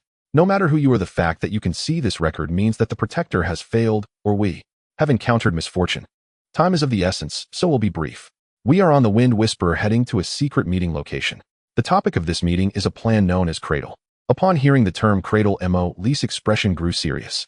Count Auguste continued, "The Cradle is not merely a technological project. It involves the essence of dimensions, the origin of life, and some hidden cosmic truths. Even the highest echelons of the Empire, possibly including members of the royal family, are involved. However, we suspect that its purpose is not as it claims on the surface, for the evolution and future of humanity." His tone was filled with deep concern. "It resembles more of a selection or harvesting, utilizing ancient relics known as keys to connect and activate some realm or existence we cannot comprehend. There is more than one key, each differing in form, but all related to relics from the creation period." Countess Auguste added, taking out the glowing object, her voice both gentle and firm. "The one we carry is just one of them. There is another with our child Emoli. Cradle needs to gather all the keys to fully activate." Count Auguste took over. "We must stop it. At the very least, we need to reveal its truth." This secret meeting was initiated by a few high-ranking individuals we contacted who were skeptical about Cradle, aiming to exchange information and discuss countermeasures. However, we feel we may have already been discovered by Night Owl. The Night Owl organization is closely related to the Cradle plan. They are the executors and eliminators of the plan. At that moment, the video suddenly shook violently, and the sound began to cut in and out. An alarm blared through the recording device. Warning: the hull is under attack from an unknown gravitational field. Structural integrity compromised. We are ambushed. It's Night Owl. They have come. Countess Auguste exclaimed. Count Auguste suddenly leaned closer to the camera, speeding up to leave his last few words. Remember, the core of the cradle is deep within the silent graveyard nebula at the junction of the Empire and unexplored star regions. Coordinates. Coordinates are. His words were abruptly interrupted by a massive explosion. The image was instantly flooded with blinding white light, and then the signal became extremely unstable, the screen flickering wildly, accompanied by the sounds of metal distortion and energy overload. Survive. Emily. Go find Donna. Countess Auguste's disjointed yet anxious and reluctant voice faintly came through, but the subsequent words were completely drowned out by an even louder explosion. Zzz. The image turned into a flurry of snowflakes and then plunged into darkness. The recording ended here. Inside the analysis room, there was a profound silence. Only the faint humming of the equipment could be heard. He remained in that forward-leaning posture, standing still, his eyes fixed on the now-darkened screen, lost in thought. The final moments of his adoptive parents, the information they revealed about the cradle plan and the truth of their murder, all weighed heavily on his heart. After a long while, he slowly straightened up. His face showed no expression, but deep within his black eyes a storm seemed to be brewing. Cradle. Key. Silent graveyard. Night Owl. He murmured these keywords to himself. He turned to look at Shadow Crow, his voice flat. Analyze all the information in the recorded records, especially the unfinished coordinates, and restore them with all your might. List the Silent Graveyard Nebula as the highest priority investigation area. Increase the collection of intelligence related to the Night Owl organization and the Imperial Royal Family. Yes. Shadow Crow immediately nodded in response. Emily took one last look at the glowing key and the snowflake screen, then turned and strode out of the analysis room. Emily left the analysis room and returned to the control room, sitting down with his head lowered, lost in deep thought. Though he had come into contact with the cradle plan, it was incomplete, leaving him with an uncomfortable feeling, as if something had been abruptly interrupted. As he pondered how to identify who among the people were night owls and who opposed the cradle plan, a sudden thought of a person struck him. He then inquired of Yo, where is Irina now? Commander, as per your instructions, Miss Irina is currently in a guest status in the core area of the base. To prevent any unforeseen incidents, I have ordered continuous strict surveillance for 24 hours, Inya immediately replied. Oh right, with so much going on, I almost forgot about our dear young lady from the Duke's family. Emily chuckled lightly and asked again, do you think, given the strength of the Augustine family, it would be possible to find out which high-ranking officials in the Empire are loyal supporters of the Night Owls? Indeed, Commander. Based on data analysis, the feasibility of such an action is 75%, and it is certainly worth a try. Very well, then it's settled. Bring Irina to me. Understood, Inya promptly acknowledged and turned to leave the control room. 5 minutes later, at the Screw Factory base in the 3rd District, in a secure meeting room. This meeting room was different from the main control areas where Emily usually stayed, filled with star maps and data streams. It was more secluded, with thick composite armor walls lined with high-strength signal shielding to ensure absolute privacy for conversations here. Emily reclined casually in the meeting chair, fingers toying with an inconspicuous black encrypted data chip, its surface occasionally shimmering with a faint blue glow. Irina Way Augustine sat across from him, maintaining the characteristic poise and elegance of imperial nobility, though a hint of questioning flickered in her blue eyes. She had been summoned urgently by Mo. without understanding what this eccentric and unpredictable ally was plotting. I say, Miss Irina, Mo. began, his tone laced with a hint of teasing. Our old friend the Night Owl has been rather restless lately. Oh, what have you discovered? Irina's lips parted slightly as she spoke softly. Hey, there's quite a lot. I haven't just been idly watching the Empire fight at the borders during this time. Emily said, shaking the item in his hand. Irina slightly raised her eyes, her gaze landing on the spinning chip at his fingertips. It seems you've gathered quite a bit, Mr. Emily. Not just quite a bit. Emily halted the spinning of the chip, firmly pinching it between two fingers. Leaning slightly forward close to Irina, he lowered his voice deliberately and said, I've got something. Quite explosive. Don't you want to know who the Shepherd really is? The name Shepherd acted like a key, instantly capturing Irina's attention. Her gaze sharpened momentarily, her straightened back tensing slightly, fingers lightly gripping. You found the Shepherd. Her speech quickened slightly. Who is it? Soren. This was her prior conclusion, based on intelligence, the most likely candidate. Emily watched her reaction, a smirk appearing at the corner of his mouth. Meeting Irina's probing gaze, he pronounced each word slowly. Do you remember the time you first recognized me? Who could have imagined that the governor's cousin, Lady Liana von Herbert, would secretly be a senior cadre of the Night Owl organization at the Ashen Starfield's border? A brief silence enveloped the meeting room. Irina's expression showed slight astonishment, evidently shaken by this news. Although this lapse lasted less than 2 seconds, it was forcibly suppressed by her formidable self-control, restoring her usual calm and scrutiny. Yet Emily still caught that fleeting moment of genuine reaction. This was precisely the effect he wanted. Lady Liana. Irina repeated the name, her tone tinged with confusion. Are you sure? That Lady Liana who is always immersed in fashion jewelry and noble gossip. She slightly furrowed her brow, rationally analyzing this seems too illogical. However, if viewed from another angle, if this is true, her identity indeed serves as a perfect cover, almost raising no suspicion at all. In the dark beneath the light, the night owls excel at this skill. They truly play this trick well. Emily shrugged and wore an expression of I'm surprised too. To be honest, I initially had my sights set on that old fox Soren, thinking he is the head of the Empire's intelligence division at the border, must be involved. But what was the outcome? After much investigation, exhausting considerable manpower and resources, the trail twisted and turned, and the truth turned out to be that seemingly harmless noblewoman. I sent capable subordinates to engage in a friendly and in-depth exchange with her, confirming it beyond doubt. She is the shepherd managing a number of clandestine businesses and operations for the Night Owls in the Ashen Starfield. He stepped in front of Irina, presenting the chip before her. Inside are parts of the encrypted records from our previous contact, along with some intelligence fragments we gathered that support her identity. Though not much, it was enough to make you believe I am not joking. Irina fell silent for a few seconds, her fair fingers accepting the cool chip, unconsciously rubbing its smooth surface. A member of the Imperial Noble Circle enjoying top-tier resources and status turned out to be a senior cadre of an opposing mysterious organization. The hidden implications and potential chain reactions made her feel slightly astonished. This is not merely a personal identity upheaval, it also signifies that the depth and breadth of the Night Owl's infiltration into the Empire may far exceed her previous estimates. She took a deep breath, seemingly needing this action to calm herself, then looked up at Emily and slowly spoke. What is your purpose in telling me this? Mr. Emily, is it merely to share this astonishing intelligence? Of course not. Emily withdrew his hand, pacing back and forth in the meeting room as he spoke. What use is it to just know who the shepherd is? According to what you said, there's an even more mysterious gardener above her, along with that elusive council. The real force driving the Cradle plan is those supporters providing substantial resources and political protection, and they must be hidden at the highest levels of the Empire. There might even be some who the Augustine family needs to be cautious about or even look up to in that top-tier circle. Emily halted his steps, once more standing before Irina. This time, he leaned on nothing, standing straight with both hands resting on the armrests of Irina's chair, bending slightly to close the distance between them.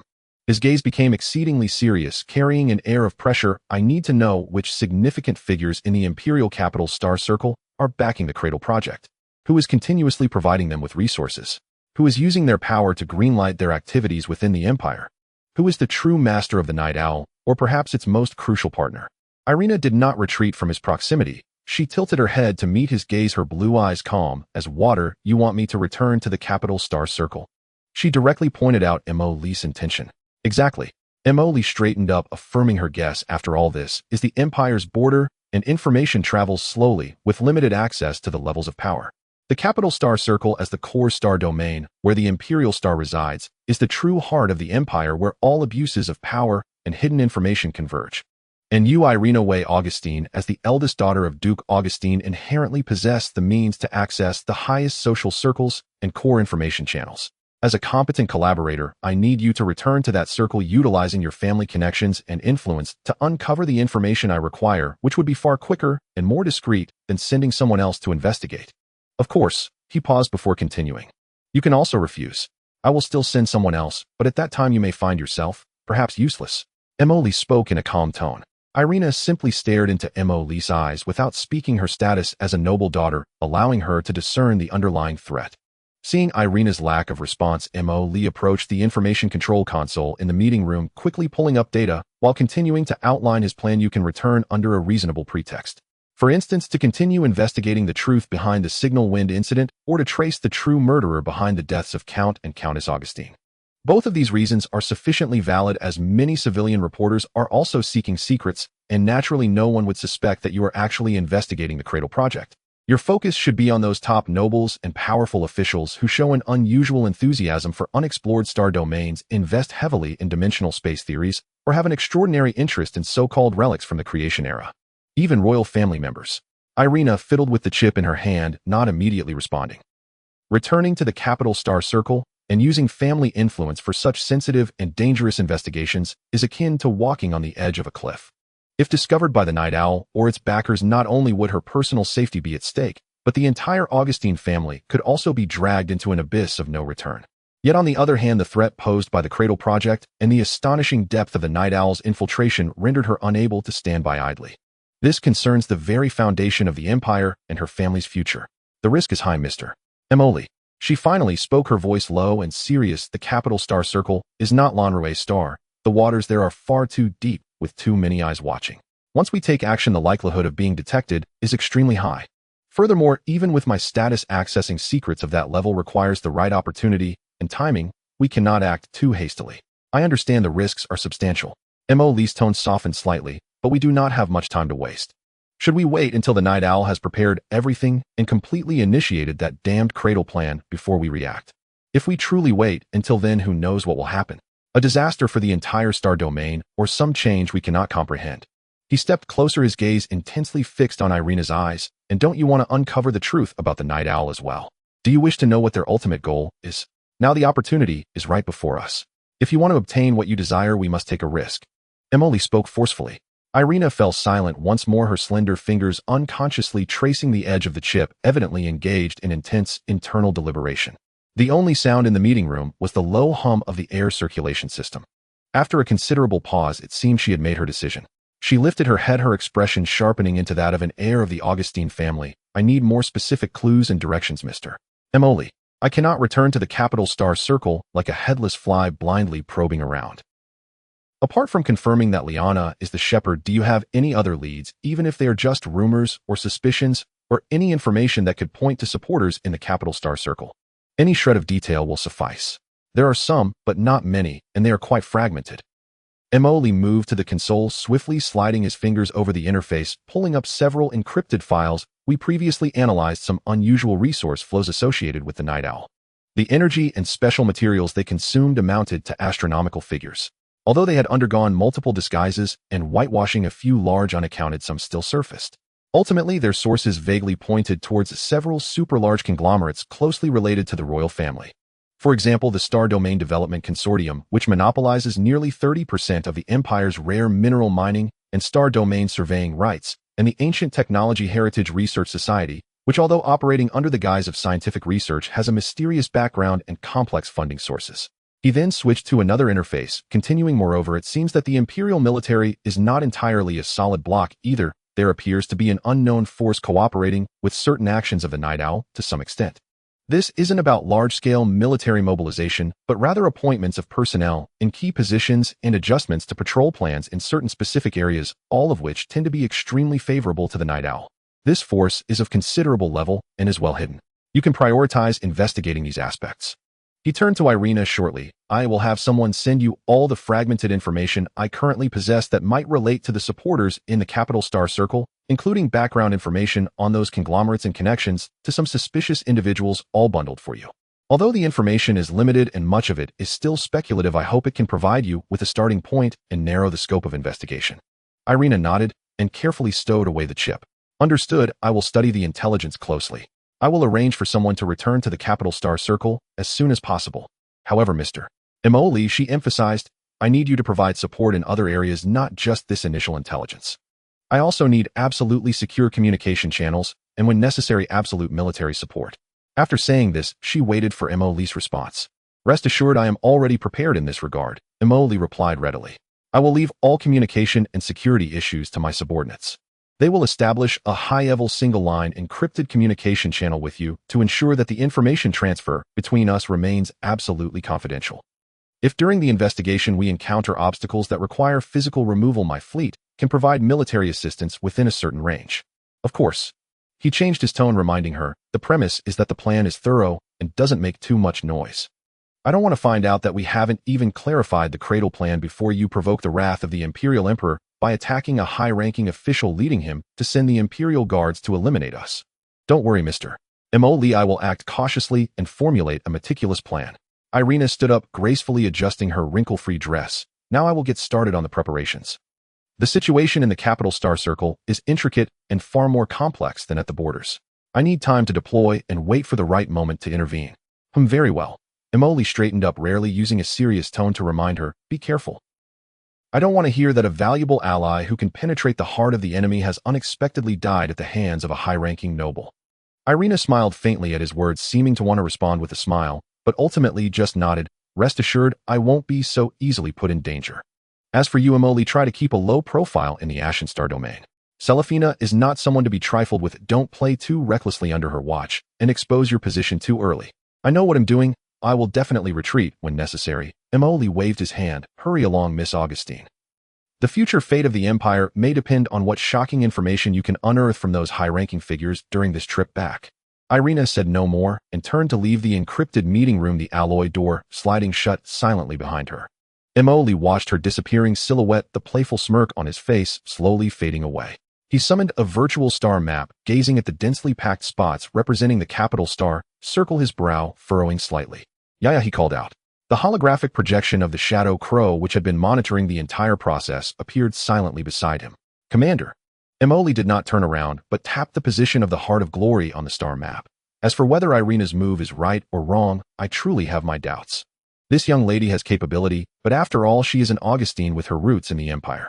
Her cooperation with us is entirely based on the grievances between Night Owl and her family. What if she discovers something that touches the core of the Empire or something detrimental to her family? Would she turn around and sell us out? He turned to the Shadow Crow. Trust is the most extravagant thing in the stars. We cannot put all our bets on her. We need to keep something in reserve. Hearing this, the Shadow Crow displayed data analysis. Commander, based on the current behavioral model analysis, Irina Vi Augustine has a high degree of overlap with our short-term goals, and the foundation for cooperation is solid. However, her long-term motives, considerations for family interests, and the independence of her intelligence network all contain unknown variables. It is recommended to maintain cooperation while remaining vigilant. It seems we are on the same page, Emoli chuckled lightly. I think the same way. Our cooperation is important, but we cannot place all our bets on her. Necessary precautions must be taken. Who knows if she will turn around and sell us for a good price for her family's interests. It should be noted that not everyone in the Capital Star Circle is a good person. Emoli paused slightly before continuing to inquire. Yaya, check if we have any deep divers in the Capital Star Circle who have low visibility but hold relatively important positions. The Shadow Crow immediately obeyed and began retrieving data. Commander, the current candidate that meets the criteria is Deep Diver 014, codenamed Hermit.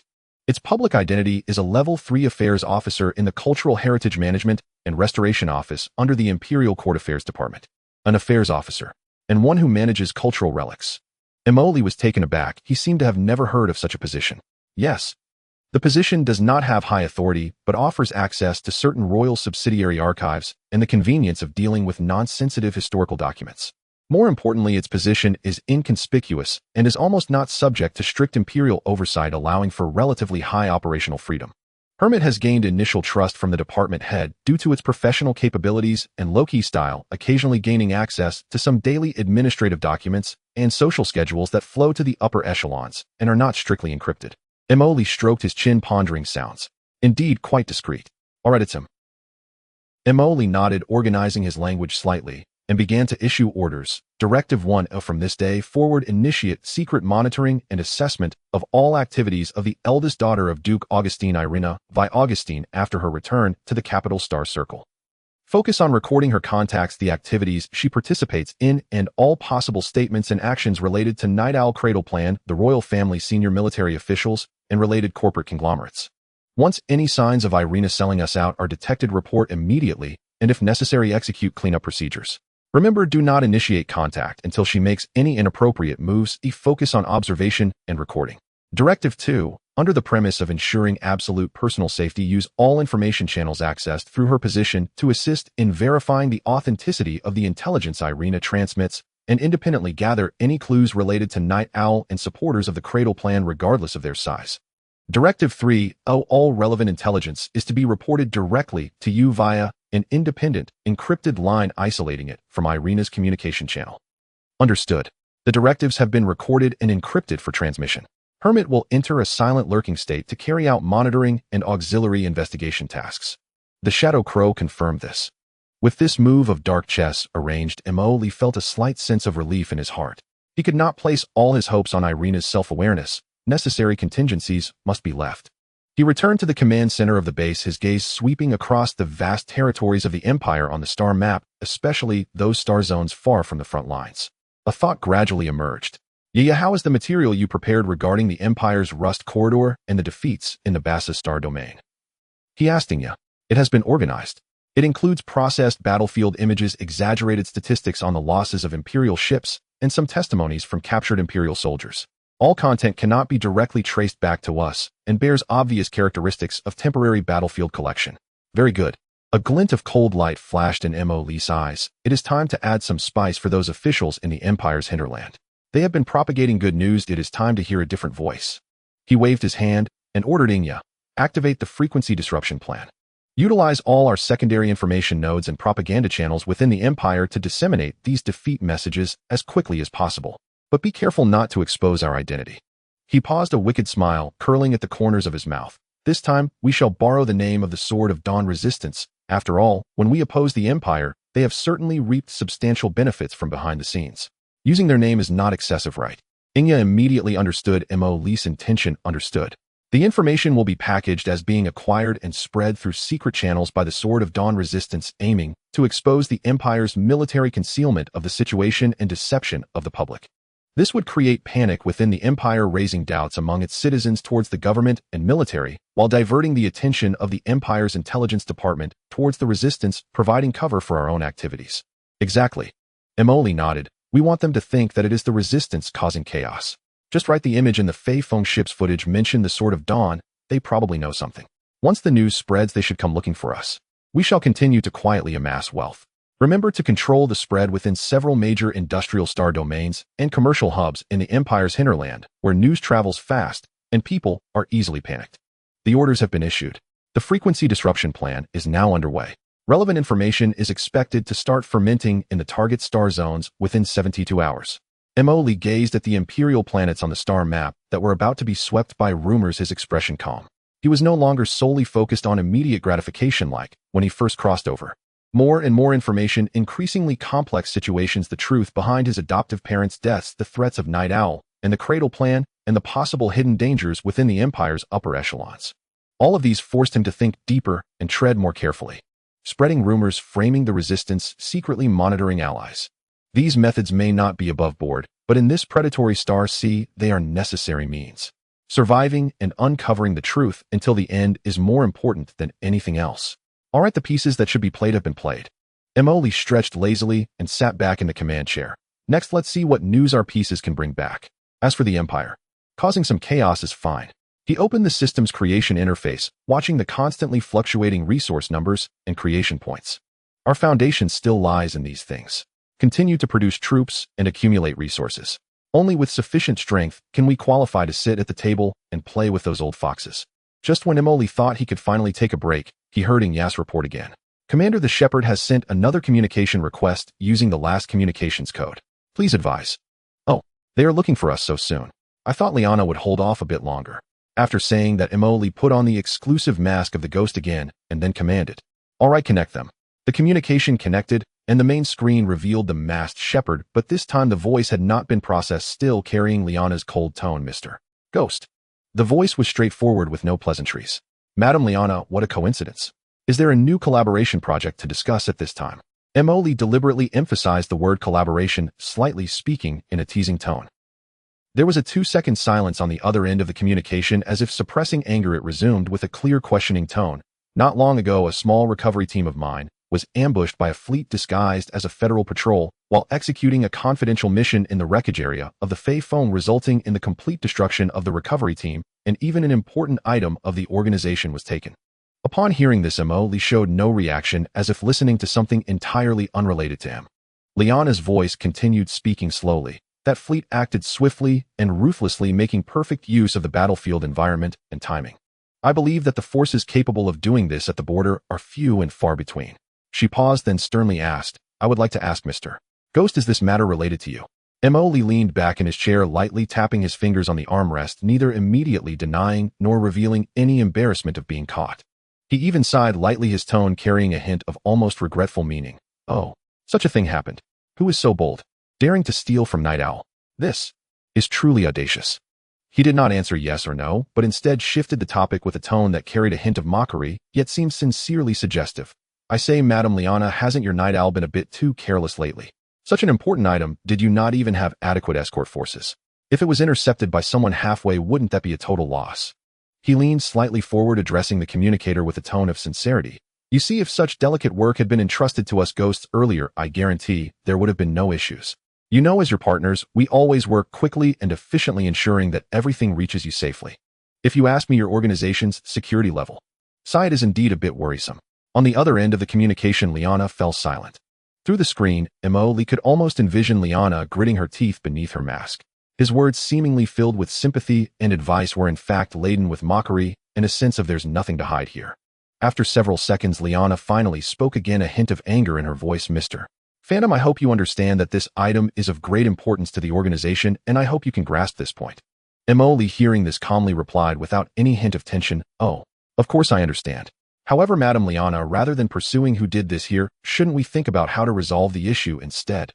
Something lost must be retrieved. After all, our cooperation has just begun, and it would be unwise to let some accidents ruin our rapport. He did not directly admit it, but the implication in his words was clear. The item is with me, and if you want it, let's see what you can offer. Liana clearly understood this hint, and there was another moment of silence on the other end, as if she were engaged in an internal struggle. Finally, she said coldly, This matter will not be settled just like that. I will report to the organization for a thorough investigation. After saying this, without waiting for Lee's response, the communication was abruptly cut off, and the main screen returned to the star map interface of the base. The control room fell silent once more. The nearby Shadow Crow looked at Lee and timely raised a question. Commander, your response just now, while not a direct admission, is almost equivalent to an acknowledgement. This will significantly escalate the Night Owl organization's hostility towards us. Is it not too risky? Lee removed his mask, stood up from his chair, stretched his neck, and showed no signs of tension on his face. Instead, he exuded a calm demeanor, as if everything was under control. Risky? Is it? He walked to the star map, gazing at the vague shadows representing the potential activity zones of the Night Owl. Yeah, you must understand that dealing with an organization like Night Owl requires more than simple displays of weakness. It cannot guarantee safety, and will only make them believe you are easy to manipulate. He turned around and looked at the Shadow Crow. We took their belongings, that is a fact. Given their capabilities, it was only a matter of time before they suspected us. If I were to flatly deny it today and desperately argue, it would only make me seem guilty, as if I were trying to cover something up. I want them to be uncertain and not dare to act against us lightly. He paused and brought up the system interface to continue. As for hostility, it already exists. We are striking against the Empire, which to some extent also undermines their interests lurking within the Empire's system. Conflict is inevitable, and the key lies in controlling the tempo and scale of that conflict.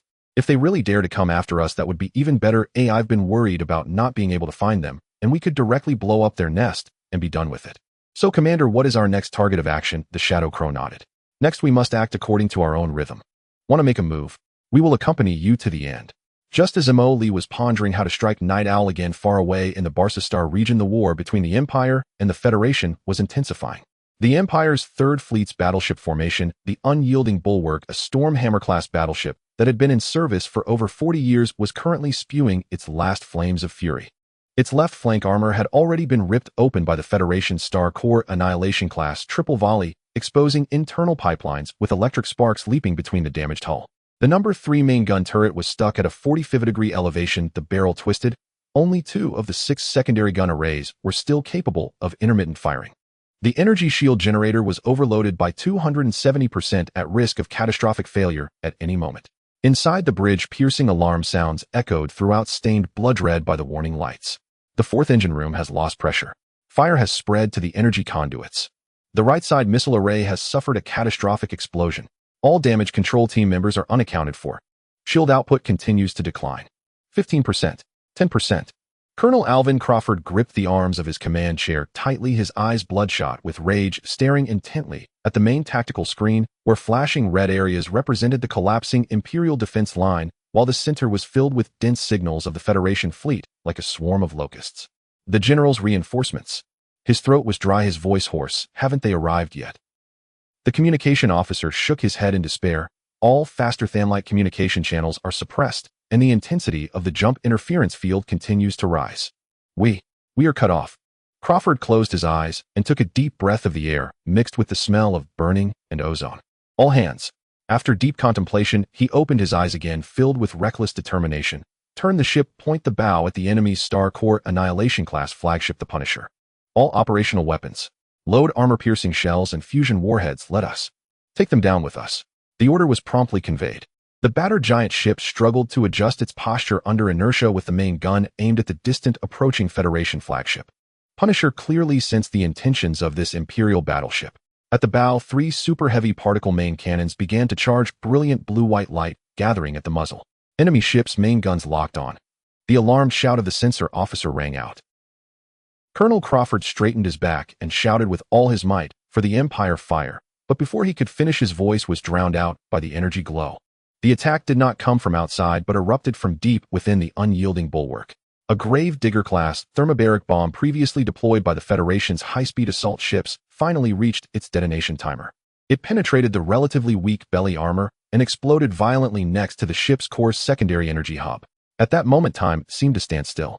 First, an intensely blinding white light erupted from every crack, every breach, and even every observation window of the unyielding bulwark, as if a miniature sun had risen within the battleship. Immediately afterward, the white light transformed into a cataclysmic energy that rapidly expanded. Boom! Pure energy was released, scattering throughout the Imperial fleet. The colossal battleship, over 4,300 meters in length, was violently torn apart from the inside, swelling outward from the center, before completely disintegrating. Thick composite armor plates were flung away, the keel emitted a screeching sound of fracture, and chain explosions raced along the energy conduits and munition storage. A massive energy sphere larger than the length of the battleship itself detonated in the void, instantly engulfing several Imperial Hound-class destroyers that failed to evade in time, and the Federation Swallow-class frigates that were entangled with them. The shockwave carried billions of metal fragments, and the bodies of personnel from both sides frozen in a vacuum, expanding spherically outward, tracing countless deadly trajectories in the cosmic void. The self-detonation of the unyielding bulwark was like a death knell tolling in the hearts of every Imperial soldier. The already shaky defense line of the Empire in the Barsastar region began to visibly collapse in that instant. On the other side, a relatively new Storm Hammer-class battleship flagship, the Glory's Blade, was also battered and bruised. Inside the bridge, Admiral Lloyd, the temporary commander of the Barsastar region, was pale as a ghost due to the recent promotion he received after the former commander was killed in action. He watched helplessly as the signal of the battleship's steadfast bulwark completely vanished from the tactical screen, replaced by a rapidly spreading energy marker. The blue area representing the Imperial defensive line was being devoured at an alarming speed by the red arrow symbolizing the Federal advance. The 13th Fleet Group on the left flank has lost contact. The 7th and 9th Tactical Groups of the Central Defensive Line report losses exceeding 60%, requesting a retreat to regroup. The right flank escort fleet is being cut off by the Federal Guardian-class cruiser group and is being encircled. Bad news followed in quick succession. The communication channels were filled with chaos and frantic shouting. Lloyd placed his hands on the tactical table, his mind racing. The reserves he could mobilize were already exhausted. Every operational ship had been deployed, but the disparity in forces and the fierce Federal assault left the defensive line riddled with holes. Defeat was looming as an inevitable conclusion. "General," the Chief of Staff's voice was hoarse, "we must consider retreating. If we persist any longer, the entire large-scale Imperial fleet in the Barsastar region is likely to could be annihilated. Once our entire army is wiped out, the Imperial defensive line will be finished. Retreat." Lloyd stared at the signals of the Imperial ships still fighting desperately on the screen as every second saw signals fading and disappearing. Retreat meant abandoning vast star regions, rendering countless sacrifices of Imperial soldiers meaningless, and ending his personal military career completely. But if he did not retreat, he looked at the Federal fleet's aggressive formation, especially the numerous Federal Star Nova Annihilation-class battleships. They were methodically tearing through the last layers of protection of the Imperial defensive line. "Order." Admiral Lloyd struggled to speak, his voice hoarse. "All fleets. Alternate cover. Towards the Mandala jump point. Gradually disengage." It seemed he had used all his strength to issue this command. However, just before the order could be issued, "General," the sensor monitor's sudden exclamation rang out, filled with incredulous joy. "Sensors have detected a massive jump signal behind our fleet cluster. The numbers are overwhelming. It's our identification code. Reinforcements. Imperial reinforcements." Behind the Imperial fleet cluster's defensive line, spatial fluctuations began to rise, initially just minor ripples in space, but in an instant they transformed into violent waves. Huge distortions of space unfolded like curtains of water. The blue-white jump light instantly pierced through the battlefield's gloom. The first Imperial fleet group completed their jump, all of them Imperial standard ships. Leading the charge were dozens of brand new Storm Hammer-class battleships, their forward main guns beginning to gather energy, the Imperial Eagle emblem on their hulls shining brightly. Following closely were hundreds of Imperial Stardust-class cruisers and dense formations of Hound-class destroyers. They moved in a precise formation, engines at full throttle cutting through the battlefield with a murderous intent. However, this was just the beginning. The second, third, fourth. A total of 10 fully equipped Imperial Standard Fleet groups amounting to over 25,000 various starships completed their jumps in succession, appearing at the flanks and rear of the main battlefield in the Barca star region. From the outside, they did not seem to come from the same star region. The ships varied in age, some even bearing serious damage from long-distance travel that had not yet been repaired. But they all shared one common trait. Every warship's weapon systems were fully charged. Energy shields activated, their barrels aimed directly at the advancing Federal fleet.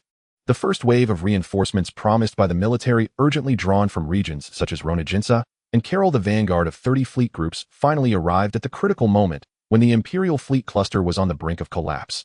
Admiral Lloyd suddenly lunged towards the observation window, gazing at the Imperial reinforcements outside that nearly obscured the starlight, his face, flushed lips, trembling, momentarily speechless. It's reinforcements. It's really reinforcements. The Chief of Staff shouted excitedly. Admiral Lloyd took a deep breath, forcibly suppressing his tumultuous emotions, turned back to the command chair, and shouted hoarsely into the fleet-wide broadcast, "Imperial reinforcements have arrived. All Imperial ships obey orders. Abandon the retreat plan. Rearrange formations. Coordinate with the reinforcements, and push the Federal dogs back." This command was like pouring fuel onto a fire about to extinguish. The Imperial remnants, which were on the verge of collapse and preparing to retreat, seemed to be injected with a potent stimulant. The chaotic communication channels were swiftly cleared by commanders at all levels, and the surviving ships began to decelerate, turn around, and struggle to regroup, with the reinforcements attempting to establish an effective defensive line once more. Just as the Imperial fleet's defensive line began to change its formation and strategy due to the arrival of reinforcements, the suddenly arriving massive reinforcements equally shocked the Federal fleet. On the Federal flagship Punisher, the frontline temporary commander Admiral Klin had his calm expression shattered for the first time. He looked at the sensor screen where the Imperial ship signals had suddenly surged, his pupils constricting. Imperial reinforcements. How could they arrive so quickly? The numbers. At least 10 fully equipped fleet groups. The aide's voice trembled with panic. Klin's expression gradually darkened. While he had anticipated reinforcements from within the Empire, he had not expected them to come so swiftly, in such massive numbers, and at such a critical moment. Just as he was about to completely crush the Imperial border fleet and expand his gains. Order the frontline assault units to immediately contract their formations. Transition to a defensive posture. Starnova Annihilation class move forward to establish core firepower points. Guardian class cruiser groups spread out to protect the flanks. Swift Rain class and Hawk class retreat to fill the air defense and missile defense gaps. Klin reacted quickly, spouting a series of commands. He knew that the battlefield situation had reversed, and now he had to stabilize his position to avoid being overwhelmed by the Imperial reinforcements. However, the Imperial counterattack came even faster than the Federal adjustments. The newly arrived Imperial reinforcements showed no hesitation. The fatigue from long-distance jumps overshadowed by their high morale, and the commanding officers of each fleet group evidently received clear combat orders during the jump. All battleship units. Target the Federation's frontline assault group. Fire the main cannons. Suppress them. The Empire's Stormhammer-class battleships, together with several remaining ships under Lloyd's command, unleashed a torrent of energy from their bows' main cannons. The thick particle beams instantly traversed the starry sky, striking fiercely into the Federation's forward fleet, which had just begun to withdraw. The Federation's Guardian-class cruisers were caught off guard by this sudden attack, their shields flickering violently under the saturated bombardment, with dozens of ships being penetrated directly, their hulls rupturing and losing combat capability. Cruiser Group advance. Destroyer Group provide escort, intersperse, and divide. Do not let the Federation dogs regroup. The entire fleet of Stardust-class cruisers fully activated their reactor power, taking advantage of the momentary chaos within the Federation fleet to charge towards its flank in a standard wedge formation. The Federation's destroyers and frigates suffered heavy losses under the focused attacks from the Empire's cruisers, mid-range missiles, and secondary artillery. The Hound-class destroyer group utilized their relatively higher mobility to swiftly dart through the gaps between the cruisers approaching the Federation ships to harass and finish them off with railguns and close-range torpedoes. The originally unstoppable Federation offensive was abruptly stifled by this newly arisen Imperial force, gradually beginning to compress backwards. Steady. Do not panic. Maintain formation. Concentrate fire on the Empire's newly minted battleships. shouted the Federation's temporary commander General Klin over the channel, trying to regain control of the situation. The Federation fleet then showcased its well-trained qualities, stabilizing its defense again by relying on the formidable firepower and shields of the Star Corps Annihilation-class battleships, engaging in a counterattack against the Imperial reinforcements. The battlefield was soon plunged into an even more brutal war of attrition. Energy beams crisscrossed, missiles swarmed like bees, with ships continuously exploding into burning wreckage. However, this time the Empire, bolstered by the numerical superiority of its reinforcements, was no longer on the defensive, but gradually began to seize the initiative. The balance of forces had quietly tilted. The battle continued for several more hours. Although the Empire's reinforcements were numerically superior, they were still on a long-range march and less familiar with the battlefield environment than the Federation. The Federation fleet, relying on its initial advantages and control of the terrain, put up a tenacious resistance. Both sides engaged in repeated contests and stalemates around several key trade routes and jump points. Every moment, the resources and lives consumed by both sides were almost impossible to quantify. However, the Empire's reinforcements were continuously thrown into battle, while the Federation's forces were steadily depleting. The Federation fleet had originally launched a surprise attack, seizing the Empire's border vulnerabilities, unprepared for a prolonged war of attrition against the large number of Imperial reinforcements. As time passed, the Federation fleet's ammunition and energy reserves gradually began to run low, and the damage to their ships had accumulated to a dangerously critical level. "Report, the commander is calling for communication," the communications officer on the bridge suddenly reported. "Put them through." The communication image was soon connected. "Clint, I understand the situation. Withdraw temporarily and wait for the Federation's follow-up troops to arrive." General Molson's pale face appeared on the screen, slowly giving orders to Clint. Hearing this, General Klin looked at the tactical screen, displaying the continuously increasing reports of their own losses, as well as the Empire's still resilient defense, and understood. The original strategic goal of swiftly defeating the Empire's garrison in the Basar Star domain through a blitzkrieg to seize strategic initiative was no longer achievable. Continuing the fight would only plunge the Federation's main fleet deeper into a quagmire, potentially encircled by the Empire's follow-up reinforcements. "Yes, General, I understand." After a moment of internal struggle, Klin replied, then hung up the communication. He had to consider the war that the Federation would face next and preserve their remaining combat strength as much as possible. "Order." Klin's voice carried a hint of reluctance. "All fleet groups execute Plan C. Alternate cover. Disengage from combat. Retreat to the designated gathering point, Echo Valley Jump Point." After the retreat order was issued, the Federation fleet began to organize its withdrawal, with the Outer Federation Swift-class frigate groups releasing large amounts of interference flares and electronic smoke, while the main battleships fought while retreating. On the Empire's side, Admiral Lloyd and the newly arrived reinforcements commanders keenly noticed the Federation's intentions. "They want to run. Chase them down. Do not let them escape easily." But Lloyd urgently halted his subordinates' eagerness to pursue. "Wait. Our task is to hold the line and repel the enemy, not to pursue blindly. The Federation's retreat is orderly. Forcing a chase could result in unnecessary losses. Order all fleet groups to maintain pressure, provide covering fire, and ensure they completely withdraw from our star region." Upon receiving the order, the Empire's fleet increased its firepower output, refraining from any aggressive interspersing or flanking, watching as the Federation fleet gradually disengaged, ultimately fading into blue light of jump transitions, disappearing into the depths of space. When the last Federation jump signal vanished, the chaotic battlefield finally began to settle into calm. All that remained were countless floating shipwrecks, leaking energy clouds, and the cold, mangled bodies of the fallen from both sides, silently narrating the brutal conflict that had just transpired. In the Basar Star domain defense line, the Empire ultimately held its ground.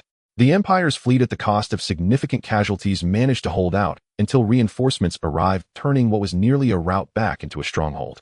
6 standard hours later, on the outskirts of the recently calmed Basar Star domain main battlefield, near the manhwaedit jump point defense line, the 3rd Fleet Group from the Golden Sand Star domain, which had come to assist, was slowly patrolling through the debris-filled space with one of its Stormhammer-class battleships, the Suya.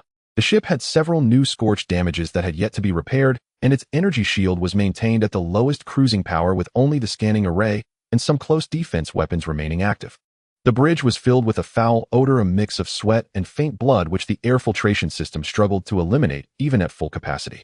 Most of the officers and soldiers had rotated out for rest, leaving only a few duty personnel to force themselves to stay alert at their control consoles. Captain Reno Carlos stood before the large arched observation window, silently gazing at the brutal scene outside, akin to an interstellar graveyard. Just a few hours ago, this place was true hell. The fleets of the Empire and the Federation unleashed firepower capable of annihilating a planet here. Now only silent floating fragments remained with some larger wrecks surrounded by escape pods and dismembered bodies that could not be recovered in time. The frost layer formed by freezing, reflecting a cold sheen under the starlight. The captain reported, "The battle damage report has been compiled. The hull armor is damaged by 37%, and the energy shield generator is overloaded and cannot be restored in the short term. The loss of the onboard mechas exceeds 70%. The lieutenant walked behind Colonel Reno, fatigue evident in his voice as he relayed the damage data. Reno stared at the string of damage statistics in silence. As a colonel of the Empire, he had participated in many battles, but it was the first time he had seen a nearly collapsing war situation pulled back like this. The casualty statistics weighed heavily on his heart. Have the damage control team expedite repairs. When will the supply ship arrive? He asked. It's still on the way, expected to arrive in 6 hours. The energy and ammunition reserves. Barely enough for one medium-intensity engagement. The lieutenant reported. Colonel Reno nodded and looked out the window again. Just then he noticed some new signals appearing at the edge of the sensors. What are those? He pointed to a corner of the tactical screen. The sensor operator adjusted the filtering parameters. General, they are several engineering starships and light frigates. The identification codes are quite vague and do not belong to our army or the Federation. Judging by their trajectory, they are operating in the debris-dense area, seemingly. Scavenging. Reno frowned. It's not uncommon to recover resources from wreckage after a battle, usually conducted by logistics departments designated by the military or licensed civilian companies, who moved so quickly while the battlefield had just calmed down and the follow-up troops from the Empire and Federation had yet to arrive. Zoom in on the image, he commanded. The main screen immediately displayed a close-up image of one of the engineering starships. The salvaging starship had a peculiar shape unlike the common styles of the Empire or Federation. It was entirely matte gray without any obvious markings. At that moment, it extended several flexible mechanical arms, precisely cutting apart the wreckage of a Federation-class Guardian cruiser that had been split in half, dismantling the relatively intact engine parts and main sensor array base to drag them into the cargo hold. Two nearby frigates whose designs were also unfamiliar stood guard around it, their postures relaxed, as if strolling in their own backyard. Where did this ragtag company come from? They are quite fast, the lieutenant muttered. Should we send a signal to drive them away? All wreckage in this battlefield should theoretically be handled by the military. Reno gazed at the starships, lost in thought, noting their efficiency and clear objectives, which focused on high-value core components. Their behavior did not resemble that of a legitimate reclamation company. A feeling of inexplicable irritation and indignation gradually surged in his heart. The soldiers of the Empire had just bled and sacrificed here, their bodies still warm, and these unidentified individuals were eagerly picking up the pieces. Moreover, their nonchalant demeanor was a blatant insult to the fallen soldiers of the Empire on this battlefield. Send them a public channel warning. Reno suppressed his anger and said in a deep voice, "This is an Imperial military control zone. Unauthorized salvaging activities are prohibited. Have them cease operations immediately and leave this airspace, or they will face military retaliation from the Empire." The warning signal was promptly sent. The salvaging starships and frigates seemed to pause for a moment, then a voice response came through the public channel. "Legal salvage, please do not disturb." The calm, even slightly dismissive tone of the response ignited a spark of fury in Colonel Reno's heart. Legal units. They don't even have a company insignia, and you call that legal? The sensor operator continued to report. On the screen, the engineering starship showed no signs of stopping. Its mechanical arms even started to attempt cutting another larger piece of wreckage. Give them an ultimatum.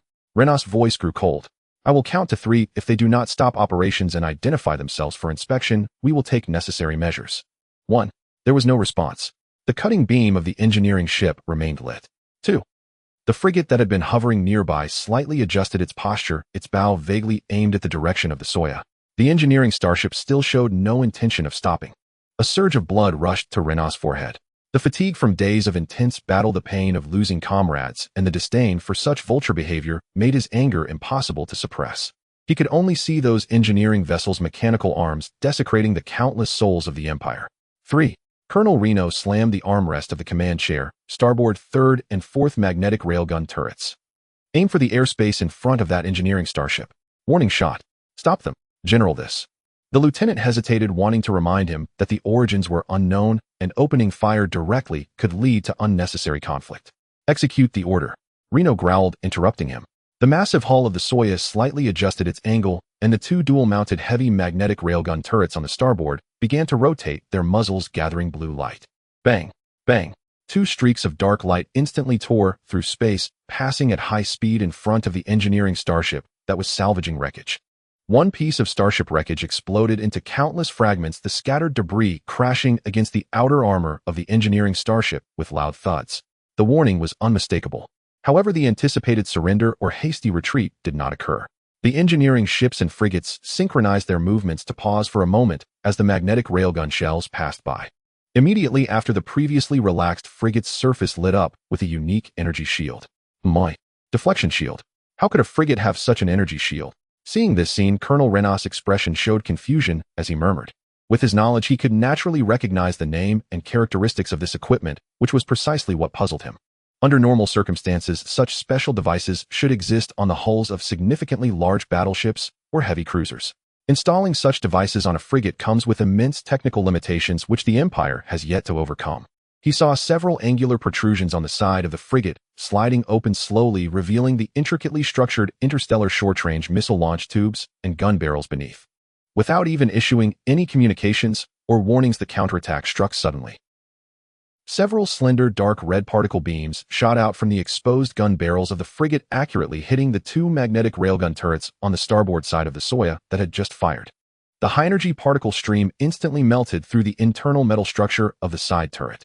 Within less than a second, the two turrets along with their bases were reduced to two pools of crimson molten metal, which were then rapidly cooled into twisted scrap iron by the vacuum. At the same time, the engineering starships and another frigate began to retreat at high speed, releasing a large amount of decoy foil and energy smoke into the surrounding debris area as they withdrew. "We are under attack. The turret has been destroyed. Damage report." Within the bridge, a chorus of gasps and alarms erupted. Colonel Rayner stared in shock at the terrifying firepower and reaction speed of the destroyer displayed on the sensor. That was definitely not an ordinary destroyer. "All hands to battle stations. Maximize shields. Lock onto that enemy ship," he reacted, shouting hoarsely. But it was already too late. The attacking destroyer completed a precise strike and showed no signs of lingering, fully activating its reactor engine, making a sharp turn to take advantage of the surrounding debris as cover and swiftly fleeing into the distance at an astonishing speed. "Pursue." Rayner's command was cut short. The onboard sensors blared an urgent alarm accompanied by the panicked shout of the sensor operator. "Captain, a large-scale hyperspace transition signal detected in area D31. Quantity: incalculable. Still increasing. Signal strength matches that of the fleeing destroyer." "No. Wait. There are cruisers too. God's signals of battleship class are appearing." The space in area D31 began to fluctuate violently. At first, there were subtle ripples, followed by the ripples evolving into violent vortices. Countless large hyperspace light clusters unfolded in this area, with blue-white light mingled with purple-black arcs, brutally tearing apart the still unsettled cosmic backdrop of the battlefield. The scale far exceeded imagination. On the sensors of the Soya and several nearby Imperial cruisers and destroyers that were alarmed and attempting to approach, red signals representing unknown enemy targets, almost violently painted, and covered more than half of the tactical star map. As cruisers clearly exceeding 3,000 meters in length, with enormous guns mounted at their bows and thick armor combined with dense point defense systems, emerged one after another from the hyperspace light, the air on the bridge of the Soya felt nearly frozen. Their size and energy readings were not inferior, and even vaguely surpassed that of the Empire's Stormhammer class. Just as the crew on the Soya began to feel panic, the spatial fluctuations showed no signs of stopping. Behind the cruiser fleet, the scale of the spatial distortion was even more terrifying. From several exceptionally large hyperspace exits slowly emerged the supermassive battleship Titan Dominator class heavy battleship, exceeding 7,000 meters in length like a moving metal mountain. The several Divine Punishment class dual-mounted supermassive antimatter annihilation cannons at its bow, merely in standby mode, released energy waves that had already peaked the warning levels of the Imperial starship sensors. The entire process, from the appearance of the first hyperspace signal to the deployment of various main battleships, took less than a minute. A large-scale, well-structured, technologically advanced, and imposing unfamiliar fleet descended upon this star domain, which had only just calmed from the fires of war. "Enemy heavy cruiser, main cannon charging, we are locked on." The sensor operator detected an energy response, shouting in alarm. Without any verbal communication, the Thunder Fleet's frontline Kanglong-class heavy cruiser simultaneously opened fire with its 8 dual-mounted Thunder-class heavy particle beam cannons. In an instant, over thousands of bright blue high-energy particle beams crossed the stars, precisely covering all Imperial ships within a 50-kilometer radius centered around the Soya. The energy shield of the Soyuz spiked to a dangerous critical value the moment it made contact with the first wave of the beam torrent. The shield generator buzzed furiously, trying to disperse and absorb the attack energy far exceeding design standards. However, the density and intensity of the beams were simply too high. The shield held for less than 2 seconds. Boom! A clear sound echoed within the Soya, the sound of the main shield generator overloading and burning out. Immediately after, the subsequent particle beams faced no obstruction, cutting through the thick composite armor of the Soya battleship like a hot knife through butter. The first volley targeted the engine compartment and weapon arrays. Port thruster group destroyed. Turrets 2 and 4 are non-responsive. Energy conduits ruptured in multiple locations. Reactor output unstable. The bridge shook violently, lights flickering and sparks flying from the control panel. Colonel Rayner was thrown against the edge of the control panel by the immense impact, his forehead striking a metal corner, blood gushing out. He struggled to lift his head, looking through the smoke and the flashing red alarm lights toward the porthole. Surrounding the Soya, the several Imperial ships that rushed in to try to provide support or assess the situation met the same fate. The Stardust-class cruiser Sharp I attempted to accelerate to evade and launch intercept missiles. But the firepower of the Kanglong class was too dense, as it just turned its side armor was struck by at least 20 consecutive particle beams. After the shield shattered, the external armor was torn apart, and internal chain explosions erupted from the breach, instantly turning it into a burning fireball, splitting in two. 2 Hound-class destroyers Sentinel and Rover attempted a countercharge by launching railgun rounds and close-range torpedoes, thanks to their higher maneuverability. However, the dense puncture point defense pulse cannon clusters on the Kanglong class simultaneously activated. Countless high-speed pulse beams wove into a web of death, obliterating the incoming torpedoes and most of the shells mid-flight. At the same time, several main cannon beams swept across, easily tearing through the relatively weak armor and shields of the destroyers. Sentinel's bridge was directly evaporated, and Rover's engine compartment exploded, losing power and rolling into a massive starship wreck, completely disintegrating. Just as the first round of concentrated fire from the Kanglong class had yet to fully dissipate, the Invincible-class light battleship, positioned slightly behind in formation, had completed charging its triple-mounted Star Destroyer-class super heavy phase impact main cannon. Battleship group, all main cannons fire. The fleet commander Samp on the bridge of the Thunder Fleet decisively ordered. Unlike the sustained particle beams of the Kanglong class, the main cannon attack of the Invincible class was a devastating pulse impact. Hundreds of phase energy torrents interwoven with pure white and deep purple thundered forth from the bows of each Invincible class, exceeding 100 meters in diameter. Not scattered, but precisely calculated, focusing fire on those Imperial warships that had been damaged in the first round of attack, but had not completely lost combat capability, as well as some Imperial reinforcements that had just received the alarm and were desperately accelerating to arrive. Soya became the primary target. At least several phase impact torrents from different directions almost simultaneously struck its already battered hull. The structure is collapsing. The voice of the damage control officer was filled with tears. A massive explosion erupted simultaneously from multiple points on the ship's body. The armor was torn apart, and the keel groaned. The bridge shook violently as the lights flickered on and off, and sparks flew from the control panel. The port side has been penetrated. The second energy compartment has exploded. Structural integrity is rapidly declining. We have to abandon ship. Abandon ship. All hands abandon. The last thing Colonel Reno saw was the unfamiliar fleet outside the viewport, casting a shadow over them, as well as the Imperial rescue ships that rushed to help, only to be instantly engulfed by the torrent of steel. Outside the viewport, another Imperial Stormhammer-class battleship, the Iron Will, was hit by the enemy's main cannon as it just entered range. The entire front armor and shields of the battleship were pierced as if made of paper, and the bridge section above the bow was directly wiped away. The remaining hull continued to surge forward due to inertia, then erupted into a cloud of expanding flames and debris amidst a series of internal explosions. Some Imperial starships attempted to deploy mechs and starfighters to attack close in, buying time for reinforcements to arrive.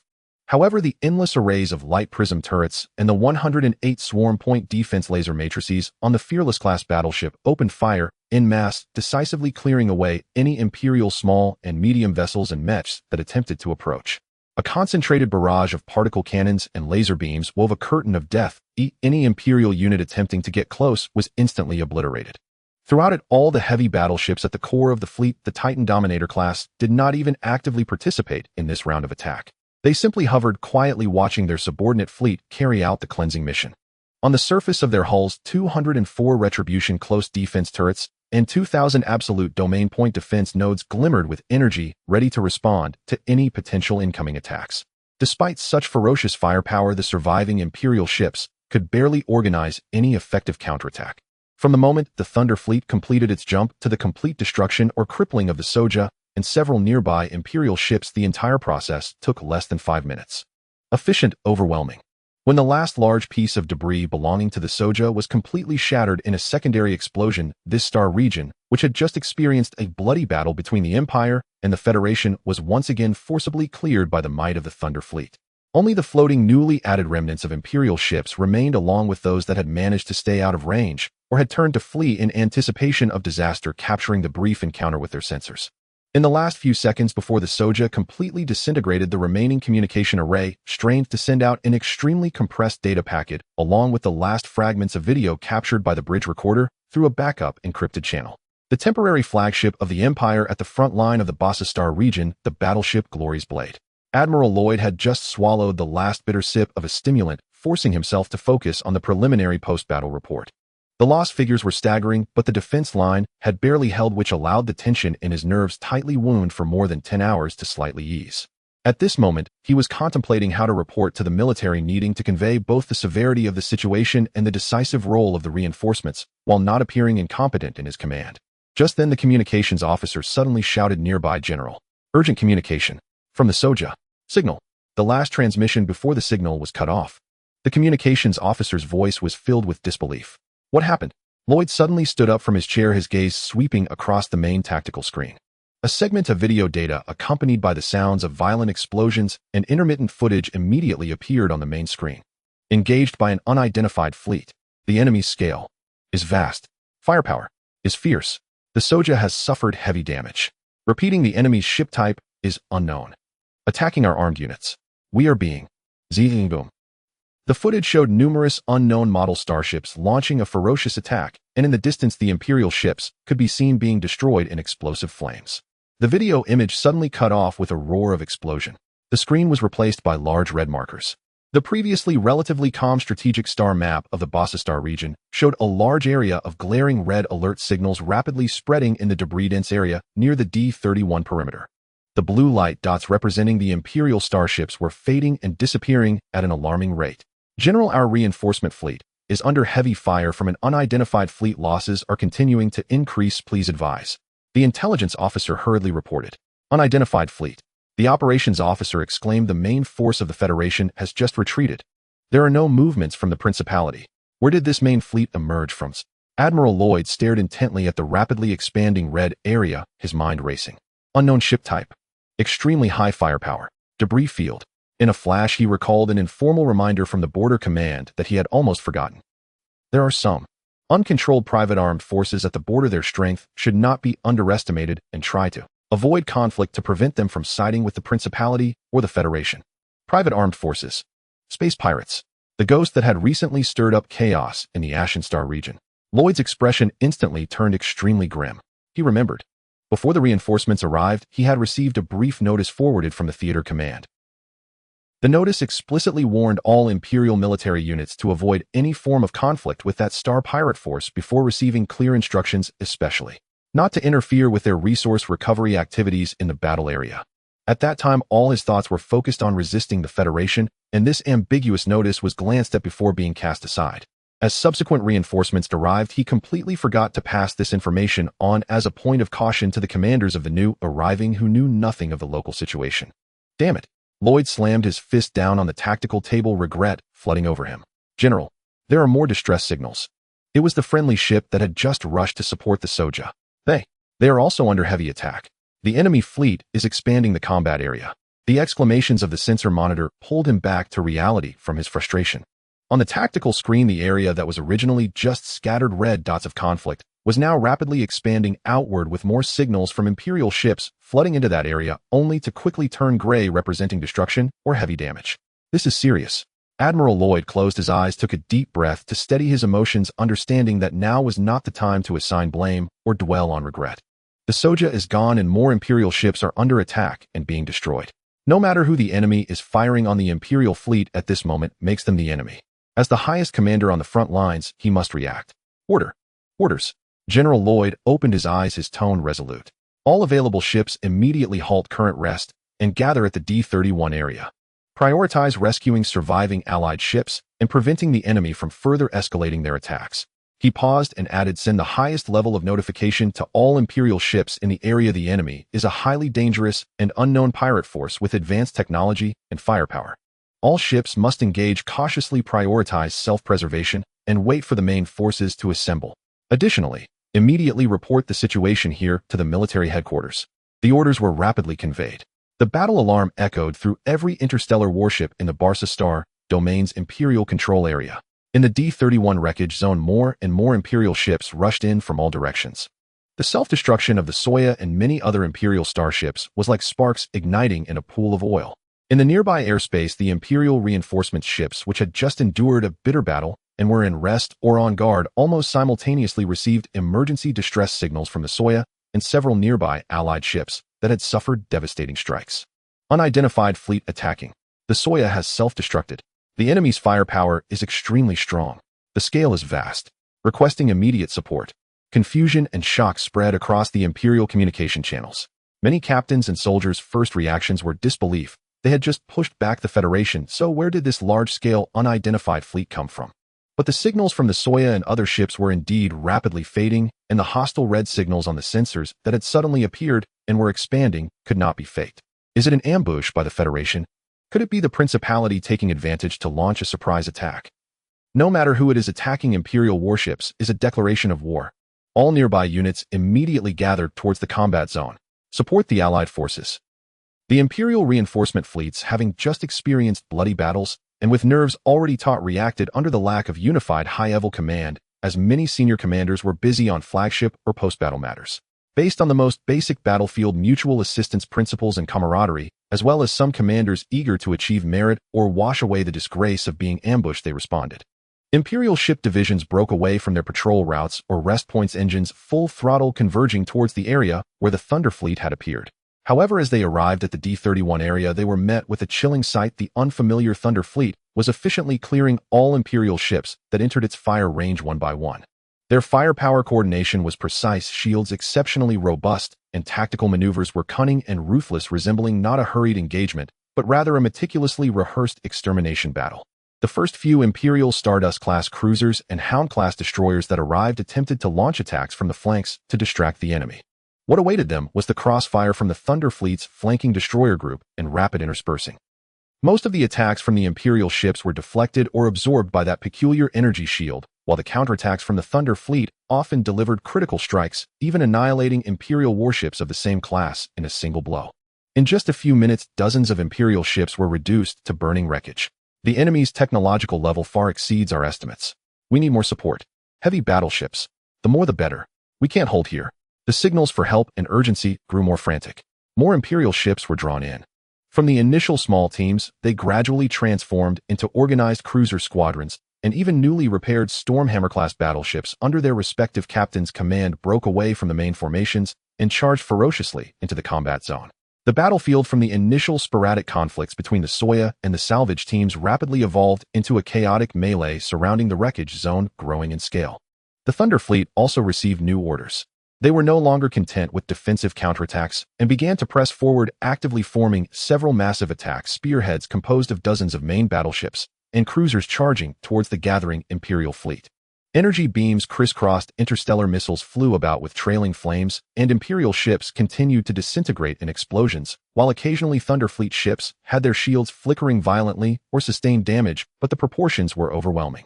The Imperial reinforcements struggled to hold on with sheer bravery, but having just experienced a great battle, their condition was far from optimal, and they lacked effective understanding of the Thunder Fleet's weapons and tactics, leading to escalating casualties. The combat zone resembled an ever-expanding vortex, consuming the forces committed by both sides. At the center of the vortex, the once quiet battlefield wreckage zone was now recovered with denser flames of battle. Samp stood on the bridge of the Thunder Fleet's flagship, the Wrath of Thor, coldly watching the increasing signals of Imperial ships on the tactical screen. His fingers lightly tapped on the armrest.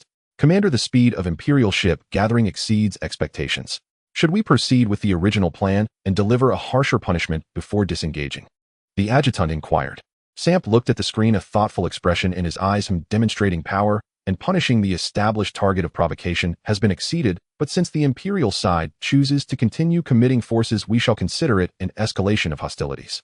Order all attack groups to execute Plan 3. Expand the strike range, focusing on destroying their heavy units. Understood. The bow of the Wrath of Thor, that iconic Star Eater, triple-barreled, ultra-heavy, phased impact main cannon, began to slowly adjust its angle, aiming at an Imperial Stormhammer-class battleship that had just jumped into the area and was attempting to charge forward. The war situation continued to escalate. The flagship of the 6th Fleet Group of the Imperial Kale Star Domain, the Shero Stormhammer-class battleship, led its 6th Fleet Group at full speed towards the combat zone, having just replenished a third of its ammunition and barely repaired its shield generator. The Fleet Group Commander Major General Malcolm Sterling was a typical hardliner Imperial leader who advocated offense, believing that the Imperial fleet's steel torrent could crush any enemy.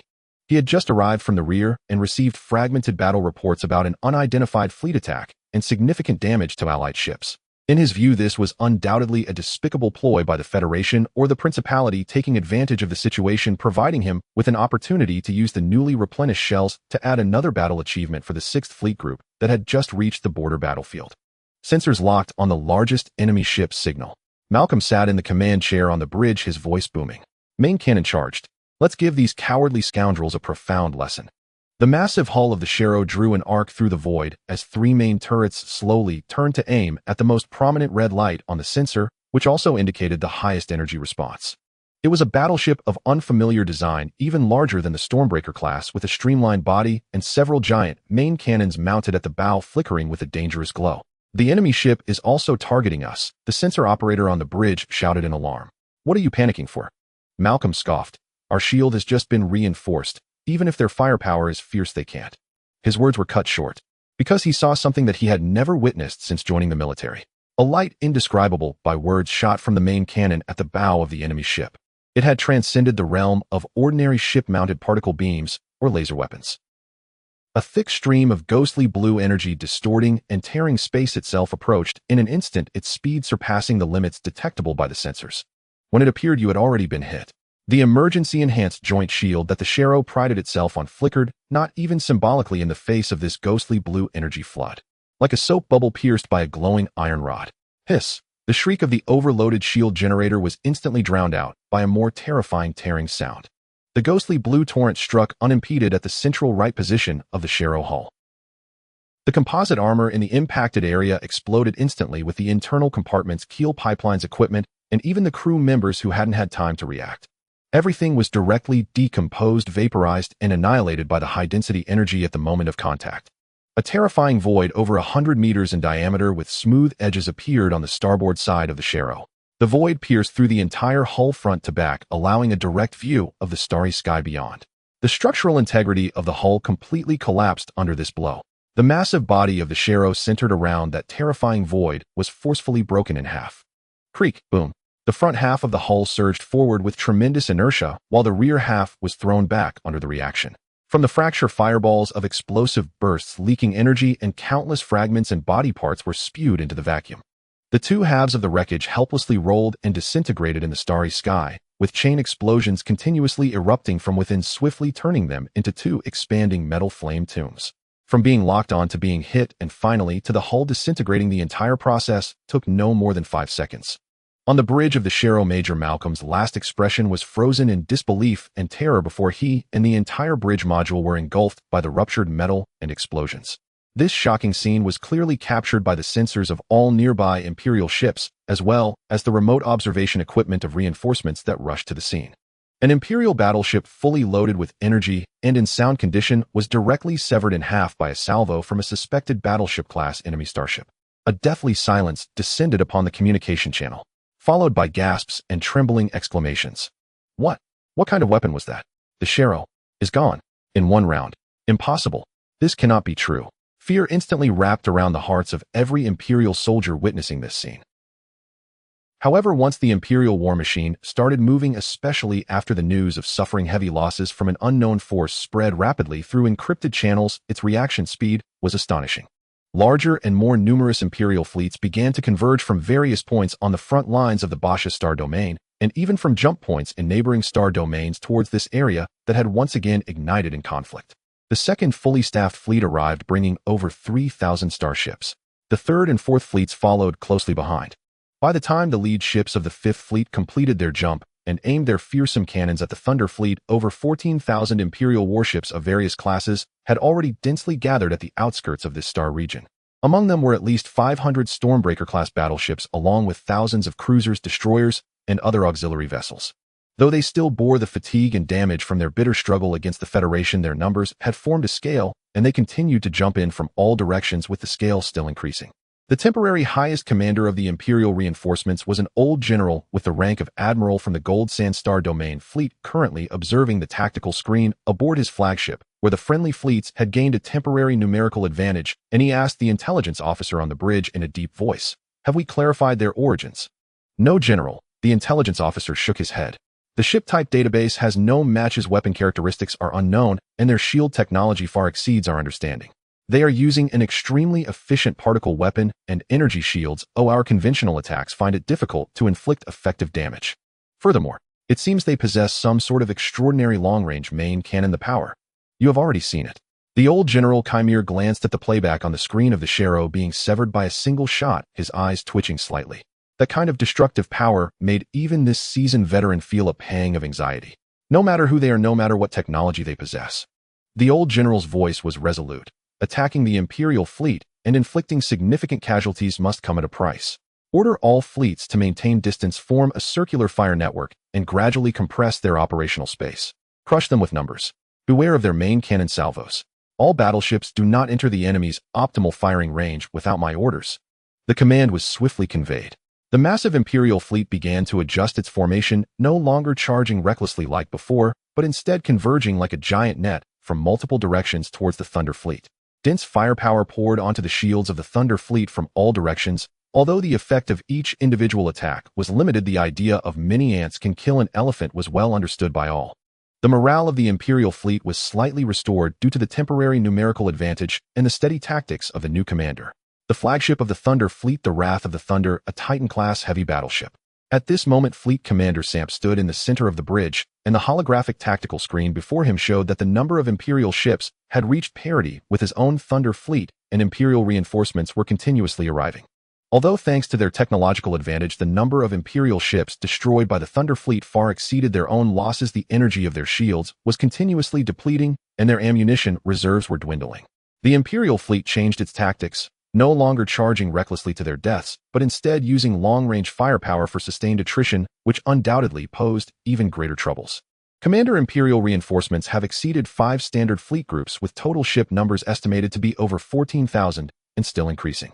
The enemy is employing a long-range attrition encirclement tactic. If we continue to stalemate, the risks will continue to escalate. The aide calmly reported the current situation. Samp's face was devoid of any expression as his eyes scanned each piece of data on the tactical screen. After a few moments of silence, he slowly spoke to the communications officer. Communications officer, establish a secure link with the main base immediately.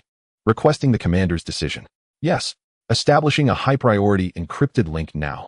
The communications officer's fingers flew across the console. A few seconds later, the link was successfully established. The main communication screen slowly revealed Mo Lee's face, who was just putting down his datapad. Upon receiving the communication request from Samp, he displayed a look of surprise and said, "Samp, what's the matter? Did you find something valuable?" "Commander, there's an emergency situation in the Barsastar region," Samp stated succinctly while executing battlefield clearance and resource recovery tasks. "As per our original plan, we were subjected to unprovoked attacks from Imperial vessels. We retaliated in self-defense. Currently, the conflict has escalated. The Imperial side has now deployed at least 5 standard fleet groups, with the total number of starships exceeding 14,000. Their forces have surpassed ours on site and are continuing to reinforce. The enemy's intentions are clear. They are attempting to encircle us from multiple directions, trying to exploit their numerical advantage against us." Samp added no subjective judgments or emotional embellishments, simply stating the facts and the current situation. He finally posed the core question, requesting orders. Should the Thunder fleet disengage at an opportune moment, as per the plan, or respond more forcefully? Mo Lee was silent for a moment. The entire bridge could hear the sound of Mo Lee's fingers tapping on the armrest of his command chair on the other end of the communication. About 30 seconds later, Mo Lee spoke steadily. "Oh, are we starting to feel bold now that reinforcements have arrived?" His tone carried a hint of amusement. Looking up at Samp, he continued, "Had they just finished with the Federation and are already eager to take their frustrations out on us?" Do they think we're easier to deal with than the Federation? Since they want to fight, let's not hold back, Samp. Emily commanded sternly. Immediately follow Operation Plan No. 1 and annihilate them. Yes. Commander, however, executing the plan may result in some battle losses and will expose part of our core combat capability data. Authorize it. Granted. Emily replied without hesitation. When it's time to show our strength, we must do so. Hiding only makes them think there are vulnerabilities to exploit. Battle losses are acceptable as long as we prioritize maintaining the integrity of the fleet's core structure and command chain. Remember, the Shadow Fleet will be responsible for covering and clearing your safe retreat routes. Understood. The last trace of doubt vanished from Samp's heart. The commander not only authorized the attack, but also provided subsequent assurances, which was enough. Oh right, Emily seemed to remember something, and added, when we engage, make the display a bit more grand. Let those Imperial generals see what their iron tide looks like in the face of true power. I want to hurt the Empire with this battle. Can we do it? We guarantee the mission will be completed. Samp replied resolutely with a salute. The communication was promptly cut off. Samp slowly turned to face all the combat personnel on the bridge. His gaze swept across every face as he slowly spoke. The commander has authorized it. His voice was not loud, but it resonated clearly throughout every corner of the bridge. Execute Operation Plan No. 1. These simple words instantaneously changed the atmosphere on the entire bridge. The slight tension that had been present due to the overwhelming enemy was replaced by a solemn atmosphere of war. Everyone understood what Operation Plan No. 1 signified. Relay the order to the entire fleet, Samp commanded sharply. All units enter the highest state of combat readiness. The entire fleet unlock energy shield limiters, prepare weapon systems at full power, and stand by the jump engines. As soon as his voice fell, a deep, low-frequency rumble resonated from deep within the ship. The 18 main energy nodes spread throughout the ship released their safety limits, and a torrent of energy began to pour unreservedly into the shield generators, weapon capacitors, and propulsion arrays. Outside the ship, the previously restrained energy shield suddenly became bright and solid, resembling a layer of flowing mercury. The massive fleet surrounding the flagship also responded in kind.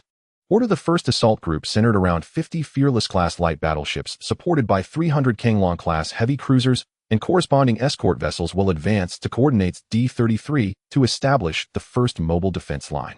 The mission is to delay and disrupt the Imperial forward assembly, create chaos, and draw the enemy's attention. The second and third main strike groups, each centered around Titan Dominator-class heavy battleships, supplemented by 500 Kanglong-class heavy cruisers and their respective escort ships, will move stealthily to coordinates D35 and D36.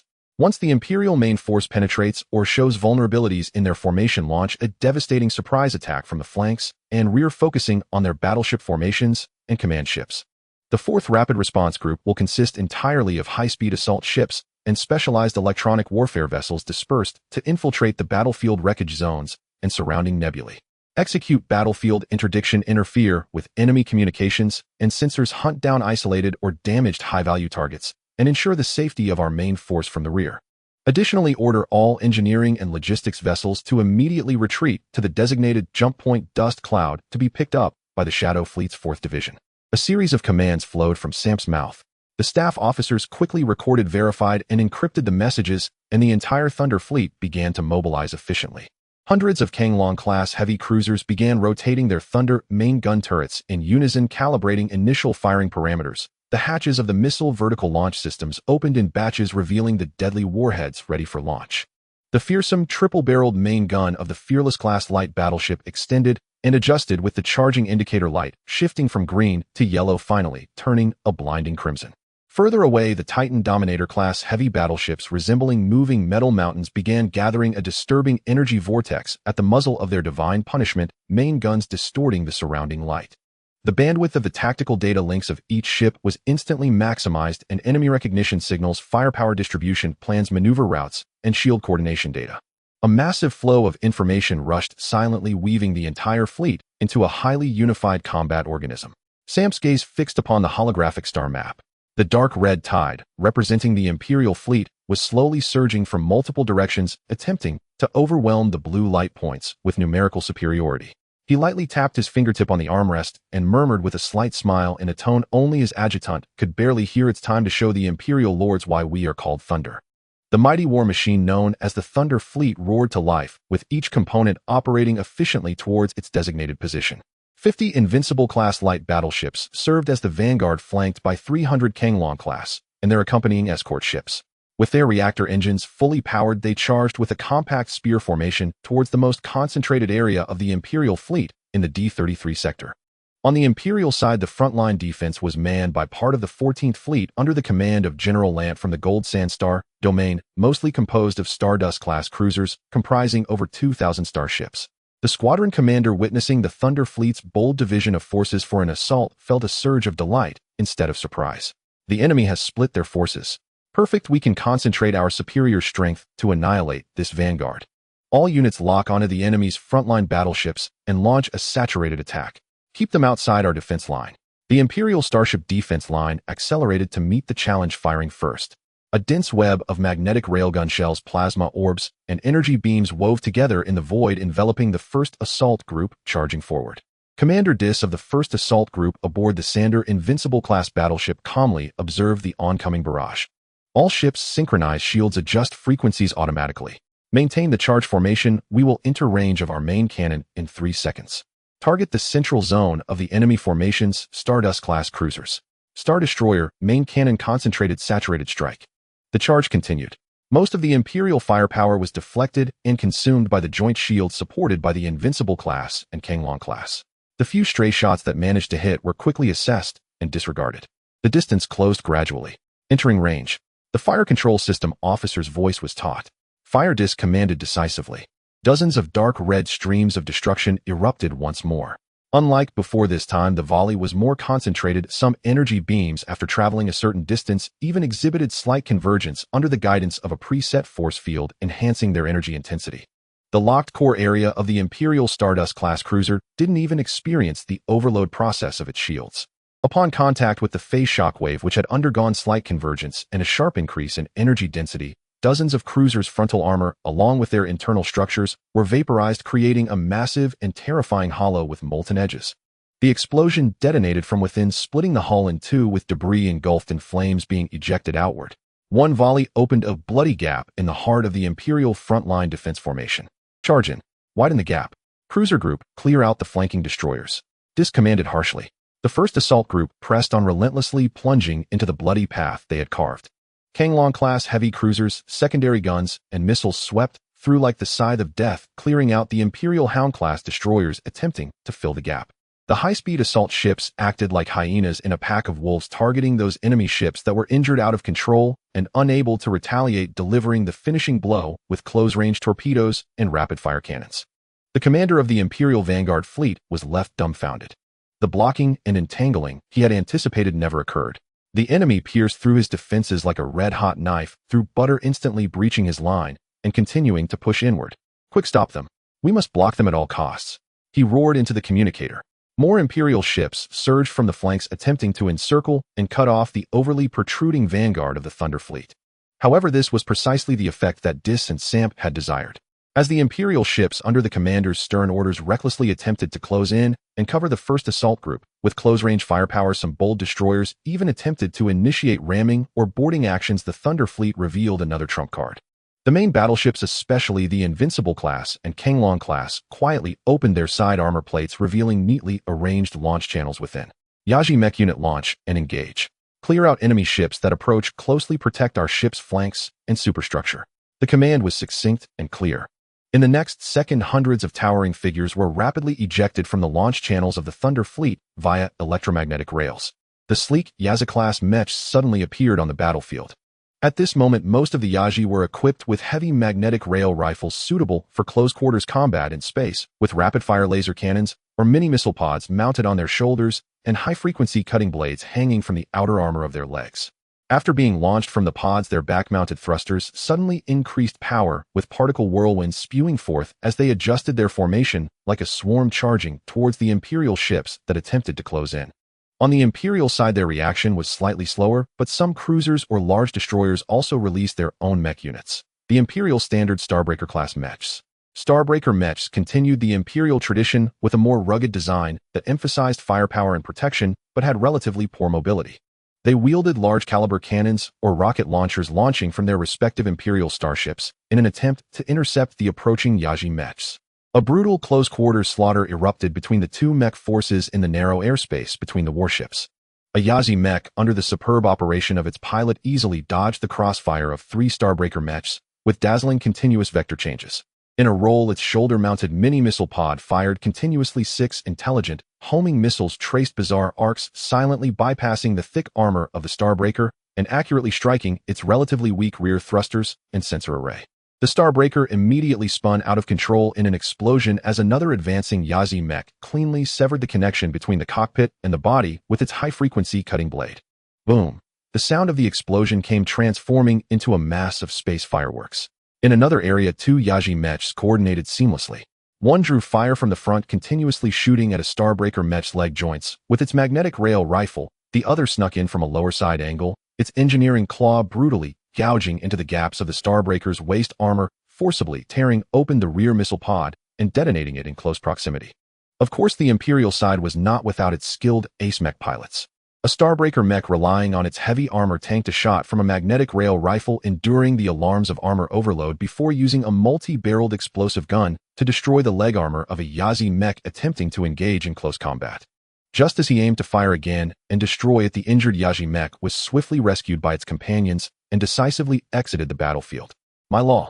Only the Imperial mech pilot was left in a fury of impotence, and then he was instantly focused down, and no matter how skilled he was, he could not escape the fate of becoming space debris. Overall, the Yazi, with its superior maneuverability and a more refined sensor fire control system than the Imperial mechas, along with the pilot's exceptional tactical skills, held a distinct advantage in the mecha melee. They acted like deadly space assassins, continuously hunting down the cumbersome Lieshingen groups, effectively disrupting and destroying those Imperial small vessels attempting to launch torpedoes or collide, firmly safeguarding the flanks of their own warships. The flames of the mecha battle burned in the gaps between the beams of the massive warships' main cannons, adding a cruel detail to this grand fleet battle. As the Imperial main forces were drawn to the fierce assault of the first assault cluster and the mecha strike, reallocating more troops to the front and flanks in an attempt to stabilize the line, the 4th Rapid Response Cluster of the Thunder Fleet quietly began to mobilize. This cluster, composed of high-speed assault ships and specialized electronic warfare vessels, had already split into small units, quietly infiltrating the depths and rear of the Imperial fleet formation, using the battlefield debris and sparse nebulae as cover. Now they received the attack order. The first to strike was the electronic warfare ship squad, codenamed Webweaver. These vessels had a flat appearance covered with various antennas and launchers, quietly appearing at the communication nodes and sensor blind spots behind several major Imperial fleet groups. Initiate the Veil Jamming Protocol. Release the swarm unmanned jammers for directed energy suppression. Target enemy flagship-level units, superluminal communication arrays, and long-range fire control radars. The squad commander calmly issued the order. Instantly, an invisible electronic storm erupted within the Imperial fleet.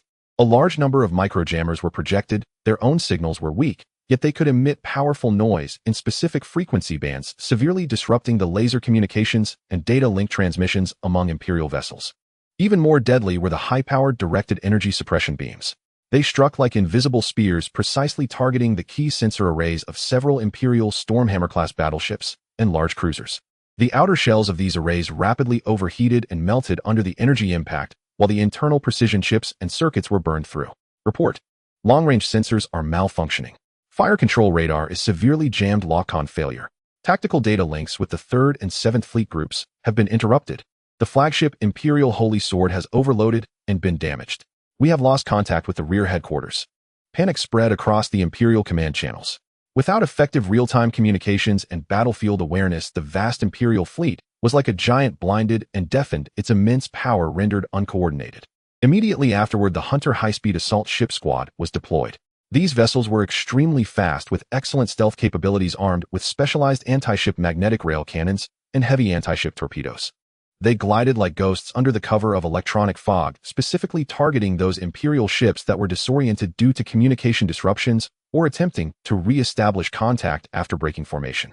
An Imperial Stardust-class cruiser temporarily detached from its formation due to sensor failures attempted to maneuver into relatively clean airspace to reboot its systems. However, the captain of the Imperial starship was oblivious to the fact that this decision would cost them their lives. 2 hunters slipped silently from the shadows of the debris like sharks smelling blood. The magnetic rail cannon roared to life. Special ultra-high-speed armor-piercing projectiles hit the relatively weak engine exhaust area and shield generator nodes of the cruiser with precise consecutive impacts from a great distance. The shield overloaded instantly, and the engine suffered severe damage. The cruiser dramatically slowed, drifting helplessly at the edge of the wreckage. Subsequently, heavy torpedoes were launched from close range, drilling into the vessel's interior through the breach created by the magnetic rail cannon rounds, triggering a catastrophic secondary explosion. This cruiser did not even see who the enemy was before it transformed into an expanding fireball. Similar hunting scenes unfolded simultaneously in multiple locations. The combination of electronic suppression and physical hunting acted like an invisible rasp, continuously weakening and cutting into the organization and combat strength of the Imperial fleet, creating optimal conditions for the imminent fierce output from the main frontal forces. On the reserve command ship, where General Salim, the highest temporary commander of the Imperial reinforcements, was stationed, the voice of the communications officer was already tinged with tears. General, our direct communication with the left and right-wing fleets has been completely severed. We are only receiving sporadic distress signals. The pressure on the front is immense, and the enemy assault cluster is still advancing. Our vanguard has lost over 40%. General Salim's forehead throbbed with veins. He was gradually realizing that the situation was dire. The enemy's electronic warfare capabilities far exceeded expectations, and the combat strength of that assault cluster was unnaturally strong. But he still held on to a glimmer of hope. After all, the Imperial fleet continued to come to their aid. Order the 5th and 6th Fleet Groups of the Ronistar region to advance and support the front. At all costs, eliminate that damned assault unit. Send high-speed reconnaissance ships to break through the jamming and ascertain what is happening on the flanks. He tried to stabilize the situation and regain the initiative. However, just as the Imperial Reserve forces began to maneuver and the frontline troops rallied to encircle the first assault cluster, creating a brief gap in the flanking fire network, the attack opportunity that Samp had been waiting for finally appeared. On the bridge of the Wrath of Thor, Samp's gaze was as sharp as an ice spike scanning the ever-changing data streams on the holographic tactical screen. A flaw had finally appeared in the formation of the Imperial fleet cluster. The blue blocks representing the Imperial left and right defensive forces were visibly thinning. The Imperial cruisers and destroyers that were supposed to hold the flanks were recklessly converging towards the front battlefield under General Salim's order to eliminate the assault cluster at all costs. To encircle DCIS first assault cluster, the Imperials had drained the blood from their flanks. Meanwhile, the 2 fully staffed fleet groups of the Empire had just completed their turn and acceleration, their massive hulls awkwardly adjusting their posture to move towards the front battlefield, exposing their vulnerable sides and engine exhaust areas unreservedly in the D-35 and D-36 directions. Now is the time. Samp leaned slightly forward, his fingers stopping their rhythmic tapping on the armrest. The moment has come. He decisively ordered Command's 2nd and 3rd main strike clusters turn towards the exposed flanks and central reserve of the Imperial fleet. Fire. Order confirmed. The aide's voice immediately responded, encrypted channel sending. Transmission complete. Almost at the same millisecond the order was issued in the D-35 airspace, the 2nd main strike cluster of the Thunder fleet, which had been silently hovering like a space meteor, suddenly came to life. Deep within the hull of the Titan Dominator-class heavy battleship, all safety restrictions began to be lifted. Surging energy raced through the superconducting conduits inside the ship, injecting into the energy storage rings of several Divine Punishment-class, dual-mounted ultra-large antimatter annihilation cannons at the bow. The space at the cannon's mouth began to visibly twist and collapse as the dark blue antimatter energy violently collided within the confinement field, erupting in blinding brilliance.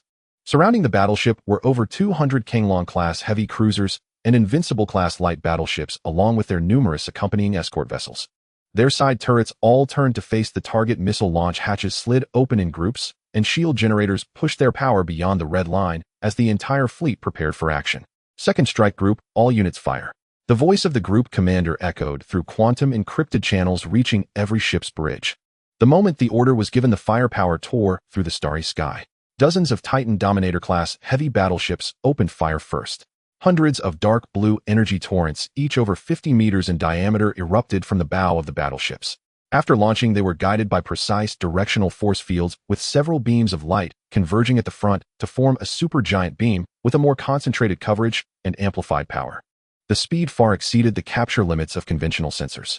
Just as the alarm of the outermost Stardust-class cruiser formation of the Imperial left flank blared, the dark blue torrents had already engulfed them. The hundreds of various Imperial starships that were directly hit disintegrated into basic atomic dust at the moment of contact, without even a flash of explosive light, vanishing entirely into the dark blue radiance. The torrent pressed on, continuing to surge forward, crashing violently into the temporary formation of the Imperial Stormhammer-class battleships in the core area of the left flank that were turning and attempting to construct an interception fire network. This time there was some resistance. The combined shields of dozens of battleships unfolded in a critical moment, with a heavy energy barrier flickering, with an unstable orangered glow attempting to withstand this cataclysm. Sizzle, boom. The dark blue and orangered clashed violently. Space was torn apart, creating spiderweb-like fine black cracks, which then slowly began to repair. The combined shield held out for 0.7 seconds. Then, like an eggshell crushed under heavy pressure, it exploded outward into a shower of energy fragments from the point of impact. Without the shield's protection and fully exposed to the firepower, the external composite armor of the Stormhammer-class battleship quickly melted and vaporized under the assault of antimatter energy. The right flank of the Emperor's Blade battleship was entirely sheared off, exposing its internal compartments to the vacuum, as a chain reaction explosion spread along the energy conduits to the bow's main ammunition depot, triggering a super explosion that tore the entire ship into 3 pieces. The engine compartment of the kill cloud was instantly penetrated, and the uncontrolled energy backflow burned out the main reactor control core, leading the battleship to fall silent after a few dull thuds, transforming into a steel coffin adrift in the darkness. Most battleships like the Emperor's Blade were directly killed in a single strike. Just one round of Titan salvo had carved a bloody gash into the core defensive perimeter of the Imperial left flank. And this was merely the beginning. Almost as soon as the light from the Titan cannons had not fully dissipated, the remaining ships of the second strike group unleashed their firepower like a torrential downpour. The Thunder Fleet's second strike group, consisting of hundreds of heavy cruisers, simultaneously lit up with their lateral Thunder-class heavy particle beam cannons. The dense, bright blue particle beams swept through the chaotic formations of the Imperial left flank like a scythe of death, repeatedly combing through. Those Stardust-class cruisers that had lost their battleship cores along with the Imperial Hound-class destroyers were under such high-density, high-precision, mid-range fire coverage, with shields flickering like candles in the wind, while their armor was continuously burned and penetrated. A Stardust-class attempted to accelerate and break through, but was hit repeatedly in the same area by at least 20 beams from different directions. The shield overloaded, the armor melted, and the beams penetrated the hull, igniting a secondary energy compartment. The cruiser broke in two with a tremendous roar, its burning wreckage flying sideways, colliding with 2 nearby light escort ships that could not evade. The Invincible-class light battleship's Star Extinguisher main guns soon joined the chorus. Although its single-shot power was inferior to the Titan's Divine Punishment main gun, it compensated with greater numbers and faster firing rates. Their targets were clear, locking onto the large Imperial vessels that had been injured in the first round of strikes, but had not yet fully lost combat capability, as well as any firepower nodes attempting to organize a counterattack. Several dark red phase impact torrents accurately struck the bridge area of a Stormhammer-class battleship that had just completed its turn and was charging its main gun. The phase energy ignored the external armor and directly affected the internal structure. The entire bridge module, along with hundreds of Imperial personnel, including the captain inside, was decomposed into fundamental particles within a thousandth of a second, disappearing from physical existence. The headless Imperial battleship surged forward like a headless fly, only to be drowned by more beams and missiles, transforming into a new mass of space debris. Meanwhile, on the other side of the Imperial fleet in the D-36 airspace, the third main strike group launched a mirror-like devastating strike on the Imperial right flank with perfectly synchronized rhythm. The same Titan cannons opened the way with the same coverage of cruisers and battleships. The commander of the Imperial right flank was clearly more cautious, attempting to contract the formation and pull the fleet toward the center at the first sign of a threat on the flank. However, this wise decision proved futile in the face of overwhelming firepower and speed, only accelerating their own destruction. Contracting the formation meant increased ship density, and high density was the ideal target for area effect weapons. The third strike group's Invincible-class battleships, under the commander's orders, switched some Star Extinguisher main guns to spread mode. The phase impact torrents shot out silently, splitting mid-flight into dozens of thinner but wider energy streams, showering down upon the dense Imperial fleet like buckshot. Although the single-shot power decreased, the hit rate soared instantly. Numerous Imperial destroyers and light cruisers' shields endured multiple mid to low-intensity impacts, far exceeding their limits in a short time, leading to overload and burnouts. After losing their shields, even being grazed by a tiny phase impact stream was enough to leave penetrating wounds on the hull, quickly damaging internal systems. The right flank fleet fell into deeper chaos in just a few minutes compared to the left flank, while the 4th Rapid Reaction Group's Hunter fast assault ships and electronic warfare vessels intensified their hunting efforts. The high-speed assault ships specifically targeted those Imperial vessels that had fallen behind due to disarray or were dulled by electronic suppression. Often, just as the captains of the Imperial starships recovered from the shock of the main cannon salvo, they found their ships had been closely pursued by several enemy high-speed vessels. The magnetic rail cannons closed in for a shot as torpedoes dove into the wounds freshly torn by the main cannon. The loss numbers on the Imperial right flank surged exponentially. On board the highest temporary command ship of the Imperial reinforcements, a specially modified Storm Hammer-class battleship, it felt as if they had been thrown into a boiling pot of oil. The piercing damage alarms the chaotic cries for help and reports over the communication channels, and the signals from their own forces rapidly fading to dull red on the tactical screen. All of this intertwined to form a hellish tapestry. General Salim's expression was complex as he watched the blue blocks representing the left and right Imperial fleets on the tactical screen swiftly vanish and collapse as if being devoured by an invisible beast. General, the left wing's 4th and 7th tactical clusters have suffered over 60% losses. The commander requests an emergency retreat for reorganization. The communications with the 3rd and 5th fleets on the right flank have completely been cut off. The last transmitted visuals show they are being besieged by enemy super-heavy battleships and a large number of cruisers. The 5th and 6th fleets in the central area of the Ronistar region report that they were struck by fierce firepower from the flank during their turn. The formation has been shattered and several battleships have sustained damage. The enemy's electronic jamming intensity has increased again. Our superluminal communications with the rear are intermittent. Bad news came like hail one after another. Salim's heart raced wildly and his chest a chill ran up his spine. It was a trap. That seemingly reckless advance by the enemy's vanguard was merely bait. Its purpose was to draw his main force's attention, forcing him to deploy the flanks and reserves to encircle, thus exposing a deadly gap. And the enemy's true main force, those 2 strike clusters that had been lurking in the shadows, struck decisively at his most vulnerable points like venomous snakes. Cunning. Shameless. Salim squeezed out these words through clenched teeth, but more was directed towards his own anger and regret. He had underestimated the enemy. He thought he could crush them with sheer numbers, yet he did not expect that the opponent was not only technically superior, but also possessed such devious and ruthless tactics. General, what should we do? The chief of staff's face was pale, his voice trembling. Salim abruptly looked up, his bloodshot eyes fixed intently on the tactical screen. We cannot panic. A single misstep could lead to total collapse. He took a deep breath, forcing himself to calm down, and his mind began to operate at an unprecedented speed. Order. His voice was hoarse, yet resolute, transmitted through the still-functioning internal command channels to all Imperial ships that could still receive signals. All surviving units on the left and right wings immediately abandoned the original line and converged towards the central reserve at all costs. Center around the least damaged battleships to form a temporary defensive ball formation and hold your ground.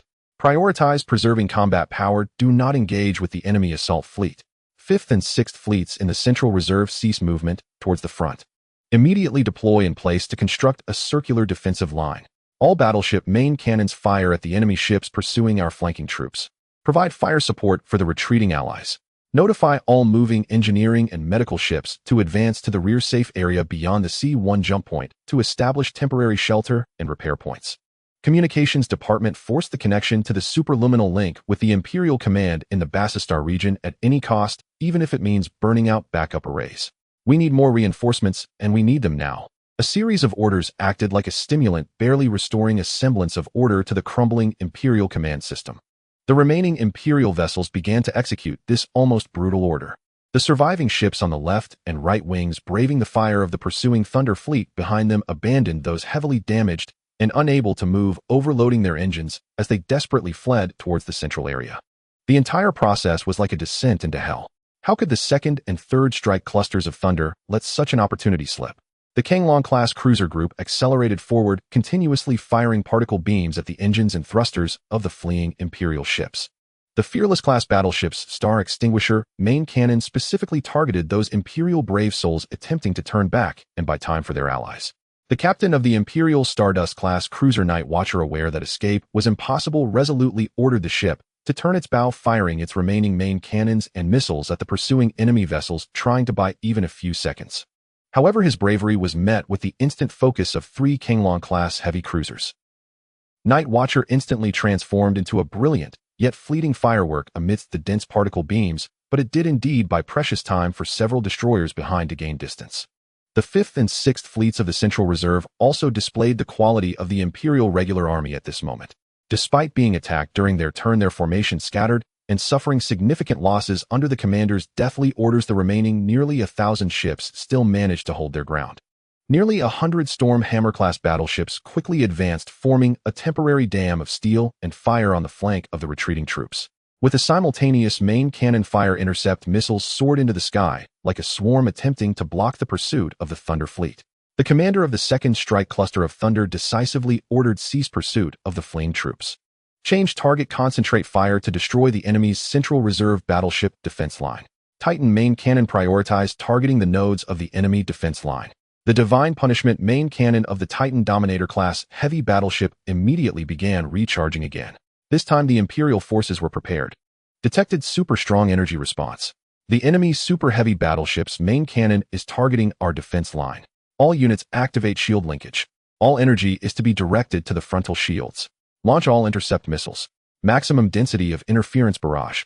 The battleships on the Imperial defense line frantically injected energy into the forward combined shields. Layers upon layers of translucent energy barriers unfolded in the void. Simultaneously, tens of thousands of intercept missiles and metal foil strips were launched, creating a chaotic interference cloud in front of the fleet. The eerie blue energy torrent descended once more. This time it struck a prepared defense. The combined shields flickered violently, bearing unimaginable pressure. The intercept missiles exploded continuously along the torrent's path, weakly depleting its energy. The metal foil strips refracted and scattered portions of the energy beams. Boom! The energy clash silently unfolded in the vacuum, with only the soaring readings on the sensors and the violent vibrations from the hull narrating its terror. The combined shields were not breached by a single blow, but they evidently dimmed rapidly, with surface ripples spreading wildly. The shield generators of dozens of Imperial battleships at the forefront of the attack began to overload and smoke, their armor scorched bright red by the dissipated high-temperature energy. Hold on. A brief cheer erupted through the chaotic communication channels within the Empire. However, before they could rejoice for too long, the second and third rounds of bombardment from the Thunder fleet followed closely behind. Not only the main cannons of the Titan Overlord-class battleships, but all the main firepower from the Songlong and Fearless classes was concentrated on this seemingly sturdy defense line. The high-density, medium-range firepower continued to wash over the Imperial United Shield, exhausting its energy reserves. The phase impact from the Star Destroyer main cannon specifically targeted the weak points of the shield and the areas that had just endured the Titan bombardment for precise strikes. The Imperial defense line began to show cracks under the relentless pounding of the waves like a dam in a storm. An Imperial Stormbreaker-class battleship overloaded its shield generator and was struck successively by 3 phase impacts from the Star Destroyer in the same area. As the armor was rapidly melted away, explosions began to occur inside, causing the battleship to tilt and lose power. The vacancy left behind was immediately filled by more enemy fire. The defense line started to be gradually eroded and disintegrated. Salim watched from the bridge of the flagship, his eyes wide with rage. He knew that relying solely on the temporary defense line of the reserve forces would not hold for long. Once breached, the enemy's main force would surge in, flanking the assault cluster facing them, and the Imperial fleet would be faced with the dire predicament of being completely encircled and annihilated. Reinforcements. When will the reinforcements arrive? He roared at the communications officer. The officer, drenched in sweat, futilely attempted various encrypted channels. Just as the Imperial defense line teetered on the brink of collapse and Salim was about to issue the command to scatter and break through, fight independently, the sensor operator shouted with unexpected joy, "General! Hyperspace fluctuations. Large-scale hyperspace fluctuations. Behind us. It's our identification code. Reinforcements. Imperial reinforcements have arrived." It was as if to corroborate the sensor operator's words, the previously calm starry sky behind the remaining formation of the Imperial fleet suddenly erupted. The fabric of space was brutally torn apart by an invisible force, and 1/1000 of massive transition exits simultaneously burst forth, emitting blinding blue and white light. The scale far exceeded any previous reinforcements. The first to transition were 5 complete Imperial Standard Fleet groups, their ships proudly bearing the insignia of the Imperial Carol Star Domain Fleet. Leading the charge were hundreds of brand-new Stormbreaker-class battleships, some even still sporting the paint from factory testing. Following closely were dense formations of Stardust-class cruisers and Hound-class destroyers. But that was not all. As these 5 fleet groups completed their transitions and began to adjust their formations, a second wave of transition light flared up again. Another 4 standard fleet groups with slightly different ship designs evidently came from another core star domain of the Empire. In just a few minutes, more than 25,000 Imperial warships of various classes appeared fiercely on this battlefield on the brink of collapse. The flagship was a specially reinforced Imperial Glory class heavy battleship, larger than a standard Stormbreaker class. On the bridge, the newly appointed commander of the Imperial Basar, Star Domain, temporarily promoted Admiral Lloyd, was coldly observing the area ahead, filled with war and debris, through the observation window. There was no fluctuation of emotion in his blue pupils. Receive the battlefield data link. Synchronize all Imperial unit identification codes. His voice was steady without a hint of fluctuation. Tactical AI analyze the current battlefield situation and generate the optimal intervention plan. Data receiving. Synchronization complete. Battlefield situation analysis complete. Our original fleet has suffered heavy losses. The formation is fragmented and is being flanked by unknown high-tech enemy fleets.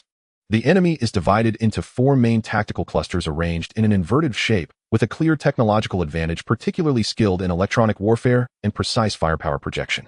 Suggested intervention plan: utilize the newly arrived fresh troops as the main force, swiftly deploy to form an outer encirclement cutting off the enemy assault cluster from their main force. Apply pressure at multiple points using our numerical advantage, forcing the enemy to disperse their firepower.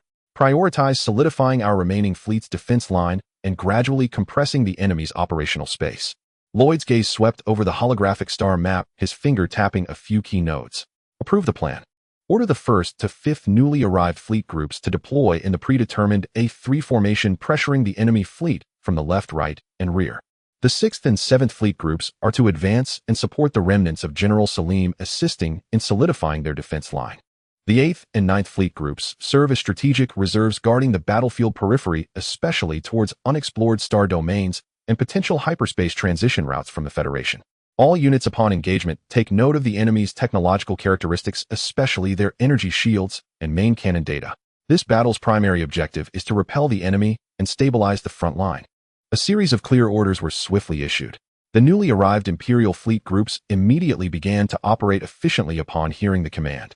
The massive fleet began to split and deploy, encircling the various clusters of the Thunder Fleet from multiple directions. The arrival of the fresh troops instantly changed the balance of power on the battlefield.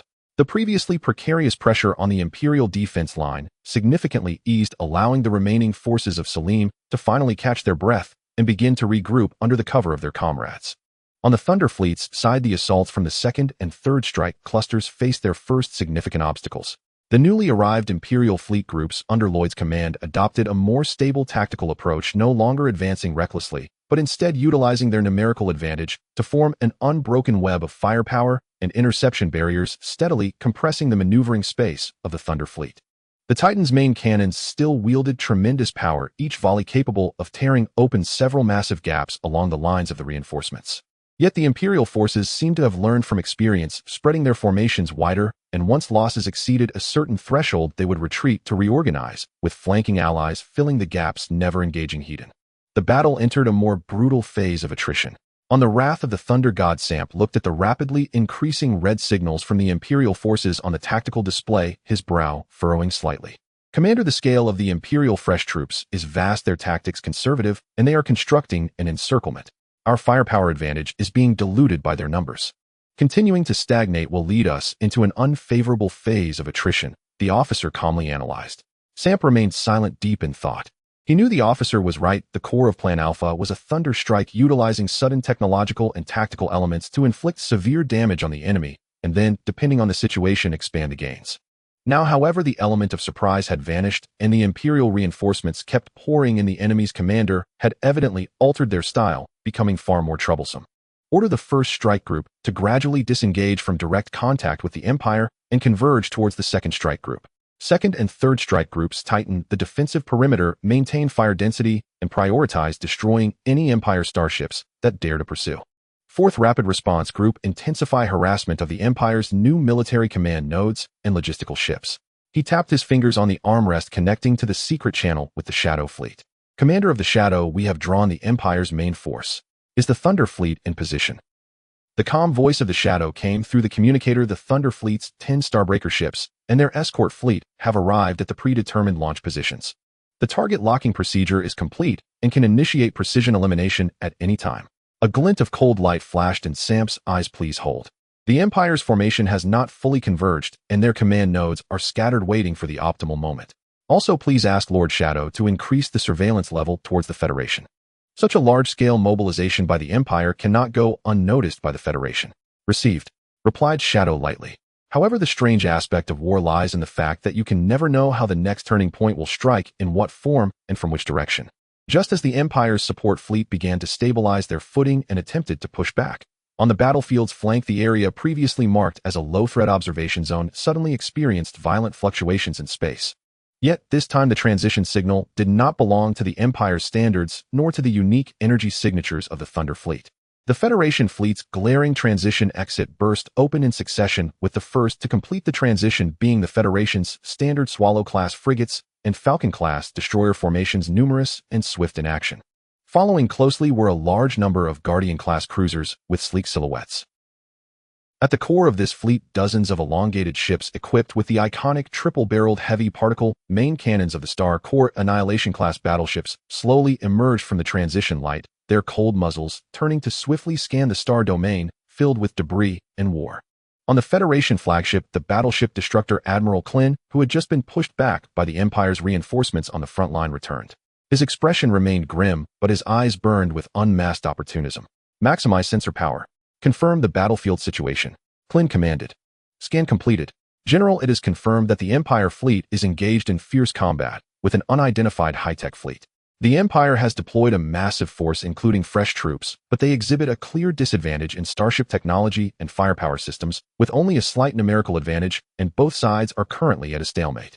The Empire's fleet formation is relatively concentrated, with defensive gaps emerging on the flanks in response to the unidentified fleet. The voice of the staff officer carried a hint of excitement. Klin stared at the tactical screen, his lips slowly curling into a smile. A good opportunity. A heaven-sent chance. The Empire is being entangled by the suddenly appearing star pirates, or whatever else, locked in a fierce struggle. Both sides are heavily exhausted, their attention intensely focused on each other. Then, he slowly raised his hand, pointing at the tactical screen, where the Empire's fresh troops exposed a flank that had to be elongated to surround the Thunder Fleet. Order the entire fleet. Klin barked. Target the Empire fleet's right flank junction. High-speed assault wedge formation. At all costs, breach the Empire's lines, sever the connection between their fresh troops and the remnants of Salim, and create chaos. Once in optimal firing range, no need to report, engage freely. For the Federation, Klin's voice suddenly rose. Attack. The engines of the Federation fleet erupted with dazzling afterburn. This pack of wolves, having returned and regained their strength, viciously lunged at the flank of the Empire fleet, which was tangled with the Thunder Fleet. The curtain of the chaotic battle under the starry sky was first torn open by the Federation fleet. Time rewinds to 3 hours ago at the temporary assembly point in the Echo Valley of the Barca star domain.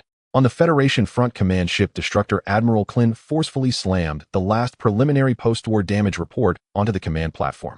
The thick alloy surface made a dull thud, sounding particularly harsh in the quiet bridge.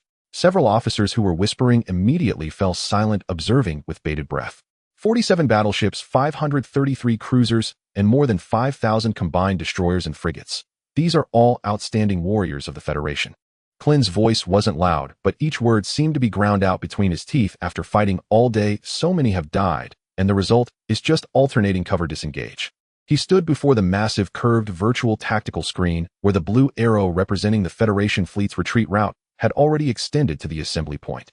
However, the once robust red arrows of attack hung limply at the edge of the Empire's Barca Star domain defense line, surrounded by dense gray markers representing lost units.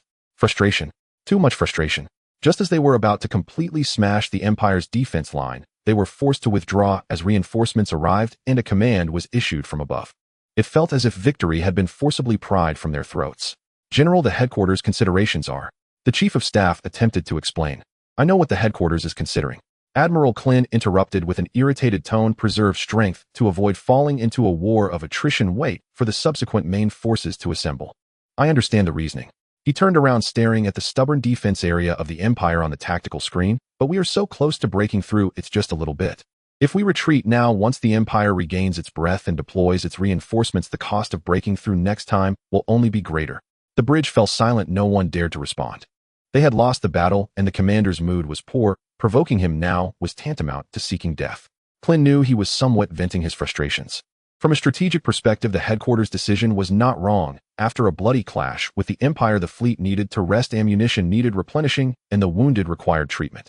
Continuing to stubbornly confront the newly arrived Empire fresh troops was indeed unwise. But he just couldn't swallow this bitterness.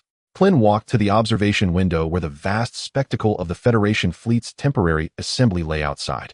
Warships of all sizes floated in the void, many of their hulls marked with fresh wounds and scorch marks, while engineering ships buzzed around heavily damaged Allied ships, conducting emergency repairs like busy worker bees. Lifeboats darted between them, transporting the wounded and the bodies of the fallen. This is the price for that damned strategic redeployment. General, there is intelligence coming in. A voice suddenly came from behind Major General Hansen, responsible for compiling intelligence reports. Clint did not turn around, merely grunting in acknowledgement through his nose. Major General Hansen held a freshly decrypted data pad, speaking slightly faster than usual. The 3rd Reconnaissance Fleet on the front line has just transmitted an anomalous report. Anomalous? Clint finally turned around, his brow furrowed. What trick are the Empire up to now? Have they chased us out? Not the Empire. Major Hansen passed over the data pad. It is the dense area of debris in our preset flanking surveillance zone. The 3rd Reconnaissance Fleet's stealth reconnaissance ship Whisper has captured large-scale firefight signals there. Clint took the data pad, his gaze scanning the screen. Above are process sensor data streams, along with a few battlefield snapshots showing outlines. The scale of the firefight is considerable. The energy readings are alarmingly high. The identification codes of both sides. One is the Empire's standard military identification code, confirmed without error. The other side. Is it the space pirates? There are no matching entries in the database. The ship type profile analysis shows that those unknown warships belong to the Ghost Space Pirate Group, which previously conducted battlefield debris recovery. How did the Empire get entangled with them? Clint murmured, sliding his finger across the data pad to bring up a more detailed energy analysis chart. What about their numbers? Based on the limited data and energy residue analysis transmitted by Whisper, the unidentified fleet scale is estimated to be between 8,000 and 10,000 ships. But this is just part of the data captured by Whisper. The actual number may be even greater. What about the Empire's side? The Empire's deployed forces, judging by the density of identification codes and signal strength, are at least equivalent to 5 to 6 standard fleet groups, if not more. Moreover, Major Hansen paused. The Empire's signals in the firefight area are rapidly decreasing. Clint looked up at Hansen. What does that mean? It means. Major Hansen licked his somewhat dry lips. The Empire is suffering losses, and the losses are substantial. The firepower efficiency and shield strength of the space pirate fleet far exceed those of the Empire's current equivalent vessels. Whisper has recorded multiple instances of Empire Stormhammer-class battleships being severely damaged or even destroyed by a volley of main cannon fire from the enemy's suspected battleship-class units. The bridge fell silent for a few seconds. Several staff officers who overheard this conversation exchanged glances, their faces showing disbelief. A single volley taking down a Stormhammer-class battleship. What a joke. That thing is a mainstay battleship of the Empire, comparable to the Federation Star Corps Annihilation-class battleships, measuring over 4,300 meters in length, a true steel behemoth with shields and armor thick enough to withstand several rounds of bombardment from Federation battleships. A single volley, it can't be real, right? General Clint said nothing, only staring at the energy peak records on the datapad.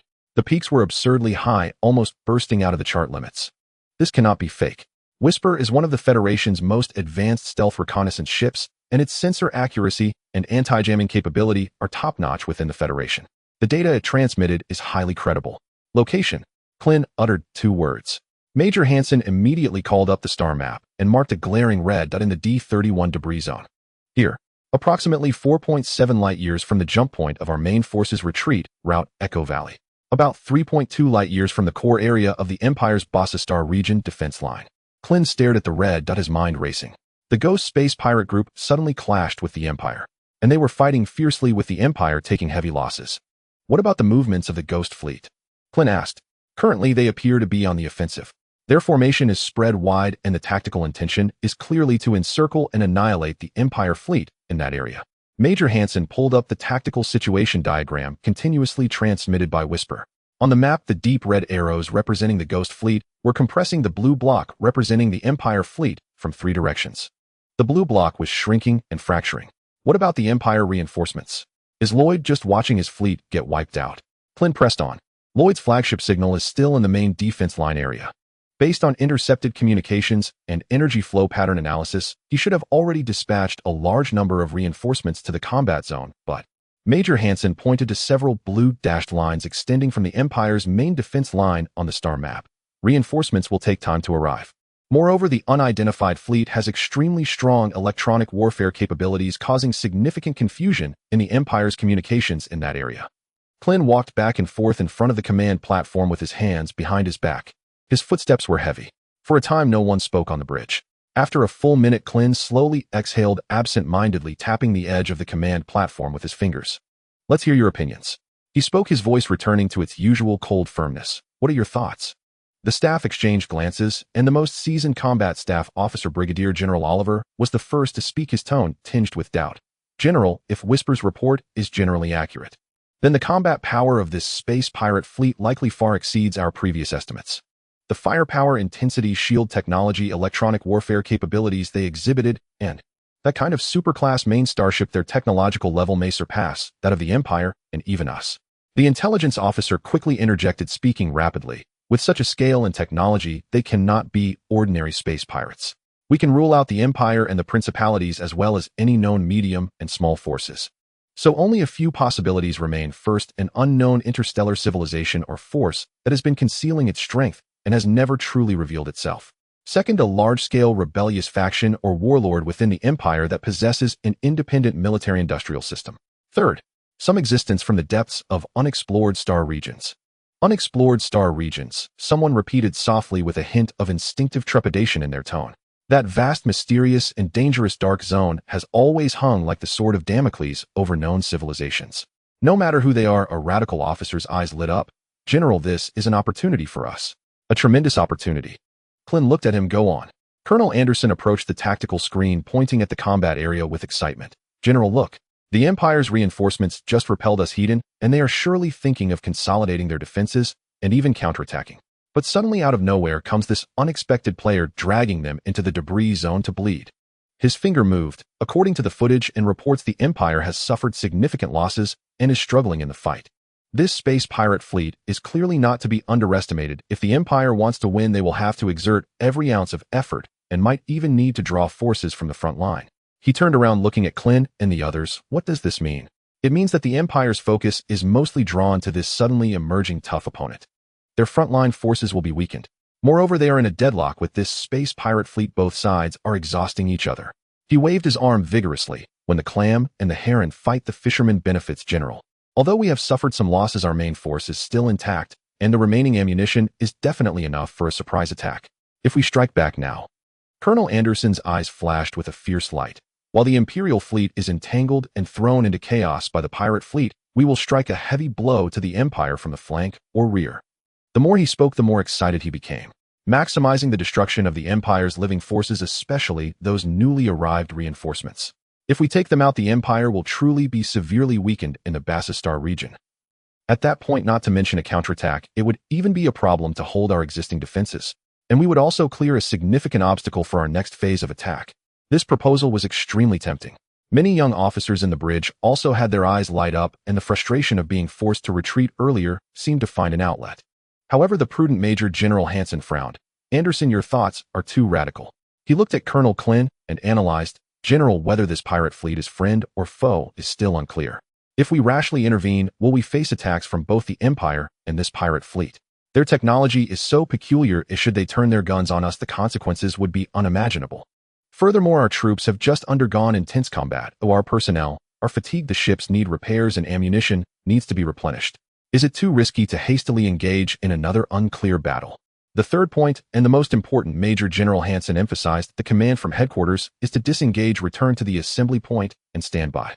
To arbitrarily change the plan and actively engage in another battle, especially such a complex melee, requires bearing enormous political and military responsibility. If the outcome is glorious, it would be good, but what if? What if the situation turns against us or the losses exceed expectations? General, what you would have to face is not just the inquiries of a military court. This statement was like a bucket of cold water, calming some heated minds.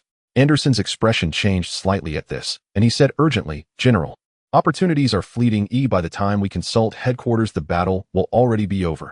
Whether the Empire defeats the pirate fleet or the pirate fleet crushes the Empire, we will end up with nothing. Headquarters wants results.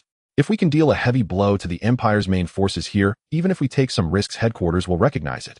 But what if we are caught in a pincer attack? What if that pirate fleet targets us as well?" Logistics Officer Colonel Taylor also spoke up, as he was more concerned about practical issues. "Our ammunition reserves, especially the heavy shells and missiles for the main ships, are only at 40 to 60% of the standard quantity. The energy shield generators generally require cooling and maintenance, and many warships have only received temporary emergency repairs. In this state, even executing a well-planned ambush would be difficult, let alone getting involved in this three-way chaotic battle. Then we can prioritize attacking Imperial targets, trying to avoid engaging the pirate fleet. Anderson's face reddened slightly as he argued loudly. We can attempt to establish temporary contact with the pirate fleet, even if it means just tacitly allowing us to attack the Empire. They are fighting fiercely against the Empire and are likely to be in an antagonistic relationship. The enemy's enemy, even if not a friend, can be temporarily utilized. How do you know they are willing to be utilized? Brigadier General Oliver countered. What kind of benevolent and virtuous force possesses such immense strength? Would they easily accept others taking advantage while they fight? What if they feel offended and want to eliminate everyone who intrudes into the battlefield?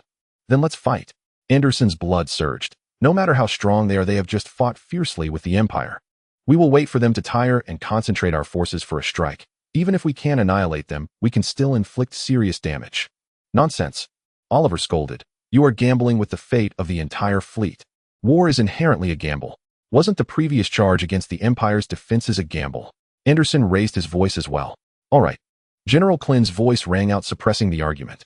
He had remained silent, quietly watching the blurred combat images on the tactical screen and listening to the discussions among his subordinates. Anderson is right. Opportunities for battle are rare.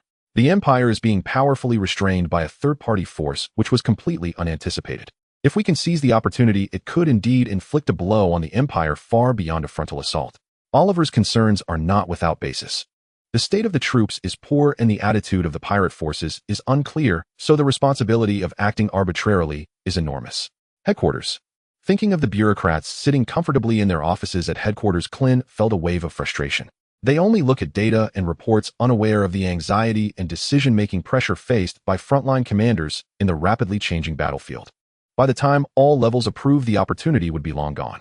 As the highest commander on the front line, he must consider the federal soldiers under his command. This is both his power and his responsibility. Oliver, contact the Whispering Light. I want to know more detailed dynamics of both parties in the conflict, especially regarding the Empire's losses and troop deployment trends. Have them get as close as possible to observe, but remember safety first. Yes, General. Additionally, I want the most accurate combat capability assessment report of our fleet. Prepare for 3 levels, maintain current defenses, execute a high-intensity short-term strike, and conduct a medium-scale prolonged battle. How much preparation time is needed for each, and where are the critical shortcomings? I want this within an hour.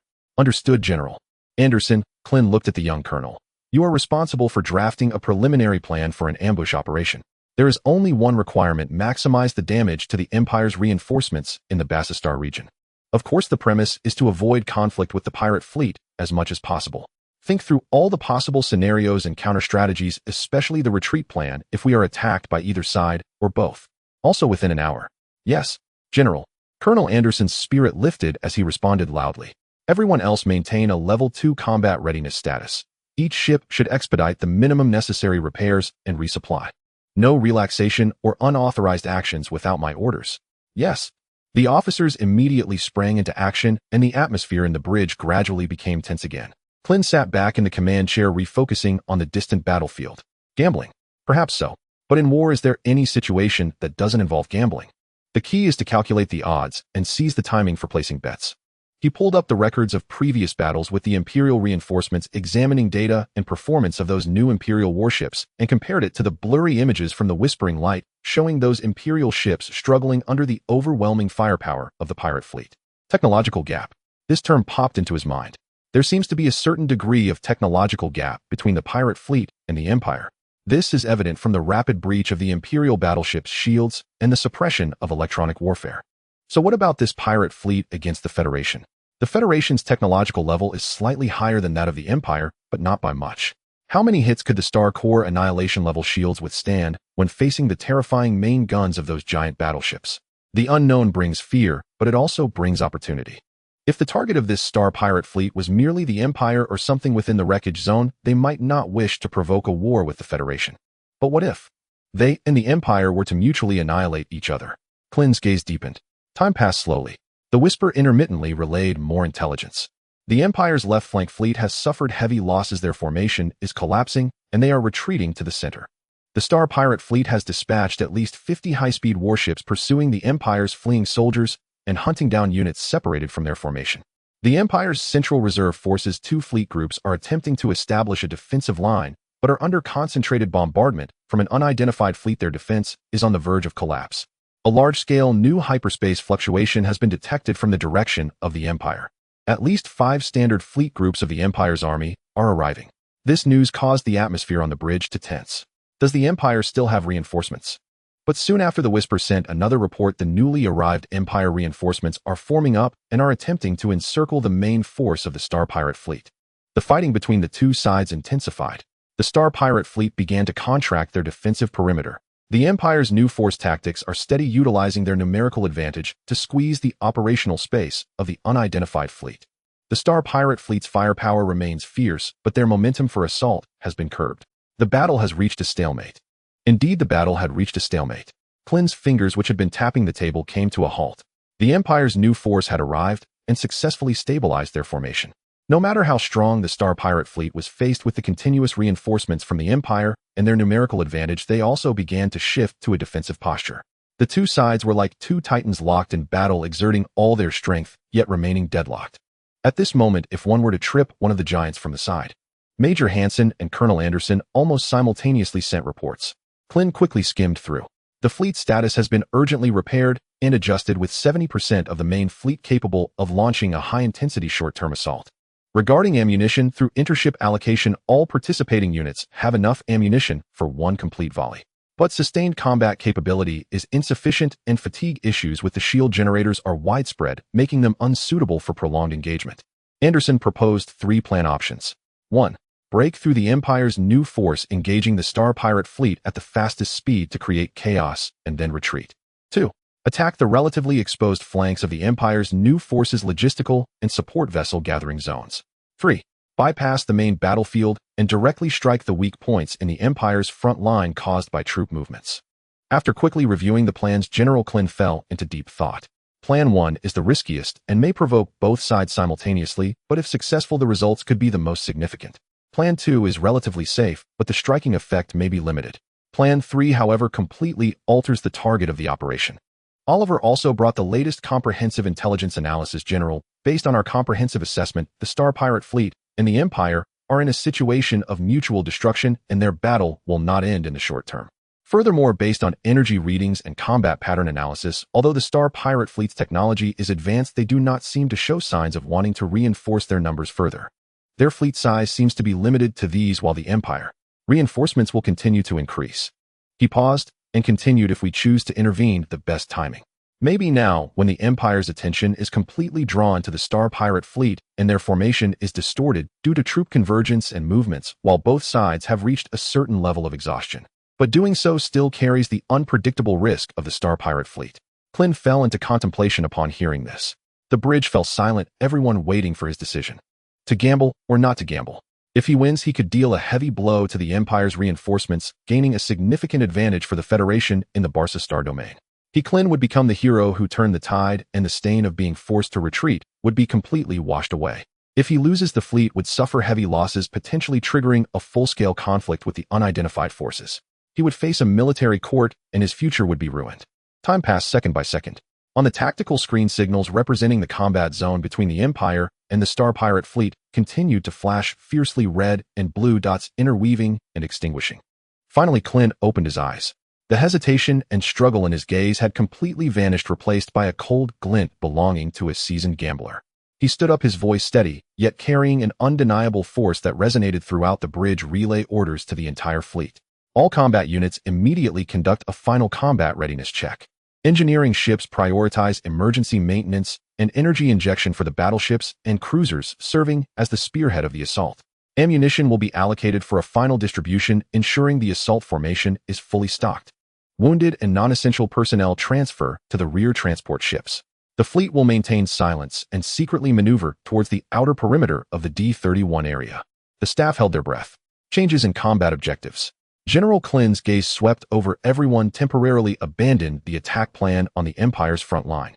He pointed to the area on the tactical screen engulfed in flames. New target: the Empire's Barca Star domain reinforcement cluster, especially the newly arrived fresh troops. Wait for the opportunity to launch a surprise attack, delivering a lethal blow. maximize damage to the Empire's ships while preserving our own strength, avoiding direct conflict with the Star Pirate fleet as much as possible. The timing of the assault will be directly under my control. No unit is to expose itself or enter the effective reconnaissance range of the Empire or the Star Pirate fleet before the order is given. What we must do is not charge in recklessly. Clin's lips curled into a cold arc. Wait for the Empire and those guys to fight even harder. Wait until they are exhausted. Wait until their formation shows cracks. Wait until they have no one else to care about. His gaze was as sharp as an eagle. Then we will go and help those damned Empire bastards end their suffering quickly and conveniently collect some medical fees. The crew on the bridge responded in unison, yes. General, the orders were swiftly communicated to every starship bridge in the Federation fleet. The previously relaxed Federation fleet quietly tensed. They began to mobilize in an orderly fashion, conducting the final preparations before the assault, keeping all movements as concealed as possible with energy signals reduced to a minimum. General Clin returned to his command chair, his gaze never leaving the area of intense gunfire on the tactical screen. He was waiting for a signal, a suitable moment to strike. When both sides were about to reach their limits and needed more reinforcements, he, the vulture that had been circling for a long time, would swoop down to partake in the long-awaited feast. Time slowly passed under his watch and the unconscious tapping of his fingers. Order the entire fleet. Target the right flank of the Imperial fleet. Execute a high-speed wedge assault. Spare no effort to pierce through the Imperial line, severing the connection between their fresh forces and the remnants of Salim, creating chaos. Upon entering the optimal firing range, no need to report, initiate free attack. The command of Admiral Clin suddenly thundered across the silent bridge of the destroyer. Target locked, Imperial right flank. Main cannon charging complete. Missiles preheating. Shield linkage frequency synchronization, impact resistance preparation. Advance 3. Wedge assault formation, maintain speed. The captains of the Federation starships promptly began issuing execution orders based on the fleet commander's directives.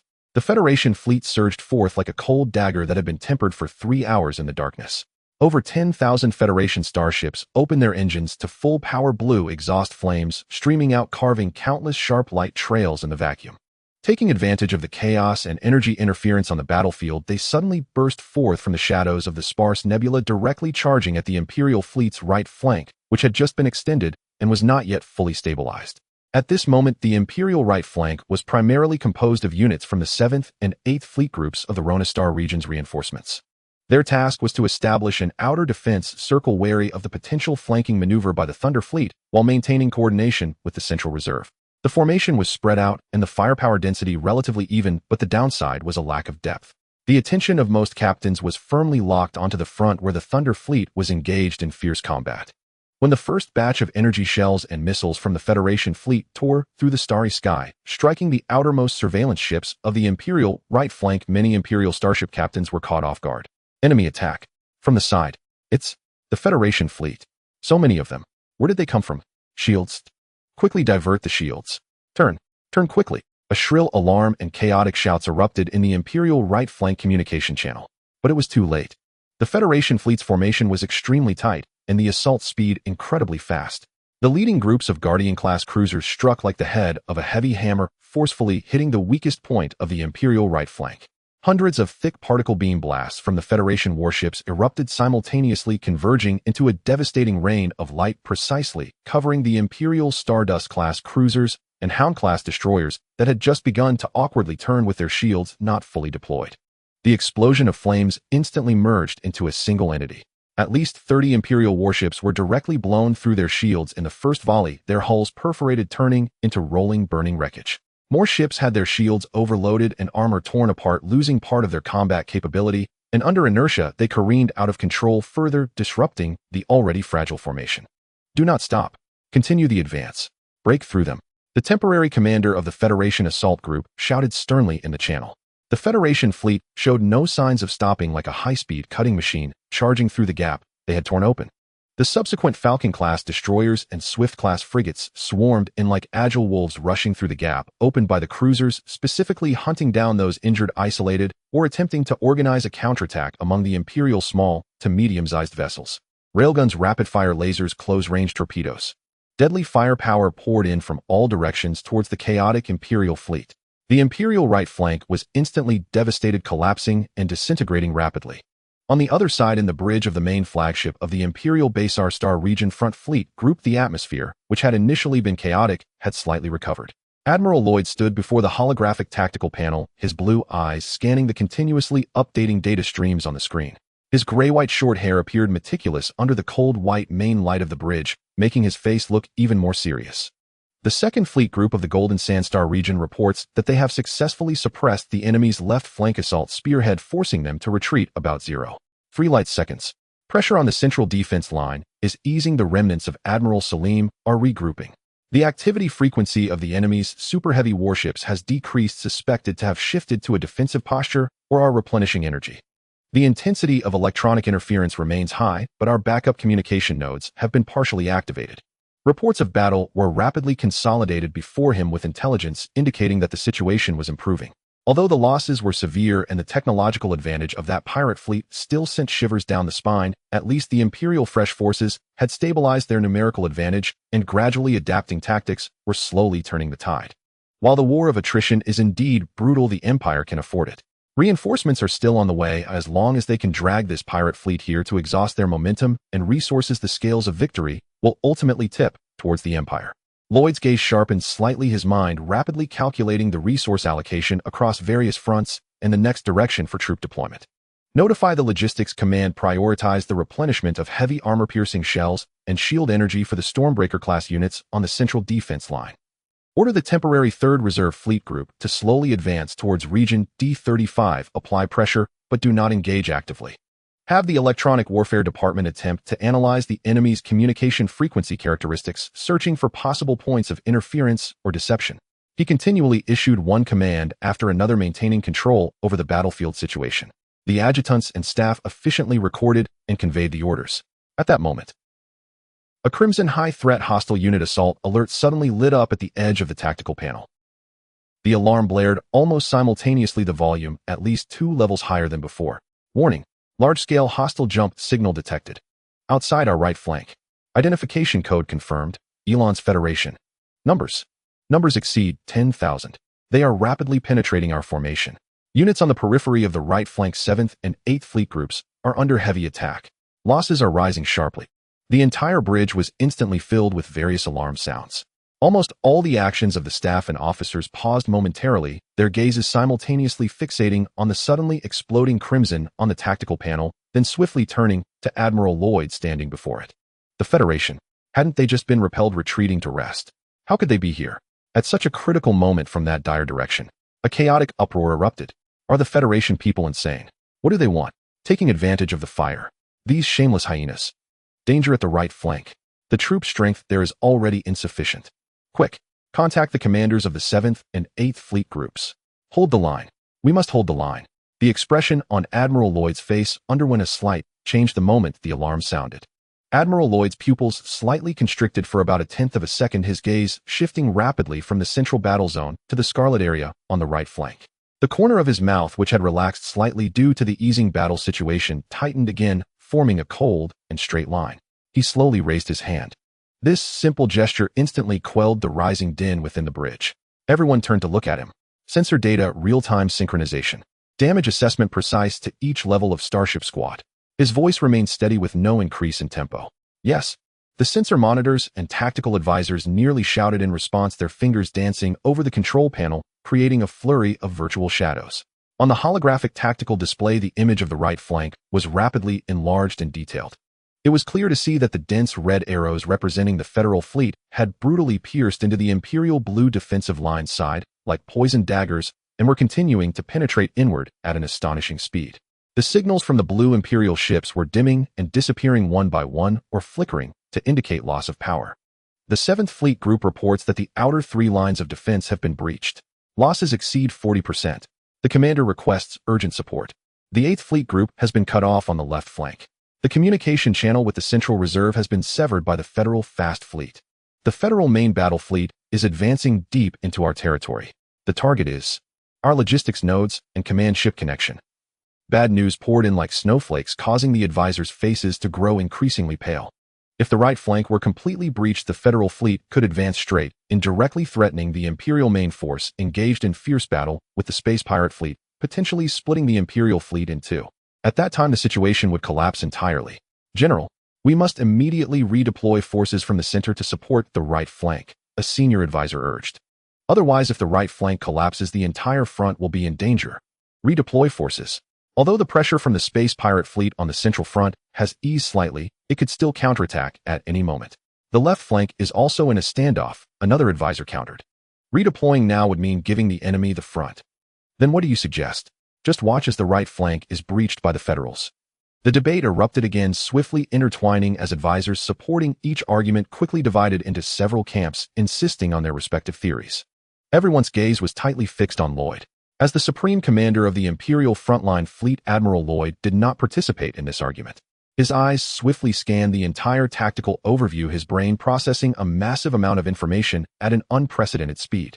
The Federals' sudden intervention was incredibly sharp-timed, and their position was extraordinarily tricky. Undoubtedly, that old fox Klin had been observing in the shadows, waiting for the Empire and the space pirate fleet to clash fiercely before swooping in to take advantage. The right flank was indeed in danger. The 7th and 8th Fleet groups were not frontline forces to begin with. Their formation was spread out for vigilance and connection, unable to withstand the concentrated assault of the Federal main fleet. However, his gaze fell upon the deep red area representing the space pirate fleet. After the Federal intervention, it seemed that the offensive had exhibited a subtle stagnation. Some frontline units engaged in combat with the Empire even showed signs of retreating. Could it be that they were also observing, evaluating the intentions of this new variable, the Federation? A thought quickly flashed through Lloyd's mind. Silence. He spoke again, his voice resonating through the bridge, causing all arguments to cease. He then took 2 steps forward, moving closer to the tactical table, his fingers quickly tapping several key notes. Order the 7th and 8th Fleet groups on the right flank. She began issuing instructions rapidly to abandon their current positions. Execute the meltdown protocol. Meltdown protocol. The advisors were taken aback. That was an extreme tactic, sacrificing some frontline units to withdraw actively under an unavoidable attack, luring the enemy deeper, while using remaining firepower and preset obstacles to delay the enemy, buying time for the rear to reorganize the defense. This meant abandoning at least 1/3 of the frontline forces. Execute. Admiral Lloyd provided no further explanation, his tone brooking no refusal. Yes. Yes.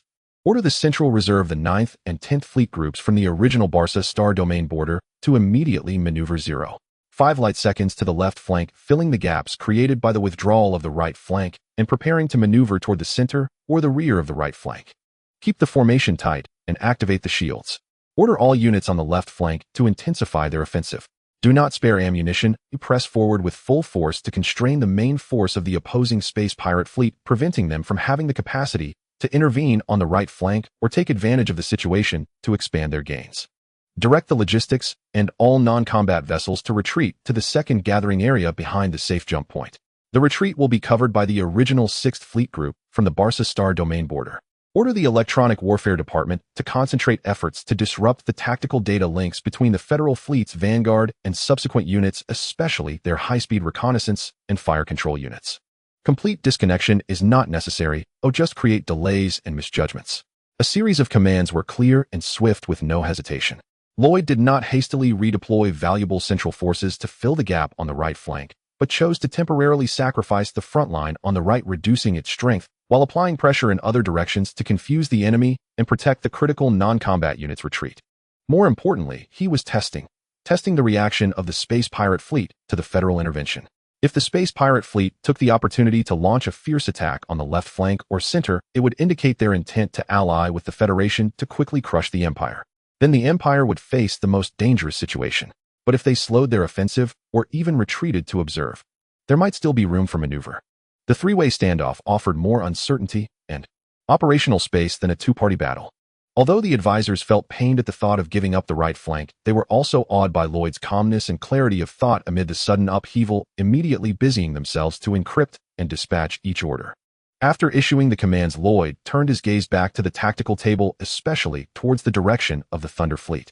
His face still bore no expression, but the calculating light in his blue eyes flickered rapidly. "Clin, do you want to be the fisherman? Then we'll see if the clams and snipe in the water are willing to follow your script." On the right flank of the battlefield, the Federal Assault Group's frontline. Report. The Imperial right flank frontline is actively withdrawing. Resistance is weakening. Detected large-scale mobilization signs behind the Empire, suspected to be reorganizing defenses. The enemy's electronic interference has intensified, and our Vanguard Group's data link with the Central Army has experienced delays. The news reached the Federal flagship destroyer. General Klin stared at the tactical screen, watching as the Imperial blue signals receded like a retreating tide, leaving behind a burning wreckage and a few abandoned ships still desperately resisting. Trying to draw the enemy in by contracting your forces? Klin sneered, not a bad reaction. Unfortunately, it's a bit late. Order the Vanguard group not to pursue deeply. Maintain the pressure formation without dispersing. Focus on clearing those abandoned remnants and fire points and consolidate the breach. Central forces accelerate. Expand on both sides of the breach to maximize the gains and keep up the pressure. The rear of the assault group must remain vigilant of the flanks, especially towards the Nebula Belt Guard, against Imperial ambushes or any movements from that pirate fleet. Klin did not rush forward due to the initial short-lived gains. The Imperial response was as he anticipated, sacrificing the front line to buy time and space for reorganization, which is standard in interstellar warfare. But his objective was never to annihilate the entire Imperial right flank in one go. That was unrealistic. His fundamental aim was to tear apart the Imperial defense line to create chaos, forcing the Empire to divide its forces from the direct confrontation with the pirate fleet, thereby weakening the pressure on the front and creating an opportunity for the pirates to expand their gains and intensify the depletion of the Imperial fleet. At the same time, he needed to ensure that his own fleet was not caught off guard by a desperate counterattack from the Empire or a sudden betrayal from the pirate fleet. General, the pirate fleet seems to have slowed their offensive. The staff officer reported. Klin's eyes flickered. Oh, they haven't taken the opportunity to launch a fierce attack. Inform the front units to maintain pressure on the Imperials, and all fire should avoid the pirate fleet's active zones. No shots shall be fired at the pirate fleet without my command. Understood. The battlefield situation grew increasingly bizarre and complex. The Imperial right flank continued to bleed and retreat under the Federation's fierce assault, but the pace of their collapse was slower than the Federation had anticipated. The retreating Imperial forces continued to resist in an organized manner and attempted to establish a new defense line. Meanwhile, due to Lloyd's orders, the Imperial center and left flank intensified their pressure on the Thunder fleet, the intensity of the battle rising rather than falling, trying to pin down the main forces of the Thunder fleet. At the same time, on the flagship of the Thunder fleet, the Wrath of the Thunder. Alert! In the D-37 to D-39 area of the battlefield's flank, large-scale hyperspace jump energy reactions detected. Signal characteristics matching. Matching complete. It's the Alliance fleet. The sensor officer's exclamation shattered the tense atmosphere of the bridge. Sam's gaze instantly shifted from the central Imperial formation on the main tactical screen to the area on the flank that had just lit up with blinding green light. How many? His voice showed no fluctuation. Preliminary estimates. Over 10,000 ships. At least 20 standard battle formations. The proportion of capital ships is very high. Observation of the jump has been completed, and they are deploying assault formations. The monitoring officer's voice was hurried. The target is the junction of the Imperial fleet's right flank. On the holographic tactical screen, the bright green dots representing the Federal fleet surged like a tsunami, converging at an astonishing speed into a sharp wedge, aiming directly at the thinned area of the Imperial blue defense line that had been strained to respond to their fleet. The Imperial fleet had clearly also detected this sudden deadly threat.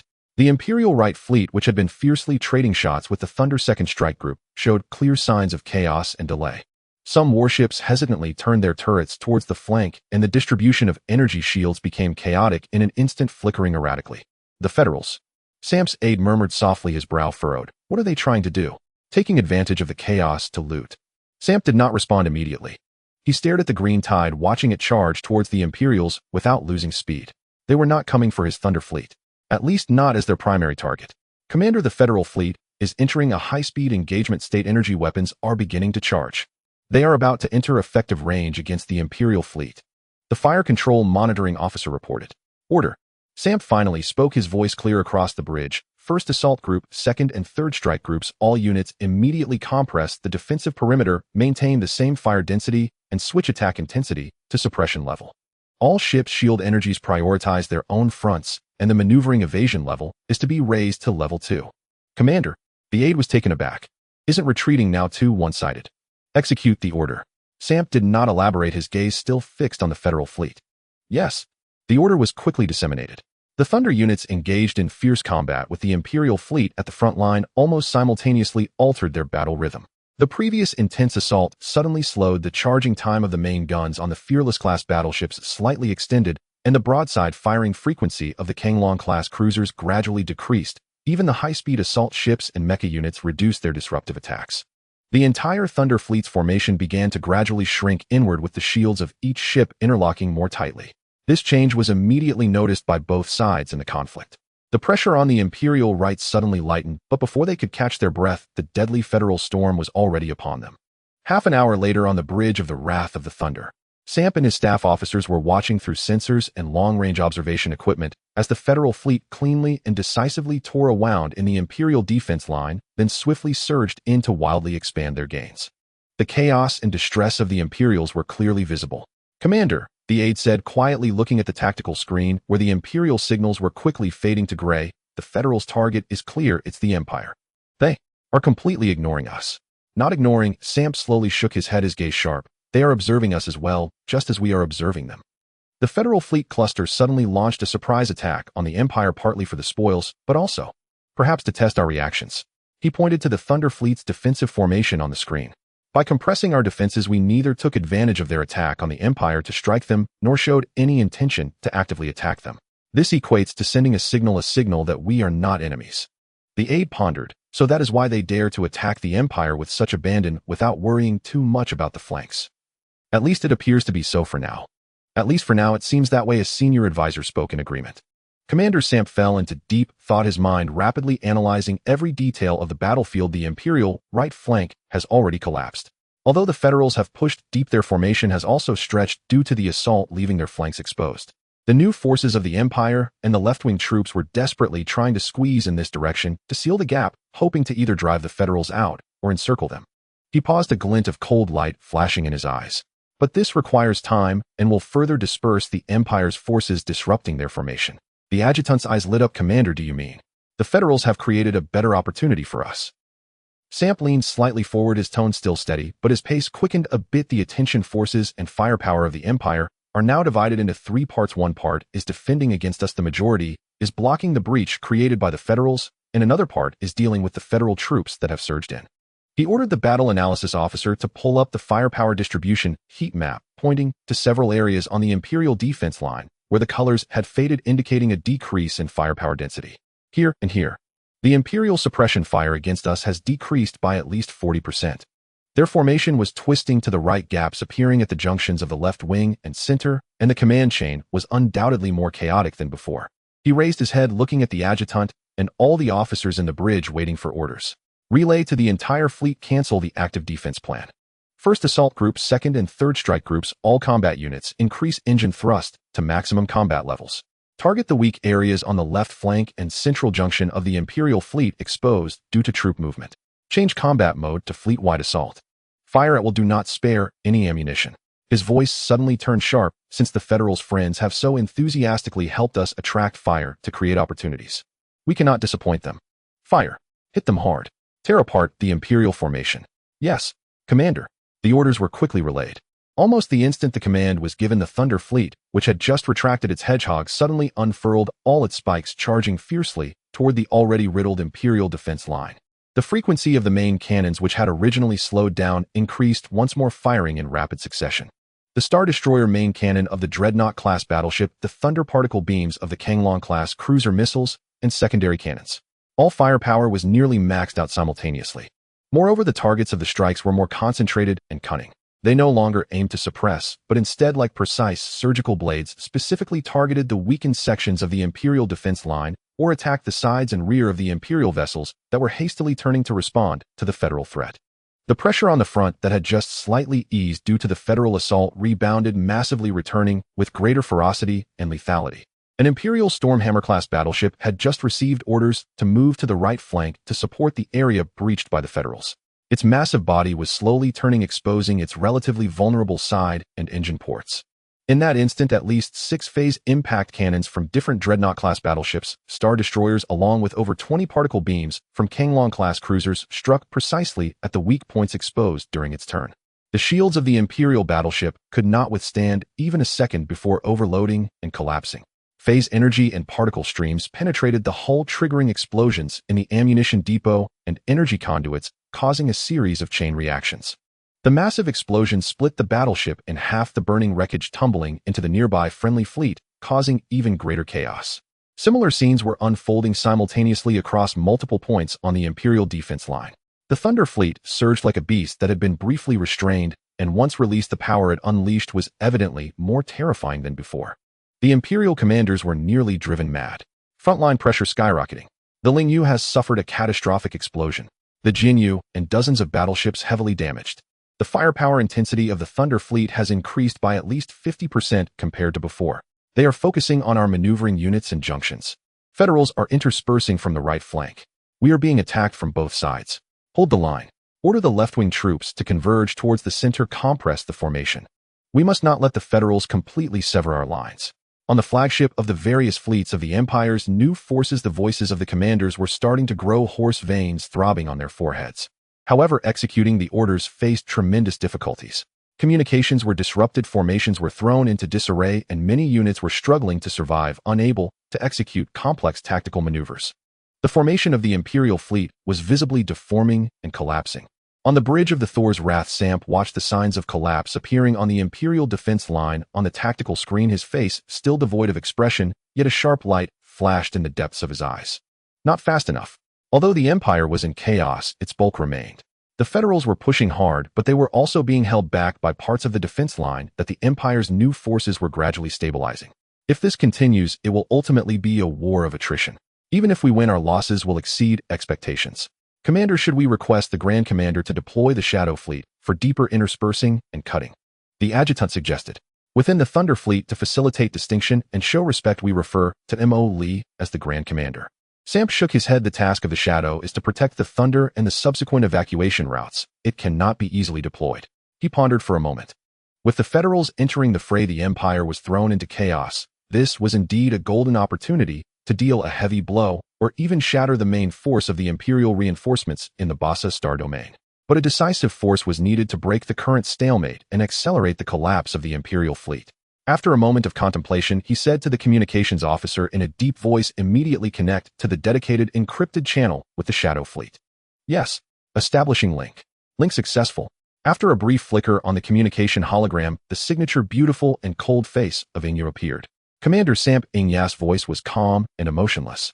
Lady Inya. Samp nodded in acknowledgement, skipping pleasantries and diving straight into the matter. The battlefield situation has changed. The Federal fleet suddenly entered and launched a fierce attack on the side flank of the Imperial fleet, causing disorder in their formation. We are reinforcing our offensive posture, but we need decisive firepower to accelerate their collapse.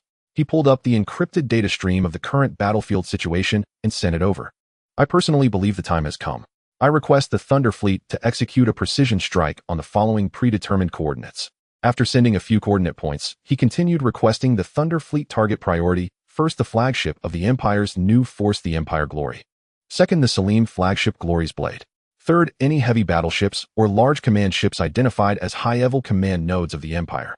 A glimmer of understanding flickered in Inya's eyes. The Thunder Fleet is in position. The main cannon of the Starbreaker is charged to 80% and ready to fire at any moment. Target parameters have been updated according to real-time data. Very good, Sangpu replied. The firing window will be created by the Thunder Fleet. In 30 seconds, I will order the second strike cluster to launch a high-intensity suppressive volley against the Empire's front line, drawing the attention of the Empire fleet's sensors and firepower. Your volley must be completed within this 30-second window and ensure hits. Understood, Inya responded decisively. 30-second countdown synchronized. The Thunder Fleet is entering the final launch procedures. The Shadow Fleet will advance to clear any potential Empire reconnaissance units to ensure a clean firing path. Additionally, Sangpu added, looking at Inya. After the volley is completed, regardless of the results, the Thunder Fleet must immediately perform a tactical jump and retreat from the current firing position to a backup assembly point. The Shadow Fleet will be responsible for covering their retreat. Once the Empire or the Federation reacts, they will undoubtedly spare no effort to locate and destroy them. The contingency plan is ready. The cover and retreat routes have been planned. Inya nodded. Mission execution begins. Communications end. The holographic projection then dissipated. Sangpu turned his gaze back to the bridge. All ships' attention, entering countdown for the decapitation operation. All Titan Dominator class, Fearless class, and Songlong class units of the Second Strike Cluster relock the core area of the Empire's front line. Coordinates from G66 to H12. Load high explosive and armor-piercing mixed ammunition. Shield energy tilted forward. In 30 seconds, await my order for 3 volleys. Do not conserve ammunition, create enough chaos and sensor interference in that area. First Assault Cluster, Third Strike Cluster, maintain current engagement intensity to pin down other Imperial forces. 4th Rapid Response Cluster penetrate the edge of the Empire's right flank and Federation combat zone, monitor both sides' movements, especially the Federation flagship destroyer. Orders were issued in an orderly fashion. The data link bandwidth within the Thunder Fleet was once again maxed out with firepower distribution, ballistic calculations, energy scheduling. Countless commands flowing silently. Meanwhile, on the other side of the battlefield behind the Thunder Fleet, 10 long, uniquely designed, yet aesthetically pleasing Starbreaker-class super long-range heavy artillery ships floated quietly behind a cover of shattered asteroids and dust clouds. Their hulls approached 5,000 meters in length, but the most striking feature was the triple-mounted Dominion Super giant mass projector at the bow, almost as wide as the hull itself. At this moment, the 3 giant barrels, shimmering with a dark golden metallic luster, were slightly adjusting their angles, with a low hum faintly emanating from the depths of the barrels, characteristic of charging capacitors. Surrounding these 10 heavy artillery ships was a powerful escort formation composed of dozens of Titan Dominator-class, hundreds of Tsanglong-class, and more escort ships, all in a state of maximum alert. In the outer layer, the stealth ships of the Shadow Fleet maneuvered like ghosts, their electronic warfare arrays fully activated, weaving an invisible shield network to isolate this area from sensor detection by the main battlefield as much as possible.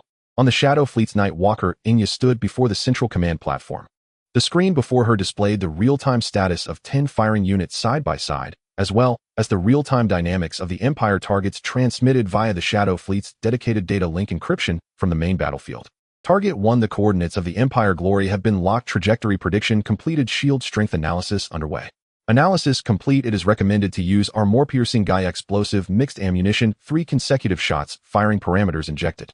Target 2. Glory's blade coordinates locked. Trajectory prediction. The target is in a relatively stationary command position. It is recommended to use high explosive incendiary ammunition. 2 consecutive shots ensure destruction. Targets 3 to 7. Imperial Command node ships coordinates locked. Parameters injected. A cold electronic voice continued to report. Inya quickly scanned the data to confirm accuracy. All Starbreakers report final status. She spoke. Ship 1 Dominion charged to 92% ammunition in position, target locked.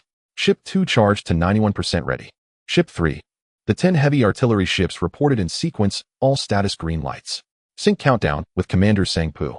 Inya ordered. A bright red number jumped onto the main screen before her. 15, 14, 13. The cannon of the Thunder's second strike cluster also began to discreetly increase the attack frequency. The flagship of the Empire's new force, the Empire Glory. Admiral Lloyd stood on the bridge calmly scanning multiple tactical display screens. In front, the Thunder Fleet seemed to be readjusting cannon muzzles, flashing as if preparing to launch a new round of attacks. The pressure was still on. The breakthrough speed of the right-wing Federation was faster than he had anticipated. The cruiser formation he dispatched was just engaging with the Federation vanguard when it was driven back by intense firepower, failing to serve as an effective obstruction. The gap on the right was widening. Trouble, but not a dead end. The Empire fleet still held a numerical advantage as long as they maintained the front. The chaos on the right could be controlled, and they could even use the Federation's aggressive advance to conduct a counter-encirclement at the right moment. But he needed time. Order all ships to hold their positions. The right-wing forces should be centered around the remaining battleships to form a circular defense point to layer their attacks. Do not engage the Federation assault cluster. Heat in or consume their speed and momentum. Frontline, prepare to face the enemy's possible new round of assault. All battleships strengthen the shield linkage. Increase the density of barrage interceptions. His commands poured out, attempting to stabilize the already swaying giant ship. However, in the dark depths of space, tens of thousands of kilometers away, 10 giant barrels had already locked him and his flagship firmly in the crosshairs of death. Countdown to 0. Second strike, cluster, all guns fire together. Heavy attack. Sangpu's order reached every ship of the Thunder Fleet through encrypted channels in an instant. The Titan Dominator-class Divine Punishment main cannon, the Fearless-class Star Destroyer main cannon, the Tsanglong-class Thunder main cannon roared simultaneously. A torrent of energy and matter denser than any before instantly ripped through space, crashing fiercely into the core area of the Empire's front line. Bluish, dark red, bright blue. Various colors of destructive light intertwined, forming a super energy storm capable of blinding ordinary sensors. The shields on the Empire's front line flickered wildly, bearing the unprecedented pressure. Explosive firelights connected into a mass, nearly obscuring that expanse of starry sky. Now's the time. A glimmer of cold light flashed in the eyes of Inya. All targets of the star-shattering spear have been locked and confirmed. Fire the Ding-Ding main cannon in a rapid 3-round burst. Fire. The 10 star-shattering spear-class long-range heavy artillery ships shuddered simultaneously. The three cannon mouths at the bow emitted an astonishing electromagnetic brilliance. Boom. There was no dazzling energy beam, only the purest and most violent kinetic projection. Dozens of thick, dark beams shot out from the cannon mouths at a speed hundreds of times greater than conventional ship cannons, disappearing into the dark expanse of space. They silently traversed the chaotic space at the edge of the battlefield along the calculated trajectory, circumventing the main combat zones of both sides, while hiding under the cover of various energy fluctuations, striking precisely at their respective targets. On the bridge of the Empire's flagship Imperial Glory, the piercing alarm rang almost simultaneously with the impact. Super high-speed mass object approaching. Cannot intercept. It's too fast. Collision warning. Front. Shields at full power. The sensor officer's desperate warning had not finished before it was too late. The first dark projectile crashed violently into the fully activated joint shield of the Imperial Glory. Boom. The heavy energy barrier was shattered in an instant by the solid projectile racing at a terrifying speed. Energy fragments scattered everywhere. Following closely were the second and third projectiles. The frontal armor of the Imperial Glory had already suffered severe deformation and cracking from the impact of the first projectile. The second projectile drilled through the breach, tearing open a devastating path inside the hull, distorting the armor plates, breaking the keel, rupturing pipes, and collapsing compartments. The third projectile directly hit the core energy reactor area beneath the bridge. Boom. A brightness more blinding than a solar flare erupted violently from the midsection of the Imperial Glory. The entire nearly 5,000-meter-long super battleship was torn apart, as if by an invisible giant hand, splitting loudly in two. The flames of the ensuing explosion spread wildly along the fracture, consuming everything in their path. The bridge module was thrown into the air and shattered at the moment of the explosion, with General Lloyd and all senior commanding officers and staff reduced to cosmic dust before they could react. The Imperial Glory, serving as the flagship of the Empire's newly appointed commander in the Basar star domain, was completely destroyed in less than 3 seconds under the focused assault of the star-shattering spear. Almost simultaneously on the flagship Glory's dagger of the Empire's original front command. General Salim had just barely regained his composure from the shock of the right flank's collapse and was frantically trying to re-establish contact with various units to quickly regroup the retreating troops. He saw the terrifying energy storm in front and felt an alarm ringing in his heart. However, before he could comprehend what it all meant, the fatal blow quietly descended. 2 dark beams grazed the edge of the residual explosion from the Imperial Glory, striking the relatively weak rear engine array of the Glory's dagger at a tricky angle. The first projectile destroyed the main thruster and nearly half of the auxiliary engines, causing the battleship to instantly lose most of its power. The second projectile drilled deep into the engine room, igniting the fuel depot and energy lines. The chain explosion twisted the entire rear section of the Glory's dagger into a mass of scrap metal flames and leaking plasma pouring out from the ruptured sections. The hull lost balance and began to spin and roll uncontrollably. Salim was thrown against the control panel in the bridge, his head bleeding. He struggled to lift his bloodied eyes and saw several dark beams rapidly approaching through the observation window.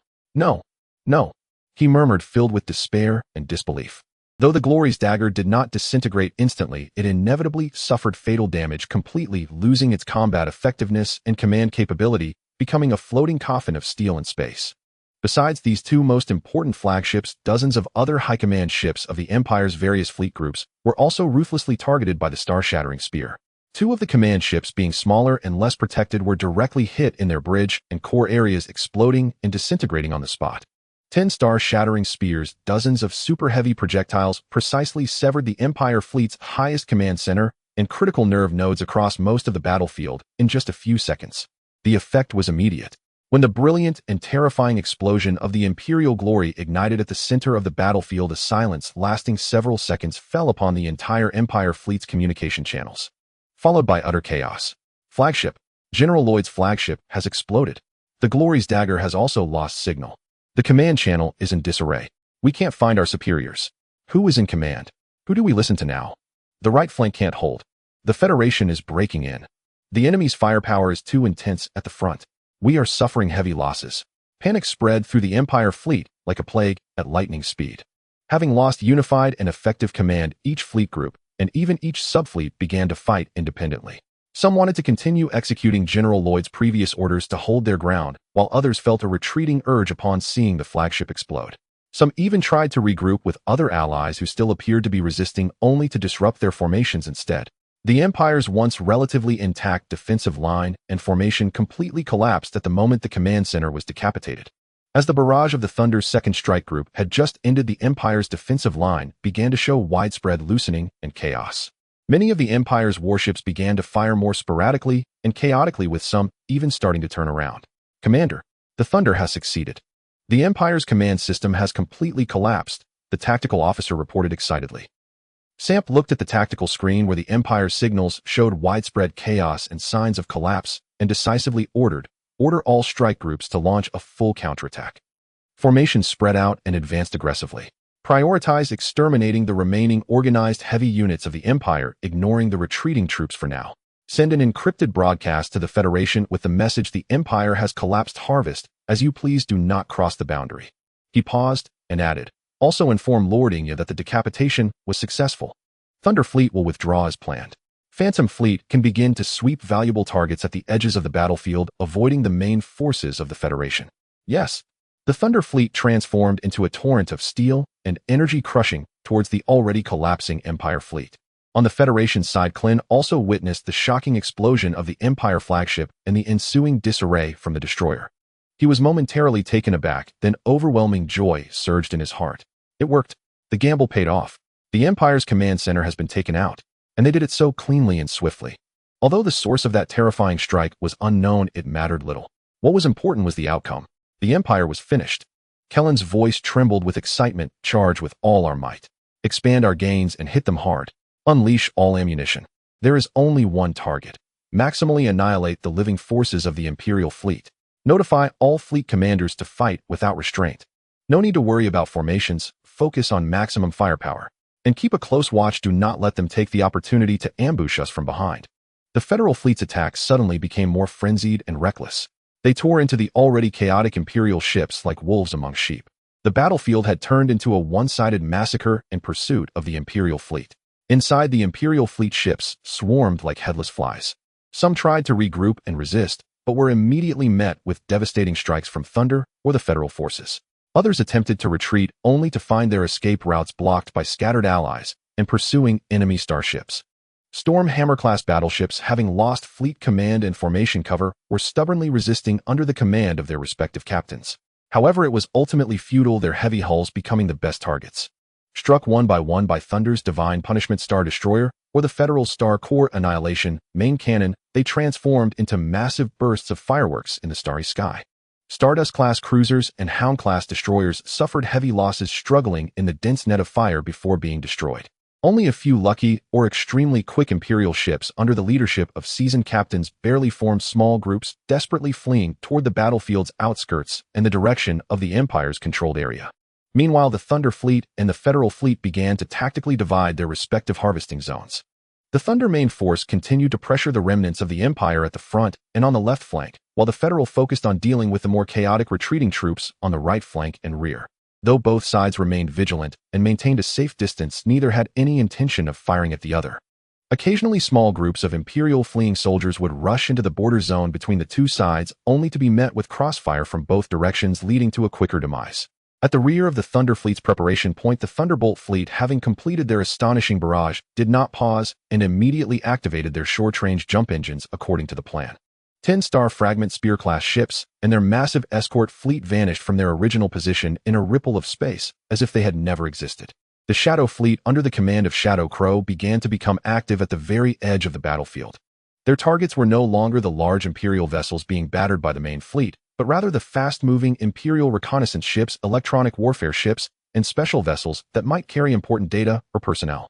These small targets stood little chance against the high-speed covert hunting of the Shadow Fleet. The cosmos of the Bassistar region quickly filled with endless light flames and shattered metal debris. The massive reinforcements that the Empire had painstakingly assembled for the Bassistar region completely collapsed under the powerful strikes of the Thunder Fleet, the deadly backstab of the Federal Fleet, and the decapitating strikes of the Thunderbolt Fleet. This chaotic battle involving three factions ignited by the Thunder Fleet's scavenging gradually approached its end with the complete collapse of the Imperial Fleet. And the news of this devastating defeat was rapidly relayed through various channels to the Empire's capital Heart of Glory and the Federal capital Shore of Freedom. Screw Factory, Main Base Control Room. M.O. Lee placed the final battlefield damage and victory assessment report on the desk, leaning back in his chair, and letting out a long sigh. The report was compiled by Shadow Crow, complete with detailed data and some battlefield recordings sent from the front lines. The Empire confirmed that over 18,000 starships had been destroyed or rendered completely non-operational. This included at least 300 Storm Hammer-class battleships and nearly 1,000 Stardust-class cruisers. Several thousand more were severely damaged, lost contact, or could be deemed out of the current war zone.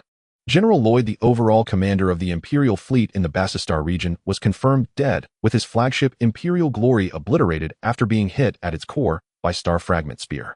The temporary support group commander for the front lines in the Battlestar region, General Salim, was severely injured, and his flagship Glory's dagger was completely destroyed. He was reportedly rescued by his guards and managed to escape in an emergency life pod, but was said to have fallen into a coma with his fate uncertain. The number of mid-level and senior officers of the Empire who were killed, captured, or went missing was staggering.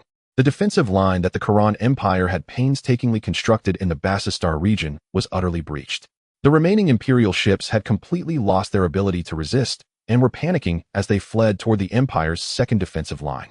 Large areas of Star Zone star systems, important trade routes, and jump points that were once under the Empire's control were now in a state of power vacuum or only had a symbolic patrol force left. The Federal side also achieved significant results, destroying a large number of Imperial fleeing soldiers while sustaining relatively controllable losses. According to the data obtained from the Shadow Fleet's reconnaissance, the losses were around 2,000 starships and morale was high. The Thunder Fleet's own losses were acceptable. The majority came from early confrontations with the Empire's new forces and sporadic resistance during the later pursuit.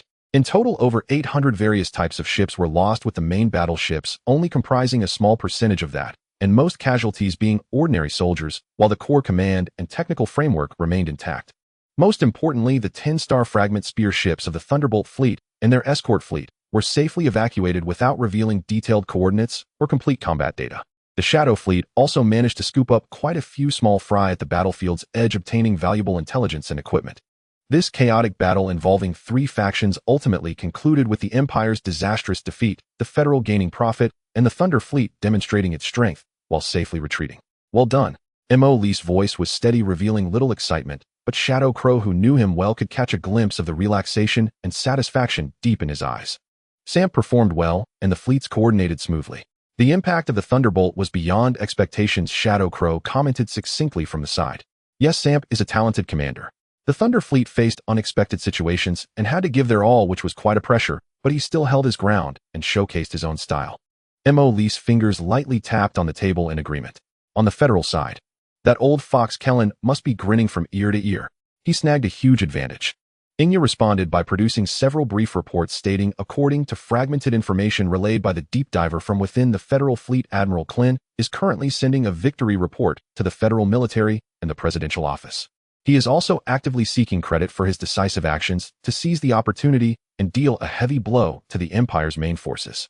The initial response from public opinion within the Federation is enthusiastic, viewing it as a restoration of honor and a significant strategic victory after prior defeats.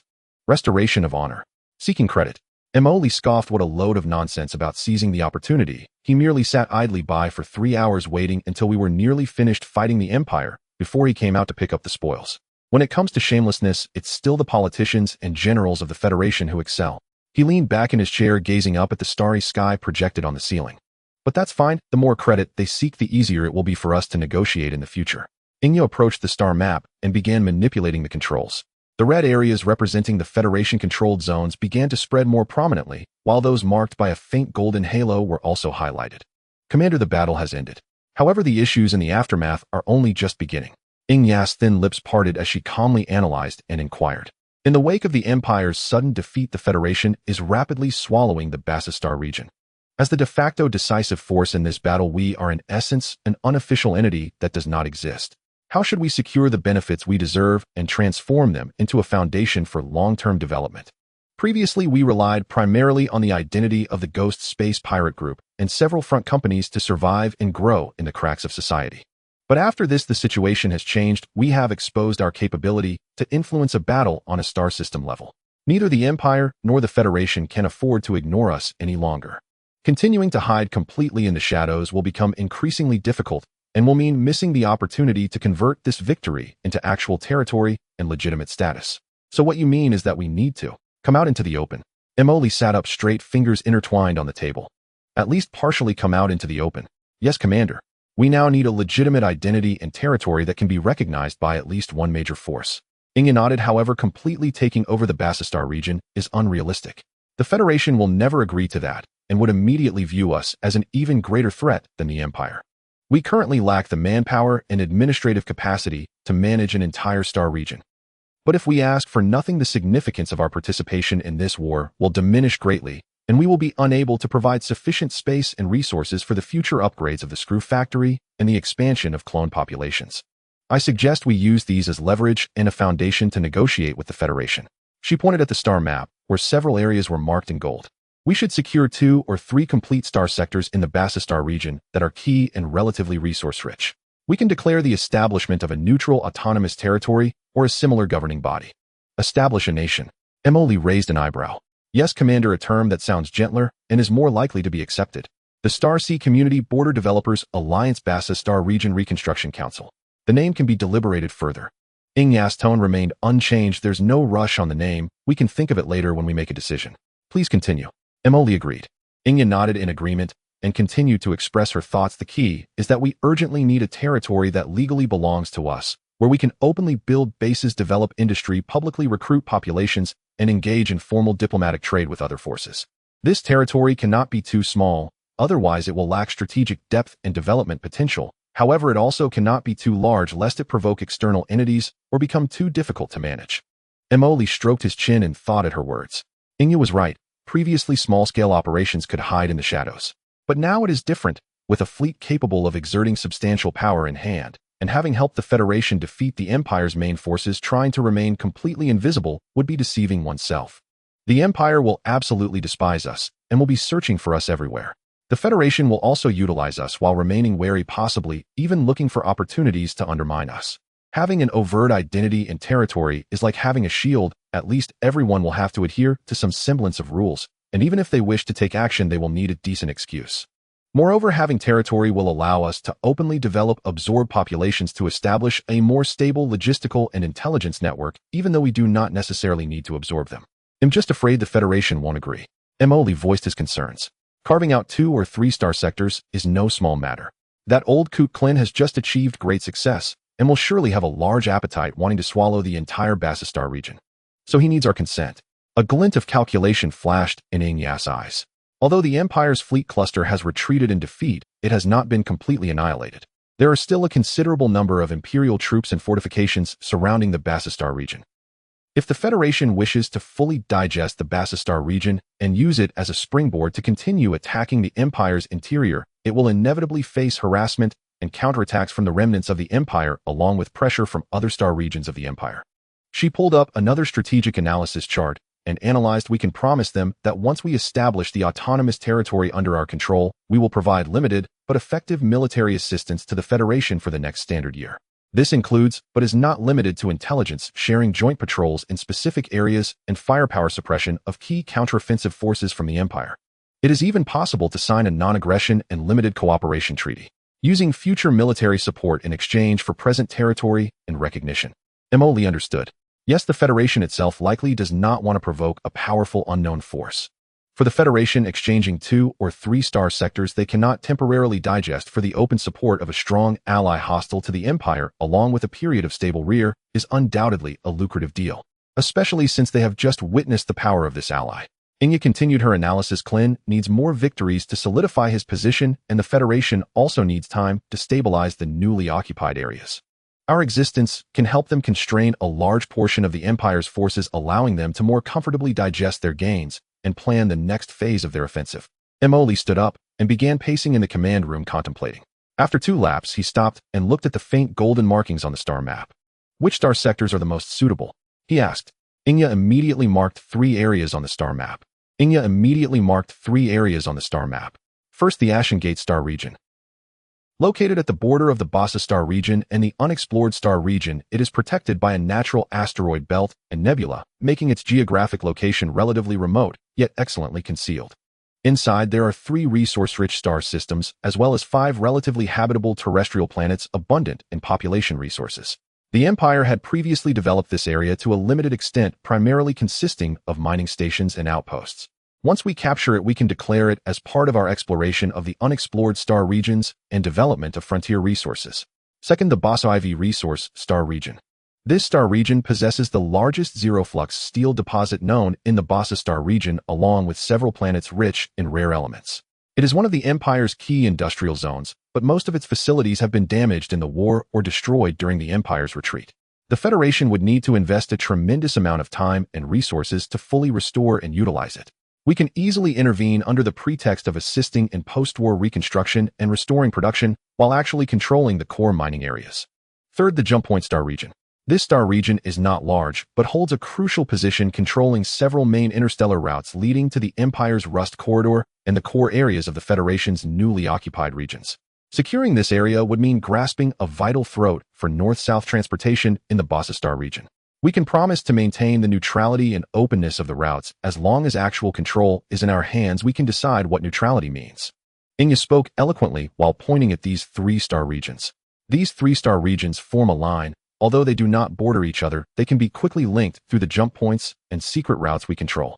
Each has its own characteristics, and together they can provide us with resources, strategic depth transportation routes, and a premise for development. The total territory occupies about 12 to 15% of the Bosso Star region, a level that won't pose a lethal threat to the Federation, yet sufficient for our initial development and layout. Emily looked at the 3 circled areas, silently pondering for a moment before asking, "Have we notified the Federation?" "We have already sent the intention to negotiate to the Federation, and they responded positively to this decision, setting a time for the negotiations," Inya replied. "Negotiator. I will go personally," Inya said without hesitation. "I am confident I can maximize our interests, bringing the necessary escorts and negotiation team." The location can be chosen at a frontline space station just recently taken over by the Federation or a neutral commercial hub. What about safety? Emily looked at her. Kellen, that old fox, might have ulterior motives if negotiations do not go well, or if he tries to play tricks. Hearing this, a hint of a smile appeared on Inya's lips as she lightly laughed. "I will bring the Thunder Fleet with me." Emily paused for a moment while returning to the control panel, then chuckled. "All right, I approve. You prepare the negotiation plan. The bottom line is these 3-star regions and the Federation's public acknowledgement of a neutral autonomous territory. Cooperation terms can be negotiated, but the core cannot be compromised, and the level and duration of fire support can also be used as bargaining chips." He raised his head, looking at Inya. "Remember, we are not going to beg for their charity. We are going to tell them that we claim this territory. If they do not agree, let them send our fleet over. We simply feel sorry for them. In exchange, we can help the Federation keep an eye on the Empire's counterattacks, allowing the Federation to peacefully digest other territories. If they refuse to listen after we explain properly, we will have to use another method." "Understood," Inya nodded. "Also," Emily added, "during the negotiations, let's use the identity of the Border Joint Development Company or something similar for now. After all, mentioning nation building might be too conspicuous. We are merely a group of pioneers, mining companies and security companies trying to make a living at the border with a bit of self-defense capability. This time we merely happened to get involved in the conflict between the Empire and the Federation, and we helped a bit out of self-defense and border stability considerations. Now we seek a stable place to continue our commercial and development activities." A playful smile curled at the corners of his mouth as he instructed. A hint of understanding flashed in Inya's eyes as she smiled in agreement and said, "Understood, low profile." "Wait, why do I feel like you don't understand?" Emily internally scoffed. "How to talk nonsense specifically you are better at than I am. In short, we need to make them realize that we are not to be trifled with, yet also make them feel that we are not a big deal, easy to control, at least for now." "I understand." Inya noted the key points. "I will prepare several different statements and identities. For the negotiation team, I will prioritize selecting those from the clones who excel in diplomacy and business negotiations, whose demeanor aligns more with successful civilian figures rather than military templates." "Go on," Emily waved her hand. "Hurry up and come up with a plan.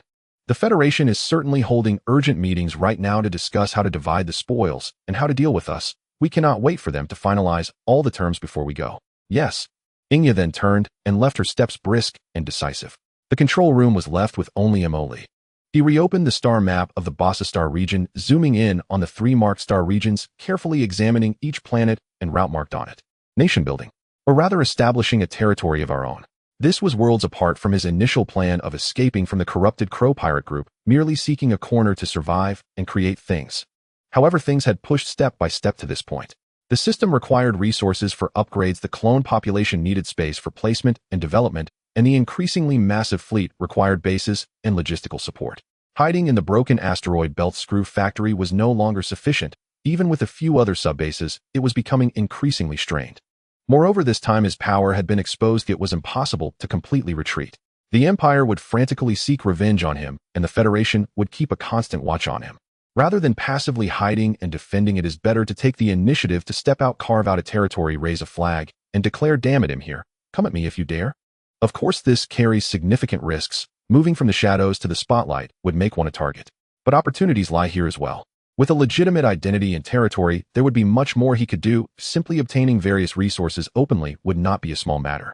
"Take it slow, no need to rush," Emoli murmured softly as if speaking to himself. "First, secure a foothold in these 3-star regions, gradually transfer some of the surface operations of the screw factory over, and continue to amass troops under the cover of visible forces, more troops and more troops."